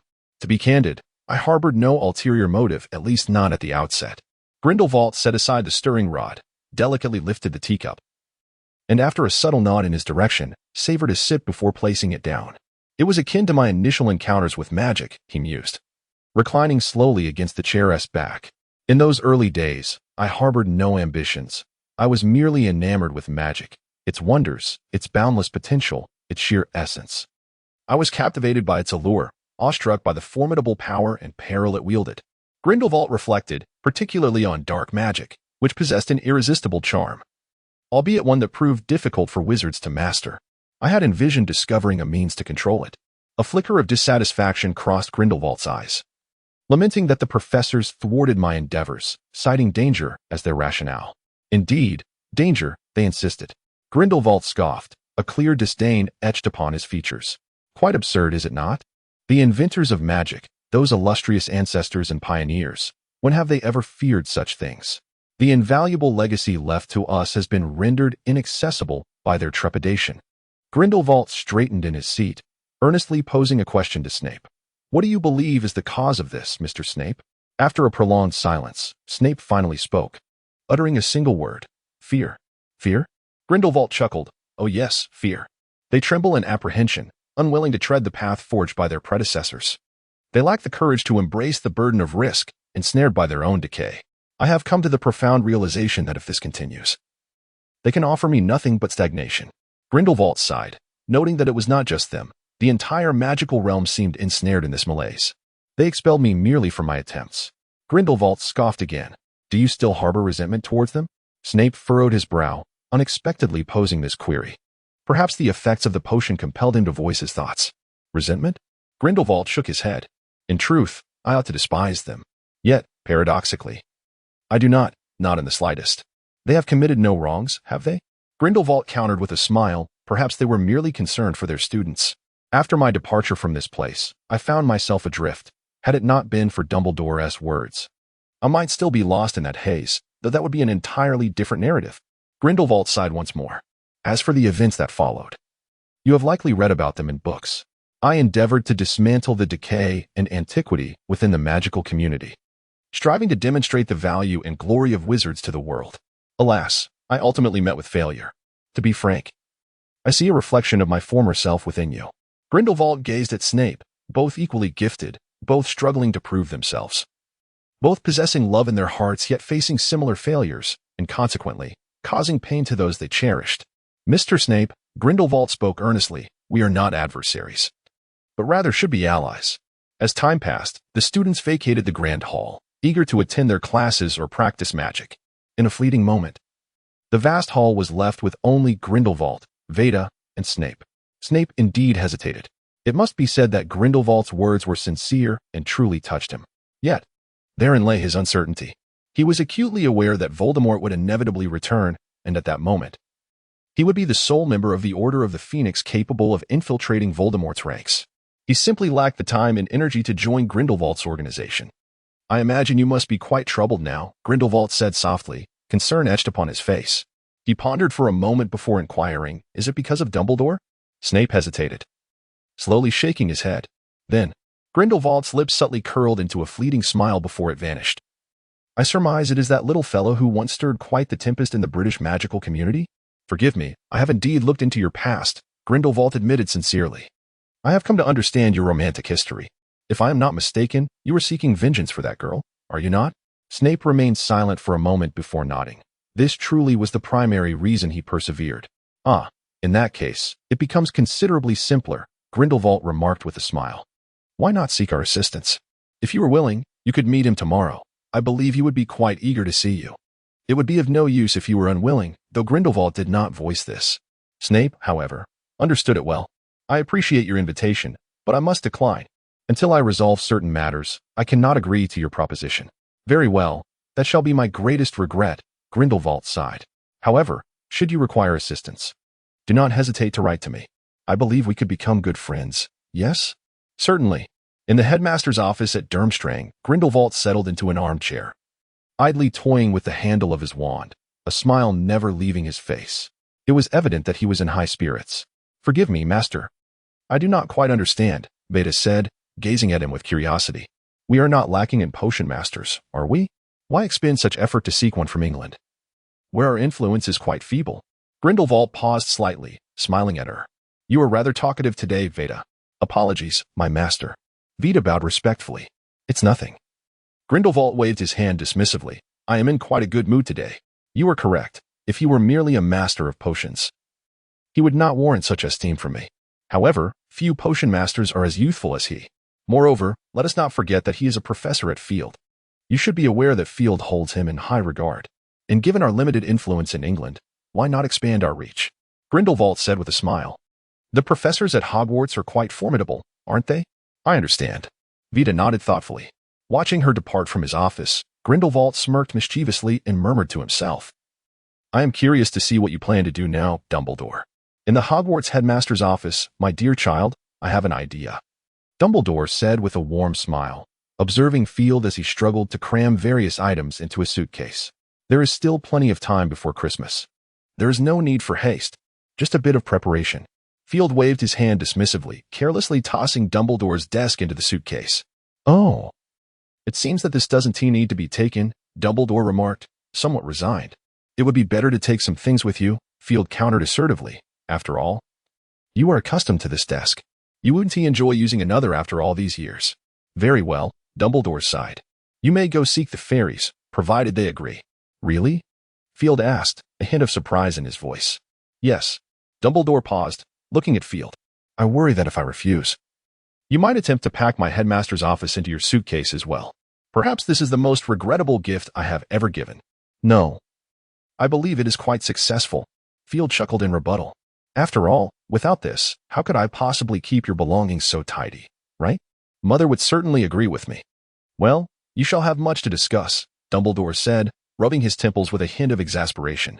I must clarify that it is not that I harbor any prejudice against fairies. You simply need to understand that among all magical creatures, the fairy folk are the most avaricious and exclusive. Even the vampires of Eastern Europe cannot compare in this regard. I understand, Field replied, shrugging. I am merely making a transaction. The stone is quite rare. The fairies will not refuse a business deal, correct? Very well, if you insist, Dumbledore nodded. Since you prefer not to have me accompany you, then do take my wand with you. As he spoke, Dumbledore handed over his peculiarly shaped wand to Field. Field accepted it without hesitation, scrutinizing the legendary Elder Wand, made of elder wood and measuring 15 inches in length, with an unknown core. Some speculate that its core is a tail feather of a thestral, though this remains unverified. The wand's shaft bore 7 scars, symbolizing the boundless power of the Elder Wand, with 7 being the most potent of numbers. Expecto Patronum. Field attempted to cast a spell. The wand quivered slightly, and a shimmering silver Patronus emerged from its tip. Field sensed that even when casting the energy-draining Patronus charm, holding the Elder Wand had consumed merely an imperceptible fraction of his magical power. It is indeed formidable, Field remarked. Indeed, Dumbledore nodded. While your abilities are commendable, with this wand in your possession, you may find yourself even more empowered. As Field proudly strolled through Diagon Alley, he felt the weight of the Elder Wand in his pocket. He had discovered that hatching a Thunderbird egg required a rare stone, perpetually struck by lightning. During his research in the library, however, when he asked Dumbledore to procure some Thunderstone, the headmaster declined, explaining that such materials were exceedingly rare and not widely utilized, likely only available through the fairies. Yet, as the headmaster of Hogwarts, Dumbledore deemed it inappropriate to negotiate with such greedy beings, who would seize any opportunity to exploit him. Field found this reasoning understandable. However, when he suggested that he could go himself, Dumbledore once again refused, for similar reasons. After all, Field bore the Dumbledore name. This time, Field was indignant. After several futile protests, he devised a strategy to visit Dumbledore's office daily to pack his belongings. After all, he was preparing for an extended journey over the Christmas holiday. It was only reasonable to begin early, wasn't it? Thus, the pensive? Pack it away. Who knows when it might come in handy? If not, it could serve as a wash basin. The silver sprayer? Store it. What if the air is too dry there? Even if it isn't, it could be used for incense. Gradually, Dumbledore's office filled with an assortment of items due to Field's relentless packing. Initially, Dumbledore could only manage a wry smile, but when Field began to pack away Fox Branch, the headmaster's expression changed. By today, Field had even taken his desk. This was no mere journey, it was a full-scale relocation. Reluctantly, Dumbledore acquiesced. However, prioritizing Field's safety, he decided to add an extra layer of protection, the Elder Wand. Humph. What a wretched wand. It feels utterly uncomfortable to hold, rather abrasive. Field, with a sense of satisfaction, tucked away the old wand while internally lamenting. Perhaps, if Dumbledore were to learn of this, he would impart upon him a profound experience of paternal love. Strolling leisurely along the bustling streets of Diagon Alley, Field found himself in no particular haste. It seemed he had never truly explored this area. His visits had predominantly been to the commercial square of Hogsme.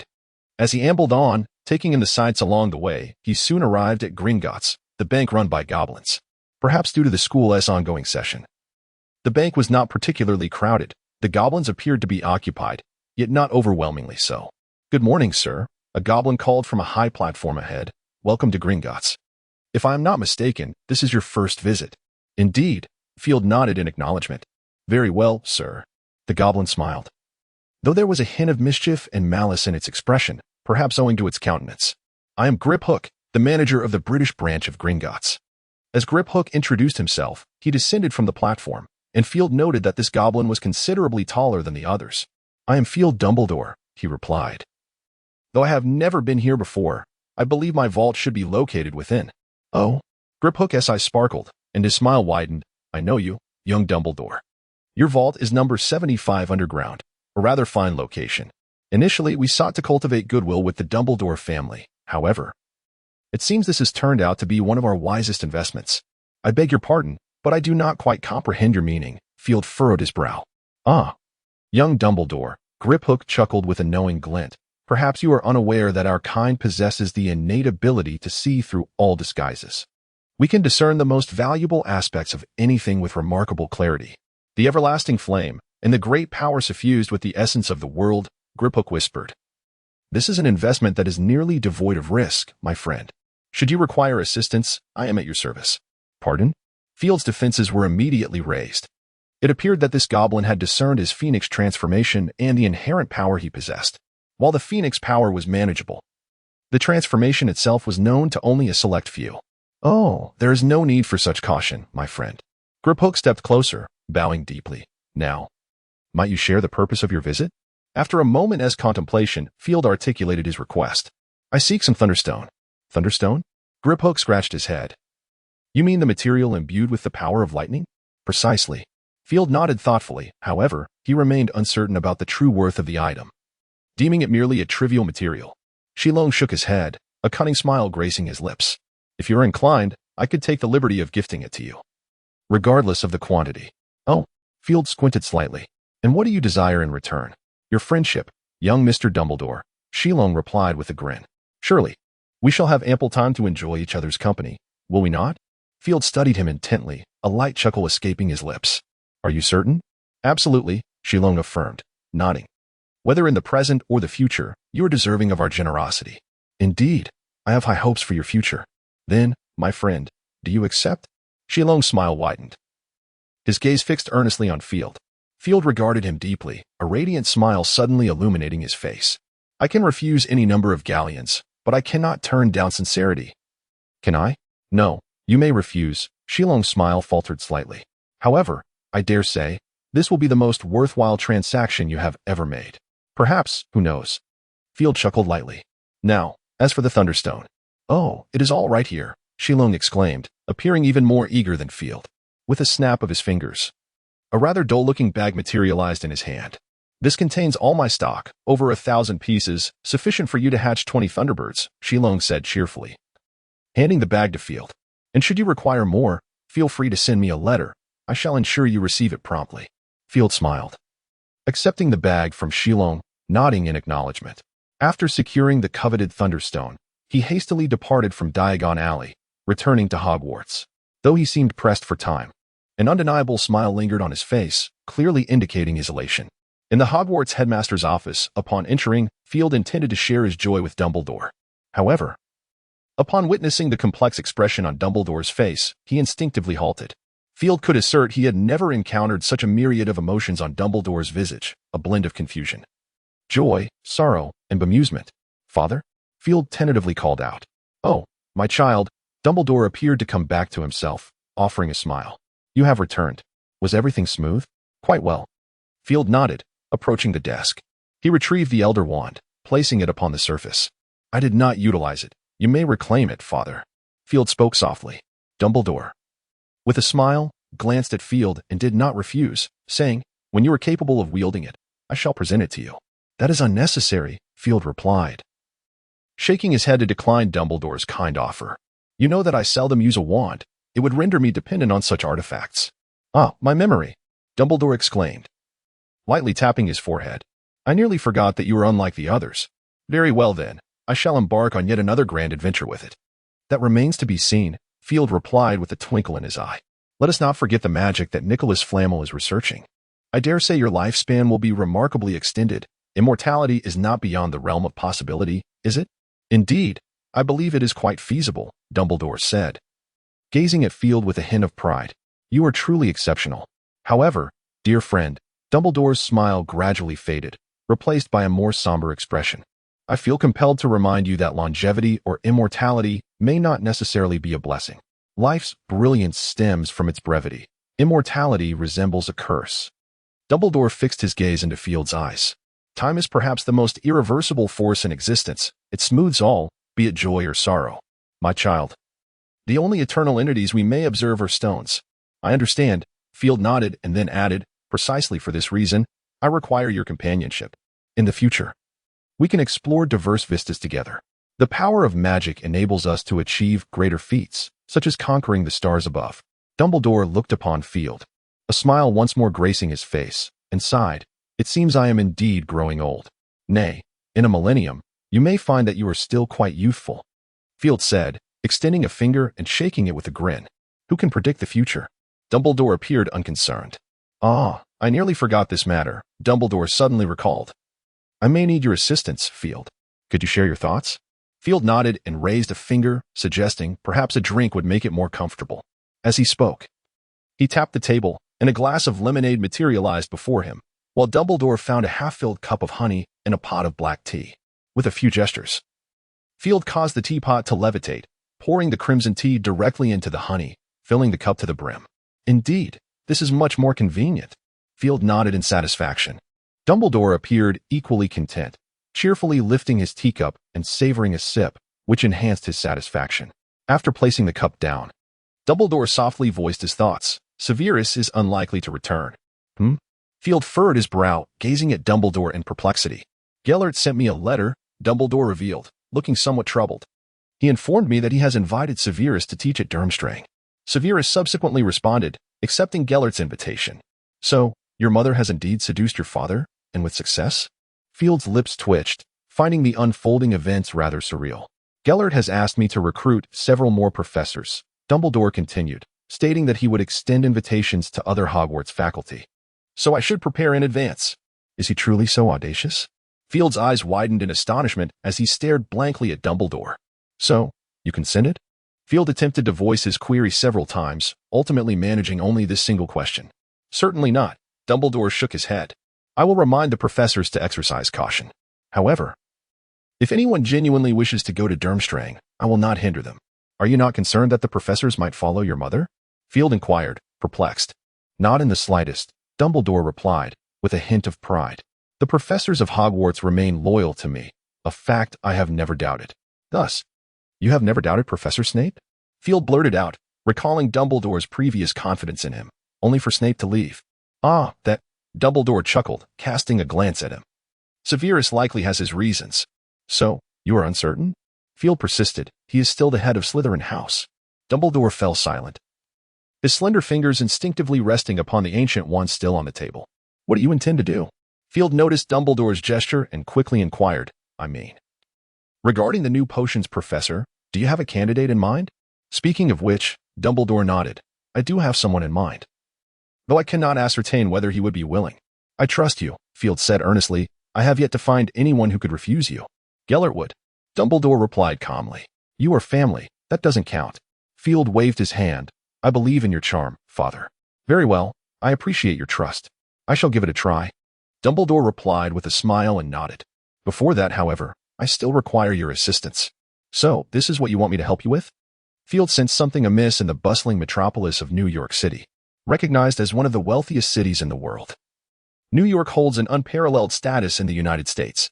Whether it pertains to finance, commerce, trade, or culture, New York stands as a paragon among all American cities.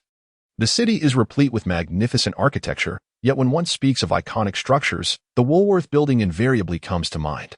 Completed in 1913, this Gothic edifice was, at the time, the tallest building in the world, exuding a romantic style that remains timeless even decades later.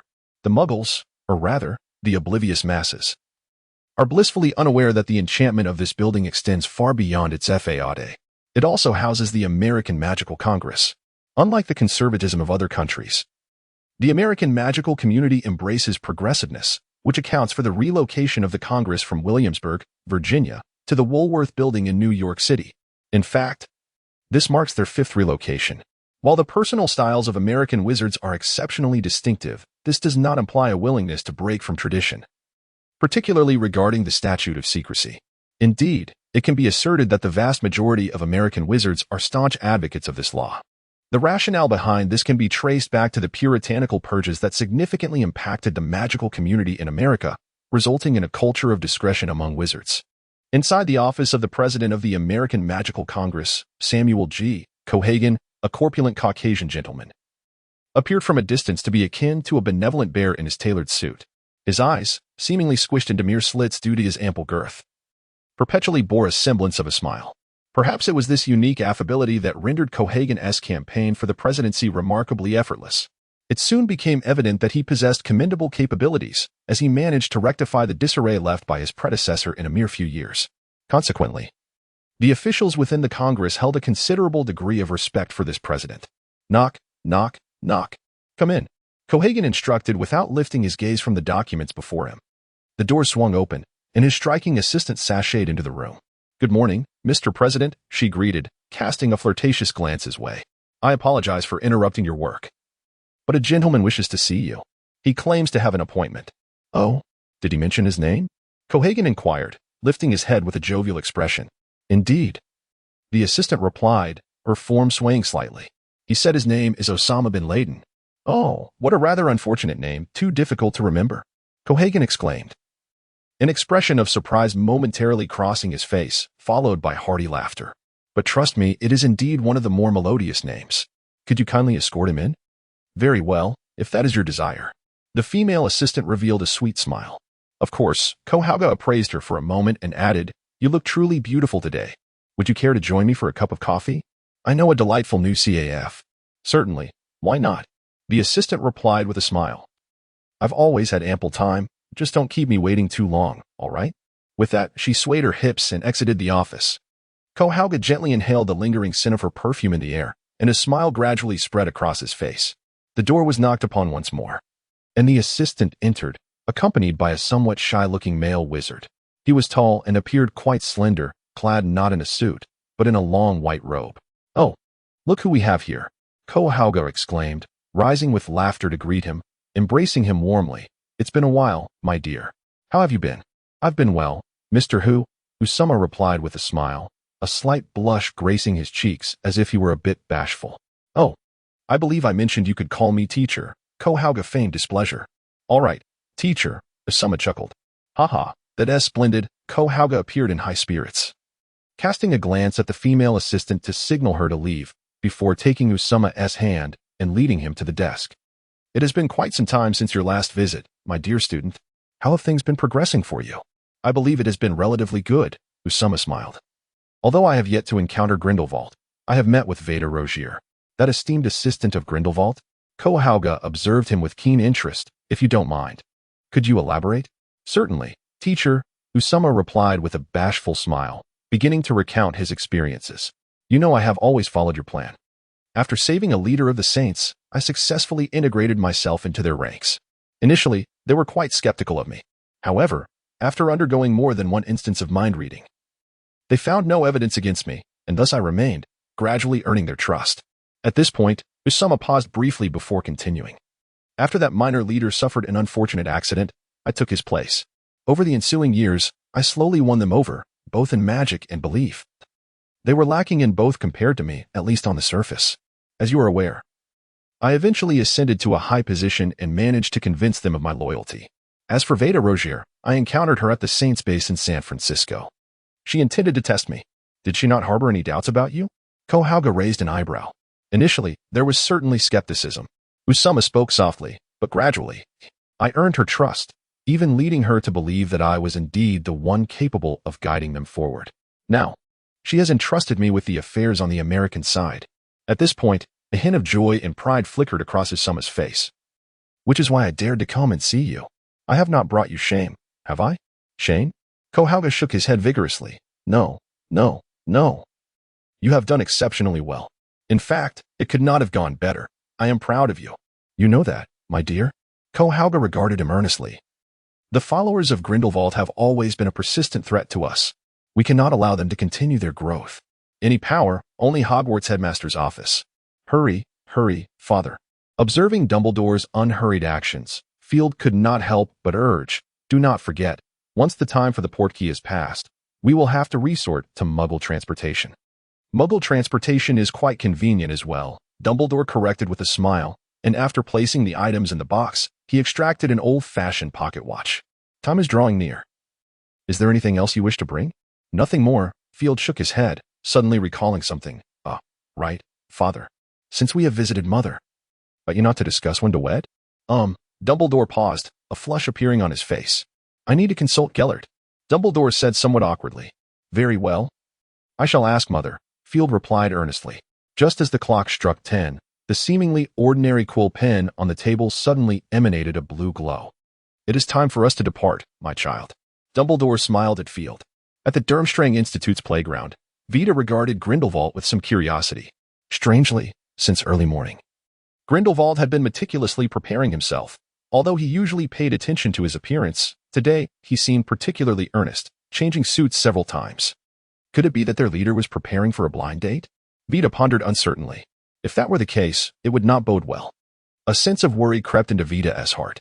Although she had always been aware of Grindelwald's somewhat peculiar sexual orientation, she still harbored a flicker of other thoughts.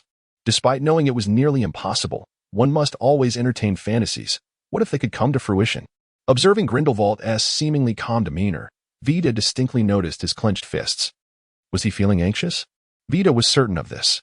Subsequently, she quietly clenched her fist, a flicker of reluctance appearing in her heart, though it was soon dispelled.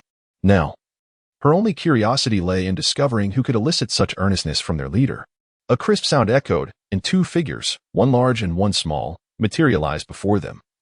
The smaller one holding a box. It was Dumbledore and Field. Vita's pupils abruptly constricted as realization dawned upon her. Indeed, apart from Dumbledore, who else could command Grindelwald's gravitas? Gazing at the face that had repeatedly haunted her dreams, Grindelwald parted his lips, yet no words emerged. A glimmer of tears flickered in Dumbledore's eyes, only to vanish swiftly. At last, we meet once more, outside of Nurmengard. Dumbledore spoke first, a complex expression flitting across his features. Shall we not be invited in for a moment? Certainly. That is an excellent suggestion. Grindelwald inhaled deeply, his countenance returning to a serene demeanor. It has been a long time, Albus. And me, Mother, Field interjected. Having sensed the awkwardness between the two, eager to remind them, I certainly hope you haven't forgotten me. Oh, how could I? Grindelwald glanced at Dumbledore, whose face had taken on a slight blush, a smirk playing at the corners of his mouth as he regarded Field with a hint of approval. So, how do you like the gift I bestowed upon you? Of course, how could I not adore it? Field replied joyfully, the Thunderbird is truly precious. You are the most precious, my dear. Grindelwald affectionately patted his head, then turned to Dumbledore. Shall we proceed inside? I have prepared some tea for you. Thank you. Dumbledore replied with a smile and a nod. Let us go. Grindelwald chuckled, turning to lead the way inside. Unintentionally, perhaps, he grasped Dumbledore's hand, not releasing it. Even when Dumbledore attempted to pull away, his efforts proving futile. Oh? Field's eyes sparkled with excitement, darting between the two, a smile of delight emerging on his face. Look at this height, this white hair, this attire. Field felt himself becoming a bit giddy. Yet he could not help but think that these two were the most perfectly matched couple, perhaps due to the Christmas season. Not a single student could be found in Durmstrang. Yet, merely witnessing this sunset-hued couple made Field feel that his journey was worthwhile. Moreover, he had spotted Professor Snape. Field gazed at Snape, who was dining in the Great Hall, somewhat incredulous as he offered a greeting. Snape turned, his gaze landing on Dumbledore and Field. He was about to greet them when he suddenly noticed Grindelwald and Dumbledore holding hands, and decisively closed his mouth. Look, ISNT that my most outstanding student, Mr. Field Dumbledore. Snape cast a glance at Field, surprised that he even remembered his hapless potions professor. Quite a cause for celebration, wouldn't you agree? In truth, he had never forgotten. Field sincerely replied, It's just that my father mentioned you were busy, so I didn't dare to disturb you. Humph. I hope you speak the truth. Snape grunted dismissively, allowing Field to pass. By the way, Professor, Field pondered a question and asked directly, Why remain here? Is it because the conditions are better? Snape scoffed, Oh, what led you to believe you could meddle in the affairs of others, such as your unfortunate professor? Oh, the previous one. Merely concerned, Field said earnestly, Hogwarts would undoubtedly suffer a loss without you as its professor. Snape snorted, though his expression softened considerably. After a moment of silence, he decided to explain, because of your magic. Among all known schools in the world, only Durmstrang permits experiments in dark magic. The others would never allow it. They aren't coercing or threatening you, are they? Field asked uncertainly. That is impossible. Snape impatiently dismissed him. After Field's persistent inquiries, Snape finally revealed his thoughts. In truth, the two spells Field had discovered were genuine ancient dark magic to achieve the desired effect. Extensive practice and some exceedingly rare materials were necessary. Most importantly, what might long-lost lovers do when they find themselves alone together? Sitting in Vita's office, Field felt his mind racing. Was it perhaps an embrace that felt like merging into one another? An uncontrollable kiss? Or, the words were filled with ambiguity and sweetness, yet upon realizing that these were acts to be shared by two old men, Field suddenly felt rather unwell. And his complexion changed. You seem a bit unwell, young master. Vita observed the shifting expressions on Field's face, concern etched upon her features. Do you need to rest? No. I'm fine, Aunt Rogier. Field shook his head. Are you certain? Vita questioned, skepticism evident as her worry lingered. Of course, Field nodded. I was merely contemplating a question. Aunt Rogier, what do you think two long-lost lovers would do together? Long-lost lovers? Nature is. Vita was about to respond when an abrupt realization dawned upon her, causing her countenance to darken instantly. The long-lost lovers, aside from Dumbledore and Grindlevald, could it be anyone else? The mere thought that the person she had admired for so long might currently be beneath another, or perhaps behind, or in some other position, and had succumbed to a man left Vita's expression grim.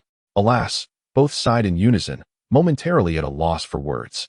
In the office of the headmaster of Durmstrang, one might expect that other couples, after a prolonged separation, would be understood regardless of their actions upon reuniting. Yet, they were different. After all, he was Dumbledore, and he was Grindlevald.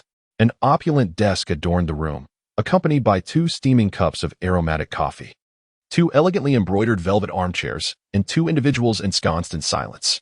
Grindlevald gazed quietly at Dumbledore's aged visage, which bore the marks of time, yet still revealed traces of his former handsomeness. However, the vigor of youth had long since faded, leaving behind a sense of numbness and decay. Dumbledore, on the other hand, dared not meet Grindelwald's gaze, fully aware that he was being observed. His eyes were fixated on the cup of coffee before him, as if it held some enchanting allure. Would you care to taste? Grindelwald broke the silence first, nudging the cup toward Dumbledore. Time has passed too long. I wonder if I can still remember your preferences accurately. Dumbledore hesitated briefly before lifting the cup to his lips, savoring a gentle sip. The rich, sweet flavor, devoid of any bitterness or acidity, confirmed that it was indeed his favorite. It seems your taste remains unchanged, Al, Grindelwald remarked with a slight smile. My skills remain commendable, do they not? I never knew you could brew coffee, Dumbledore replied, his first words emerging hesitantly. He lifted his gaze to meet Grindelwald's face momentarily before averting his eyes once more. That captivating smile, coupled with concealed anticipation, pricked at his senses. Idle moments are meant for engagement, Grindelwald chuckled lightly. Perhaps, only with enough time can one discover many intriguing things, such as the game of rolling wooden balls through stone pillars, quite amusing, wouldn't you agree? Dumbledore's hand trembled slightly, gripping the cup tightly. Can you divulge your intentions, Gellert?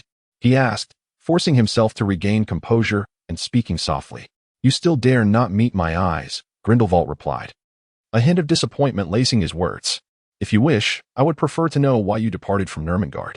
Finally gathering his courage, Dumbledore raised his head, locking his gaze with Grindelwald's. His eyes remained as beautiful as ever. This was a fleeting thought that appeared in Dumbledore's mind. The purpose? Grindelwald narrowed his eyes slightly, a hint of a smirk gracing his lips. What do you think? I do not know, Dumbledore replied, gently shaking his head. He cast a profound glance at Grindelwald before turning his head away. You know, I have never truly understood you. I mean, really understood. No, you understand me quite well.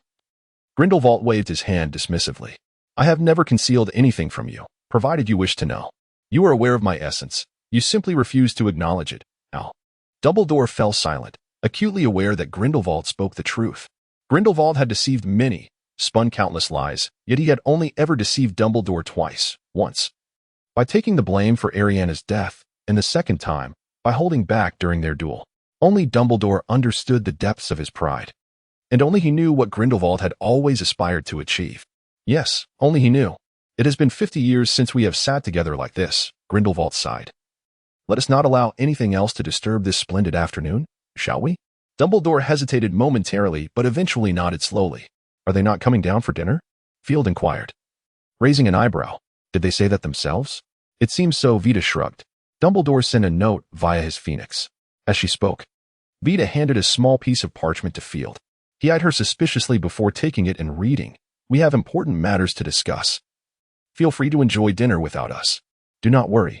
Though unsigned, the elaborate cursive was unmistakably Dumbledore's handwriting. Surely, Those two are not engaged in anything untoward? Field thought, casting a glance at Vita, who, coincidentally, was also looking at him. The meaning reflected in their eyes was evidently mutual. Rochelle, Field hesitated before tentatively asking, "May I pose a question?" Vita raised an eyebrow, encouraging him to proceed. Field hesitated but finally asked, "You know, in the magical realm, can wizards bear children?" Vita's eyes widened in surprise before she comprehended Field's implication, her expression darkening instantly. "Hey, do not be angry," Field quickly clarified. "I harbor no jealousy. I merely, how petty. It was just a question," Vita retorted, her annoyance palpable. After dining under Vita's scowling demeanor as he watched her hurried departure, Field could not help but think, if she is leaving, she could at least tell me where my room is. Although the magical lanterns in the grand hall shone brightly, it was devoid of any other souls.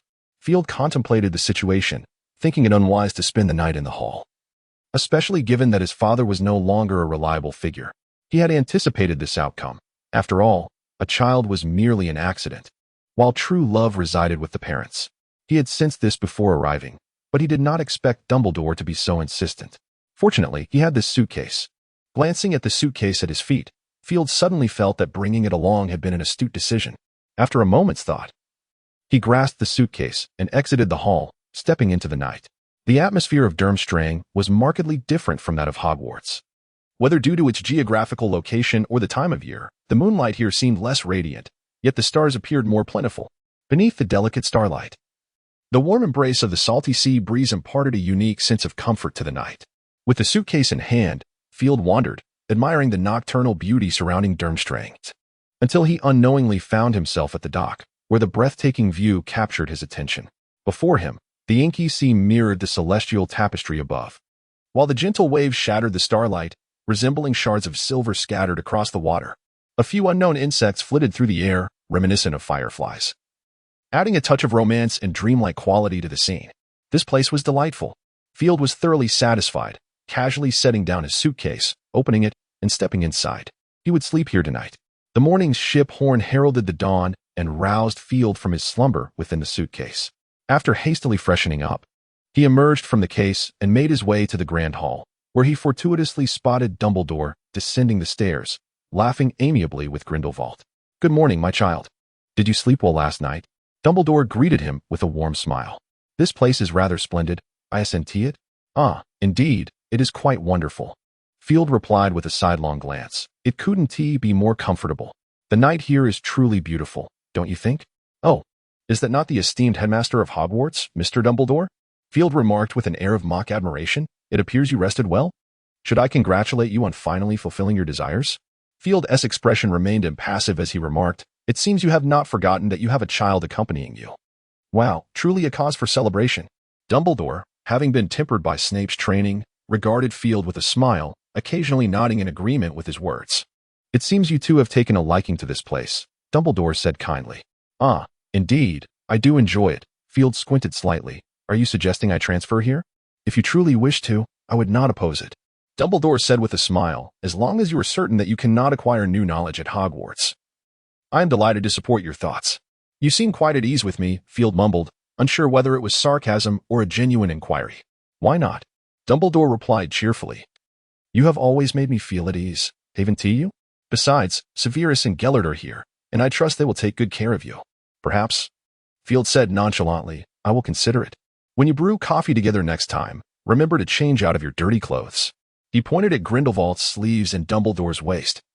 "I would prefer not to hear about your romantic escapades." Grindelwald's face flushed, while Dumbledore slapped his forehead.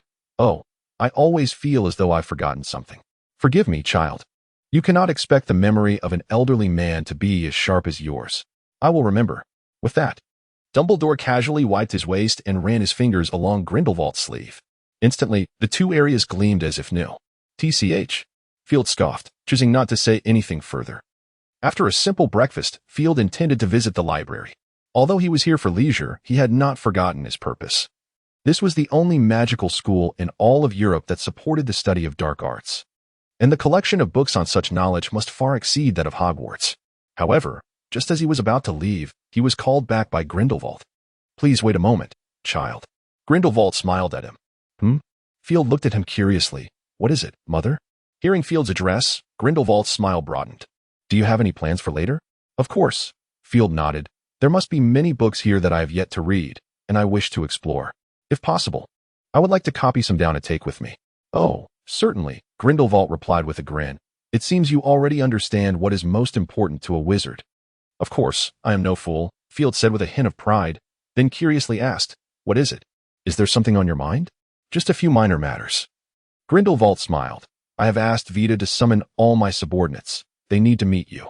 After all, you are Gellert's heir. Saint. Field raised an eyebrow and shook his head. I apologize, but I do not wish to have any power. I simply want to learn magic. If possible, I wish to discover where the pinnacle of magic lies. Indeed, that is a commendable thought.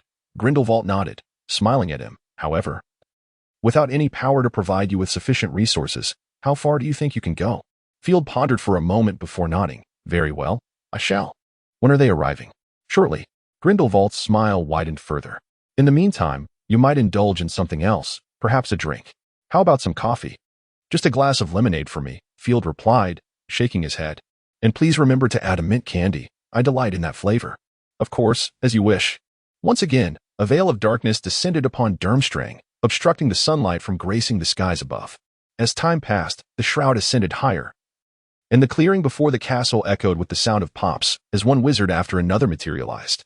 Are there no protective enchantments here? Field wondered, feeling somewhat perplexed. After all, in the realm of magic, it is a widely recognized fact that most significant locations are safeguarded by anti-apparition spells. Some individuals are always afforded certain privileges. Are they not?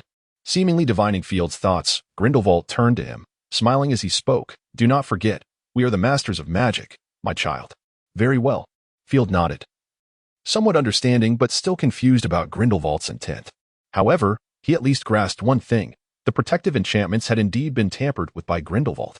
As moments ticked by, when the sunlight once again cast its warmth upon them, the sounds of apparitions ceased in the clearing. There must be at least a few hundred here. Field marveled at the throng now filling the space before him. Grindelwald observed the arriving wizards, nodding slightly as he leisurely strolled to the forefront of the crowd, arms gently outstretched as if embracing the entire world. Instantaneously, the wizards seemed to receive some unspoken signal. Cheers, whistles, and applause erupted in a sudden cacophony. Grindelwald tilted his head slightly back, his expression serene, as if savoring the moment. With a subtle gesture, he calmed the crowd with a few gentle motions of his hand. Once again, my compatriots, my brothers and sisters, Grindelwald beamed at the gathered assembly, I perceive that you have transformed. Indeed, there is a marked difference. I see smiles upon your faces, excitement, and exhilaration. This sentiment is not merely due to my presence. It stems from freedom and ideals. And, of course, hope. As he spoke, Grindelwald scanned the crowd, his countenance radiating warmth. As I mentioned before, the feeling of returning is delightful. What I have not conveyed is that what is even better is to see you all once more. I believe it is not too late for us now, is it? As he spoke, he cast his gaze over the crowd, unveiling a broad smile. The audience, as if infused with encouragement, erupted once more into applause and cheers. Grindelwald raised his hand to quell the excitement, urging them to cease. I ought not to express my gratitude. Yet I find myself at a loss for words to convey the depth of my exhilaration and appreciation. Grindelwald placed a reassuring hand on the shoulder of a nearby individual, sharing a knowing nod and smile before retreating. I am profoundly grateful that you still believe in the name of Grindelwald, and thankful that you have not abandoned your ideals, nor relinquished hope for this tainted world. Grindelwald's countenance shifted to one of solemnity, as if pondering a question, or perhaps addressing the crowd.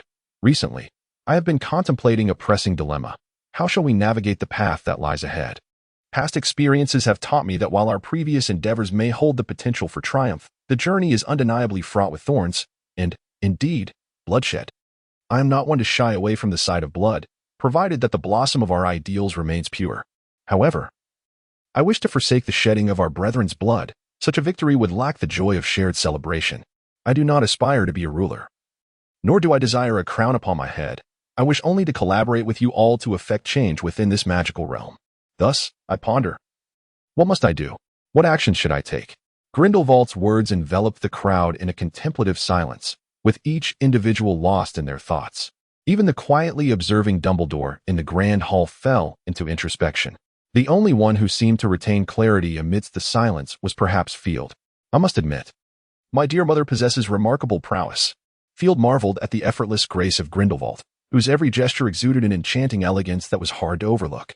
No wonder his father has remained so enamored for so long. Indeed, his father has a discerning eye, Field mused. After a brief pause, Grindlevald spoke once more. My family. My compatriots, he sighed. I suspect you too find yourselves uncertain of the road ahead, do you not? The crowd instinctively nodded in agreement. Yes, like me. You share this uncertainty. Grindlevald gazed upwards, releasing a sigh. We cannot allow the wizarding world to continue its decay. We must not abandon our ideals. Nor can we tread the same old paths. After much deliberation, I am compelled to acknowledge a truth. We have grown old. A hint of melancholy graced Grindelwald's features as he surveyed the audience. If memory serves correctly, the youngest among us has surely surpassed the age of 70. Would you not agree? The crowd nodded in unison, their gazes instinctively drawn to the few elderly figures standing in the center, who appeared slightly younger. Undoubtedly. I was aware that among us were also the younger individuals who had joined later. Grindelwald gestured towards Carl, a capable assistant to Veda amidst the gathering. And I recognized that there were descendants of our former comrades. Magic has bestowed upon us prolonged lifespans and minds enriched with wisdom. Yet it has not granted us the might to resist the passage of time. As Grindlevald surveyed the assembly, an unwilling acknowledgement arose within us. We must ultimately confront the inevitability of aging and the decay of our intellect. What then? Distinguishes the future versions of ourselves from the present magical realm? A somber silence enveloped the crowd, with some faces already tinged with profound melancholy. I felt a deep sense of reluctance. This was undeniably true. Grindelwald turned his gaze toward the assembly, and I realized that I must take action at the very least, to contribute something for those who will come after us. The greatest virtue of human wisdom lies in its capacity for continual reflection and progress, does it not? Grindelwald's expression grew grave. I could no longer lead you with decaying thoughts, for if I did, we would inevitably face a second failure, one we do not desire. Thus, I have reached a decision. After a brief pause, Grindelwald spoke solemnly. I wish to seek a truly wise young wizard to become my successor, to carry forth our legacy in the name of Grindelwald. Upon hearing this pronouncement, the crowd exchanged glances for an extended period, some struggling to believe what they had just heard. If two men were to fall in love and prepare for marriage, the greatest challenge for their child would likely be the uncertainty of who their father is. In that moment, Field felt a deep resonance with this notion. What had transpired last night? Suddenly, he found his thoughts drifting in unexpected directions. The mere image of certain white, bearded figures swaying in his mind sent a shiver down his spine. He shook his head vigorously to dispel such notions. The thought nearly sickened him. Taking a deep breath, he observed Grindelwald gazing at him with anticipation. After a moment of hesitation, he approached. After all, it was merely a change in who would be called father, in the end. It was still the two of them, and a rotation might not be so bad. Standing before the crowd, Field felt a flicker of nerves. Despite having spoken in front of many before, these individuals were not like the students. The vast majority of them held lives in their hands and were truly desperate souls. Let them behold you, my child. Grindelwald spoke softly to Field, his smile appearing genuinely sincere. Field nodded gently, discreetly clasped his hands, and stepped forward to face the crowd. Although the wizards refrained from overt opposition out of respect for Grindelwald, the skepticism in their eyes remained palpable. Speak, my child, Grindelwald encouraged. What is there to lose? It's merely a speech. A fierce glint flashed in Field's eyes as he took a deep breath and addressed the assembly. I am Field, my name. As you can see, I am the child of my father, and in a sense, his heir. Naturally, I do not expect you to accept this immediately. Such an expectation would be unrealistic and unwise. He raised a finger, asserting that even the most idealistic individuals in the magical realm should not be so blindly devoted. The skeptical gazes in the crowd lessened somewhat, yet doubt still lingered in their eyes. To be honest, I understand your reluctance to believe this.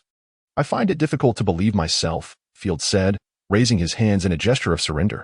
Some of you may suspect that I am lying, but the truth remains. If you could, when doubting me, consider why my father insisted on my inheriting his position, why he chose to reveal this now rather than later, and why he believed so firmly in my capability. You hold him in high regard.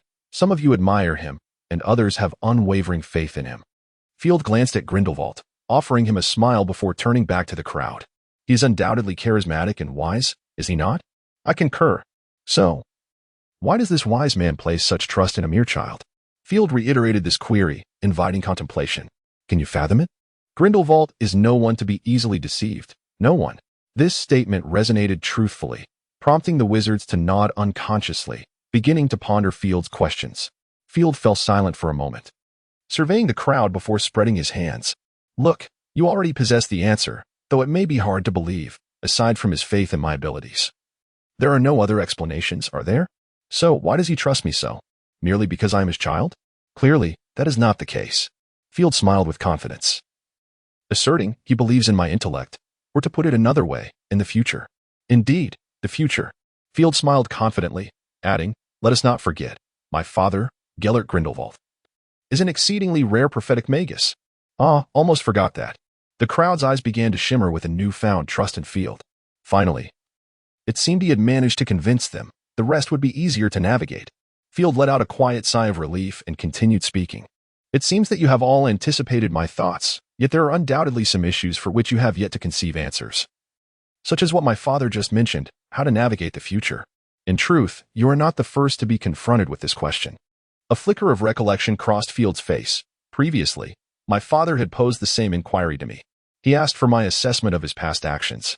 Field spoke calmly, stating that he could only arrive at one conclusion. The concept was admirable, yet the scope was far too limited. Consider what it is you aspire to achieve. Field deliberately scoffed. To conquer muggles? Just as one once subdued house elves? Or to trample the entire world beneath your feet? Do you wish to create a realm for wizards only to be ensnared in mass? To speak of others, those wizards of muggle descent would be your foremost adversaries. The reason is simple. Their families are the very ones you seek to subjugate or annihilate. Now, tell me, was your initial notion truly commendable? HM? Field gazed at the crowd, a hint of disdain flickering in his eyes. The wizards were nearly ablaze with indignation, glaring at Field in fury. Angry? Field smirked dismissively. Behold, this is your true nature. In the face of your impotence, all you can muster is futile rage, devoid of any direction or action. Ultimately, in the throes of failure, you can only console yourselves with the notion that my downfall was not due to any fault of my own, merely bad luck. Of course, there is also the refrain, so what if I failed? At least I fought valiantly. I have no regrets. Look at yourselves. Is this not all too familiar? Field appeared exceedingly arrogant as he laughed, eagerly awaiting any rebuttal. Yet, none arose. After all, they were indeed guilty of such behavior, and Field was correct. Speaking of which, I suppose I should address you as uncles and aunts, or perhaps brothers and sisters. Field's expression softened slightly as he earnestly spoke. My father is willing to place his trust in you, and you are likewise willing to believe in him. That is commendable, truly. However, your direction is misguided, and what you shall ultimately reap is failure. This is an inevitable outcome. My esteemed predecessors, Field sighed, do you realize? A millennium ago, the lives of wizards resembled our present circumstances almost identically. We were at least 5 centuries ahead of muggles. In our present circumstances, the reason we find ourselves in hiding, beyond our aversion to war, stems from a more profound issue: the prevailing conservatism within the magical community. Even those self-proclaimed visionaries among the saints exhibit this tendency. Thus, when Field proposed a notion that could be deemed rather progressive even in the muggle realm, it was met with astonishment by the wizards. However, being saints, their initial shock swiftly transformed into acceptance, their countenances visibly brightening with excitement. Consider the prospect. If one could independently govern even a small planet, it would indeed be a remarkable achievement. Envision a scenario. My good fellow, are you the chieftain of Welsh territory? A count, perhaps? What a pleasure it is to meet you. Oh, me? Merely a minor planetary leader, nothing too grand. Does planetary leader sound unflattering?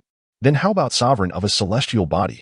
The saints, well aware of the significance of such a title, found their exhilaration entirely understandable. Of course, they were not naive enough to be easily swayed. Yet, the surname Grindlevald was sufficient to dispel any lingering doubts. How marvelous, indeed. Field smiled, arching an eyebrow at the assembly. While we have tirelessly labored, what is it that we ultimately seek? Wealth? Beauty? Power? He waved his hand dismissively. No, none of these are our aspirations. What we desire is freedom from constraints, and the opportunity for our descendants to flourish unencumbered. This is our true objective. Therefore, let us conquer.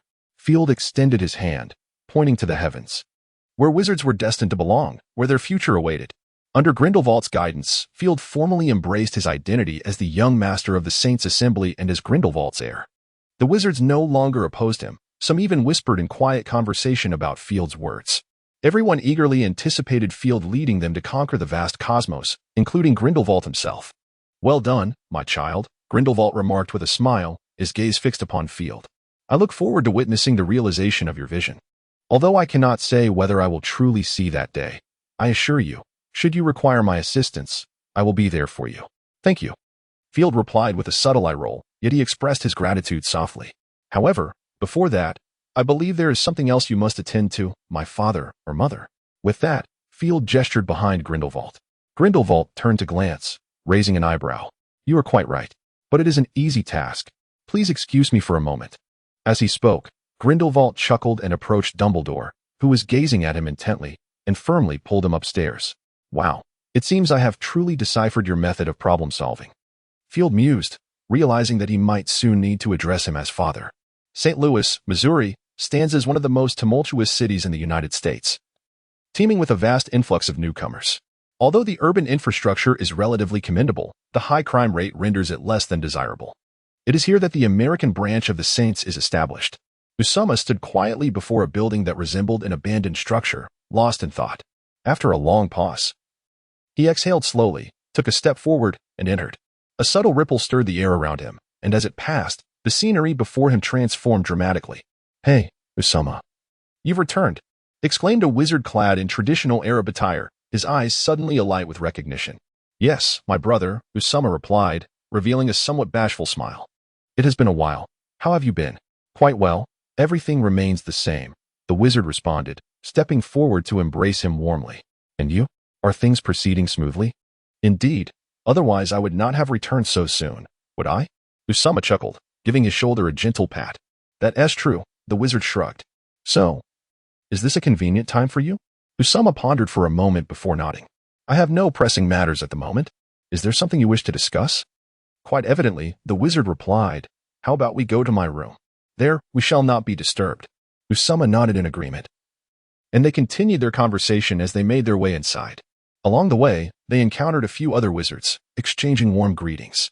It appeared that everyone here held Usama in high regard, treating him with genuine kindness. Eventually, they arrived at a small room, the wizard's quarters. Upon entering, the wizard closed the door securely, his wand flicking rhythmically as he meticulously cast protective enchantments within the space.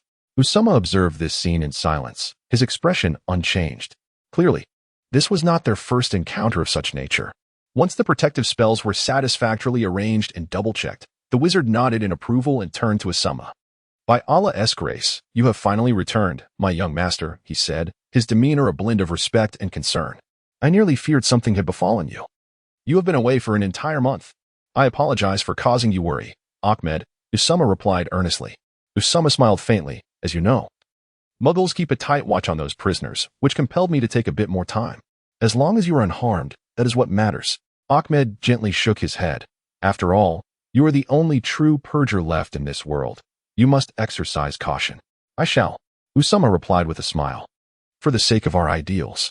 My father has always aspired to establish a true sanctum for the Almighty, and I cannot let him down." "Just remember to be extra careful," Ahmed urged with a nod. "As long as you remain, we have ample time to pursue this endeavor." "Perhaps so, in the past," Usama responded, shaking his head. "However, you know, Ahmed, Grindlevald has returned.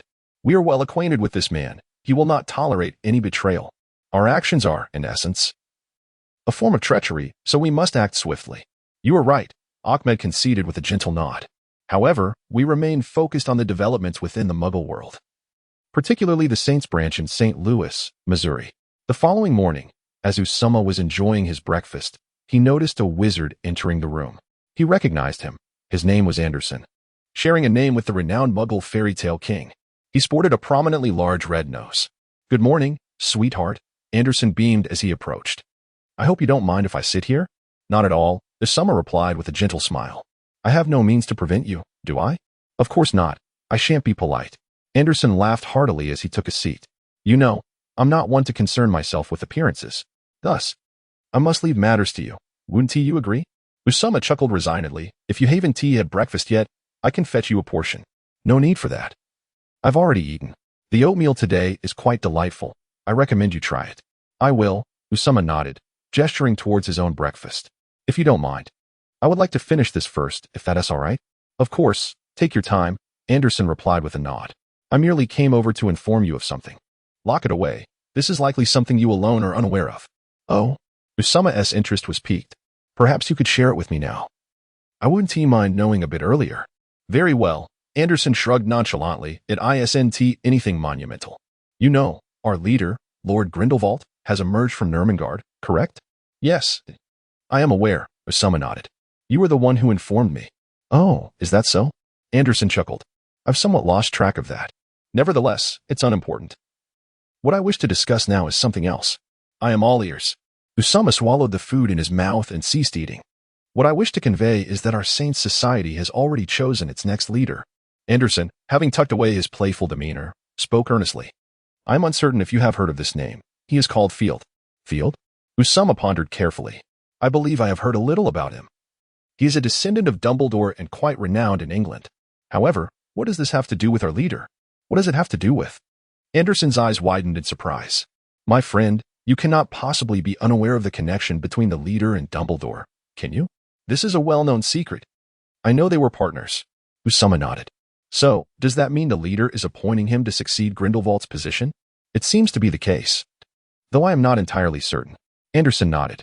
Ms. Vita will be coming over in the afternoon. She will inform us of everything. I came to tell you merely to prepare you mentally.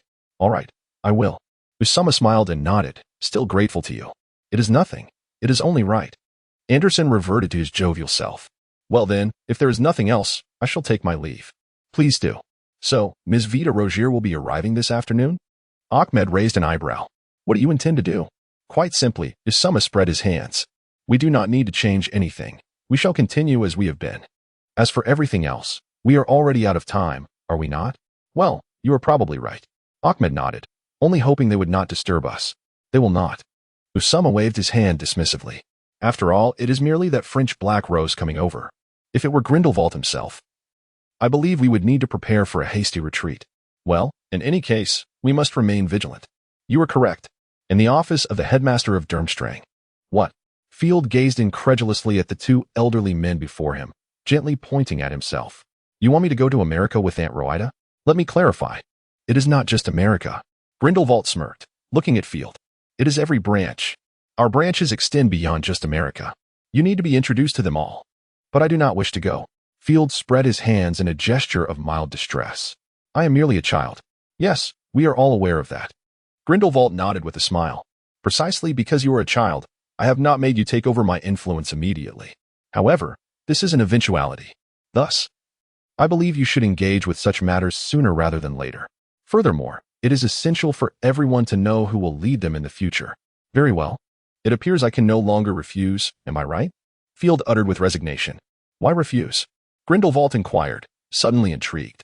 Could you perhaps share your thoughts with me? Is it true that if I express my opinion, you might reconsider my past involvement? Although he anticipated the answer would be negative, Field couldn't help but hope. Gazing expectantly at Grindelwald. No, that will not sway my decision, Grindelwald replied, shaking his head resolutely. If the cost of your absence is my ignorance, I would prefer to remain uninformed. Very well, Field sighed.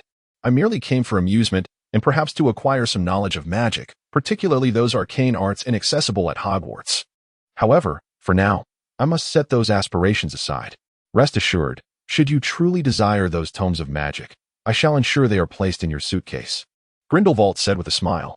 Thus, even in your absence from Durmstrang, you may continue your studies. Really? Field's expression brightened, and he tentatively asked.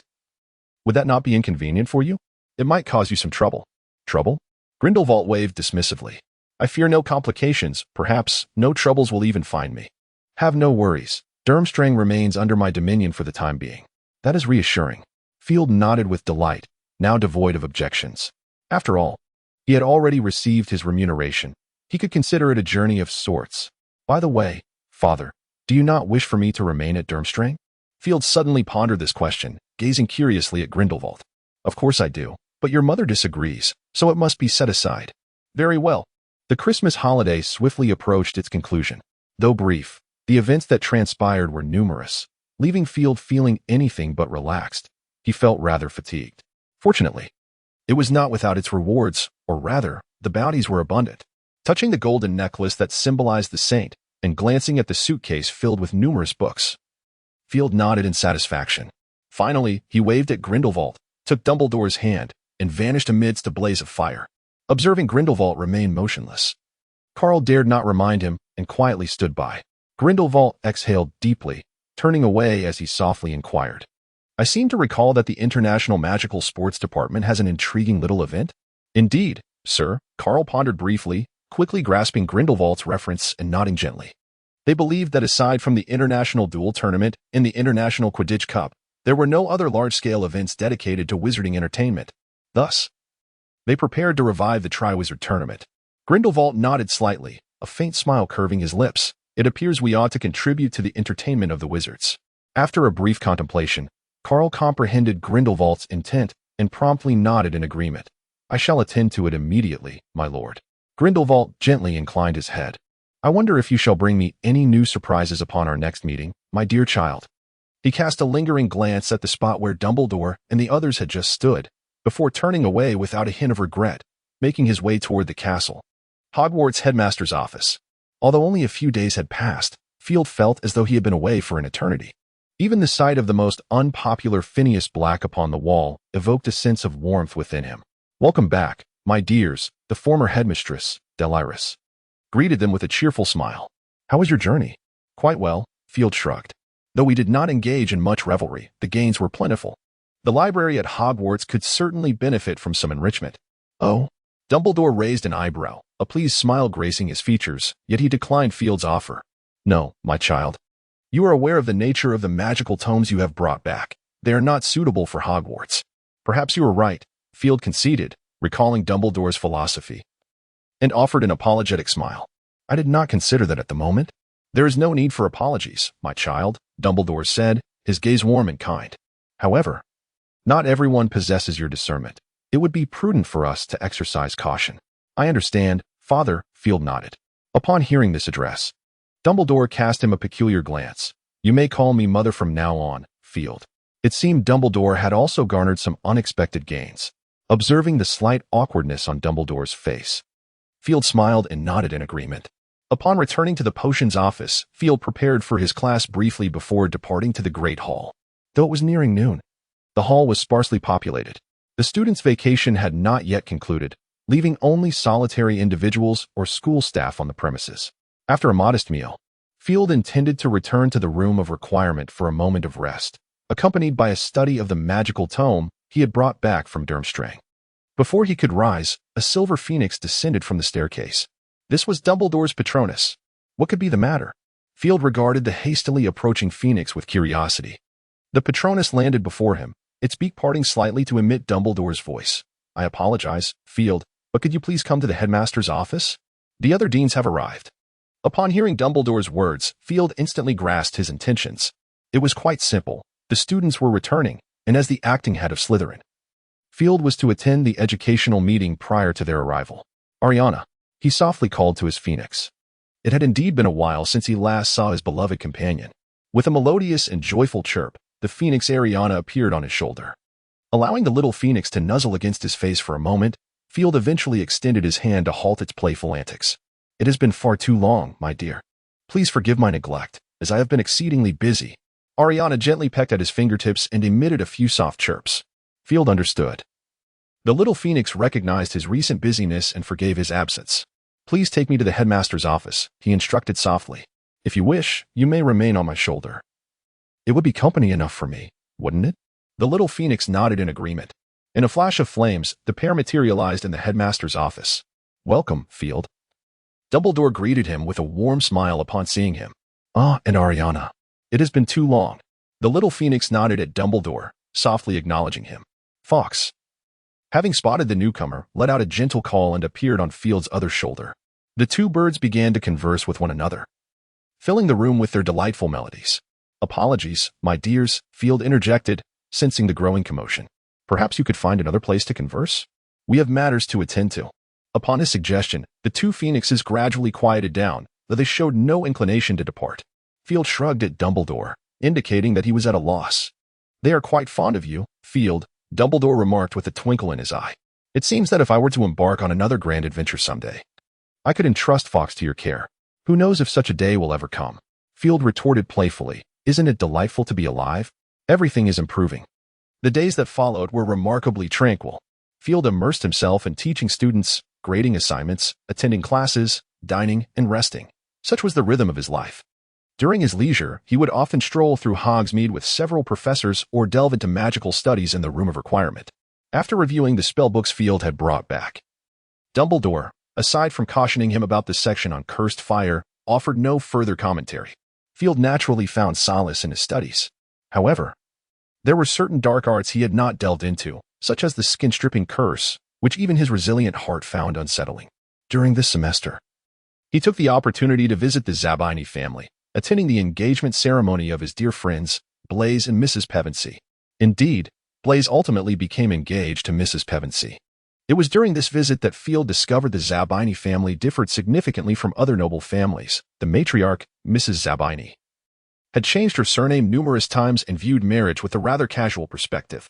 Nonetheless, Mrs. Pevensey faced considerable constraints. According to Mrs. Zabini's stipulations, if Mrs. Pevensey did not conceive before Blaise reached adulthood, she would have to depart from the Zabini household. Although this seemed unjust to Mrs. Pevensey, it was the best condition Blaise could secure for her. Observing the radiant happiness on Mrs. Pevensey's face as she held Blaise's hand left Field ambivalent about the situation. Incidentally, following their engagement, Blaise withdrew from Hogwarts. Mrs. Zabini believed that since he was eager to embrace the life of an adult wizard, he should assume responsibilities within the family sooner rather than later. Regarding Blaise's magical education, it was simple if he was willing to invest galleons. Hiring a tutor would be quite feasible. Although Blaise was no longer attending Hogwarts, he was still required to sit for certain examinations. Hence, despite his official withdrawal, his records at Hogwarts reflected a leave of absence. In addition to Blaise, another engagement was celebrated, Draco Malfoy's. Since Field assumed the role of acting headmaster, Draco had become notably more subdued, eager to please Field and diligently fulfilling his directives. It could be said that, barring encounters with Harry Potter, Draco still exuded a semblance of pure-blooded aristocratic charm. This transformation was undoubtedly influenced by Lucius's guidance. Field did not resent this change. On the contrary, Dumbledore supported his amicable relations with the Malfoy family. Field understood his mother's intentions well. In the adult world, animosities were seldom prevalent. Everything was a matter of strength, particularly in the magic realm, where power reigned supreme. Aside from these developments, members of the Saints reached out to him several times, inquiring about the organization's next steps. After much contemplation, Field ultimately decided to send them to a Muggle university. Yes, to pursue education, Field entrusted them with this singular directive to execute. As for the purpose, it is quite simple. To know oneself and one's adversary is to ensure victory in every battle. Field harbored an unspoken thought. He believed that relying solely on magical prowess made it exceedingly challenging for wizards to transcend the confines of Earth. However, if one were to synergize with Muggle technology, the outcomes could be exponentially enhanced. Though this rationale was left unarticulated, it had long been established that Muggle ingenuity need not be inferior to that of wizards. It was for this reason that, upon the unveiling of Field's plan, the Saints offered little in the way of opposition. Nevertheless, these matters were not of monumental significance and did not disrupt Field's life. They merely served as a diversion in the tapestry of daily existence. Time swiftly brought forth the day of the final examinations. This year, the potions class had been predominantly managed by Field, who was also responsible for the examination content, excluding the 5th and 7th grades. Traditionally, Snape's exams involved brewing a potion already covered in lessons. However, Field sought to introduce an element of novelty. Thus, when the students entered the examination hall, their eyes widened in astonishment at the sight of over 20 cauldrons before them, gazing in bewilderment at Field. Indeed, ladies and gentlemen, Field calmly proclaimed, there are a total of 25 potions here, and your written examination pertains to these potions. Your task is to identify them, articulate their effects, provide their recipes, and note the precautions necessary during brewing. He extended a finger, stating, for first years, identifying 1 potion suffices for a passing mark, while 5 constitutes excellence. With each advancing year, an additional requirement is imposed. Naturally, achieving a perfect score necessitates the completion of all tasks. I permit you to employ any means to analyze these potions. The sole stipulation is that your responses must be your own. You may begin now. Such an examination format had never before graced the wizarding world. igniting a blend of excitement and trepidation among the students. Yet, as Field was the examiner, they had no choice but to comply with his directives. Observing the myriad expressions, some faces radiant with joy, others weighed down by gravity, and still others cloaked in confusion, Field silently shook his head. While he acknowledged that many students were diligent in their studies, their commitment to review was often lacking. Mastery of the subject of potions ultimately required a measure of passion and innate talent. The written component concluded, and the practical exam presented an even greater challenge. This was a potion formula that had never before been encountered in the magical realm. Your task now, he instructed, is to brew it. You may work independently or seek assistance, but each individual is allotted only 1 hour. Successful creation of the potion will yield a perfect score, while failure to produce it will result in a 0 for the practical exam. I urge you to give your utmost effort. In the end, the final grades will be determined in conjunction with your usual performances. I wish you all the best of luck. The examination has come to a close. The students emerged from the potions exam room, their faces etched with concern. They had an inkling that they had failed this time. Field, however, was not preoccupied with their potential shortcomings. His sole focus was to grade their papers and announce the results. Hey, Harry. Harry was staring at his report card. A frown gracing his features. A conspicuous P shone brightly on the paper. Upon hearing someone call his name, he turned to see his good friend Ron approaching. Ron's expression mirrored Harry's unease. What happened, Ron? Noticing Ron's woeful demeanor, Harry's curiosity was piqued. Naturally, he wished to see if he could offer any assistance. Ugh. Ron cast a glance at Harry, letting out a long sigh. Harry's confusion deepened as his emerald eyes fixed on Ron, eagerly awaiting a response. Don't bother asking, Harry. I believe I can provide you with the answer. Hermione's voice chimed in as she approached. Unlike her usual self, she was not burdened with books this time. You know? Harry looked at Hermione, puzzled. Of course. Hermione shot a fleeting glance at Ron, her tone dripping with exasperation. The reason is rather simple, isn't it? Our dear Mr. Weasley has managed to score 2 PS in this final exam, along with several failing grades. As Hermione's gaze held a mix of disdain and indifference. Ron's face flushed crimson, indignation glimmering in his eyes. That's not my fault. I had no idea the format of the exam had changed. Humph, Hermione scoffed. Come on, regardless of the exam format, you never seem to excel. It's all that wretched Slytherin's fault. Ron exploded in a fit of rage. They know none of us could memorize that potion recipe, yet they insisted we do it by heart. Even Professor McGonagall was influenced by them. Sorry, but I don't see anything wrong with that. Hermione lifted her chin defiantly. Professor Dumbledore merely wishes for us to truly grasp the knowledge in our textbooks, rather than skimming through examinations. Of course, you wouldn't understand the effort behind this. Hermione curled her lip in disdain. If I were you, I would seriously contemplate how to spend this holiday, if you still have one left. Ron stood momentarily stunned, and as he watched Hermione walk away, his fury surged anew. What kind of attitude is that? Harry couldn't help but chuckle softly. He too was at a loss for what to do. In the Hogwarts headmaster's office, Professor Flitwick spoke earnestly to Field. If I may be frank, Professor Dumbledore, it seems you have been rather harsh on the students. Field raised an eyebrow. Expressing a keen interest in hearing your thoughts, Professor. Professor Flitwick smiled. I have heard of your examination methods, and I am uncertain whether they are right or wrong. Perhaps. Such matters are not of utmost significance. However, dear, you might overlook the fact that not all students possess sufficient talent. Flitwick remarked. And I have also noticed that your grading for students consists of merely 2 options, either or P, which does not seem particularly favorable, does it? Professor Sprout nodded slightly. Though she refrained from speaking, merely observing Field, appearing to await his explanation. Indeed, I anticipated that someone would inquire about this matter. Field smiled faintly. Yet I did not expect the first to pose the question would be you, Professor Flitwick, rather than a student. Field appeared unfazed, which allowed Professor Flitwick to breathe a quiet sigh of relief.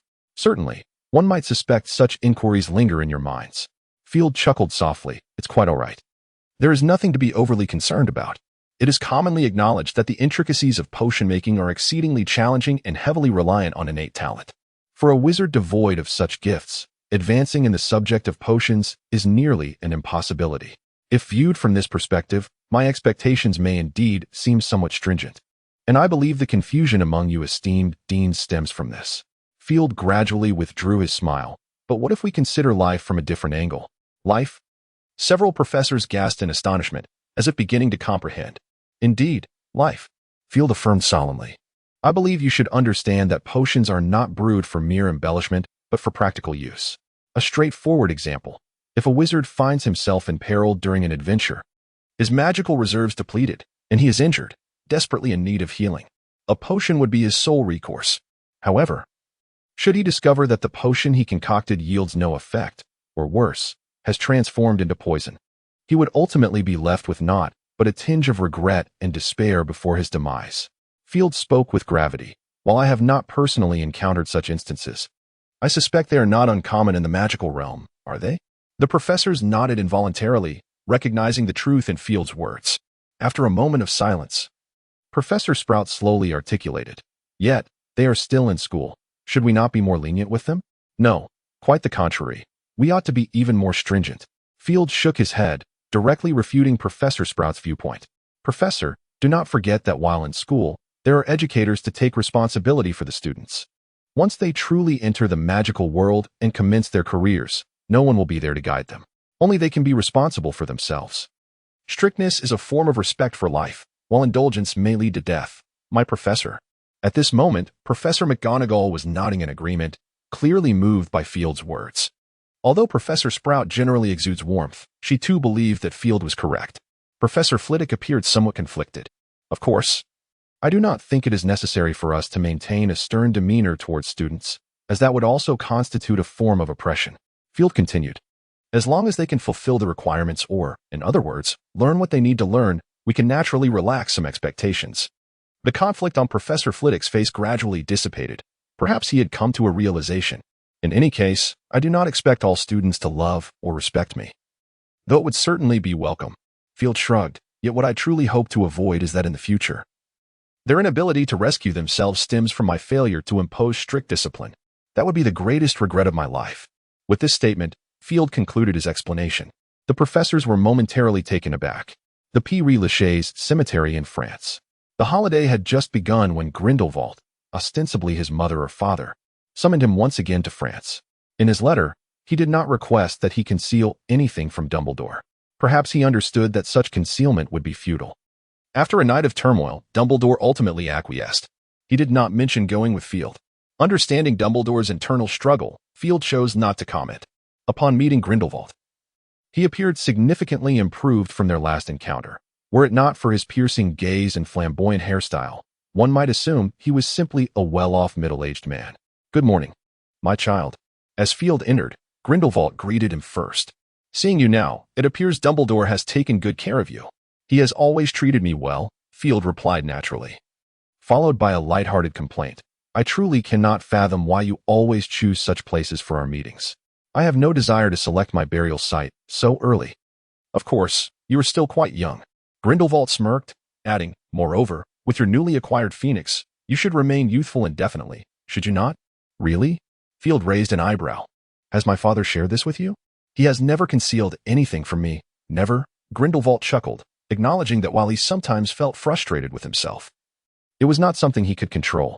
"Well," Field sighed, reflecting, "love is indeed the most extraordinary force."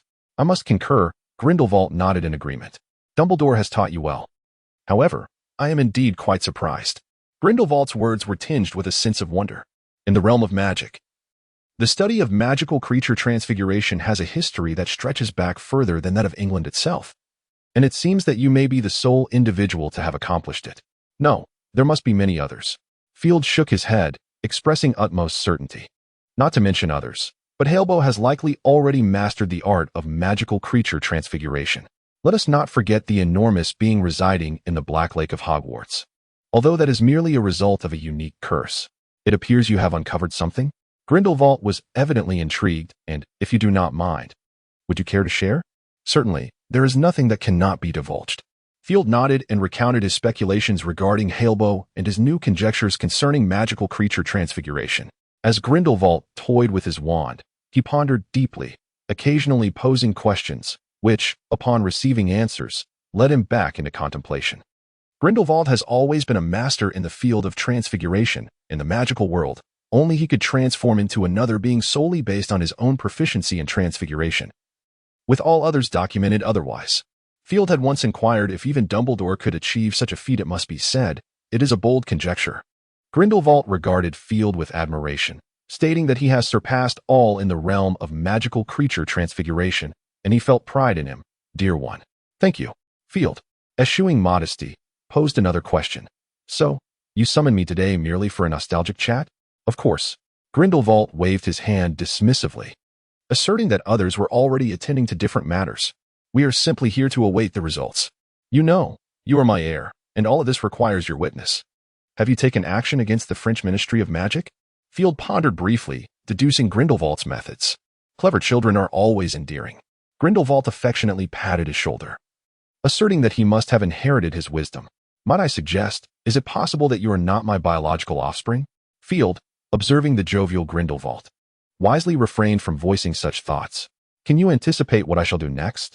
Grindelwald inquired with keen interest. Next, Field contemplated for a moment. And if I am not mistaken, it should be Italy. Am I correct? Or perhaps we can add Spain to that list. Oh? Grindelwald gazed at Field with mild astonishment, then smiled with satisfaction, proclaiming that he was indeed correct. You excel remarkably, my child. It is merely an obvious conclusion. Field shrugged. Spain boasts the largest magical creature breeding grounds in Europe and the second largest herb-growing base across the continent. As for Italy, it goes without saying that nearly all wand wood is imported from there, given its direct access to ports reaching Africa. To wage war, one cannot do without galleons. So, is the next step to conquer all of Europe? Field pondered for a moment before inquiring. I indeed have this intention, Grindelwald did not deny. It is almost certain that once Spain and Italy are subdued, apart from Sweden and Norway, which present slight challenges, no other nations possess the strength to rival Grindelwald. As for Russia, during the dissolution of the Soviet Union, the magical community there had already become a mere shadow of its former self. Even if a Ministry of Magic still exists, it is but a handful of remnants. The troubles posed by Sweden and Norway stem solely from the presence of the world's second and third dragon breeding grounds, for the combat prowess of dragons remains formidable. If we were to conquer Italy, I would like to peruse the magical texts there. Field candidly expressed his thoughts. Grindelwald nodded slightly, offering no refusal. In truth, he shared a similar interest in the magical tomes of that region. Rome has existed for a considerable duration. Who knows what treasures may lie within its confines? The possibility of their absence is universally acknowledged to be nearly impossible. Each year, at least a third of the magical community's research findings on ancient magic emanate from Italy, which speaks volumes. The two continue to engage in casual conversation, their dialogue revolving around the realm of magic. Grindelwald is indeed one of the few figures at the zenith of the magical world, and Field was keen to seize this opportunity. Although they were technically family, both were often preoccupied, leaving little time for genuine discourse. After some time, a sharp sound reverberated through the underground hall, and Vida's figure suddenly appeared. Master, young master. Upon seeing Grindelwald and Field, Vida respectfully greeted the two. Field nodded in acknowledgement, refraining from speech, aware that this was not the appropriate moment for him to interject. I seem to sense the presence of the French Ministry of Magic, in stark contrast to the antiquity of the British Ministry. The French Ministry exudes an air of delicacy and dreamlike elegance. The ceiling and walls, crafted entirely from transparent magical crystals, are adorned with moving portraits of various magical creatures, created with a mixture of mercury and dragon scale powder.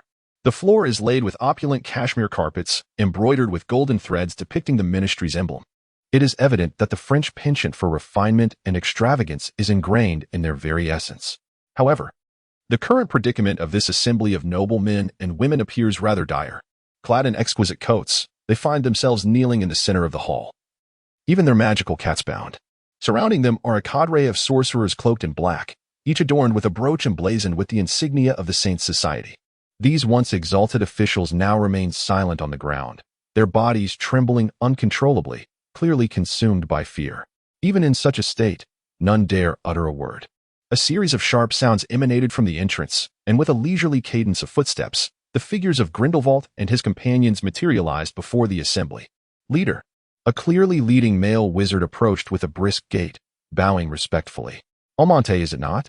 Grindelwald remarked, choosing to regard the man before him rather than the group of kneeling individuals. Indeed, the chief remembers me?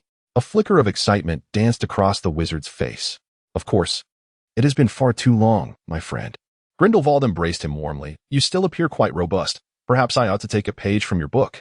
The wizard, overwhelmed with emotion, could only nod vigorously, a foolish grin spreading across his visage. I beg your pardon, my friend, but we have matters to attend to. Grindlevald chuckled, patting his shoulder. If you are inclined, we could share a meal later. Absolutely, it would be my honor. The wizard exclaimed, nodding eagerly like a chick pecking at grain. I mean, thank you. I hold you in great admiration, Chief. No, it is I who must express gratitude. To you all. Grindelwald's expression turned earnest as he continued. Without you, Grindelwald is merely a surname, an ordinary wizard. You are my most treasured asset. With that, he patted the wizard's shoulder once more, then turned his gaze away from the wizard's ecstatic demeanor, striding slowly toward the kneeling wizards. Almonte followed with a proud gait, basking in the envious and jealous glances cast upon him. Good morning, gentlemen and ladies, Grindelwald greeted, a smirk gracing his lips as he nodded at those below. Some of you know me, while others have merely heard of me. Though I do not know who you are, it bears no consequence. I apologize for meeting you under such circumstances. As Grindelwald paced, he added, evidently, this encounter will linger in your memories, and even more so, my name. Though it may be somewhat tardy, I believe it prudent to introduce myself, do I not? Grindelwald smiled mildly. I am Gellert Grindelwald. A collective gasp erupted from the kneeling throng, only to be abruptly silenced. A name, like a shadow of a tree, for one who had nearly incinerated all of Paris. Few French citizens were unfamiliar with his renown. To be candid, I do not favor this place, not at all, though it has indeed bestowed upon me some cherished memories.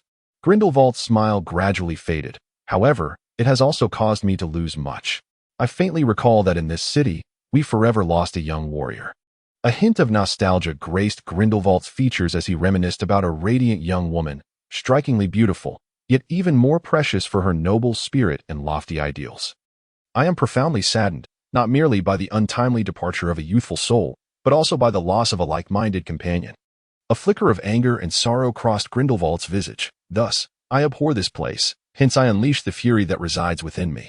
For that valiant young warrior. And for myself. They label me an indifferent specter of life, a harbinger of death, a dark lord. A trace of solitude manifested on Grindelwald's face. Truth be told, I ought to feel anger or perhaps retort. After all, I am merely a revolutionary. Yet, I refrain from doing so. Grindelwald sighed, recognizing that criticism would yield naught, and rebuttal would only serve to amplify my notoriety. But that was never my aspiration.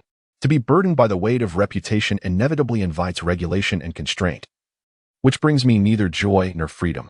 Regrettably, for the sake of that ideal, for my comrades and my family, I am compelled to bear this load. A bittersweet smile graced Grindelwald's features. When one lives in mediocrity, they shun the struggle in favor of complaint. When one chooses solitude, they are destined to transcend the mundane. Grindelwald mused. He appeared ensnared in his thoughts, lapsing into silence for an extended moment. Among those kneeling below, some had lifted their heads, expressions hinting at contemplation. My compatriots, my words are not intended to elicit your agreement, nor to justify myself. Rather, I wish to convey that beneath the beautiful surface of water lies a terrifying depth. The magical realm has long been decrepit.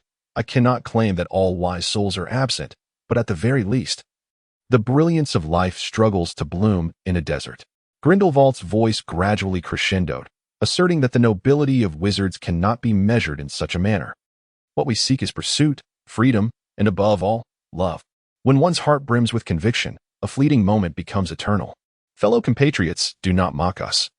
Do not dismiss us, Grindelwald proclaimed with fervor. We are dismantling decay, fighting for the future of the magical realm. All is for a greater good. So, my friends, in the quest for truth, we fearlessly confront the abyss. Ask your conscience. Those who pursue truth are ceaselessly striving, yet what have you done in this regard? When posterity gazes upon your epitaph, will they pause in reverence or pass by in indifference?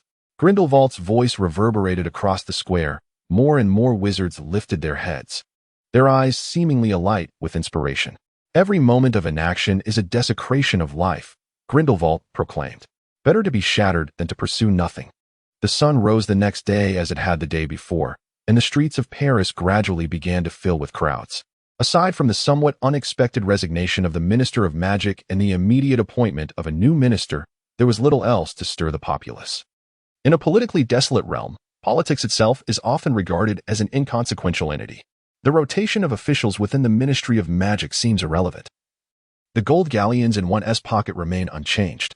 Lord Rochelle, do you have any further instructions for us? Armand inquired respectfully of the woman seated in his rightful place. For now, I have no need of your services, Vida replied, shaking her head. Your task is to continually expand our ranks and gradually disseminate our ideals. I trust this should pose no challenge. Indeed, that has always been my intention, Armand nodded, responding with natural ease. Yes, after all, he is an old companion of ours. Vida smiled slightly. If you can find a few capable assistants, I believe our master will reward those who contribute. The master is generous in such matters. As is the young master. I would be greatly disheartened to hear your name mentioned among the eliminated. Armand nodded vigorously. Although he had only heard of Field's reputation previously, he felt an inexplicable pressure from the man's seemingly amused eyes during yesterday's luncheon. The young leader likely possesses considerable depth, as expected from the air of a leader, Armand mused inwardly. At that moment, Field remained unaware that he was being discreetly regarded by Grindlevald's subordinates. Even if he were to find out, he would remain indifferent. It is prudent to occasionally remind those subordinates who enjoy flaunting their prowess. In truth, he currently lacked the energy to contemplate anything else. The reason for his distraction stemmed from a letter he had received from Nicholas that morning, bearing a simple yet profound message. It has succeeded. Success? Field quickly grasped what Nicholas referred to, and he found himself unable to remain seated. After handing over his inquiry letter to Ariana for delivery, he soon received a reply. In a flash of fire, Field materialized in a dimly lit laboratory, without taking time to examine his surroundings. His gaze was entirely drawn to the man lying on the examination table. What captivated him was not a handsome visage, but rather the vibrant aura radiating from the individual. It seemed this must be Nicholas's creation. Field felt it keenly. This sense of vitality had never been experienced even in the presence of his own phoenix, Ariana. Indeed, it was a genuine success. Field felt a surge of excitement, though he struggled to contain it. Such emotions are not easily suppressed. Apparently, you have witnessed my creation, Field. Came a voice from the shadows. The aged yet vibrant voice of Nickel resonated from behind him. Field turned to see Nickel approaching, leaning on a cane. He appeared even older, his gait marked by a slight tremor. However, his eyes sparkled with an unusual brightness. You don't look too well, Nickel. Field remarked with a hint of concern as he observed Nickel's unsteady demeanor. You are quite right, Nickel replied with a slight nod, then added with a touch of complaint. Honestly, you young folks truly test the patience of an old man. If it weren't for my stock of elixirs for immortality, I fear I would have already met the goddess of magic before this experiment concluded. I apologize for the burden you've borne. Field gently patted his shoulder. Yet, all of this is certainly worthwhile, isn't it? You and your wife will be able to elude death for quite some time. Worthwhile? Nickel chuckled softly. Indeed, it is. As he gazed at the man on the experiment table, a glimmer of obsession flickered in his eyes, and he murmured, This may very well be my most perfect creation. Of course, you are the greatest alchemist in this world. Field praised loudly, then suddenly recalled something, frowning slightly. Nickel, I apologize. But I must ask, are you certain the experiment has been flawlessly successful? Is it not obvious? Nickel replied without displaying any displeasure, gesturing toward the experiment table to indicate his point. Very well. Field nodded. If possible, you should apply it to yourself as soon as you can. Frankly, you and Pernille are the ones who need it most. Upon hearing this, Nickel fell silent for a moment before chuckling. All right, Field, you are correct. If circumstances allow, we will use it immediately. Although, death is another grand adventure. However, evading death is an extraordinary battle. So, is there a difficulty? Field discerned the underlying meaning in Nickel's words and asked directly, If it pertains to materials, you need only inform me, and I shall procure them swiftly. If not, then please share the reason. A trace of emotion and sorrow crossed Nickel's face as he sighed, before his expression softened with acceptance. In truth, it is not that we are unwilling, but that we are unable. Nickel stated plainly. Why? Field inquired with surprise, recalling that Nickel had just claimed his experiment was successful. Do you understand elves, Field? Nickel seemed to pose an unrelated question. To be honest, not particularly, Field admitted, shaking his head earnestly. I have only encountered references to them in books, which describe them as beings that cherish life and nature, approaching a state of perfection. Indeed, to cherish life and nature, Nickel murmured, and it is precisely for this reason that we find ourselves unable to utilize it. What does this statement imply? Is it possible for one to converse with oneself? Field was somewhat perplexed. Those who adore life and nature possess a soul of sufficient purity. Nickel articulated the answer. while my own soul has long been tainted. Soul pollution? Field appeared to grasp the concept. It seems you are aware. Nichols smiled wryly. Indeed. It is due to the Philosopher's Stone. The elixir of immortality may seem wondrous, yet in truth, each potion of eternal life is a soul. It substitutes another's soul for one's own demise. This is the very reason the Philosopher's Stone grants immortality. The cost of employing such a potion for longevity is steep. Field departed, and at Nichols' urging, returned to Hogwarts to inform Dumbledore that the experiment had met with success. I have already been informed. Dumbledore smiled warmly at Field. Nicholl has conveyed this to me using the two-way mirror. Thus, can you wield this magic? Field inquired. Dumbledore hesitated for a moment before gently shaking his head. I'm afraid I do not know. Field was somewhat bewildered. If the soul is tainted, it is forbidden. If untainted, it is permissible. A straightforward dichotomy. How could one not know? Could it be that you have partaken of the elixir of immortality? Field suddenly contemplated this possibility and posed the question. Ah, that matter, Dumbledore pondered. Let me think. Oh, yes, I indeed have consumed it. So, your prior claim of ignorance is unrelated to the elixir? Field raised an eyebrow. Perhaps that is the case. A flicker of sorrow crossed Dumbledore's eyes. You see, in my youth, I engaged in some rather audacious endeavors and dabbled recklessly in dark magic. Field understood. Although not all dark magic taints the soul, the three unforgivable curses undoubtedly do. Could it be that Dumbledore had never utilized them? To utter such a statement would be unbelievable even to Voldemort. Thus, although this magic has been completed, it bears little distinction from being unaccomplished. Field smacked his forehead. Good heavens, this is truly absurd. Oh, my child. If Minerva were to hear you say that, she would surely be heartbroken. Observing Field's expression, Dumbledore jested. Field comprehended Dumbledore's implication. So, you intend to employ it for Professor McGonagall? Although reluctant to admit it, the only one I can fully trust, who may also aid me, is likely Minerva. Dumbledore shook his head in resignation. To use it for Professor McGonagall? That doesn't seem like a bad idea? Field naturally understood Dumbledore's meaning. After all, this pertains to immortality. If it were to be inadvertently disclosed, even someone as formidable as Dumbledore would find it impossible to satiate others' desires. It is said that Professor McGonagall was quite the beauty in her youth. Feld's thoughts momentarily drifted. Now that the first user of this magic has been determined, another question arises. Feld raised an eyebrow at Dumbledore, inquiring about the second user.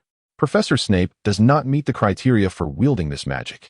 Feld refrained from voicing this directly, fully aware that Dumbledore understood.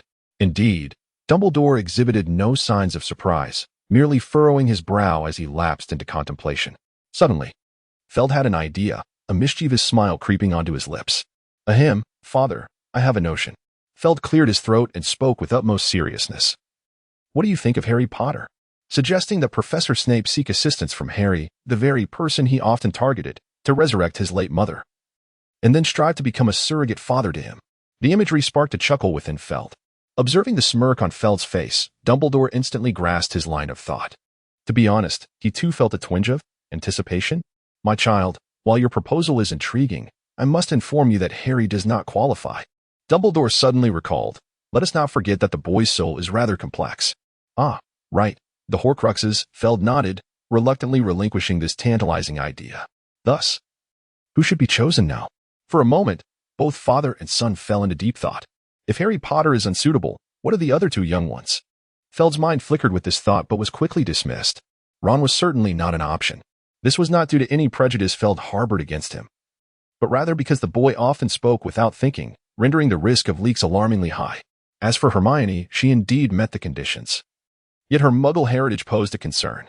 Although Dumbledore was not overly concerned about the lineage of Muggle-born children, others might not share that sentiment. Feld did not harbor any illusions about keeping this magic a secret indefinitely. Such a notion was utterly implausible. Most critically, her abilities were insufficient. If one day this magic were to be revealed, Feld could easily envision that those intrigued would target the weakest first. Whether that young girl could safeguard her life in such a scenario was highly uncertain. The magical world possesses an abundance of methods to extract secrets from individuals. After much deliberation, the father and son duo ultimately failed to identify a candidate and decided to temporarily abandon the search. Feld concluded that they might as well let Snape ponder for himself. Resurrect your beloved and expect it to be effortless? Feld mused, one should not harbor such idyllic expectations. Upon relinquishing the matter, The two individuals felt an immense sense of relief. Just as they were about to engage in other conversations, an owl swooped in through the window, dropping a letter with its talons onto Dumbledore's desk before swiftly departing. A black envelope? This item was indeed rather uncommon. Field raised an eyebrow, observing Dumbledore as he began to open the envelope. It was an invitation to Nicholas's funeral. Dumbledore remarked, somewhat taken aback. A funeral? Field's gaze sharpened. The St. Innocent's Cemetery in Paris, France. This burial ground, established in the 12th century, had been declared out of use by the Muggle government by the late 18th century. Even the remains interred there had been transferred to the Isri Cemetery in the Montparnasse district. The cessation of its use was attributed to the overcrowding of the cemetery, which led to frequent outbreaks of plague. Muggles, of course, were unaware that as early as the 16th century, Nicholas had prepared a burial site for himself here, concealed by magic. At that moment, a considerable gathering had assembled before the modest cemetery. Yet, in stark contrast to the renown of Nicholas Flamel, the funeral procession appeared dismally sparse. Ladies and gentlemen, Dumbledore spoke gravely to those gathered. Just yesterday, I lost two dear friends along the journey of life, and the magical community has lost two great sages. My friends, Nicholas's life was perpetually filled with the pursuit of ideals and truths, which often caused him to forget that his body was gradually aging day by day. It is difficult to quantify the contributions this remarkable couple made to the magical realm. Their departure represents a monumental loss for us all. According to Nicholas's will, his Book of Abraham was bequeathed to Field, all of his safe houses to Dumbledore, while his entire estate was left to Beauxbatons Academy of Magic. No one found fault with the distribution of Nicholas's legacy. If anything, some merely envied Field's good fortune. But that was the extent of it.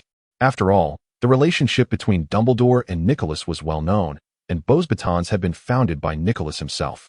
After spending an entire day in France and ensuring that nothing was overlooked, Field handed the Book of Abraham to Dumbledore, informing him that he could dispose of it as he wished. Dumbledore, aware that Field had already perused the tome, graciously accepted the gesture. Moreover, the Book of Abraham was a rare ancient magical text that could indeed prove beneficial to him. Although he had read it on several occasions, those instances had been borrowed. Now, he could delve into it at his leisure without the concern of returning it. How splendid, was it not? After casually addressing the inheritance, Field bid farewell to Dumbledore and proceeded towards his office, where someone awaited him. Hogwarts Potions Office. Long time no see, my professor. You truly look well. Field greeted Snape in the room with a cheerful smile. Compared to his prior appearance at Hogwarts, Snape had undergone a remarkable transformation. His long hair, once loose, was now tied back into a ponytail, and his ever-present black robes had been replaced by a zippered cloak. His previously sallow complexion now glowed with a hint of vitality, as if nourished by some unseen force, revealing his handsome features that had once been obscured. Field mused to himself, indeed, this fellow is quite handsome. I hope your summons to me is genuinely significant and not merely an invitation to squander my time listening to your meaningless prattle, Snape remarked, his expression impassive. All right. Your lack of humor remains unchanged, my professor, Field retorted, unable to suppress a smirk. He wondered how Lily would react if she were to see him now.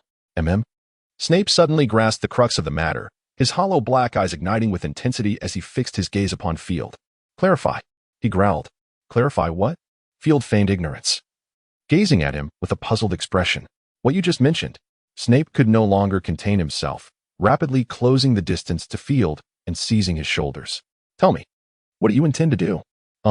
Aware of Snape's obsession, Field refrained from toying with his emotions, recognizing it as a profound disrespect to such a devoted man. Nicholas's experiment has succeeded, he stated plainly, but it will indeed be quite challenging for you. Why? The tremor in Snape's voice betrayed his mounting anxiety, his expression oscillating between despair and a desperate plea.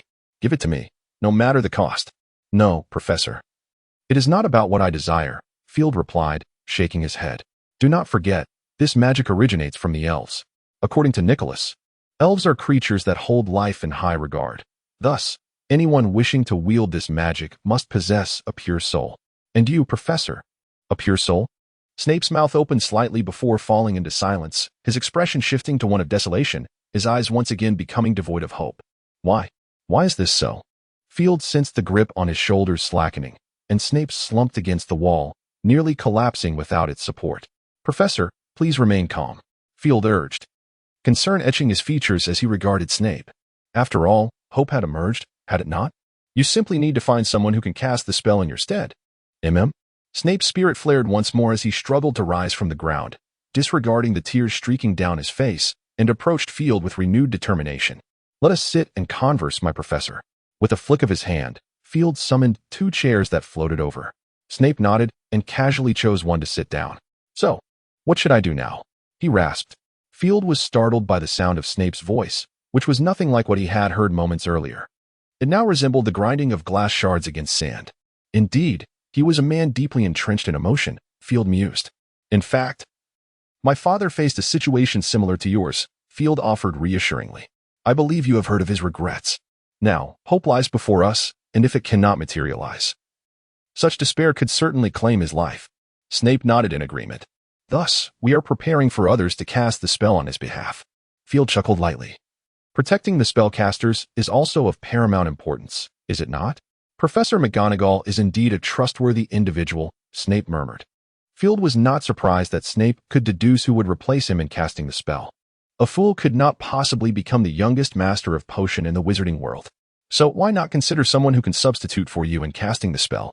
Field shrugged, although it was not an easy task. Indeed, it is quite challenging, Snape slightly nodded. As a former follower of Voldemort, he was acutely aware of the overwhelming allure of immortality, not to mention the ability to achieve the forbidden resurrection of life. The greater the wizard, the more regrets they harbored, and this magic could undoubtedly rectify the majority of those regrets. How many could resist such temptation? Moreover, Snape had almost no one he could trust, unless he could find someone absolutely willing to assist in resurrecting Lily. But that damn Potter. Potter? Snape seemed to recall something, and his expression shifted between light and dark. Young Mr. Dumbledore? Snape paused, then hoarsely inquired, is Harry Potter's soul pure enough? I understand your thoughts, Professor. Field hesitated before shaking his head. I'm afraid I already inquired in my father's office. Harry Potter does not meet the criteria. Not even that insufferable brat. Snape couldn't help but feel a surge of irritation as he murmured, Hogwarts headmaster's office. Are you suggesting that Nicholas may very well be alive? Dumbledore raised an eyebrow. Are you certain he hasn't fallen victim to the soul-stealing curse, my child? I am not jesting with you, father. Field shot a dark glance at Dumbledore. Do not forget, Nicholas is the architect of this magic. He knows every facet of the process. If he truly harbored any intentions, I believe the outcome is one you would not wish to witness. Dumbledore's smile faded as he pondered the question, softly inquiring, how did you arrive at this place? You do not strike me as one who is inclined to doubt their friends, unless absolutely necessary. Field nodded in agreement. Yet the words of Professor Snape lingered in his mind. If the casting of this magic required a pure soul, how could Nicholas have succeeded in his experiments? I hardly consider his students trustworthy. Indeed, few are worthy of his confidence. Field's thoughts trailed off, as Dumbledore's expression turned grave. It seems we must return there once more. Rising to his feet with a sigh, he added, if possible, I would truly prefer not to disturb their rest. They would understand, if they are indeed innocent. Field remarked coldly. The cemetery of the Holy Infant in Paris. After the funeral, silence had long since returned, and barring unforeseen events, it was unlikely that anyone would intrude upon this tranquility again. Yet, an unforeseen circumstance had indeed arisen. In a flash of flame, Dumbledore's figure appeared first, followed closely by Field and Snape. Come closer, gentlemen, Dumbledore beckoned, extending a hand to draw me nearer. The protections here are considerable. Snape, upon hearing this, stepped forward and grasped Dumbledore's arm. Field, however, refrained from doing so, being one of the keepers of secrecy here. The cemetery of the Holy Infant, number 3. Dumbledore uttered softly, as a blue light flickered, revealing a portal that appeared somewhat ethereal before them. Let us enter, he gently suggested, leading the way inside, with Field and Snape closely following. As they passed through the curtain-like portal, the gravestones of Nicholas and Perenelle came into view. The epitaphs inscribed upon the stones read, born of humble beginnings, devoted to greatness, side by side with death. I apologize, my friends. We must intrude upon your rest. Dumbledore murmured to the gravestones. We seek to verify a matter that may pertain to you. For the sake of your innocence, I must do this. I hope for your understanding, and I shall offer my apologies. As he spoke, Dumbledore raised his hand, firmly grasping his venerable wand. With a gentle flick directed at the grave of the Nichols, the tomb silently shifted aside, resembling a peculiar cellar door, revealing a crystal casket within. According to Madame Maxime, the Nicholls had specified before their demise that they should not be cremated, which led to the acquisition of this exquisite crystal coffin. This solitary offering by Madame Maxime, though significant, paled in comparison to the generous gifts from Nico. Dumbledore subtly advanced his wand, causing the lid of the crystal coffin to slide back, unveiling the contents within. The remains of the Nicholls lay peacefully inside, their faces serene, hands clasped tightly together. Yet, a shadow crossed Dumbledore's visage as a skilled alchemist and master of transformation. He immediately discerned the disquieting truth. Alas, the most regrettable of circumstances had indeed transpired. With a soft sigh, Dumbledore waved his wand, dispelling the enchantments upon the bodies. Though the remains remained unchanged, their faces no longer bore tranquility. Their eyes were wide open, expressions marred by an inexplicable terror. Nico, must you also appear thus before an old friend? Dumbledore's sorrow was palpable. Subsequently, he tapped his wand, sending forth 2 crimson beams of magical light that struck the hearts of the corpses almost simultaneously. The remains contorted once more, revealing their true nature as alchemical constructs, modified human forms. The truth was now unmistakable. It is evident, murmured Field, regardless of Nico's intentions, he has indeed deceived us. Dumbledore nodded silently, a tinge of sadness coloring his heart at the betrayal of an old friend. After lingering in silence for a moment, he gradually regained his composure. Let us return. In the office of the Hogwarts headmaster, Dumbledore seated himself behind the desk, methodically adding spoonfuls of honey to his cup of red tea. Field and Snape sat opposite him, 2 cups of tea, now lukewarm, resting before them. Upon their return, conversation had been sparse, with Dumbledore steadily consuming his honeyed tea. Father, perhaps you might consider slowing your pace, Field remarked, unable to bear the sight. This was already your 6th cup. It appears our headmaster remains unchanged, Snape scoffed. Perhaps you should have the house elves prepare a pot of honey for you, saving you some effort. Regrettably, Severus, you fail to grasp the significance of ritual in life.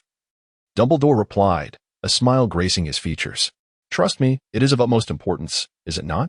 It appears that the honey has not completely glued your throat. Which is indeed a cause for celebration, Snape remarked with a hint of sarcasm. Sweet treats always have the power to uplift one's spirits. Dumbledore smiled warmly, tapping his fingers rhythmically on the table, as the red tea before Field and Snape once again released wisps of steam. Would you care for some cockroach clusters? Dumbledore produced a jar of the peculiar delicacy, reaching in to extract a few, perhaps in an effort to provide some solace to the sorrowful elder before him. Snape silently accepted one, popping it into his mouth and crunching down with a resounding crack. He then quietly retrieved his wand, gesturing subtly towards his mouth before delving into his pocket, producing 1 potion vial after another. Hey, Professor, you have 12, Grimmauld Place. Field observed the newly revitalized house, taking a keen interest in the freshly attired Harry. You seem to be doing well lately? Field raised an eyebrow, noting that Sirius had treated him well. He has indeed been very kind to me, Harry replied with a broad smile. To be honest, I feel as though I'm living in a dream. It seems your dream is quite pleasant, Field jested with a chuckle. You should prolong it, ideally for a lifetime. That is a splendid idea, Harry nodded vigorously. By the way, I haven't yet thanked you for assisting Sirius. It was merely a small favor. Do not dwell upon it. It is not worth remembering. Field gently patted his shoulder. Harry had more to say, but Ron appeared out of nowhere. Hey, Harry, Ron exclaimed, wrapping an arm around Harry's shoulders, thereby obstructing his gaze towards Field. He shot a disapproving glance at Field while saying, Come on, we're over there. By the way, steer clear of those unsavory characters. Unsavory? Field chuckled in disbelief. It was the first time anyone had described him in such a manner. It felt rather novel. We shall converse another time, Mr. Potter. Field waved at Harry. Of course, provided you wish to. If you don't mind, I shall take my leave.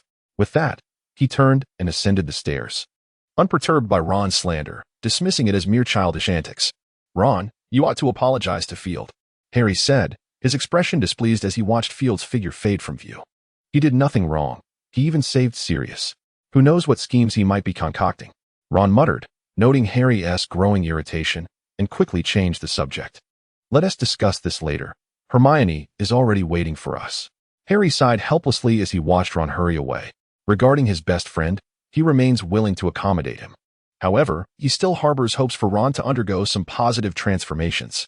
Under the continuous guidance of Sirius, Harry has undergone significant changes compared to before. He can now discern, albeit vaguely, the distinction between good and evil, and he has a nascent awareness of his friend's capabilities. He still wishes for Ron to evolve. As for what the future holds, only time will tell. Upon arriving at the second floor's lounge, Field discovered a number of familiar faces: Professor Lupin, the werewolf, Muggle liaison Arthur and his wife Molly, and the ever-morphing Tonks. "Hey, look who has arrived," Sirius exclaimed with a hearty laugh. Compared to their last meeting, he appeared much more robust, his countenance radiating a newfound luster. At this moment, he embodied the charming and dashing rogue he was meant to be. "You've become quite handsome, Sirius," Field remarked as they embraced warmly. "You certainly look far more agreeable than before." "Of course," Sirius replied with a jovial laugh. "How could one possibly look good while confined in that wretched place called Azkaban?" "Well, you have a point," Field nodded, stepping into the lounge and casually closing the door behind him. "I didn't expect to see you here, Field." Professor McGonagall greeted him with a warm smile. "How was your holiday? I hope all is well with you." "Quite a bit has transpired." Field raised an eyebrow, "but overall, things are quite good." "That's wonderful to hear." McGonagall nodded with a smile. "However, if Albus has yet to find a new potions professor, I fear you may soon find yourself quite busy." "Oh, what a pity," Field exclaimed, throwing up his hands. "I'm still just a child." "You hardly resemble a child, Phil," Dumbledore said, gazing at him with a twinkle in his eye. "However, I do tend to overlook your age. Please forgive your father, my child." "There's nothing to worry about. I don't mind," Field replied with a smile. Dumbledore nodded in satisfaction and then gestured for Field to find a seat. Field conjured a chair at random and placed it beside Professor McGonagall before sitting down. "Time is drawing near," Dumbledore said, pulling out a rather antiquated pocket watch. After glancing at the time, he waved his wand, enveloping the entire conference room in a soft crimson glow. "My sincerest apologies for summoning you all while you were enjoying your holiday." Dumbledore spoke with an air of regret. After the wizards present assured him that it was of no consequence, he continued, albeit reluctantly, to convey a pressing matter. In a somber tone, Dumbledore informed them that, aside from the dormant Voldemort, Grindelwald's disciples had begun to stir. More critically, it appeared that there was another influential wizard within the magical community who seemed to harbor some alternative intentions. Furrowing his brow, Dumbledore warned, "Ladies and gentlemen, the magical realm is likely to face significant turbulence in the near future." While everyone was well aware of Voldemort's situation, very few had paid heed to Grindelwald's circumstances, let alone the formidable wizard Dumbledore had alluded to.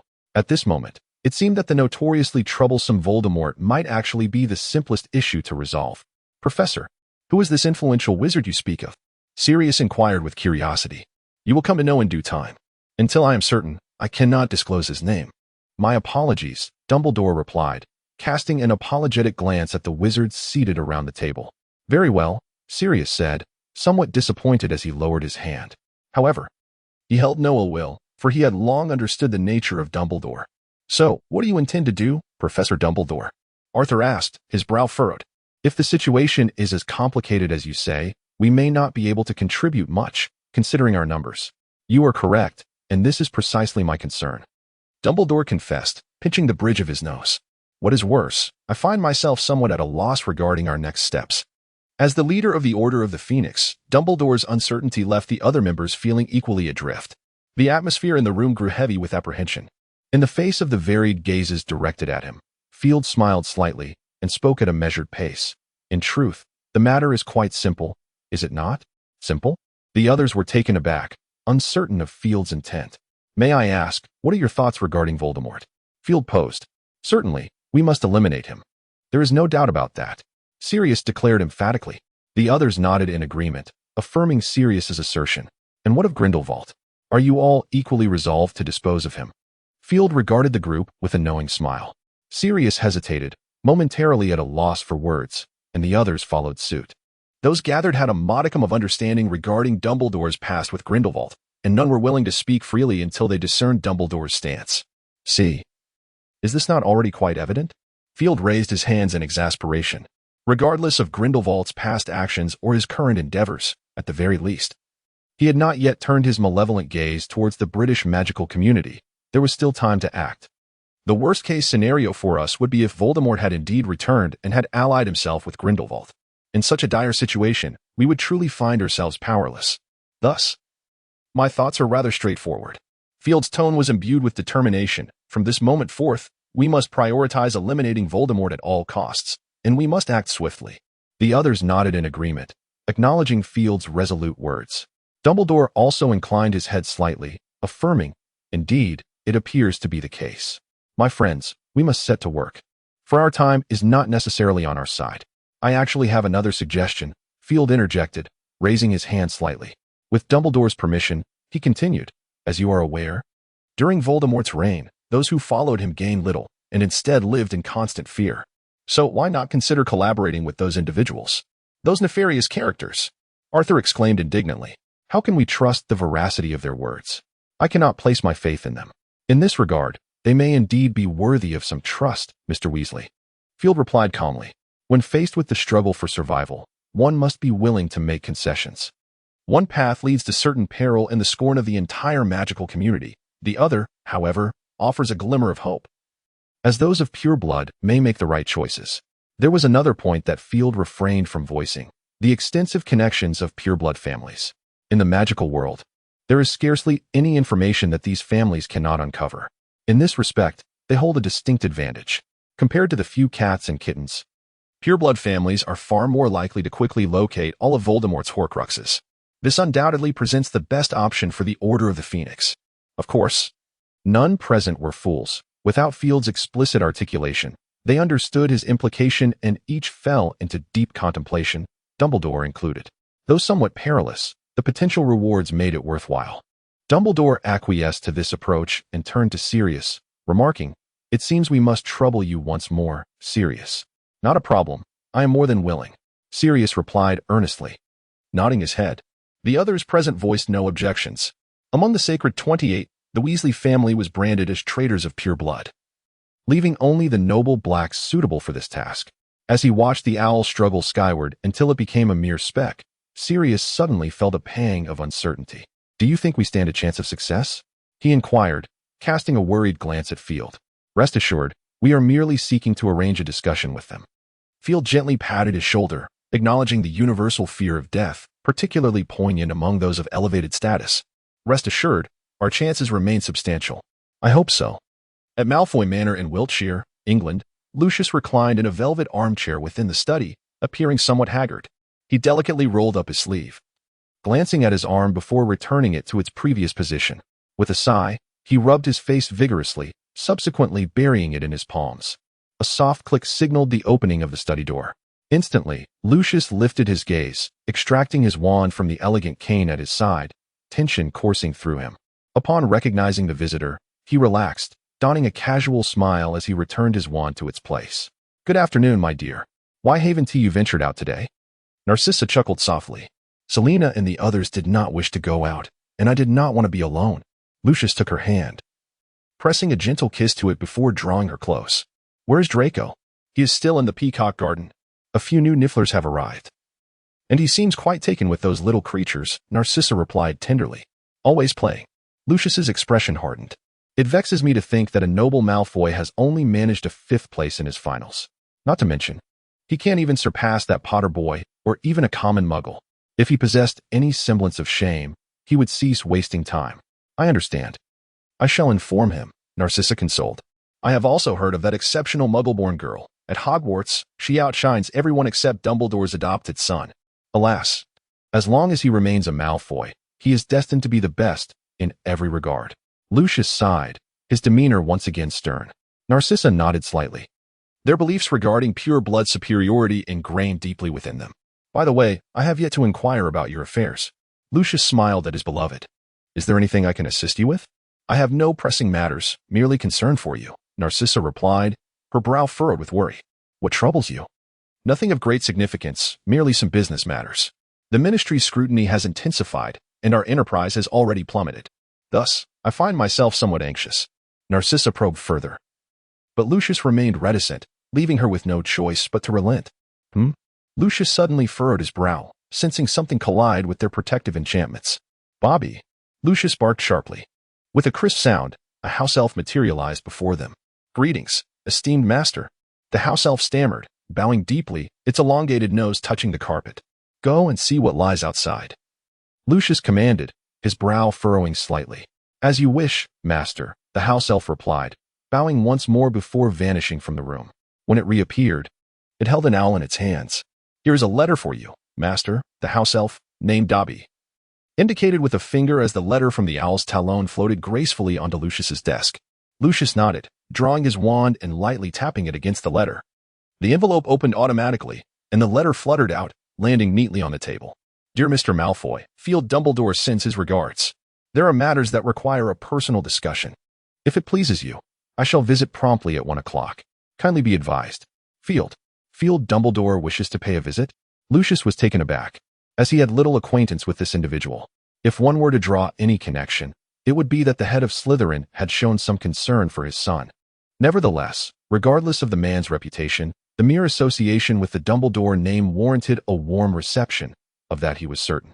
Having contemplated this, he relayed his thoughts to his wife, who stood beside him. "I believe you are right, my dear," Narcissa concurred with Lucius's assessment, acknowledging the visitor as a descendant of Dumbledore, and it was rumored he had accomplished quite a few notable deeds. "I had considered that as well," Lucius nodded. The Malfoy family could scarcely afford to make another enemy, especially one who might one day rival Dumbledore's stature. Therefore, I pondered whether we should invite a few old friends to join us. Lucius frowned, his expression deep in thought. "It is perhaps best not to." Narcissa shook her head. "We cannot be certain if such an action would be unwelcome. Most importantly, there may be matters the visitor wishes to discuss exclusively with the Malfoy family." Lucius relaxed his brow and nodded repeatedly. "You are right, my dear. I consider myself fortunate to have you. You have truly been of great assistance to me." Narcissa smiled gently, leaning in to plant a soft kiss on her husband's cheek, then playfully remarked, "I shall make the necessary arrangements, lest our guest perceives us as impolite." "An excellent idea. I wholeheartedly agree." Though the hour had yet to arrive, Lucius and Narcissa stood at the door, awaiting their guest with eager anticipation. Although their waiting time was not short, there was no trace of impatience or anxiety upon their faces. A flicker of flame illuminated the figure of Field, who suddenly appeared before them, with his phoenix, Ariana, perched upon his shoulder. "Good afternoon, esteemed Mr. Dumbledore," Lucius greeted, a restrained smile gracing his lips as he inclined his head slightly. "Welcome to Malfoy Manor. I hope we may enjoy a pleasant afternoon together." "Thank you, Mr. Malfoy," Field replied with a courteous nod and a smile. "I believe I shall find my time here quite delightful. Mr. Malfoy is renowned as one of the wisest in the magical realm, and I look forward to our conversation." "I too eagerly anticipate it," Lucius said with a smile, then gestured toward Field. "Allow me to introduce you to my beloved Narcissa Malfoy." "Good afternoon, beautiful lady." Field bowed slightly to Narcissa. "Your beauty eclipses even the afternoon sun." "Thank you for your kind words, young Dumbledore," Narcissa responded, performing a courtly gesture before extending one hand gracefully. "If you would be so inclined, I believe we could retire inside to converse." The sun at that moment offered little in the way of pleasantness. "Of course, it would be my honor." Field nodded in agreement. In the drawing room of Malfoy Manor, after Narcissa had personally served a pot of tea, she left the room, granting the two gentlemen their privacy. "You possess a truly harmonious family, Mr. Malfoy," Field complimented. "To be honest, I find myself somewhat envious." "I share that sentiment," Lucius replied with a smile. "To wed Narcissa is indeed my greatest privilege." After exchanging further compliments and sipping on what was said to be misty tea from the Pyrenees, the conversation turned to the matter at hand. "May I inquire about your purpose here, young Dumbledore?" Lucius asked, his demeanor shifting to one of seriousness. "If there is anything you require of me, please do not hesitate to speak." "Assistance?" Field mused, a slight smile gracing his lips before he shook his head. "To be precise, I am here to assist you, Mr. Malfoy." "Oh?" Lucius replied, maintaining his composure. "I am keen to hear more. Since Voldemort's downfall, I believe the situation for the Malfoy family has not been particularly favorable." Field raised an eyebrow. "Though you assert that you have been subjected to the Cruciatus curse, it is evident that few truly believe that. Am I correct?" "Though I am reluctant to admit it, you are right." Lucius set down his teacup. "With all due respect, this seems unrelated to your purpose." "Unrelated?"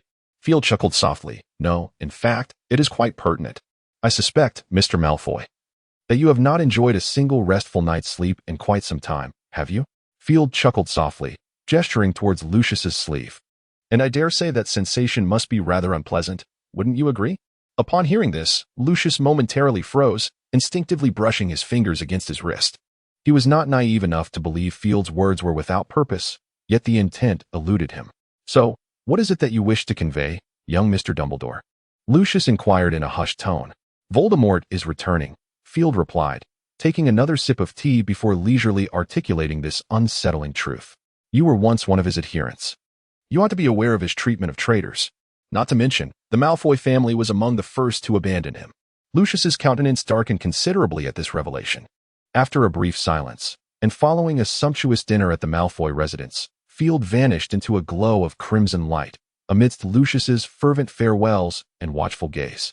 As soon as Field departed, Lucius's expression shifted.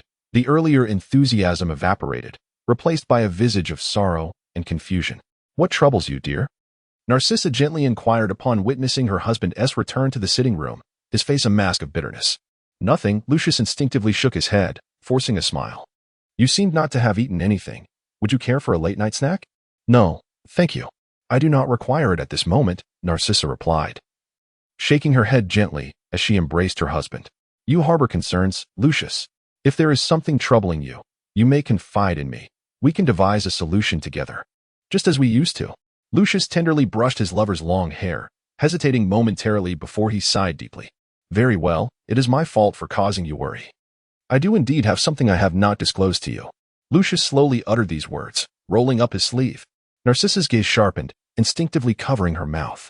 Yes, Lucius nodded, a bittersweet smile gracing his lips. In truth, it has become increasingly apparent. We both understand what this entails. When did this begin? Narcissa instinctively asked. It has been over 3 years, Lucius replied candidly, ever since Draco commenced his schooling. So, you are concerned about what the Dark Lord might do upon his return? Narcissa questioned with furrowed brows. This indeed posed a considerable dilemma for them. To be frank, it is more than that. Lucius gently shook his head. If it were merely a matter of the Dark Lord, I would not be overly worried. You know I still hold sufficient value to him. He would not harm us. You also said that he is the Dark Lord, Narcissa observed anxiously. I do not believe he would entertain any notions of reason with us. Reason? Lucius shook his head. That is the gravest of falsehoods. The Dark Lord does not engage in reason. He merely pursues his own interests. At the very least, for him. My existence is more beneficial than my demise. My concern, however, does not lie with this, but rather with the recently departed young Dumbledore. Lucius sighed. He is the true source of my headaches. That scion of the Dumbledore family? Narcissa looked at him quizzically, for he is indeed a child of Dumbledore. Dumbledore? Lucius scoffed. I hardly believe he is any better than the Dark Lord. They belong to a similar ilk. In my view, the Dark Lord might even be less formidable than Dumbledore. Do not forget, Narcissa, Lucius said solemnly, that old fellow is the headmaster of Hogwarts. I trust you understand the implications of that. Almost every wizard in Britain has graduated from there, and each one owes him a debt of gratitude. This is a rather terrifying power. If he so desired, he could effortlessly manipulate the entire magical community. So, you fear Dumbledore? Narcissa raised an eyebrow. I do not share that sentiment. Of course. There is nothing to fear from him, is there? Lucius sneered, a powerful wizard having to abide by rules. That is tantamount to placing a bridle upon himself. In such a case, power no longer dictates everything. Thus, I remain puzzled. Narcissa regarded him with curiosity. I know that child possesses great strength. Even we must now refer to him as professor or headmaster. Is it true that his magic is formidable? That is merely one aspect. Lucius nodded slightly. In addition to this, he is the only officially recognized disciple of Nicholas Flamel who has survived to this day. Well, that certainly complicates matters. Narcissa nodded. Which implies that nearly all alchemists will rally to his aid. Indeed. Lucius sighed. In fact, this is not even the most troublesome reason. Is there more? Narcissa's eyes widened in astonishment. Yes. If I could, I would prefer it were not so. Lucius clenched his teeth. Do you know the name of this young Dumbledore? If memory serves me correctly, it should be Phineas Dumbledore. Narcissa tilted her head, then confidently stated. She had a strong belief in her memory. Yes, you are quite remarkable. My dear. Lucius smiled and complimented her, gently kissing his wife's forehead. So Narcissa raised an eyebrow. What is it you wish to convey to me? What I intend to say is his middle name. Lucius replied. His middle name? Narcissa furrowed her brow in thought, apologizing. I am afraid I have not heard of it. I believe you, my dear. Lucius appeared unfazed, for if that old Dumbledore wished to conceal something, he could do so quite easily. Are you aware? Narcissa inquired. Her gaze fixed curiously upon her husband. I stumbled upon this information by chance, Lucius replied, nodding thoughtfully. Who could have anticipated that some rumors concerning Dumbledore were indeed true? Rumors about Dumbledore? Narcissa's mind raced, connecting the dots. Those rumors linked him to another individual. Wait. Her eyes widened suddenly. You mean? Indeed. The middle name of young Mr. Dumbledore is Grindlevald. Lucius remarked with a wry smile. That name is rather uncommon, isn't it? Narcissa was momentarily at a loss for words. Her mind was in a state of confusion. In the wizarding world, particularly among the older generation, it was nearly impossible not to have heard of the sacred 28 families, as their influence predominantly resided in Britain. Yet, few had not heard the name Grindelwald. He was the inaugural Dark Lord, a formidable wizard who nearly conquered all of Europe. Thus, young Mr. Dumbledore could indeed be considered a descendant of that lineage. Narcissa finally regained her composure. Yes, Lucius affirmed with a vigorous nod. Moreover, I have heard that this young Dumbledore has already garnered the approval of that individual. If all goes as expected, he shall be the future heir to Grindelwald. In a brief introduction, it was proclaimed, the talents of wizards should shine brightly in the world, rather than be concealed in shadowy corners. Our future undoubtedly belongs to that pure starry sky. This was declared by the esteemed figure heralded as the leader of the new era. The most powerful wizard in the world, Filius Grindelwald Dumbledore, during an interview with reporters.